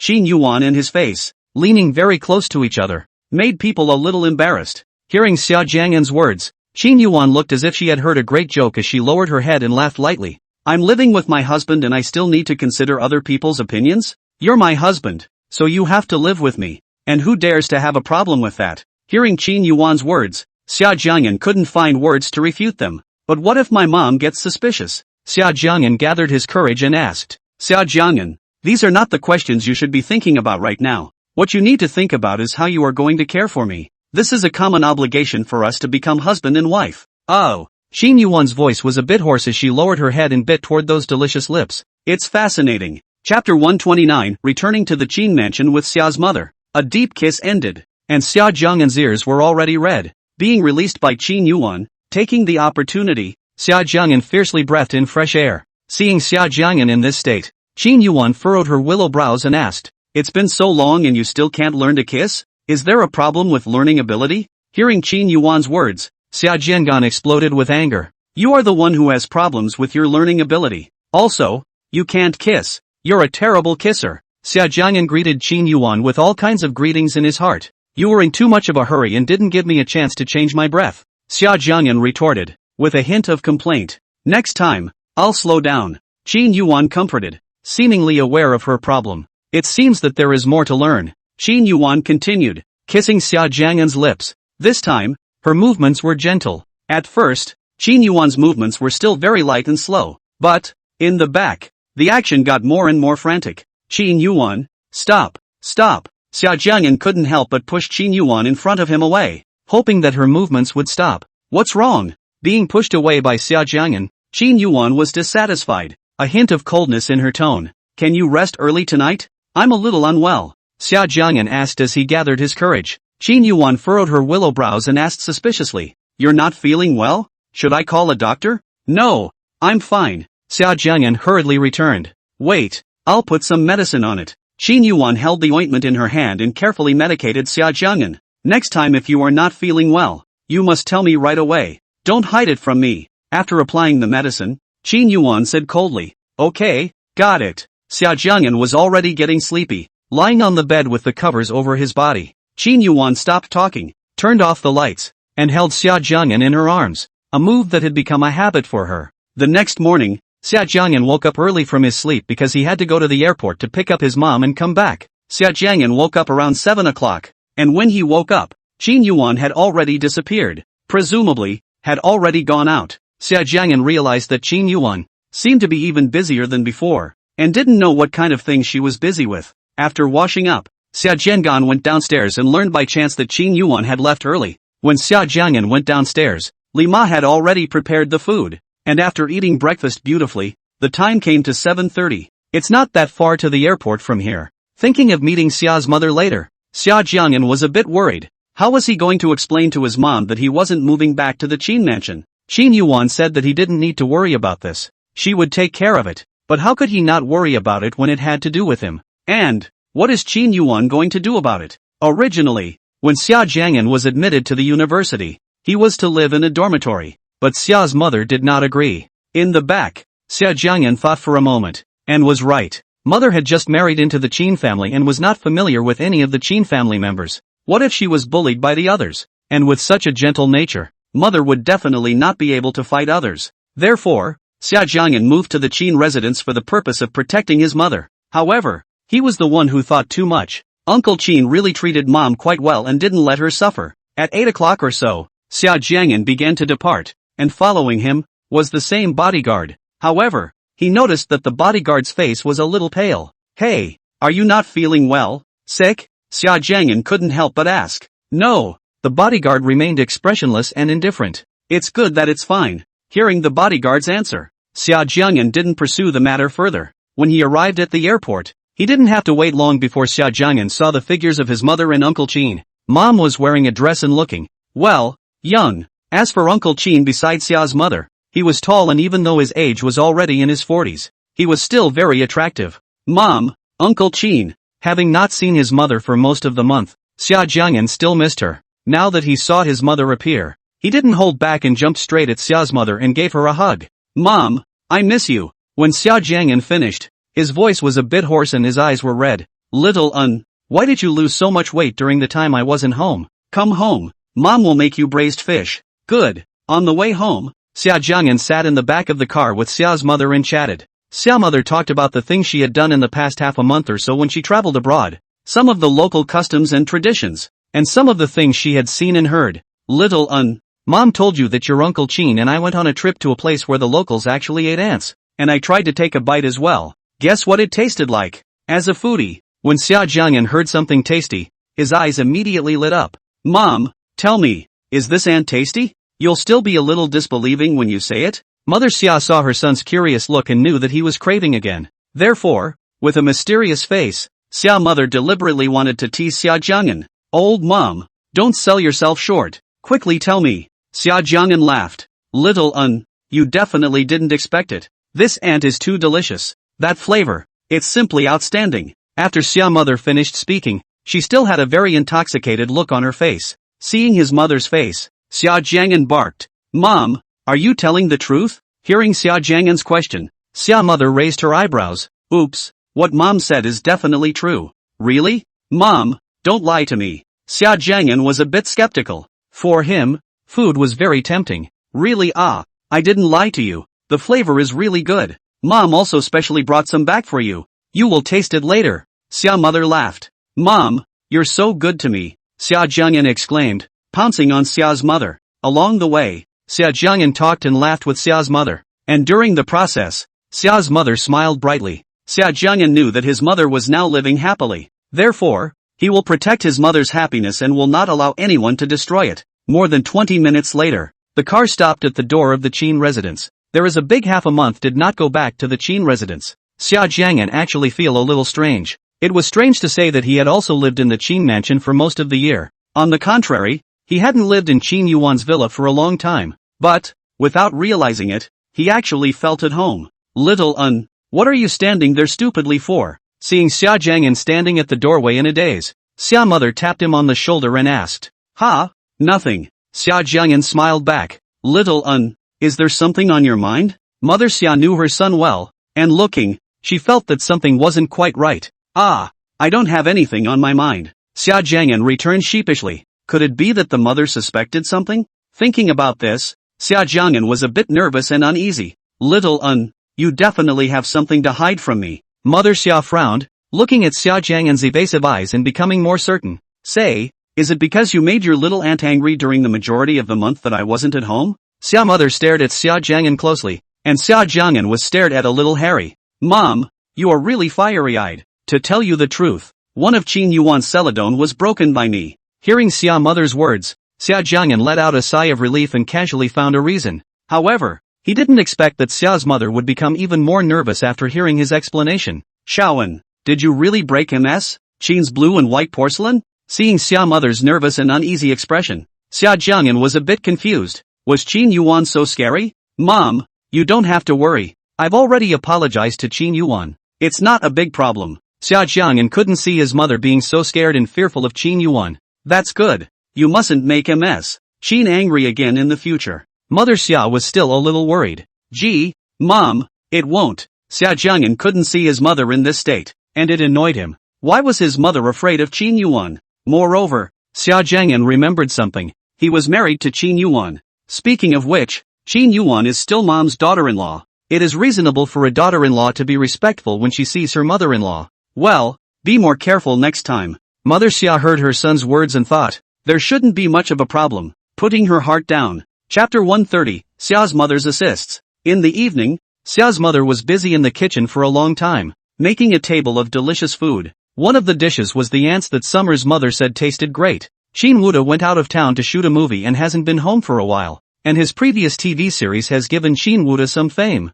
Qin Wuda's background was very powerful, so naturally, there were many famous directors who came to him to shoot a movie. Mom, it's been a while since I've eaten your cooking. Xia Jiang'an looked at the table of delicious food and his mouth watered. Anne, don't eat yet. Xia mother suddenly slapped Xia Jiang'an, making him put down his chopsticks. What's wrong? Mom, why can't I eat it? Xia Jiang'an was a bit confused. He was really hungry. It's really torturous to look at so much food and not be able to eat it. Seeing Xia mother's serious look, Xia Jiang'an was even more confused. Could it be that some big shot was coming as a guest? Mom, who is coming over later? Seeing Xia mother's serious face, Xia Jiang'an was a little puzzled. In the end, which important big shot? As to make Mom so nervous? Later on, Qin Yuan is going to come home for dinner. Mother Xia explained. When is Qin Yuan going to come? After waiting for about 10 minutes or so, there was still no sign of Qin Yuan's figure. Xia Jiang'an looked at the table of delicious food. His heart was incomparably tormented,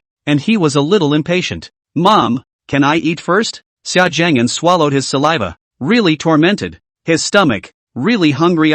Chopsticks. Surreptitiously, pick up a piece of meat. Pa. Xia mother's quick eyes and hands knocked off Xia Jiang'an's chopsticks. Xia Jiang'an faced their own mom. Want to cry. Mom, you actually for Qin Yuan. Do not let your own son to eat. After 10 minutes, at the door, there was the sound of a car. Hearing the commotion, Xia mother subconsciously stood up, ready to greet. Seeing Xia Jiang'an still sitting on the chair, Xia mother was a bit helpless and pulled him over with her. Mom, Qin Yuwan isn't a queen. Why do we have to greet her? Xia Jiang'an spat inwardly. At the door, Qin Yuwan was wearing a military uniform. Her face was expressionless, and a cold aura was emanating from her body. And as soon as she entered, a powerful sense of oppression greeted her. Originally, Xia Jiang'an was still indifferent, but the moment he saw Qin Yuwan appear, he still subconsciously straightened his body. Yuwan, you're here. Qin Zhishue greeted Qin Yuwan when he saw her enter. Aha! Qin Yuwan nodded her head faintly as a response,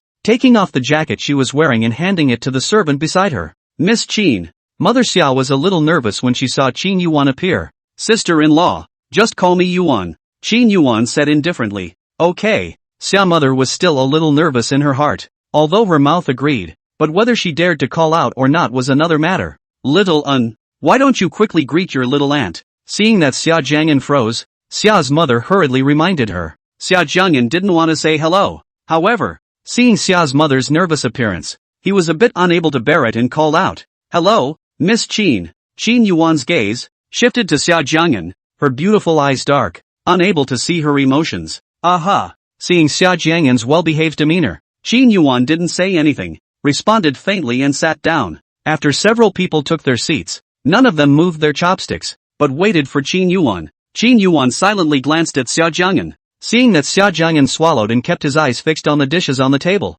the corner of her mouth hooked into a smile. Eat? Xia Jiang'an had been impatient for a long time, and when he heard Qin Yuwan's words, he immediately picked up his chopsticks. Old mom, this is the ant you brought back that tastes great, right? Xia Jiang'an's gaze was fixed on the dark ants. Hearing his mom rave about it, of course he was eager to try it. Shaoan, don't eat. Xia mother was a little intolerant and stopped it, but it was too late. Xia Jiang'an ate it. Ugh, once imported, it was bitter and very hard to eat. Mom, you're digging a hole for me. Xia Jiang'an couldn't help himself at that moment, and on the spot, he directly sprayed. Something big is going on with this behavior of his. Directly across from Xia Jiang'an sat none other than Qin Yuwan. This spray from Xia Jiang'an was just right, and it sprayed on Qin Yuwan's clothes. The high and cold Qin Yuwan. At this moment, her clothes were stained with something black. It was impossible to see Qin Yuwan's emotions, but that ice-cold aura was truly chilling. Xia Jiang'an felt that he was finished. He was definitely going to die.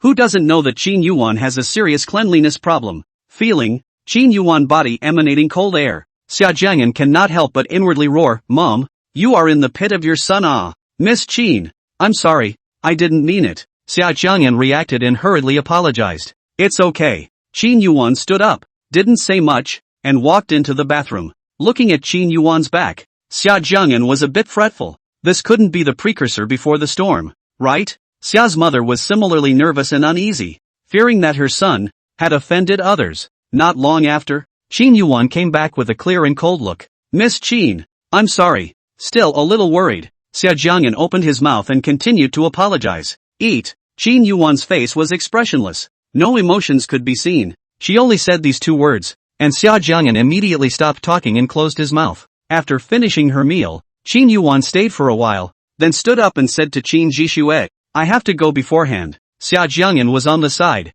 and although he was ostensibly watching TV, he kept an eye on Qin Yuwan's movements. Just now, he was nervous when he accidentally sprayed Qin Yuwan's clothes. He was afraid that Qin Yuwan, later on, would try to find him in trouble. Now, hearing that Qin Yuwan was leaving, Xia Jiang'an was relieved. However, before he could fully relax, he realized that a slim figure had appeared in front of him. A high, cold voice, devoid of any emotion, rang in his ears. Let's go. Xia Jiang'an was confused. This was, to take him back with him? Where are we going? Xia Jiang'an pretended to look puzzled, indicating that he couldn't understand. Summer's mom is still watching. Where are we going? Xia Jiang'an was still acting like he couldn't understand, when Xia mother's words rang in her ears, urging, Shaoan, why don't you hurry back with Miss Qin? Hearing his mother's words, Xia Jiang'an was confused. Chapter 131 Xia Jiang'an is being pitched. Xia Jiang'an was urged by Xia's mother to get into Qin Yuwan's car. When you go to Ms.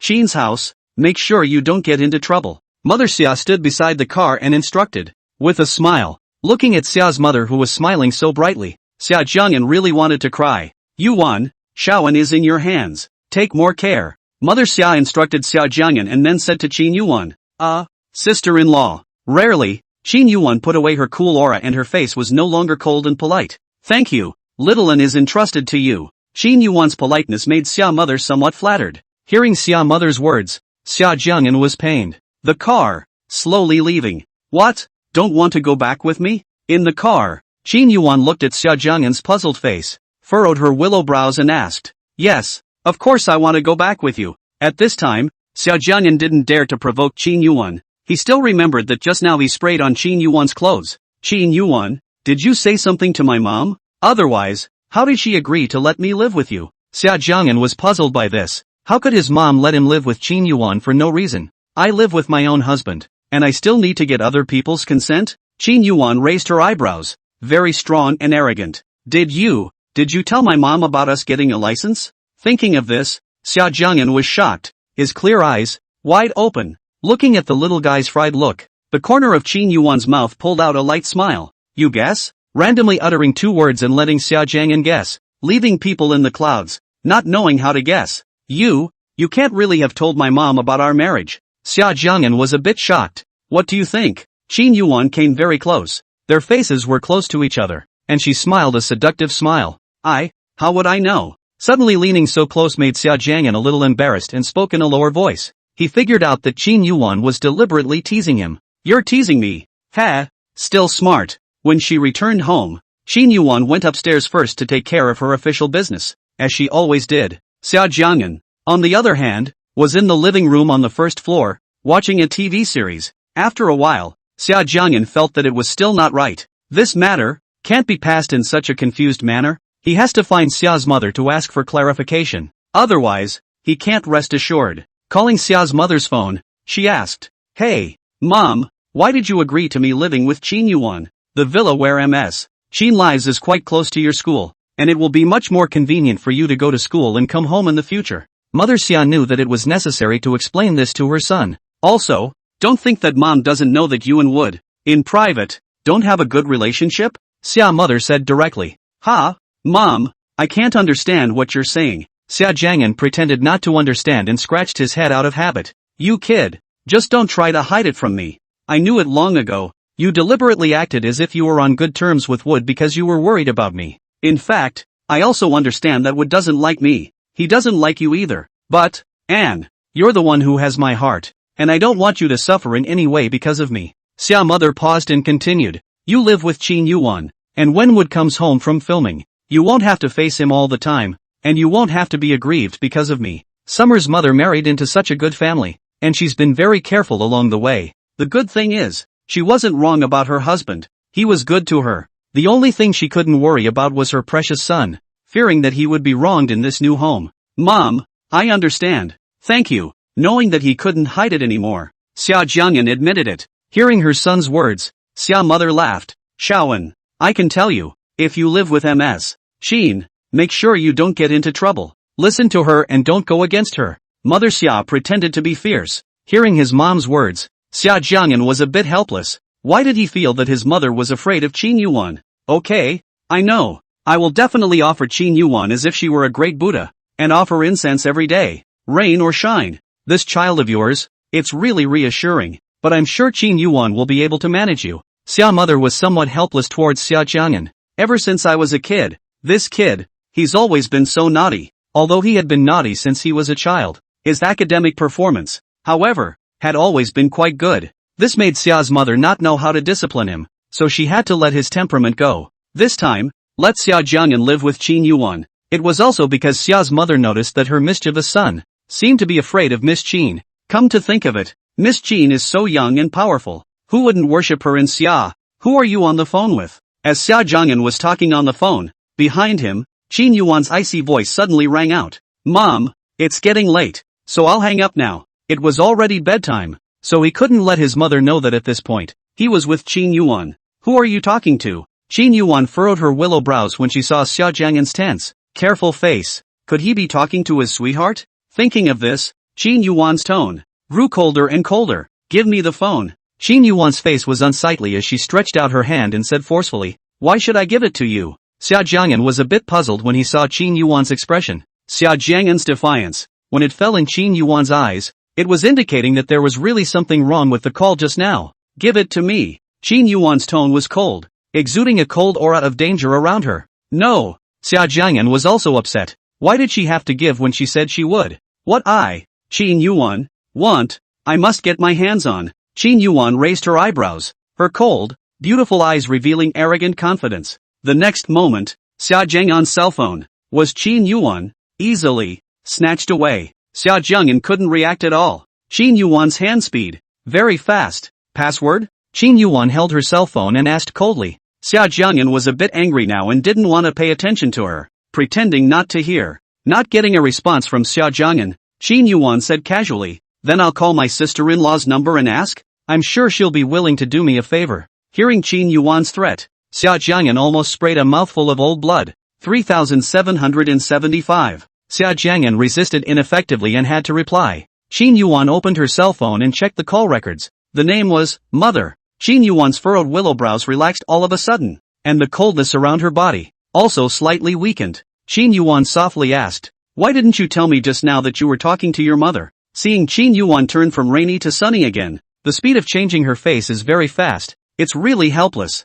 Huffing and puffing back. Why should I tell you who I'm talking to on the phone? It's my personal freedom. See? Quickly give me back my cell phone. When Xia Jiang'an raised his voice, he made a move to grab it. Qin Yuan casually looked at it and was ready to return the phone to Xia Jiang'an, but she saw that Xia Jiang'an had a nervous face, as if what was in the phone was unseen. Qin Yuan raised an eyebrow and asked, so anxious, are the things inside unseen? Xia Jiang'an didn't take back his cell phone and was a bit annoyed. He was just about to dislike it, when suddenly, he remembered something that made him shut up immediately and get uneasy. He was at the Qin residence today, and when he had nothing to do, he chatted with He Ting. From luxury cars, luxury houses, and finally, somehow, chatting about men and women. In the afternoon, He Ting, with a mysterious look on his face, sent him a message. Brother Xia, I found a resource. Do you want to see it? Really? Send it to me quickly. Xia Jiang'an and He Ting often shared resources. Of course it's true.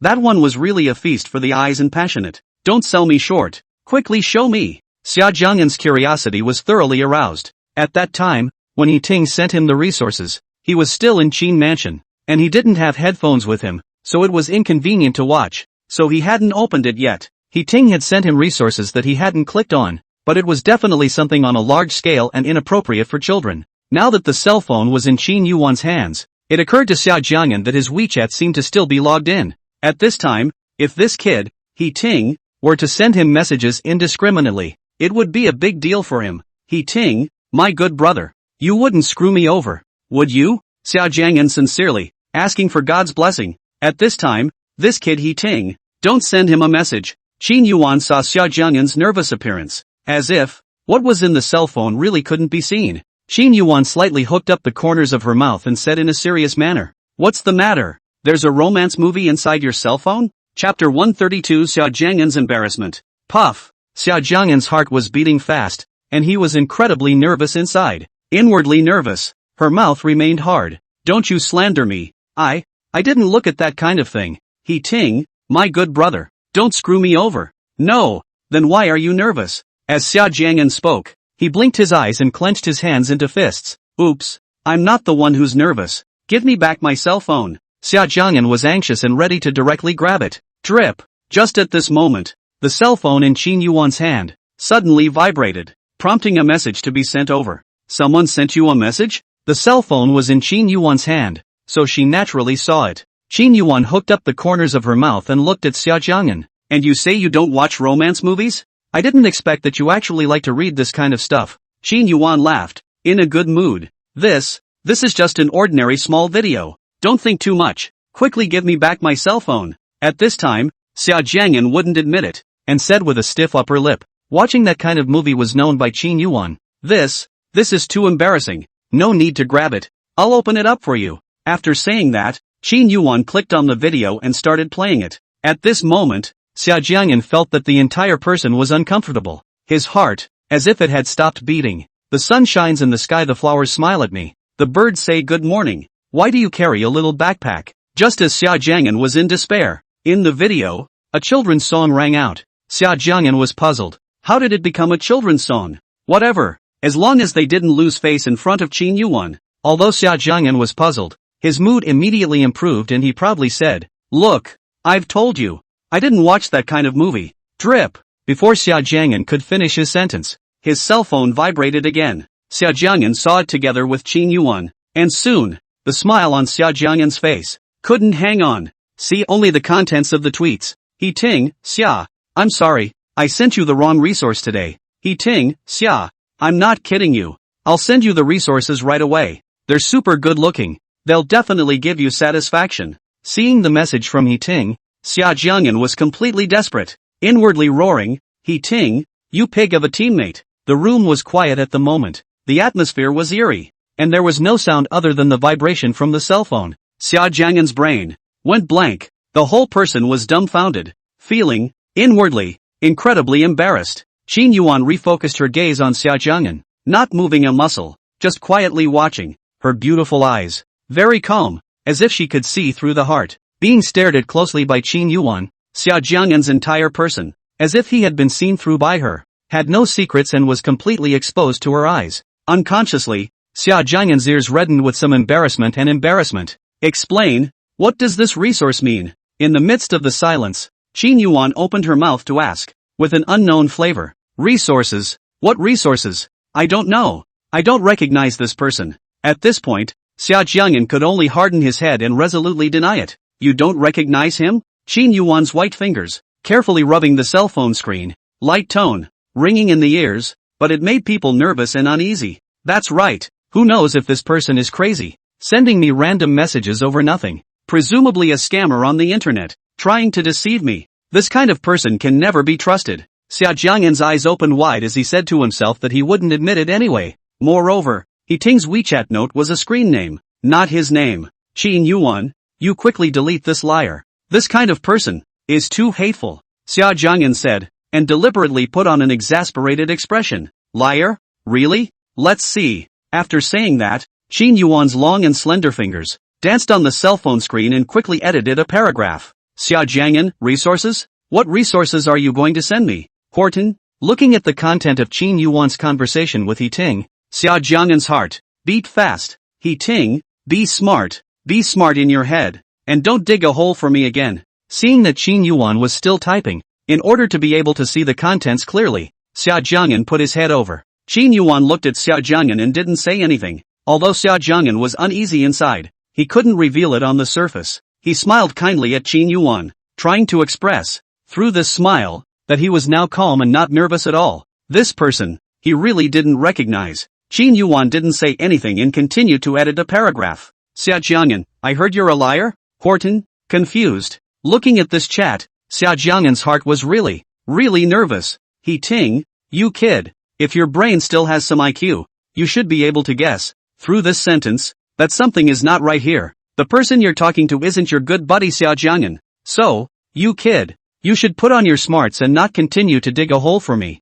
For He Ting, Xia Jiang'an decided to give him a chance. His good brother, he believed, should still have intelligence. Then, the cruel reality slapped Xia Jiang'an hard, only to hear his cell phone make a ringing sound. He Ting had sent another message. He Ting, Xia, did you wake up in the morning and take the wrong medicine? He Ting, how can you call me a liar? Ha, be careful, I won't send you the resources. Qin Yuwan glanced at the content of the message and shifted her gaze to Xia Jiang'an, who also happened to look up at that moment. The two men looked at each other. The atmosphere was awkward. Do you think that this is really what a liar would say? Qin Yuwan looked at Xia Jiang'an and spoke. Obviously, her voice was quite nice. But, when Xia Jiang'an listened to Qin Yuwan's words, it was as if he heard the devil reciting scripture, and his back was chilled. Hey, it's so embarrassing. Xia Jiang'an is no longer able to retort. Giggling, Qin Yuwan shifted her gaze back to her cell phone and continued typing. Xia Jiang'an, I'm sorry. I was wrong. Xia Jiang'an, big brother.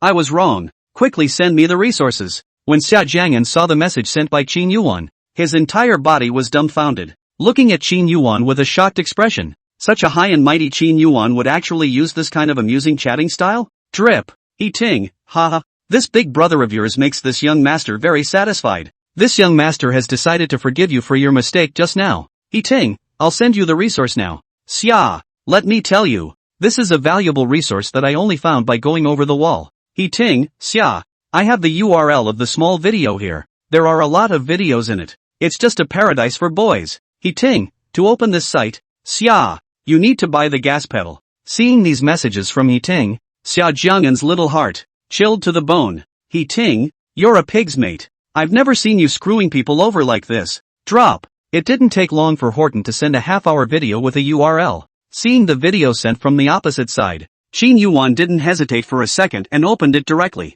At this moment, Xia Jiang'an's heart stopped beating. That, Qin Yuwan, I'm a bit pissed and want to go to the restroom. Watching what was playing in the video, Xia Jiang'an couldn't watch anymore and prepared to slip away. Wait, finish the video before you go. This little bit of Xia Jiang'an's mind naturally couldn't escape Qin Yuwan's eyes and was caught by Qin Yuwan. Qin Yuwan pulled him along and sat on the sofa, keeping him under control and unable to go anywhere else. Cell phone screen, facing them. The video just starts and it's hot. A bed with a man and woman appearing. One of them was a strong black man and the other, a fair-skinned Westerner. Without speaking, the two hugged each other straight away, rising and falling. The scale, indeed, is quite large. Snap. Qin Yuwan's face was expressionless as she directly turned off the video and deleted it. Looking at the deleted website, Xia Jiang'an's heart was heartbroken. Isn't it pretty? Why did you delete it? Xia Jiang'an spat. Wait, the air around us, why is it a little cold? Chapter 133, making Qin Yuwan happy.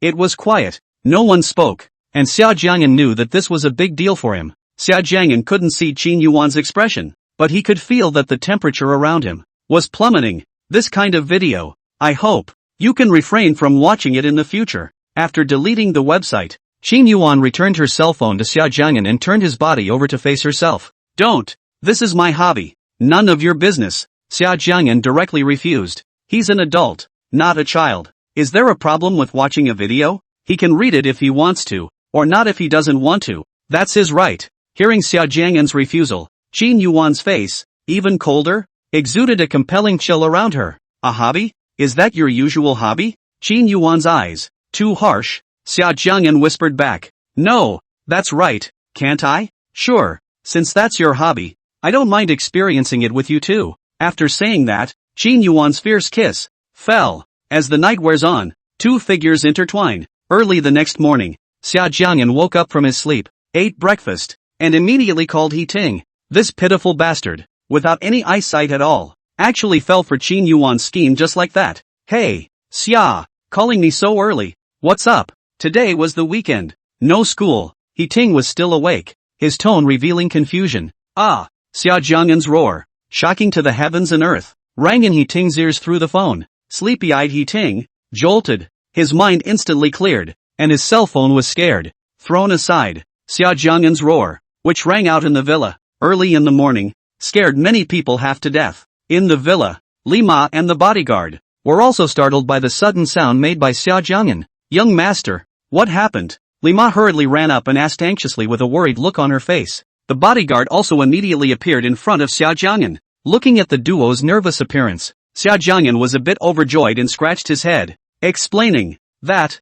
sorry, I just wanted to move my voice just now. Li Ma and the bodyguard, looking at Xia Jiang'an, smiled bitterly. Young master, do you move your voice like this? That, nothing happened to me. You guys go back. When Mrs. Li and the bodyguard left, Xia Jiang'an continued talking to Heting. Heting's end, after a few moments, reacted by picking his cell phone up and directly complaining. Brother Xia, this early in the morning, what are you doing? I was almost scared to death by you. Hearing Heting's complaint, Xia Jiang'an shrunk his neck and held his cell phone away from him. After a while, Heting complained enough and his voice weakened, and only then did Xia Jiang'an pick up the cell phone again. Heting, you kid, you screwed me over last night. Xia Jiang'an talked to Heting about what happened last night. 3 minutes later, Heting, who had learned the truth, was in disbelief. You mean, the one who chatted with me last night, was Miss Qin? Heting's back was chilled at this point, feeling somewhat shocked. He was actually talking to Ms. Qin last night? Oh, my god. Just thinking about that made Heting a little scared. Xia, why didn't you tell me? How can I tell you? But it's you. Your IQ is offline. It's obvious that there's something wrong with the tone of voice, and you actually didn't realize it. You know, last night I was really very embarrassed. Watching a movie and being seen by Qin Yuwan, it really embarrassed me. After Xia Jiang'an talked for another half day, Heting apologized and wanted to treat him to a meal. Only then did Xia Jiang'an forgive He Ting. He Ting's voice, suddenly, Xia, how is it? The website I sent you last night and the video. It's great, right? Xia Jiang'an rolled his eyes. You don't even know. I was just about to see the highlights of the video when Qin Yuwan deleted it. Xia Jiang'an's tone was tinged with resentment and heartache. It's okay if I deleted it. I can send you another copy and you can go through it again. Yeah, well, send it to me quickly. Well, I'm not going to talk to you much longer. I'm going to go watch the movie. After hanging up the phone, Xia Jiang'an closed the door, picked up his headphones and got ready. Opened the URL link. Sorry, this site has been seized by the authorities. Xia Jiang'an, who was prepared for this, saw this passage and his mind collapsed. I've got my headphones on and this site is actually blocked? Unwillingly, Xia Jiang'an sent a message to He Ting. Xia Jiang'an, He Ting, why can't the website you gave me open? Horton, how come? I was just watching. 2 minutes later. Horton, what's going on? This video won't open. What happened? He Ting, logically speaking, it's impossible for this video to be blocked, right? This isn't a link from your own country, is it? Xia Jiang'an, He Ting, I'm really heartbroken. It's too bad that such a good-looking URL is gone just like that. Horton, yeah, I think it's a shame too. After 20 minutes. He Ting, Xia, something big is happening in our country. The end of the world for us boys is coming. Woohoo! Xia Jiang'an, what happened? You tell me quickly? He Ting, if you open the headline app, you'll know. I guarantee you'll want to cry when you see this news too. Xia Jiang'an was a bit puzzled and hurriedly opened the headline software. Not long after, a red news headline appeared in front of the eyes. After the discussion of the National Radio and Television issued a new policy, from today onwards, all film and television dramas, animation, video and so on, all about the color of the seizure. Xia Jiang'an opened the news headline and looked at it. The number of viewers exceeded 1 million, and the number of discussions reached several tens of thousands. The content is nothing more than saying that these videos have a serious negative impact on Xia. Instead, the message comments below are interesting. Hot off the presses on the first floor, goodbye. Those pretty ladies. Hot off the presses. Second floor, aw. I'm going crazy. How am I going to sleep at night without them? Hot off the third floor, brothers and sisters. Send me up there and show Summerland the indomitable spirit of youth. The comments, which are hot, have been liked by tens of thousands of people. It can be seen that the policy, which has just been released, has aroused public anger, especially among young people. Xia Jiang'an was a bit incredulous. Why did Xia suddenly release such a policy? Then Xia Jiang'an opened the website that he often browsed, and unsurprisingly, the few movies that he often watched, he couldn't watch. These are a few of his favorite movies that he watches all the time when he has nothing else to do. It's infuriating how this was suddenly blocked. Drop. The cell phone made a ringing sound, and Horton sent a message. He Ting, Xia, you see, those websites, movies and TV dramas, all of them are blocked. My God, this makes us take these movies and TV dramas as spiritual food for the boys. How can we sleep? He Ting's words were filled with resentment and dissatisfaction. Xia Jiang'an, yeah, He Ting, the movie I like to watch has also been deleted. I'm going crazy. He Ting, last night, I was still enjoying the blockbuster, but today I opened the website, and it was actually blocked. Oh, He Ting, Xia, I'm so sad that I won't be able to see those beautiful young ladies anymore. Woo! Xia Jiang'an, He Ting, how do you think this policy came out all of a sudden, with no warning at all, and then it was all closed? Horton, wait, Horton, I think I know why. Xia Jiang'an, the reason? Horton, you did this. Xia Jiang'an, dazed. He Ting, that's right, it's you. You, Xia Jiang'an, are the one who started it all. Xia Jiang'an, looking at the text that He Ting kept sending, Xia Jiang'an was even more confused. He didn't do anything. He was also a victim. Okay? He Ting, last night, the little video I sent you, was it seen by Ms. Qin? Xia Jiang'an, wait a minute. Xia Jiang'an seemed to understand that last night, Qin Yuwan knew about his hobby and was very angry, and also did not allow him to watch this kind of video. At the time, he did not agree. Oh, my God. Qin Yuwan's heart was too dark. Just because she refused her request, she actually blocked all these works. Drip. He Ting, Xia Jiang'an, you're the culprit. Xia Jiang'an, I didn't know. Who knew Qin Yuwan was so black-hearted? I am also very sad. He Ting, brother Xia, you must take responsibility for this, or else our compatriots at large will not let you go. Xia Jiang'an, responsible? How can I be responsible? He Ting, last night, did you make Ms. Qin angry? Xia Jiang'an, crying. He Ting, when Miss Qin goes back in the evening, you have to apologize to her properly. make her happy, and ask her to take this policy back. Xia Jiang'an, how to make her happy? He ting, isn't that what a man does to make a woman happy? Anyway, you have to make Ms. Qin retract her policy. Otherwise, our compatriots at large will not forgive you. Xia Jiang'an, okay, I'll try. Chapter 134 Xia Jiang'an goes to the market to buy vegetables. This matter, although it was done by Qin Yuwan, however, Xia Jiang'an also has a responsibility. After all, he is the main reason this policy comes out. It will affect a lot of people. Take the videos he likes to watch. Once this policy is released, a lot of singles will lose sleep that night. Although he, Xia Jiang'an, wasn't a good person either, he still couldn't bear the thought of affecting so many people. Thinking of Qin Yuwan, Xia Jiang'an exploded with anger. He felt that Qin Yuwan was also too perverted. This was his hobby. Why should he care? But what was he going to do to make Qin Yuwan happy? It seems a bit difficult to get Qin Yuwan to retract her policy. Make a meal for Qin Yuwan?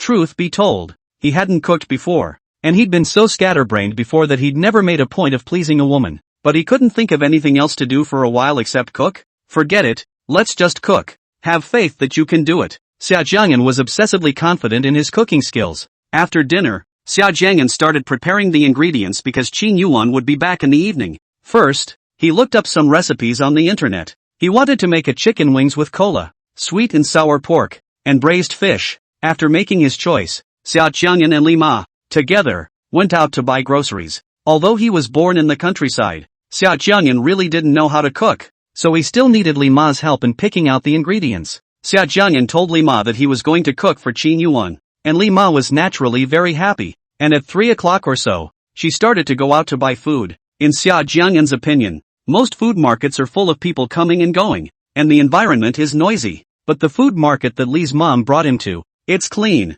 There aren't many people who come this way to buy groceries, but everyone, they carry a noble air about them. Li Ma often came here to buy food, so naturally she was familiar with the place, where most of the ingredients were imported. Li Ma brought Xia Jiang'an to the seafood market, where the aquatic products were dazzling. Mrs. Li, do you know how to make crayfish? Xia Jiang'an looked at the crawfish and swallowed. The purpose of going out this time was mainly to cook for Qin Yuwan and make her favorite dishes. However, the sight of the food made Xia Jiang'an's heart flutter. Will do, young master. Li Ma looked at Xia Jiang'an's glowing eyes and said with a smile, okay, buy 2 pounds. After saying that, Xia Jiang'an looked at the scallops again. Mrs. Li, do you know how to make scallops? Will do, young master. Okay, buy 1 pound. After buying his favorite food, Xia Jiang'an then thought that he still had to buy fish to make braised fish for Qin Yuwan. Mrs. Li, do you think this kind of fish tastes good? Xia Jiang'an picked a freshwater fish. However, he couldn't tell what species it was. You've got a good eye, sir. This fish is rare. Its flesh is very firm and delicate. The staff selling the fish, seeing that Xia Jiang'an was looking at this fish, his eyes immediately lit up and introduced it. How do I sell it? Xia Jiang'an couldn't help but ask as he listened to the staff. 8,000. What? This fish sells for 8,000? Hearing this price, Xia Jiang'an was shocked. What kind of fish could sell for so much? Can't afford to buy but still look. That staff member was also a snob. He saw Xia Jiang'an's shocked look in his eyes, and he also saw that Xia Jiang'an was wearing a cheap item. So he said disdainfully, a moment ago, he was very enthusiastic. But now, his face dropped straight down. Looking at the disdainful eyes of the staff, Xia Jiang'an was completely dumbfounded, not expecting to be despised for buying a vegetable. This fish, I'll take it. Behind him, a familiar voice suddenly sounded. Go away. Since you can't afford it, don't get in other people's way. The boy was very high and mighty, and when he saw Xia Jiang'an blocking his way, he directly pushed Xia Jiang'an out of the way. Xia Jiang'an, who was pushed away, was a little unsteady and almost fell. Xia Jiang'an coldly grimaced, completely moved with anger. It's you? Seeing the familiar face, Xia Jiang'an's brows furrowed. No wonder he sounded a bit familiar just now. So this person was none other than the son of a big shot, Su Juanhao. Looking at the arrogant and domineering Su Juanhao, Xia Jiang'an couldn't help but sigh. It was really a narrow road between enemies. Xia Jiang'an also realized that next to Su Juanhao, there was a very beautiful woman following him. The woman looked young and pretty, with a stunningly unpowdered face, a veritable beauty. It's you? When Su Juanhao saw Xia Jiang'an, with his noble appearance, he couldn't calm down. Junhao, who is this? The big beauty, seeing that they seemed to be acquaintances, asked, Auntie, this is the one I mentioned to you. Uncle Qin's stepson, a rustic country bumpkin. Su Juanhao introduced him without any good humor. Who are you talking about? Your mouth stinks too. Xia Jiang'an raised his eyebrows and looked at Su Juanhao with cold eyes. Su Juanhao was actually a little scared when he was looked at by Xia Jiang'an, and it occurred to him that this person had also beaten his mother, and that Xia Jiang'an was a madman. When he thought about what had happened earlier, Su Juanhao was furious. The eyes that looked at Xia Jiang'an were filled with flames of resentment. Looking at the hatred in Su Juanhao's eyes, Xia Jiang'an directly ignored it without any fear at all. Instead, he was somewhat curious about this beautiful woman beside Su Juanhao. Su Juanhao's great-aunt. I didn't expect to be so young and, indeed, beautiful. Seeing Xia Jiang'an looking at herself, the beautiful woman spoke. Hello, I'm Junhao's great-aunt. I've known your Uncle Qin since childhood. My name is Su Jie. Hello, my name is Xia Jiang'an. Seeing that the other party was polite, Xia Jiang'an of course introduced himself politely as well. You fancy this fish? Su Jie asked, pointing at the fish. Aha, Xia Jiang'an hummed. Junhao. Since the other person saw it first, we'll just buy another fish. Su Jie looked at Su Juanhao and said, Ha, why should I let? Auntie, Uncle Qin and Qin Yuwan are coming to our house tonight as guests, and you know he likes to eat this kind of fish, so why don't you buy it? Su Juanhao said reluctantly. The main reason was that he didn't want to give it up to Xia Jiang'an. It would make him lose face. It's okay, Brother Qin won't care about this, as long as the heart is there. Su Jie laughed, very generous. Hearing Su Jie's words, Xia Jiang'an couldn't help but look at her one more time. Brother Qin? Looks like she's on good terms with Uncle Qin. Before leaving, Su Juanhao glared at Xia Jiang'an with hatred. Xia Jiang'an didn't have a good nature either, and also glared at him fiercely, scaring Su Juanhao into hurrying away. A few unpleasant things happened when I went out to buy a grocery, but well, it got the job done. On the way home, Xia Jiang'an was sullen and looked preoccupied. He had found some key information from what Su Juanhao had just said. Tonight, the Big Shot Mansion hosted a banquet and invited Uncle Qin and Qin Yuwan to be their guests. Then a question arose. If Qin Yuwan went to the Big Shot's residence as a guest in the evening, then wouldn't it be a waste of his time to prepare all these ingredients? Also, just now met Su Jie. Inexplicably, Xia Jiang'an like not up, the heart naturally, to her some hate. Obviously, he and Su Jie had only met for the first time and didn't have a deep grudge, right? Forget it, it's useless to think about it so much. Or not. Should I cook for Qin Yuwan or not? In the end, Xia Jiang'an decided to call and ask Qin Yuwan to see if she, in the evening, wants to come back for dinner. However, Xia Jiang'an was a bit hopeless. After all, the Big Shot house had hosted a banquet. Qin Yuwan shouldn't have refused because of him. Chapter 135 Xia Jiang'an's Annoyance. Dawdling for close to 3 minutes, Xia Jiang'an picked up his cell phone and called Qin Yuwan. Hello, Qin Yuwan. Xia Jiang'an's voice was a little apprehensive. What is it? Qin Yuwan's voice, nice and sexy. Through the cell phone, you can also hear the sound of the pen signing the document. Hearing Qin Yuwan's voice, Xia Jiang'an suddenly hesitated a bit, whether to ask her or not, for no reason at all. To ask Qin Yuwan if she wants to come back for dinner. It seems to be a bit awkward. On the other end of the phone, Qin Yuwan didn't say anything. She seemed to be quite busy. Miss, the meeting is about to begin. On the phone, the voices of the others rang out. Aha! Hearing Qin Yuwan, over the phone.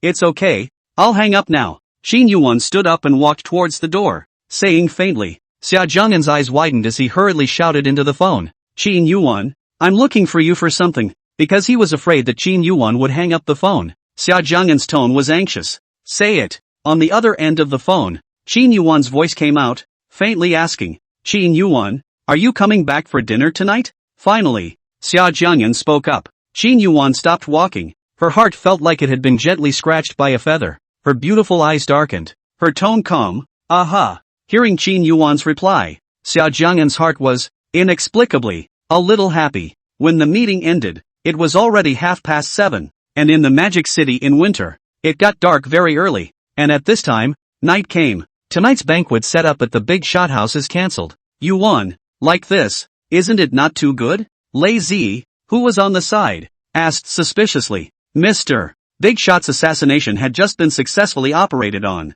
and this banquet, which gathered many important executives of the Xia kingdom, it didn't seem appropriate for Yuwan to not go as an important person. Opinions? Qin Yuwan picked up her jacket, raised her eyes, looked at Lei Zi, raised her eyebrows and asked coldly. No comment, no comment. Lei Zi hurriedly shook her head. Her heart was a little cold. Yuwan's eyes, they were also too intimidating. You're going to the party tonight for me. Qin Yuwan walked towards the door without looking back and said, Yuwan, I don't want to go. Looking at Qin Yuwan's back as she left, Lei Zi's face was bitter, her voice a little pained. You have to go. That's an order. Dropping these words, Qin Yuwan took the car and left. Lei Zi blew the cold wind and looked at the rear of the car, wanting to cry. In the villa, Xia Jiang'an was in the kitchen, busy cooking. Xia Jiang'an grew up. His learning ability is not bad. Just now he looked at the recipe to cook, plus there is Li Ma on the side to help, but also did not have his hands full. Li Ma watched Xia Jiang'an cook, with a smile on her face. Nowadays, young people who are willing to learn how to cook are getting fewer and fewer. The sky, completely shrouded in black, putting the finished meal, neatly arranged on the dining table, looking at a table of food. Xia Jiang'an was very satisfied. Although, for this table of food, only 3 dishes were made by him. These 3 dishes, it seems, are kinda the same thing, although Xia Jiang'an hadn't tasted the flavor yet, but he was confident in his cooking skills. After all, it looked just fine. The flavor shouldn't be bad. Time quickly passed. By all rights, at this point in time, Qin Yuwan should have already returned. Delayed in seeing Qin Yuwan's figure, Xia Jiang'an was a bit annoyed. One moment he walks to the door and looks at it, the next he glances at the time. So annoying. Why isn't Qin Yuwan home yet? The food had gotten cold. Could it be that Qin Yuwan had gone to a banquet at the big shot's residence in the evening and wasn't coming back for dinner? Xia Jiang'an decided that he would call Qin Yuwan again, and this time, he would ask for clarification. Drip. What's wrong? On the other end of the phone, Qin Yuwan's clear and cold voice rang out. Her voice, as if it had magic power, his original irritable mood, for some reason, gradually calmed down after hearing her nice voice. Qin Yuwan, do you want to go home for dinner or not? Xia Jiang'an asked directly, and in that tone, there was a slight complaint. Hearing Xia Jiang'an's words, Qin Yuwan looked at the moon outside the window, and although her voice was cold, it rarely carried gentleness. Well, go back and eat. Good. Qin Yuwan, I'll hang up first then. Hearing Qin Yuwan's reply, Xia Jiang'an's voice carried joy and looked pleased. Hanging up the phone, Qin Yuwan's mind involuntarily floated Xia Jiang'an's lovely appearance. The corner of her mouth pulled out a smile, and her beautiful eyes inadvertently revealed a hint of soft color. Suddenly, boom! On an overpass, a large truck was parallel to the black car when it suddenly and violently changed lanes. The big truck, like it was out of control, went sideways. There was a loud noise as the big truck slammed into the black car and the car was slammed hard against the guardrail. The van was too powerful and traveling too fast. The black car was slammed against the guardrail and didn't stop, but the entire body, which fell straight into the rolling river. Puff! The car smashed into the river, stirring up layers of waves and sinking into the river, disappearing instantly without a trace in the darkness of the night. After ending the call, Xia Jiang'an looked at the table of food and wiped the saliva from the corners of his mouth. No! This meal was meant to make Qin Yuwan happy. He couldn't move his chopsticks until she was home. Swallowing hard, Xia Jiang'an forced his gaze away from the delicious crayfish. Looking at the time, Xia Jiang'an thought that Qin Yuwan should be back soon. In order not to be tempted by the food, Xia Jiang'an turned on the TV to divert his attention. Boom! The sky resounded with a thunderbolt. Lightning and thunder, cutting through the dark sky. The sudden sound of thunder scared a lot of people. The thunder, too horrible, inexplicably makes people nervous and uneasy. The thunder was followed by torrential rain.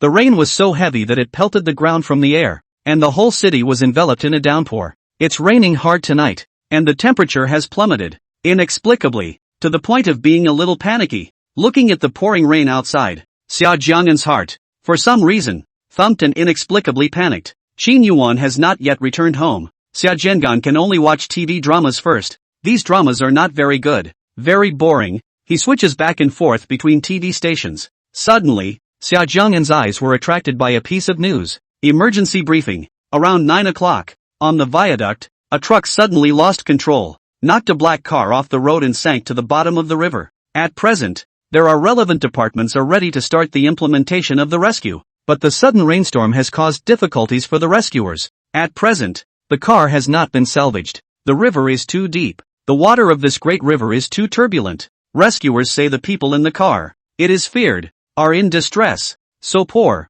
I hope the people in the sedan can survive. Looking at the news, the turbulent river, Xia Jiang'an was sympathetic and prayed silently. Why hasn't Qin Yuwan come home yet? Xia Jiang'an looked at the time. Half an hour had passed since he had just called Qin Yuwan. If it were usual, Qin Yuwan would have come back long ago. It occurred to Xia Jiang'an that since he had lived in this villa, Qin Yuwan had always come back very early and had never been delayed. Could it be that Qin Yuwan was held up by work and couldn't come back? Xia Jiang'an decided to continue waiting for Qin Yuwan to return. However, waiting and waiting, the food was cold, and Xia Jiang'an was about to fall asleep, but he just didn't see Qin Yuwan's figure. It had been raining heavily outside for a long time, and the ground was thick with rainwater. Along the rivers of Mordor, the water rises fast, frightening waves, like a cold-blooded beast, devouring all life. Another hour passed, Qin Yuwan still didn't come back, and Xia Jiang'an's patience completely disappeared. Humph, Qin Yuwan is also too bad, clearly taking him for fun, actually letting him off the hook. Xia Jiang'an threw the remote control in his hand aside and ran upstairs with a huff. Young master, you haven't eaten dinner yet? Lima asked worriedly as she looked at Xia Jiang'an's back as he went upstairs. No more, I can't eat. I'm already full of gas, Xia Jiang'an said angrily, clanging the door of the room shut. Hearing the angry slamming of the door and looking at the table of food, Lima was a bit puzzled. Miss is so good to young master Xia. How could she stand young master up? She had watched the young lady grow up into an adult, and although the young lady was a bit cold and didn't like to get close to people, she was a person who kept her word and never broke her promise. After Xia Jiang'an over here huffed and puffed and returned to his room, he picked up his cell phone and logged into the game. He was really angry. It was the first time he had ever cooked for someone and was actually stood up. Inside of him, there was a blazing fire of anger. He had to let it out or he thought he would go crazy. Playing games, too, is a way to let off steam. It's been a while since I've played a game and my hands are a little raw. This first game, unsurprisingly, Xia Jiang'an lost. Boring. Fluttering, Xia Jiang'an threw his cell phone on the bed in annoyance. Originally, he was playing the game to vent his emotions. Xia Jiang'an rolled around on the bed in annoyance, and after a while, he sat on the bed and picked up his cell phone. As soon as I went online, I saw a prominent news story. Title, Experts Declare Murderous. The content is as follows. Viaduct car accident incident. After rescuers continue to salvage, the accident car has not yet been found. The rain is too heavy. The river water surge. At present, for safety reasons, the rescuers have retreated. Experts say the odds of someone in a car surviving are low. After watching the news, Xia Jiang'an was annoyed and, inexplicably, in a bad mood. He didn't know why. Xia Jiang'an's gaze kept staring out of the window, but there was nothing but the sound of falling rain outside the window. It's already so late. Why isn't Qin Yuwan back yet? Chapter 136. Something happened to Qin Yuwan? It's 12 o'clock and it's still pouring outside. The streets of the city have been thick with rainwater. The weather station issued a warning that this is the biggest storm in the summer country in the past 10 years, so that the general public should be prepared and try not to go out during the storm. The rain was heavy and crackling, and it was getting more and more irritating to listen to. Xia Jiang'an looked at the pouring rain outside, and for some reason, was very irritable, like an enraged beast. Why hasn't Qin Yuwan come home yet? Where is she spending the night tonight? Thinking of this, Xia Jiang'an was upset. Tonight, for some reason, from the time it started to rain heavily outside, his heart was in a panic. Xia Jiang'an, you don't have to face Qin Yuwan tonight. Why are you so sad? That woman, always being mean to you and trying to control you every day. Shouldn't you be annoyed with her? Xia Jiang'an sat on the bed, looking out the window at the storm, talking to himself. Time, little by little, Xia Jiang'an is still sitting on the bed, and does not play with the cell phone, just days. At this time, it was already 3 o'clock in the morning, and Xia Jiang'an had been sitting and fuming for almost 4 hours. His body didn't move at all. His legs, they were numb from sitting, but that's how he wanted to laze around. Xia Jiang'an was very sleepy. His big eyes were covered with red bloodshot and wrote about exhaustion, but he just had to wait for Qin Yuwan to come back. He just didn't want to sleep until Qin Yuwan came home, even if he had to wait until tomorrow. Xia Jiang'an didn't know why he was so persistent in waiting for Qin Yuwan to come home. He just simply wanted to wait. Time. Another minute slipped by. Another hour passed. Buzz. At the door of the villa, silent in the night, the sound of a car suddenly rang out. Ow ow ow ow. The queen's cry resounded through the villa. Qin Yuwan went home? Xia Jiang'an, who was sitting on the bed, exclaimed, and in the darkness, the expression on his face could not be seen. His body, however, moved quickly, and almost as soon as he heard the sound of a car, he ran for the door. Ha! Ouch! Since his body had been held in one position for so long, his whole body was frozen and there was no blood flow. So, with this sudden movement, his feet began to cramp and he fell to the ground. It hurts, but, without a moment's hesitation, he just stifled a grunt and immediately got up and ran downstairs. Downstairs, in the living room, The lights were bright, and a line of soldiers with guns stood in a crow's nest. Xia Jiang'an frowned. It was so late. Why did Qin Yuwan come back with soldiers? Inwardly filled with doubt, Xia Jiang'an shifted his gaze to the woman standing in the center of the living room, with her back to himself, wearing a military uniform. No, she's not Qin Yuwan. Almost immediately, Xia Jiang'an knew that this woman was not Qin Yuwan. Qin Yuwan's body always exuded a powerful sense of oppression, making people feel majestic. Seemingly sensing something, when Xia Jiang'an walked down the stairs, the woman turned around. Xia Jiang'an, it's Lei Zi, Qin Yuwan's friend. Why is she here so late? Lei Zi, why did you suddenly come here? Where is Qin Yuwan? Xia Jiang'an looked puzzled and frowned. Lei Zi looked at Xia Jiang'an. Her skin was a bit dark because of her constant training. She was tall, and Lei Zi was a person who did not shed tears easily. Even when she encountered great difficulties, she was able to calm down. However, it was such a person who looked at Xia Jiang'an with her eyes covered in tears streaming down her face. Xia Jiang'an's heart suddenly throbbed. Inside, it was even more disturbing. What's wrong with you? Xia Jiang'an's voice, a little trembling. Puff. Lei Zi looked at Xia Jiang'an and suddenly sat paralyzed on the ground. Xia Jiang'an, Yuan Shi, is dead. Lei Zi's sad cries resounded throughout the villa. At this moment, Xia Jiang'an's mind went blank and his heart seemed to stop beating. Lei Zi, you came over so late just to play a joke on me. Be careful that I'll tell on you when Qin Yuwan comes home. After a few moments, Xia Jiang'an reacted with a smile on his face that was worse than crying. Lei Zi actually said Qin Yuwan is dead? That's not possible. Today, he also called Qin Yuwan and listened to her voice. Now, Lei Zi actually told him that Qin Yuwan was dead? Isn't that bull asterisk asterisk asterisk asterisk? How could Qin Yuwan be dead? She was so young and powerful that she was the object of everyone's admiration in the Summer Kingdom. How is it possible to run out of such wonderful people? Xia Jiang'an, I'm not joking with you. Yuwan, she's really dead. She had a car accident. The car sank into the river from the viaduct.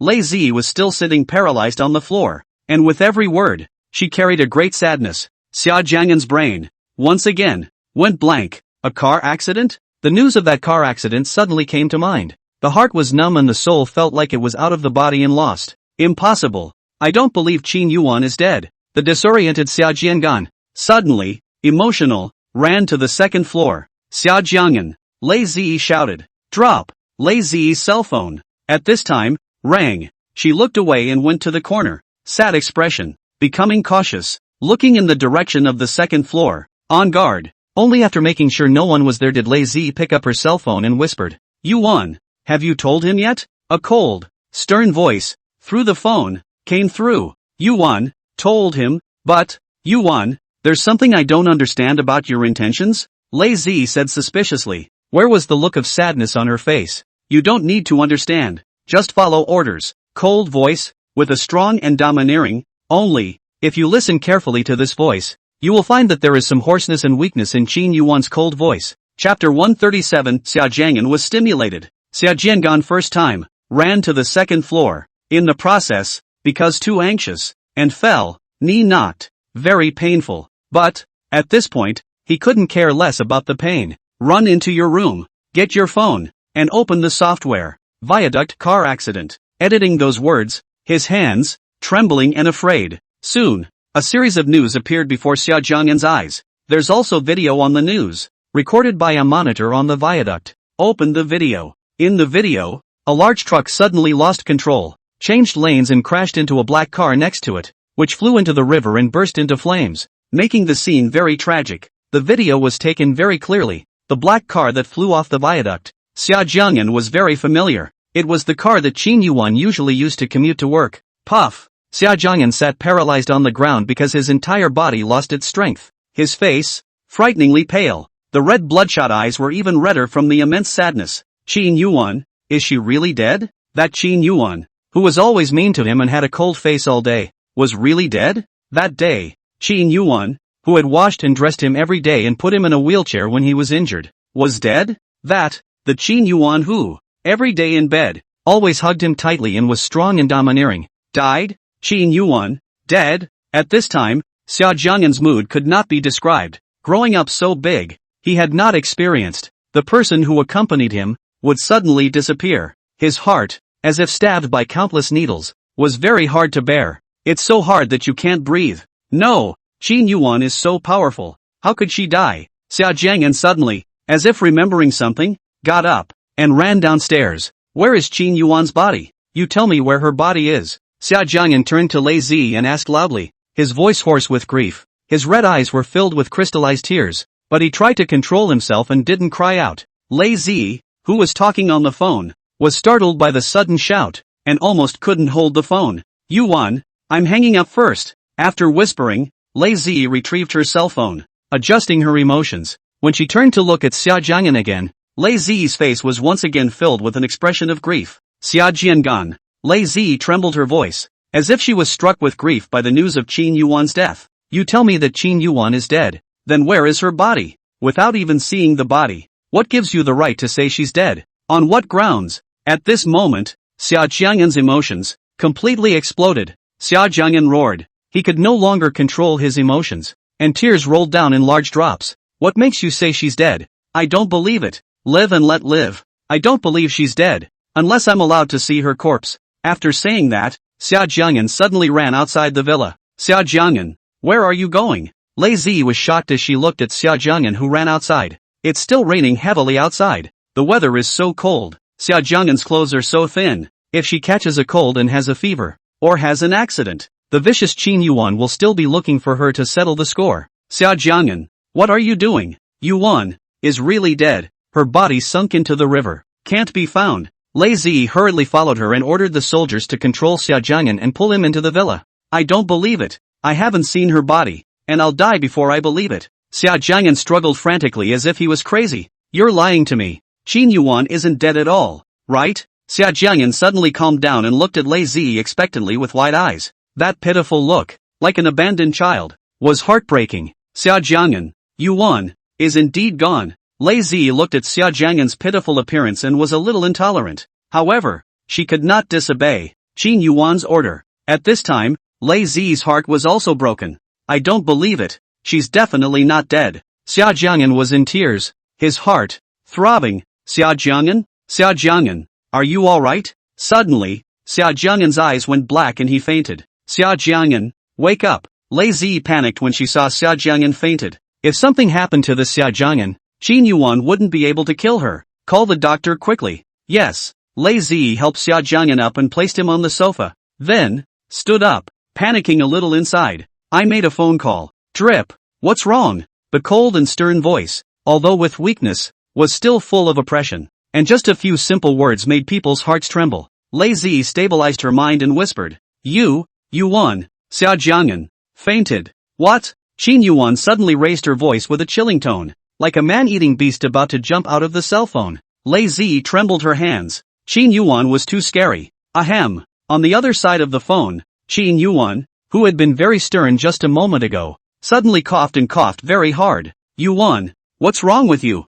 Lei Zi asked worriedly. I'm nothing. Did you call a doctor? If something happens to him, I won't spare you. The icy voice, once again, rang with danger. Yuwan, I've already called the doctor over, so you can rest assured that you'll get well. And on Xia Jiang'an's side, I'll keep an eye on it, not letting a single thing go wrong with him. It didn't take long for the doctor to arrive at the villa, dusty all the way, his forehead sweating. Doctor, get over here and show him, Lei Zi said anxiously. The doctor didn't dare to delay and came to Xia Jiang'an's side and started to check his body. 3 minutes later. Miss, this gentleman's body is fine. He should have not eaten. Plus he was stimulated. That's why he fainted. I'll give him an infusion on my side, and after a good night's sleep, he'll be fine. Aha. It was only when she heard what the doctor said that Lei Zi finally felt relieved and let out a Yuwan. Nothing happened to Xia Jiang'an. He just didn't eat at night. Plus his mind was shocked. So he fainted. He didn't have dinner? Qin Yuan's tone, as always, was icy cold, but with a hint of dissatisfaction that made people a little afraid. Chapter 138 Planned Assassination. The doctor gave Xia Jiang'an medication and hung in 4, then left. In the room, Xia Jiang'an was bloodless, lying on the bed, with crystallized teardrops still hanging on his face. Li Ma, take care of young Master Xia. Lei Zi commanded to Li Ma who was standing at the side. Yes, Li Ma's eyes were red, and overnight, she seemed to have aged a lot. Miss was brought up by her since she was a child. In her heart, she has long treated her as her own child. Now, the white hair is sent to the black hair. How can she not be sad? Miss Lei Is Miss really gone? Li Ma didn't hold back and asked again. It was all like a dream. Very surreal. Well, Mrs. Li, take care of young Master Xia. If anything happens to him, call me immediately. Lei Zi had a sullen look on her face, a sad look that showed the pain of a woman who had lost a good friend. Truly the acting skills of an Oscar-winning actress. Miss Lei, you also take care of your body. Don't be too sad. Mrs. Li looked at Lei Zi's grieving eyes and comforted. Li Ma knows that Miss Qin and Miss Lei, since childhood, have been like brothers and sisters. Miss Qin just lost. Her heart must be very sad. Mrs. Li, I know.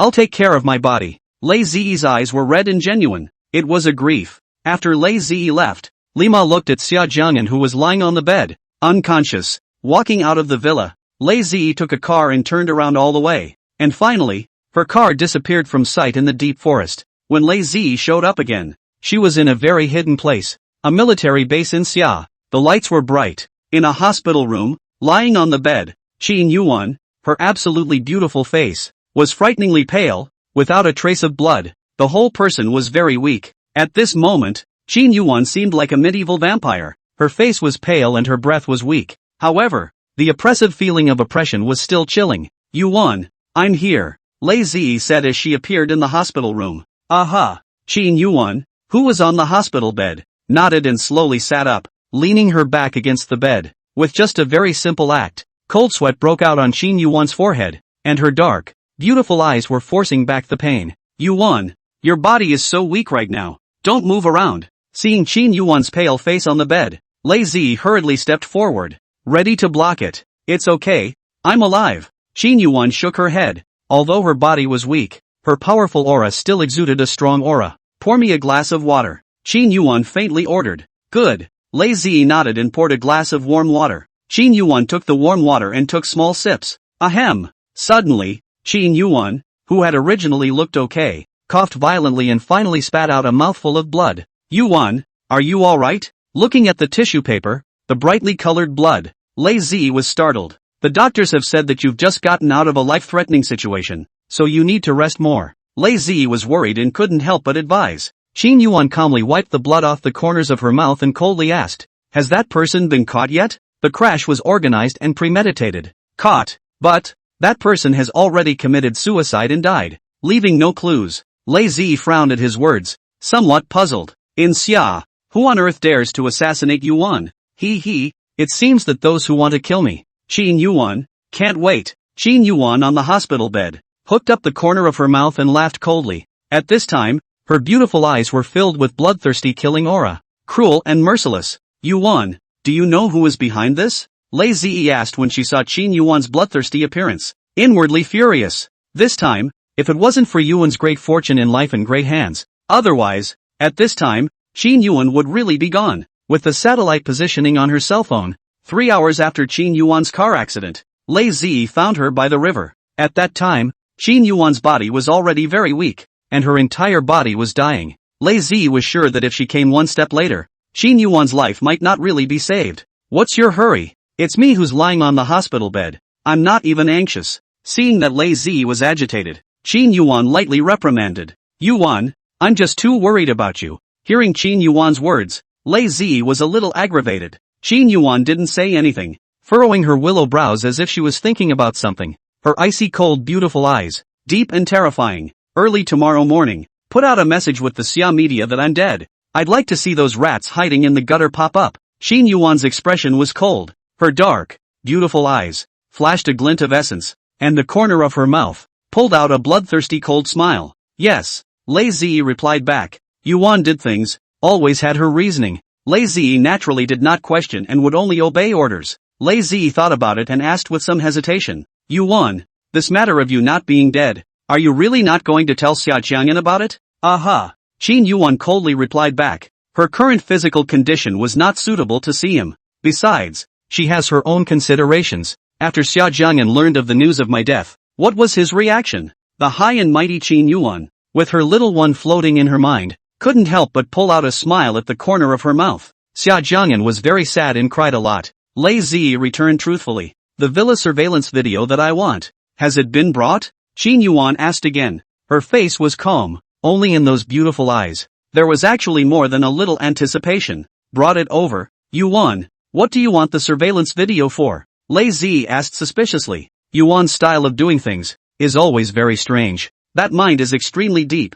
Can't guess her thoughts at all. Give it to me. What you shouldn't ask. Don't ask. Qin Yuwan said indifferently. Other than having some patience with Xia Jiang'an, her patience was limited when facing other people. Well, I won't ask. Lei Zi was a bit helpless, and was immediately honest after being glanced at by Qin Yuan's icy cold eyes. In the hospital room, there was a monitor, and Lei Zi walked over, plugged in the surveillance video, and clicked play. The image in the video was none other than the villa hall. Chapter 139, Qin Yuwan smiled. On the screen, in the hall on the first floor of the villa, the focus of the surveillance was placed on Xia Jiang'an. The time in the screen was around 4 in the morning. That would be. Lei Zi had just arrived at the villa. It didn't take long for the staggering Xia Jiang'an to run downstairs. On the screen, the expression on Xia Jiang'an's face at that time was filmed very clearly, a face that was written with excitement or surprise. With the video still playing, Xia Jiang'an came downstairs and shouted joyfully,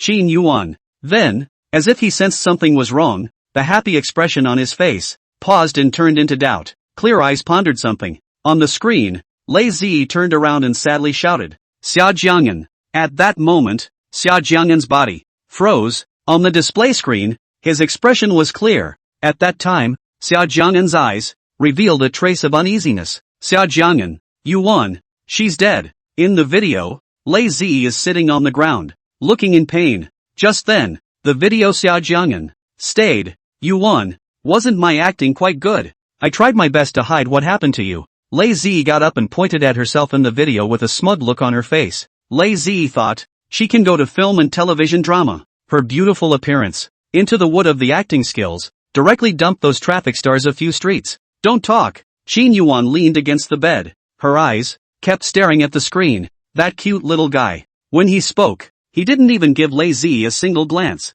Yuan. Being ignored by Qin Yuwan like this, Lei Zi was very distressed. Lei Zi wanted to continue talking, but Qin Yuwan's icy cold eyes swept over with danger, scaring Lei Zi into shutting up. The video on the screen, still playing. Xia Jiang'an, who was controlled by the soldiers, had a sad face and was in tears, looking like a lost soul. Was pathetic. Lei Zi looked at the images in the video, and all of a sudden, she felt that she was not a human being. Was it not good to deceive a person like this? Lei Zi couldn't help but shift her gaze to Qin Yuwan. She wanted to see Qin Yuwan looking at her husband, in pain. What kind of expression would be on her face? Lei Zi thought to herself. Qin Yuwan is so good to Xia Jiang'an. Seeing him in this pitiful state, she must be heartbroken. Reality, however, slapped her hard. Lei Zi's eyes widened, as if she had seen a ghost. Filled with horror, she actually saw that Qin Yuwan smiled. My God, it's been a long time since the last time she saw Qin Yuwan smile, so long that she can't even remember it. Lei Zi felt that she might be hallucinating. Rubbing her eyes, she fixed her gaze once again. Qin Yuwan on the hospital bed. Although she exuded a cold aura, her beautiful eyes and the smile at the corner of her mouth were all indicating that she had smiled. And, moreover, had smiled brightly. Lei Zi was shocked. This was the first time that Lei Zi had seen Qin Yuwan smile so happily. In the video, Xia Jiang'an had a sad face and cried so pitifully that he fainted. However, Qin Yuwan actually smiled broadly as she looked at the images in the video. This scene, too, is too bizarre. Yuwan, what's wrong with you? Lei Zi asked in a low voice. Yuwan had just gotten out of a life-threatening situation. She wouldn't be stained by something dirty, right? Quiet. Qin Yuwan put away her smile and swept her icy eyes over to her. That high and cold look. There was no longer any trace of a smile. Feeling Qin Yuwan's icy breath, Lei Zi patted her chest. Fortunately, this was still the Qin Yuwan she was familiar with. Yuwan, could you be a pervert? Lei Zi couldn't hold it in anymore and asked curiously. Obviously Xia Jiang'an was crying so miserably, but Qin Yuwan was smiling happily? Lei Zi really didn't understand that Qin Yuwan was so good to Xia Jiang'an. She had also seen a scene where Qin Yuwan washed Xia Jiang'an's feet. Xia Jiang'an cried so pitifully. Shouldn't Qin Yuwan be heartbroken? But Qin Yuwan laughed. Lei Zi, I realized that your emotional intelligence is really particularly low. No wonder you haven't fixed Yi Minglang yet. Qin Yuwan opened her mouth, her clear and cold beautiful eyes, looking at Lei Zi as if she was looking at an idiot. Touching Qin Yuwan's eyes, Lei Zi was sad and aggrieved. How come both Qin Yuwan and Zhang Jiajio said she has low IQ? So unconvincing. The next day, at dawn, Xia Jiang'an opened his eyes. Qin Yuwan? Xia Jiang'an woke up suddenly as if he had a nightmare. Xia Jiang'an woke up, and Li Ma, who was guarding the bedside, also woke up. Young master, you're awake. Li Ma looked at Xia Jiang'an's bloodless face and had heavy dark circles under his eyes because he hadn't slept well, and was heartbroken. Mrs. Li, did Qin Yuwan go home? Xia Jiang'an looked at Li Ma, as if she had seen a life-saving straw, and asked expectantly. Looking at Xia Jiang'an in this state, Li Ma couldn't bear it, but she couldn't lie to him either, and said with a heartbroken heart, Young master, Miss, she, is gone. Li Ma, you are lying to me. How could Qin Yuwan be gone? Yesterday she even said that she would be back for dinner. Qin Yuwan would never cheat me. Xia Jiang'an was talking to himself, and his large eyes that originally had an aura, at this time, had lost their luster. The whole thing was lost and shriveled. Young master, are you hungry? I'll go prepare your meal. Do you want to eat crayfish? Braised fish? I'll make it for you now. Li Ma looked at Xia Jiang'an's frozen appearance and was very distressed. No, I don't want to eat. I want to eat with Qin Yuwan. She promised me yesterday that she would come back to eat with me. Qin Yuwan will definitely come back. Saying that, the tears in Xia Jiang'an's eyes rolled down like they didn't need money.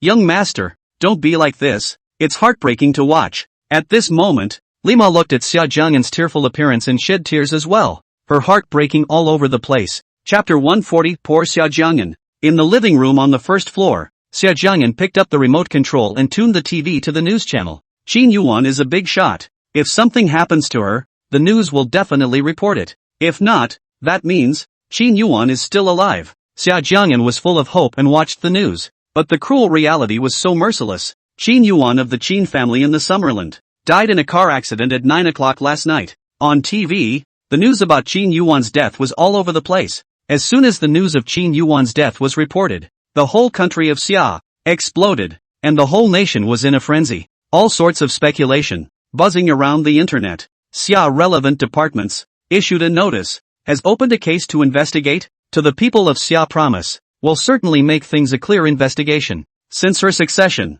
Qin Yuwan has worked diligently and made a lot of contributions to Xia. The comprehensive national strength of the Xia kingdom has continued to improve, and it can be said that Qin Yuwan has made a great contribution to the Xia kingdom. Young master, you'd better eat some food. You haven't eaten since last night. If you keep spoiling like this, your body will collapse. After watching the news, Xia Jiang'an sat motionless on the sofa, his eyes lightless and shriveled. At this point, his mind went blank and he thought of nothing. Xia Jiang'an looked like he had turned into a log and lost his mind. It had come so unexpectedly that he couldn't believe it and didn't want to believe it. Qin Yuan's icy face came to mind, and that fierce tone seemed to be engraved in his brain. Last night, he was still on the phone with Qin Yuwan, listening to her nice, sexy, cold voice. He still remembered that Qin Yuwan's lips landed on his mouth, and her warm breath, as if it was still around. Qin Yuwan's scalding body, at this moment, seemed to still be burning his skin. At this moment, Xia Jiang'an was curled up with all the images about Qin Yuwan in his mind.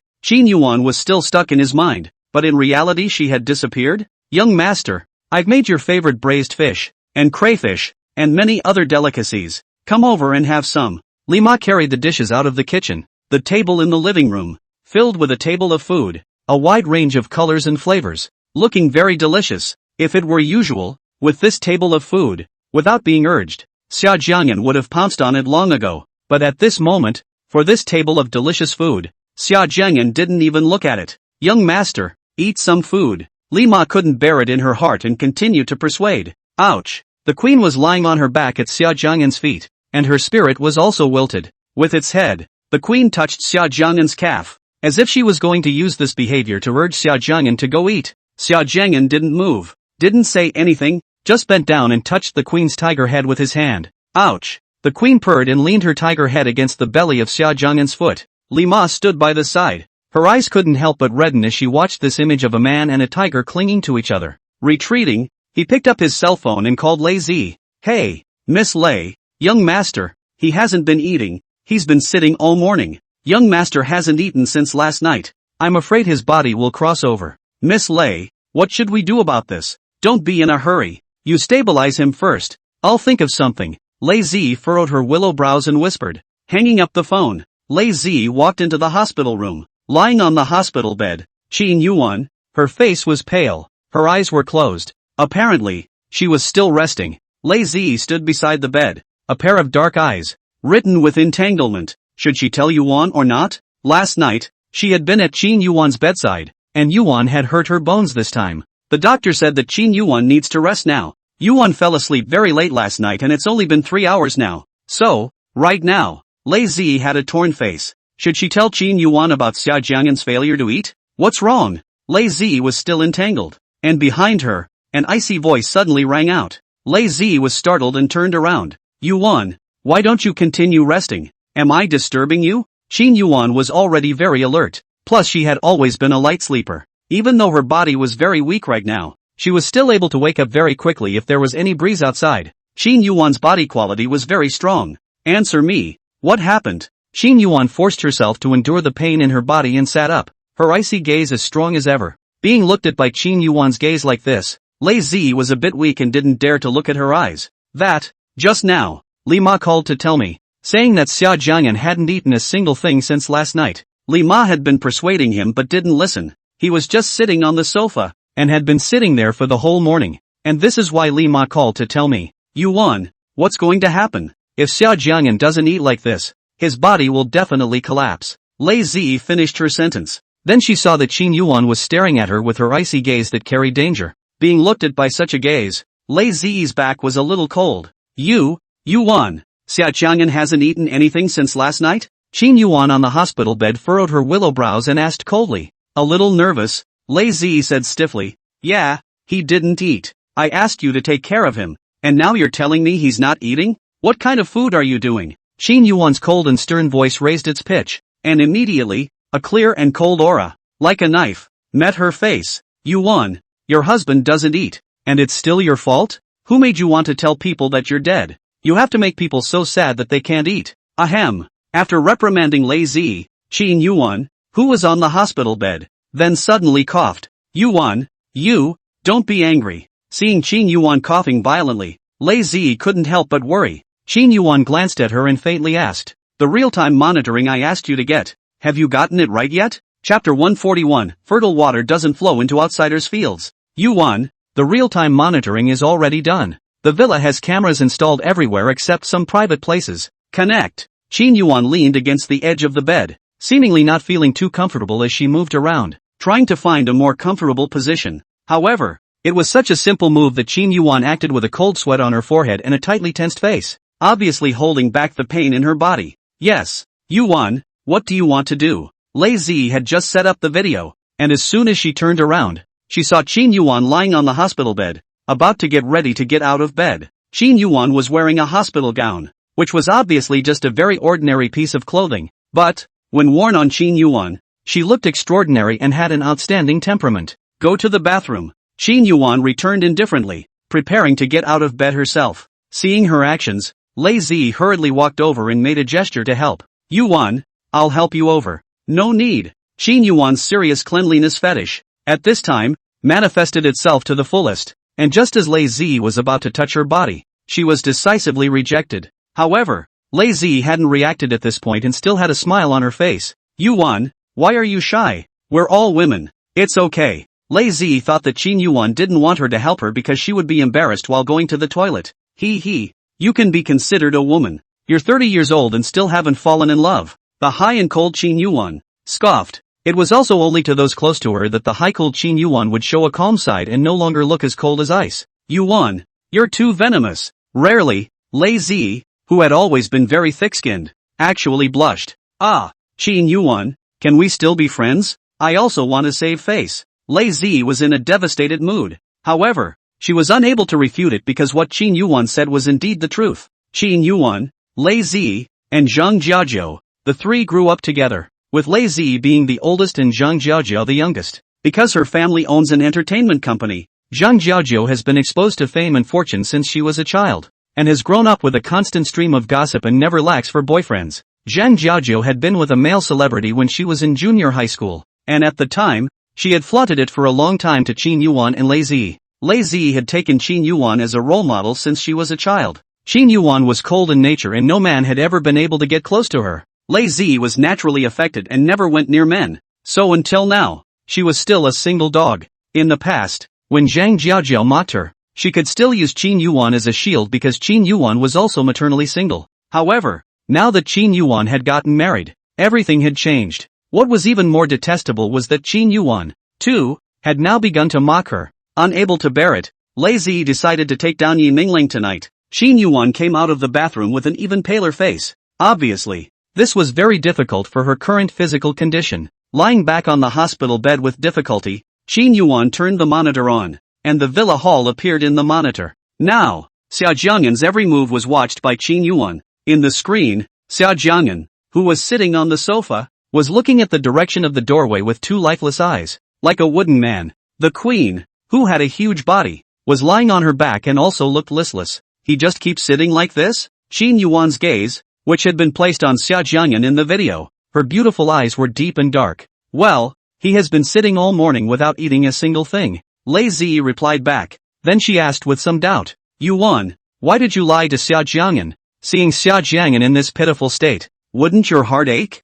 Qin Yuan's gaze, still resting on Xia Jiang'an, didn't say anything, only the dark, beautiful eyes revealed a hint of emotion. Yuan, I see Xia Jiang'an's situation. If you keep not showing up, he will keep not eating. Lei Zi looked at Xia Jiang'an in the video and said. Through this incident, Lei Zi could see that Xia Jiang'an was as stubborn as Qin Yuan. Ugh, I really don't understand. Why do you guys have to be so abusive? Looking at the video, Xia Jiang'an's disoriented appearance, and then looking at Qin Yuan's face, Lei Zi couldn't help but spit out. This time, Qin Yuan spoke, but it was a hard blow to Lei Zi, only to hear Qin Yuan say, you haven't been in love. What do you know? She, Lei Zi, is being force-fed dog food? Lei Zi instantly felt that the world was very unfriendly to her. Qin Yuan is so high and cold. It is okay not to show love. Once you show up, it is several tons of dog food, smashing towards people. Lei Zi couldn't stand it anymore. Tonight, Tai Yi Mingling to her bed,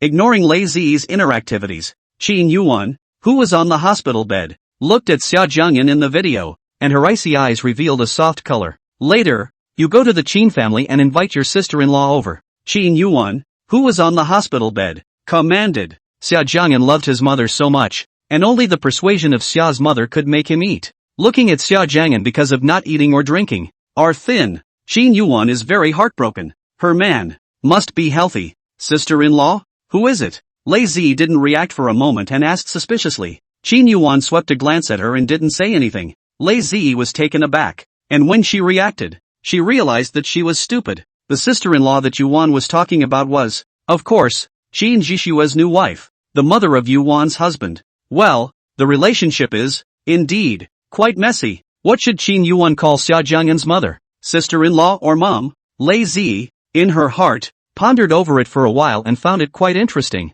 At the same time, Qin Yuan was also admiring to the core, abducting her own little nephew, without giving others a chance. It's simply a case of fertilizer. No, she had to be more competitive as well and take Yi Mingling down tonight. Chapter 142 Complex Relationships. An hour later, Xia mother walked into the villa, and as soon as she arrived, she saw Xia Jiang'an sitting motionless on the sofa, looking at her son's wasted appearance. Xia's mother was heartbroken and softly shouted, Shaoan, Mom, woo woo. Seeing Xia's mother and hearing her mother heartbreakingly call Shaoan, Xia Jiang'an could no longer control his tears and pounced on Xia's mother. Woo woo. Facing Xia's mother, Xia Jiang'an cried like a child. Seeing her son's tearful appearance, Xia mother was also incomparably distressed and gently patted his back with her hand to comfort him. Xia mother brought up Xia Jiang'an alone. Since he was a child, he had no other relatives. This time, he remarried. It was not easy for him to have relatives. Qin Yuan's death was really a big blow to him. This was the first time he had ever experienced a separation of life and death. So Xia Jiang'an should be very sad right now.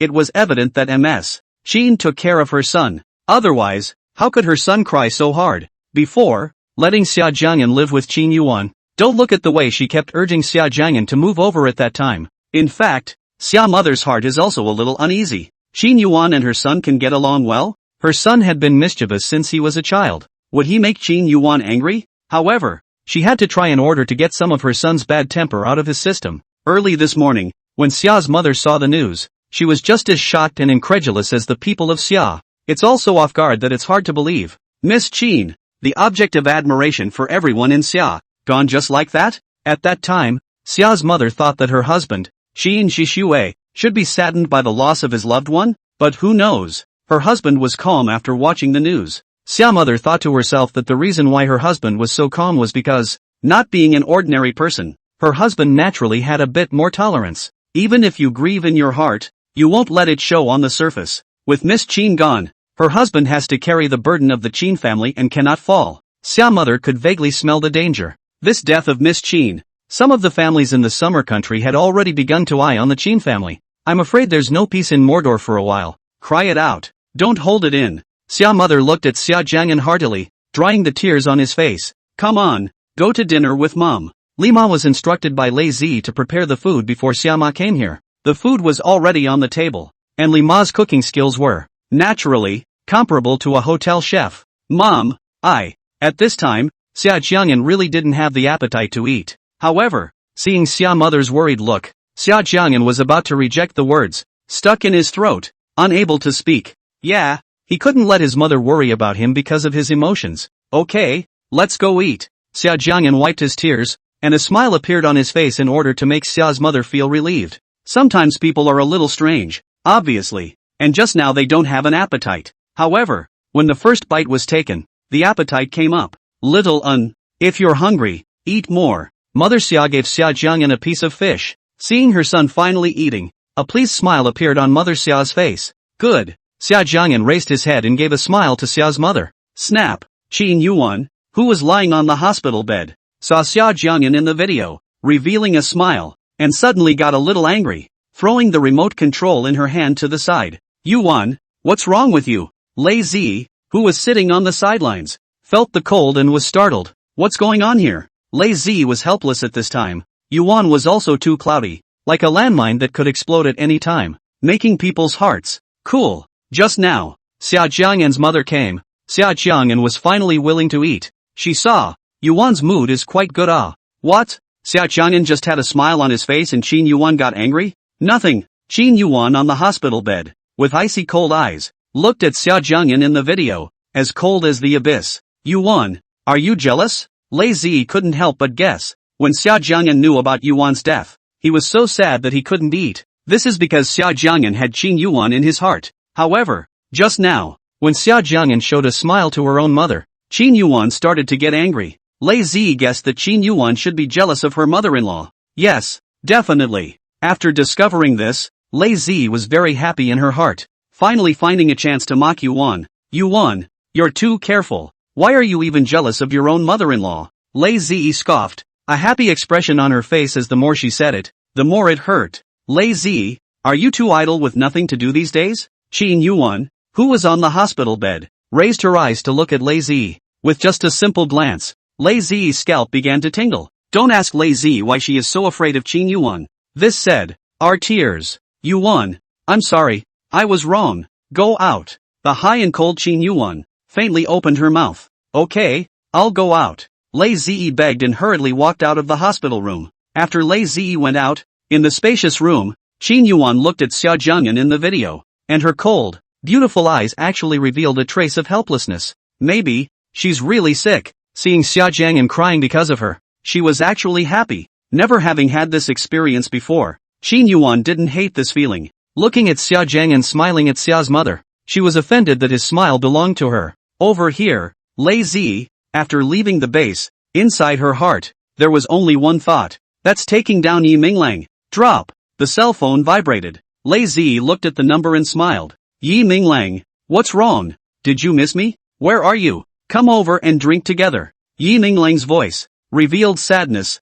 Obviously, Qin Yuan's death had hit him as well. You're not my boyfriend, telling me to go over there? Lei Zi said with a bad smile. Damn you. Hurry up and come over if you're told to come over. Well, Yi Minglang's temper wasn't too good. Okay, I'm coming. Hanging up the phone, Lei Zi drove her car and arrived at her destination. The fact that Yuan is not dead must be kept secret in order for those rats in the gutter to pop out and no one can say anything. Yi Minglang looked for a barbecue restaurant that looked ordinary. Parking her car, Lei Zi looked at the environment of this store and frowned slightly. Why did he come to this kind of place to drink? In the store, Yi Minglang had already started drinking, and the table was full of beer. Why did you come so late? Yi Minglang was in a terrible mood, and when he saw Lei Zi appear, he directly spat. Seeing Yi Minglang drinking so much wine, Lei Zi couldn't help but advise. Yi Minglang, you should drink less. Or you should get drunk. Leave me alone. Yi Minglang opened the beer with such force that the bottle almost shattered when he slapped it. Yi Minglang was a tough guy, and after spending so much time in the army and experiencing many dangers, his temper was naturally fiery. Lei Zi looked at Yi Minglang's gangly appearance and shook her head. A little puzzled, why did she like this kind of grumpy man? Come on, drink! Yi Minglang took the beer and was very boisterous. Looking at Yi Minglang in front of him, although his skin was dark, but it was better because he was tall and had decent features, so he could be considered a handsome man. Moreover, because of his constant stay in the army, he had a charismatic aura that other men didn't have. Lei Zi couldn't help but think back to when she was a child. That little boy with very white skin, looking very tender, and farting around behind Yuan. At that time, Yi Minglang's skin could be white, like a white-faced scholar in a talkbook. But who would have thought that the melting pot that is the army would make him into what he is now? Yi Minglang, Lei Zi, and Qin Yuwan were not much different in age. Ever since he was a child, Yi Minglang liked to follow Qin Yuwan because she was the prettiest looking. Qin Yuwan, on the other hand, had been cold in nature since she was a child and did not allow anyone to come close. Yi Minglang, since he was a child, was a stick in the mud and just wanted to follow Qin Yuwan. When Qin Yuwan was in elementary school, he was in her class, and until high school, he was still a classmate. After graduating from high school, Qin Yuwan went abroad to study, and Yi Minglang was also going abroad. And there is always a third person present in this male-chasing female drama, and that miserable person is Lei Zi. Lei Zi fell in love with Yi Minglang because when she was 9 years old, Yi Minglang accidentally kissed her. At that time, although Yi Minglang was still young, he had decent features and looked like a little handsome man. At that time, Lei Zi, very ignorant, she planted the seed in her heart, I was kissed by this kid. After that, I am his person. However, Lei Zi's road to love is destined to be bumpy. He meowed. What's the man she's looking at doing following Yuan's ass all the time? In response, Lei Zi had a headache. Yi Minglang followed Qin Yuwan out of the country, and Lei Zi was afraid that if her husband ran away with someone, she also ran abroad.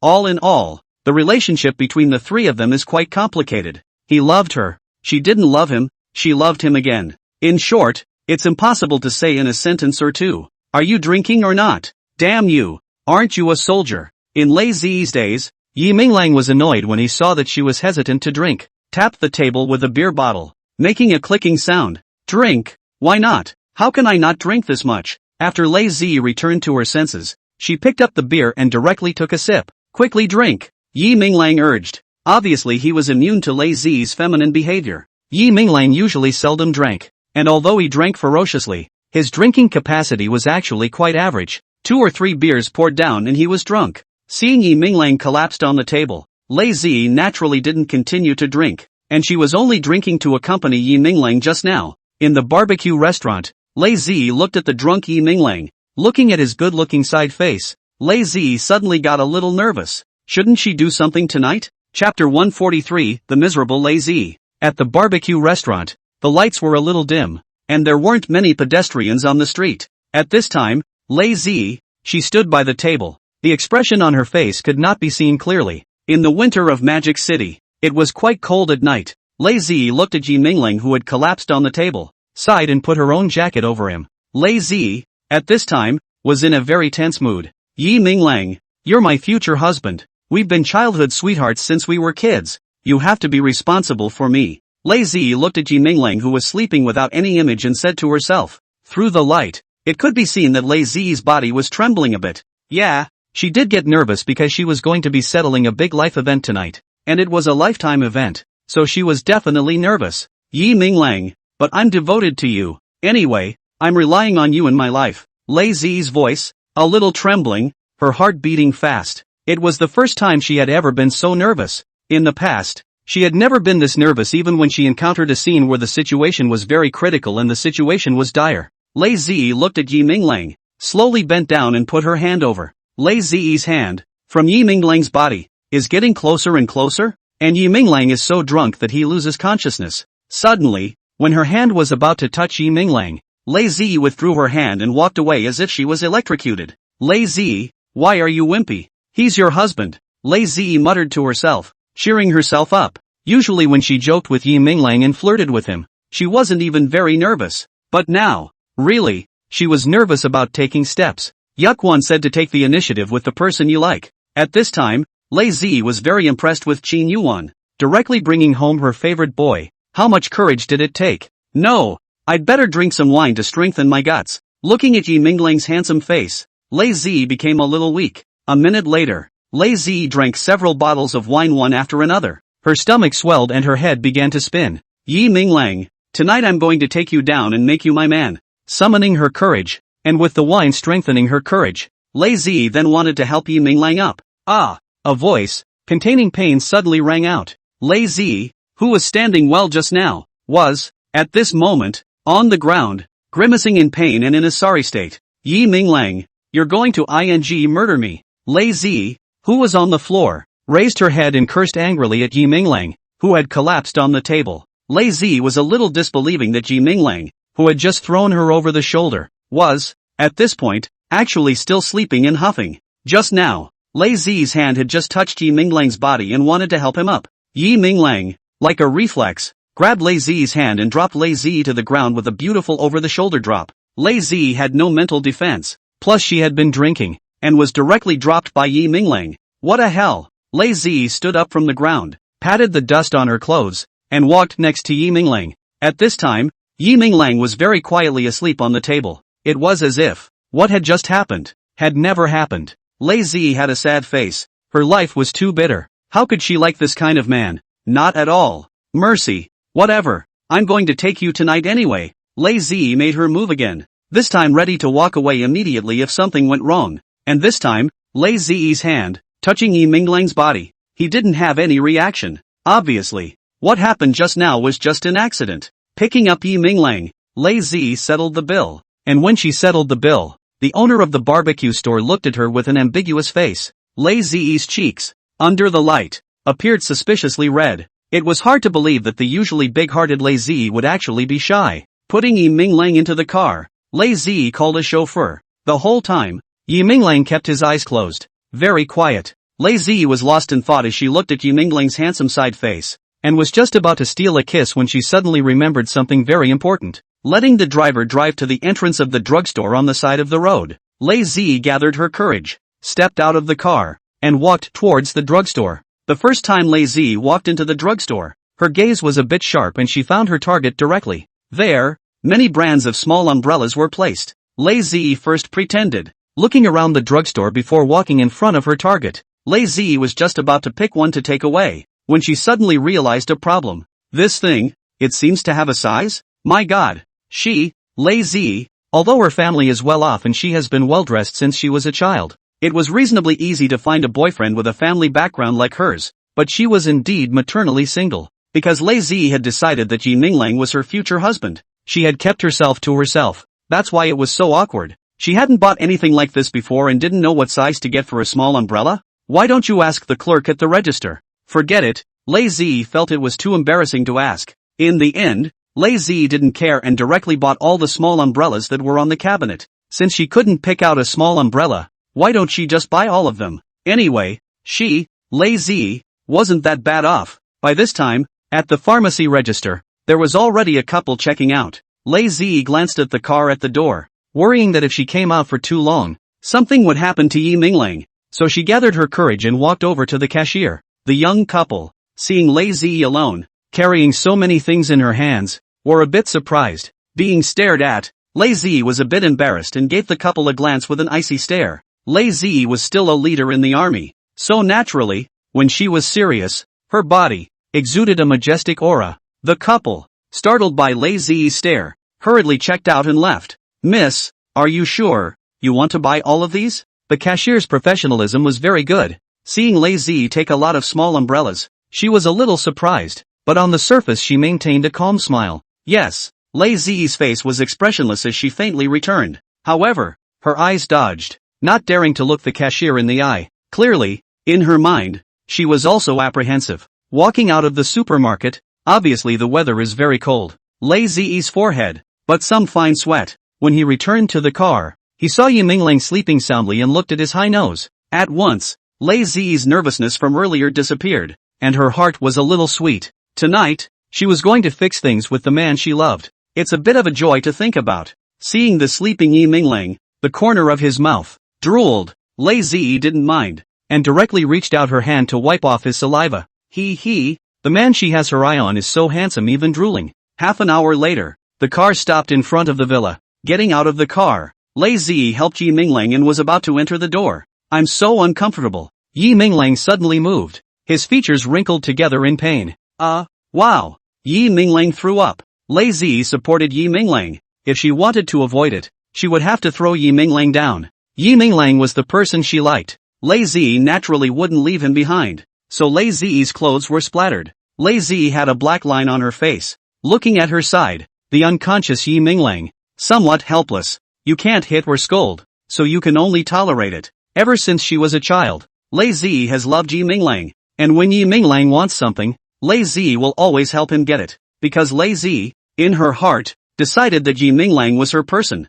Then she should care for him and take care of him. But unfortunately, the person she likes is always chasing after Yuan, which makes people helpless. But it didn't matter. Tonight she was going to be with Yi Minglang. Raw rice. Walked into the villa to the second floor bedroom. Turning on the light and putting Yi Minglang on the bed, Lei Zi took off her jacket and threw it into the trash. Lei Zi walked into the bathroom and, with very fast speed, gave herself a shower. After washing, Lei Zi wrapped in a bath towel, walked out. If hidden, Lei Zi's body, perfect. Lei Zi walked to Yi Minglang's side, bent down, and reached for Yi Minglang's shirt buttons with her hand. It was quiet, so quiet that Lei Zi could hear her heart pounding. Her body, shivering slightly. The heart is nervous, just about to unbutton his shirt. Suddenly, drop. The cell phone suddenly rang, breaking the silence of the room. Lei Zi, who was incredibly nervous inside, was startled by the sudden ringing of the bell. Taking her hand back, Lei Zi first took a deep breath and adjusted her emotions.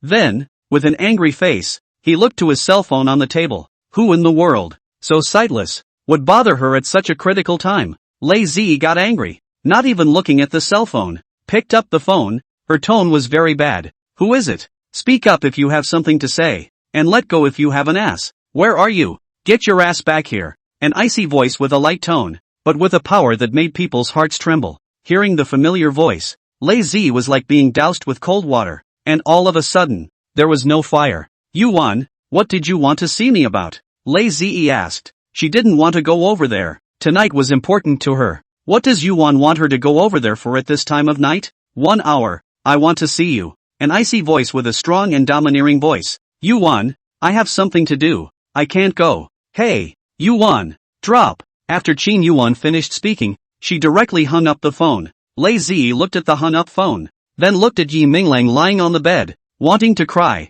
Finally, Lei Zi put her clothes back on and gave Yi Minglang on the bed a quilt. It was a very sad time to leave. God. Did she, Lei Zi, do something sinful in her past life? Why are you so cruel to her? Chapter 144, The Courageous Qin Yuwan. Lei Zi walked out of the villa and left by car, rushing to Yuan's place. Listening to Yuan's tone, perhaps the matter was very important. Therefore, it was necessary to hurry over. At this point, it was already 1 in the morning, and there weren't many stars in the sky, and it was pitch black. In about half an hour, Lei Zi returned to the base at the time specified by Qin Yuwan. Walking into the ward, Lei Zi was a little surprised that this big night, Yuan was actually fully dressed and sitting quietly and high and coldly on the hospital bed. Yuan, why aren't you sleeping? The doctor said that you need to take care of your rest now. Lei Zi asked suspiciously. Qin Yuwan, who was sitting on the bed, was wearing a long black dress. Her features were exquisite, her face was pale,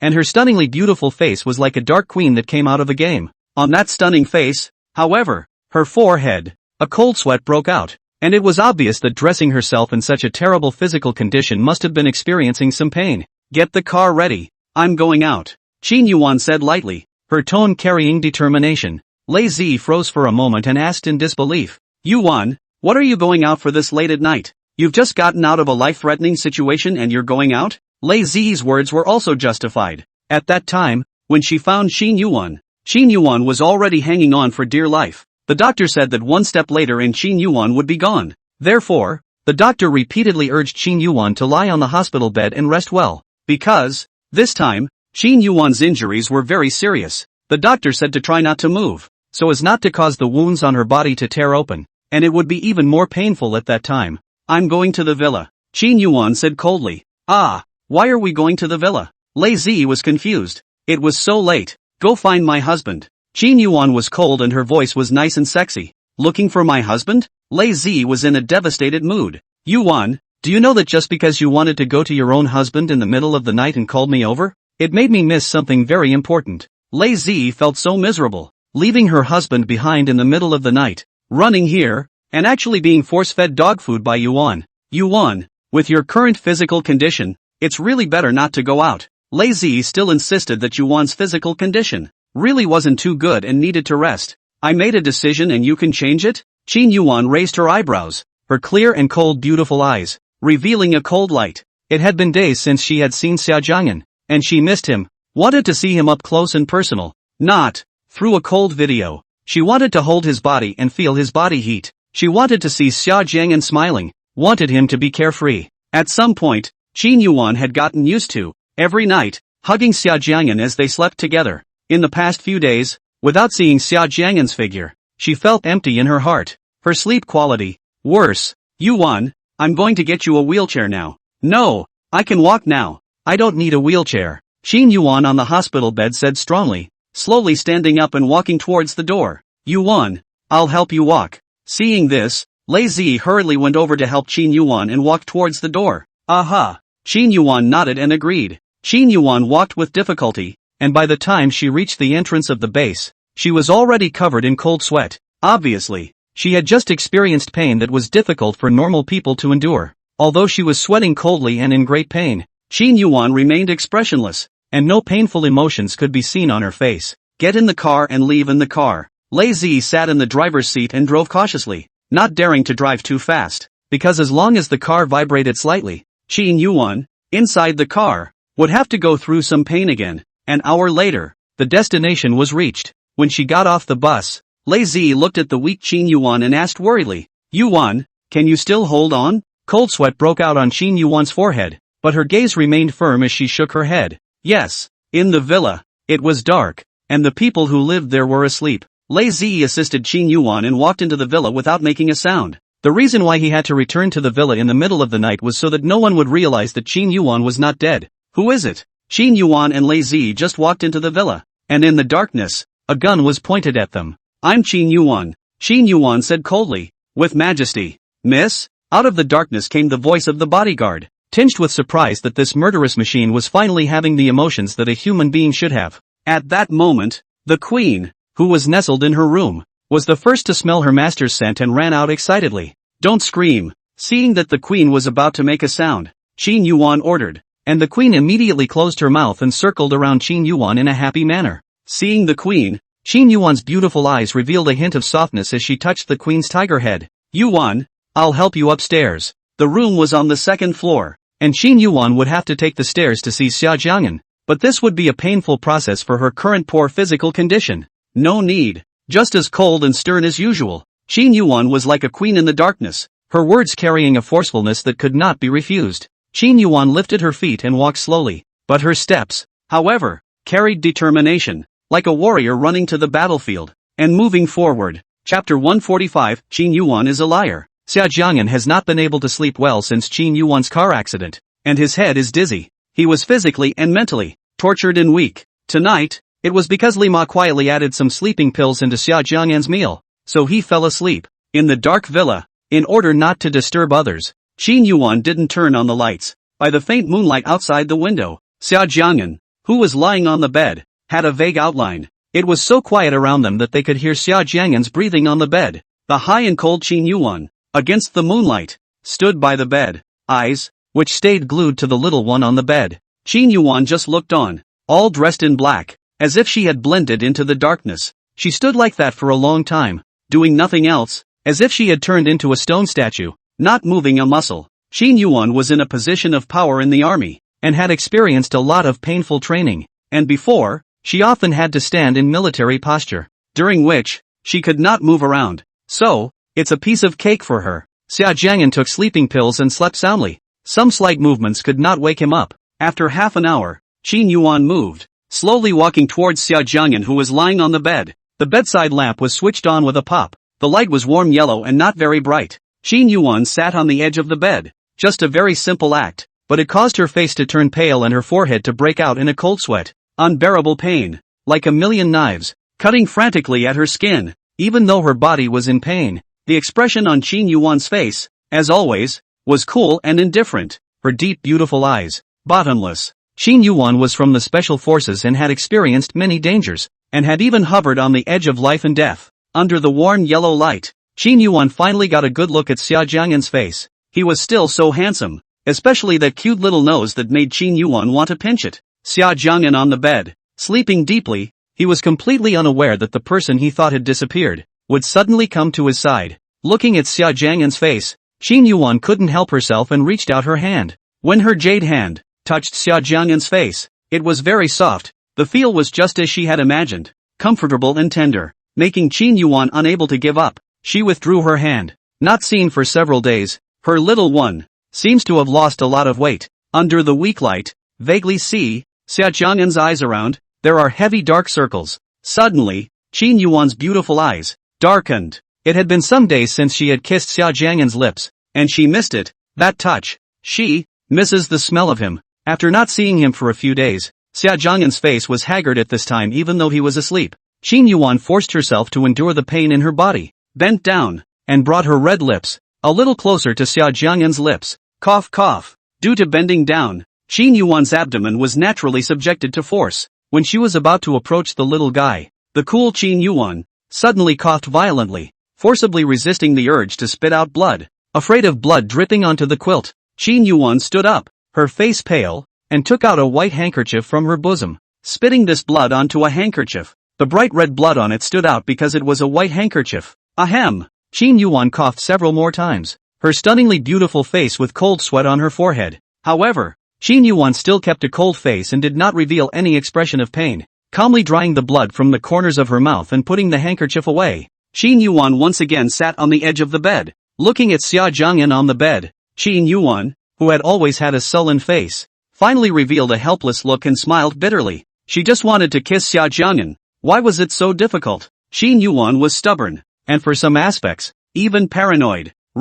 Stooped down and approached slowly. His face was frighteningly pale, his features slightly distorted. Closer, a little closer. Qin Yuwan's entire body was covered in cold sweat, and to make the strong Qin Yuwan break out in so much cold sweat, one could see how difficult this simple act was. Qin Yuwan, you told me you'd be back. Why did you leave me? Liar, you're a big liar. Xia Jiang'an, who was on the bed, seemed to be having a nightmare. His expression was pained and he cried out in grief. In the corners of his eyes, there were, surprisingly, crystallized teardrops. Hearing Xia Jiang'an's voice, Qin Yuwan's body paused, and her cool, beautiful eyes, bottomless, quietly looked at Xia Jiang'an. Qin Yuwan, you big liar. Xia Jiang'an did have a not-so-good nightmare about something very scary, with a cold sweat on his face. Well, Xia Jiang'an, Qin Yuwan is a liar. Qin Yuwan is a super liar. Upon hearing Xia Jiang'an's scolding, Qin Yuwan didn't get angry. Instead, a smile surfaced on her face. Her smile,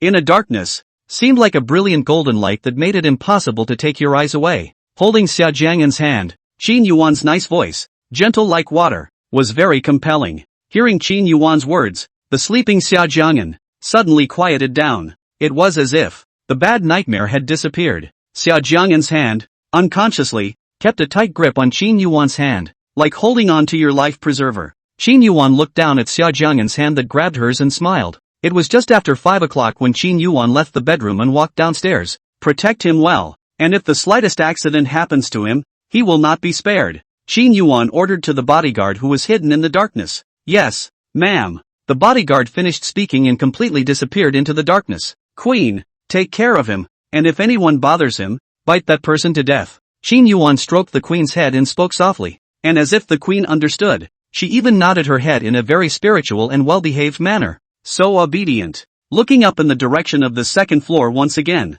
Qin Yuwan turned around and left in the thick night color. Outside the door, by now, the sky had revealed egg white. Lei Zi, who was sitting in the car, walked out of the car and opened the door for Qin Yuwan. At this moment, Qin Yuwan's face was terribly pale and sweaty, wetting her clothes. Yuwan, seeing Qin Yuwan's weak appearance, Lei Zi was worried and reached out her hand to help Qin Yuwan out of the car. However, just then, ahem, cough cough, the co-pilot, Qin Yuwan, who was fine just a moment ago, could no longer hold on, violently coughing. and spitting out large mouthfuls of blood from her mouth. The body was so weak that it rolled right out of the car and lay on the ground. Even the strongest woman will have moments of weakness and will not be able to support herself. Yuwan.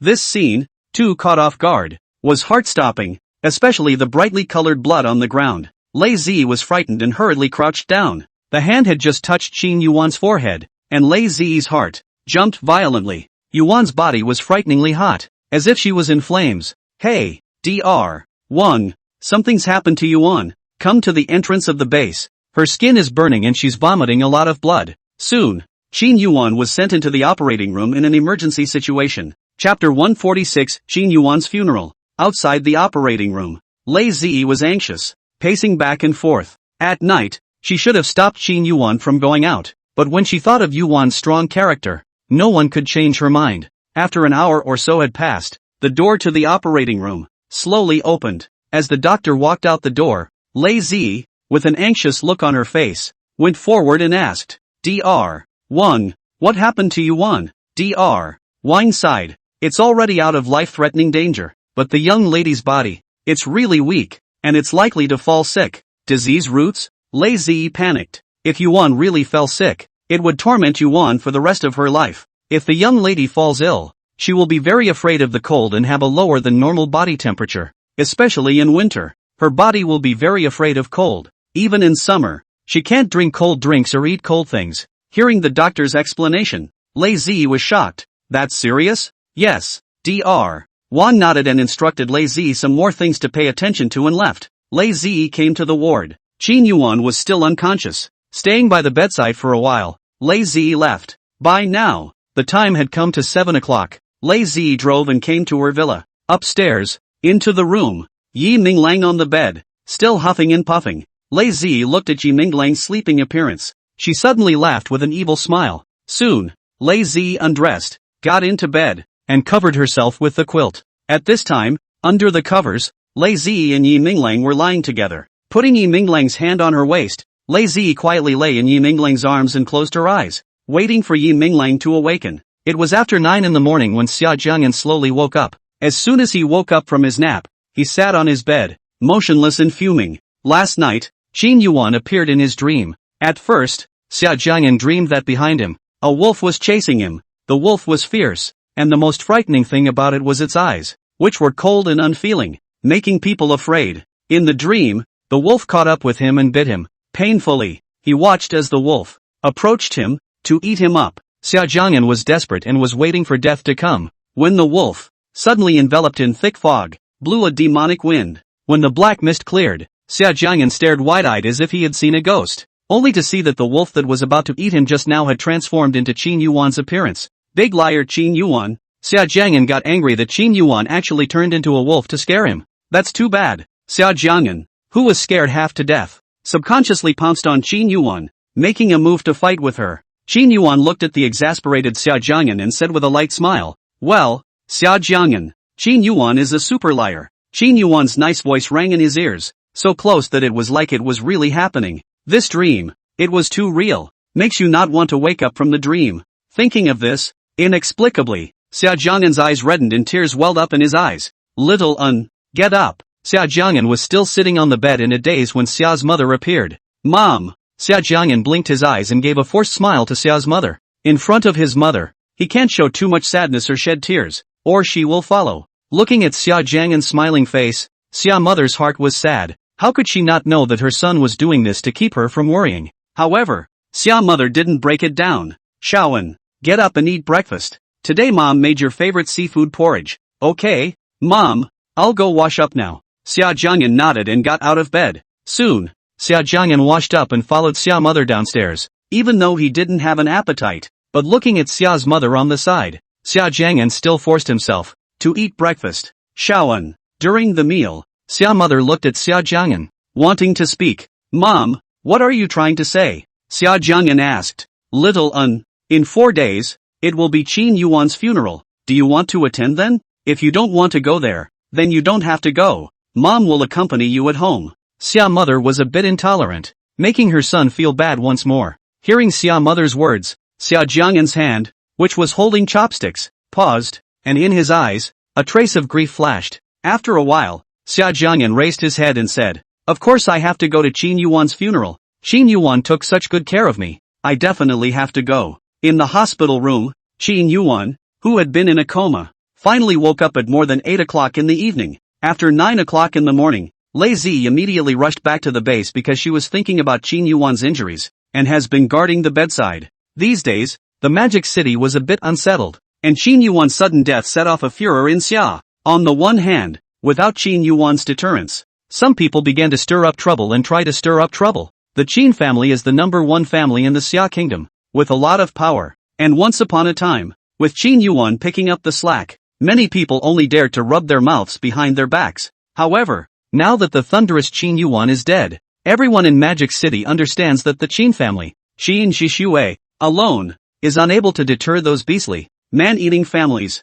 Those hiding in the darkness began to light up their fangs. "Yuan, you finally woke up. Are you in any discomfort now?" Seeing Yuan open her eyes, Lei Zi hurriedly went forward and asked worriedly, "How long have I been sleeping?" Qin Yuan on the hospital bed had a chilling tone in her voice. "Half a day." "Aha." Qin Yuan nodded and was silent for a while. When she lifted her head to look at Lei Zi, her coldly beautiful eyes were a bit puzzled as she asked, "Lei Zi, what's with the wound on your face? Were you beaten by someone?"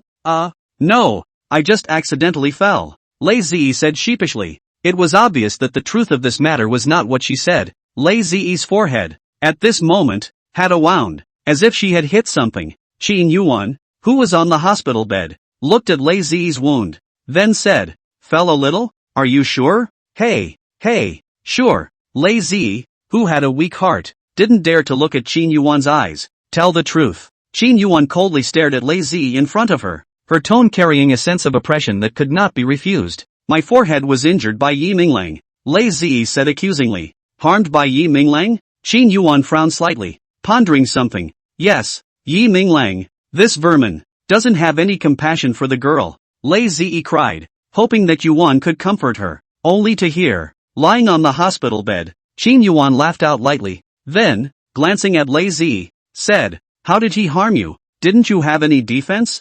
Hearing Qin Yuan's question, Lei Zi did not speak. Speaking of which, Lei Zi felt that her life was really bitter, and wondered if she owed Yi Minglang money in her previous life, and that's why the heavens had made her pay back the debt in this life. This morning, Yi Minglang woke up from his sleep and found himself sleeping with Lei Zi. At that time, Lei Zi made a preemptive strike and said pitifully, "Yi Minglang, you forced me last night, you have to be responsible for me." Yi Minglang was silent for a while and finally spoke. "You said that I forced you last night?" "Yeah." Lei Zi nodded. Yi Minglang stretched out his hand, picked up Lei Zi's chin and laughed. "Since we had sex last night, what do you think? How am I going to be responsible for you? Marry me home." Lei Zi looked innocent and blinked her eyes. Hearing Lei Zi's reply, Yi Minglang couldn't help but laugh. "Let me marry you?" "Aha," Lei Zi said shyly. Yi Minglang looked at Lei Zi, and the two of them looked at each other with each other's reflection in their eyes. Handsome men and beautiful women, born to be together. Outside the window, a bird chirped and sang in the branches. It was a beautiful, beautiful scene. Lei Zi thought to herself that this would, perhaps, be a very good memory for her and Yi Minglang. The cruel reality, however, gave Lei Zi a slap in the face. Just as Lei Zi was floating around, she was grabbed by her hands. "Yi Minglang, what are you? Damn you, Lei Zi, you're so bold and fat now that you even dare to fool me. I forced you? Lei Zi, you can't even lie. If we had really happened, would I not have felt anything?" Yi Minglang directly exploded and gave Lei Zi an over-the-shoulder slam. Chapter 147, Attending a Funeral. At 6 o'clock in the evening, Xia Mother went back first because the Qin family had some things to take care of. Before leaving, Xia Mother wanted Xia Jiang'an to leave with her, but no matter what, Xia Jiang'an just didn't agree, so Xia Mother could only give up. Xia Jiang'an stayed alone in the room and didn't do anything. His eyes kept staring at one place, fuming. Suddenly, Li Ma's voice came over. "Young master, someone came over to look for you." Xia Jiang'an was a bit puzzled and walked downstairs. There were two people sitting in the living room downstairs, both wearing black clothes. "Young master," one of them, seeing Xia Jiang'an descending the stairs, respectfully greeted him. "Why you?" Xia Jiang'an looked at the person in front of him. He recognized this person. It was the person who had handled the marriage formalities for him and Qin Yuwan at the Civil Affairs Bureau that day. As for the person next to him, Xia Jiang'an didn't recognize him, but he knew this person because he often saw him on the Puja channel. Mo Zixin, the most famous lawyer in Xia. So far, he hasn't lost a case in his hands. Xia Jiang'an looked at these two men in wonder. What did they want from him? Looking for me for something? Xia Jiang'an looked at them and asked. Young master, it's about the distribution of the property under Ms. Qin's name. Here's a document. You can read it first, the man said, and the lawyer next to him took out the document. What's he got to do with the distribution of Qin Yuan's property? Xia Jiang'an took the document and looked at it with a serious face. After all, this was Qin Yuan's property and he had to take it seriously. Looking at it, Xia Jiang'an's complexion was not calm. He put down the document and stared wide-eyed. Qin Yuan's property. All of it is allocated to me? Yes, young master. When you and Ms. Qin got the license, Ms. Qin transferred all the properties under her name to your name. Xia Jiang'an suddenly remembered that on that day, when he and Qin Yuan received their license, the staff seemed to have taken several documents for him to sign. Just now, Xia Jiang'an took a general look and was inwardly shocked. Qin Yuan's possessions were so much that it was unimaginable. Now, Qin Yuan's property, all of it belonged to him, and he, Xia Jiang'an, could be said to be the richest man in the entire Xia country. Now that he has so much wealth, he should be ecstatic, but why isn't he happy? Why did Qin Yuan give him all the property in her name? No one doesn't like money, but at this time, he, Xia Jiang'an, would rather not have this money, but also wants Qin Yuan to live. At 7 o'clock that morning, Xia Jiang'an woke up very early. After washing up, he wore a black suit. The suit, it's from Summer's mother. At 7:30, Xia Jiang'an got on the car, and the car drove to the Qin residence. During this time, Xia Jiang'an's face was pale, and his entire body, very wooden, with two godless eyes. Unexpectedly, he was, at this moment, actually on his way to Qin Yuan's funeral. I wish it was all just a dream. A few days ago, he was still sharing a bed with Qin Yuan, and now, he was actually attending her funeral? Heart, like a torn heart, agonized to the core. Qin Yuan's funeral was very grand. She is a big shot. The people who attended the funeral are all the high-ranking and powerful figures in the Magic City. When Xia Jiang'an arrived at the Qin family, there were already quite a few people coming to the scene. The Qin family, shrouded in blackness, darkness, and moroseness. You're here. As soon as Xia Jiang'an appeared in the Qin family, his stepfather Qin Zhixue greeted him. Uncle Qin. When Xia Jiang'an saw Qin Zhixue, Qin Yuan's appearance suddenly surfaced in his mind, and his eyes unconsciously reddened. He really missed Qin Yuan. In the past, Qin Yuan was always mean to him and liked to bully him. However, at this moment, he wanted Qin Yuan to live, even if she kept being mean to him. Qin Wu De, who was standing behind Qin Zhixue, coldly chortled when he saw Xia Jiang'an. After hearing the news of Qin Yuan's death, Qin Wu De rushed back to the Qin family overnight, and when he heard from Xia's mother, Qin Wu De howled, had a big tantrum. As expected, Xia Jiang'an saw the appearance of Qin Wu De. Indeed, in the past, the high and mighty Qin Wu De. At this time, his face was a little pale, and there were dark circles around his eyes, which were covered with foundation. Hearing Qin Wu De's cold grunt, Xia Jiang'an didn't have much of a reaction, even though he and Qin Wu De had always looked at each other unfavorably. However, it could be seen that Qin Wu De was still very saddened by Qin Yuan's death. Moreover, it was at Qin Yuan's funeral, and Xia Jiang'an didn't want to stir up trouble. At 9 o'clock, a number of guests began to come to the site one after another. In the eyes of others, Qin Yuan was Xia Jiang'an's elder, and he was a junior like Qin Wu De, both standing at the door to greet the incoming guests. These guests, all first-class big shots, are often in the news. Their faces all revealed a look of grief, as if Qin Yuan's death had hit them hard. To the guests who came, Xia Jiang'an was polite and bent down to greet them. One after another, the guests came. Xia Jiang'an kept standing. At this time his body was a little difficult. His back, in particular, was sore. Standing on the side of the Qin Wu De, since childhood, pampered, where to stand this kind of pain? Greeted not long, he does not continue to bend over, see the guests, but also just nodded to indicate, regardless of Qin Wu De's attitude. From the beginning to the end, Xia Jiang'an kept bending down to greet him, even though his body was in pain. He had to insist. There was only one reason. This was Qin Yuan's funeral, and he was Qin Yuan's husband. The living room of the Qin family was made into a spiritual hall, and the Qin family, with its deep roots, organized a traditional funeral. On the hearth, the black coffin was placed in the center. This coffin was large, morose in color, and depressing. Mom said that in this coffin, there is Qin Yuan's body. Xia Jiang'an at first was trying to open the coffin to see, Because he didn't believe Qin Yuwan was dead. Even if she was really dead, he still wanted to see her body with his own eyes. However, Xia Jiang'an was stopped by Xia's mother. Because Xia's mother told him that Qin Yuan's body, which had been bitten in pieces by the animals in the river, was very scary. When he heard what Xia's mother said, Xia Jiang'an was naturally undaunted and insisted on seeing it. So Xia's mother said with tears in her eyes that the dead were the most important thing and asked him not to disturb Qin Yuan. In the end, Xia Jiang'an had to give up. Come to think of it, Qin Yuan usually liked quiet so much. She definitely didn't want anyone to disturb her. More than 10 o'clock, the guests finally all came. At this time, Xia Jiang'an's face was pale, and he could barely straighten his waist. Seeing this, Xia mother worriedly asked, "Little are you too tired? Otherwise, you'd better go take a rest."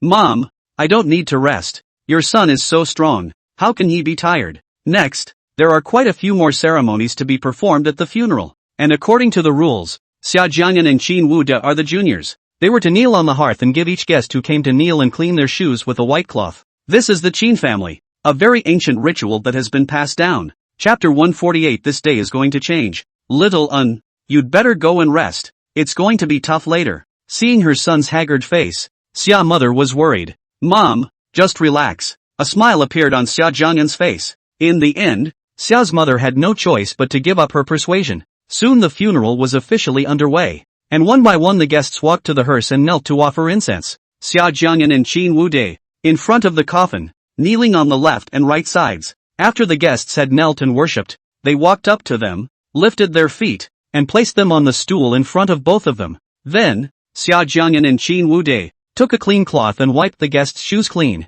In fact, the guests present understood that it was just the ceremony. This Qin family's people, each and every one of them had honorable status, not something they could afford to mess with, and no one dared to ask the Qin family's people to polish their shoes clean. It's just that the guests don't dare to violate the ritual, so everyone is just doing a superficial job. On Qin Wu's side, he also just touched the guests' shoes with a cloth and it was done. Xia Jiang'an, on the other hand, rubbed it very seriously because it was Qin Yuan's funeral and he must take it seriously. Seeing Xia Jiang'an's serious face, Qin Wude, over there, looked at him with the gaze of an idiot. For the opinions of others, Xia Jiang'an ignored all of them. At this moment, he only had one thought, and that was to be serious and finish the ceremony, because he was Qin Yuan's husband. Some guests, originally, just wanted Xia Jiang'an to simply wipe it, but Xia Jiang'an did not agree and had to wipe it clean. Mother Xia has said that the reason why this ceremony requires the juniors to wipe clean the shoes of the guests is to symbolize, to remove all the bad luck of Qin Yuan.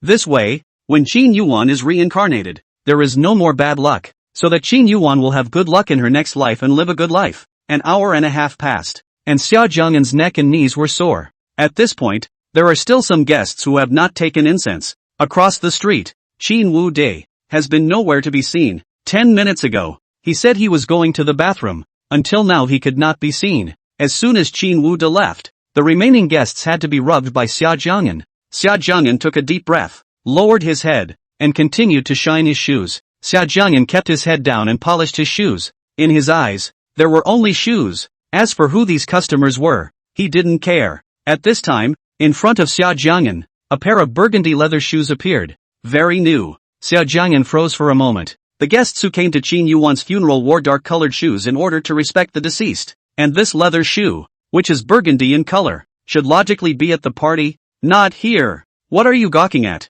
Why don't you hurry up and shine my shoes? As Xia Jiang'an froze, in his ears, a familiar voice rang out, arrogant and unbeatable. Hearing this lofty voice, Xia Jiang'an raised his head, and sure enough, this person was none other than the son of a big shot, Su Juanhao. At this moment, Su Juanhao was wearing a red suit that was obviously customized, and to be honest, Su Juanhao's suit was very stylish. But seeing Su Juanhao like this, Xia Jiang'an frowned. He was actually dressed so brightly that, for those who didn't know, he would have thought he was coming to a dinner party, not a funeral. What are you looking at? Hurry up and clean my shoes? Seeing Xia Jiang'an staring at him, Su Juanhao towered over him and said arrogantly. This scene was seen by many of the guests, causing the crowd to whisper. But, as Su Juanhao was the son of a big shot, naturally no one dared to offend him. Everyone present knew that Qin Yuan of the Qin family was dead, and once the Qin family was gone, then the Xia kingdom, it was the Su family that was dominant. This was also the reason why Su Juanhao dared to be so aggressive. Xia Jiang'an's face was calm as he looked at Su Juanhao, and then picked up the white cloth, shined the shoes of Su Juanhao, wiped this side clean, and this side? Seeing Xia Jiang'an in this state, Su Juanhao was very pleased. This kind of country bumpkin was supposed to be only worthy of shining his shoes. Young Master Su Juanhao, isn't that too much? Alas, the day is about to change. The crowd gathered around and talked while they watched. Su Juanhao's purpose was clear. He wanted to humiliate Xia Jiang'an in full view of everyone. In normal times, if Su Juanhao dared to speak to Xia Jiang'an like this, Xia Jiang'an would have already exploded with anger and directly beat Su Juanhao up. However, the current Xia Jiang'an was very calm. This was Qin Yuan's funeral, and Xia Jiang'an didn't want to cause trouble. That'll do. Get out of the way. Dirty. Finally, Su Juanhao left, arrogant and condescending. Xia Jiang'an, who was kneeling on the hearth, looked at Su Juanhao's back with an icy gaze, his eyes revealing a hint of cold light. It was raining heavily outside, and the inky pallor of the sky gave a feeling of suffocation. On the spiritual hall, all the guests had finished kneeling, and Xia Jiang'an could finally take a break. However, just at this moment, outside the Qin family's door, there was a sound of agitation. A car drove up, and the sound of footsteps continued to come in. Aggressive. Hearing the footsteps ringing outside, Xia Jiang'an was a bit puzzled, and in his heart, inexplicably, he was nervous and uneasy, and I don't know if he's overthinking it or not. He has a feeling that something bad is going to happen. Chapter 149, Someone disrespected Qin Yuwan. Xia Jiang'an was a bit puzzled and looked in the direction of the door. A group of people, led by a middle-aged man, stepped into the Qin family. It's Mr. Mu. Obviously, this middle-aged man, with his honorable status, the crowd knew him. Mr. Mu and Miss Qin have always been incompatible. What is he trying to do by bringing these people to Miss Qin's funeral? Mu Ma-san, the second in command of the Summer Kingdom, the cousin of a big shot. Originally he was supposed to be the one who held the power. However, because of the addition of Qin Yuwan, who had superior military capabilities, and the deep roots of the Qin family, Mu Ma-san lost his chance. It could be said that over the years, Mu Ma-san's open and secret fight with Qin Yuwan was the fight between the two great families of the Xia Kingdom. Obviously, that time, it was the Qin family that won. As for the Su family, although some of them had made it to the big time, the lifeblood of the Xia Kingdom had always been held by the Qin family. Therefore, over the years, the Su family, then the Qin family has been trying to take over. Mu Ma-san had a long-standing grudge against Qin Yuwan. If Qin Yuwan hadn't joined him, then the person in charge of the Xia Kingdom right now should be him. Mr. Mu, what are you doing? When the sound came from outside, Qin Zhishui appeared, looking at the group of badcomers and frowning as he asked. Qin Zhishui, as the head of the Qin family, was very low-key in the eyes of outsiders, and the outside world's impression of him was that he was well-mannered. Mainly, Qin Yuwan was too outstanding and was the focus of the outside world's attention all the time. President Qin, I came to the Qin family today because Mr. Big Shot ordered me to come. Miss Qin, as a big shot in the Xia Kingdom, her death is a loss for our Xia Kingdom, and Mr. Big Shot is very concerned. The reason I was ordered to come here is also because I haven't yet found out who was behind the killing of Miss Qin, and I came here today to see if I could find any valuable clues through Ms. Qin's corpse. We all know that someone assassinated Ms. Qin, and by finding out the truth earlier, we will also be able to give an explanation to the people of Xia and to the Qin family earlier. Mu Ma-san turned to Qin Zhishui and said with a straight face. Qin Zhishui looked at Mu Ma-san, frowned, thought for a while, before saying, my sister's body, already in pieces. The body is fragmented, very incomplete, and for a long time in the river water. Where can I find any clues? Moreover, we Qin family members can't open the coffin after death into the coffin. So, Mr. Mu, I'm afraid you'll have to make a trip for nothing. Mu Ma-san's face was calm when he heard Qin Zhishui's words. He had already guessed that he would be rejected. President Qin, I got this order from Mr. Big Shot. No matter what, Miss Qin has made a lot of contributions to our Xia country. Even if the hope is slim, we won't give up. I'm very sorry, President Qin. This is Mr. Big Shot's order. I think you can sympathize. Mu Ma-san looked at Qin Zhishui and said a few words of scene. Then he was going to have his men rush to the spiritual hall and do it directly. The people present, seeing this scene, coincidentally murmured inwardly, it seems that the sky is really going to change in this summer country. If Miss Qin was still alive, Mu Ma-san wouldn't dare to be so aggressive and bullying even if he had the backing of Mr. Big Shot. Mu Ma-san, are you not putting our Qin family in your eyes? Seeing Mu Ma-san preparing to make a move, Qin Zhishui's face completely hung with frost. President Qin, this is a death order given to me by Mr. Big Shot. I must fulfill it. Muma-san sneered. Open the coffin for me. At the command, the bodyguards standing around the hearth slowly walked towards the black coffin. Xia Jiang'an, who was kneeling in front of the coffin,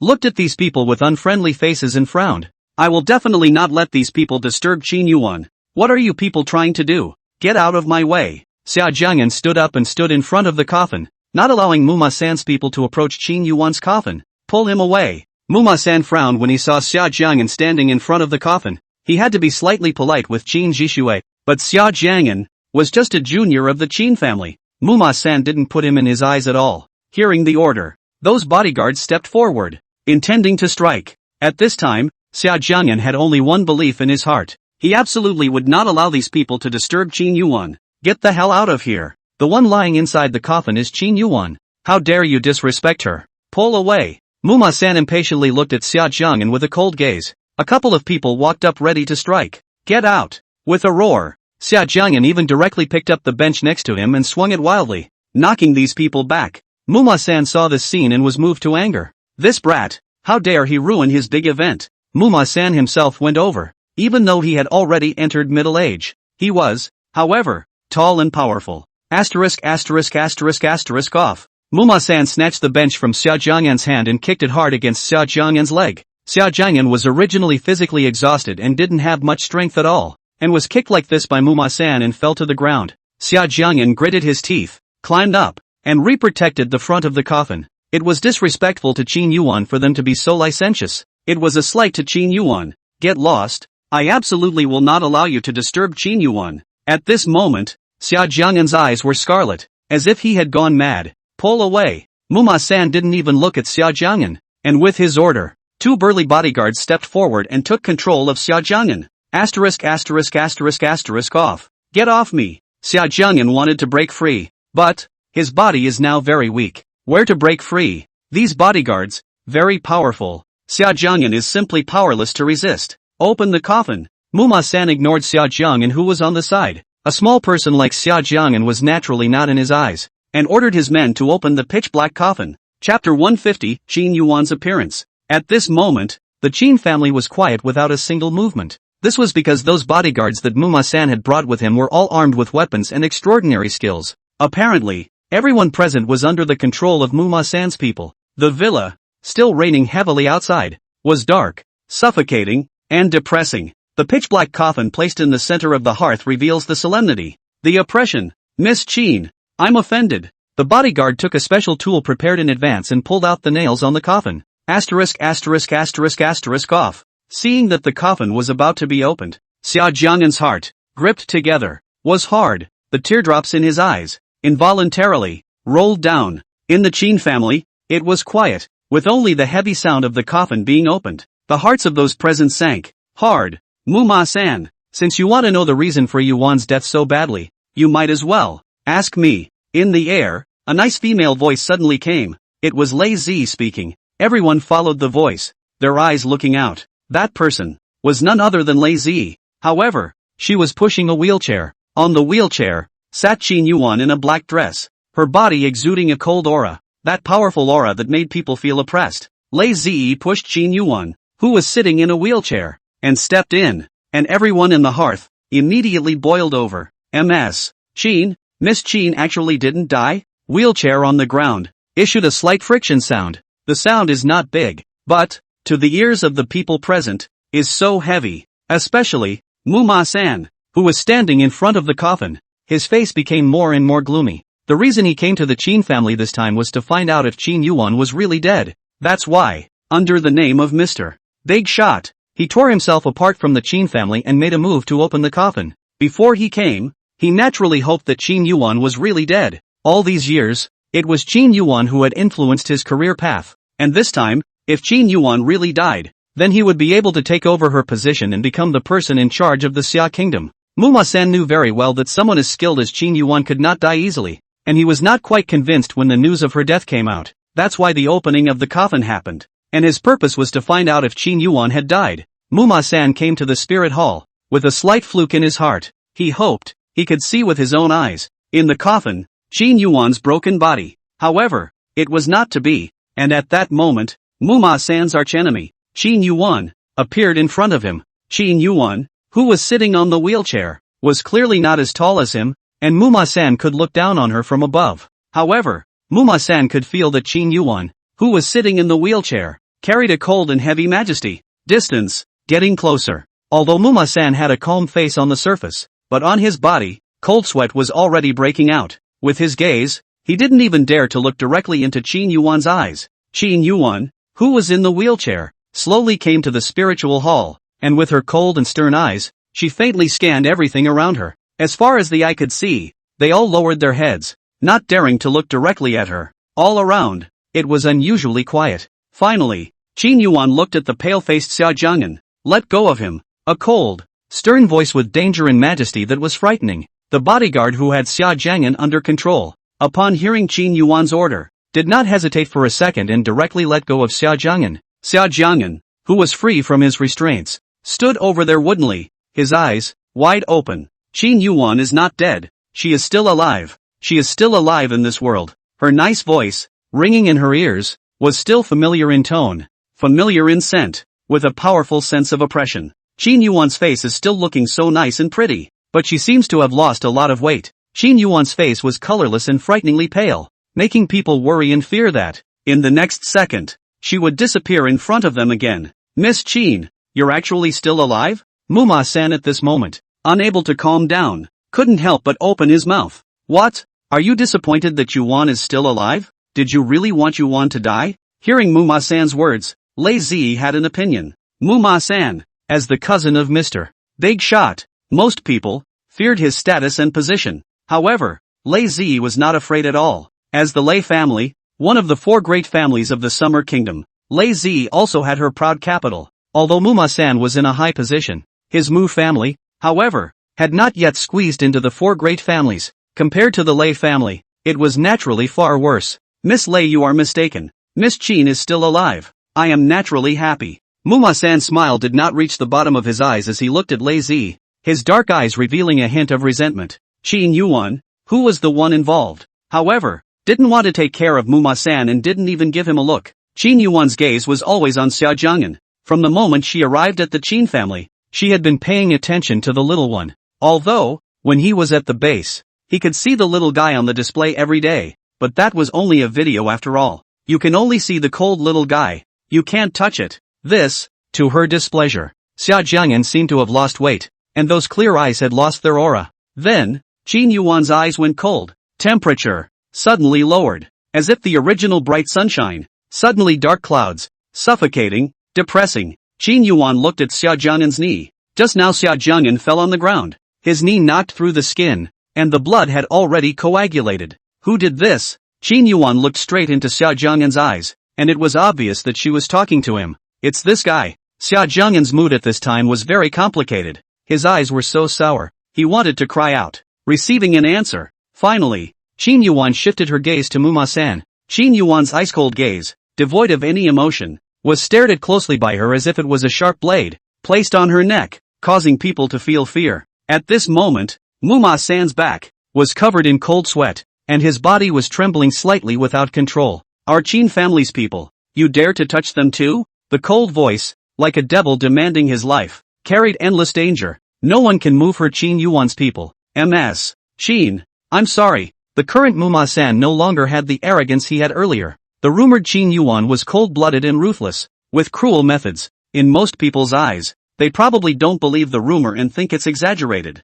However, Muma-san had worked with Qin Yuwan for many years, and her style of doing things had always been in his eyes. Get on your knees and apologize to him. A cold, stern voice with a strong, dominating voice. Hearing Qin Yuwan's words, Muma-san's face was ugly. He was at least an important bigwig of the Summer Kingdom, with an honorable status, and he was actually asked to kneel down to a brat? Everyone in the room, too, boiled over at those words. Unbelievable. Miss Qin, actually defending the Qin family so much. It seems that this boy is very important to Ms. Qin. The guests present all began to pay attention to Xia Jiang'an. At first, these people thought that Xia Jiang'an was a small person, and it was only now that they were paying serious attention to him. Chapter 151 Giving Xia Jiang'an backing. It was quiet around them. Ravenous, and their chests felt like they were being pressed by rocks and they couldn't breathe. Muma-san was being stared at closely by Qin Yuwan. His body was covered in cold sweat. Qin Yuwan's gaze was too severe. To have a person of such honorable status as Muma-san kneel down to a young lad in full view of the public, this punishment, indeed, was a bit too much, and everyone present did not think it was quite right. However, none of them dared to stand up and oppose Qin Yuwan's order. Miss Qin, this. Muma-san sweated coldly and forced himself to lock eyes with Qin Yuwan. On your knees, Qin Yuwan faintly ordered, with a forcefulness that could not be refused. Sir, I'm sorry. Muma-san fluttered and really knelt down for Xia Jiang'an. Uncle cousin, your status is so honorable. Why are you kneeling down and apologizing to this brat? Seeing Muma-san really kneel in front of Xia Jiang'an in front of so many people, Su Junhao, who was standing on the side, was incredulous and stared with wide eyes. His cousin uncle actually knelt down and apologized to Xia Jiang'an.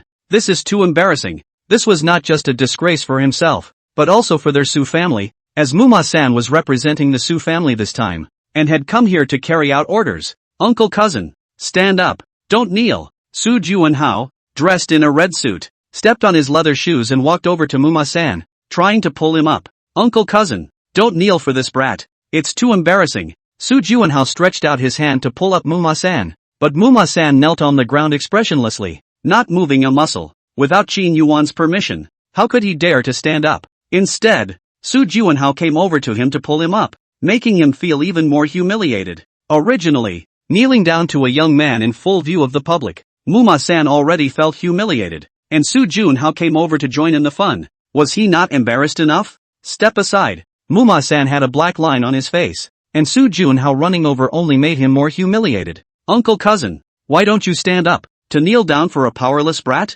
No matter how capable Miss Qin is, she's still not one of my father's subordinates? Su Junhao at this time had been exasperated. His cousin uncle actually gives Xia Jiang'an kneeling, and still in front of so many people. This is also too humiliating. All the people present were big shots, and today's incident would surely spread in the upper class circle. How would he want Su Junhao to meet people in the future? Uncle cousin, why don't you dare to rebel against Qin Yuan's orders, as well as the fact that she is also only my father's subordinate, and is also subject to my father's orders as usual? In Su Junhao's eyes, his father's power was the greatest, and although many people said that Ms. Qin's power was overwhelming, he felt that Ms. Qin's power, surely, could not compare to his father's. Hearing Su Junhao's audacious words, Muma-san, who was kneeling on the ground, darkened his face. How dare you? How dare you call Miss Qin by her first name? Hearing Muma-san chastise himself, Su Junhao's heart became upset. He was just telling the truth, and his cousin uncle was actually lecturing him like this?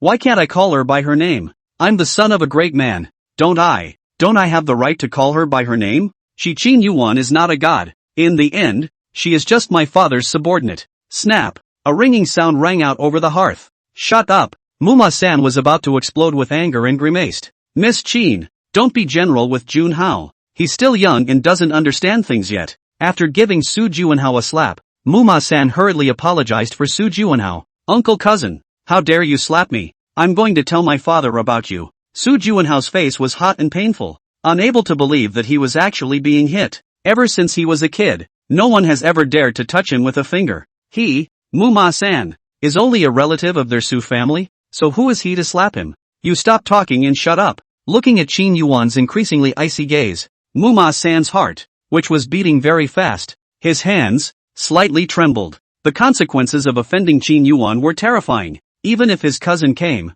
he wouldn't dare to offend Qin Yuwan easily. Muma-san's face was iron blue, the backs of his hands rippling with veins. Exasperated by Su Junhao, he raised his hand again to slap Su Junhao. This slap, using a lot of force, struck Su Junhao's eyes and blood oozed from the corners of his mouth. You guys, hurry up and take him away, Muma-san ordered, not daring to let Su Junhao stay here for fear that he would talk nonsense again and offend Qin Yuwan. Seeing that Su Junhao was about to be taken away, Xia Jiang'an, who was standing on the sidelines watching the show, spoke up. Qin Yuwan, just now Su Junhao asked me to shine his shoes with an arrogant attitude. He's so arrogant. It's clear that he doesn't care about our Qin family. It's a slight against our Qin family. Xia Jiang'an looked at Qin Yuwan and said, a pitiful expression on his face. He told Qin Yuwan this because he knew that she would definitely help him. This Su Junhao, Xia Jiang'an had long looked at him with displeasure. Just now, Su Junhao had deliberately humiliated him, and Xia Jiang'an had tolerated it because he didn't want to make trouble at Qin Yuan's funeral.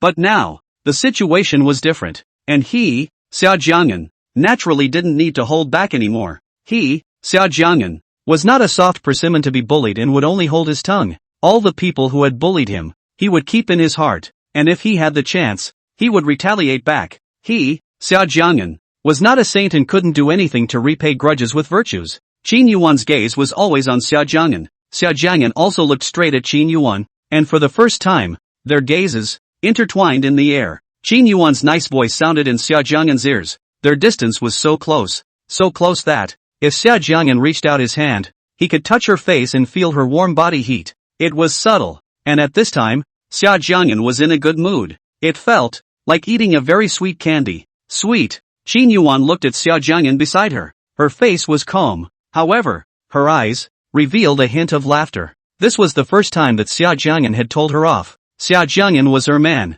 If he suffered any anger, of course she would back him up. Qin Yuan's icy gaze, without a trace of emotion, looked at Su Juanhao. Kneel down for me. Chapter 152, The Protective Miss Qin. Hearing Qin Yuan's words, Su Juanhao's eyes were scarlet as he looked resentfully at Xia Jiang'an. What's wrong with me being arrogant? You're just a country bumpkin from the countryside. Not a big shot? Su Juanhao's eyes were red with monstrous anger in them. And then, Su Juanhao looked at Qin Yuan and snorted coldly. Ha! You're just one of my father's subordinates. How dare you order me around? Later on, I'll go home and ask my father to remove you from your position. Qin Yuan, who was sitting on the wheelchair, kept her gaze on Xia Jiang'an, and Su Juanhao was back to back. Su Juanhao could only see her back. Many people are afraid of you, and I'm not afraid of you at all. In the end, you're still taking orders from my father. How dare you order me to kneel down? How funny. Su Juanhao spoke loudly. He was already mad as if he was angry at this point and spoke without thinking.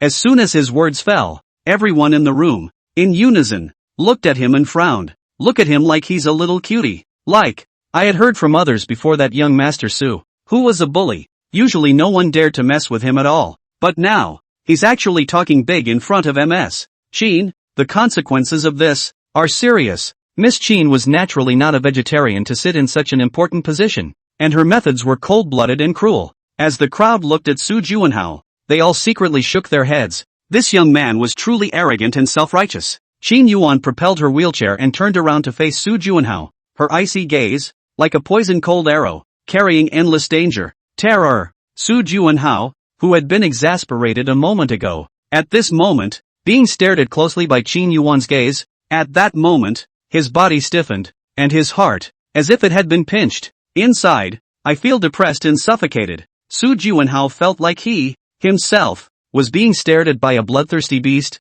those eyes without a trace of emotion, as if they were the eyes of a devil from hell. The scene was unusually quiet. No one made a sound, and there was dead silence all around. All that was left was, outside, the sound of the rain that was pouring down. Qin Yuan looked at Su Juanhao with a calm face. However, her calm appearance like this made Su Juanhao feel even more suffocated and suppressed. It was clearly still winter, and his palms, his back, kept breaking out in a cold sweat. Burgundy leather shoes. His legs shook uncontrollably as he stepped on the floor. Asshole, why don't you get down on your knees? Against the pressure, Muma-san raised his hand and slapped Su Juanhao hard again. This time it was even harder, directly slapping Su Juanhao to the ground in a sorry state. Quickly kneel down and apologize to Miss Qin, Muma-san said sternly, but his face was in a cold sweat. No matter how much of an asshole Su Juanhao was, he was still his cousin's son, and even though he was very unintelligent, he still had to protect him. Otherwise, when we go back, Muma-san won't be able to explain to his cousin. I'm sorry.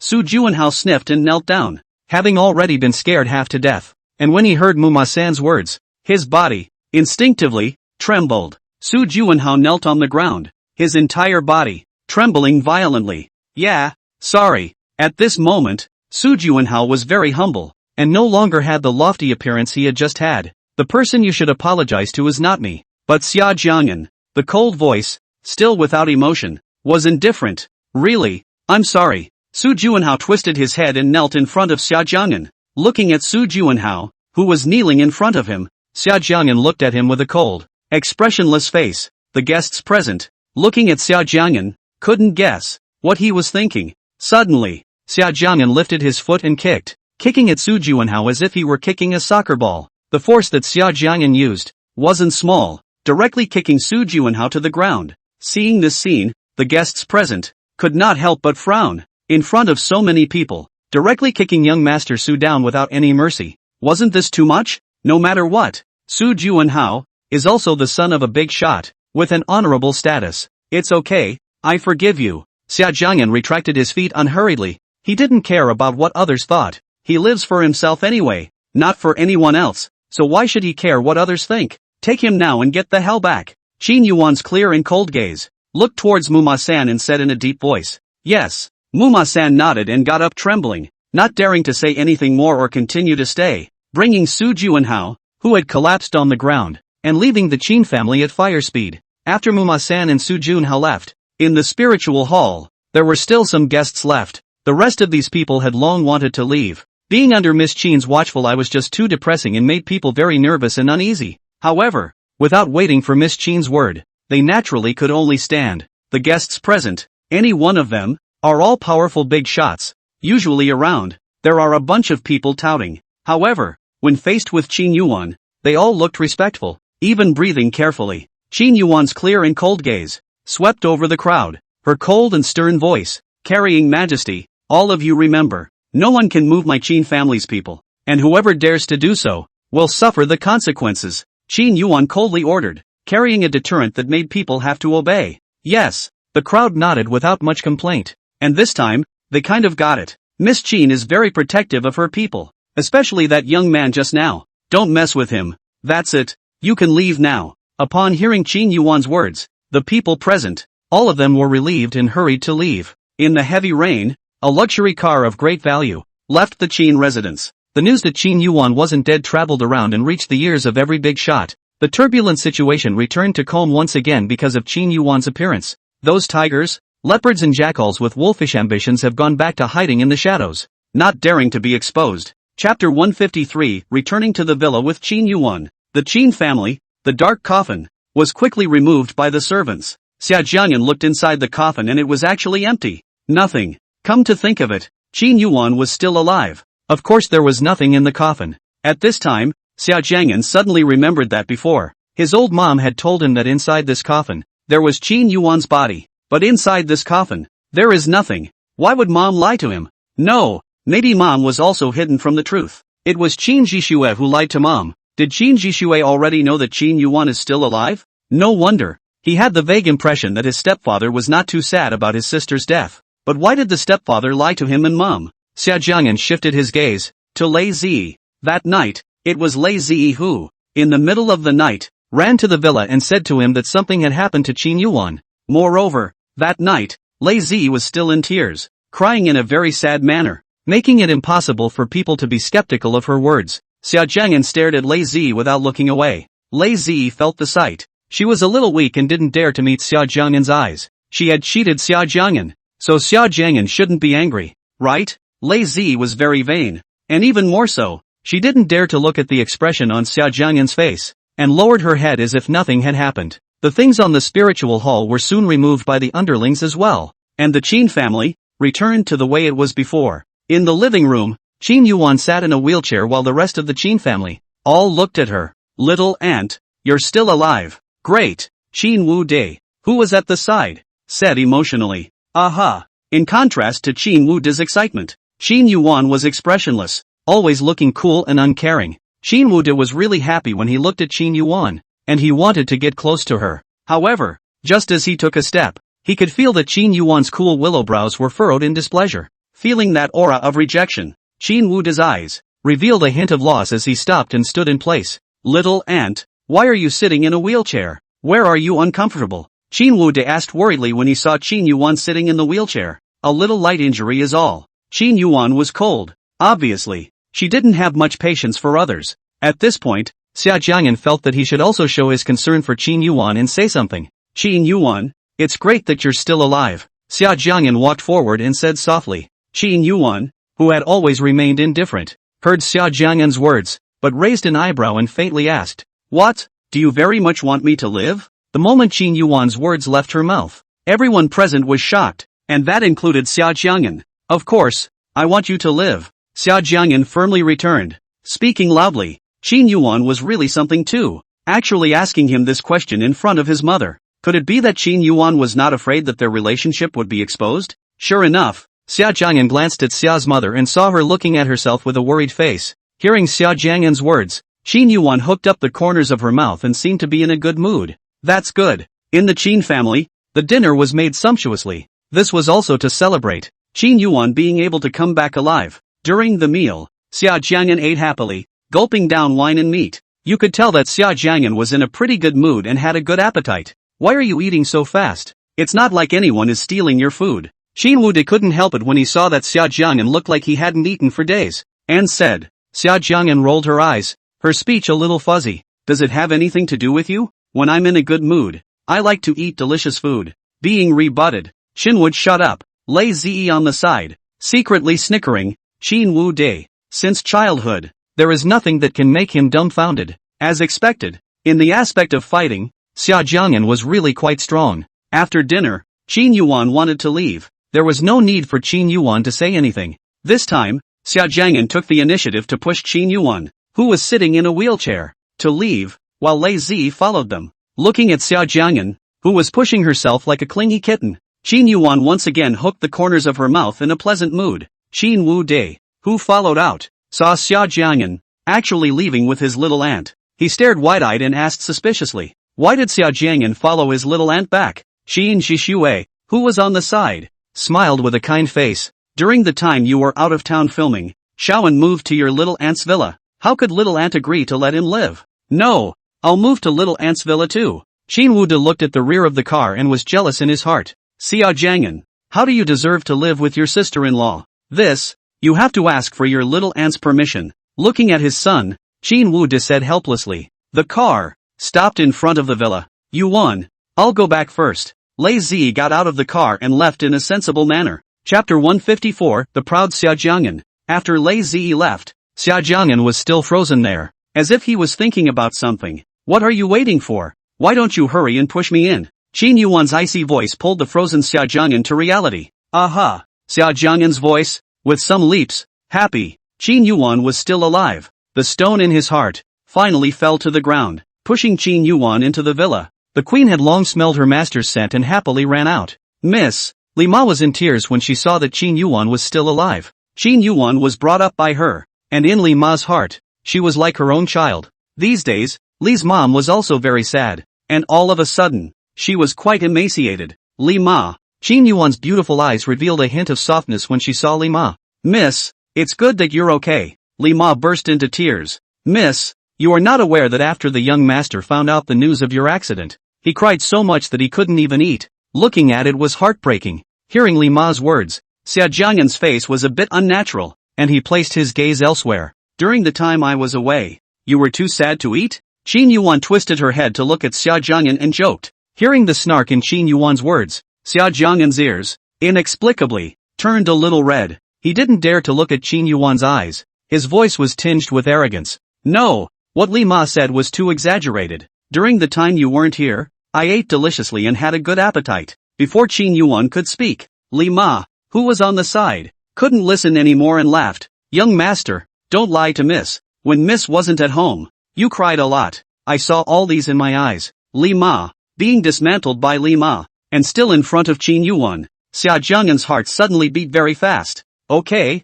Li Ma doesn't say anymore. Li Ma suddenly looked at the clock and exclaimed. Ha, it's getting late. I have to go back to bed. With that, Mama Li pulled the reluctant queen and left. Seeing that Mrs. Li left, Xia Jiang'an was puzzled and looked up at the clock. It was clearly just after 7 o'clock. At this hour, Mrs. Li is going to bed? Isn't it too early? As soon as Li Ma and the queen left the villa hall, only Xia Jiang'an and Qin Yuwan were left. Inexplicably, Xia Jiang'an was a little nervous. The whole person was a little uncomfortable. Qin Yuwan, are you sleepy? Xia Jiang'an clearly had a lot of words in his heart that he wanted to say to Qin Yuwan, but when the words came to his mouth, he just couldn't say them. What? You want to sleep? Qin Yuwan looked at Xia Jiang'an. Her clear and cold beautiful eyes kept staring at Xia Jiang'an. Looking at Xia Jiang'an embarrassed, his eyes averted. Well, I'm so tired today. I want to go to bed early. Xia Jiang'an nodded and said. In Xia Jiang'an's heart, there was a very strange feeling.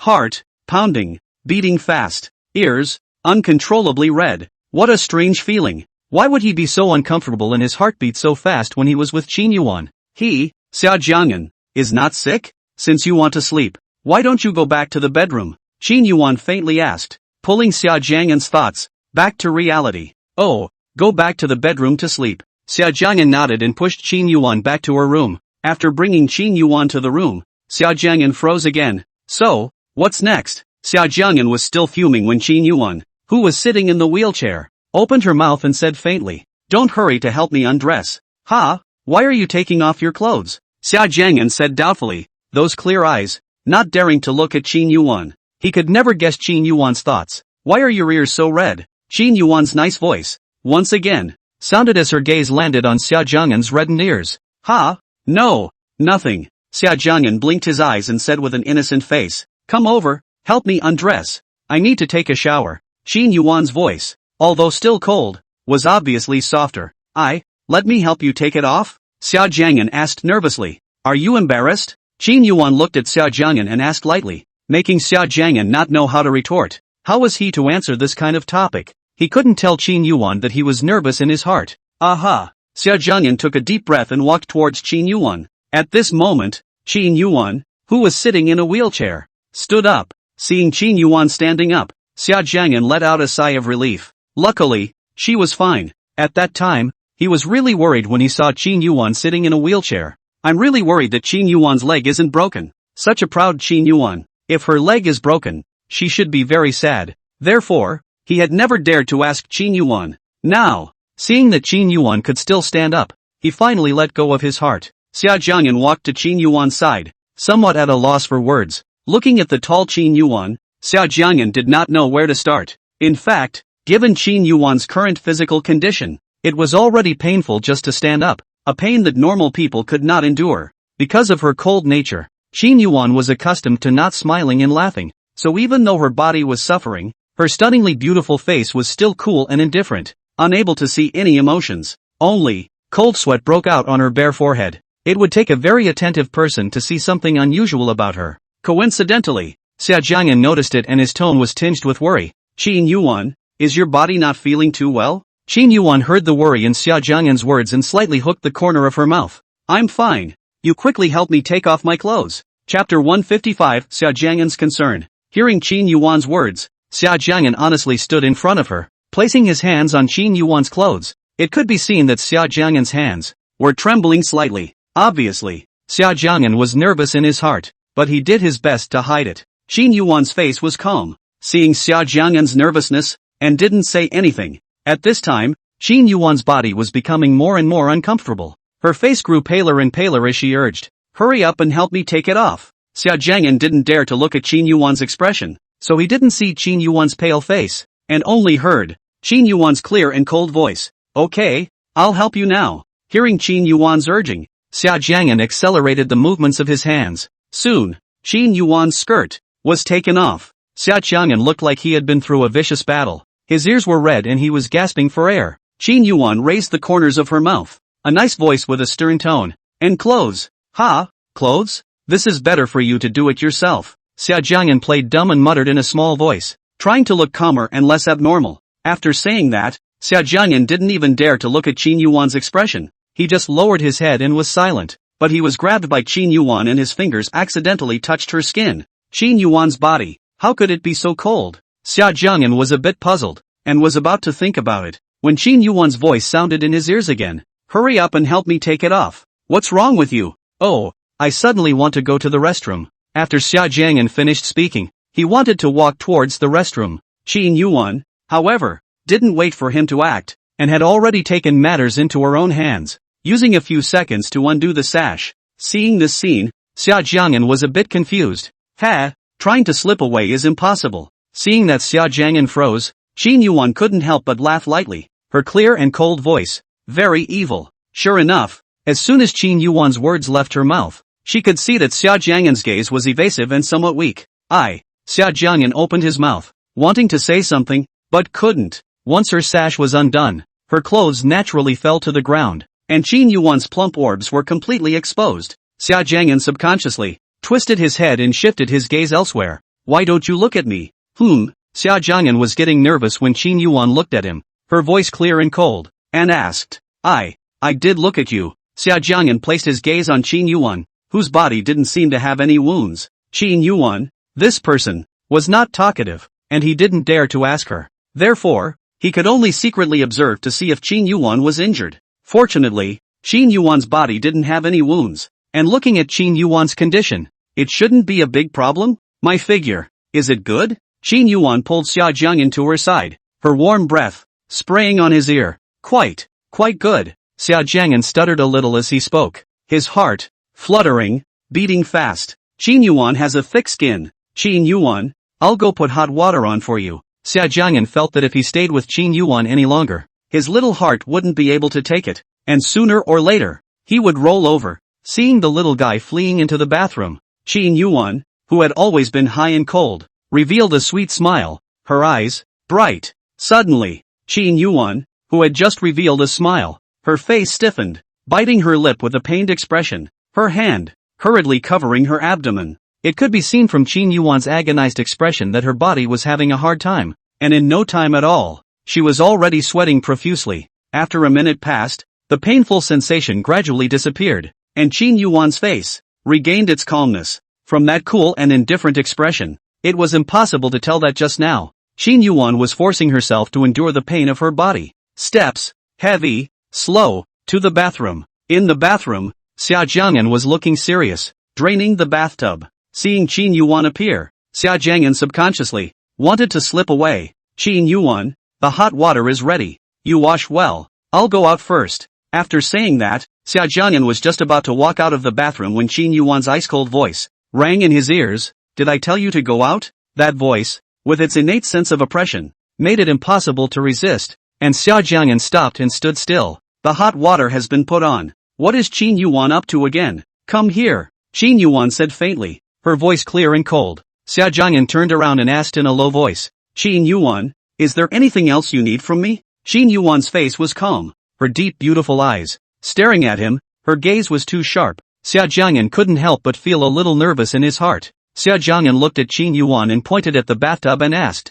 Qin Yuwan, do you want me to take a bath with you? Hearing Xia Jiang'an's question, Qin Yuwan was a bit impatient and said in a cold voice, don't come over quickly. Qin Yuwan, men and women are different. Xia Jiang'an stood still and just didn't move. Hearing Xia Jiang'an's words, Qin Yuwan coldly grimaced, come over quickly. Cut the crap. Having no choice, Xia Jiang'an had to walk over and stand in front of Qin Yuwan. Pants. Qin Yuwan, why don't you take it off yourself? Xia Jiang'an hardened his head and refused. If he couldn't, he could only escape. Natsui put her mind at ease, grabbed the door handle, and escaped from the bathroom. Xia Jiang'an stood outside the door. While he was about to close the bathroom door, Qin Yuwan, take your time to wash. I'll wait for you outside. I let you leave? Xia Jiang'an was just about to close the door. His hand was suddenly grabbed by Qin Yuwan, and with a force on his hand, he pulled Xia Jiang'an back. Qin Yuwan, what are you doing? Xia Jiang'an's body pressed against Qin Yuwan's chest, his heart beating fast. Xia Jiang'an was careless and touched Qin Yuwan's wound, causing a little irritation. Qin Yuwan forced herself to endure the pain, and her deep pupils revealed a hint of pain. But soon, Qin Yuwan returned to calmness, as if what had just happened had not happened. No leaving, join me in the bathroom, Qin Yuwan said in a cold voice, her warm breath spraying on his ears. Aren't you in a hurry to take a bath? Xia Jiang'an asked. It's much cooler with your clothes off. There's no rush to wash. Qin Yuwan's voice was hoarse, and her warm breath got hotter and hotter. Xia Jiang'an had a helpless look on his face. Qin Yuwan was injured and still so strong. Suddenly, Xia Jiang'an's face stiffened. Immediately afterward, Xia Jiang'an was startled and his body no longer dared to move lightly. Xia Jiang'an saw that blood was flowing out of Qin Yuwan's wound, and his face was red with anxiety. Qin Yuwan's face turned pale as she comforted him. Don't worry, just bandage me up. Qin Yuwan's voice, which was a bit low, was tinged with gentleness. Xia Jiang'an didn't dare to delay and rushed to find a medical kit. He rushed to find the medical kit, but he had no experience in dressing wounds. His hand, held in Qin Yuwan's hand, softly said, don't panic, I'll teach you to treat the wound. Qin Yuwan, your wound has split open. Xia Jiang'an was anxious. Xia Jiang'an hurriedly took out the ointment and looked at the instructions with a serious face. Qin Yuwan looked at Xia Jiang'an's serious appearance and felt that the little guy was getting more and more handsome. She couldn't help but say, "Don't worry, it's not difficult to bandage the wound." Qin Yuwan's nice voice, as if with magic power, made Xia Jiang'an's anxious mood calmed down a lot. "Okay, I'll do my best," Xia Jiang'an said with a serious face, hurriedly applying medicine to Qin Yuwan. Because he was too careful, it took him quite a while to apply the medicine to what was originally a very small wound. Under Qin Yuwan's guidance, Xia Jiang'an quickly bandaged his wounds, and he smiled happily. The nice smile made Qin Yuwan unable to move her eyes, raising her head and kissing his lips. Because Qin Yuwan had wounds on her body, Xia Jiang'an didn't dare to move around, so he had to cooperate with her. Ahem. Qin Yuwan suddenly let go of Xia Jiang'an and started coughing, her forehead breaking out in cold sweat. Looking at Qin Yuwan's weak appearance, Xia Jiang'an asked worriedly, "Qin Yuwan, let me take you to the hospital?" After a while, Qin Yuwan raised her head, looked at Xia Jiang'an, and said in a cold voice, "You go out for a while first." Hearing Qin Yuwan's words, Xia Jiang'an shook his head. "Don't, I'm not going out. I'll take you to the hospital now." Hearing Xia Jiang'an's words of concern, Qin Yuwan's cold and stern beautiful eyes flashed with a trace of warmth. She looked at Xia Jiang'an and couldn't help but laugh lightly. "You're here. Do you want to watch me go to the restroom?" Of course not." Xia Jiang'an froze at his words, and after reacting, he hurried out. Chapter 156 Massage for Qin Yuwan. Seeing Xia Jiang'an go out, Qin Yuwan closed the door behind her and could no longer control it. Coughing violently, Qin Yuwan's face, pale and terrifying, had cold sweat running down her face. At this moment, Qin Yuwan, her face calm, her back leaning against the wall, her delicate features, paired with her pale face, had a sickly beauty. After a few minutes, the pain gradually disappeared, and only then did Qin Yuwan move, lifting her beautiful legs and lying down in the bathtub. 20 minutes later, Qin Yuwan walked out of the bathroom. Because of the temperature in the bathroom, it was a bit high. Qin Yuwan's face was slightly red, and she looked quite healthy. Seeing Qin Yuwan come out, Xia Jiang'an's gaze stayed on Qin Yuwan's face. Seeing that Qin Yuwan looked better, the stone in his heart finally settled down. Just now, Qin Yuwan's face was so pale that it couldn't help but cause concern. "Qin Yuwan, I'll help you blow dry your hair." Xia Jiang'an held the hairdryer in his hand, gathered his courage, and said. Hearing Xia Jiang'an's words, Qin Yuwan froze for a moment, then nodded. "Good." Qin Yuwan was sitting on the edge of the bed, naked, with a perfect curved body that looked like it was attracting crime. Xia Jiang'an took the hairdryer and little by little, seriously, blew Qin Yuwan's hair. Xia Jiang'an stood behind Qin Yuwan's back, his gaze falling on Qin Yuwan's hair, blow-drying the water droplets on Qin Yuwan's hair, carefully. During this time, Xia Jiang'an's movements were, well, gentle. "Qin Yuwan, I'm done blowing." Xia Jiang'an turned off the hairdryer and said softly. After saying this, Xia Jiang'an wanted to leave, and before he turned around, Qin Yuwan opened her mouth, with a nice voice, and softly asked, "Blow it out?" Xia Jiang'an sniffed with a puzzled face. He had indeed already dried his hair off. When he saw Qin Yuwan pointing at his own body and asking him to blow dry it as well, his ears,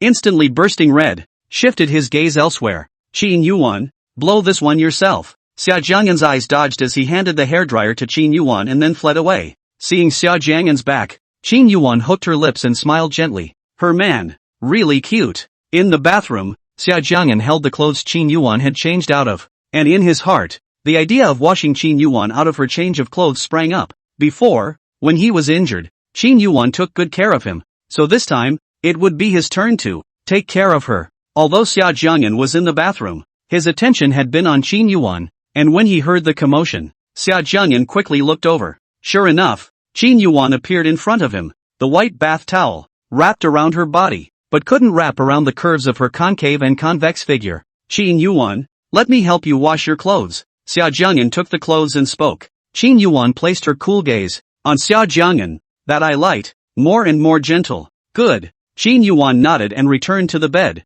closing her eyes shut. Seeing Qin Yuwan lying on the bed, Xia Jiang'an was in the bathroom, washing his clothes. When he came out of the bathroom, he realized that Qin Yuwan still had her eyes closed. Her side face was absolutely beautiful. Her features were exquisite, and she really looked perfect. Xia Jiang'an wanted to observe Qin Yuwan, so he gently climbed onto the bed. Qin Yuwan was quiet, closing her eyes, and even her breathing was gentle. Looking at such Qin Yuwan, Xia Jiang'an froze. He felt, Qin Yuwan, as if very tired, clear eyes, revealing a tangle. Finally, he made a decision. Xia Jiang'an was a little apprehensive. His voice, unconsciously, carried gentleness. Qin Yuwan, let me give you a massage, okay? Sitting on the bed, Xia Jiang'an's palms were sweating, a little nervous inside. Hearing Xia Jiang'an's words, Qin Yuwan, who had her eyes closed, softly said, good. Getting Qin Yuwan's answer, Xia Jiang'an's face showed joy, unable to help it, raising the corners of his mouth,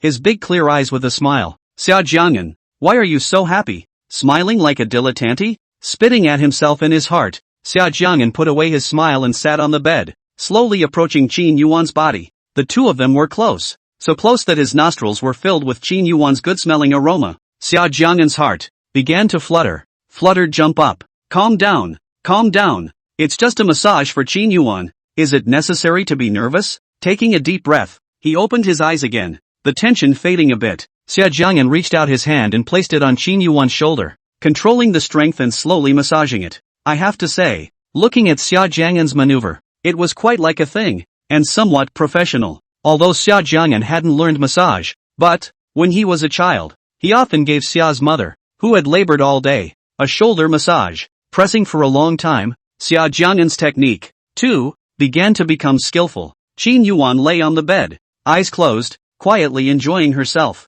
The surroundings were quiet, and the atmosphere at this moment was, inexplicably, somewhat cozy, making people want to let time linger in this moment. Qin Yuwan's face was calm. She didn't expect that Xia Jiang'an's massage technique was not bad. His hands were a bit fleshy, sometimes hard, sometimes soothing, quite comforting. The whole person, under his massage, the cold defense, a blow that collapse. His hands, as if with magic, her hard shell, by his fingers, soften. Qin Yuwan couldn't help but be a little stunned. This was the first time someone had given her a massage like this. Since her parents passed away, her temperament has changed drastically, viewing the world with an icy cold heart. Her hard shell, with thorns, keeping people away. Xia Jiang'an, perhaps, was God's gift to her. After pressing for about 20 minutes, Xia Jiang'an frowned as his hands started to get sore. Qin Yuwan, my hands are a bit sore. Can I take a break? Xia Jiang'an asked in a small voice. Qin Yuwan, I want to rest. Is that okay? Xia Jiang'an thought that he had spoken too quietly and Qin Yuwan hadn't heard him, so he raised his tone again and asked. Qin Yuwan, who had closed her eyes as if disturbed, opened her eyes and said in a deep voice, press it for a while longer. Okay. Xia Jiang'an was bitter and continued to massage. Damn Qin Yuwan. His hands were so sore and he still didn't let him take a break. Inwardly though he was spitting, Xia Jiang'an still honestly massaged Qin Yuwan, his large eyes filled with seriousness. After another 10 minutes, Xia Jiang'an's hand was really sore. Qin Yuwan, I really want to take a break. Xia Jiang'an's voice carried some complaints. It was quiet. Qin Yuwan didn't answer. Not getting an answer, Xia Jiang'an got angry. Qin Yuwan? Qin Yuwan, are you asleep? Xia Jiang'an asked in a small voice, breathing carefully for fear of disturbing her rest. Chapter 157, Making Breakfast for Qin Yuwan. After calling a few times, Qin Yuwan still didn't respond. This time Xia Jiang'an was sure that Qin Yuwan was really asleep. Qin Yuwan, I think she's too sleepy. Looking at the sleeping Qin Yuwan, Xia Jiang'an stared for a moment, then withdrew his gaze. Getting up, he covered Qin Yuwan with the quilt. Looking at the sleeping Qin Yuwan, Xia Jiang'an walked to the bathroom to take a shower, and after a few minutes, Xia Jiang'an walked out. Afraid of disturbing Qin Yuwan, Xia Jiang'an specifically ran to another room to blow dry his hair. After blow drying his hair, Xia Jiang'an put on his pajamas, turned off the light, and climbed into bed. As soon as Xia Jiang'an got into bed, the sleeping Qin Yuwan reached out and hugged Xia Jiang'an in her arms. Qin Yuwan's body, a bit icy, the two of their bodies were pressed together, and Qin Yuwan's skin revealed a coldness. A hug might warm it up. This thought arose in Xia Jiang'an's heart, and he took the initiative to reach out and hug Qin Yuwan. The night was silent. The faint moonlight leaked into the window, and on the bed, the man and woman embraced each other like a beautiful picture. The next day, just as the sky turned fish-belly white, Xia Jiang'an woke up because he had something to do in the morning. Sitting on the bed, he looked at Qin Yuwan beside him, who was still sleeping, lightly, trying to get up. Why are you up so early? Xia Jiang'an just got out of bed. Ears, then rang Qin Yuwan's voice, because just woke up. Qin Yuwan's voice, some soft, very good. Qin Yuwan, I woke you up? Xia Jiang'an felt a little guilty. He thought that his movements were already very careful, but he didn't expect that he still woke up Qin Yuwan. Getting up so early, what are you going to do? Qin Yuwan didn't respond to Xia Jiang'an's question, but was a bit puzzled and snapped. Her little one, who was usually a bedwetter, rarely got up this early, and Qin Yuwan's biological clock, which was already set, woke up from sleep at this hour every day. In normal times, at this time, Qin Yuwan would have already gone out for her morning exercise, but with her current poor physical condition, she couldn't run at all, and it was a bit difficult to even walk for a while. Qin Yuwan, you continue to rest. Xia Jiang'an didn't know what he was thinking, but he actually sat next to Qin Yuwan and covered Qin Yuwan's eyes with his hand. Qin Yuwan, it's still very early, you continue to rest. After saying that, no matter what Qin Yuwan's reaction was, she ran to the bathroom and washed herself. Looking at Xia Jiang'an's back, Qin Yuwan, who was lying on the bed, had dark, beautiful eyes that revealed softness. Xia Jiang'an washed up with great speed, and then, like a bolt of lightning, walked out of the room. Downstairs, Xia Jiang'an walked into the kitchen, saw Li Ma who was making breakfast, and greeted. Li Ma, young master? Li Ma, who was busy making breakfast, was startled and turned her head, as if she had seen a ghost, looking at Xia Jiang'an. The reason why Li Ma would be shocked, the main reason is also, Xia Jiang'an always, every day sleep until the sun on the ass to get up, and now the time is still so early. Is it the sun hit the west side out? Mrs. Li, am I that scary? Xia Jiang'an asked suspiciously. Young master, no, young master is so nice, how could he scare others? Li Ma smiled with a kind face. Young master, you came to the kitchen, what are you doing? After laughing, Li Ma asked with some curiosity. Xia Jiang'an smiled and said with some embarrassment, I want to make Qin Yuwan a breakfast. Xia Jiang'an had always had a thick skin, but he was always a little embarrassed to talk to Li Ma about this. Young master, you're treating Miss quite well. Li Ma looked at Xia Jiang'an like a mother-in-law looking at her son-in-law.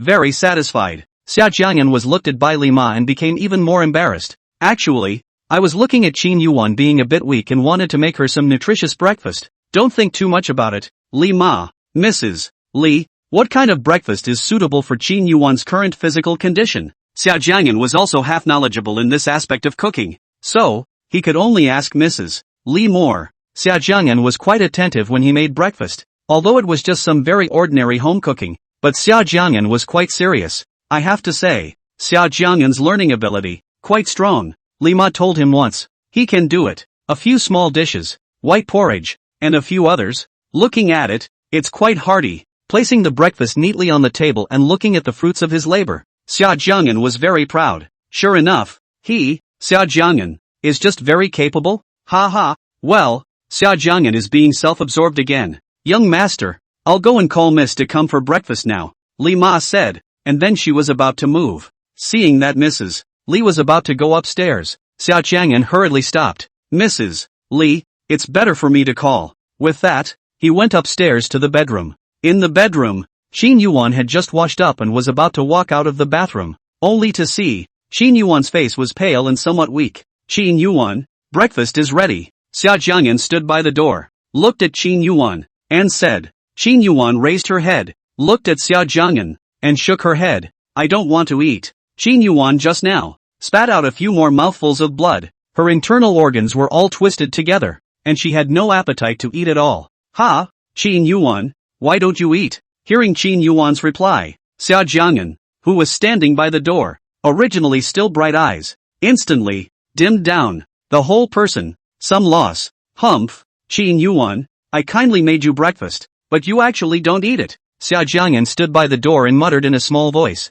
Chapter 158 Qin Yuwan, I'll feed you. Qin Yuwan, who was about to put on her clothes, heard Xia Jiang'an's muttering and looked up. Come here, help me with my zipper. No, Xia Jiang'an refused without thinking. Qin Yuwan, who was pulling the zipper, obviously did not expect Xia Jiang'an directly refused, raised his eyes to look at Xia Jiang'an, eyes surprised. This is angry? In the next second, Qin Yuwan's face was cold. Come over here quickly and help me. When Qin Yuwan was stern, it was very oppressive and made people not dare to reject it. Xia Jiang'an was a little angry in his heart, but he dared not say anything, so he could only huff and puff and walk towards Qin Yuwan. Damn Qin Yuwan, kindly making breakfast for her and actually not appreciating her face. Help me with my zipper. Xia Jiang'an stood in front of Qin Yuwan, and the two of them looked very well matched. Come on, what are you waiting for? Xia Jiang'an stood behind Qin Yuwan and didn't move, which made Qin Yuwan furrow her willow brows and urged. No. Hearing Qin Yuwan's cold and stern voice,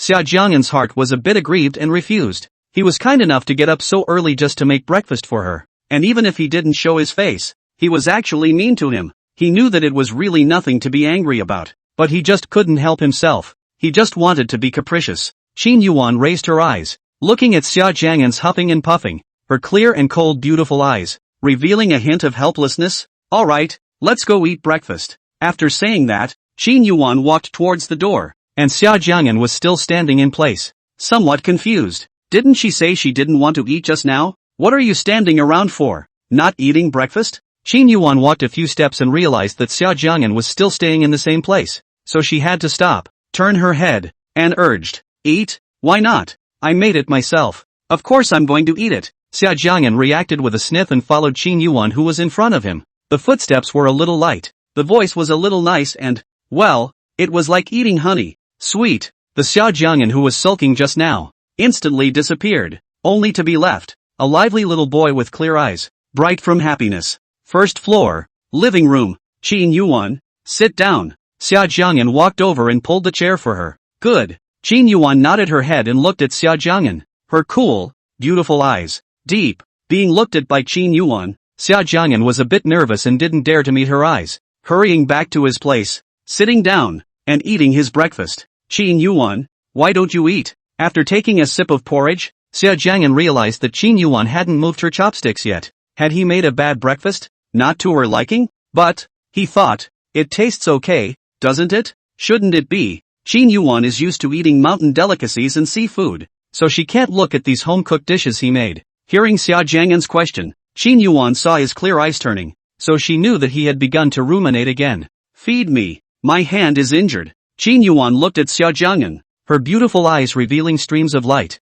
Very pretty. Hearing Qin Yuwan's words, Xia Jiang'an lifted his head and looked at Qin Yuwan's slender hand with some understanding. It turned out that Qin Yuwan didn't move her chopsticks, not because it wasn't to her liking, but her hand, which was injured. However, Li Ma is still watching from the side. Xia Jiang'an is a little embarrassed, holding the chopsticks, did not move. What? Don't want to feed me? Qin Yuwan frowned as if she was angered and asked with a clear and cold face. Qin Yuwan, I'll feed you. Seeing that Qin Yuwan was angry, Xia Jiang'an excitedly stood up and hurriedly said. Seeing Xia Jiang'an's reaction, Qin Yuwan was a bit surprised. Her little one, these days had given her quite a few surprises. Her heart, with some anticipation. What other surprises would Xia Jiang'an bring her? The gaze that looked at Xia Jiang'an was getting more and more burning, making people not dare to meet her gaze. Chapter 159. What kind of injuries did Qin Yuwan suffer? Under the smile of Mrs. Li, Xia Jiang'an sat on a chair close to Qin Yuwan, and the two of them were very close to each other. Xia Jiang'an's ears, slightly red, with a sultry look, looked at Li Ma. Why is Mrs. Li smiling so brightly? It's weirdly embarrassing. Qin Yuwan, do you want to drink kanji? I boiled it for quite a long time. It's quite good. Xia Jiang'an sat next to Qin Yuwan, and when he saw the white porridge in front of him, he stood up and served a bowl. Good. Qin Yuwan nodded, although she didn't have much of an appetite. But, once she thought that this was made by Xia Jiang'an, specially for her, she wanted to try it. Qin Yuwan, open your mouth. Using a spoon, Xia Jiang'an scooped a spoonful of white porridge, very carefully, afraid that it would accidentally spill, and slowly moved it to Qin Yuwan's mouth. Qin Yuwan, who had always disliked other people's proximity, was very approachable at this time, and opened her red lips when she heard Xia Jiang'an's words. Seeing that Qin Yuwan was very cooperative, Xia Jiang'an's face showed joy as he fed the white porridge into Qin Yuwan's mouth. His eyes, fixed on the spoon, he boiled white porridge, and I wonder, will Qin Yuwan like it? With a nervous and uneasy mood, like a student who has just taken a college entrance exam and is opening the computer, expectantly wanting to see his or her results. It's delicious. The moment she drank the white porridge, Qin Yuwan's stomach was very uncomfortable, but seeing Xia Jiang'an's expectant eyes, she still didn't spit it out and swallowed it. As for the flavor, she couldn't taste it, because no matter if it was sour or sweet, all she could taste in her mouth was bitterness. Seeing Xia Jiang'an's expectant face, Qin Yuwan naturally didn't want her little one to lose out. Hearing Qin Yuwan's comment, Xia Jiang'an's eyes instantly brightened up, like natural onyx. Very pretty. Ha ha, he knew it. He's still very capable. The fact that someone as picky as Qin Yuwan commented on it like that meant that it did taste good. Qin Yuwan, since you think it's delicious, then eat more. Xia Jiang'an was in a happy mood and fed another small spoonful. Qin Yuwan looked at Xia Jiang'an and did not object. She ate whatever Xia Jiang'an fed her. Soon the bowls of white porridge were fed. At first, he was a little embarrassed because there was Li Ma next to him, but gradually, he got used to it. Qin Yuwan, do you still want to eat? Putting down a clean ceramic bowl, Xia Jiang'an asked. Qin Yuwan didn't respond to him, but got up and walked in the direction of the bathroom. Seeing Qin Yuwan's back, Xia Jiang'an was a bit confused. Qin Yuwan, what's going on? I don't think he did anything wrong. Did he? Qin Yuwan walked into the bathroom and closed the door behind her. Her stomach was so hard that she couldn't control it any longer, and vomited out everything she had eaten. After rinsing her mouth with water, Qin Yuwan returned to the living room and saw Xia Jiang'an sitting on a chair, looking at her with very innocent eyes. I'm already full. If you're not, then continue eating. Qin Yuwan looked at Xia Jiang'an and said softly, good. Xia Jiang'an really didn't have enough to eat. Just now he was so focused on feeding kanji to Qin Yuwan that he didn't eat much himself. Xia Jiang'an's appetite was very good, drinking kanji in big gulps, while Qin Yuwan was quiet, sitting on a chair, watching him eat. After finishing breakfast, Xia Jiang'an looked at the time and then looked at Qin Yuwan, who had a calm face. He was a little surprised in his heart. It was so late. Why didn't Qin Yuwan go to work? Normally, at this point, Qin Yuwan would have already gone to work. What's wrong with her? Xia Jiang'an was thinking about things when Li Ma's voice rang in her ears. Miss Lei and Dr. Wang are here. Miss Yuwan, Lei Zi and Dr. Wang nodded their greetings to Qin Yuwan. Well, go to the second floor. Qin Yuwan stood up and walked up to the second floor. Xia Jiang'an's heart had some doubts. Was Qin Yuwan's injury serious or not? What's so mysterious and oddly unsettling?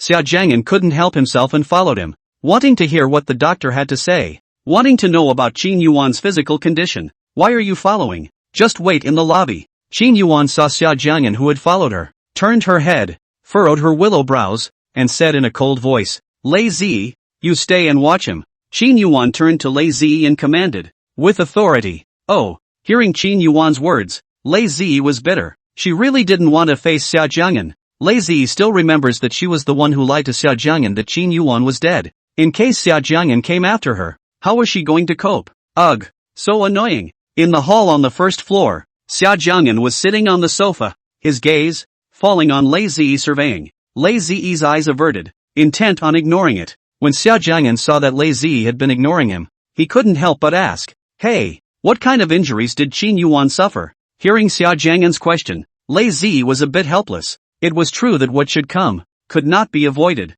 That, Xia Jiang'an, Yuwan is only slightly injured. It's not a big problem. You don't have to worry too much. Yuwan had already said that she couldn't talk to Xia Jiang'an about her physical condition. In fact, Lei Zi couldn't figure out what Yuwan was thinking. Why didn't Yuwan tell Xia Jiang'an about her health condition? You know, Yuwan. This time, she almost left this world. If Yuwan had told Xia Jiang'an about her true physical condition, then Xia Jiang'an would have been heartbroken. As soon as Xia Jiang'an's heart aches, then he will take good care of Yuwan and follow her in everything. Such a good opportunity. Yuwan actually won't take advantage of it. Light injury? When Xia Jiang'an heard Lei Zi's words, he didn't believe them at all. Why hide them from him if they were only minor injuries? Qin Yuwan obviously didn't die. Why did you deceive me? Xia Jiang'an stared at Lei Zi, bound to ask a question. Lei Zi was being pressed and was a bit weak. How was she going to answer this question? Chapter 160, The Strong Xia Jiang'an. This, Xia Jiang'an. At that time,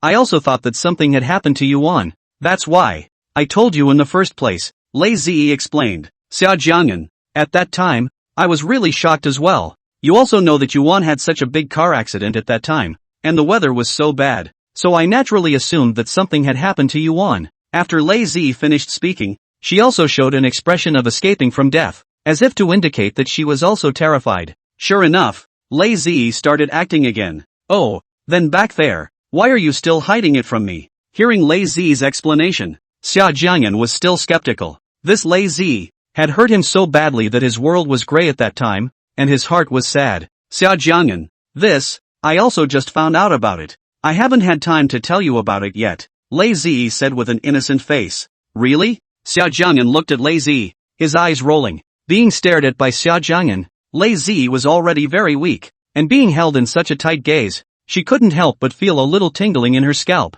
In my heart, I kept spitting out, Yuwan, come over and lead your husband away. I can't hold on much longer. The two were in a stalemate when upstairs. Qin Yuwan walked downstairs with Dr. Wang. Miss, I'll leave you then. Aha. Qin Yuwan nodded. Seeing that Dr. Wang was about to leave, Xia Jiang'an had a flash of inspiration, got up, and said, that, Dr. Wang, I'll see you off. After saying that, ignoring Qin Yuwan's reaction, he walked towards the door. Qin Yuwan sat on the sofa and looked at his back without saying anything. Outside the villa, seeing Dr. Wang about to get into his car, Xia Jiang'an hurriedly ran over. That, Dr. Wang, I have something to ask you. Dr. Wang turned around and saw that it was Xia Jiang'an, knowing that this was the Qin family's second young master. So he politely said, young master, what do you want to ask me? If I knew, I would definitely answer you. That, Dr. Wang, what kind of injuries did Qin Yuwan suffer?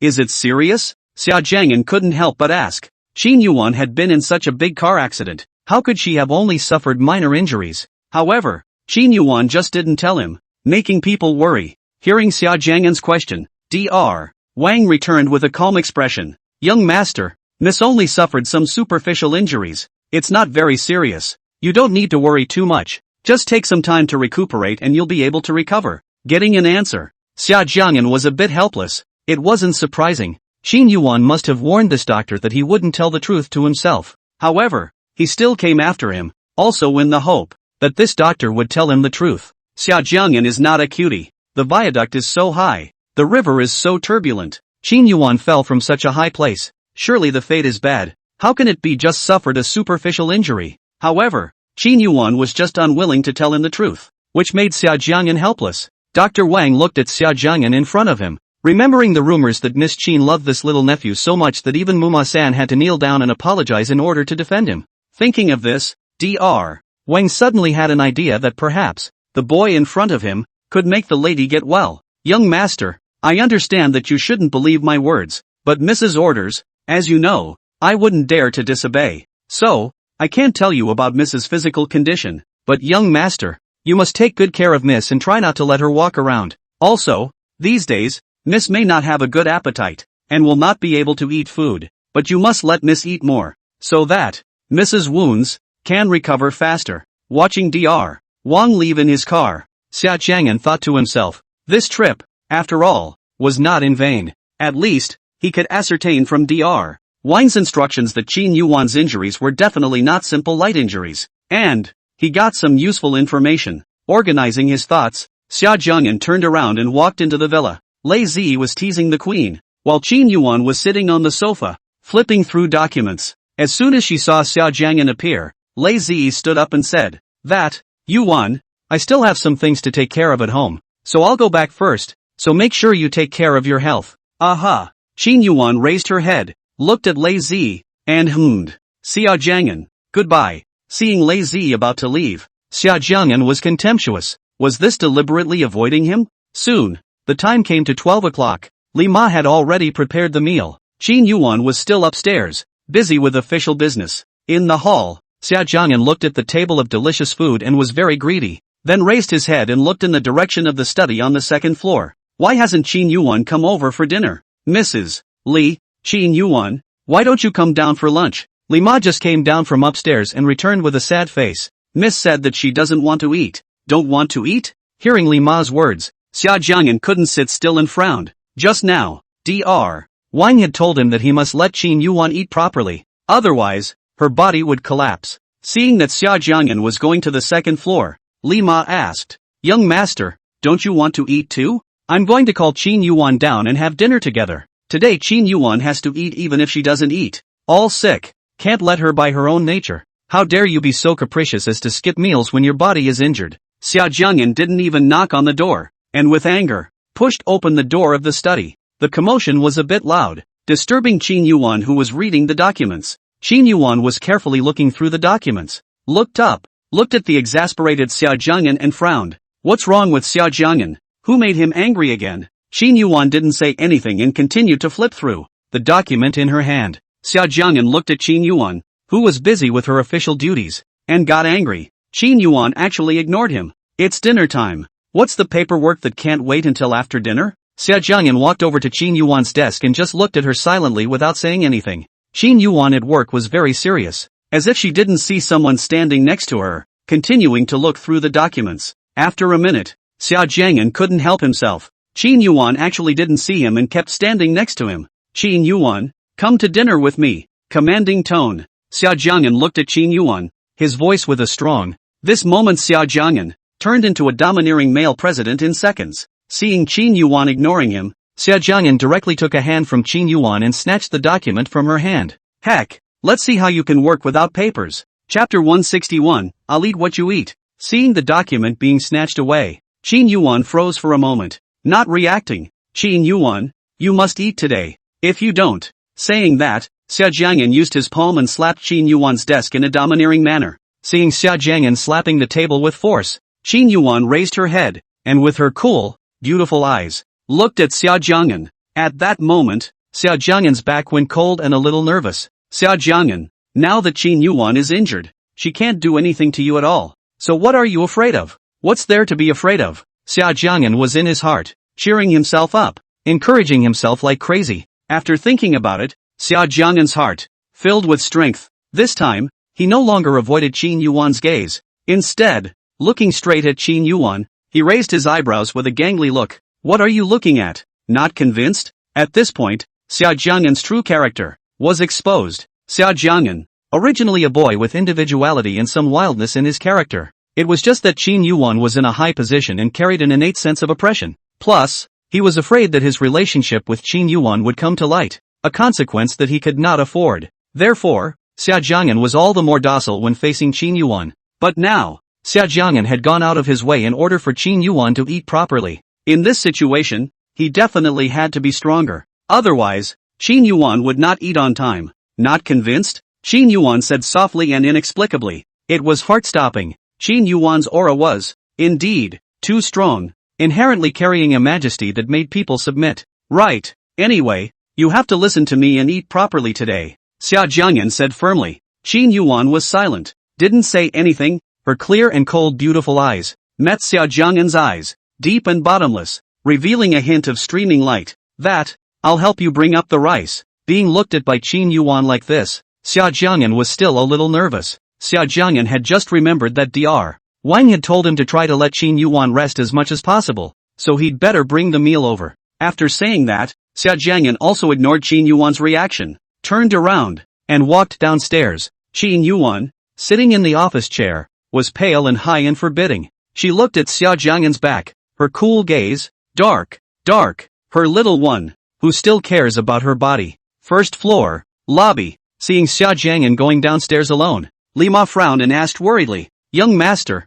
isn't Miss coming over for dinner? Li Ma is also very worried about Qin Yuwan's physical condition. The young lady's temperament is cold. She doesn't like to get close to others, and whatever pain she is in, she carries it alone, which is really worrying. No, Qin Yuwan wants to eat. Mrs. Li, give me a basin. I'm going to take the meal up. Xia Jiang'an walked downstairs and said, okay, young master. Hearing Xia Jiang'an's words, Li Ma was instantly delighted and hurriedly went to get ready. Because Qin Yuwan was injured, the meals that Li Ma made were all foods that were both light and nutritious. Soon, Xia Jiang'an carried the meal and went to the second floor. Qin Yuwan, eat quickly. Xia Jiang'an walked to the study and frowned when he saw Qin Yuwan flipping through the papers again. I told you to eat properly. Why are you reading papers? This work, can't you do it after eating? Xia Jiang'an got angry, couldn't help it, put the food on the table and walked over, once again, snatching away the documents in Qin Yuwan's hand, as well as the fountain pen in her hand.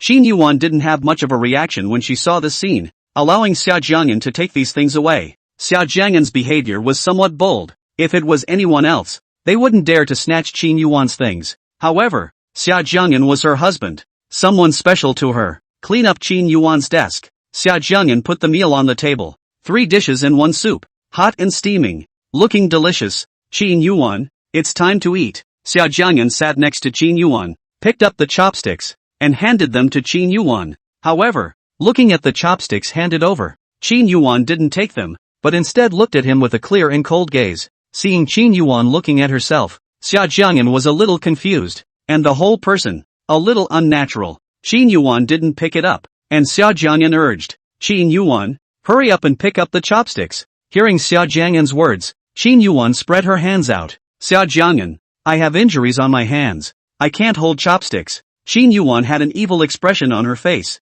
and at that moment, 2 words appeared in Xia Jiang'an's mind, demon. Your hand isn't injured at all, and I just saw you writing with a fountain pen. Xia Jiang'an huffed. Humph. Just now, Qin Yuwan wrote, obviously very smoothly. Her hand, not injured at all. Xia Jiang'an, my hands, being sick, can't hold chopsticks. Qin Yuwan looked at Xia Jiang'an and smiled an evil smile. Xia Jiang'an was a bit helpless. Qin Yuwan was playing a rascal. He simply couldn't do anything about her. Well, I'll feed you. In the end, Xia Jiang'an could only compromise. Qin Yuwan, what kind of dish do you want to eat? Xia Jiang'an, with a serious face, asked. I'll eat anything you feed me. Qin Yuwan's face was clear and cold, but the words that came out of her mouth were not very serious. Behave yourself. I'm asking you very seriously, Xia Jiang'an said helplessly. Hearing Xia Jiang'an's words, Qin Yuwan slightly raised the corner of her mouth and said, Xia Jiang'an, my answer, too, is very serious. Xia Jiang'an's heartbeat is a little fast. Qin Yuwan is also really. Just eat a meal. Let a person strange embarrassed. Alright, eat your rice. Xia Jiang'an's ears flushed red as he chucked a piece of meat into Qin Yuwan's mouth. The food that was suddenly sent over made Qin Yuwan freeze for a moment. Her little guy. His guts were getting bigger and bigger. She didn't hate it, though, enduring the bitterness in her mouth. Qin Yuwan ate her food in with a bland face. Ah, open your mouth. When Xia Jiang'an saw Qin Yuwan eat the food, his heart was delighted and he chucked another piece of meat and handed it to Qin Yuwan's mouth. This time, Qin Yuwan didn't open her mouth, but looked at the meal and frowned. Why aren't you eating? Hearing Qin Yuwan's question, Xia Jiang'an returned. I'll feed you first, I'll eat later. Waiting for the meeting? Qin Yuwan frowned and was silent, not knowing what she was thinking. I'll eat whatever you eat. Qin Yuwan's tone carried a strong tone. Ha? Xia Jiang'an was a bit confused. What does he eat? What does Qin Yuwan eat? He's got quite an appetite. Well, Xia Jiang'an smiled. This was fine. At least it would allow Qin Yuwan to eat a little more. Qin Yuwan, this is what you said. You can't lie to me. Xia Jiang'an stood up, and because of these words, his eyebrows carried a smile. Originally, he had thought that getting Qin Yuwan to eat properly would be a difficult task that would be tough. After all, Qin Yuwan was stubborn, and he couldn't guarantee that he could make her eat. Seeing Xia Jiang'an stand up, Qin Yuwan asked with some confusion, where are you going? Xia Jiang'an twisted his head, looked at Qin Yuwan, and returned in a serious manner. I'm going to get the dishes. You can use mine. What? What? Have an opinion? Qin Yuwan couldn't help but furrow her willow brows when she saw Xia Jiang'an reacting so strongly. Xia Jiang'an froze for a moment and said shyly, it's not too good to use the same bowls and chopsticks as you. Hearing Xia Jiang'an's words, Qin Yuwan raised her eyebrows and said with a clear and cold face, what's wrong with that? Come here. The strong tone of voice made it impossible to refuse. Oh, Xia Jiang'an had no choice but to re-sit on the chair. Chapter 162 Xia Jiang'an's Resistance. Next, when it was time to eat, Xia Jiang'an took a bite and then fed Qin Yuwan a bite as well. A meal that took almost an hour. Qin Yuwan, take a rest first. I'll take the dishes downstairs. Xia Jiang'an had eaten a lot and his stomach was a bit bloated. Xia Jiang'an had just walked to the door when he seemed to have remembered something and turned around. Qin Yuwan was sitting on the sofa, and when she saw Xia Jiang'an looking at her, she asked softly, what else? Xia Jiang'an hesitated for a while. His heart was a bit torn, and finally, summoning up the courage, he said, Qin Yuwan, you're sick now. You need to rest well. Can you put those papers of yours aside for now and go to bed now? Xia Jiang'an said, with forcefulness, like a parent ordering his child. Aha! Qin Yuwan's face was expressionless as she nodded.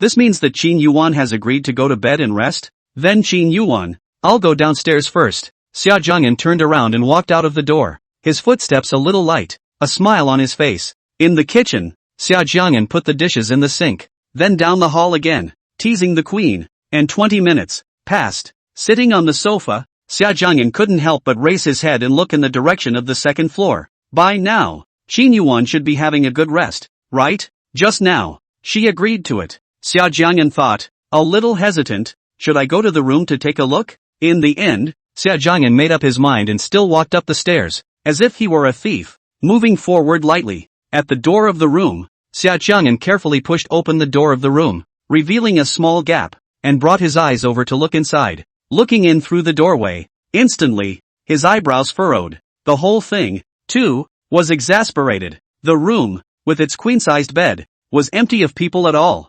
Inexplicably, in Xia Jiang'an's heart, a blazing fire sprang up. turned around, and walked quickly towards the study. Xia Jiang'an didn't even knock on the door, and with anger, he directly kicked open the door of the study. There was a loud thud. In the study, Qin Yuwan was holding a document in her hand and was carefully flipping through it. She was wearing gold-rimmed glasses, cool with a hint of svelte. Hearing the commotion, even the cold and aloof Qin Yuwan, at this time, could not calm down. Is Xia Jiang'an on fire? Looking at Qin Yuwan, who was dealing with official business, he looked at her pale face. The flame in Xia Jiang'an's heart was getting stronger and stronger. Just now, Qin Yuwan had already promised him that she would take a good rest. Yet, she was actually working now. Your body is sick and you still don't take a good rest. I don't know what Qin Yuwan is thinking. The more Xia Jiang'an thought about it, the angrier he became. The nameless fire in his heart was about to devour Xia Jiang'an's sanity. At this time, Xia Jiang'an didn't care anymore, whether Qin Yuwan was a big shot or not. Striding over and grabbing the documents on the desk, taking the document in her hand, she fiercely threatened, Qin Yuwan, go to bed now. If you don't go to bed, I'll burn your papers and see what else you can read. Xia Jiang'an's voice, loud. At this moment, Xia Jiang'an only had one thought in his mind, and that was to let Qin Yuwan have a good rest. The doctor said that he should take good care of Qin Yuwan. He, then, had to supervise Qin Yuwan's work and rest, and as for the consequences, he couldn't care less right now. Hearing Xia Jiang'an's words, Qin Yuwan was a bit helpless and said with a clear and cold face, give me the documents. I'll read them for a while longer and I'll go to bed. Qin Yuwan's tone, as always, carried strength and dominance. In other times, hearing these cold and harsh words, Xia Jiang'an might have returned the documents to Qin Yuwan. However, at this moment, the nameless fire in Xia Jiang'an's heart took his reason and burned it away. No way. You must go to bed now. Xia Jiang'an shook his head, for the first time, so firmly resisting Qin Yuwan. Give it back. Seeing Xia Jiang'an's direct refusal, the cool Qin Yuwan furrowed her willow brows, her eyes deep. No return, just no return, Xia Jiang'an said, as if he couldn't see the expression on Qin Yuwan's face, as if he couldn't feel the cold air around him. Hurry up and give it back to me. Stop it, Qin Yuwan said with a cold face. Clearly, her patience was almost gone. Okay, here you go. After saying that, Xia Jiang'an did something very bold, so to speak, very wanton. He, directly, tore Qin Yuwan's document into pieces and threw it into midair. Xia Jiang'an's behavior had angered Qin Yuwan. If anyone else had done this, they would have died without knowing how. Seeing that the document was torn into pieces, Qin Yuwan's clear and cold beautiful eyes were completely cold, and the surrounding temperature, too, suddenly lowered and suppressed. If it were usual, Xia Jiang'an would have been scared when stared at by such a gaze. However, right now, Xia Jiang'an was undaunted because he was truly moved to anger. Qin Yuwan, this little cutie, are so badly injured and still not taking care of rest. Is it that you don't want to live? This time, instead of fearing Qin Yuwan's gaze, Xia Jiang'an met it straight on. Looking at this stubborn appearance of Xia Jiang'an, Qin Yuwan was silent for a moment, and in the end, her ice-cold beautiful eyes revealed helplessness. Fine, I'll go rest now, Qin Yuwan said somewhat helplessly. Now, she was getting more and more spoiled with Xia Jiang'an. Humph, that's right, Xia Jiang'an raised his head, and at this moment, Xia Jiang'an's face was filled with a haughty look. Even the haughty queen is a little less impressive here. However, you have to sleep with me. Qin Yuwan stood up and walked over to Xia Jiang'an. If it was usual, Qin Yuwan and him were so close, Xia Jiang'an would definitely be embarrassed. But now, the situation was special, only to see Xia Jiang'an raise his head and laugh. Yes, hearing Xia Jiang'an's reply, Qin Yuwan slightly froze. If only in some ways, her little one could be so forthcoming. In the room, Qin Yuwan took off her clothes and got into bed. Xia Jiang'an followed suit, similarly taking off his clothes and lying on the same bed as Qin Yuwan. An hour later, at the entrance to the villa, there was noise, as if someone was coming.